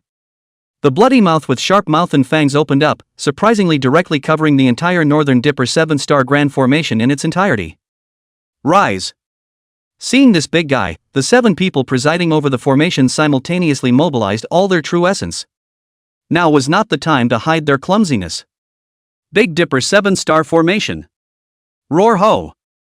The cries of Gu Fanchen and the others mingled with the shrill whistles of the gigantic baneful beast. In the next moment, the rushing and churning baneful aura collided with the 7-colored haze of the light of the formation. Roar ho! As the giant baneful beast once again let out an ear-splitting shrill whistle, this time, the entire Big Dipper 7-star formation was actually swallowed directly into the mouth of the giant baneful beast. Hi! Seeing that this giant fiendish beast turned out to be so ferocious, Gu Fanchen shouted loudly. The great recovery pill entered the mouth, and the ice-cold sensation revitalized one's spirit. In the next moment, the nearly depleted spiritual energy began to recover rapidly. Big Dipper 7-star Formation. The 7 people once again exerted their strength, and the Dipper 7-star Grand Formation bloomed even more dazzlingly this time. After all, with the great recovery pill as support, the 7 could be said to have enough true essence to manage. Roar ho! Feeling the sizzling heat in its mouth, the giant baneful beast opened its tightly closed mouth and spat out the formation. Immediately afterward, a furious hiss resounded as the giant baneful beast directly poked out a huge claw from the sea of baneful qi. Carrying a terrifying aura that tore everything apart, it slapped towards the Big Dipper 7-star formation. Sinful beast! How dare you be reckless? Looking at the huge baneful beast that dared to counterattack, Gu Fanchen glared and shouted angrily. Snap! With a slap of his hands, he directly utilized the power of the Breaking Army to the extreme. Breaking Army! Manifest might! The terrifying power of the Breaking Army directly pierced through the palm of the gigantic fiendish beast this time. The residual force then continued, and it even directly cut off half of the body below the gigantic fiendish beast. Seeing this result, the corner of Gu Fanchen's mouth rose slightly. A fiendish beast? It was nothing more than that. However, while the palm of the gigantic baneful beast was smashing down the sea of baneful qi, Gu Fanchen's few people did not notice in the slightest that several sneaky figures had silently left the sea of baneful qi. Chapter 116 Demonic Living Puppet. Let me see what exactly you guys are looking for. Eldest senior brother. Wasn't the fight in front of here too intense? The aftermath of the battle, we're all feeling it here. On Six Fingers Mountain, Chui Yuting, who had ended her cultivation, came to Bai Sumu's side. Gazing into the distance, she said with a grave expression. Although they didn't know exactly what the two parties at war were. But just from the intensity of the aftermath, the two sides engaged in the battle must not be weak. There shouldn't be a single one below the passage realm. Just think of it as a sea breeze. Nothing to make a fuss about. Hearing Chui Yuting's words, Bai Sumu yawned and said in a relaxed manner. Bai Sumu's words directly silenced Chui Yuting. It had to be said that this sense of looseness of eldest senior brother was really not something that ordinary people could compare to. Alright. Then, eldest senior brother, I'll proceed to special training. But since Bai Sumu had said so, Shui Yuting didn't continue to worry about it. The consumed spiritual energy had been recovered, so she continued with the special training. Go. Hearing that Shui Yuting was going to special training, Bai Sumu then nodded with a smile. That's right, there's nothing to care about what they're fighting for. With that time, it would be better to special train a few more times. That was the right thing to do. Eldest senior brother. Why do I feel like I've reached a bottleneck? Shui Yuting had just left on the front foot, and Shu Xinyue came on the back foot. Coming in front of Bai Sumu, Shu Xinyue pouted her lips and frowned, saying, "What realm are you in now? Being able to raise my spiritual power twice is about right. You don't think you can keep raising it like this, do you?" Hearing Shu Xinyue's words, Bai Sumu swept a glance and saw it. The sea of consciousness had already opened up to the limit of the current realm. Shu Xinyue was still only at the Jiedan realm. To open up the sea of consciousness at the Jiedan realm, what more is needed? AI. Have I already reached the end? Receiving the answer, Shu Xinyue was a bit sullen. Originally, Shu Xinyue had really thought that she could keep on improving. Now, it seemed that he was afraid that he was a bit sleepless. The sea of consciousness is finished developing. But doesn't cultivation continue to be refined? Don't sigh here. With this effort, the true chi is running for a big week. Looking at the sullen Shu Xinyue, Bai Sumu laughed and scolded. This niece really doesn't know enough at all. Yes. Hearing Bai Sumu's words, Shu Xinyue smiled playfully, then ran off to the side to meditate cross-legged. After sending Shu Xinyue away, Bai Sumu also subsided. In the following time, one after another, there were also disciples who had developed their senses to their limits. In the end, there were only the Nangong sisters, Moronging, Shui Yuting, and Lan Dai left. One more time and we're almost there. Glancing at Shui Yuting, Bai Sumu quickly came to a conclusion. Shui Yuting's talent was positively good. After Shui Yuting finished, Bai Sumu checked out the Nangong sisters some more. These two had even more top-notch talent. With the true self realm, they were able to open up their sea of consciousness to this point. This kind of talent was on the verge of catching up to himself. After giving several people separate sword intent for the last time, everyone was pretty much done. Pack up. When they come back, this trip of ours will be over. Watching the several Nangong sisters rush into the Fury Chi once again, Bai Sumu got up and clapped his hands to greet the other senior brothers and sisters. This trip to the Heavens Cry soul-splitting valley was very smooth. From the beginning of the experiment, to the middle of the process, there wasn't a single thing that went wrong. Bai Sumu even had to praise himself in his heart for being a genius. Yes. Hearing Bai Sumu's greeting, the senior siblings simultaneously answered in a loud voice. One by one, they began to pack up the recovery pills that had been placed on the ground for their convenience. In no time, this peak was cleaned up. However, right at this time, Bai Sumu, who was smiling, paused for a moment. He then turned his head to look ahead at the place where the Fury Chi was active. Just now, he seemed to have seen a few black shadows himself. Bai Sumu was certain that it wasn't his own illusion. You guys wait here. Speaking to his senior brothers and sisters, Bai Sumu flashed and disappeared into thin air. Rushing into the Fury, Bai Sumu then flew towards the place where the black shadow had just flashed by. Arriving at his destination, Bai Sumu's sight quickly locked onto a black shadow.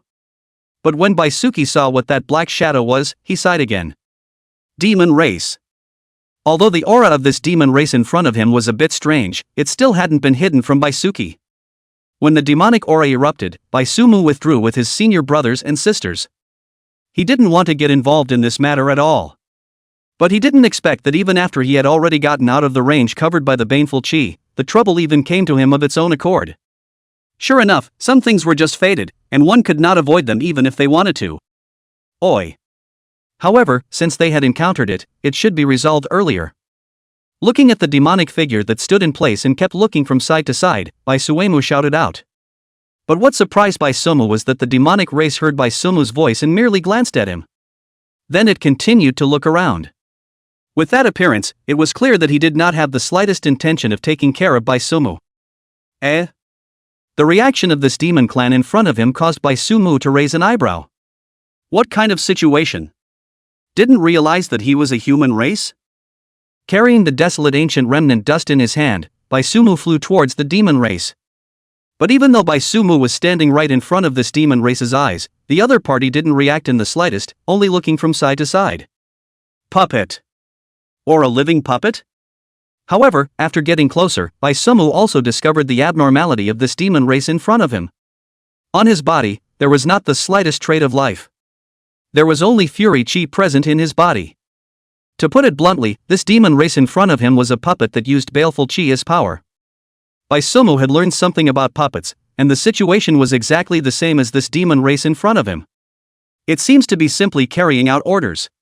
Is it looking for something? Taking another look at the living puppet of the demon race in front of him, Bai Sumu probably guessed the task on him as well. That look of looking left and right, it was obvious at a glance that he was looking for something. Since that was the case, Bai Sumu wasn't going to understand him. This kind of living puppet, with no soul in its body, even if it was brought back, it couldn't ask anything. There wasn't the slightest bit of value at all. Moreover, Bai Sumu was also a little curious as to what exactly these living puppets were looking for. The black shadow that Bai Sumu had just seen was not just the one in front of him. To be able to send out so many living puppets, it was obvious that this thing was not ordinary. Just like this, Bai Sumu just followed this living puppet side in a big way. Wherever he went, Bai Sumu went. And soon, it was as if this living puppet in front of him had received some kind of signal. In the next moment, it directly flew towards the northwest. Seeing this, Bai Sumu also followed without slowing down. It seemed that this was finding its target. Let me see. What you guys are looking for? What exactly is it? Chapter 117 Eldest Brother, I seem to recognize this thing. Innate Spirit Jade. Following behind the demonic race, the two of them advanced in the same direction one after the other. Soon, Bai Sumu saw several more black shadows coming from other directions. With a gaze, Bai Sumu locked onto a figure among them. The figure was hot and sexy, with a delicate and seductive face. For a moment, Bai Sumu thought of Vaya. Phantom Demon. The moment he saw this figure, Baisuki was clear about the other party's race. However, Baisuki was attracted, not by her hot and sexy attraction. Rather, there was light inside this living puppet's eyes. In other words, she possessed the ability to think simply. If he wasn't wrong, this chimera should be the leader of this group of living puppets. Quietly absorbing the surrounding baneful aura onto his clothes, Bai Sumu made a disguise for himself. Then with a single acceleration, he arrived at the phantom demon's side. No reaction. Looking at the chimera still smothering its head, Bai Suemu was certain. There were brains, but not many. Soon, following these demonic living puppets, Bai Sumi arrived at an unknown ravine. A burly demon was standing on a crumbling rock and waiting. The chimera next to him suddenly accelerated. Arriving in front of the burly demon clan stretched out his hand. But at the same time, a white palm was also stretched out along with it. That's right, this palm was none other than Bai Sumu's. This action of Bai Sumu's caused the chimera beside him to frown slightly and turn his head to look at Bai Sumu. Hard work. I'll take the stuff. Seeing Phantom Demon look at herself, Bai Sumu spoke with a slight smile. Although he didn't know what these demonic living puppets were looking for. But since they had put out such a big show, it must be something good. And now that the good things were delivered in front of him, then it would be a bit silly for Bai Sumu to not want it. You want to grab it? Hearing Bai Sumu's words, the chimera tilted her head and asked suspiciously. What do you mean, Rob? I'm just taking back what belongs to me. Hearing the chimera's words, Bai Sumu's face remained unchanged, still smiling. Kill him. But even though the phantom demon's brain was indeed bad, he also understood the meaning of Bai Sumu's words. With a command, the surrounding demonic living puppets directly pounced towards Bai Sumu. Tisk. Looking at the devil race living puppets that directly made a move, Bai Sumu smacked his lips. Look at that, it's been said that it's not a robbery. Jing. However, facing the evil swarm of these living puppets, Bai Sumu was also clean. After a sword roar, the shadows of all the living puppets stopped in mid-air. In the next moment, a large amount of baleful chi gushed out from the hearts of all the living puppets at the same time. Bai Sumu's strike was precise and elegant. These living puppets in front of them had obvious mechanisms on their bodies. As long as they received a heavy blow to the head, they would trigger the trap to self-destruct. However, Bai Sumu directly released the gasoline from these living puppets. Without the fury, they directly rested. While seeing the living puppets around them all cut down by Sumu with a single sword, the phantom demon's expression was exceptionally calm. It just raised its hands, nails extended, and pounced towards Sumu expressionlessly. Ding! A crisp sound of a returning sword being sheathed rang out, and the phantom demon's body planted itself down. Sure enough, there are some soul fragments.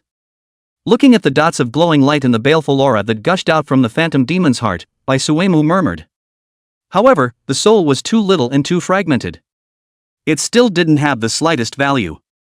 Settling all of the living puppets, Sumu picked up the broken blood-colored crystal from the stout demon's hand. After examining it in his hand for a long time, Sumu didn't see anything special about this blood-colored crystal in his hand.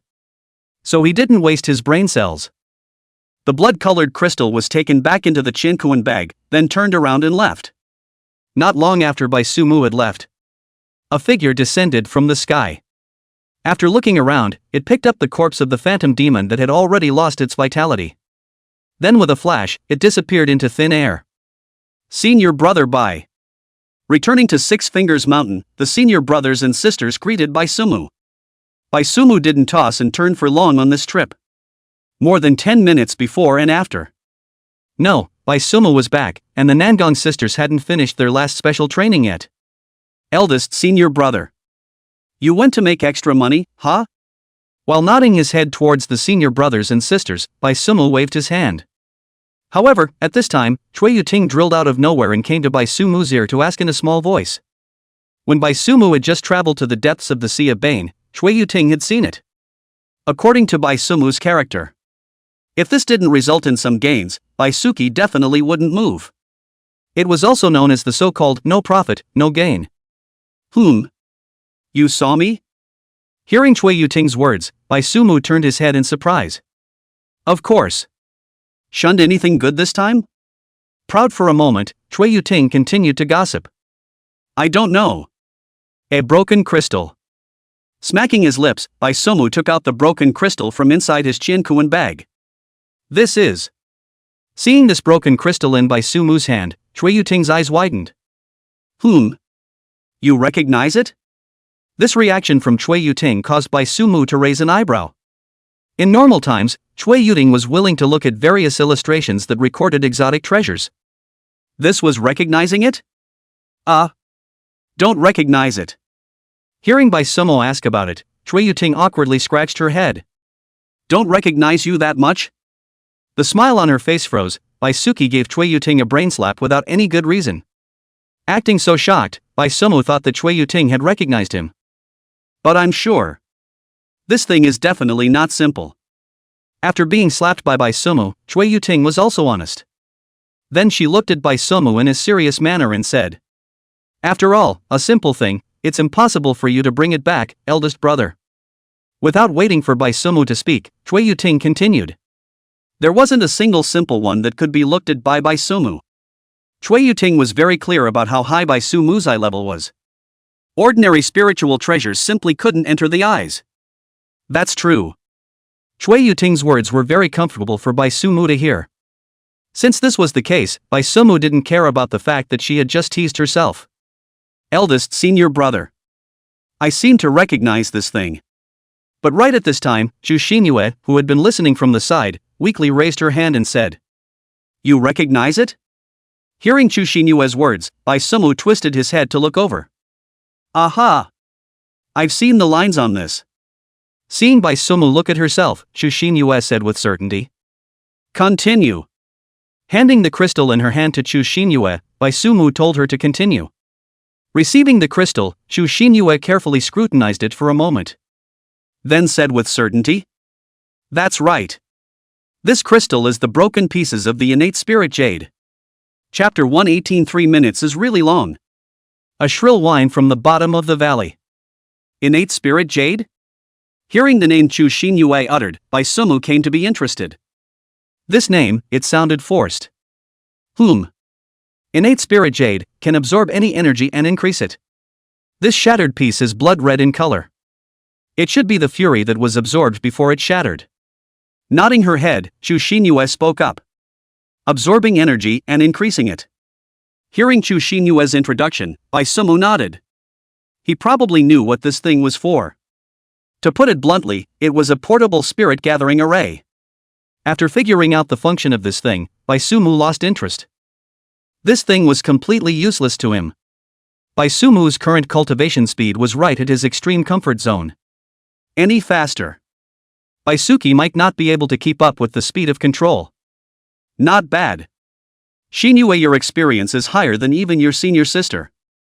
Throwing the broken pieces of the innate spirit jade into the Qiankuan bag, Baisumu looked at Chu Shinue and complimented her. Not really. I also learned about it from my sister. My sister often draws some exotic treasures. I take a look when I have nothing to do. It's just a coincidence. Being praised by Baisumu like this, Chu Shinue was still a little embarrassed. Your sister? Chu Qingyue?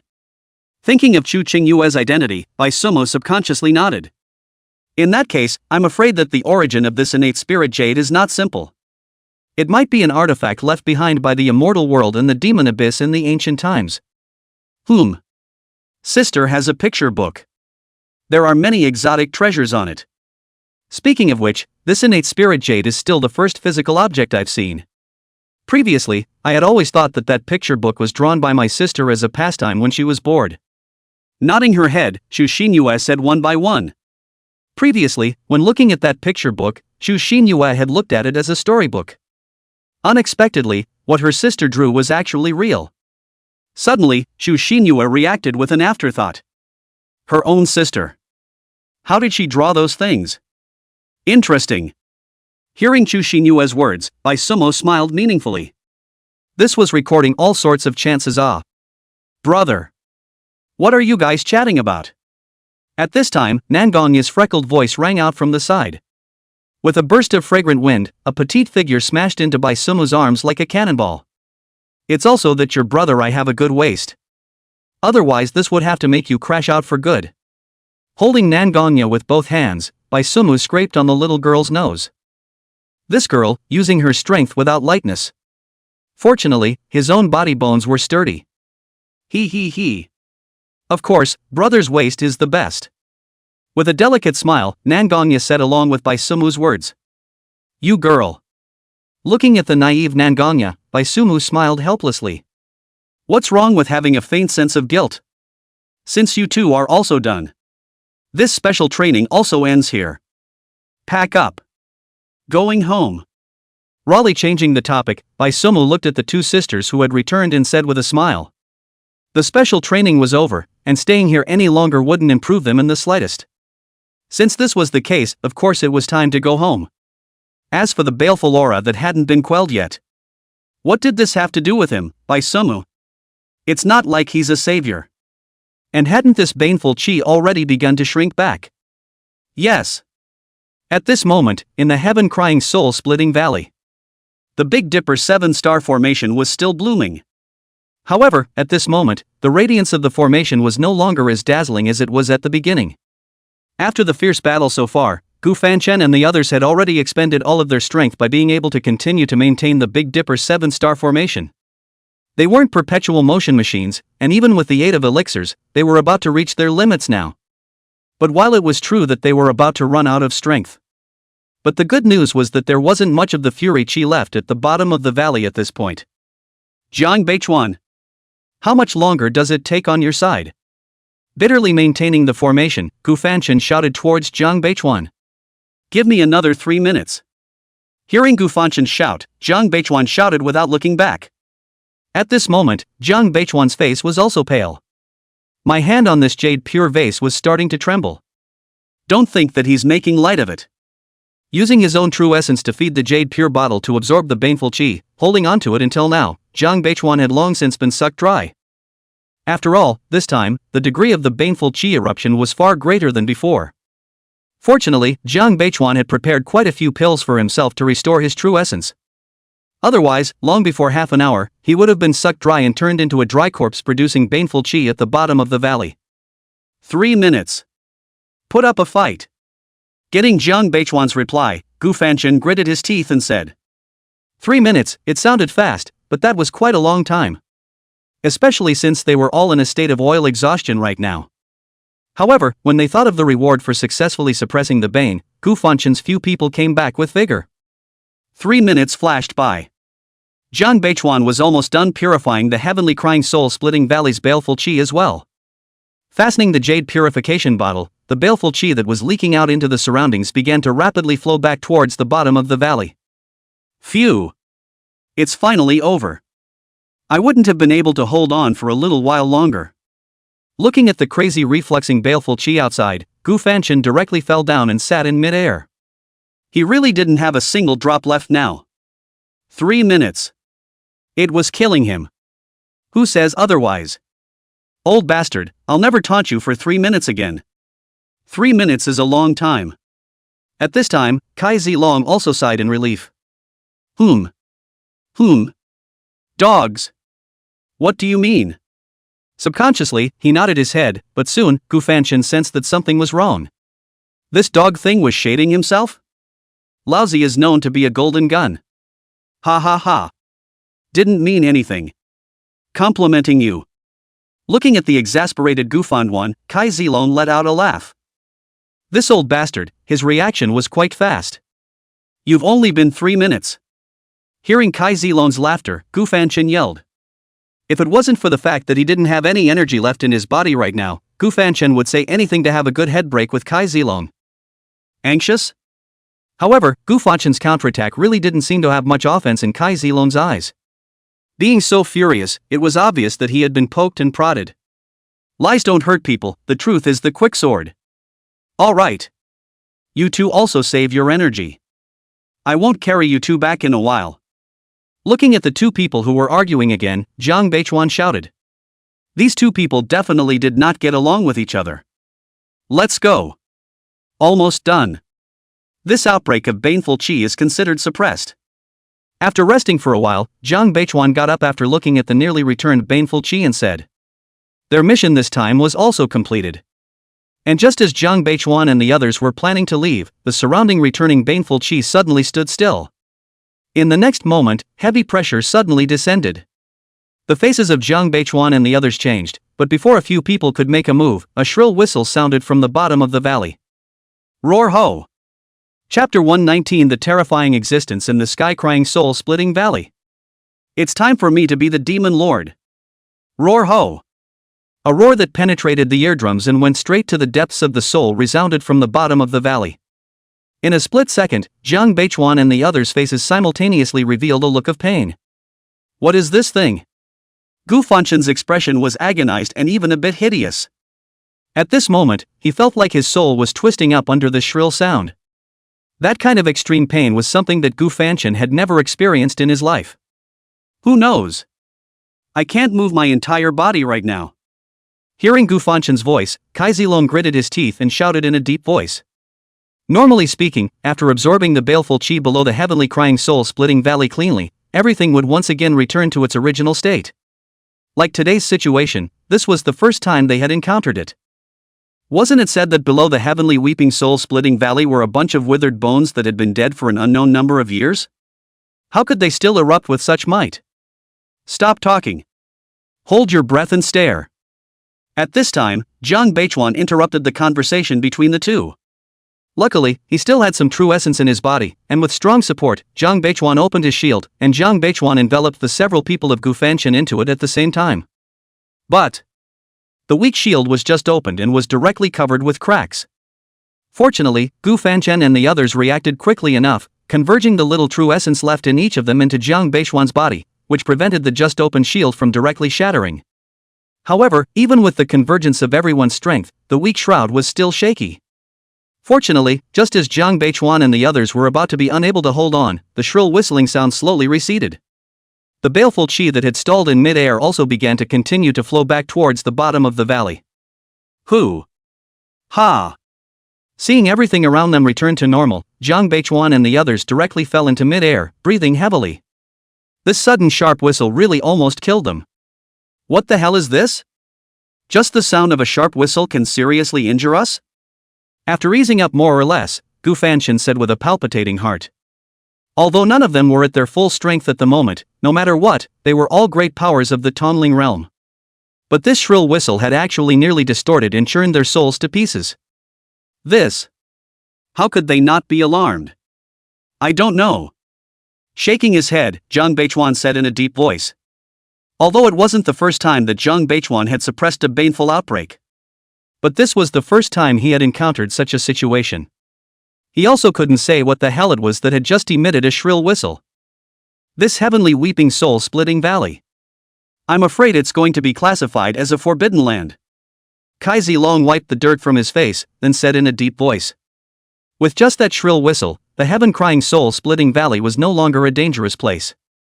After all, the Tongling realm had almost had their souls twisted and shattered under that shrill whistle, and anyone else who came in would definitely have no chance of survival. Dangerous land means that this place is dangerous, but there is still hope for survival. Forbidden land. On the other hand, it meant that the chance of survival here was infinitely close to zero. Aha! Let's go. Go back and study it again. Nodding, Zhang Beichuan got up and prepared to go back first. This place, he didn't want to stay for a moment longer. As for making the heavenly crying soul-splitting valley a forbidden place, Zhang Beichuan was in favor of it, but it was not too late to go back and talk about these matters. It was imperative to leave this dangerous place. That's right. Go back first. Go back first. Huh? At this moment, Kadikin, who was foraging for food in a small village, suddenly looked up at the sky. Just now, he sensed a roar that came from the depths of his soul. The roar that struck straight to the soul gave Kadikin a trace of familiarity. But alas, the roar only lasted for an instant. It disappeared without waiting for Kadikin to find out where the familiar feeling came from. What is this feeling? It's like I missed something important? That feeling of disappointment in his heart caused Kadikin to frown. The heaven-weeping soul-splitting valley. A battlefield of the former Immortal Demon War. In it, there was an innate blood jade that the family had left behind on Earth. These were the news that Kadikin knew. As for this sudden roar, Kadikin didn't have the slightest clue. And to be able to make even him feel a sense of familiarity, the other party's origin was bound to be not simple. But for a moment, Kadikian couldn't think of where exactly this familiar feeling came from. But it was necessary to think even if he couldn't think of it. In the dark, Kadikin had a feeling. The existence that emitted this roar was important to himself. Son. Son. Just as Kadikin was thinking hard, a murmur came to his ears. Frowning in annoyance, Kadikin followed the sound. An old man who had collapsed in a pool of blood was shouting something indistinctly from his mouth. Judging from the chest that did not rise and fall much, the old man did not have much life left. Shout, shout, shout. Shout what? Hearing the old man's voice, Cardigan walked over with a tight frown. Just because of this old man's moaning, his own thoughts were interrupted. Arriving at the old man's side, Kadikian gripped the old man's hair, but because of the excessive force, the hair was directly gripped off. Nostrils out, Cardigan's last ounce of patience was consumed. Not intending to continue humiliating the old man either, he raised his foot and stomped down. Boom! With a crunching sound, a bloodstain exploded under Cardigan's foot. Shaking his pants leg, Kadikian used his magical energy to lift up a boulder and slam it down, followed by sitting directly on the old man's body. Sitting on the boulder, thoughts flashed through Kadikin's mind. In the dark, Kadikin had a feeling. It seemed like he shouldn't be thinking about it at this time. But suddenly, an image flashed through Kadikin's mind, giving him inspiration. So that's it? The image in his mind was fixed, and Kadikin finally realized why he was familiar with the sound. Ha ha. Ha ha ha. It really is a village in the dark. It's my turn to be the demon lord. With an excited smile on his face, Kadikin let out a long laugh. Fortunately, he was stubborn and fought hard to remember. If he had waited for hindsight to come to his senses, Kadikian would have regretted all his intestines. Originally, during the trip to the Heaven's Cry soul-splitting valley, Kadikian's goal was to retrieve the innate blood jade. But the innate blood jade was shattered. This trip, too, was considered to be in vain. But now, the innate blood jade was a glass ball in front of this being. As long as this existence was subdued, Kadikin could even think of how smooth sailing his future would be. Returning to the center of the demon world, defeating his rivals, and becoming the demon lord admired by all. All of these were just around the corner. After a long laugh, Kadikian restrained the smile on his face. Now was not the time to be complacent. It was imperative to make another trip back to the Heaven's Cry Split Soul Valley. He definitely wouldn't let this chance that had come to him slip away from his hands. Cow. Kai. Wait. The day we meet again will be the day we swap identities. Chapter 120 The Covenant. Immortal Thousand Feathers. Inquiring Immortal Sword Pavilion, Sumo returned with his senior siblings. Oops. It still feels good to be at home. When they returned to the Ask Immortal Sword Pavilion, Chui Yuting's senior siblings came to Sumu's small courtyard. Leaning back on the recliner, Chui Yuting revealed an expression of enjoyment. To say enjoyment, it really had to be eldest senior brother.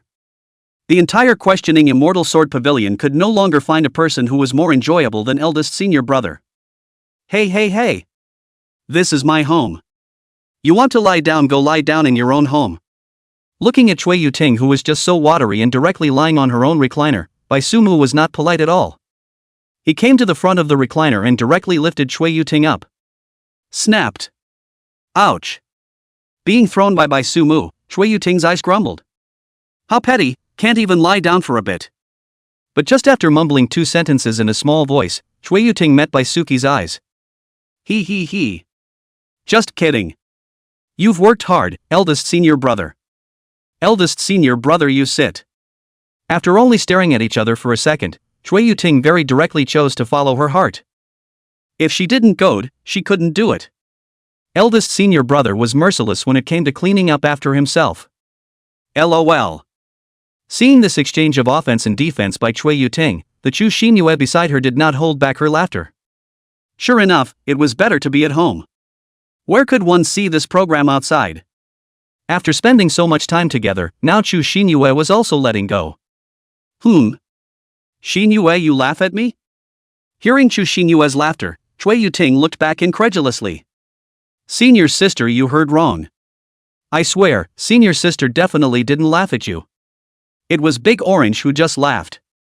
Hearing Chui Yuting's questioning, Chu Xinyue also changed her face in a second. Raising 3 fingers, she swore, and then in a serious manner, she dumped the pot on Big Orange, who was watching the scene next to her. Meow. Meow. Sitting at Chu Xinyue's feet, Big Orange, who was watching the show suddenly froze. With a shocked expression, it looked up at Chu Xinyue. I can't speak, so you're just going to falsely accuse me? Eating melon to yourself? Where is the heavenly justice? Isn't this bullying an honest person? Big Orange. Hearing Chu Xinyue's words, Chui Yuting arrived in front of Big Orange with an arrow step. Grabbing it with both hands and picking it up, she began to ravage it. Meow. Meow. You silly woman. What do you believe in what people say? Being held and ravaged by Chui Yuting, Big Orange also desperately resisted. It was unjust. And as soon as it looked up, Big Orange happened to see Chu Xinyue over there holding back her laughter. Well. Big Orange's heart was even more unpleasant. It struggled even harder. It was going to fight Chu Xinyue. Xinyue, you've also learned to be bad. To other people's ears, Big Tangerine was just meowing in a single voice. But to Sumu's ears, this little guy's cursing could be dirty. Good fellow, it turned out to be Chu Xinyue, this ninny, taking the Big Orange top pot off. He. Seeing that he was caught by Sumu, Chu Xinyue heatedly laughed. Afterwards, she quietly paid her respects to Sumu and asked him to keep it a secret for herself. Looking at Chu Xinyue's adorable gesture, Sumu nodded with a smile. Just let them fool around on their own. However, this side of Sumu hadn't looked at it for more than a moment when a voice transmission suddenly sounded in his ears. After hearing the contents of the voice transmission, Sumu got up and stood up. I'm going out. You Ting, don't ravage Big Orange. Wash your hands and go put the rice on simmer. Xinyue, go help senior sister choose vegetables. Blue Dye, you don't be idle either. Cut the meat. We'll start dinner when I come back. Before leaving the house, Sumu carried the Big Orange over from Chui Yuting's hand. Then one by one, he assigned tasks. After explaining everything, Sumu directly flew towards the Hall of Asking Immortals. Yes, the voice transmission just now was from Shin Tsang, telling Sumu to come to the Hall of Asking Immortals. After a few moments of work, Sumu arrived at the door of the Hall of Immortal Asking. Walking into the Hall of Asking Immortals, Sumu saw Shin Tsang talking and laughing about something with an old man. Moo. You came? At this time, Shin-san also noticed Bai Sumu. Smiling, he waved at Bai Sumu to come to his side. Fellow Daoist Qianyu, this is the most outstanding disciple of my immortal questioning sword pavilion. Waiting for Bai Sumu to come up, Shin-san got up and proudly introduced himself to the old man next to him. Oh. Worthy of being a proud disciple of fellow Daoist. This kind of natural talent is indeed encountered once in 10,000 years. While Bai Sumu was still a bit puzzled, the eyes of this old man, who Shin-san called fellow Daoist Qianyu, grew brighter and brighter. Then he even praised it directly without mincing words. Ha ha ha. Of course. Hearing Thousand Feathers praising Bai Sumu so bluntly, Shin-san smiled happily. To receive such an outstanding disciple was indeed something to be proud of. Senior Qianyu. Looking at Shin-san, who was smiling brightly, Bai Sumu also took this time to greet towards Qianyu. However, Bai Sumu was a bit puzzled. This time, Senior called himself here just to show off himself in front of this Qianyu? Then you should have said so earlier, I'll primp and primp. Good. Then as promised. I'll send Qinger over in a couple days' time. I'll trouble fellow Daoist Shin-san to take the trouble then. Gently stroking his beard, Qianyu looked at Shin-san and smiled after responding with satisfaction. No problem. Fellow Daoist Thousand Feathers, just rest assured. Nodding his head, Shin-san patted his chest and assured. That's good. Then I won't bother you guys anymore.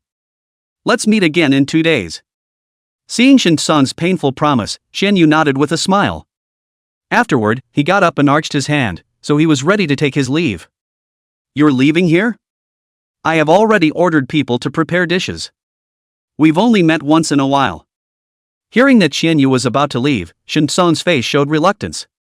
We still have a long time. This time I do have urgent matters to go back. Later, there will be opportunities in the future. Seeing that Shin-san was so enthusiastic, Qianyu also revealed a look of difficulty. In that case, I won't keep you. Let's get together again in the future. Hearing that Qiyu had said so, Shin-san could only nod his head. Good. Fellow Daoist Shin-san doesn't need to see you off. Finally arching his hand, in the next moment, Thousand Feathers directly turned into fluorescent light and dissipated in the same place. But ing sent away. Determining that Thousand Feathers had left, Shin-san sat down on his butt. Rubbing his cheeks that were a little stiff from smiling, he complained. Looking at Shin-san, who was like a different person before and after, a string of question marks floated above Bai Sumu's head. What's the situation? Wasn't it still a look of brotherly love just now?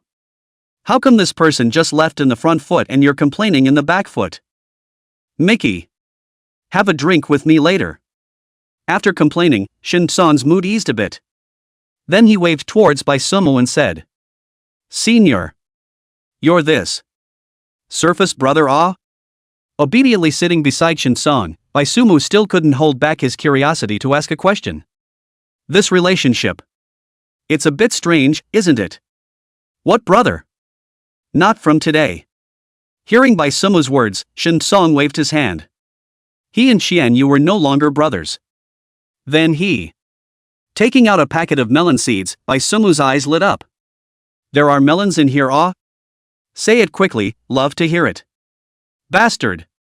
You're still eating melons, aren't you? And looking at Bai Sumu's melon-eating face, Shin-san scolded with a laugh without any good humor. But immediately afterward, Shin-san changed his face and started talking about this Qianyu. And Shin-san's first sentence deeply attracted the eagle like Bai Sumu. This Thousand Feathers we must have known for more than 100 years. But I just realized it today. He's an immortal. Chapter 121 Immortal Disciple with Ethereal Immortal Aura. Qinger. Immortal? Hearing Shin-san's words, Bai Sumu looked over in surprise. That was an immortal. Legends of immortals, Bai Sumu didn't know how many he had heard. But the real immortals, so far Bai Sumu had only seen 2 of them. One was the old ancestor of the immortal questioning sword pavilion. The other was the dog immortal inside the burial sword valley. And this Thousand Feathers was the 3rd immortal Bai Sumu had seen. Don't look at the many legends of immortals, but real immortals were not that easy to see. It was the same as the demon race. The aura of the human world was not enough to support the consumption of immortals. Frequent activities would only make them weaker and weaker.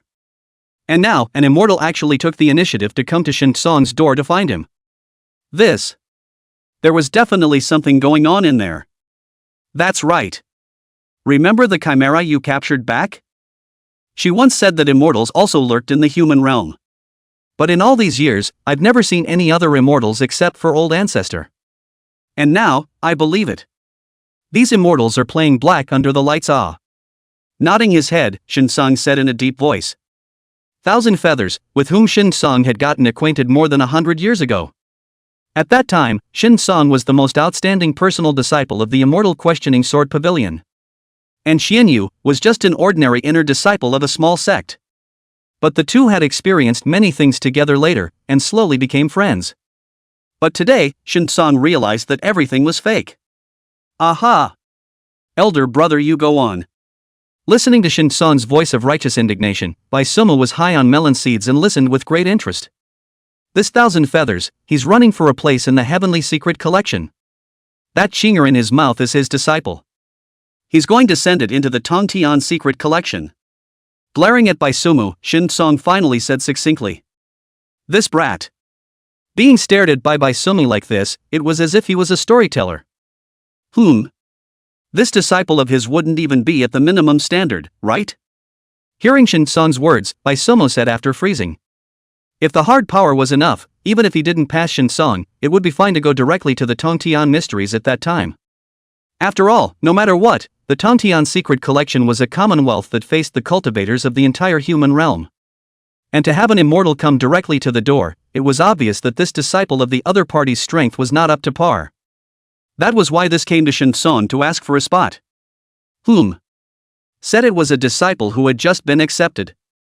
Nodding, Shin Sang said in a deep voice. A disciple just taken in? An immortal, for the sake of a freshly accepted disciple, not even bothering to expose his identity, all wanting a place in the heavenly secret collection. Listening, Bai Sumu heard something wrong. Would an immortal be so kind? Bai Sumu didn't believe it. Moreover, this heavenly secret collection wasn't only opened this year. Why did it find its way up just this time? Very quickly, Bai Sumu came to a conclusion. This time, the Tongtian secret stash. I'm afraid that there isn't some kind of chance inside that immortals are thinking about. Otherwise, this immortal called Xianyu wouldn't have come to make some kind of agreement with Shin Song. I think so too. Looking at Bai Sumu, Shin Song nodded and said. Shin Song could guess one or two of Bai Sumu's thoughts. This brat's brain had always been quite flexible. If there wasn't something inside the heavenly secret collection this time that could make even an immortal like him feel moved, Xianyu definitely wouldn't have approached himself. Then, have any immortals from other sects come to your door? Nodding, Bai Sumu continued. In the entire human realm, it was impossible for there to be only one immortal like Xianyu. If there really was some secret that the human race didn't know about this time with the Tongtian secret treasure, then the other lurking immortals would inevitably make a move as well. And it wasn't like the entire human realm was only the questioning immortal sword pavilion that could guarantee entry into the Tongtian secret treasure. That's something I haven't heard. But I can ask later. Hearing Bai Sumu's words, Shin Song nodded in relief. In just such a short while, Bai Sumu was able to think of so much. It had to be said that this brain was really bright. All right. Don't talk about those. I had the kitchen make all of your favorite foods today. Have a good drink with Master I later. But the topic of immortals was pretty much over by this point. Shin Song was satisfied that Bai Sumu could understand what was at stake. These things, there was no need for Bai Sumu, a junior, to contribute yet. Still the same sentence. Shin Song was not so old that he couldn't lift the sword. With him around, Bai Sumu just needed to cultivate at ease, and that was enough. Good. Hearing Shin Song's words, Bai Sumu also smiled and answered. It seemed that Senior hadn't intended to keep that Xianyu here for dinner in the first place. However, did he himself forget something? When is eldest senior brother coming back? In Bai Sumu's small courtyard, Chui Yuting moved a small bench and sat in front of the door. Didn't eldest senior brother say that he would be back soon? It's already 4 minutes into the 11th hour, why haven't we seen anyone yet? I don't know. Next to Chui Yuting, Xu Xinyue was also looking blearily ahead with her chin in the air. She was hungry. Let's wait a little longer. Blue Dye, who was sitting on the other side, spoke after thinking about it. Eldest brother should have been delayed by something. How about? Let's do it ourselves. Looking at Chui Yuting, Chu Xinyue said after hesitating for a moment. If they waited any longer, they didn't know when they would have to wait until they went. Hearing Chu Xinyue's words, Chui Yuting and Lan Dai were simultaneously embarrassed. When it came to eating, the two of them were unrivaled and could be called the gourmets of the human realm. But when it came to cooking, sorry, the two of them couldn't even recognize all the ingredients for cooking right now. And looking at the appearance of the elder brother and sister, Chu Xingyue also understood. Obviously, cooking could not be counted on by the two people. As for her, she, Chu Xinyue, was the ninth princess of the ancient Immortal dynasty. In the palace, she had never been the one to be served with clothes and food. Hey! Go ahead and wait. At the same time, in the human realm, an unknown mountain peak surrounded by mist, Xianyu returned with a crane. Passing through the layers of fog, the front opened up. In the middle of a bamboo forest, a bamboo building stood. On the roof of the bamboo building, a female doll with a dusty temperament and a misty immortal aura around her was meditating towards the moon. Master! As if sensing Xianyu's return, the female doll slowly opened her eyes. The azure-colored pupils were as crystal clear as gemstones, and her pretty face carved out of powder revealed a hint of a smile. Xinger, I've gotten things done for you. Once you stabilize your realm, you can go to the Immortal Sword Pavilion. Hearing this cry of master from Xinger, Xianyu smiled after letting the immortal crane hover over the roof of the bamboo building. Many thanks, master. Hearing these words from Xianyu, a trace of surprise flashed through Xinger's eyes. She then got up and saluted towards Xianyu and thanked him. Hey! There's no need to be so polite between you and me, master and disciple. Looking at the saluting Xinger, Xianyu raised his hand to hold it up in vain. Even looking at Xinger being so polite, Xianyu frowned in mock displeasure. Xinger knows. Seeing Xianyu frowning, Xinger smiled sweetly then said. And seeing this smile of Xinger, Xianyu stroked his beard and smiled as well. This disciple of his had been accepted, he had potential and knew his manners, the more he looked at him, the more satisfied he really was. However, Xianyu still had a doubt.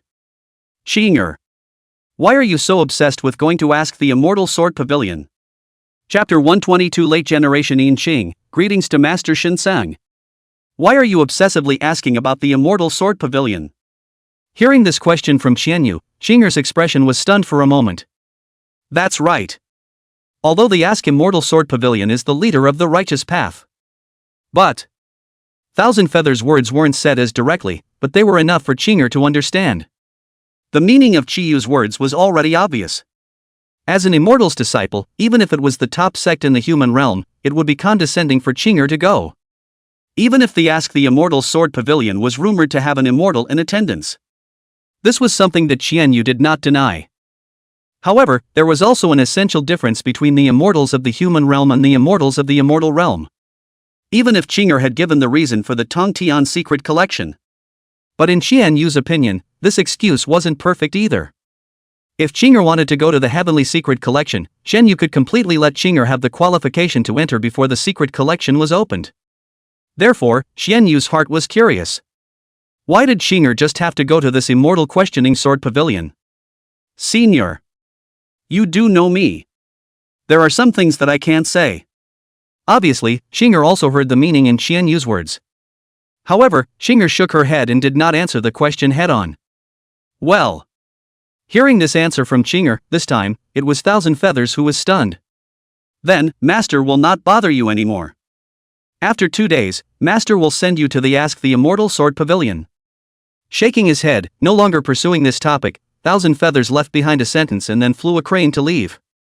While looking at Xianyu's departing back, Xinger's gaze was deep. After a long time, Xinger withdrew her gaze and continued to meditate and cultivate. 2 days later, the sky was a bit cloudy, and it looked as if it would rain in a while. In front of the mountain gate of the Ask Immortal Sword Pavilion, Shin Tsang stood here with 9 elders. Today, it was the day of the agreement with Xianyu. Although he hadn't slandered Xianyu behind his back, but no matter what, the other party was an immortal after all. Immortal. Even the Ask Immortal Sword Pavilion had to be cautious. Pavilion Master. Didn't you agree on a time with the other party? Looking at the sun in the sky, Dongfang Xiong opened his mouth and asked. Since the hour, Shin Sung had brought them here and started waiting. Until now, the noon hour was about to pass. There was still no sign of that so-called immortal showing up. This immortal's pose. Isn't it a bit too much of a pose? They asked the Immortal Sword Pavilion to indeed respect your status as an immortal. But to make them wait for such a long time, this immortal clearly didn't put their Ask Immortal Sword Pavilion in their eyes. Even, Dongfang Xiong was now a little fired up. The exact time is not an appointment. It just said to come over in the morning. Wait a little longer. Wait for another 1 moment. Once the noon hour passes, if the person still doesn't come. Shaking his head, Shin Sang then realized that he had missed this. Yesterday, he was thinking of sending this Qianyu away. Such an important thing was forgotten to ask. Looks like there's no need to wait that long. Coming. However, as soon as Shin Song's words fell, Nangong Qing beside him spoke. Upon hearing this, everyone looked up towards the sky at the same time. An immortal crane that was flying towards their immortal questioning sword pavilion. This is an immortal? It feels. It doesn't seem to be anything special. Raising her hand to cover her eyes, Lu Jing skimmed her mouth after fixing her eyes on it. Aren't the so-called immortals just as human as them? There wasn't any so-called immortal style or transcendent aura on their bodies. It looks very ordinary. Aren't you cursing the old ancestor in disguise? Hearing Lu Jing's words, Bai Miao reminded in a low voice from the side. Right, oh.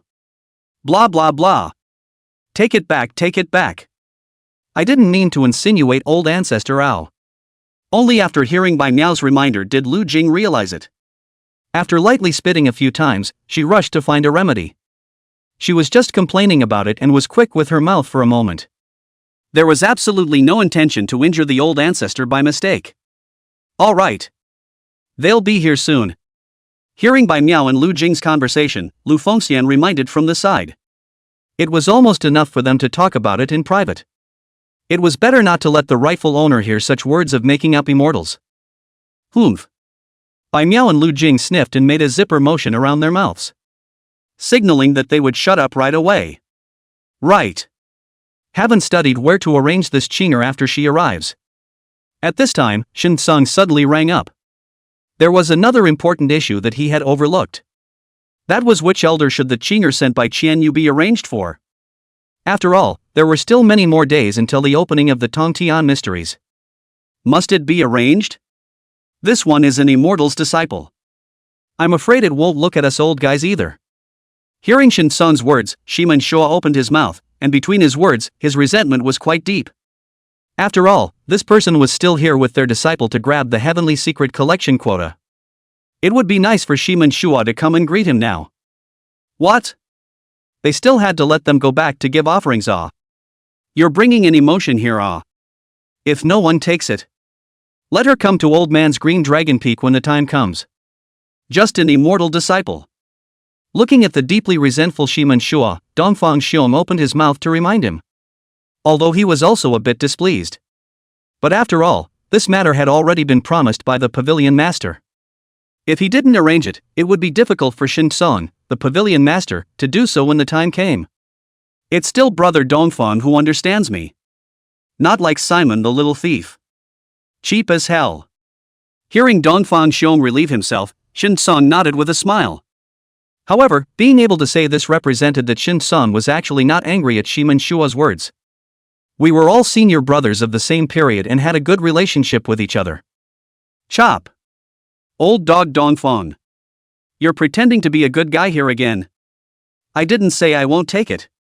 You see, after listening to Dongfang Xiong's words, coupled with Shin Sung's fanning the flames, Shiman Shua was furious and jumped to his feet. Did he become that evil person again? Ha ha ha. Seeing Shiman Shua get deflated, the Nangong Qing and the others beside him also laughed out loud directly at the words. Every time there was something to be resolved, Shiman Shua was the one acting as the villain. This kind of situation, everyone was already considered to be not surprised. And just as the few people were talking and laughing, the crane in the sky was getting closer and closer to the immortal questioning sword pavilion. In a few blinks of an eye, the crane had already arrived in the sky in front of the mountain gate. After hovering for a moment, the immortal crane landed in front of the crowd. Fellow Taoist Qian Yu. Seeing Thousand Feathers, who came down from the immortal crane with a little girl child, Shin-sung smiled and greeted him. Fellow Daoist Shin-sung. Hearing Shin-sung's warm greeting, Shen-yu also responded with a smile. This one. Looking at the little girl child following beside Shen-yu, Shin-sung asked knowingly. This is the disciple I told you about. Chinger, come and greet your senior apprentice Shin-sung. Sidestepping to let out Chinger behind him, Shen-yu introduced with a smile. And looking at the smiling Shin-sung, a smile also appeared on Chinger's face. Afterward, she greatly arched her hand towards Shin-sung and bowed. Late generation In-ching. Greetings to senior Shin-sung. Chapter 123. If you renege on your debt, eldest brother, I'll go to master and tell him off. In-chung. Then I'll just get close and call you Chinger just like your master. After reciting In-ching's name once, Shin-sung said with a smile. In surname. This surname wasn't rare. It's all up to master's uncle's liking. Hearing Shin-sung say this, In-ching, however, just smiled. Good. Fellow Daoist Qian-yu. Do you have anything else to explain here? Nodding towards In-ching, Shin-sang then looked to the side at Thousand Feathers. The meaning was already obvious. With nothing to explain, he was going to take In-ching back. Nothing. What should be explained? I have already explained. Shaking his head, Shen-yu seemed to not hear the deep meaning in Shin-sung's words. Good. Then Chinger. Follow me in. Smiling and nodding, Shin-sung beckoned towards In-ching and walked towards the clan door. And seeing this, In-ching greeted towards Qian-yu and also got up to follow. And only until Shin-sung and the others disappeared into the sex illusion formation did Qian-yu sit on the immortal crane again. After taking a deep look at the mountain gate of the immortal questioning sword pavilion, he then rode the crane away. Chinger. During this period of time, you'll be under the banner of the Grand Elder. If there are any doubts about cultivation, you can go directly to ask the Grand Elder at that time. Although it may not be as thorough as your master's explanation, it's still no problem to solve the confusion. On the way back to the sect, Shin-sung said as he walked. Although he didn't have a good feeling about Qian-yu, this disgust he didn't vent on Chinger. One size fits all. Senior. Can I go to Qingyao Peak? But facing Shin-sung's arrangement, In-ching shook her head. She had figured out where she was going before she came. Qingyao Peak? Hearing In-ching's words, Shin-sung looked over in surprise. After looking at In-ching, Shin-sang then looked at Bai Miao. What's going on? Now Qingyao Peak has become the meat and potatoes? No problem. Then in a moment, you can just follow Ninth Elder Bai Miao directly to Qingyao Peak. But after just a moment of being stunned, Shin-sang smiled and answered. Elder Bai. Trouble for you. Hearing Shin-sung's promise, In-ching politely bowed deeply towards Bai Miao. Seeing In-ching being so polite, Bai Miao also nodded faintly. This was the second time this year, right? How come she recognized her Qingyao Peak? However, it didn't matter. Anyway, one only needed to bring the person back and leave the rest to Bai Sumu. Passing through the illusion formation, several elders left after greeting attentive again. As for Bai Miao, he brought In-ching back to Qingyao Peak. However, Bai Miao did not directly lead In-ching to the main hall. Instead, he directly led Bai Miao to Bai Sumu's small courtyard. Eldest senior brother. Did you hide the cards? However, just as he reached the door, Bai Miao heard the voice of the third disciple, Cui Yuting, who was filled with righteous indignation. What words? Your eldest brother, I'm that kind of person? Immediately afterward, Bai Sumu's shouts followed. You didn't hide the cards. Then please explain, eldest brother. Where did these 6 fours come from? But although Bai Sumu's voice was loud, Cui Yuting's was even louder. Ahem. Don't ask me this question. You ask Xin Yue. She was the one who shuffled the cards just now. It should be that she was trying to hide the cards, but I caught her. As Cui Yuting's side of the conversation fell, Bai Sumu's aura immediately weakened. But it was impossible to get Bai Sumu to admit to hiding the cards. At this time, of course, it was to dump the pot on the little sister. 2 days ago, Zhu Xinyue let Big Orange take the blame.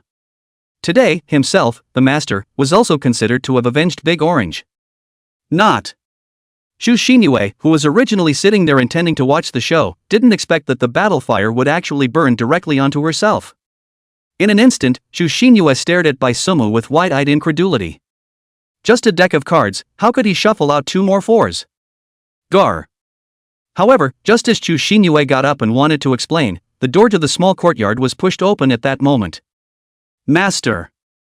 Seeing Bai Miao standing in the doorway, the 4 senior siblings who were playing cards looked over at the same time, then put down the cards in their hands and greeted Bai Miao. Aha! Moo moo. This is Yin Qing. You should know where she came from. She'll be in your hands from now on. Hearing the disciples' greetings, Bai Miao nodded with a faint smile. Greeting Yin Qing in the back to come over, Bai Miao said towards Bai Sumu. Ha? Me? Okay. Hearing Bai Miao's words, Bai Sumu dully pointed at herself. However, after meeting Bai Miao's clear and cold eyes, Bai Sumu nodded his head wisely. Well, one didn't have the right to refuse anyway. Yin Qing. There are still some things on my side. The rest of the things, this great disciple of mine will explain to you. Seeing Bai Sumu respond, Bai Miao then nodded. After twisting his head to speak with Yin Qing, Bai Miao left directly. Elder Bai, take care. Looking at the departing Bai Miao, Yin Qing bowed slightly to say goodbye. Good day to you all, my name is Yin Qing. I've bothered you during this period of time. After sending off Bai Miao, Yin Chang then turned around and bowed towards Bai Sumu several people. You too. Facing Yin Qing's greeting, Chui Yuting responded dully. Eldest senior brother, what's going on here? Then she came over to Bai Sumu's side and muttered in a low voice. Did their Qing Yao Peak take in another new disciple? An exchange student. Yin Qing, right? This is my senior sister, Chui Yuting. Have her take you to find a place to stay later. After glancing at Chui Yuting, Bai Sumu then turned his head to look at Yin Qing and said with a smile. Hearing Bai Sumu's words, Chui Yuting tilted her head to look at her own eldest senior brother. The process isn't even going this time? It's directly thrown to me? Good. Then I'll trouble you, fellow Taoist. Hearing Bai Sumu's words, Yin Qing smiled sweetly before nodding her head towards Chui Yuting. What's measly about it? It's all part of the job. Before Chui Yuting could speak, Bai Sumu smiled and spoke. Eldest brother, you're a dog, right? Looking at how casually Bai Sumu spoke, Chui Yuting rolled her eyes. Well, the good guys all let you do it? However, Chui Yuting suddenly reacted to the fact that Yin Cheng had just called herself a Taoist friend? She wasn't a new disciple of Qin Yao Peak? You're the dog. Go on. Take Yin Qing to find a place to stay. Glaring at Chui Yuting, Bai Sumu said directly. Oof. You kicking me out now won't change the fact that you're hiding cards. You definitely can't run away from this meal. Seeing Bai Sumu so anxious to let herself go, Chui Yuting quickly figured out what it was because of. But of course, Chui Yuting couldn't let Bai Sumu have his way. She had caught herself in the act. Right. Suddenly, Chui Yuting remembered that 2 days ago, Bai Sumu had stood them up once. That added up to 2 meals. 2 meals. If you renege on your debt, eldest brother, I'll go straight to master and tell him off. Chapter 124, This is eldest brother, always so reassuring. Tattletale? What I hate most about your eldest senior brother is people who sue.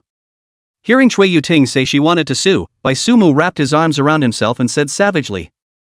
Then you hate it, eldest brother. But I'll also tell master that you usually bully me. But, looking at Bai Sumu's vicious look, Chui Yuting rolled her eyes. Scaring me? Ahem. Look at you, why can't you play nice? Seeing that Chui Yuting wasn't bluffed by herself, Bai Sumu smiled awkwardly. This niece wasn't as easy to fool as she used to be. All right. 2 meals is 2 meals. Take someone to find a house. Without waiting for Chui Yuting to continue speaking, Bai Sumu waved his hand and said. Seeing that 2 meals had arrived, Chui Yuting didn't bother with Bai Sumu. Greeting Yin Qing, she left. Eldest senior brother. Isn't this Yin Qing our new disciple from Qin Yao Peak? Only when Chui Yuting left with Yin Qing did Chu Xinyue come over and ask. Just now, she had also heard Yin Cheng address Chui Yuting. Dao friend. If it was a new disciple joining Qin Yao Peak, shouldn't they call out senior sister? Aha! This Yin Qing is the one who was staying with us during this time. Nodding, Bai Sumu said. Living here with us? All right. This person's backstage is hard enough. Nodding, Chu Xinyue said with a sigh. After joining the questioning Immortal Sword Pavilion for so long, she was clear about Qing Yao Peak's position in the sect. It was not a place where just anyone could come up. And to be able to let Yin Qing borrow and live in their Qing Yao Peak. I'm afraid that the person behind this Yin Qing is not a small person. Otherwise, there was no need for Bai Miao to refuse, and Pavilion Master Shin Song wouldn't even agree. Of course. Immortal disciple. Hearing Chu Xinyue's words, Bai Sumo raised her eyebrows and said, "Oh. So it's an immortal disciple." "Ah." Nodding her head, Chu Xinyue said with a sudden realization. But the words were about to be finished, and it was only then that Chu Xinyue reacted to what Bai Sumo had just said. Immortal disciple? Even Blue Dai, who had been quiet as a transparent person next to him, at this moment looked at Bai Suki in shock. Immortal disciple, this identity was just a little too hard. That's right. Indeed, an immortal disciple. Looking at the shocked Chu Xinyue and Lan Dai, Bai Sumu said with a faint smile. This. Seeing how calmly Bai Suemu acted, Chu Xinyue stumbled over her words and couldn't speak clearly. That was an immortal. What were they cultivating for? Wasn't it to become an immortal? Although Yin Chang was not an immortal, she was still an immortal disciple. In other words, Yin Qing could meet a living immortal. Immortals. What a fuss. It's just an immortal. Looking at the shocked Chu Xinyue, Bai Sumi teased. Immortal? Just? Hearing Bai Sumu speak so lightly, Chu Xinyue rolled her eyes. What's wrong with an immortal? I, the future sword immortal, am standing right in front of you. Didn't see you much shocked either. Looking at Chu Xinyue, who rolled her eyes, Bai Sumu said with a smile. Once again, Chu Xinyue was once again shocked by Bai Suemu's thick skin. However, eldest brother seems to have a point. It was just an immortal. There's no need to. There was a need. Okay. Don't think so much. Just treat it normally. It's not like the immortals are coming. Don't be so careful. You're still the Sword Immortal's senior sister. No worse than her. Looking at Chu Xinyue, Bai Sumu said seriously. Bai Sumu could guess what Chu Xinyue was thinking.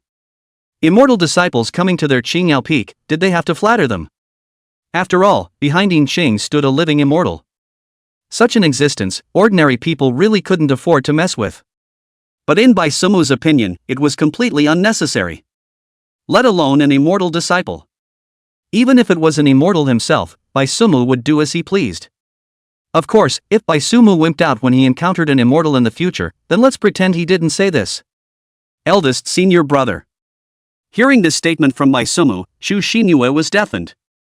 She had just really given birth to the idea of treating Yin Qing carefully. However, these words from Bai Sumu caused Chu Xinyue's heart to give birth to 10,000 feelings of pride again. Yes, so what if one was an immortal disciple? One was still the future Sword Immortal's senior sister. Come. Don't be pretentious there. Yu Ting won't be back for a while. Let's go on to play fighting landlord. Without waiting for Chu Xinyue to say any moving words, Bai Sumu sat down and greeted him. He had just reached the halfway point of playing cards, and he hadn't enjoyed himself yet. The touched words that were on his lips were stifled by Chu Xinyue. The little girl stared at Bai Sumu grudgingly. Not only was eldest senior brother thick-skinned, he was also a good hand at destroying the atmosphere. However, this was their eldest senior brother always so reassuring. Smiling, Chu Xinyue also dwelled on these. Rolling up his arms and sleeves, he sat on the stool with a big horse. With a small hand, she slapped the table and shouted aggressively. Come. Today we'll surely win big senior brother you to the bottom of the barrel. As the sun set, the time came to evening. Bai Sumu sent away the disoriented Chu Xinyue. Although Chu Xinyue had shouted her slogans loudly, she was the one who lost the most in the end. For the entire 234 years, Chu Xinyue had to wash Bai Sumu's clothes for 234 years. To the child we're losing numbness. What a pleasant day. Sending the two away, Bai Sumu smiled and held Big Orange in her arms. This is what life is like. Hungry, right? Jerking Big Orange's head, Bai Suki asked with a smile. He had been playing cards all day today, and hadn't prepared lunch or dinner for Big Orange. Meow. Calling out, Big Orange's small head nodded frequently. It was about to faint from hunger. Wait. I'll give you an extra meal today. Rubbing Big Orange's head again, Bai Sumu said with a smile. As the words fell, Bai Sumu brought Big Orange directly to the kitchen. After some tossing and turning, Bai Sumu made the cat food. In addition, 2 legs of lamb were roasted for himself and Big Orange. After fixing Big Tangerine's food, Bai Sumu finished eating and also went to wash up. After everything was cleaned up, Bai Sumu changed clothes and prepared to sleep. Lying by the window, he read a book for a while, and when it was about time, he blew out the candles beside the bed. At 3 minutes past midnight, the bright moon was high in the sky. The moonlight spilled down, and the entire Qingyao Peak was draped in a layer of silver. In Bai Sumu's small courtyard, Big Orange was sleeping comfortably in the small house. With a breath, electricity rose and fell. In the small courtyard, all kinds of immortal flowers and grasses swayed, and under the illumination of the moonlight, there was a different kind of beauty. Suddenly, a black shadow whose face was covered by the night color walked towards Bai Sumu's small courtyard. Push the door into the courtyard did not startle the Big Orange not far from the door. All the way to Bai Sumu's house, the black shadow slowly pushed open the door. In the next instant, a flash of cold light suddenly flashed in the black shadow's hand. In a blink of an eye, the black shadow arrived in front of the bed. The dagger that glowed with cold light in his hand accurately stabbed at Bai Sumu's throat. Ding! Chapter 125 Bai Sumu's Divergence. Come out for a chat, Yin Shang. Ding! The dagger, glowing with cold light, stopped less than an inch from Bai Sumu's throat. 2 bony fingers held the dagger dead center. In the dimly lit room, Bai Sumu opened her eyes to look straight at this dark shadow in front of her. Meeting Bai Sumu's eyes, but the black shadow did not speak. Struggling to draw out the dagger, he realized that no matter how hard he tried, the dagger would not budge. The black shadow's reaction was also extremely quick. Since the dagger couldn't be drawn out, it would be replaced with another one. Drawing out another dagger from his back waist, the black shadow once again stabbed towards Bai Suemu. This time the target. It was Bai Sumu's heart.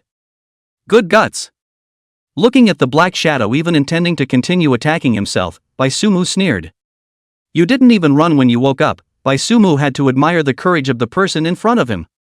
Since this is the case, then stay.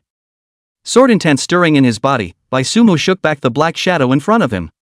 With a flip of his wrist, the desolate ancient remnant dust leapt into his hand. Without the slightest hesitation, Bai Sumu raised his sword and chopped. Ding! A crisp sound rang out. Bai Sumu's sword was unexpectedly blocked by the black shadow. A trace of surprise flashed in his eyes. It was the first time that Bai Sumu encountered someone who could receive his sword head-on. However, although the black shadow had received this sword, the tremendous force still shook him out. Boom! With a crunching sound, the wooden door of the room was knocked apart. Bai Sumu didn't care about the wooden door at this moment, and chased out with the point of his foot. In the small courtyard, moonlight fell. Previously in the room, because the black shadow had his back to the window, Bai Sumu didn't see his face clearly. It wasn't until now, when the two of them came into the courtyard, that Bai Sumu finally got a good look. Only when looking at the black shadow's face, Bai Sumu's pupils were clenched. This person in front of him surprisingly looked different from him? Except for the vastly different aura on his body, this person in front of him was simply carved out of the same mold as Bai Sumu. Who are you? Frowning lightly, Bai Sumu looked at the other party and asked in a deep voice. However, in the face of Bai Sumu's questioning, the black shadow still didn't answer. With the same flip of his wrist, a strangely shaped sword appeared in the black shadow's hand. This is. Seeing that sword in the black shadow's hand, Bai Sumu's brows furrowed even tighter. He couldn't be mistaken. What the black shadow held in his hand was none other than the upgraded version of his own ancient remnant Dust Holy Shine Redemption. Buzz! And just as Bai Sumu was still shocked at the origin of this black shadow in front of him, surging sword intent suddenly rose. This sword intent, surprisingly, was also generally the same as Bai Sumu's. Interesting. Faced with the sword intent displayed by the black shadow, Bai Suki was not shocked this time. Or rather, Bai Sumu guessed that the black shadow in front of him possessed such an ability. After all, the general appearance that was different from his own, as well as the holy radiance redemption in his hand. The person who created this black shadow had obviously modeled it after himself. So it wasn't something to be surprised that it would use the same sword intent as himself. The sword intent on his body climbed to its peak as the black shadow slashed out with a sword. The sword chi stirred, showing its invincibility. Sumu didn't expect that one day he would face his own sword intent.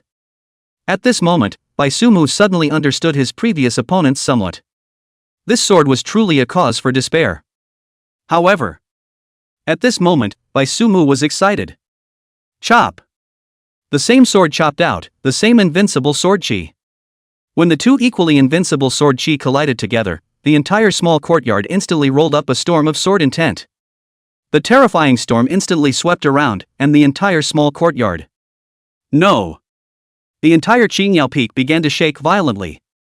As Sumu and the Black Shadow continued to collide, the storm of sword intent gradually expanded, and the Qingyao Peak underneath the two of them was also starting to collapse and crumble at a speed visible to the naked eye. Boom! Rumble! The mountain peak collapsed, and the loud roar was deafening. However, the two people who were exchanging blows were not affected in the slightest. Sumu and the Black Shadow fought more and more fiercely as you swung your sword and I swung mine. Cool! As the battle continued, Sumu felt like the cells in his entire body were boiling. A sense of fulfillment that he had never experienced before caused Sumu's spirit to be extremely exhilarated at the moment. Sure enough, the only one who could fulfill his desire to fight was himself. But although the fight was exhilarating, the battle with the Black Shadow was always at a stalemate. The two people were carved out of the same mold after all. White Suki couldn't break Black Shadow's moves. The Black Shadow couldn't break White Sumu's moves either. The two of them were unable to do anything to each other. Almost there. The battle lasted for another quarter of an hour, and Sumu had had enough. Just by comparing swords, Sumu admitted that he couldn't take this fake in front of him in a short period of time. But Sumu could still have other means. Rise! Shaking back the Black Shadow with a sword, Sumu droned in a low voice. Terrifying true essence shook, and a huge palm stretched out from behind Sumu. The Dharma phase manifested. Buzz! And seeing Sumu summon his own Dharma phase, the Black Shadow followed suit. Similarly, he exploded his true essence and summoned out his own Dharma phase. Sure enough. Looking at the Dharma phase rising behind the Black Shadow, the corners of Sumu's mouth lifted. The Dharma phase that rose behind the Black Shadow was merely a Dharma phase giant composed of true essence and sword intent. This move, Sumu had already mastered when he faced Elder Soul back then. And now, Sumu's Dharma phase, that was Dharma heaven and earth. These two, however, were fundamentally different. Sumu didn't believe that the person who created this Black Shadow in front of him could make him even learn the Dharma heavenly image. Now, it seemed that his own guess was indeed correct.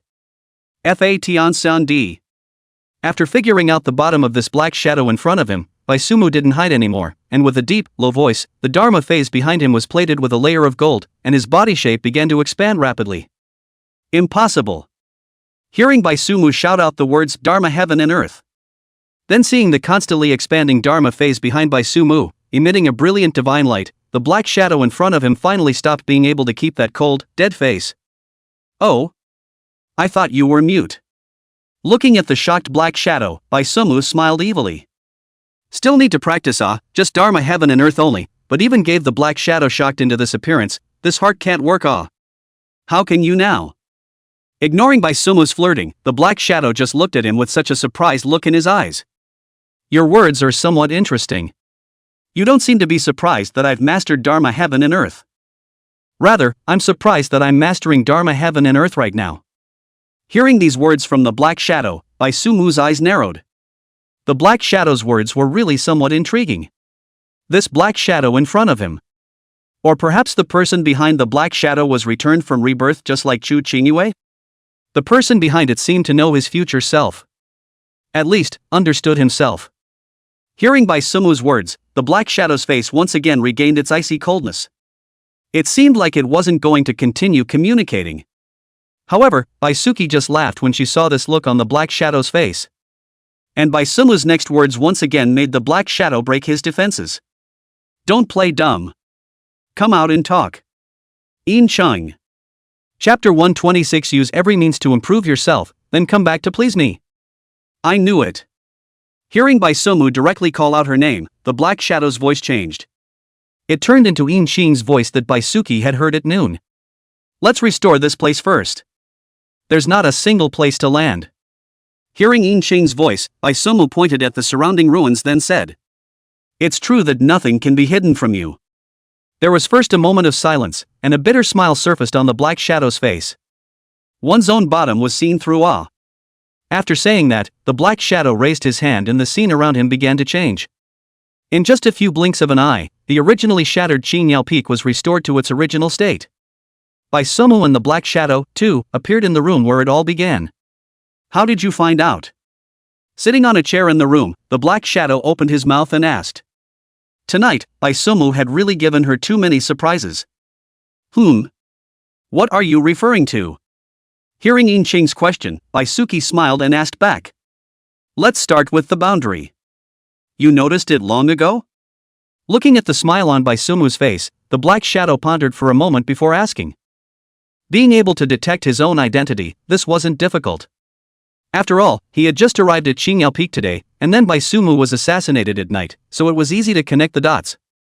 But as for the boundary she had set up, Yin Shang was still confident. Well, after looking at Bai Sumu, Yin Qing realized that she wasn't that confident either. Although my family's orange is a fat cat. But it's not so big that it can't even recognize me. Smiling and nodding, Bai Sumu gave his answer sincerely. All right. It was my negligence. Hearing Bai Suemu's answer, the Black Shadow unexpectedly looked towards the door. Immediately, a bitter smile appeared on the Black Shadow's face. This was indeed something she had overlooked. The question and answer ended, and the room suddenly fell into silence. Neither Bai Sumu nor Black Shadow spoke. Both sides just looked at each other with smiles on their faces. I've had enough. Finally, it was Yin Qing who couldn't take it anymore first. She felt fired up just by looking at the smile on Bai Sumu's face. That look of having everything under control was just too much to bear. Bai Sumu. Let's make an understanding after the Heavenly Secret Collection. Raising his head to look at Bai Sumu, the Black Shadow slowly said. I could have killed you right now. Hearing Yin Qing's words, Bai Sumu smiled and shook his head. No. You'll wait until I come out of the Tongtian Secret Collection. But to Bai Sumu's surprise, Yin Qing followed suit and shook her head before saying with great certainty. Give me a reason. Seeing how certain Yin Qing was, Bai Sumu also became interested. He wanted to know what made Yin Qing so certain that she would wait for her. When I come out of the Tongtian mysterious treasure, I will become stronger. Looking straight into Bai Sumu's eyes, the Black Shadow spoke. That's your reason? After hearing the Black Shadow's reason, Bai Sumu froze for a moment. This reason sounded. No, what kind of reason was this? That's right. Isn't it ridiculous? Watching Bai Sumu freeze, a smile appeared on the Black Shadow's face instead. She had finally found a trace of comfort in Bai Suki's body. Indeed. Nodding, Bai Sumu graciously admitted it. There's no need to feel ridiculous. Use all means to improve yourself, then come back to please me. That's something you, Bai Suki, said in your own words. With a slight smile, the Black Shadow said nonchalantly. Use all means to improve yourself, then come back to please me. Tisk, tisk. That's a pretentious thing to say. Hearing these words from the Black Shadow's mouth, Bai Sumu smacked his lips. Those words were said by himself? This was too pretentious, wasn't it? But it was indeed like something one could say. You see. Even you yourself think so. Hearing Bai Suki's comment, the Black Shadow spread his hands. With these words, Bai Sumu did not know how many geniuses of the Holy Land had been offended. But unfortunately, until the future where Yin Qing was currently in, Bai Suki was still alive and well. As for those infuriated geniuses, counting on their fingers, it was time to start this life's cultivation. It can be. I accept this reason. Smiling, Bai Sumu acknowledged this reason from Yin Qing. Indeed, if he could please himself, Bai Sumu did not mind letting Yin Qing live for some more time. Don't worry. I will definitely think of every possible way. Strive to exterminate you at this time. Seeing Bai Sumu admit it, a smile appeared on Yin Qing's face as well. Kill me? If you can do it, just come. However, listening to the harsh words thrown down by Yin Qing, Bai Sumu acted casually. Here we go again. Looking at Bai Suki's confident look, Yin Qing felt her heart clogging up. Right. If I kill you, that Shifuyu will take a shot at me, right? Looking at the silent Yin Qing, Bai Suemu suddenly thought of something. It was said that when you hit the young one, you come to the old one. As Yin Cheng was an Immortal's disciple, if he killed her, Thousand Feathers should take revenge for him as a disciple. If it's an immortal. He himself was afraid that he would be somewhat unable to suffer. Oh. Your calculations are quite loud. However, after hearing these words from Baisumu, the Black Shadow rolled his eyes. Plotting? What kind of calculations did I make? While listening to Yin Cheng's words, Baisumu asked suspiciously. Wasn't he just worried that his current self wouldn't be able to withstand the immortal's retaliation? Was this also considered a calculation? You think that if Qianyu could kill you, would I strike out on my own? Looking at the puzzled Baisumu, the Black Shadow smiled faintly and spoke. Oh? Am I that hard to kill? Baisuki sniffed and a curious expression appeared on his face as well. To be honest, Baisumu truly did not expect Yin Cheng to give himself such a high evaluation. Although he had mastered the great divine ability of Dharma Heaven and Earth, the current Baisumu was, after all, only at the 10,000 phase realm cultivation level. Compared to an immortal, there was too much of a difference between the two sides' base strengths. Even with the divine ability to make up for it, Baisuemu still didn't dare to guarantee that he would survive 100% of the time. Of course it's hard to kill. The fact that you can master Dharma Heaven and Earth at this point in time already says it all. Seeing that Baisumu was still in the mood to joke, the Black Shadow also said in a helpless tone. Baisumu, whoever killed him knew. It wasn't even something that could be described as hard to kill. It was simply unkillable. She had even crossed over in time to this point in time. Even for the sake of insurance, Yin Cheng had cultivated a doppelganger that used future Baisumu as a template. And on the contrary, Baisumu had actually learned the Dharma Heaven and Earth in advance of this time. Good. I'm not even going to act anymore. You're not going to turn this off, are you? Not turned off does not count as open? If this directly allows Qianyu to make a move, Yin Cheng does not know what other great magical ability Baisumu will comprehend in advance. While looking at the Black Shadow sighing, Baisuemu smiled. At this moment, Yin Cheng. Surprisingly, she gave Baisuki a feeling that her life was bitter. But none of this was what Baisumi cared about. What should be asked had been asked. Next, it was time for Baisumu to take a break. That's done. You can go back if it's okay. Right. Don't use my doppelganger to do bad things. Chapter 127 Big Orange's new move. Backflip. Doing something bad? Who? Who would use your doppelganger to do that kind of bad thing? Hearing these words from Baisuemu, Yin Cheng was a bit unresponsive at first. But suddenly thinking of something, Yin Cheng's face directly turned red. Her? How could she possibly do that kind of thing with Baisumu's doppelganger? It was simply unbelievable. What are you so excited about? I'm saying don't use my doppelganger to kill people. I don't want to take the fall for you on this. Looking at the excited Yin Cheng, Baisumu's expression teased. Being so agitated, what did she think of? I still don't know you? But listening to Baisumu's explanation, Yin Cheng was not believing a single punctuation mark. I'm leaving. I'll trouble you for this period of time. Having said all that needed to be said, the Black Shadow got up and left. Waving his hand, Baisumu didn't have the intention to get up to see him off. Seeing him off was already meaningful enough. Until the Black Shadow disappeared into the night, Baisumu also prepared to go back to sleep. Baisumu has always maintained a good work and rest habits. Yin Cheng joining Chengyao Peak didn't make Baisumu's life change much. Even because of Yin Cheng's joining, Cui Yuting and Chu Xinu, who were usually rowdy, had rarely quieted down. Because of Yin Cheng's usual courteous appearance, she was completely the standard immortal disciple. This caused Cui Yuting and Chu Xinu to compare themselves with Yin Cheng.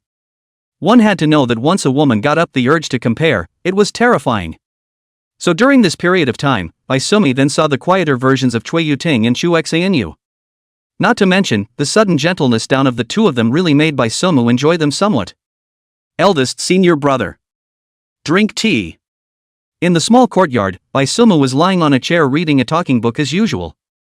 At this time, Cui Yuting carried a tray and placed a pot of brewed black tea on the coffee table at Baisumu's hand. Not bad. Nodding, Baisumu said with a smile. A senior sister who wasn't naughty was truly the ideal on earth. Eldest senior brother. My current cultivation has hit a bottleneck. I still ask eldest senior brother to help me out. Coming to Baisumu's side, Shushin said in a soft voice. Good to say. I will first solve your confusion. Hearing that Shushin had hit a bottleneck, Baisumu beckoned for him to sit by his side. Sure enough, a sister should be soft and gentle. Helping the two senior sisters with their puzzles, the morning passed just like that. Here, Baisumu had to praise the two for their talent. In a little over a month's time, Chui Yuting had completely consolidated her sword heart and began to move on towards the next realm. Chu Xinyue was also just one final kick away from comprehending the sword heart. As for her true chi cultivation, Chu Xinyue was progressing even more rapidly. The other day, she had successfully completed her Jiedan, and was already preparing to charge towards the true self realm. The two of them have progressed so much, making Baisumu very pleased. Although it was not without the support of various heavenly materials and treasures. But the excellent talent of the two was also to be credited. After all, the same heavenly materials and earth treasures, when invested in geniuses and mediocre talents, achieved completely different results. Almost there. According to this progress, it should be a nail in the coffin for you guys to enter the Heavenly Secret Collection. After lunch, Baisumu looked at his senior siblings and said with a smile. Wasn't this period of special training just for the Heavenly Secret Collection? Now, it seemed that the results were really good. Everything is all thanks to eldest senior brother. Hearing Baisumu's words, Chui Yuting smiled coyly. That's right, to be able to achieve what we have today, eldest senior brother deserves a lot of credit. Chu Xinyue, who was on the side, also said with a delicate smile at this time. Hey saying this is just foreign. Listening to his senior sister's thanks, Baisumu waved his hand and said in a pretense of displeasure. Just right. The bitter cultivation up to here can come to an end for now. In the next period of time, you guys can take on a few more quests. After all, actual combat is the best teacher. After a couple sentences of modesty, Baisumu looked at Chui Yuting and Chu Xinyue and gave his advice. Cultivation was not all about bitter cultivation. It was only with proper actual combat that one could truly integrate. That's right. It's easier to get stuck in a bottleneck when one secludes oneself and cultivates bitterly. If you don't mind, the three of us can team up. I'm also planning to go out recently to try out the results of my recent cultivation. Following Baisumu's words, Yin Xing continued. For more than a month, Yin Xing had also integrated well into the rhythm of Qing Yalpeak's life. To put it bluntly, it was just a matter of opening both eyes and gathering at Baisumu's small courtyard. Forming a team is also fine. At that time, you can still take care of each other. Nodding, Baisumu also agreed with Yin Xing's proposal. After all, he would not need to accompany himself if Yin Xing followed. Taking advantage of this endeavor, Baisumu could also go and do something of his own. That's good. Then we'll leave tomorrow. Seeing that Baisumu had said so, Chui Yuting and Chu Xinyue nodded after looking at each other. After finalizing their departure tomorrow, the three of them, Chui Yuting, got together and began to study taking on that mission. As for Baisumu, he took out his transmission note and sent out a message. A few moments later, the transmission note rang out. Baisumu glanced at it and took it back into his arms. Waiting for you at the usual place. It was a new day, and Baisumu had a rare chance to sleep a little longer. Pushing open the door to his room, there were no longer any senior siblings inside the small courtyard. Today, it was the day they went out to do a mission. Meow. The familiar Big Orange, however, had still plopped down on the treetop early. Seeing Baisumu come out, he called out as a greeting. Big Orange. Come out with me today. Waving towards Big Orange, Baisumu spoke. Today, Baisumu was going to meet a deceased person. Previously, when he went to the heaven-crying soul-splitting valley, Baisumu had left Big Orange a cat at home. After coming back, the little guy was a good complainer. So this time, Baisumu was going to bring Big Orange with him. After all, it wasn't certain how many days he would go out this time. Meow. Hearing that Baisumu was going to take himself out, Big Orange also gave a joyful cry. With a long leap, it jumped from the treetop to Baisumu's shoulder. How are you doing with the new moves I asked you to learn? Rubbing Big Orange's head twice, Baisumu opened his mouth and asked. Meow. Enjoying Baisumu's petting, Big Orange barked out in an airy manner. It then came to the table in front of Baisumu and began to display the moves it had been working on so hard during this time. Meow. Calling out as an opening, Big Orange directly did a standard backflip, followed by a series of even more fancy moves. Big Orange was actually directly performing a street dance for Baisumu. Watching Big Orange's series of moves, Baisumu clapped and applauded with satisfaction. In the future, Baisumu would also be able to say that her own cat could backflip. Not bad, not bad. Behave well after meeting people. Come back and add chicken legs for you. Chapter 128 Dragon Demon King. Mr. Chingya's special reward. Heavenly River City. Baisumu arrived here leisurely in a carriage. Yes, the deceased person Baisumu wanted to meet was none other than Mr. Chingyi. AI. I don't know what the matter is that called me here.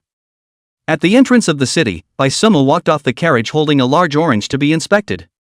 This time, coming to Heavenly River City was still not Baisumu's initiative. Rather, Mr. Chingyi sent him a message. It said that there was something urgent.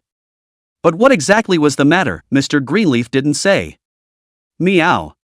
Unlike Baisumu's sighing, Big Orange's mood at the moment was very chirpy. Looking left and right, everything he looked at was fresh. After all, since being brought out from the strange stone forest by Baisumu, Big Orange had settled down in Qingyao Peak. Normally, Big Orange would only wander around Qingyao Peak at most, and it hadn't even been to the other peaks of the Immortal Sword Pavilion. Now that it had come to a new place, of course it was curious about everything it looked at. Brat!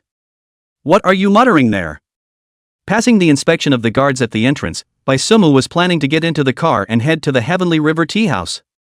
But just as he lifted his foot, Baisumu was called out. Hearing this familiar voice, Baisuki turned around. Sure enough, it was Mr. Aoba. Ouch! Why did sister even come to the city gates to pick me up? I'm flattered. Seeing Mr. Aoba, a smile blossomed on Shirasuji's face. Orange, say hello. This is my good sister. After laughing, Shirasuji patted Big Orange's head. Meow. Being patted by Baisumu, Big Orange also barked very cooperatively. Raising its small paw, it was also considered a greeting. How cute. Is this the orange cat that you said could backflip? Watching Big Orange greet towards himself, Mr. Aoba smiled. A chubby orange cat, how cute. Right. Don't look at our Big Orange as fat. But the body is full of muscles. All kinds of acrobatic stunts, that can be said to be handy. Seeing that Mr. Aoba liked Big Tangerine, Baisuemu also patted his chest and said proudly. This was all the result of his own training. That's nice. Rubbing Big Orange's head, Mr. Aoba said with a smile. This kind of small pet, it's really hard for a girl to resist. Sister. Let's get in the car together. Let's not stand here at the city gates. Go back and chat. After chatting for a while, Baisumu greeted Mr. Chingyi and got on the car. The two of them were still standing at the city gates. With all these people coming and going, it was really a bit too noticeable. It's okay. Let's go back and talk. Hearing Baisumu say this, Mr. Chingyi also nodded. Placing his hand on Baisumu's, he let him help himself onto the carriage. Let's go. Out of the city. However, near the carriage, Mr. Chingyi commanded towards the driver. Leave the city? Hearing Mr. Aoba's words, Baisumu had a head full of questions. No, he had just arrived. Even if it was urgent, there was no need to be in such a hurry, right? Didn't he even say to let himself sit down and have a cup of tea? That's right. The situation is urgent. Good brother, sympathize. Looking at the stunned Baisumu, Mr. Aoba smiled in embarrassment. It was indeed a bit unseemly for her to have done this. So it was better to say something nice to coax it. All right. Listen to sister. Go out of the city. Where exactly? Seeing the coachman look at himself, Baisumu finally nodded. To the 100-mile slope. Watching Baisumu compromise, Mr. Chingyi smiled sweetly. Let's go to 100-mile slope. Repeating towards the driver, Baisumu stepped into the carriage. Sister can say what's up this time, right? Coming into the carriage and sitting down, Baisumu looked at Mr. Chingyi who was sitting across from her and asked. It's okay to tell you first. Hearing Baisuki's question, Mr. Aoba said in a petulant voice after pretending to be contemplative. Ahem. A demon king has recently come to 10-mile slope. I want it. So please come and do me a favor. Clearing his throat, Mr. Aoba narrated the reason. Just this? But after hearing Mr. Aoba's reasoning, Baisuke's expression was twisted. If others didn't know, could he not know what strength Mr. Aoba had? When they met before, Baisuke was at the true self realm and couldn't see through Mr. Aoba's realm. This time when they met, Baisumu was at the 10,000 phases realm, and he still couldn't see through Mr. Aoba's realm. Excluding the option of Mr. Chinyi being an ordinary person, Mr. Chinyi's strength was already self-evident. A demon king was just a demon king. Was it necessary to call himself all the way here? To put it bluntly, never mind what kind of demon king it was, Mr. Aoba would have solved it with a wave of his hand.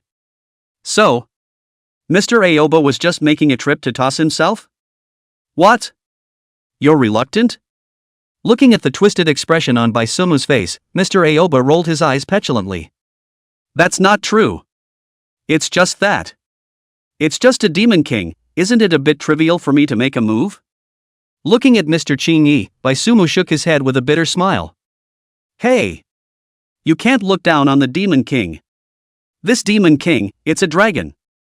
Hearing Baisumu's words, Mr. Chinyi opened his mouth and retorted. Dragon race? Hearing these two words, Baisumi looked up in surprise. Dragon, what this race stood for, Baisumi knew too well. This was an absolute overlord located at the tip of the demon race's pyramid.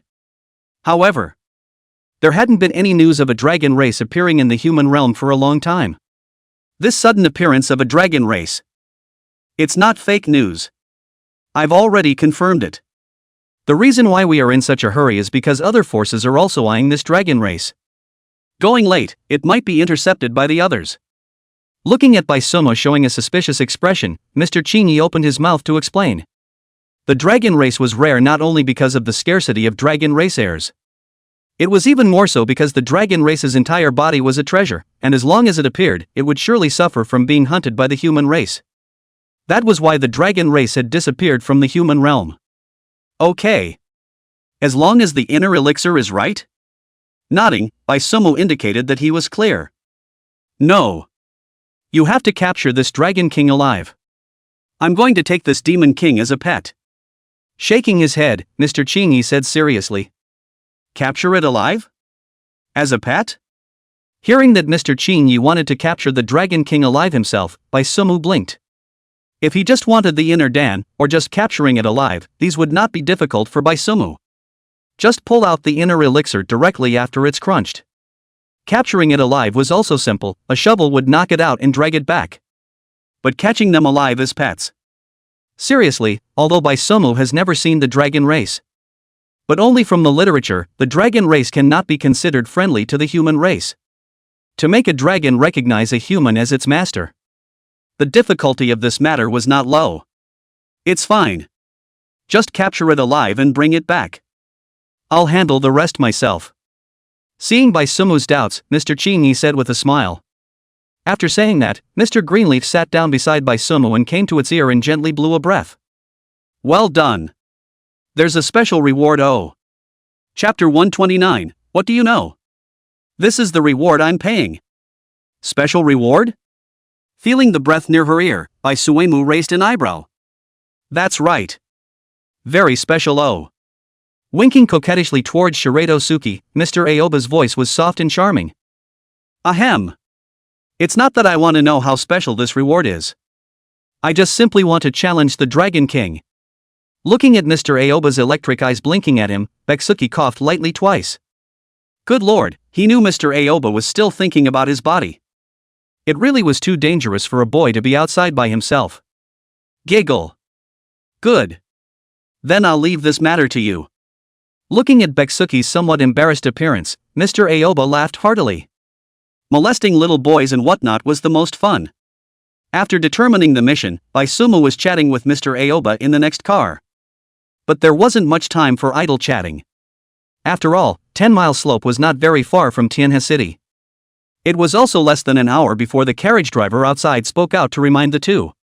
Ahem. Sister, then I'll go tackle the demon. Hearing the cart driver's reminder, Baisumu directly got up and straightened her robes. Good lords, almost letting Mr. Chinyi have his way. Good. You go. Sister Mia. Just wait here until you return. Looking at the flustered Baisumu, Mr. Aoba smiled happily. Biting her lips lightly, she winked delicately towards Baisumu. He even reluctantly grabbed Baisumu's small hand. Let's go. Looking at Mr. Chingy, who was acting so coquettishly, Baisumu picked up Big Orange and rushed out of the carriage directly with an arrow step. Afterwards, his true essence shook and he directly flew in the air towards the 100-mile slope in front of him. This sister really isn't something an ordinary person can handle. Calling out her flying sword, Baisumu sat on the flying sword and organized her appearance. If it wasn't for the coachman outside, Baisumu felt that Mr. Chingy could directly strip him of all his clothes. Meow. Hearing Baisumu's exclamation, Big Orange barked to express his incomprehension. Although the woman called Aoba-san was acting horny. But Shirasugi could have just rejected it outright. Orange didn't believe that someone could really force Beksuki to do something he didn't want. What do you know? Hearing Big Orange's words, Baisumu rolled his eyes. There was one thing to be said, just as Big Orange said, if Baisuemu himself wasn't willing, no one could force him.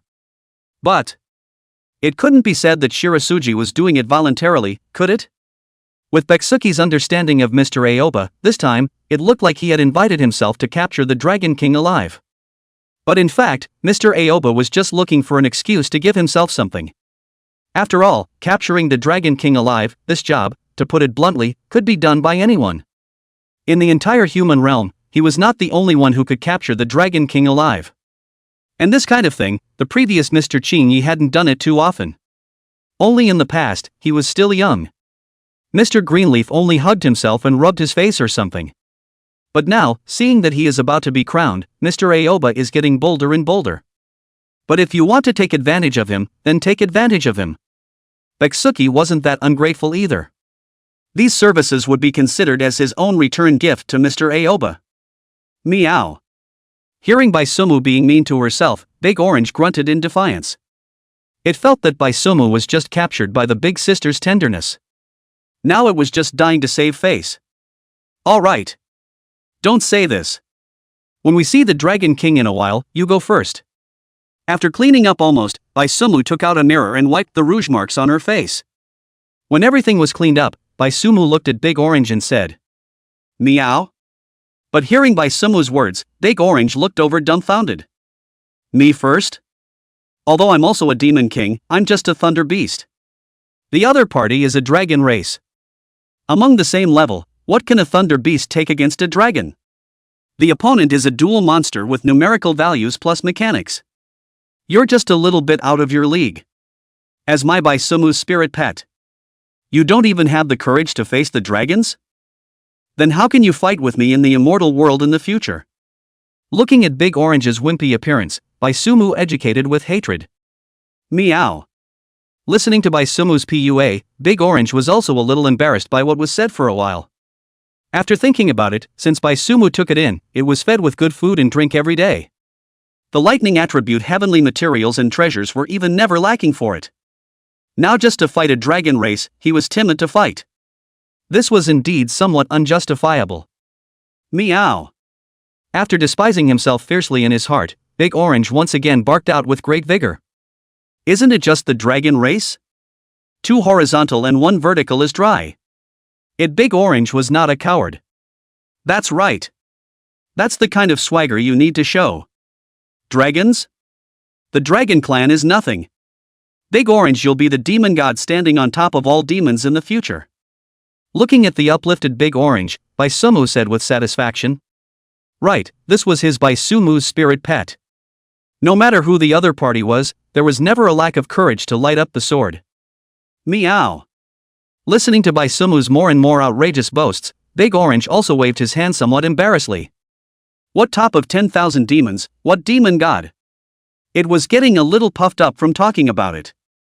However, Big Orange's self-confidence had already reached its peak at this moment. District Dragon Race, watch me decapitate it. Looking at Big Orange, who had already been crippled by his own lulling, Baisumu nodded in satisfaction. Go! Let the District Dragon Clan see how powerful my Big Orange is. 100-mile slope. It was just an inconspicuous place around Tianhe City. However, today's Bailey Slope was abuzz with people. These people, they were all running towards the Dragon Clan. This fellow Daoist. Traces of the dragon race have really appeared here? A cultivator who had just arrived inquired towards the bystanders. He had come here in admiration after hearing this news. Of course. See that dark cloud in front? That's where the dragon clan is. But loose cultivators like us can only watch from afar here. The location inside has long been occupied by the great clans. The person who was accosted also replied excitedly at this time. To be able to see the dragon clan, there would be one more thing to talk about after dinner. And how honorable it would be to say it out. Many thanks, fellow Daoist. Receiving an affirmative reply, the man nodded. After 2 more polite words, he disappeared into the crowd. Hey! Wasn't someone just asking questions at me? At this time, the eyes of the casual cultivator who had just been accosted went into a trance. When he came back to his senses, he looked around somewhat blankly. Just now, it seemed like he had froze. Somewhat unable to remember what happened. But after thinking for half a day, the casual cultivator couldn't remember what had just happened. Touching the money pouch on his waist was still there, and the amount wasn't missing, so he didn't bother wasting that brain cell. AI. It's a pity that one is too far away. Can't watch the dragons up close. Chapter 130, I have an announcement to make. This Dragon King, by Sumu, will take it. In the center of the 100-mile slope, a clear spring appeared at some point. In the vicinity of the clear spring, a group of cultivators in different dresses were gathered around. This Dragon King is really difficult to deal with. We exhausted our means, but we couldn't even force it out. A bearded man in a blue robe with a robust physique frowned and said. This person was a cultivator from Qingfeng Mountain Sukai. Fellow Daoist. It's still your means that don't work. We have an agreement. Whoever can force this Dragon King out of the pool, it will belong to him. Not far from Sukai's side, a white-looking Chung Jun said. He was a cultivator from the Qingyan Pavilion Yusu Gongzi. Don't dawdle here. Later on, those people from the Great Sects will arrive. By the time they arrive, we won't even be able to have a mouthful of soup. Listening to a few people still yakking there, the man holding a folding fan on the side couldn't stand to watch. He was the cultivator of the Myriad Books Academy Gu Qinggan. Good. Then, fellow Daoists, just watch my tactics. Hearing Gu Qinggan's urging, the Jade Void Duke did not delay. Opening the sword box behind him, 12 differently shaped swords shot out. Imperial Sword Technique. Clenching his hands together, Duke Jade Void droned out in a deep voice. Swoosh. As Lord Jade Void raised his hand and pointed, the 12 flying swords shot straight towards the pool water. On-in. Before Prince Jade Void's flying swords could even get close to the pool, a loud and clear dragon's roar resounded from the pool. Immediately afterward, the flying sword wrapped in sword chi was directly fixed in midair. Not good. His face changed, and a grave expression appeared on Duke Jade Void's face. He sensed that his flying sword was on the verge of going out of control. Imperial. With his hands pinching the spell, the Jade Void Duke's body was agitated with true essence. He was wrestling with the Dragon King in the pool. Fellow Daoist Gu. Help me. Rows of false sweat appeared on his forehead, and Duke Jade Void couldn't care less about face at this moment. Toward the nearby Gu Qinggan, he hurriedly shouted. Put. In the end, it's still not me who has to make a move. Hearing the Jade Void Duke's plea for help, Gu Qinggan snorted coldly. While opening his mouth to mock the Jade Void Duke, Gu Qinggan also closed the folding fan in his hand. Big Dipper Thunder Technique. Using his finger as a pen, Gu Qinggan drew a talisman in the air. As the talisman took shape, the next moment, a heavenly thunderbolt suddenly descended from the gloomy sky and struck straight into the pool. On-in. The thunder roared, and in the pool, the Dragon King's angry roar resounded once again. Boom. Boom boom. After the dragon roar, 4 water pillars suddenly exploded in the pool. The water columns rapidly rotated, forming a water tornado. With a terrifying aura that devoured everything, the water tornado smashed towards the surrounding cultivators. Still thinking of resisting? Looking at the Dragon King's counterattack, Gu Qinggan sneered. Once again, she drew a talisman in the air, and as the talisman took shape, snowflakes unexpectedly began to float in the sky. Crunch! With a toothsome sound, the water dragon scrolls, which had just been raging, all turned into ice sculptures. The icing of the water tornado was not the end, the extreme coldness even began to spread rapidly towards the pool. Seeing that the water was about to be completely frozen, a smile appeared on Gu Qing'an's face. The Dragon King, it was his. Miso. Ian. However, the smile on Gu Qing'an's face had just lifted, when a crisp sword sound suddenly came from the sky.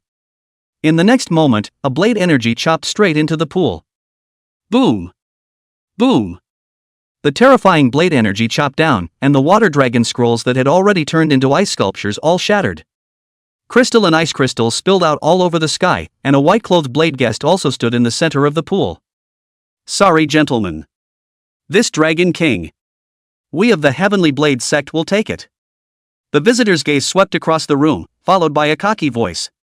Heavenly Saber sect? Hearing the man's words, all the surrounding cultivators' faces changed. Heavenly Saber sect, this name was indeed resounding in the cultivation world. Oh. Fellow Taoist of the Heavenly Saber sect came very quickly. But our Heavenly Dipper Sword sect also wants this Dragon King. I wonder if you can make it easy for me. Before the surrounding cultivators could answer, a clear voice once again rang out from the sky. Ian. As a sword chime sounded, a sword cultivator wearing a green shirt stepped on his sword and came. Zhuge Ling. It seems like your Heavenly Dipper Sword sect doesn't have that much face yet, right? Seeing the visitor, the Heavenly Sword sect's cultivator said with a cold smile. They, the Heavenly Saber sect and the Heavenly Dipper Sword sect, had always been at odds. How could he possibly give this face? Li Hao. I'll return this sentence to you. Your Heavenly Saber sect doesn't have that much face either. Hearing Li Hao's words, Zhuge Ling wasn't angry in the slightest. Instead, he returned the words as they were. Ha ha ha. Don't argue between the two of you. How about giving me face? This Dragon King, we, the Haotian sect, will take it. Just as the two of them were at swords drawn, a burst of cheerful laughter once again came from the sky. A stream of light slid down, and a man with a pagoda in his hand appeared in front of the crowd. It's Hu Qing. At this time, seeing this man in front of them, a burst of exclamations rang out from the surroundings. Compared to Zhuge Ling and Li Hao, this Hu Qing was a celebrity. Tianji Pavilion had once created a heavenly ranking. All of the people registered on it were young cultivators under the age of 30. This Hu Qing was ranked 5th on the heavenly list. Hu Qing. Seeing Hu Qing, Li Hao and Zhuge Ling frowned at the same time. They didn't expect that the Haotian sect would send Hu Qing over. It seemed that this time, the Dragon King contest didn't go as smoothly as planned. Tsk tisk tisk. Hu Qing, your Haotian sect really has a great face. At this time, however, another burst of jeers rang out. Yan Baiduan. Hearing that someone actually dared to mock him, Hu Qing frowned and looked around at the sound, then his frown deepened. Yan Baiduan, without a clan or sect, a casual cultivator.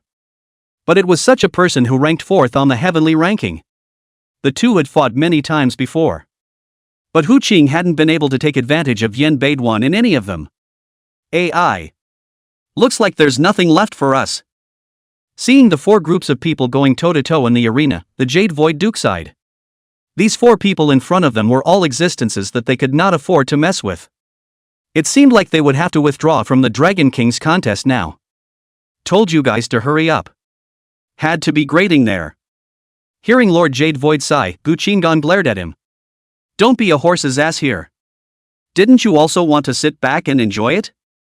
Why didn't you make a move earlier?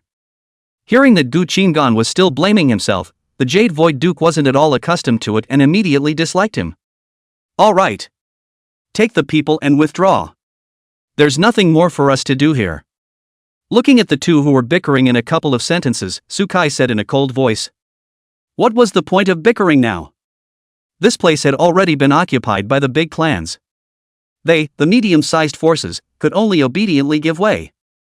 However, just as Sukai was planning to leave with his people, a sound of breaking air once again resounded from the sky. Swoosh. Boom. A flying sword plunged straight into the center of the lake. A huge explosion directly blew apart the 4 people in the center.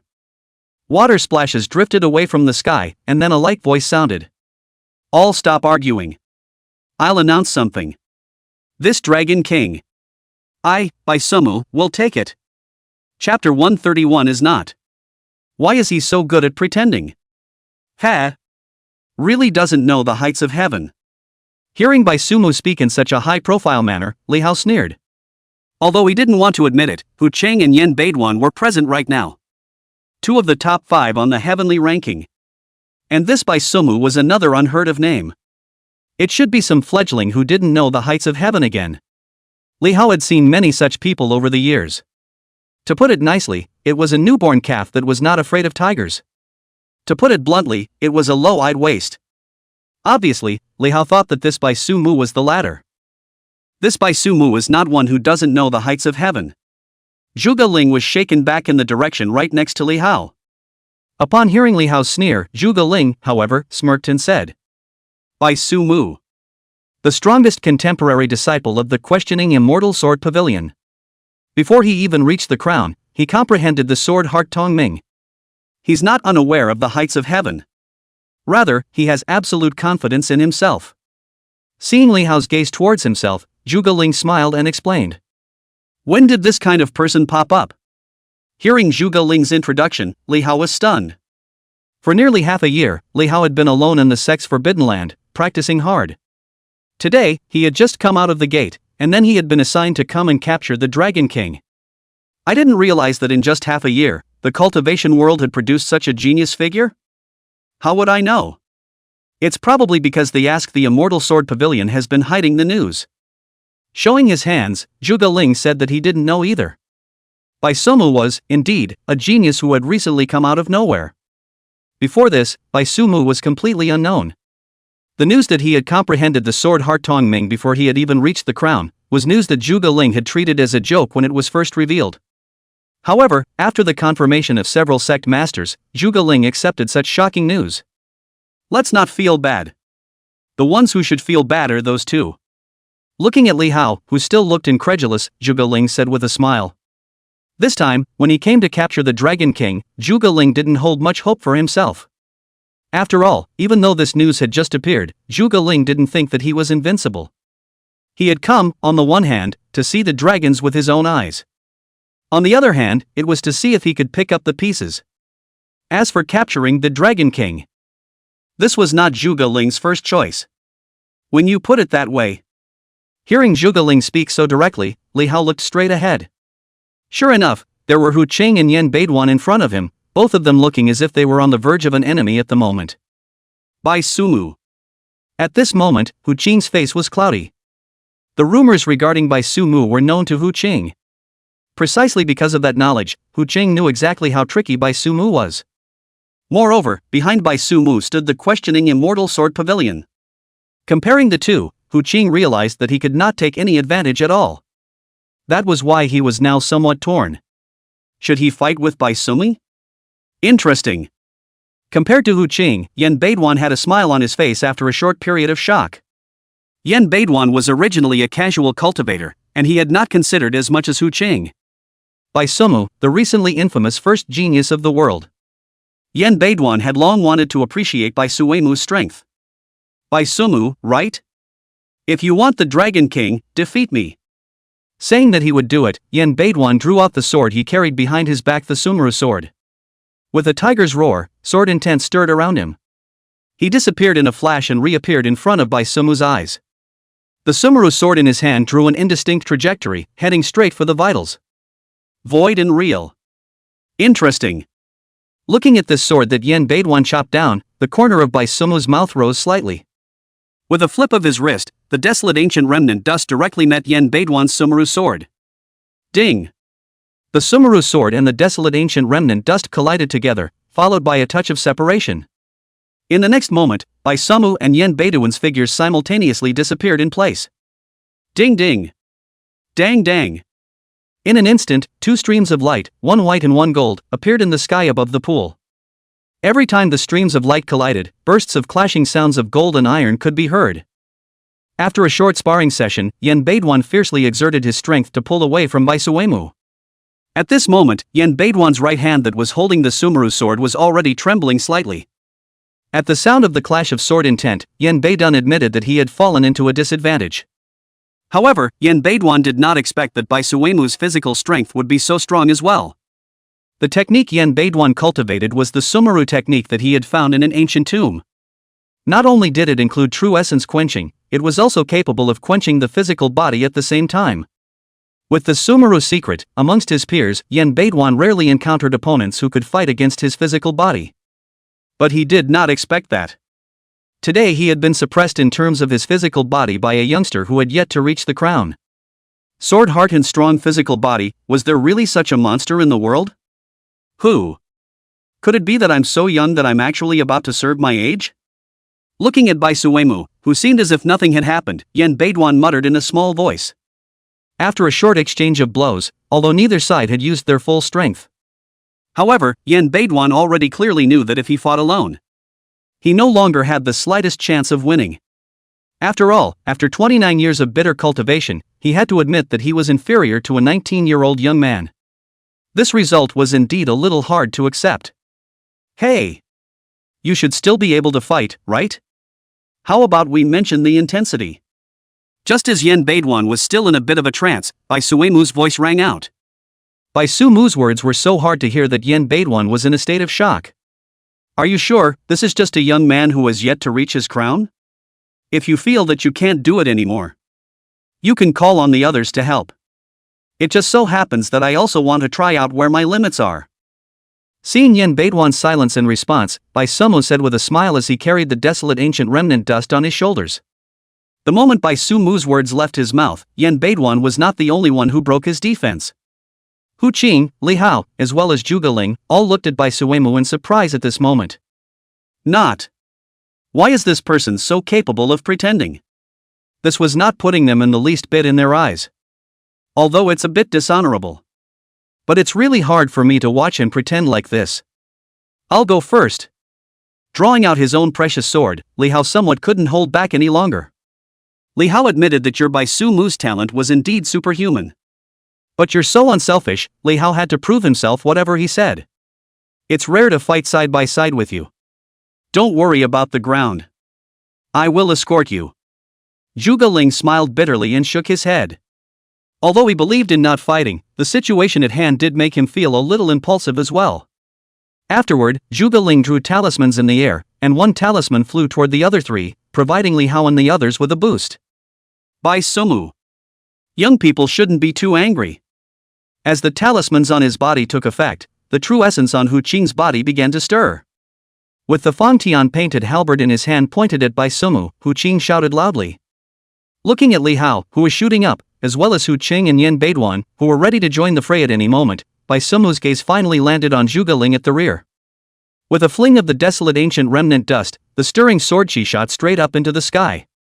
Lifting the strands of hair that had slipped down to the back of his head, Bai Sumu said in a spirited manner. Not exuberant. Is that still a young man? Come and fight. Chapter 132, Practice more if you are a vegetable. Don't play if you can't afford to lose. 5 Thunder Heavenly Killing Spell. 4 against 1, the first to start the group battle was Zhuge Ling at the very back. With the inviting brush in hand, Zhuge Ling's drawing of talismans in the air was even more divine. Almost the instant the talisman took shape, Bai Sumu's head was enveloped in thick, dark clouds. Rumble. A burst of thunder roared, and the dark clouds contained extreme thunder power. As the inviting brush in Zhuge Ling's hand made a downward stroke, 5 heavenly thunderbolts suddenly struck down towards Bai Sumu. Chop. The speed of the heavenly thunderbolts was extremely fast, but they did not exceed the limit of Bai Sumu's reaction. The desolate ancient remnant dust in his hand chopped out obediently, the sword energy stirred, and the heavenly thunderbolts were directly chopped out by a single strike. The 5 Thunder Heavenly Killing Spell, although it could not be called Zhuge Ling's crushing move. However, its power was definitely among the top of the talismans that Zhuge Ling had mastered. Such a move, to be destroyed by Bai Sumu's casual sword chopping? Just as Zhuge Ling was still in shock, a sudden pressure descended upon him. With a cold shiver, Zhuge Ling quickly returned to his senses. Only to see Bai Sumu appear in front of Zhuge Ling at an unknown time. Kill the auxiliary first.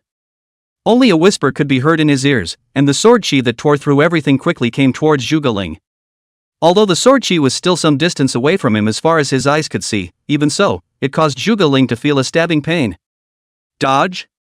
At this moment, I'm afraid it's already too late. Open heaven. And just as Zhuge Ling was planning to fight to the death, a tiger's roar rang out behind him. Subconsciously bending at the waist, a flash of powerful blade chi flew past the corner of Zhuge Ling's coat and collided with the sword chi chopped out by Sumu. Ding! Boom! The blade chi collided with the sword chi, and in a flash, turbulent air currents swept through the surroundings. And just in the instant the explosion was generated, two more figures went against the current. Whoosh one! Holding the square heavenly painted halberd, Hu Qing quickly approached towards Bai Sumu. Sword of the past life. Yan Beiduan also regained his fighting spirit once again at this moment. The Sumeru's sword in his hand chopped out a stunning sword. This is what makes it interesting. The corner of Bai Sumu's mouth lifted slightly as he watched the force coordination. The blood in his body began to boil, and the right hand that held the sword all subconsciously tightened a few points more. A serious sword. Since his opponents had shown their sincerity, Bai Sumu did not mince words in getting serious. Eyes focused, the moment Hu Qing and Yan Beiduan arrived in front of him, Bai Suemu seized the gap between their cooperation. A sword chopped out, and all of a sudden, heaven and earth changed color. Buzz! A terrifying pressure descended as Bai Sumu's sword directly caused the space around him to tremble. In an instant, a feeling of danger enveloped the hearts of Hu Qing and Yan Beiduan. But at this moment, it was too late for the two to withdraw. Battle 8 Wastelands. Sumeru Realm. Quickly glancing at each other, both of them saw determination in the other's eyes. At the same time, Hu Chang and Yan Beiduan simultaneously chose to burn their true essence. The two of them bet all their hopes on this move. Ah! Ah! Chopping out their full strength, Hu Chang and Yan Beiduan roared out in a tigerish manner. In the end, Bai Sumu's serious sword was parried by the Sumeru sword in the square heavenly painted halberd. Heavenly sword! And just as the two sides were frozen in a stalemate, another silhouette came to kill. Li Hao, who had regrouped, mobilized his full strength at this moment. The realization of the heavenly saber suddenly erupted at this moment. Li Hao's slash was the most stunning slash he had ever cut out from his cultivation to date. Up to the heavenly monarch, please ask the thunder god to do the right thing. Haotian Divine Thunder Incantation. The regiment was opened by Zhuge Ling, and it was also closed by Zhuge Ling. Biting his finger, he used blood as ink. Zhuge Ling drew the most powerful incantation he currently had at his disposal. Boom! Boom ka! Churning dark clouds of thunder rolled. Pardon! In a trance, a majestic and heavy voice rang out. In a flash, rolling heavenly thunder struck straight down at Bai Sumu. Worthy of being a heaven's pride. Looking at the four heaven's pride who were offering up killing moves one after another, Bai Sumu could not see the slightest panic on his face, but instead, his smile grew wider and wider. The desolate ancient remnant dust in his hand traced a bizarre arc. Immediately afterward, a half-bodied giant rose up behind Bai Sumu. One sword. Immortal beheading. As the desolate ancient remnant dust in Bai Sumu's hand swept out, the half-bodied giant behind him made the same movement. Buzz! The killing moves collided, and all of a sudden, heaven and earth instantly lost all sound and color. Pure white became the only hue at this moment. Poof! Poof! Boom! I don't know how long it took for everything to return to its original state. Four figures simultaneously smashed down from the air. In mid-air, only Bai Sumu, who was dressed in white, was left standing proudly. 4. Understood. This Dragon King. I'll take it with a smile. After resolving the four Hu Qing, Bai Sumu politely arched his hand. He, the victor of this battle. However, just as Bai Sumu was planning to ask Big Orange to go to the pool to capture the Dragon King, in the next moment, a ray of cold light bloomed behind Bai Sumu. Ding! A purple-colored dagger was sent flying out as the draconic remnant dust reversed and blocked. How indolent! It's not a star and a half worse than 235. Without even using his eyes to see, just from the aura leaking out from the other party, Bai Sumi knew that the person who had sneak attacked was from the Shadow Alliance. After all, for the Shadow Alliance's moves, Bai Suemu could be said to be more than familiar with them. The dagger in his hand was sent flying out, and the Shadow Alliance's assassin frowned. When a strike was missed, he left from a distance. This was the usual fighting style of the Shadow Alliance's assassins. However, Bai Sumu would not give this assassin a chance to leave. A flash of cold light flashed by, and this time, it was Bai Suemu's turn to appear behind the Shadow Alliance assassin. Eyes wide, the Shadow Alliance's assassin covered his neck with disbelief. The residual shadow. Yes, Bai Sumu's speed was fast. Before the residual shadow that had just stood in place had disappeared, the real body had already arrived behind the assassin. This kind of speed was something that even he, a veteran assassin, hadn't mastered. But the overactive brain cells made this assassin's blood flow faster. In just 2 breaths, this assassin directly fell forward, falling from mid-air. Boom! As the assassin planted himself on the ground, a cloud of dust splashed up. In the ruins next to him, Hu Qing walked out in rags. This is Backwave? Looking at the spirited Bai Suemu in the sky, Hu Qing's eyes were in a trance. Hu Qing didn't expect that a single person could dazzle to such an extent. With the power of one person, he was able to overwhelm the world. Bai Suemu had done it. With Bai Suemu around. I'm afraid that no one in this era would dare to call themselves a genius anymore. Next to him, Yan Beiduan propped up the ground with his Sumeru sword. His right foot was twisted out of shape, and at this moment, Yan Beiduan was temporarily unable to walk. However, Yan Beiduan was not as sentimental as Hu Qing. If you're a dish, practice more. If you can't afford to lose, don't play. Yan Beiduan was not unconvinced. He will go back and practice hard, and then ask for advice in the future. He, Yan Beiduan, never talked tough. I didn't expect to lose to a junior. Old. A vegetable. Chapter 133, Dead End. Dragon Ball. Big Orange. Go on, pull out that Dragon King. After resolving the Shadow Alliance's assassins, Bai Suemu sheathed his sword. There was no longer any perceived danger in the surroundings. Since that was the case, Bai Suemu also intended to get down to business. Meow. Hearing Bai Suemu's words, Big Orange, who had been doing mental construction by the side, answered. Electricity then swam around his body, and Big Orange's body began to expand. Soon, the normally naive Fat Orange turned into a calf-sized hideous thunder beast. Roar! With a roar, Big Orange announced the return of the Demon King. He then transformed his body into thunder and instantly dug into the pool of water below. Boom! Boom! Boom! Proof boom! As the Big Orange was rooted into the middle of the pool water, immediately afterward, the calm surface of the water began to churn. A trace of electric arcs swam in the water, and the water columns that exploded from time to time, these all indicated the intensity of the underwater battle. The underwater battle didn't last long. A large and a small figure soon rose up in the air from the pool water. The small one was Big Orange. And the big one. It was a 4-clawed green dragon. Dragon race? As soon as the 4-clawed green dragon appeared, it instantly caused the surrounding people watching the battle to cheer.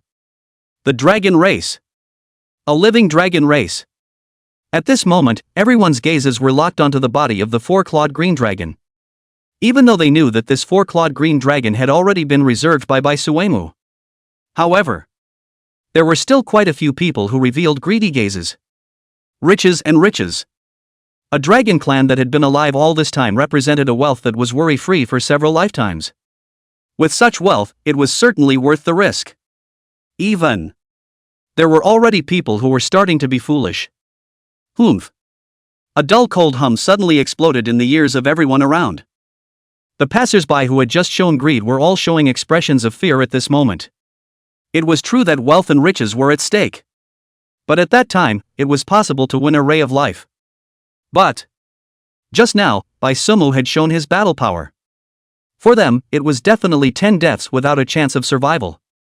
It was at this moment that they came to their senses. If you have a life to earn, you must also have a life to spend. But that alone wasn't enough to deter everyone. After all, crazy people, no matter what place, there is no shortage. No, someone couldn't hold back. Fight! With a tiger's roar, a cultivator in green clothes charged towards the 4-clawed green dragon with his sword. But before he could take 2 steps, the next moment, his entire body stood still. At this moment, everyone's eyes fell on this green-clothed cultivator. They wanted to see what would happen to this green-clothed cultivator. It was about whether or not they were going to make a move next. And looking at the green-clothed cultivator suddenly not moving, everyone frowned. This person. There was no more aura of a living person on his body. Poof. With a poof, a pillar of blood spurted out from the top of his head. Immediately after the column of blood spread downwards, the green-clothed cultivator split in 2. Seeing the green-clothed cultivator's downfall, the people who were still a bit dumbfounded subconsciously gulped. The green-clothed cultivator would die, this was something everyone knew. However, no one had expected the green-clothed cultivator to die so quickly. Most of all, it was because everyone hadn't seen how Baisumu had struck. Honest? After a long time, looking at the fact that no one had once again made a death wish to come up and snatch it, Baisumi let out a cold laugh. People's hearts are not enough for a snake to swallow an elephant. These people didn't weigh their own weight. What kind of strength? Surprisingly, they still wanted to snatch things from his hands. No longer paying attention to those people around him, Baisumu's gaze continued to be placed on the battle between the big orange and the four-clawed green dragon. Roar! With a beastly roar, at this moment, thunder and lightning blazed around Big Orange. With Baisumu's costless feeding, Big Orange's thunder power could be said to be far beyond that of its peers.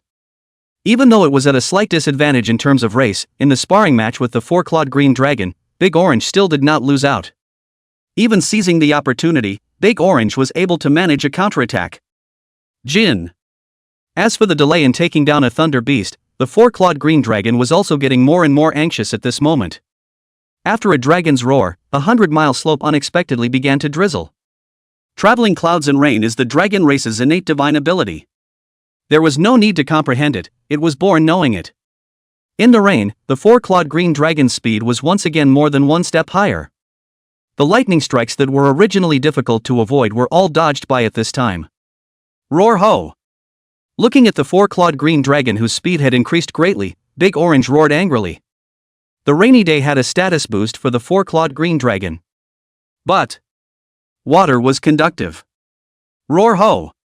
Growling up to the sky, Big Orange wasn't going to continue to spend time with the four-clawed green dragon. Invoking the robbing clouds, Big Orange was going to directly summon the heavenly tribulation to split it.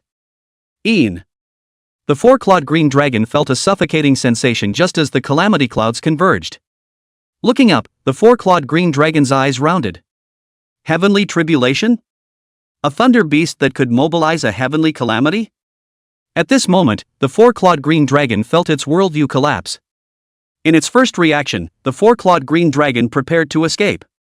However, the four-clawed green dragon did not know where to run from. The thought of running away was not the first time the four-clawed green dragon had risen. The moment it collided with Big Orange, the four-clawed green dragon had already prepared to run away. However, whenever it had the thought of running away, the space around it would always become heavy. After trying a few more times, the four-clawed green dragon also grasped the source of this heavy feeling. It was that human standing not far away. He was the source of this heaviness. At the bottom of the pool, the four-clawed green dragon had also seen this human style. Fighting alone, he definitely did not have the slightest chance of winning. Could it be that he was going to fall here today? Brows furrowed, the four-clawed green dragon felt that he was in a dead end. Had I known this, he should not have sneaked out himself. Now it's good. There was no way to return completely. Roar! Just as the four-clawed green dragon was still thinking, Big Orange was not idle. The robbing cloud had already taken shape, and with a roar from Big Orange, the robbing thunder went straight towards the four-clawed green dragon. On-in. Stiffly resisting the calamity lightning, the eyes of the four-clawed green dragon gradually grew ferocious. Since it was already a dead end, the four-clawed green dragon intended to go crazy for once. A loud and clear dragon roar resounded all around, and the four-clawed green dragon rushed towards the sky against the lightning. The dragon scales on his body cracked inch by inch, and dragon blood spilled, but the four-clawed green dragon didn't care in the slightest. Facing the lightning, the four-clawed green dragon directly spat out the demonic pills. Dragon Pearl? Looking at the dragon pearl that was spat out by the four-clawed green dragon, someone shouted out. And as soon as the word dragon pearl came out, the people who had just subsided once again rioted. This time, it wasn't just one person who went crazy. Instead, a group of people went crazy. However, looking at the rioting crowd, Baisumu only shook his head slightly and quietly drew out the desolate ancient remnant dust. Really? Doesn't have a long memory. Chapter 134 Little brother, can I have the Dragon King? Dragon Pearl. To put it bluntly, it was actually the demonic elixir of the dragon race. And to be able to individually give it the name Dragon Pearl, it was evident that the Dragon Pearl was precious. The dragon race's entire body is a treasure, of which, the proportion of the dragon pearl is going to reach half, or even more. Therefore, the madness of these people was completely understandable. The value of the dragon pearl was too high. So even though they knew that they would have to lose their lives, they were all willing to put up a fight. What if? What if? Baisumu could tell these people very clearly. In front of him, there were no what ifs. Chop! A sword she chopped out, and the sky was even split in two. This sword she swept down, and the people who had just been in a group were suddenly quiet.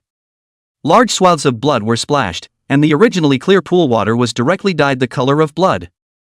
The air instantly froze, and the people who had sporadically survived gazed dully at the silhouette standing proudly above the sky. We can't compete anymore.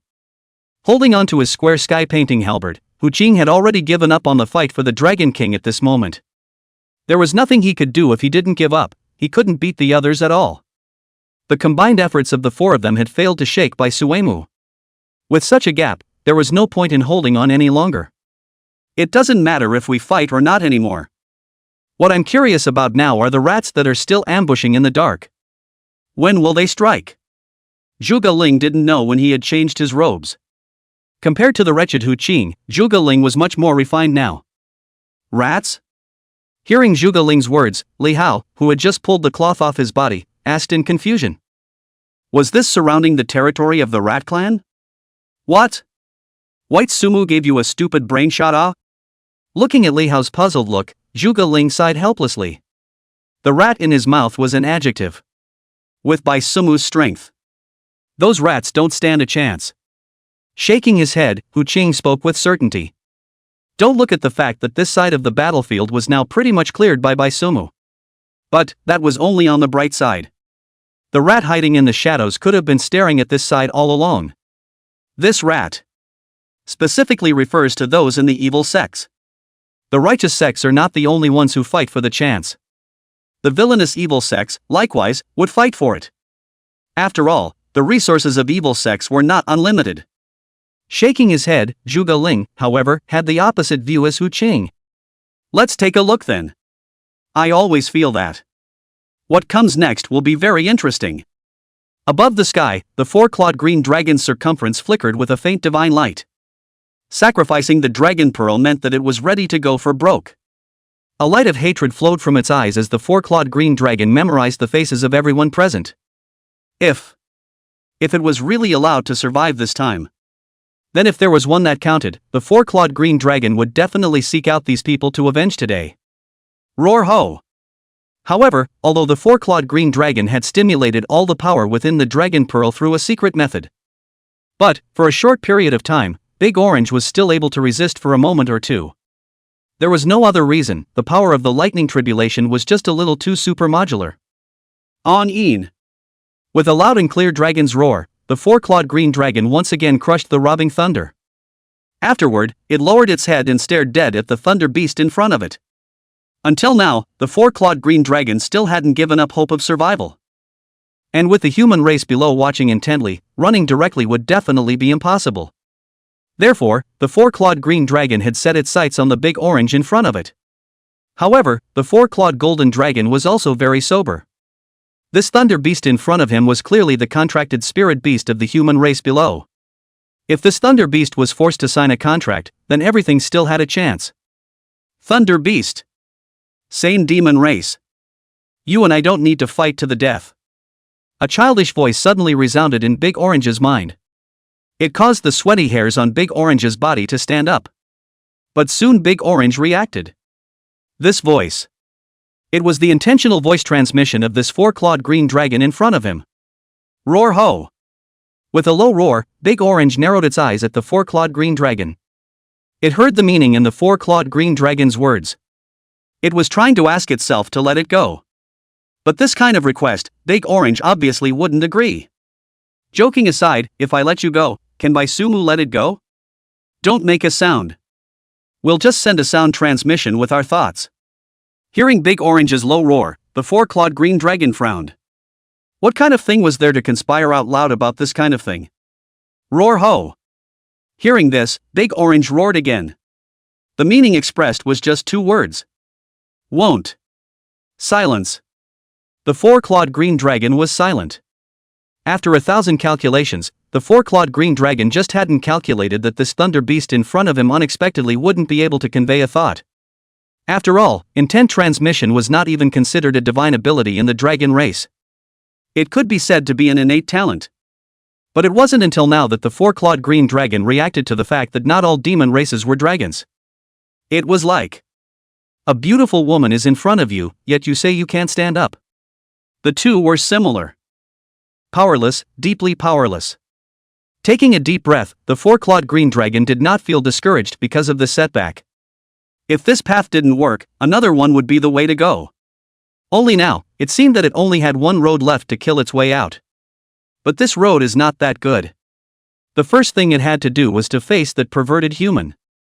Subconsciously, he looked towards Bai Sumu's direction, but it was this glance that made the four-clawed green dragon's pupils suddenly tighten. The Bai Sumu who had just stood there didn't know when it had disappeared. Are you looking for me? Just when the four-clawed green dragon felt that this was a good opportunity to escape, a frivolous voice suddenly rang in his ears. The sudden voice caused the four-clawed green dragon to be a bit stressed. The source of the voice was the top of its head. In other words, at this moment, Bai Suemu was standing on top of its head. On-een. An angry dragon's roar sounded, and the four-clawed green dragon began to struggle desperately. How dare the human race stand on top of the great dragon race's head? The four-clawed green dragon would never allow it. Stop shaking. Standing on top of the four-clawed green dragon's head, Bai Suemu stood firm. A little annoyed by being shaken, Bai Suemu frowned and spoke faintly. Then with a step of his foot, the power of 10,000 pounds instantly erupted. The four-clawed green dragon flying in mid-air directly fell towards the ground. Boom! Boom! With a loud bang, the four-clawed green dragon smashed a deep pit in the ground. Kill me! My father will avenge me! Being stepped on by Bai Suemu, the four-clawed green dragon was still struggling violently. But after struggling for half a day and realizing that everything was futile, the four-clawed green dragon's voice with resentment resounded in Bai Suemu's mind. However, listening to the four-clawed green dragon's cruel words, Bai Suemu lightly laughed and ignored it. Fetching the demon binding rope from inside his Qiankuan bag, he tied the four-clawed green dragon up. In this aspect of rope art, Bai Suemu asked himself that he still had some experience. You see, after tying the knot and good looking, everything is done, the capture of the four-clawed green dragon is also considered a success. Bringing it back and handing it over to Mr. Aoba, the mission was considered complete. Don't scream. I don't have a mouth ball as big as yours here. Clapping his hands, Bai Suemu smoothly patted the four-clawed green dragon's head again. Afterwards, without waiting for the four-clawed green dragon to respond, Bai Suemu greeted Big Orange and planned to leave. However, just after jumping out from the deep pit, Bai Suemu was stopped by a charming-looking woman wearing transparent muslin. Little brother. Can I have this Dragon King? Chapter 135 Moral Kidnapping? Then you can only kidnap me if I have morals. What the hell did you say? Frowning, Bai Suemu raised her hand to fan herself at the tip of her nose. From the body of the woman in front of her came a pungent scent. Bai Suemu didn't like the smell. I'll say. Can little brother give me the Dragon King? People are girls. Little brother shouldn't reject me, right? Hearing Bai Sumu's words, the woman squirmed. As she spoke, she also let the light veil on her shoulders slip down as if she was not thinking, revealing a large area of snow-white skin. Ha! You really dare to ask for it. Don't say you're a girl, you're not even able to. Seeing that the woman in front of her didn't understand the meaning of the rhetorical question she had just asked, Bai Suemu sneered and said bluntly. You! How can you say such vulgar words to a girl? You are degrading. Hearing Bai Sumu's words so bluntly, the woman was stunned and then somewhat incredulous. But after reacting, the woman raised her hand and pointed at Bai Suemu and cursed. Vulgar? I think it's just average. This mental capacity of yours isn't working either. Looking at the exasperated woman, Bai Suemu said with a smile. Everyone come and take a look. The first genius of the Hall of Asking Immortal Sword Pavilion is such a vulgar person. I'm going to let everyone know your true colors. Seeing that Bai Sumu's words were still mean, the woman directly began to spill her guts. She even tried to greet the others around her to back her up. All right. Disgusting. Looking at the woman's deja vu punching technique, Bai Sumu impatiently raised her hand to interrupt it. Don't stall for time here. If you're planning to wait for me to be poisoned before making your move, I can only say that you've got the wrong idea. Without waiting for the woman to continue opening her mouth to retort, Bai Sumu directly blocked her with a single sentence. LOL. It seems that nothing can be hidden from you, little brother. Being directly exposed by Bai Sumu's tactics, the woman froze for a moment. Then she let out a delicate laugh and poutingly rolled her eyes towards Bai Sumu. Little brother. Just give me this Dragon King. I can promise you any condition. Oh. Clipping her voice, the woman threw a few more winks at Bai Sumu. Did you put anesthetic on your nose? Looking at the woman scratching her head there, Baisuki asked with a frown. Huh? What do you mean? Hearing Bai Sumu's words, the woman blinked in confusion. She somewhat didn't understand. Itchy nose. Slanting a glance at the woman, Bai Sumu said indifferently. You. Hearing the words nose itch, the woman was still thinking for the first moment. When she figured out what the words meant, the woman raised her hand in shame and pointed at Bai Sumu. Vulgar. Simply vulgar to the extreme. Any other means? If this is the only Thai energy you have, then I can only extinguish the lights. Looking at the exasperated woman, Bai Sumu's reaction remained flat. Bai Sumu. Are you a man or not? Hearing Bai Sumu's words, the woman completely broke her defenses. She was rubbed with pleasure powder on her body. As long as it was a male, smelling the flavor of the pleasure powder would create a strong urge towards himself. This was also the origin of the pungent scent that Baisuki had smelled. However, the woman didn't expect that Bai Sumu would be able to ignore the pleasure powder. It didn't matter, she still knew charm power. But after exhausting her means, Bai Sumu surprisingly still didn't take the bait. Was this looking down on her? It seems like you don't have any other cards. Without bothering to answer the woman's nutrient-less question, Bai Sumu disappeared in a flash. Looking at the disappearing Bai Sumu, the woman was instantly on guard. However, even with her senses fully open, she still failed to capture Bai Sumu's traces. Poof! A flash of cold light appeared, and Bai Sumu appeared behind the woman. Sheathing his sword, Bai Sumu dragged the four-clawed green dragon towards the front. Boom!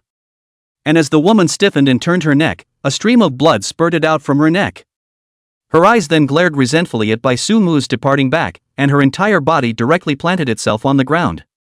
TSK tisk tisk. Spicy hand destroying flowers.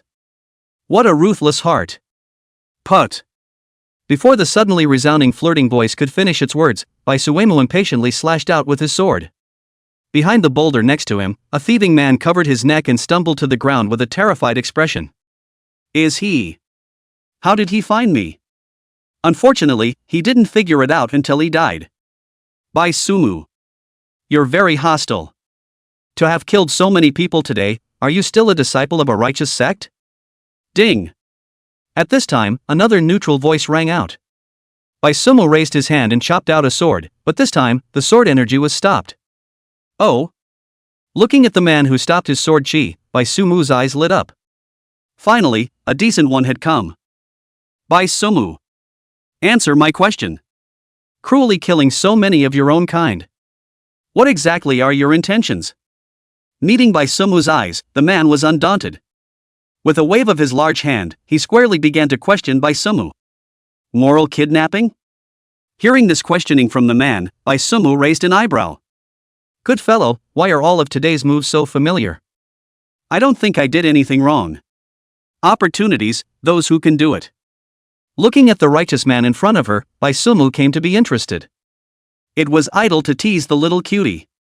We are all of the same human race. You obviously could have seriously injured them so that they wouldn't fight with you. But you directly killed them all. Do you know how many families were broken because of you? Hearing Bai Sumu pick up on his own words, the corner of the man's mouth hooked into a treacherous smile. This was followed by a set of continuous shots that stood on the moral high ground. Ha! If you don't even have the awareness of death, then don't set foot in the cultivation world. The competition for opportunities has always been like this. If they die, it's because they're not as skillful as they should be, it's no one's fault. Laughing coldly, Bai Sumu had a bratty expression on his face. Such a chance.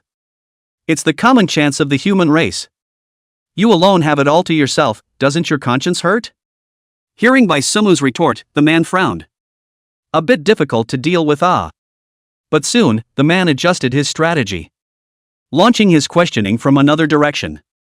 A common chance for the human race? If this Dragon King is in your hands, can you share it with others? Hearing the man's words, Bai Sumu directly didn't hold back her laughter. I didn't realize it was still a holy mother. Of course. I'm willing to share the chance with my compatriots. I'm not a selfish little man like you. Hearing Bai Sumu's rhetorical question, the man replied forcefully and with great righteousness. Good then. Consider this Dragon King as something you shared with me.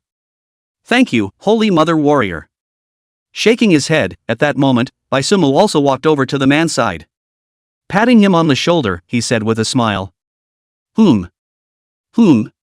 No. Bai Sumu's words directly froze the man. What did it mean? When did he say he wanted to share with Bai Sumu? Looking at the man whose brain was already down, Bai Sumu shook her head. Moral kidnapping? That also requires me to have morals before you can kidnap. Chapter 136. You're useless even if you're given a chance. Bai Sumu. You are stealing concepts. After a long time, the man finally reacted. Pointing at Bai Sumu, his eyes shouted angrily. He almost let Bai Sumu get wrapped up in it. Almost got it. I've been performing with you for so long. I'm tired. We'll split the bill when we get back. Seeing that the man was still planning to strike at himself on a moral level, Bai Sumu also directly offered a kill shot. Stop acting, we're on the same side. Bai Sumu directly threw a self-incriminating trap for the man. Question mark. What do you mean by that? Hearing Bai Sumu's words, the man suddenly felt a pang of discomfort. It's the literal meaning. The Dragon King belongs to me, and the fame belongs to you. Didn't we agree on this? With four eyes facing each other, Bai Sumu spoke very softly. Bull. Who made a deal with you? Understanding the meaning of Bai Sumu's words, the man shrieked. Still not admitting it? Looking at the man who was still struggling, Bai Sumu said with a smile. From the moment he picked up the words, he had already fallen into the self-incrimination trap. Today, if he couldn't come up with evidence to prove that he and Bai Sumu weren't a team, then what he said earlier would all be fart. I've said my words up to this point. If you don't want to admit it, then return the deposit to me. 10,000 yuan recovery pills. Without waiting for the man to speak again, Bai Sumu continued. I'll confiscate it. The man wanted to shout out loud. But instead, he fell silent. At this point, he already understood what was going on. The power of speech was no longer in his own body. Bai Sumu's few words had directly blasted his image of greatness to smithereens. Now, he had to prove that he wasn't Bai Sumu's accomplice. Bai Sumu. After saying so much, you still want to monopolize the Dragon King? Unable to think of a way to crack it for the moment, the man decided to mess around to the end. Here. The Dragon King is yours. Seeing that the man was still dying, Bai Sumu directly handed the demon binding rope that tied the Dragon King into his hands. Oh. Dumbfounded, the man looked at the demon binding rope in his hand and was confused. It's not. This isn't how the plot is supposed to go. Shouldn't you have continued to talk tough? And then continue to incite the unknown people around you yourself. At that time, they will join together to denounce you. Why did you hand over the Dragon King for Real? Here. Now the Dragon King is yours. What are you going to do? Looking at the clueless man, Bai Sumu said with a smirk. What to do? Of course it's to take it all for yourself. Don't look at the man's words in front of him. But those were nothing more than a pitfall to fool those little cuties. But when the Dragon King really fell into his hands. It was only at this moment that the man reacted to the fact that he couldn't grasp it. But if the Dragon King was really divided equally among everyone present, as he had said before, he was 10,000 times unwilling to do so. But if it wasn't divided, with his strength, he wouldn't be able to take the Dragon King away at all. It would be dead. In the end, he was not Bai Sumu. In the world of cultivators, it didn't matter about morals, those were all fake. Only strength was real. What? Regret? Looking at the man with tangled eyes, Bai Sumu said teasingly. So a hand snatched the demon binding rope back from the man's hand. You don't hit the mark even if you're given the chance. Grabbing the man's hair and pulling him to his face, Baisumu scoffed. Hearing Baisumu's mockery, the man lowered his head and didn't say anything. He knew that everything was in vain. So much was said in front of him. But when holding the demon binding rope and hesitating, everything went out the window. Put. Not hearing the man's response, Baisumu felt bored. Letting go of his hand, before the man could plant himself, Baisumu directly sealed his throat with a sword. A drop of blood dripped down from the tip of the sword of the ancient remnant dust.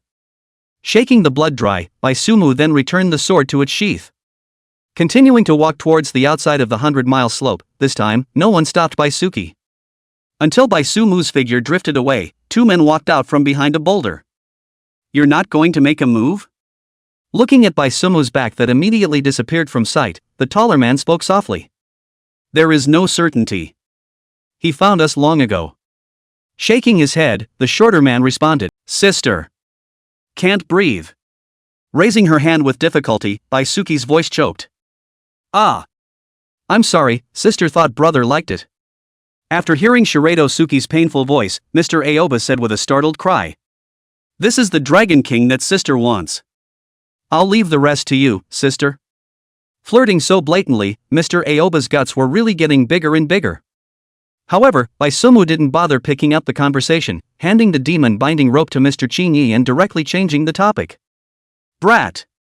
Seeing that Baisumu didn't pick up the conversation, Mr. Chinyi rolled his eyes delicately.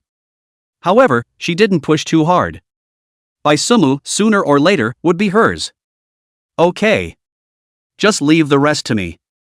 Falling his gaze on the four-clawed green dragon, Mr. Chinyi just swept a glance, then with a wave of his hand, he directly put it away.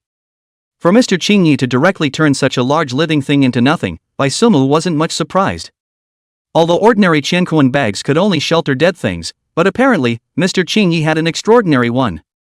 Here. Put this thing away. This is something I carefully selected to treat my brother. Hearing Mr. Aoba's words, Baisuki's eyes lit up. His own guess was indeed correct. Mr. Aoba definitely wouldn't let him go out of his way for nothing. How can this be good? Looking at the jade pendant handed over by Mr. Aoba, Baisuki pretended to be modest and said, As well. With the relationship between the two of us, this does seem to be a raw deal. But just as Baisumu was about to grab the jade pendant, Mr. Chinyi put it back. Then, in Baisumu's stunned eyes, he opened his mouth and teased. Looking at Mr. Aoba, Baisuki blinked in shock. Is this right? And looking at the dumbfounded Baisuki, Mr. Aoba didn't hold back his laughter directly. LOL. Okay. Not teasing you anymore. You keep this jade pendant. It will be of great use to you. Chapter 137, A Jade Pendant with Great Use. A gift from the senior sisters. Of great use? Hearing these words from Mr. Chinyi, Baisumu immediately came into the spirit. Desolate ancient remnant dust, Baisumu's pendant sword. It had the possibility of infinite growth. One of the materials that provided this key attribute was given to him by Mr. Greenleaf. And this, in Mr. Aoba's mouth, was a trinket. Now, for this jade pendant to be able to be given these words of great use by Mr. Aoba, Baisumu didn't dare to imagine just how powerful the efficacy of this jade pendant was. That's right. Normally, you will carry it on your body. When the right time comes, you will know. Looking at Baisumu's surprised appearance, Mr. Chinyi pursed his lips and smiled mysteriously. That's fine. Everything will be arranged by sister. Seeing that Mr. Chinyi didn't intend to go into details, Baisumu didn't pursue the matter. Could a good sister still harm herself? What the elder sister says, what the younger brother does is all. So good. Come on, sister, don't put it on for you. Seeing Baisumu being so understanding, Mr. Chinyi smiled happily. Picking up the jade pendant, he personally helped Baisumu pin it on his belt. Not bad.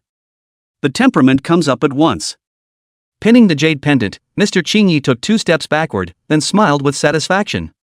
Then you see. It's mainly because the things my sister gave me are good. Mr. Aoba was satisfied, and Baisumu was satisfied as well. You're the one with the sweet mouth. Hearing Baisumu's praise, Mr. Chinyi poutingly rolled his eyes. Afterward, he waved towards Baisumu and planned to go back. After all, there really wasn't much to stay in this wilderness. Let's go. Go back and sister will treat you to a nice tea. Tianhe City, Baisumu stayed here for 2 days. It was only in the early morning of the third day that Baisumu left by car.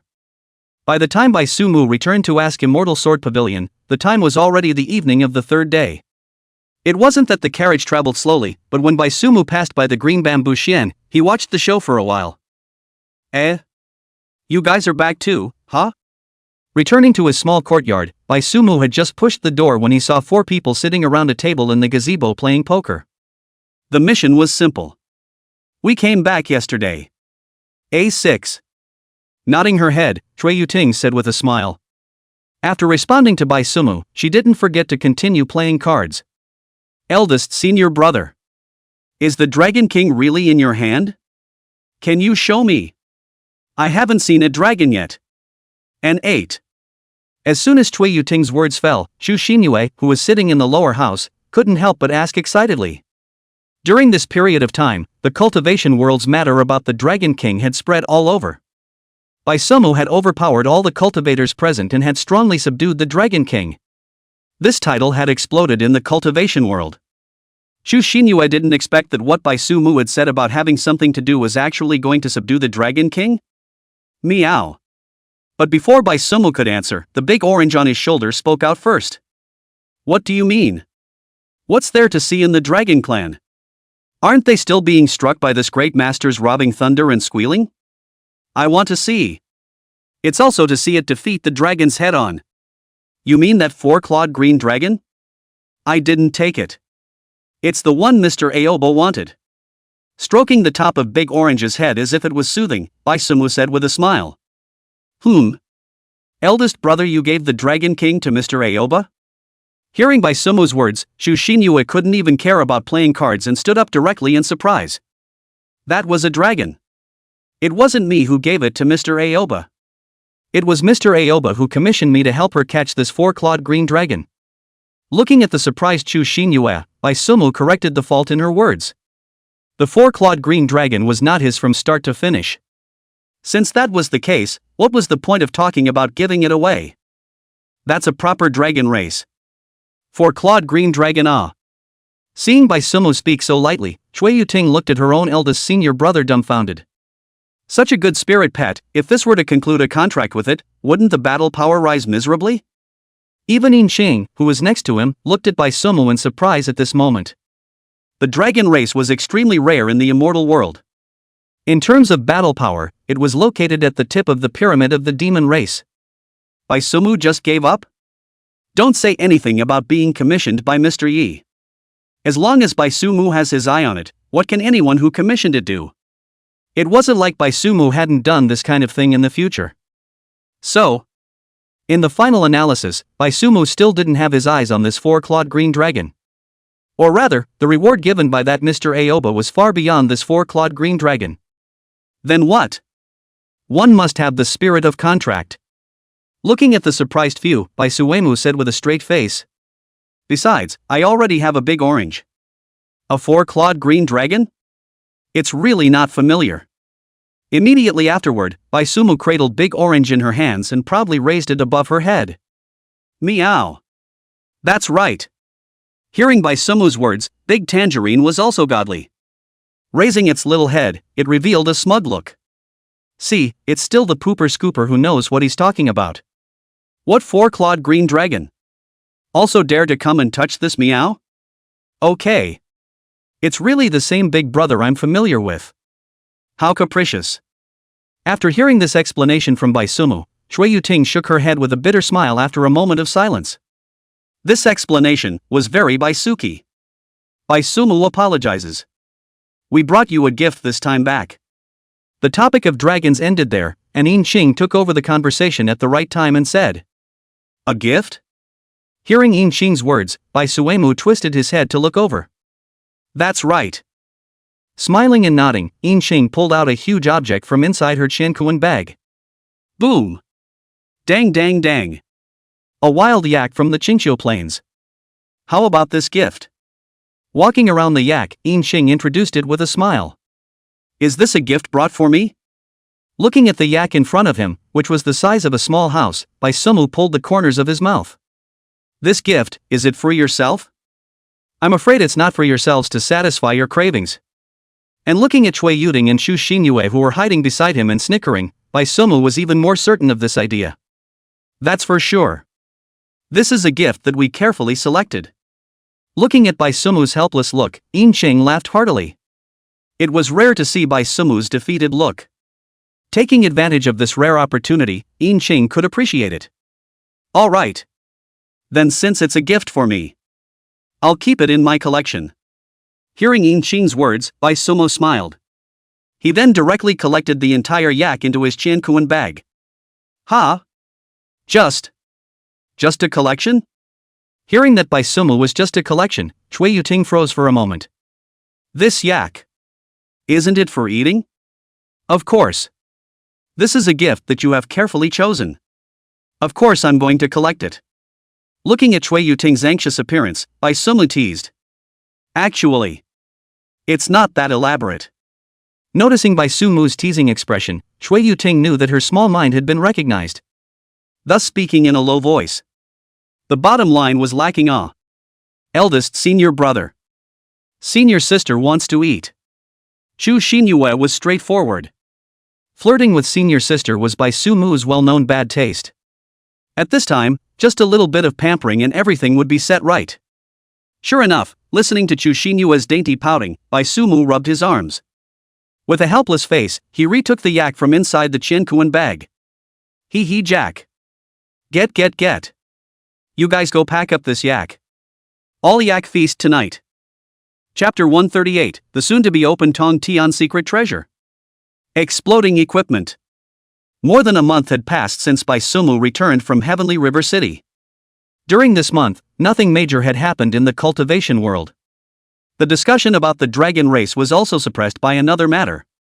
This news was the Tong Tian Secret Treasure was going to be opened. After several great clans joined forces, the time for the opening of the Heavenly Mystery Trove had been officially determined. 2 days later, the Tong Tian Secret Collection would be opened in a big way. Tong Tian Secret Collection. Luckily it's in time. Inquiring Immortal Sword Pavilion, still in Bai Sumu's small courtyard, Xu Xinyue sat on a stone bench with a relaxed expression as she drank tea. 2 days ago, Xu Xinyue had already broken through to the true self realm. The sword heart had also completely stabilized. The conditions for entering the secret stash had been perfectly met. Why do I feel a little nervous still? Unlike Xu Xinyue's leisure, Cui Yuting was showing some nervousness at this time. This was the Tong Tian Secret Collection. It could be said that the young generation of the current generation, the most talented people would all enter it.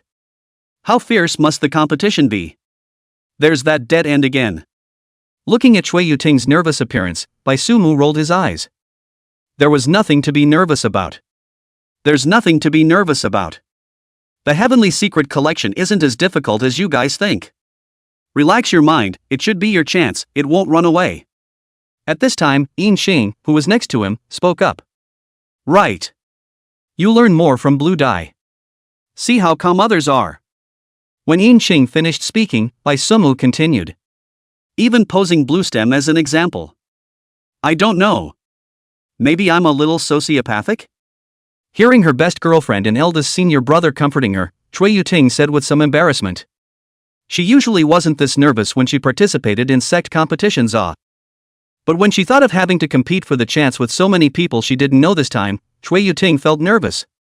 After thinking about it, Cui Yuting felt that her symptom was social panic. Pull back. You're still sociopathic? Hearing Cui Yuting say she was sociopathic, Bai Sumu rolled her eyes. Where was her usual big-hearted vigor? This time, she was sociopathic. You're just asking too much of yourself. Ting, calm your mind. As long as you play normally, your gains in the heavenly mysteries won't be small. There's no need to compare everything to this pervert. Gently hitting Bai Sumu, Yin Cheng pulled Cui Yuting's hand and said patiently. Yin Cheng could understand Cui Yuting's feelings. After all, there was such a dazzling eldest senior brother. Cui Yuting was afraid that she would disgrace Bai Sumu by performing poorly inside the secret collection of the Heavenly Passage. What do you mean pervert? Hearing Yin Qing call himself a pervert, Bai Sumu directly protested. He wasn't a pervert. Don't worry. My senior sister, no one can judge. After protesting, Bai Sumu still looked at Chui Yuting and said in a serious tone. Although Bai Sumu usually never asked anything of his senior siblings. But after all, he was the eldest senior brother, and it was inevitable that the junior siblings would use themselves as a benchmark. There is a saying that the talent of Blue Dye and the others is definitely the topmost handful of the younger generation. But nay, his own talent was even more perverse. That's why Bai Sumu usually didn't transmit the idea of never internal conflict to a few people. But now it seemed that although it was effective, it was still somewhat flawed. Good. After hearing Yin Cheng and Bai Suemu's encouragement, Chui Yuting was finally less nervous. Just be yourself. All there? Over here, Bai Sumu and the others had just finished opening up about Chui Yuting's internal conflict when the door to the small courtyard was pushed open. The one who pushed the door in was Bai Miao. Master. Elder Bai. Seeing Bai Miao enter, several people simultaneously rose to greet him. Master, sit. After greeting, Chu Xinyue, as the youngest senior sister, went to move a stone stool for Bai Miao. What were you guys just chatting about? After sitting down, Bai Miao smiled and rubbed Chu Xinyue's small hand.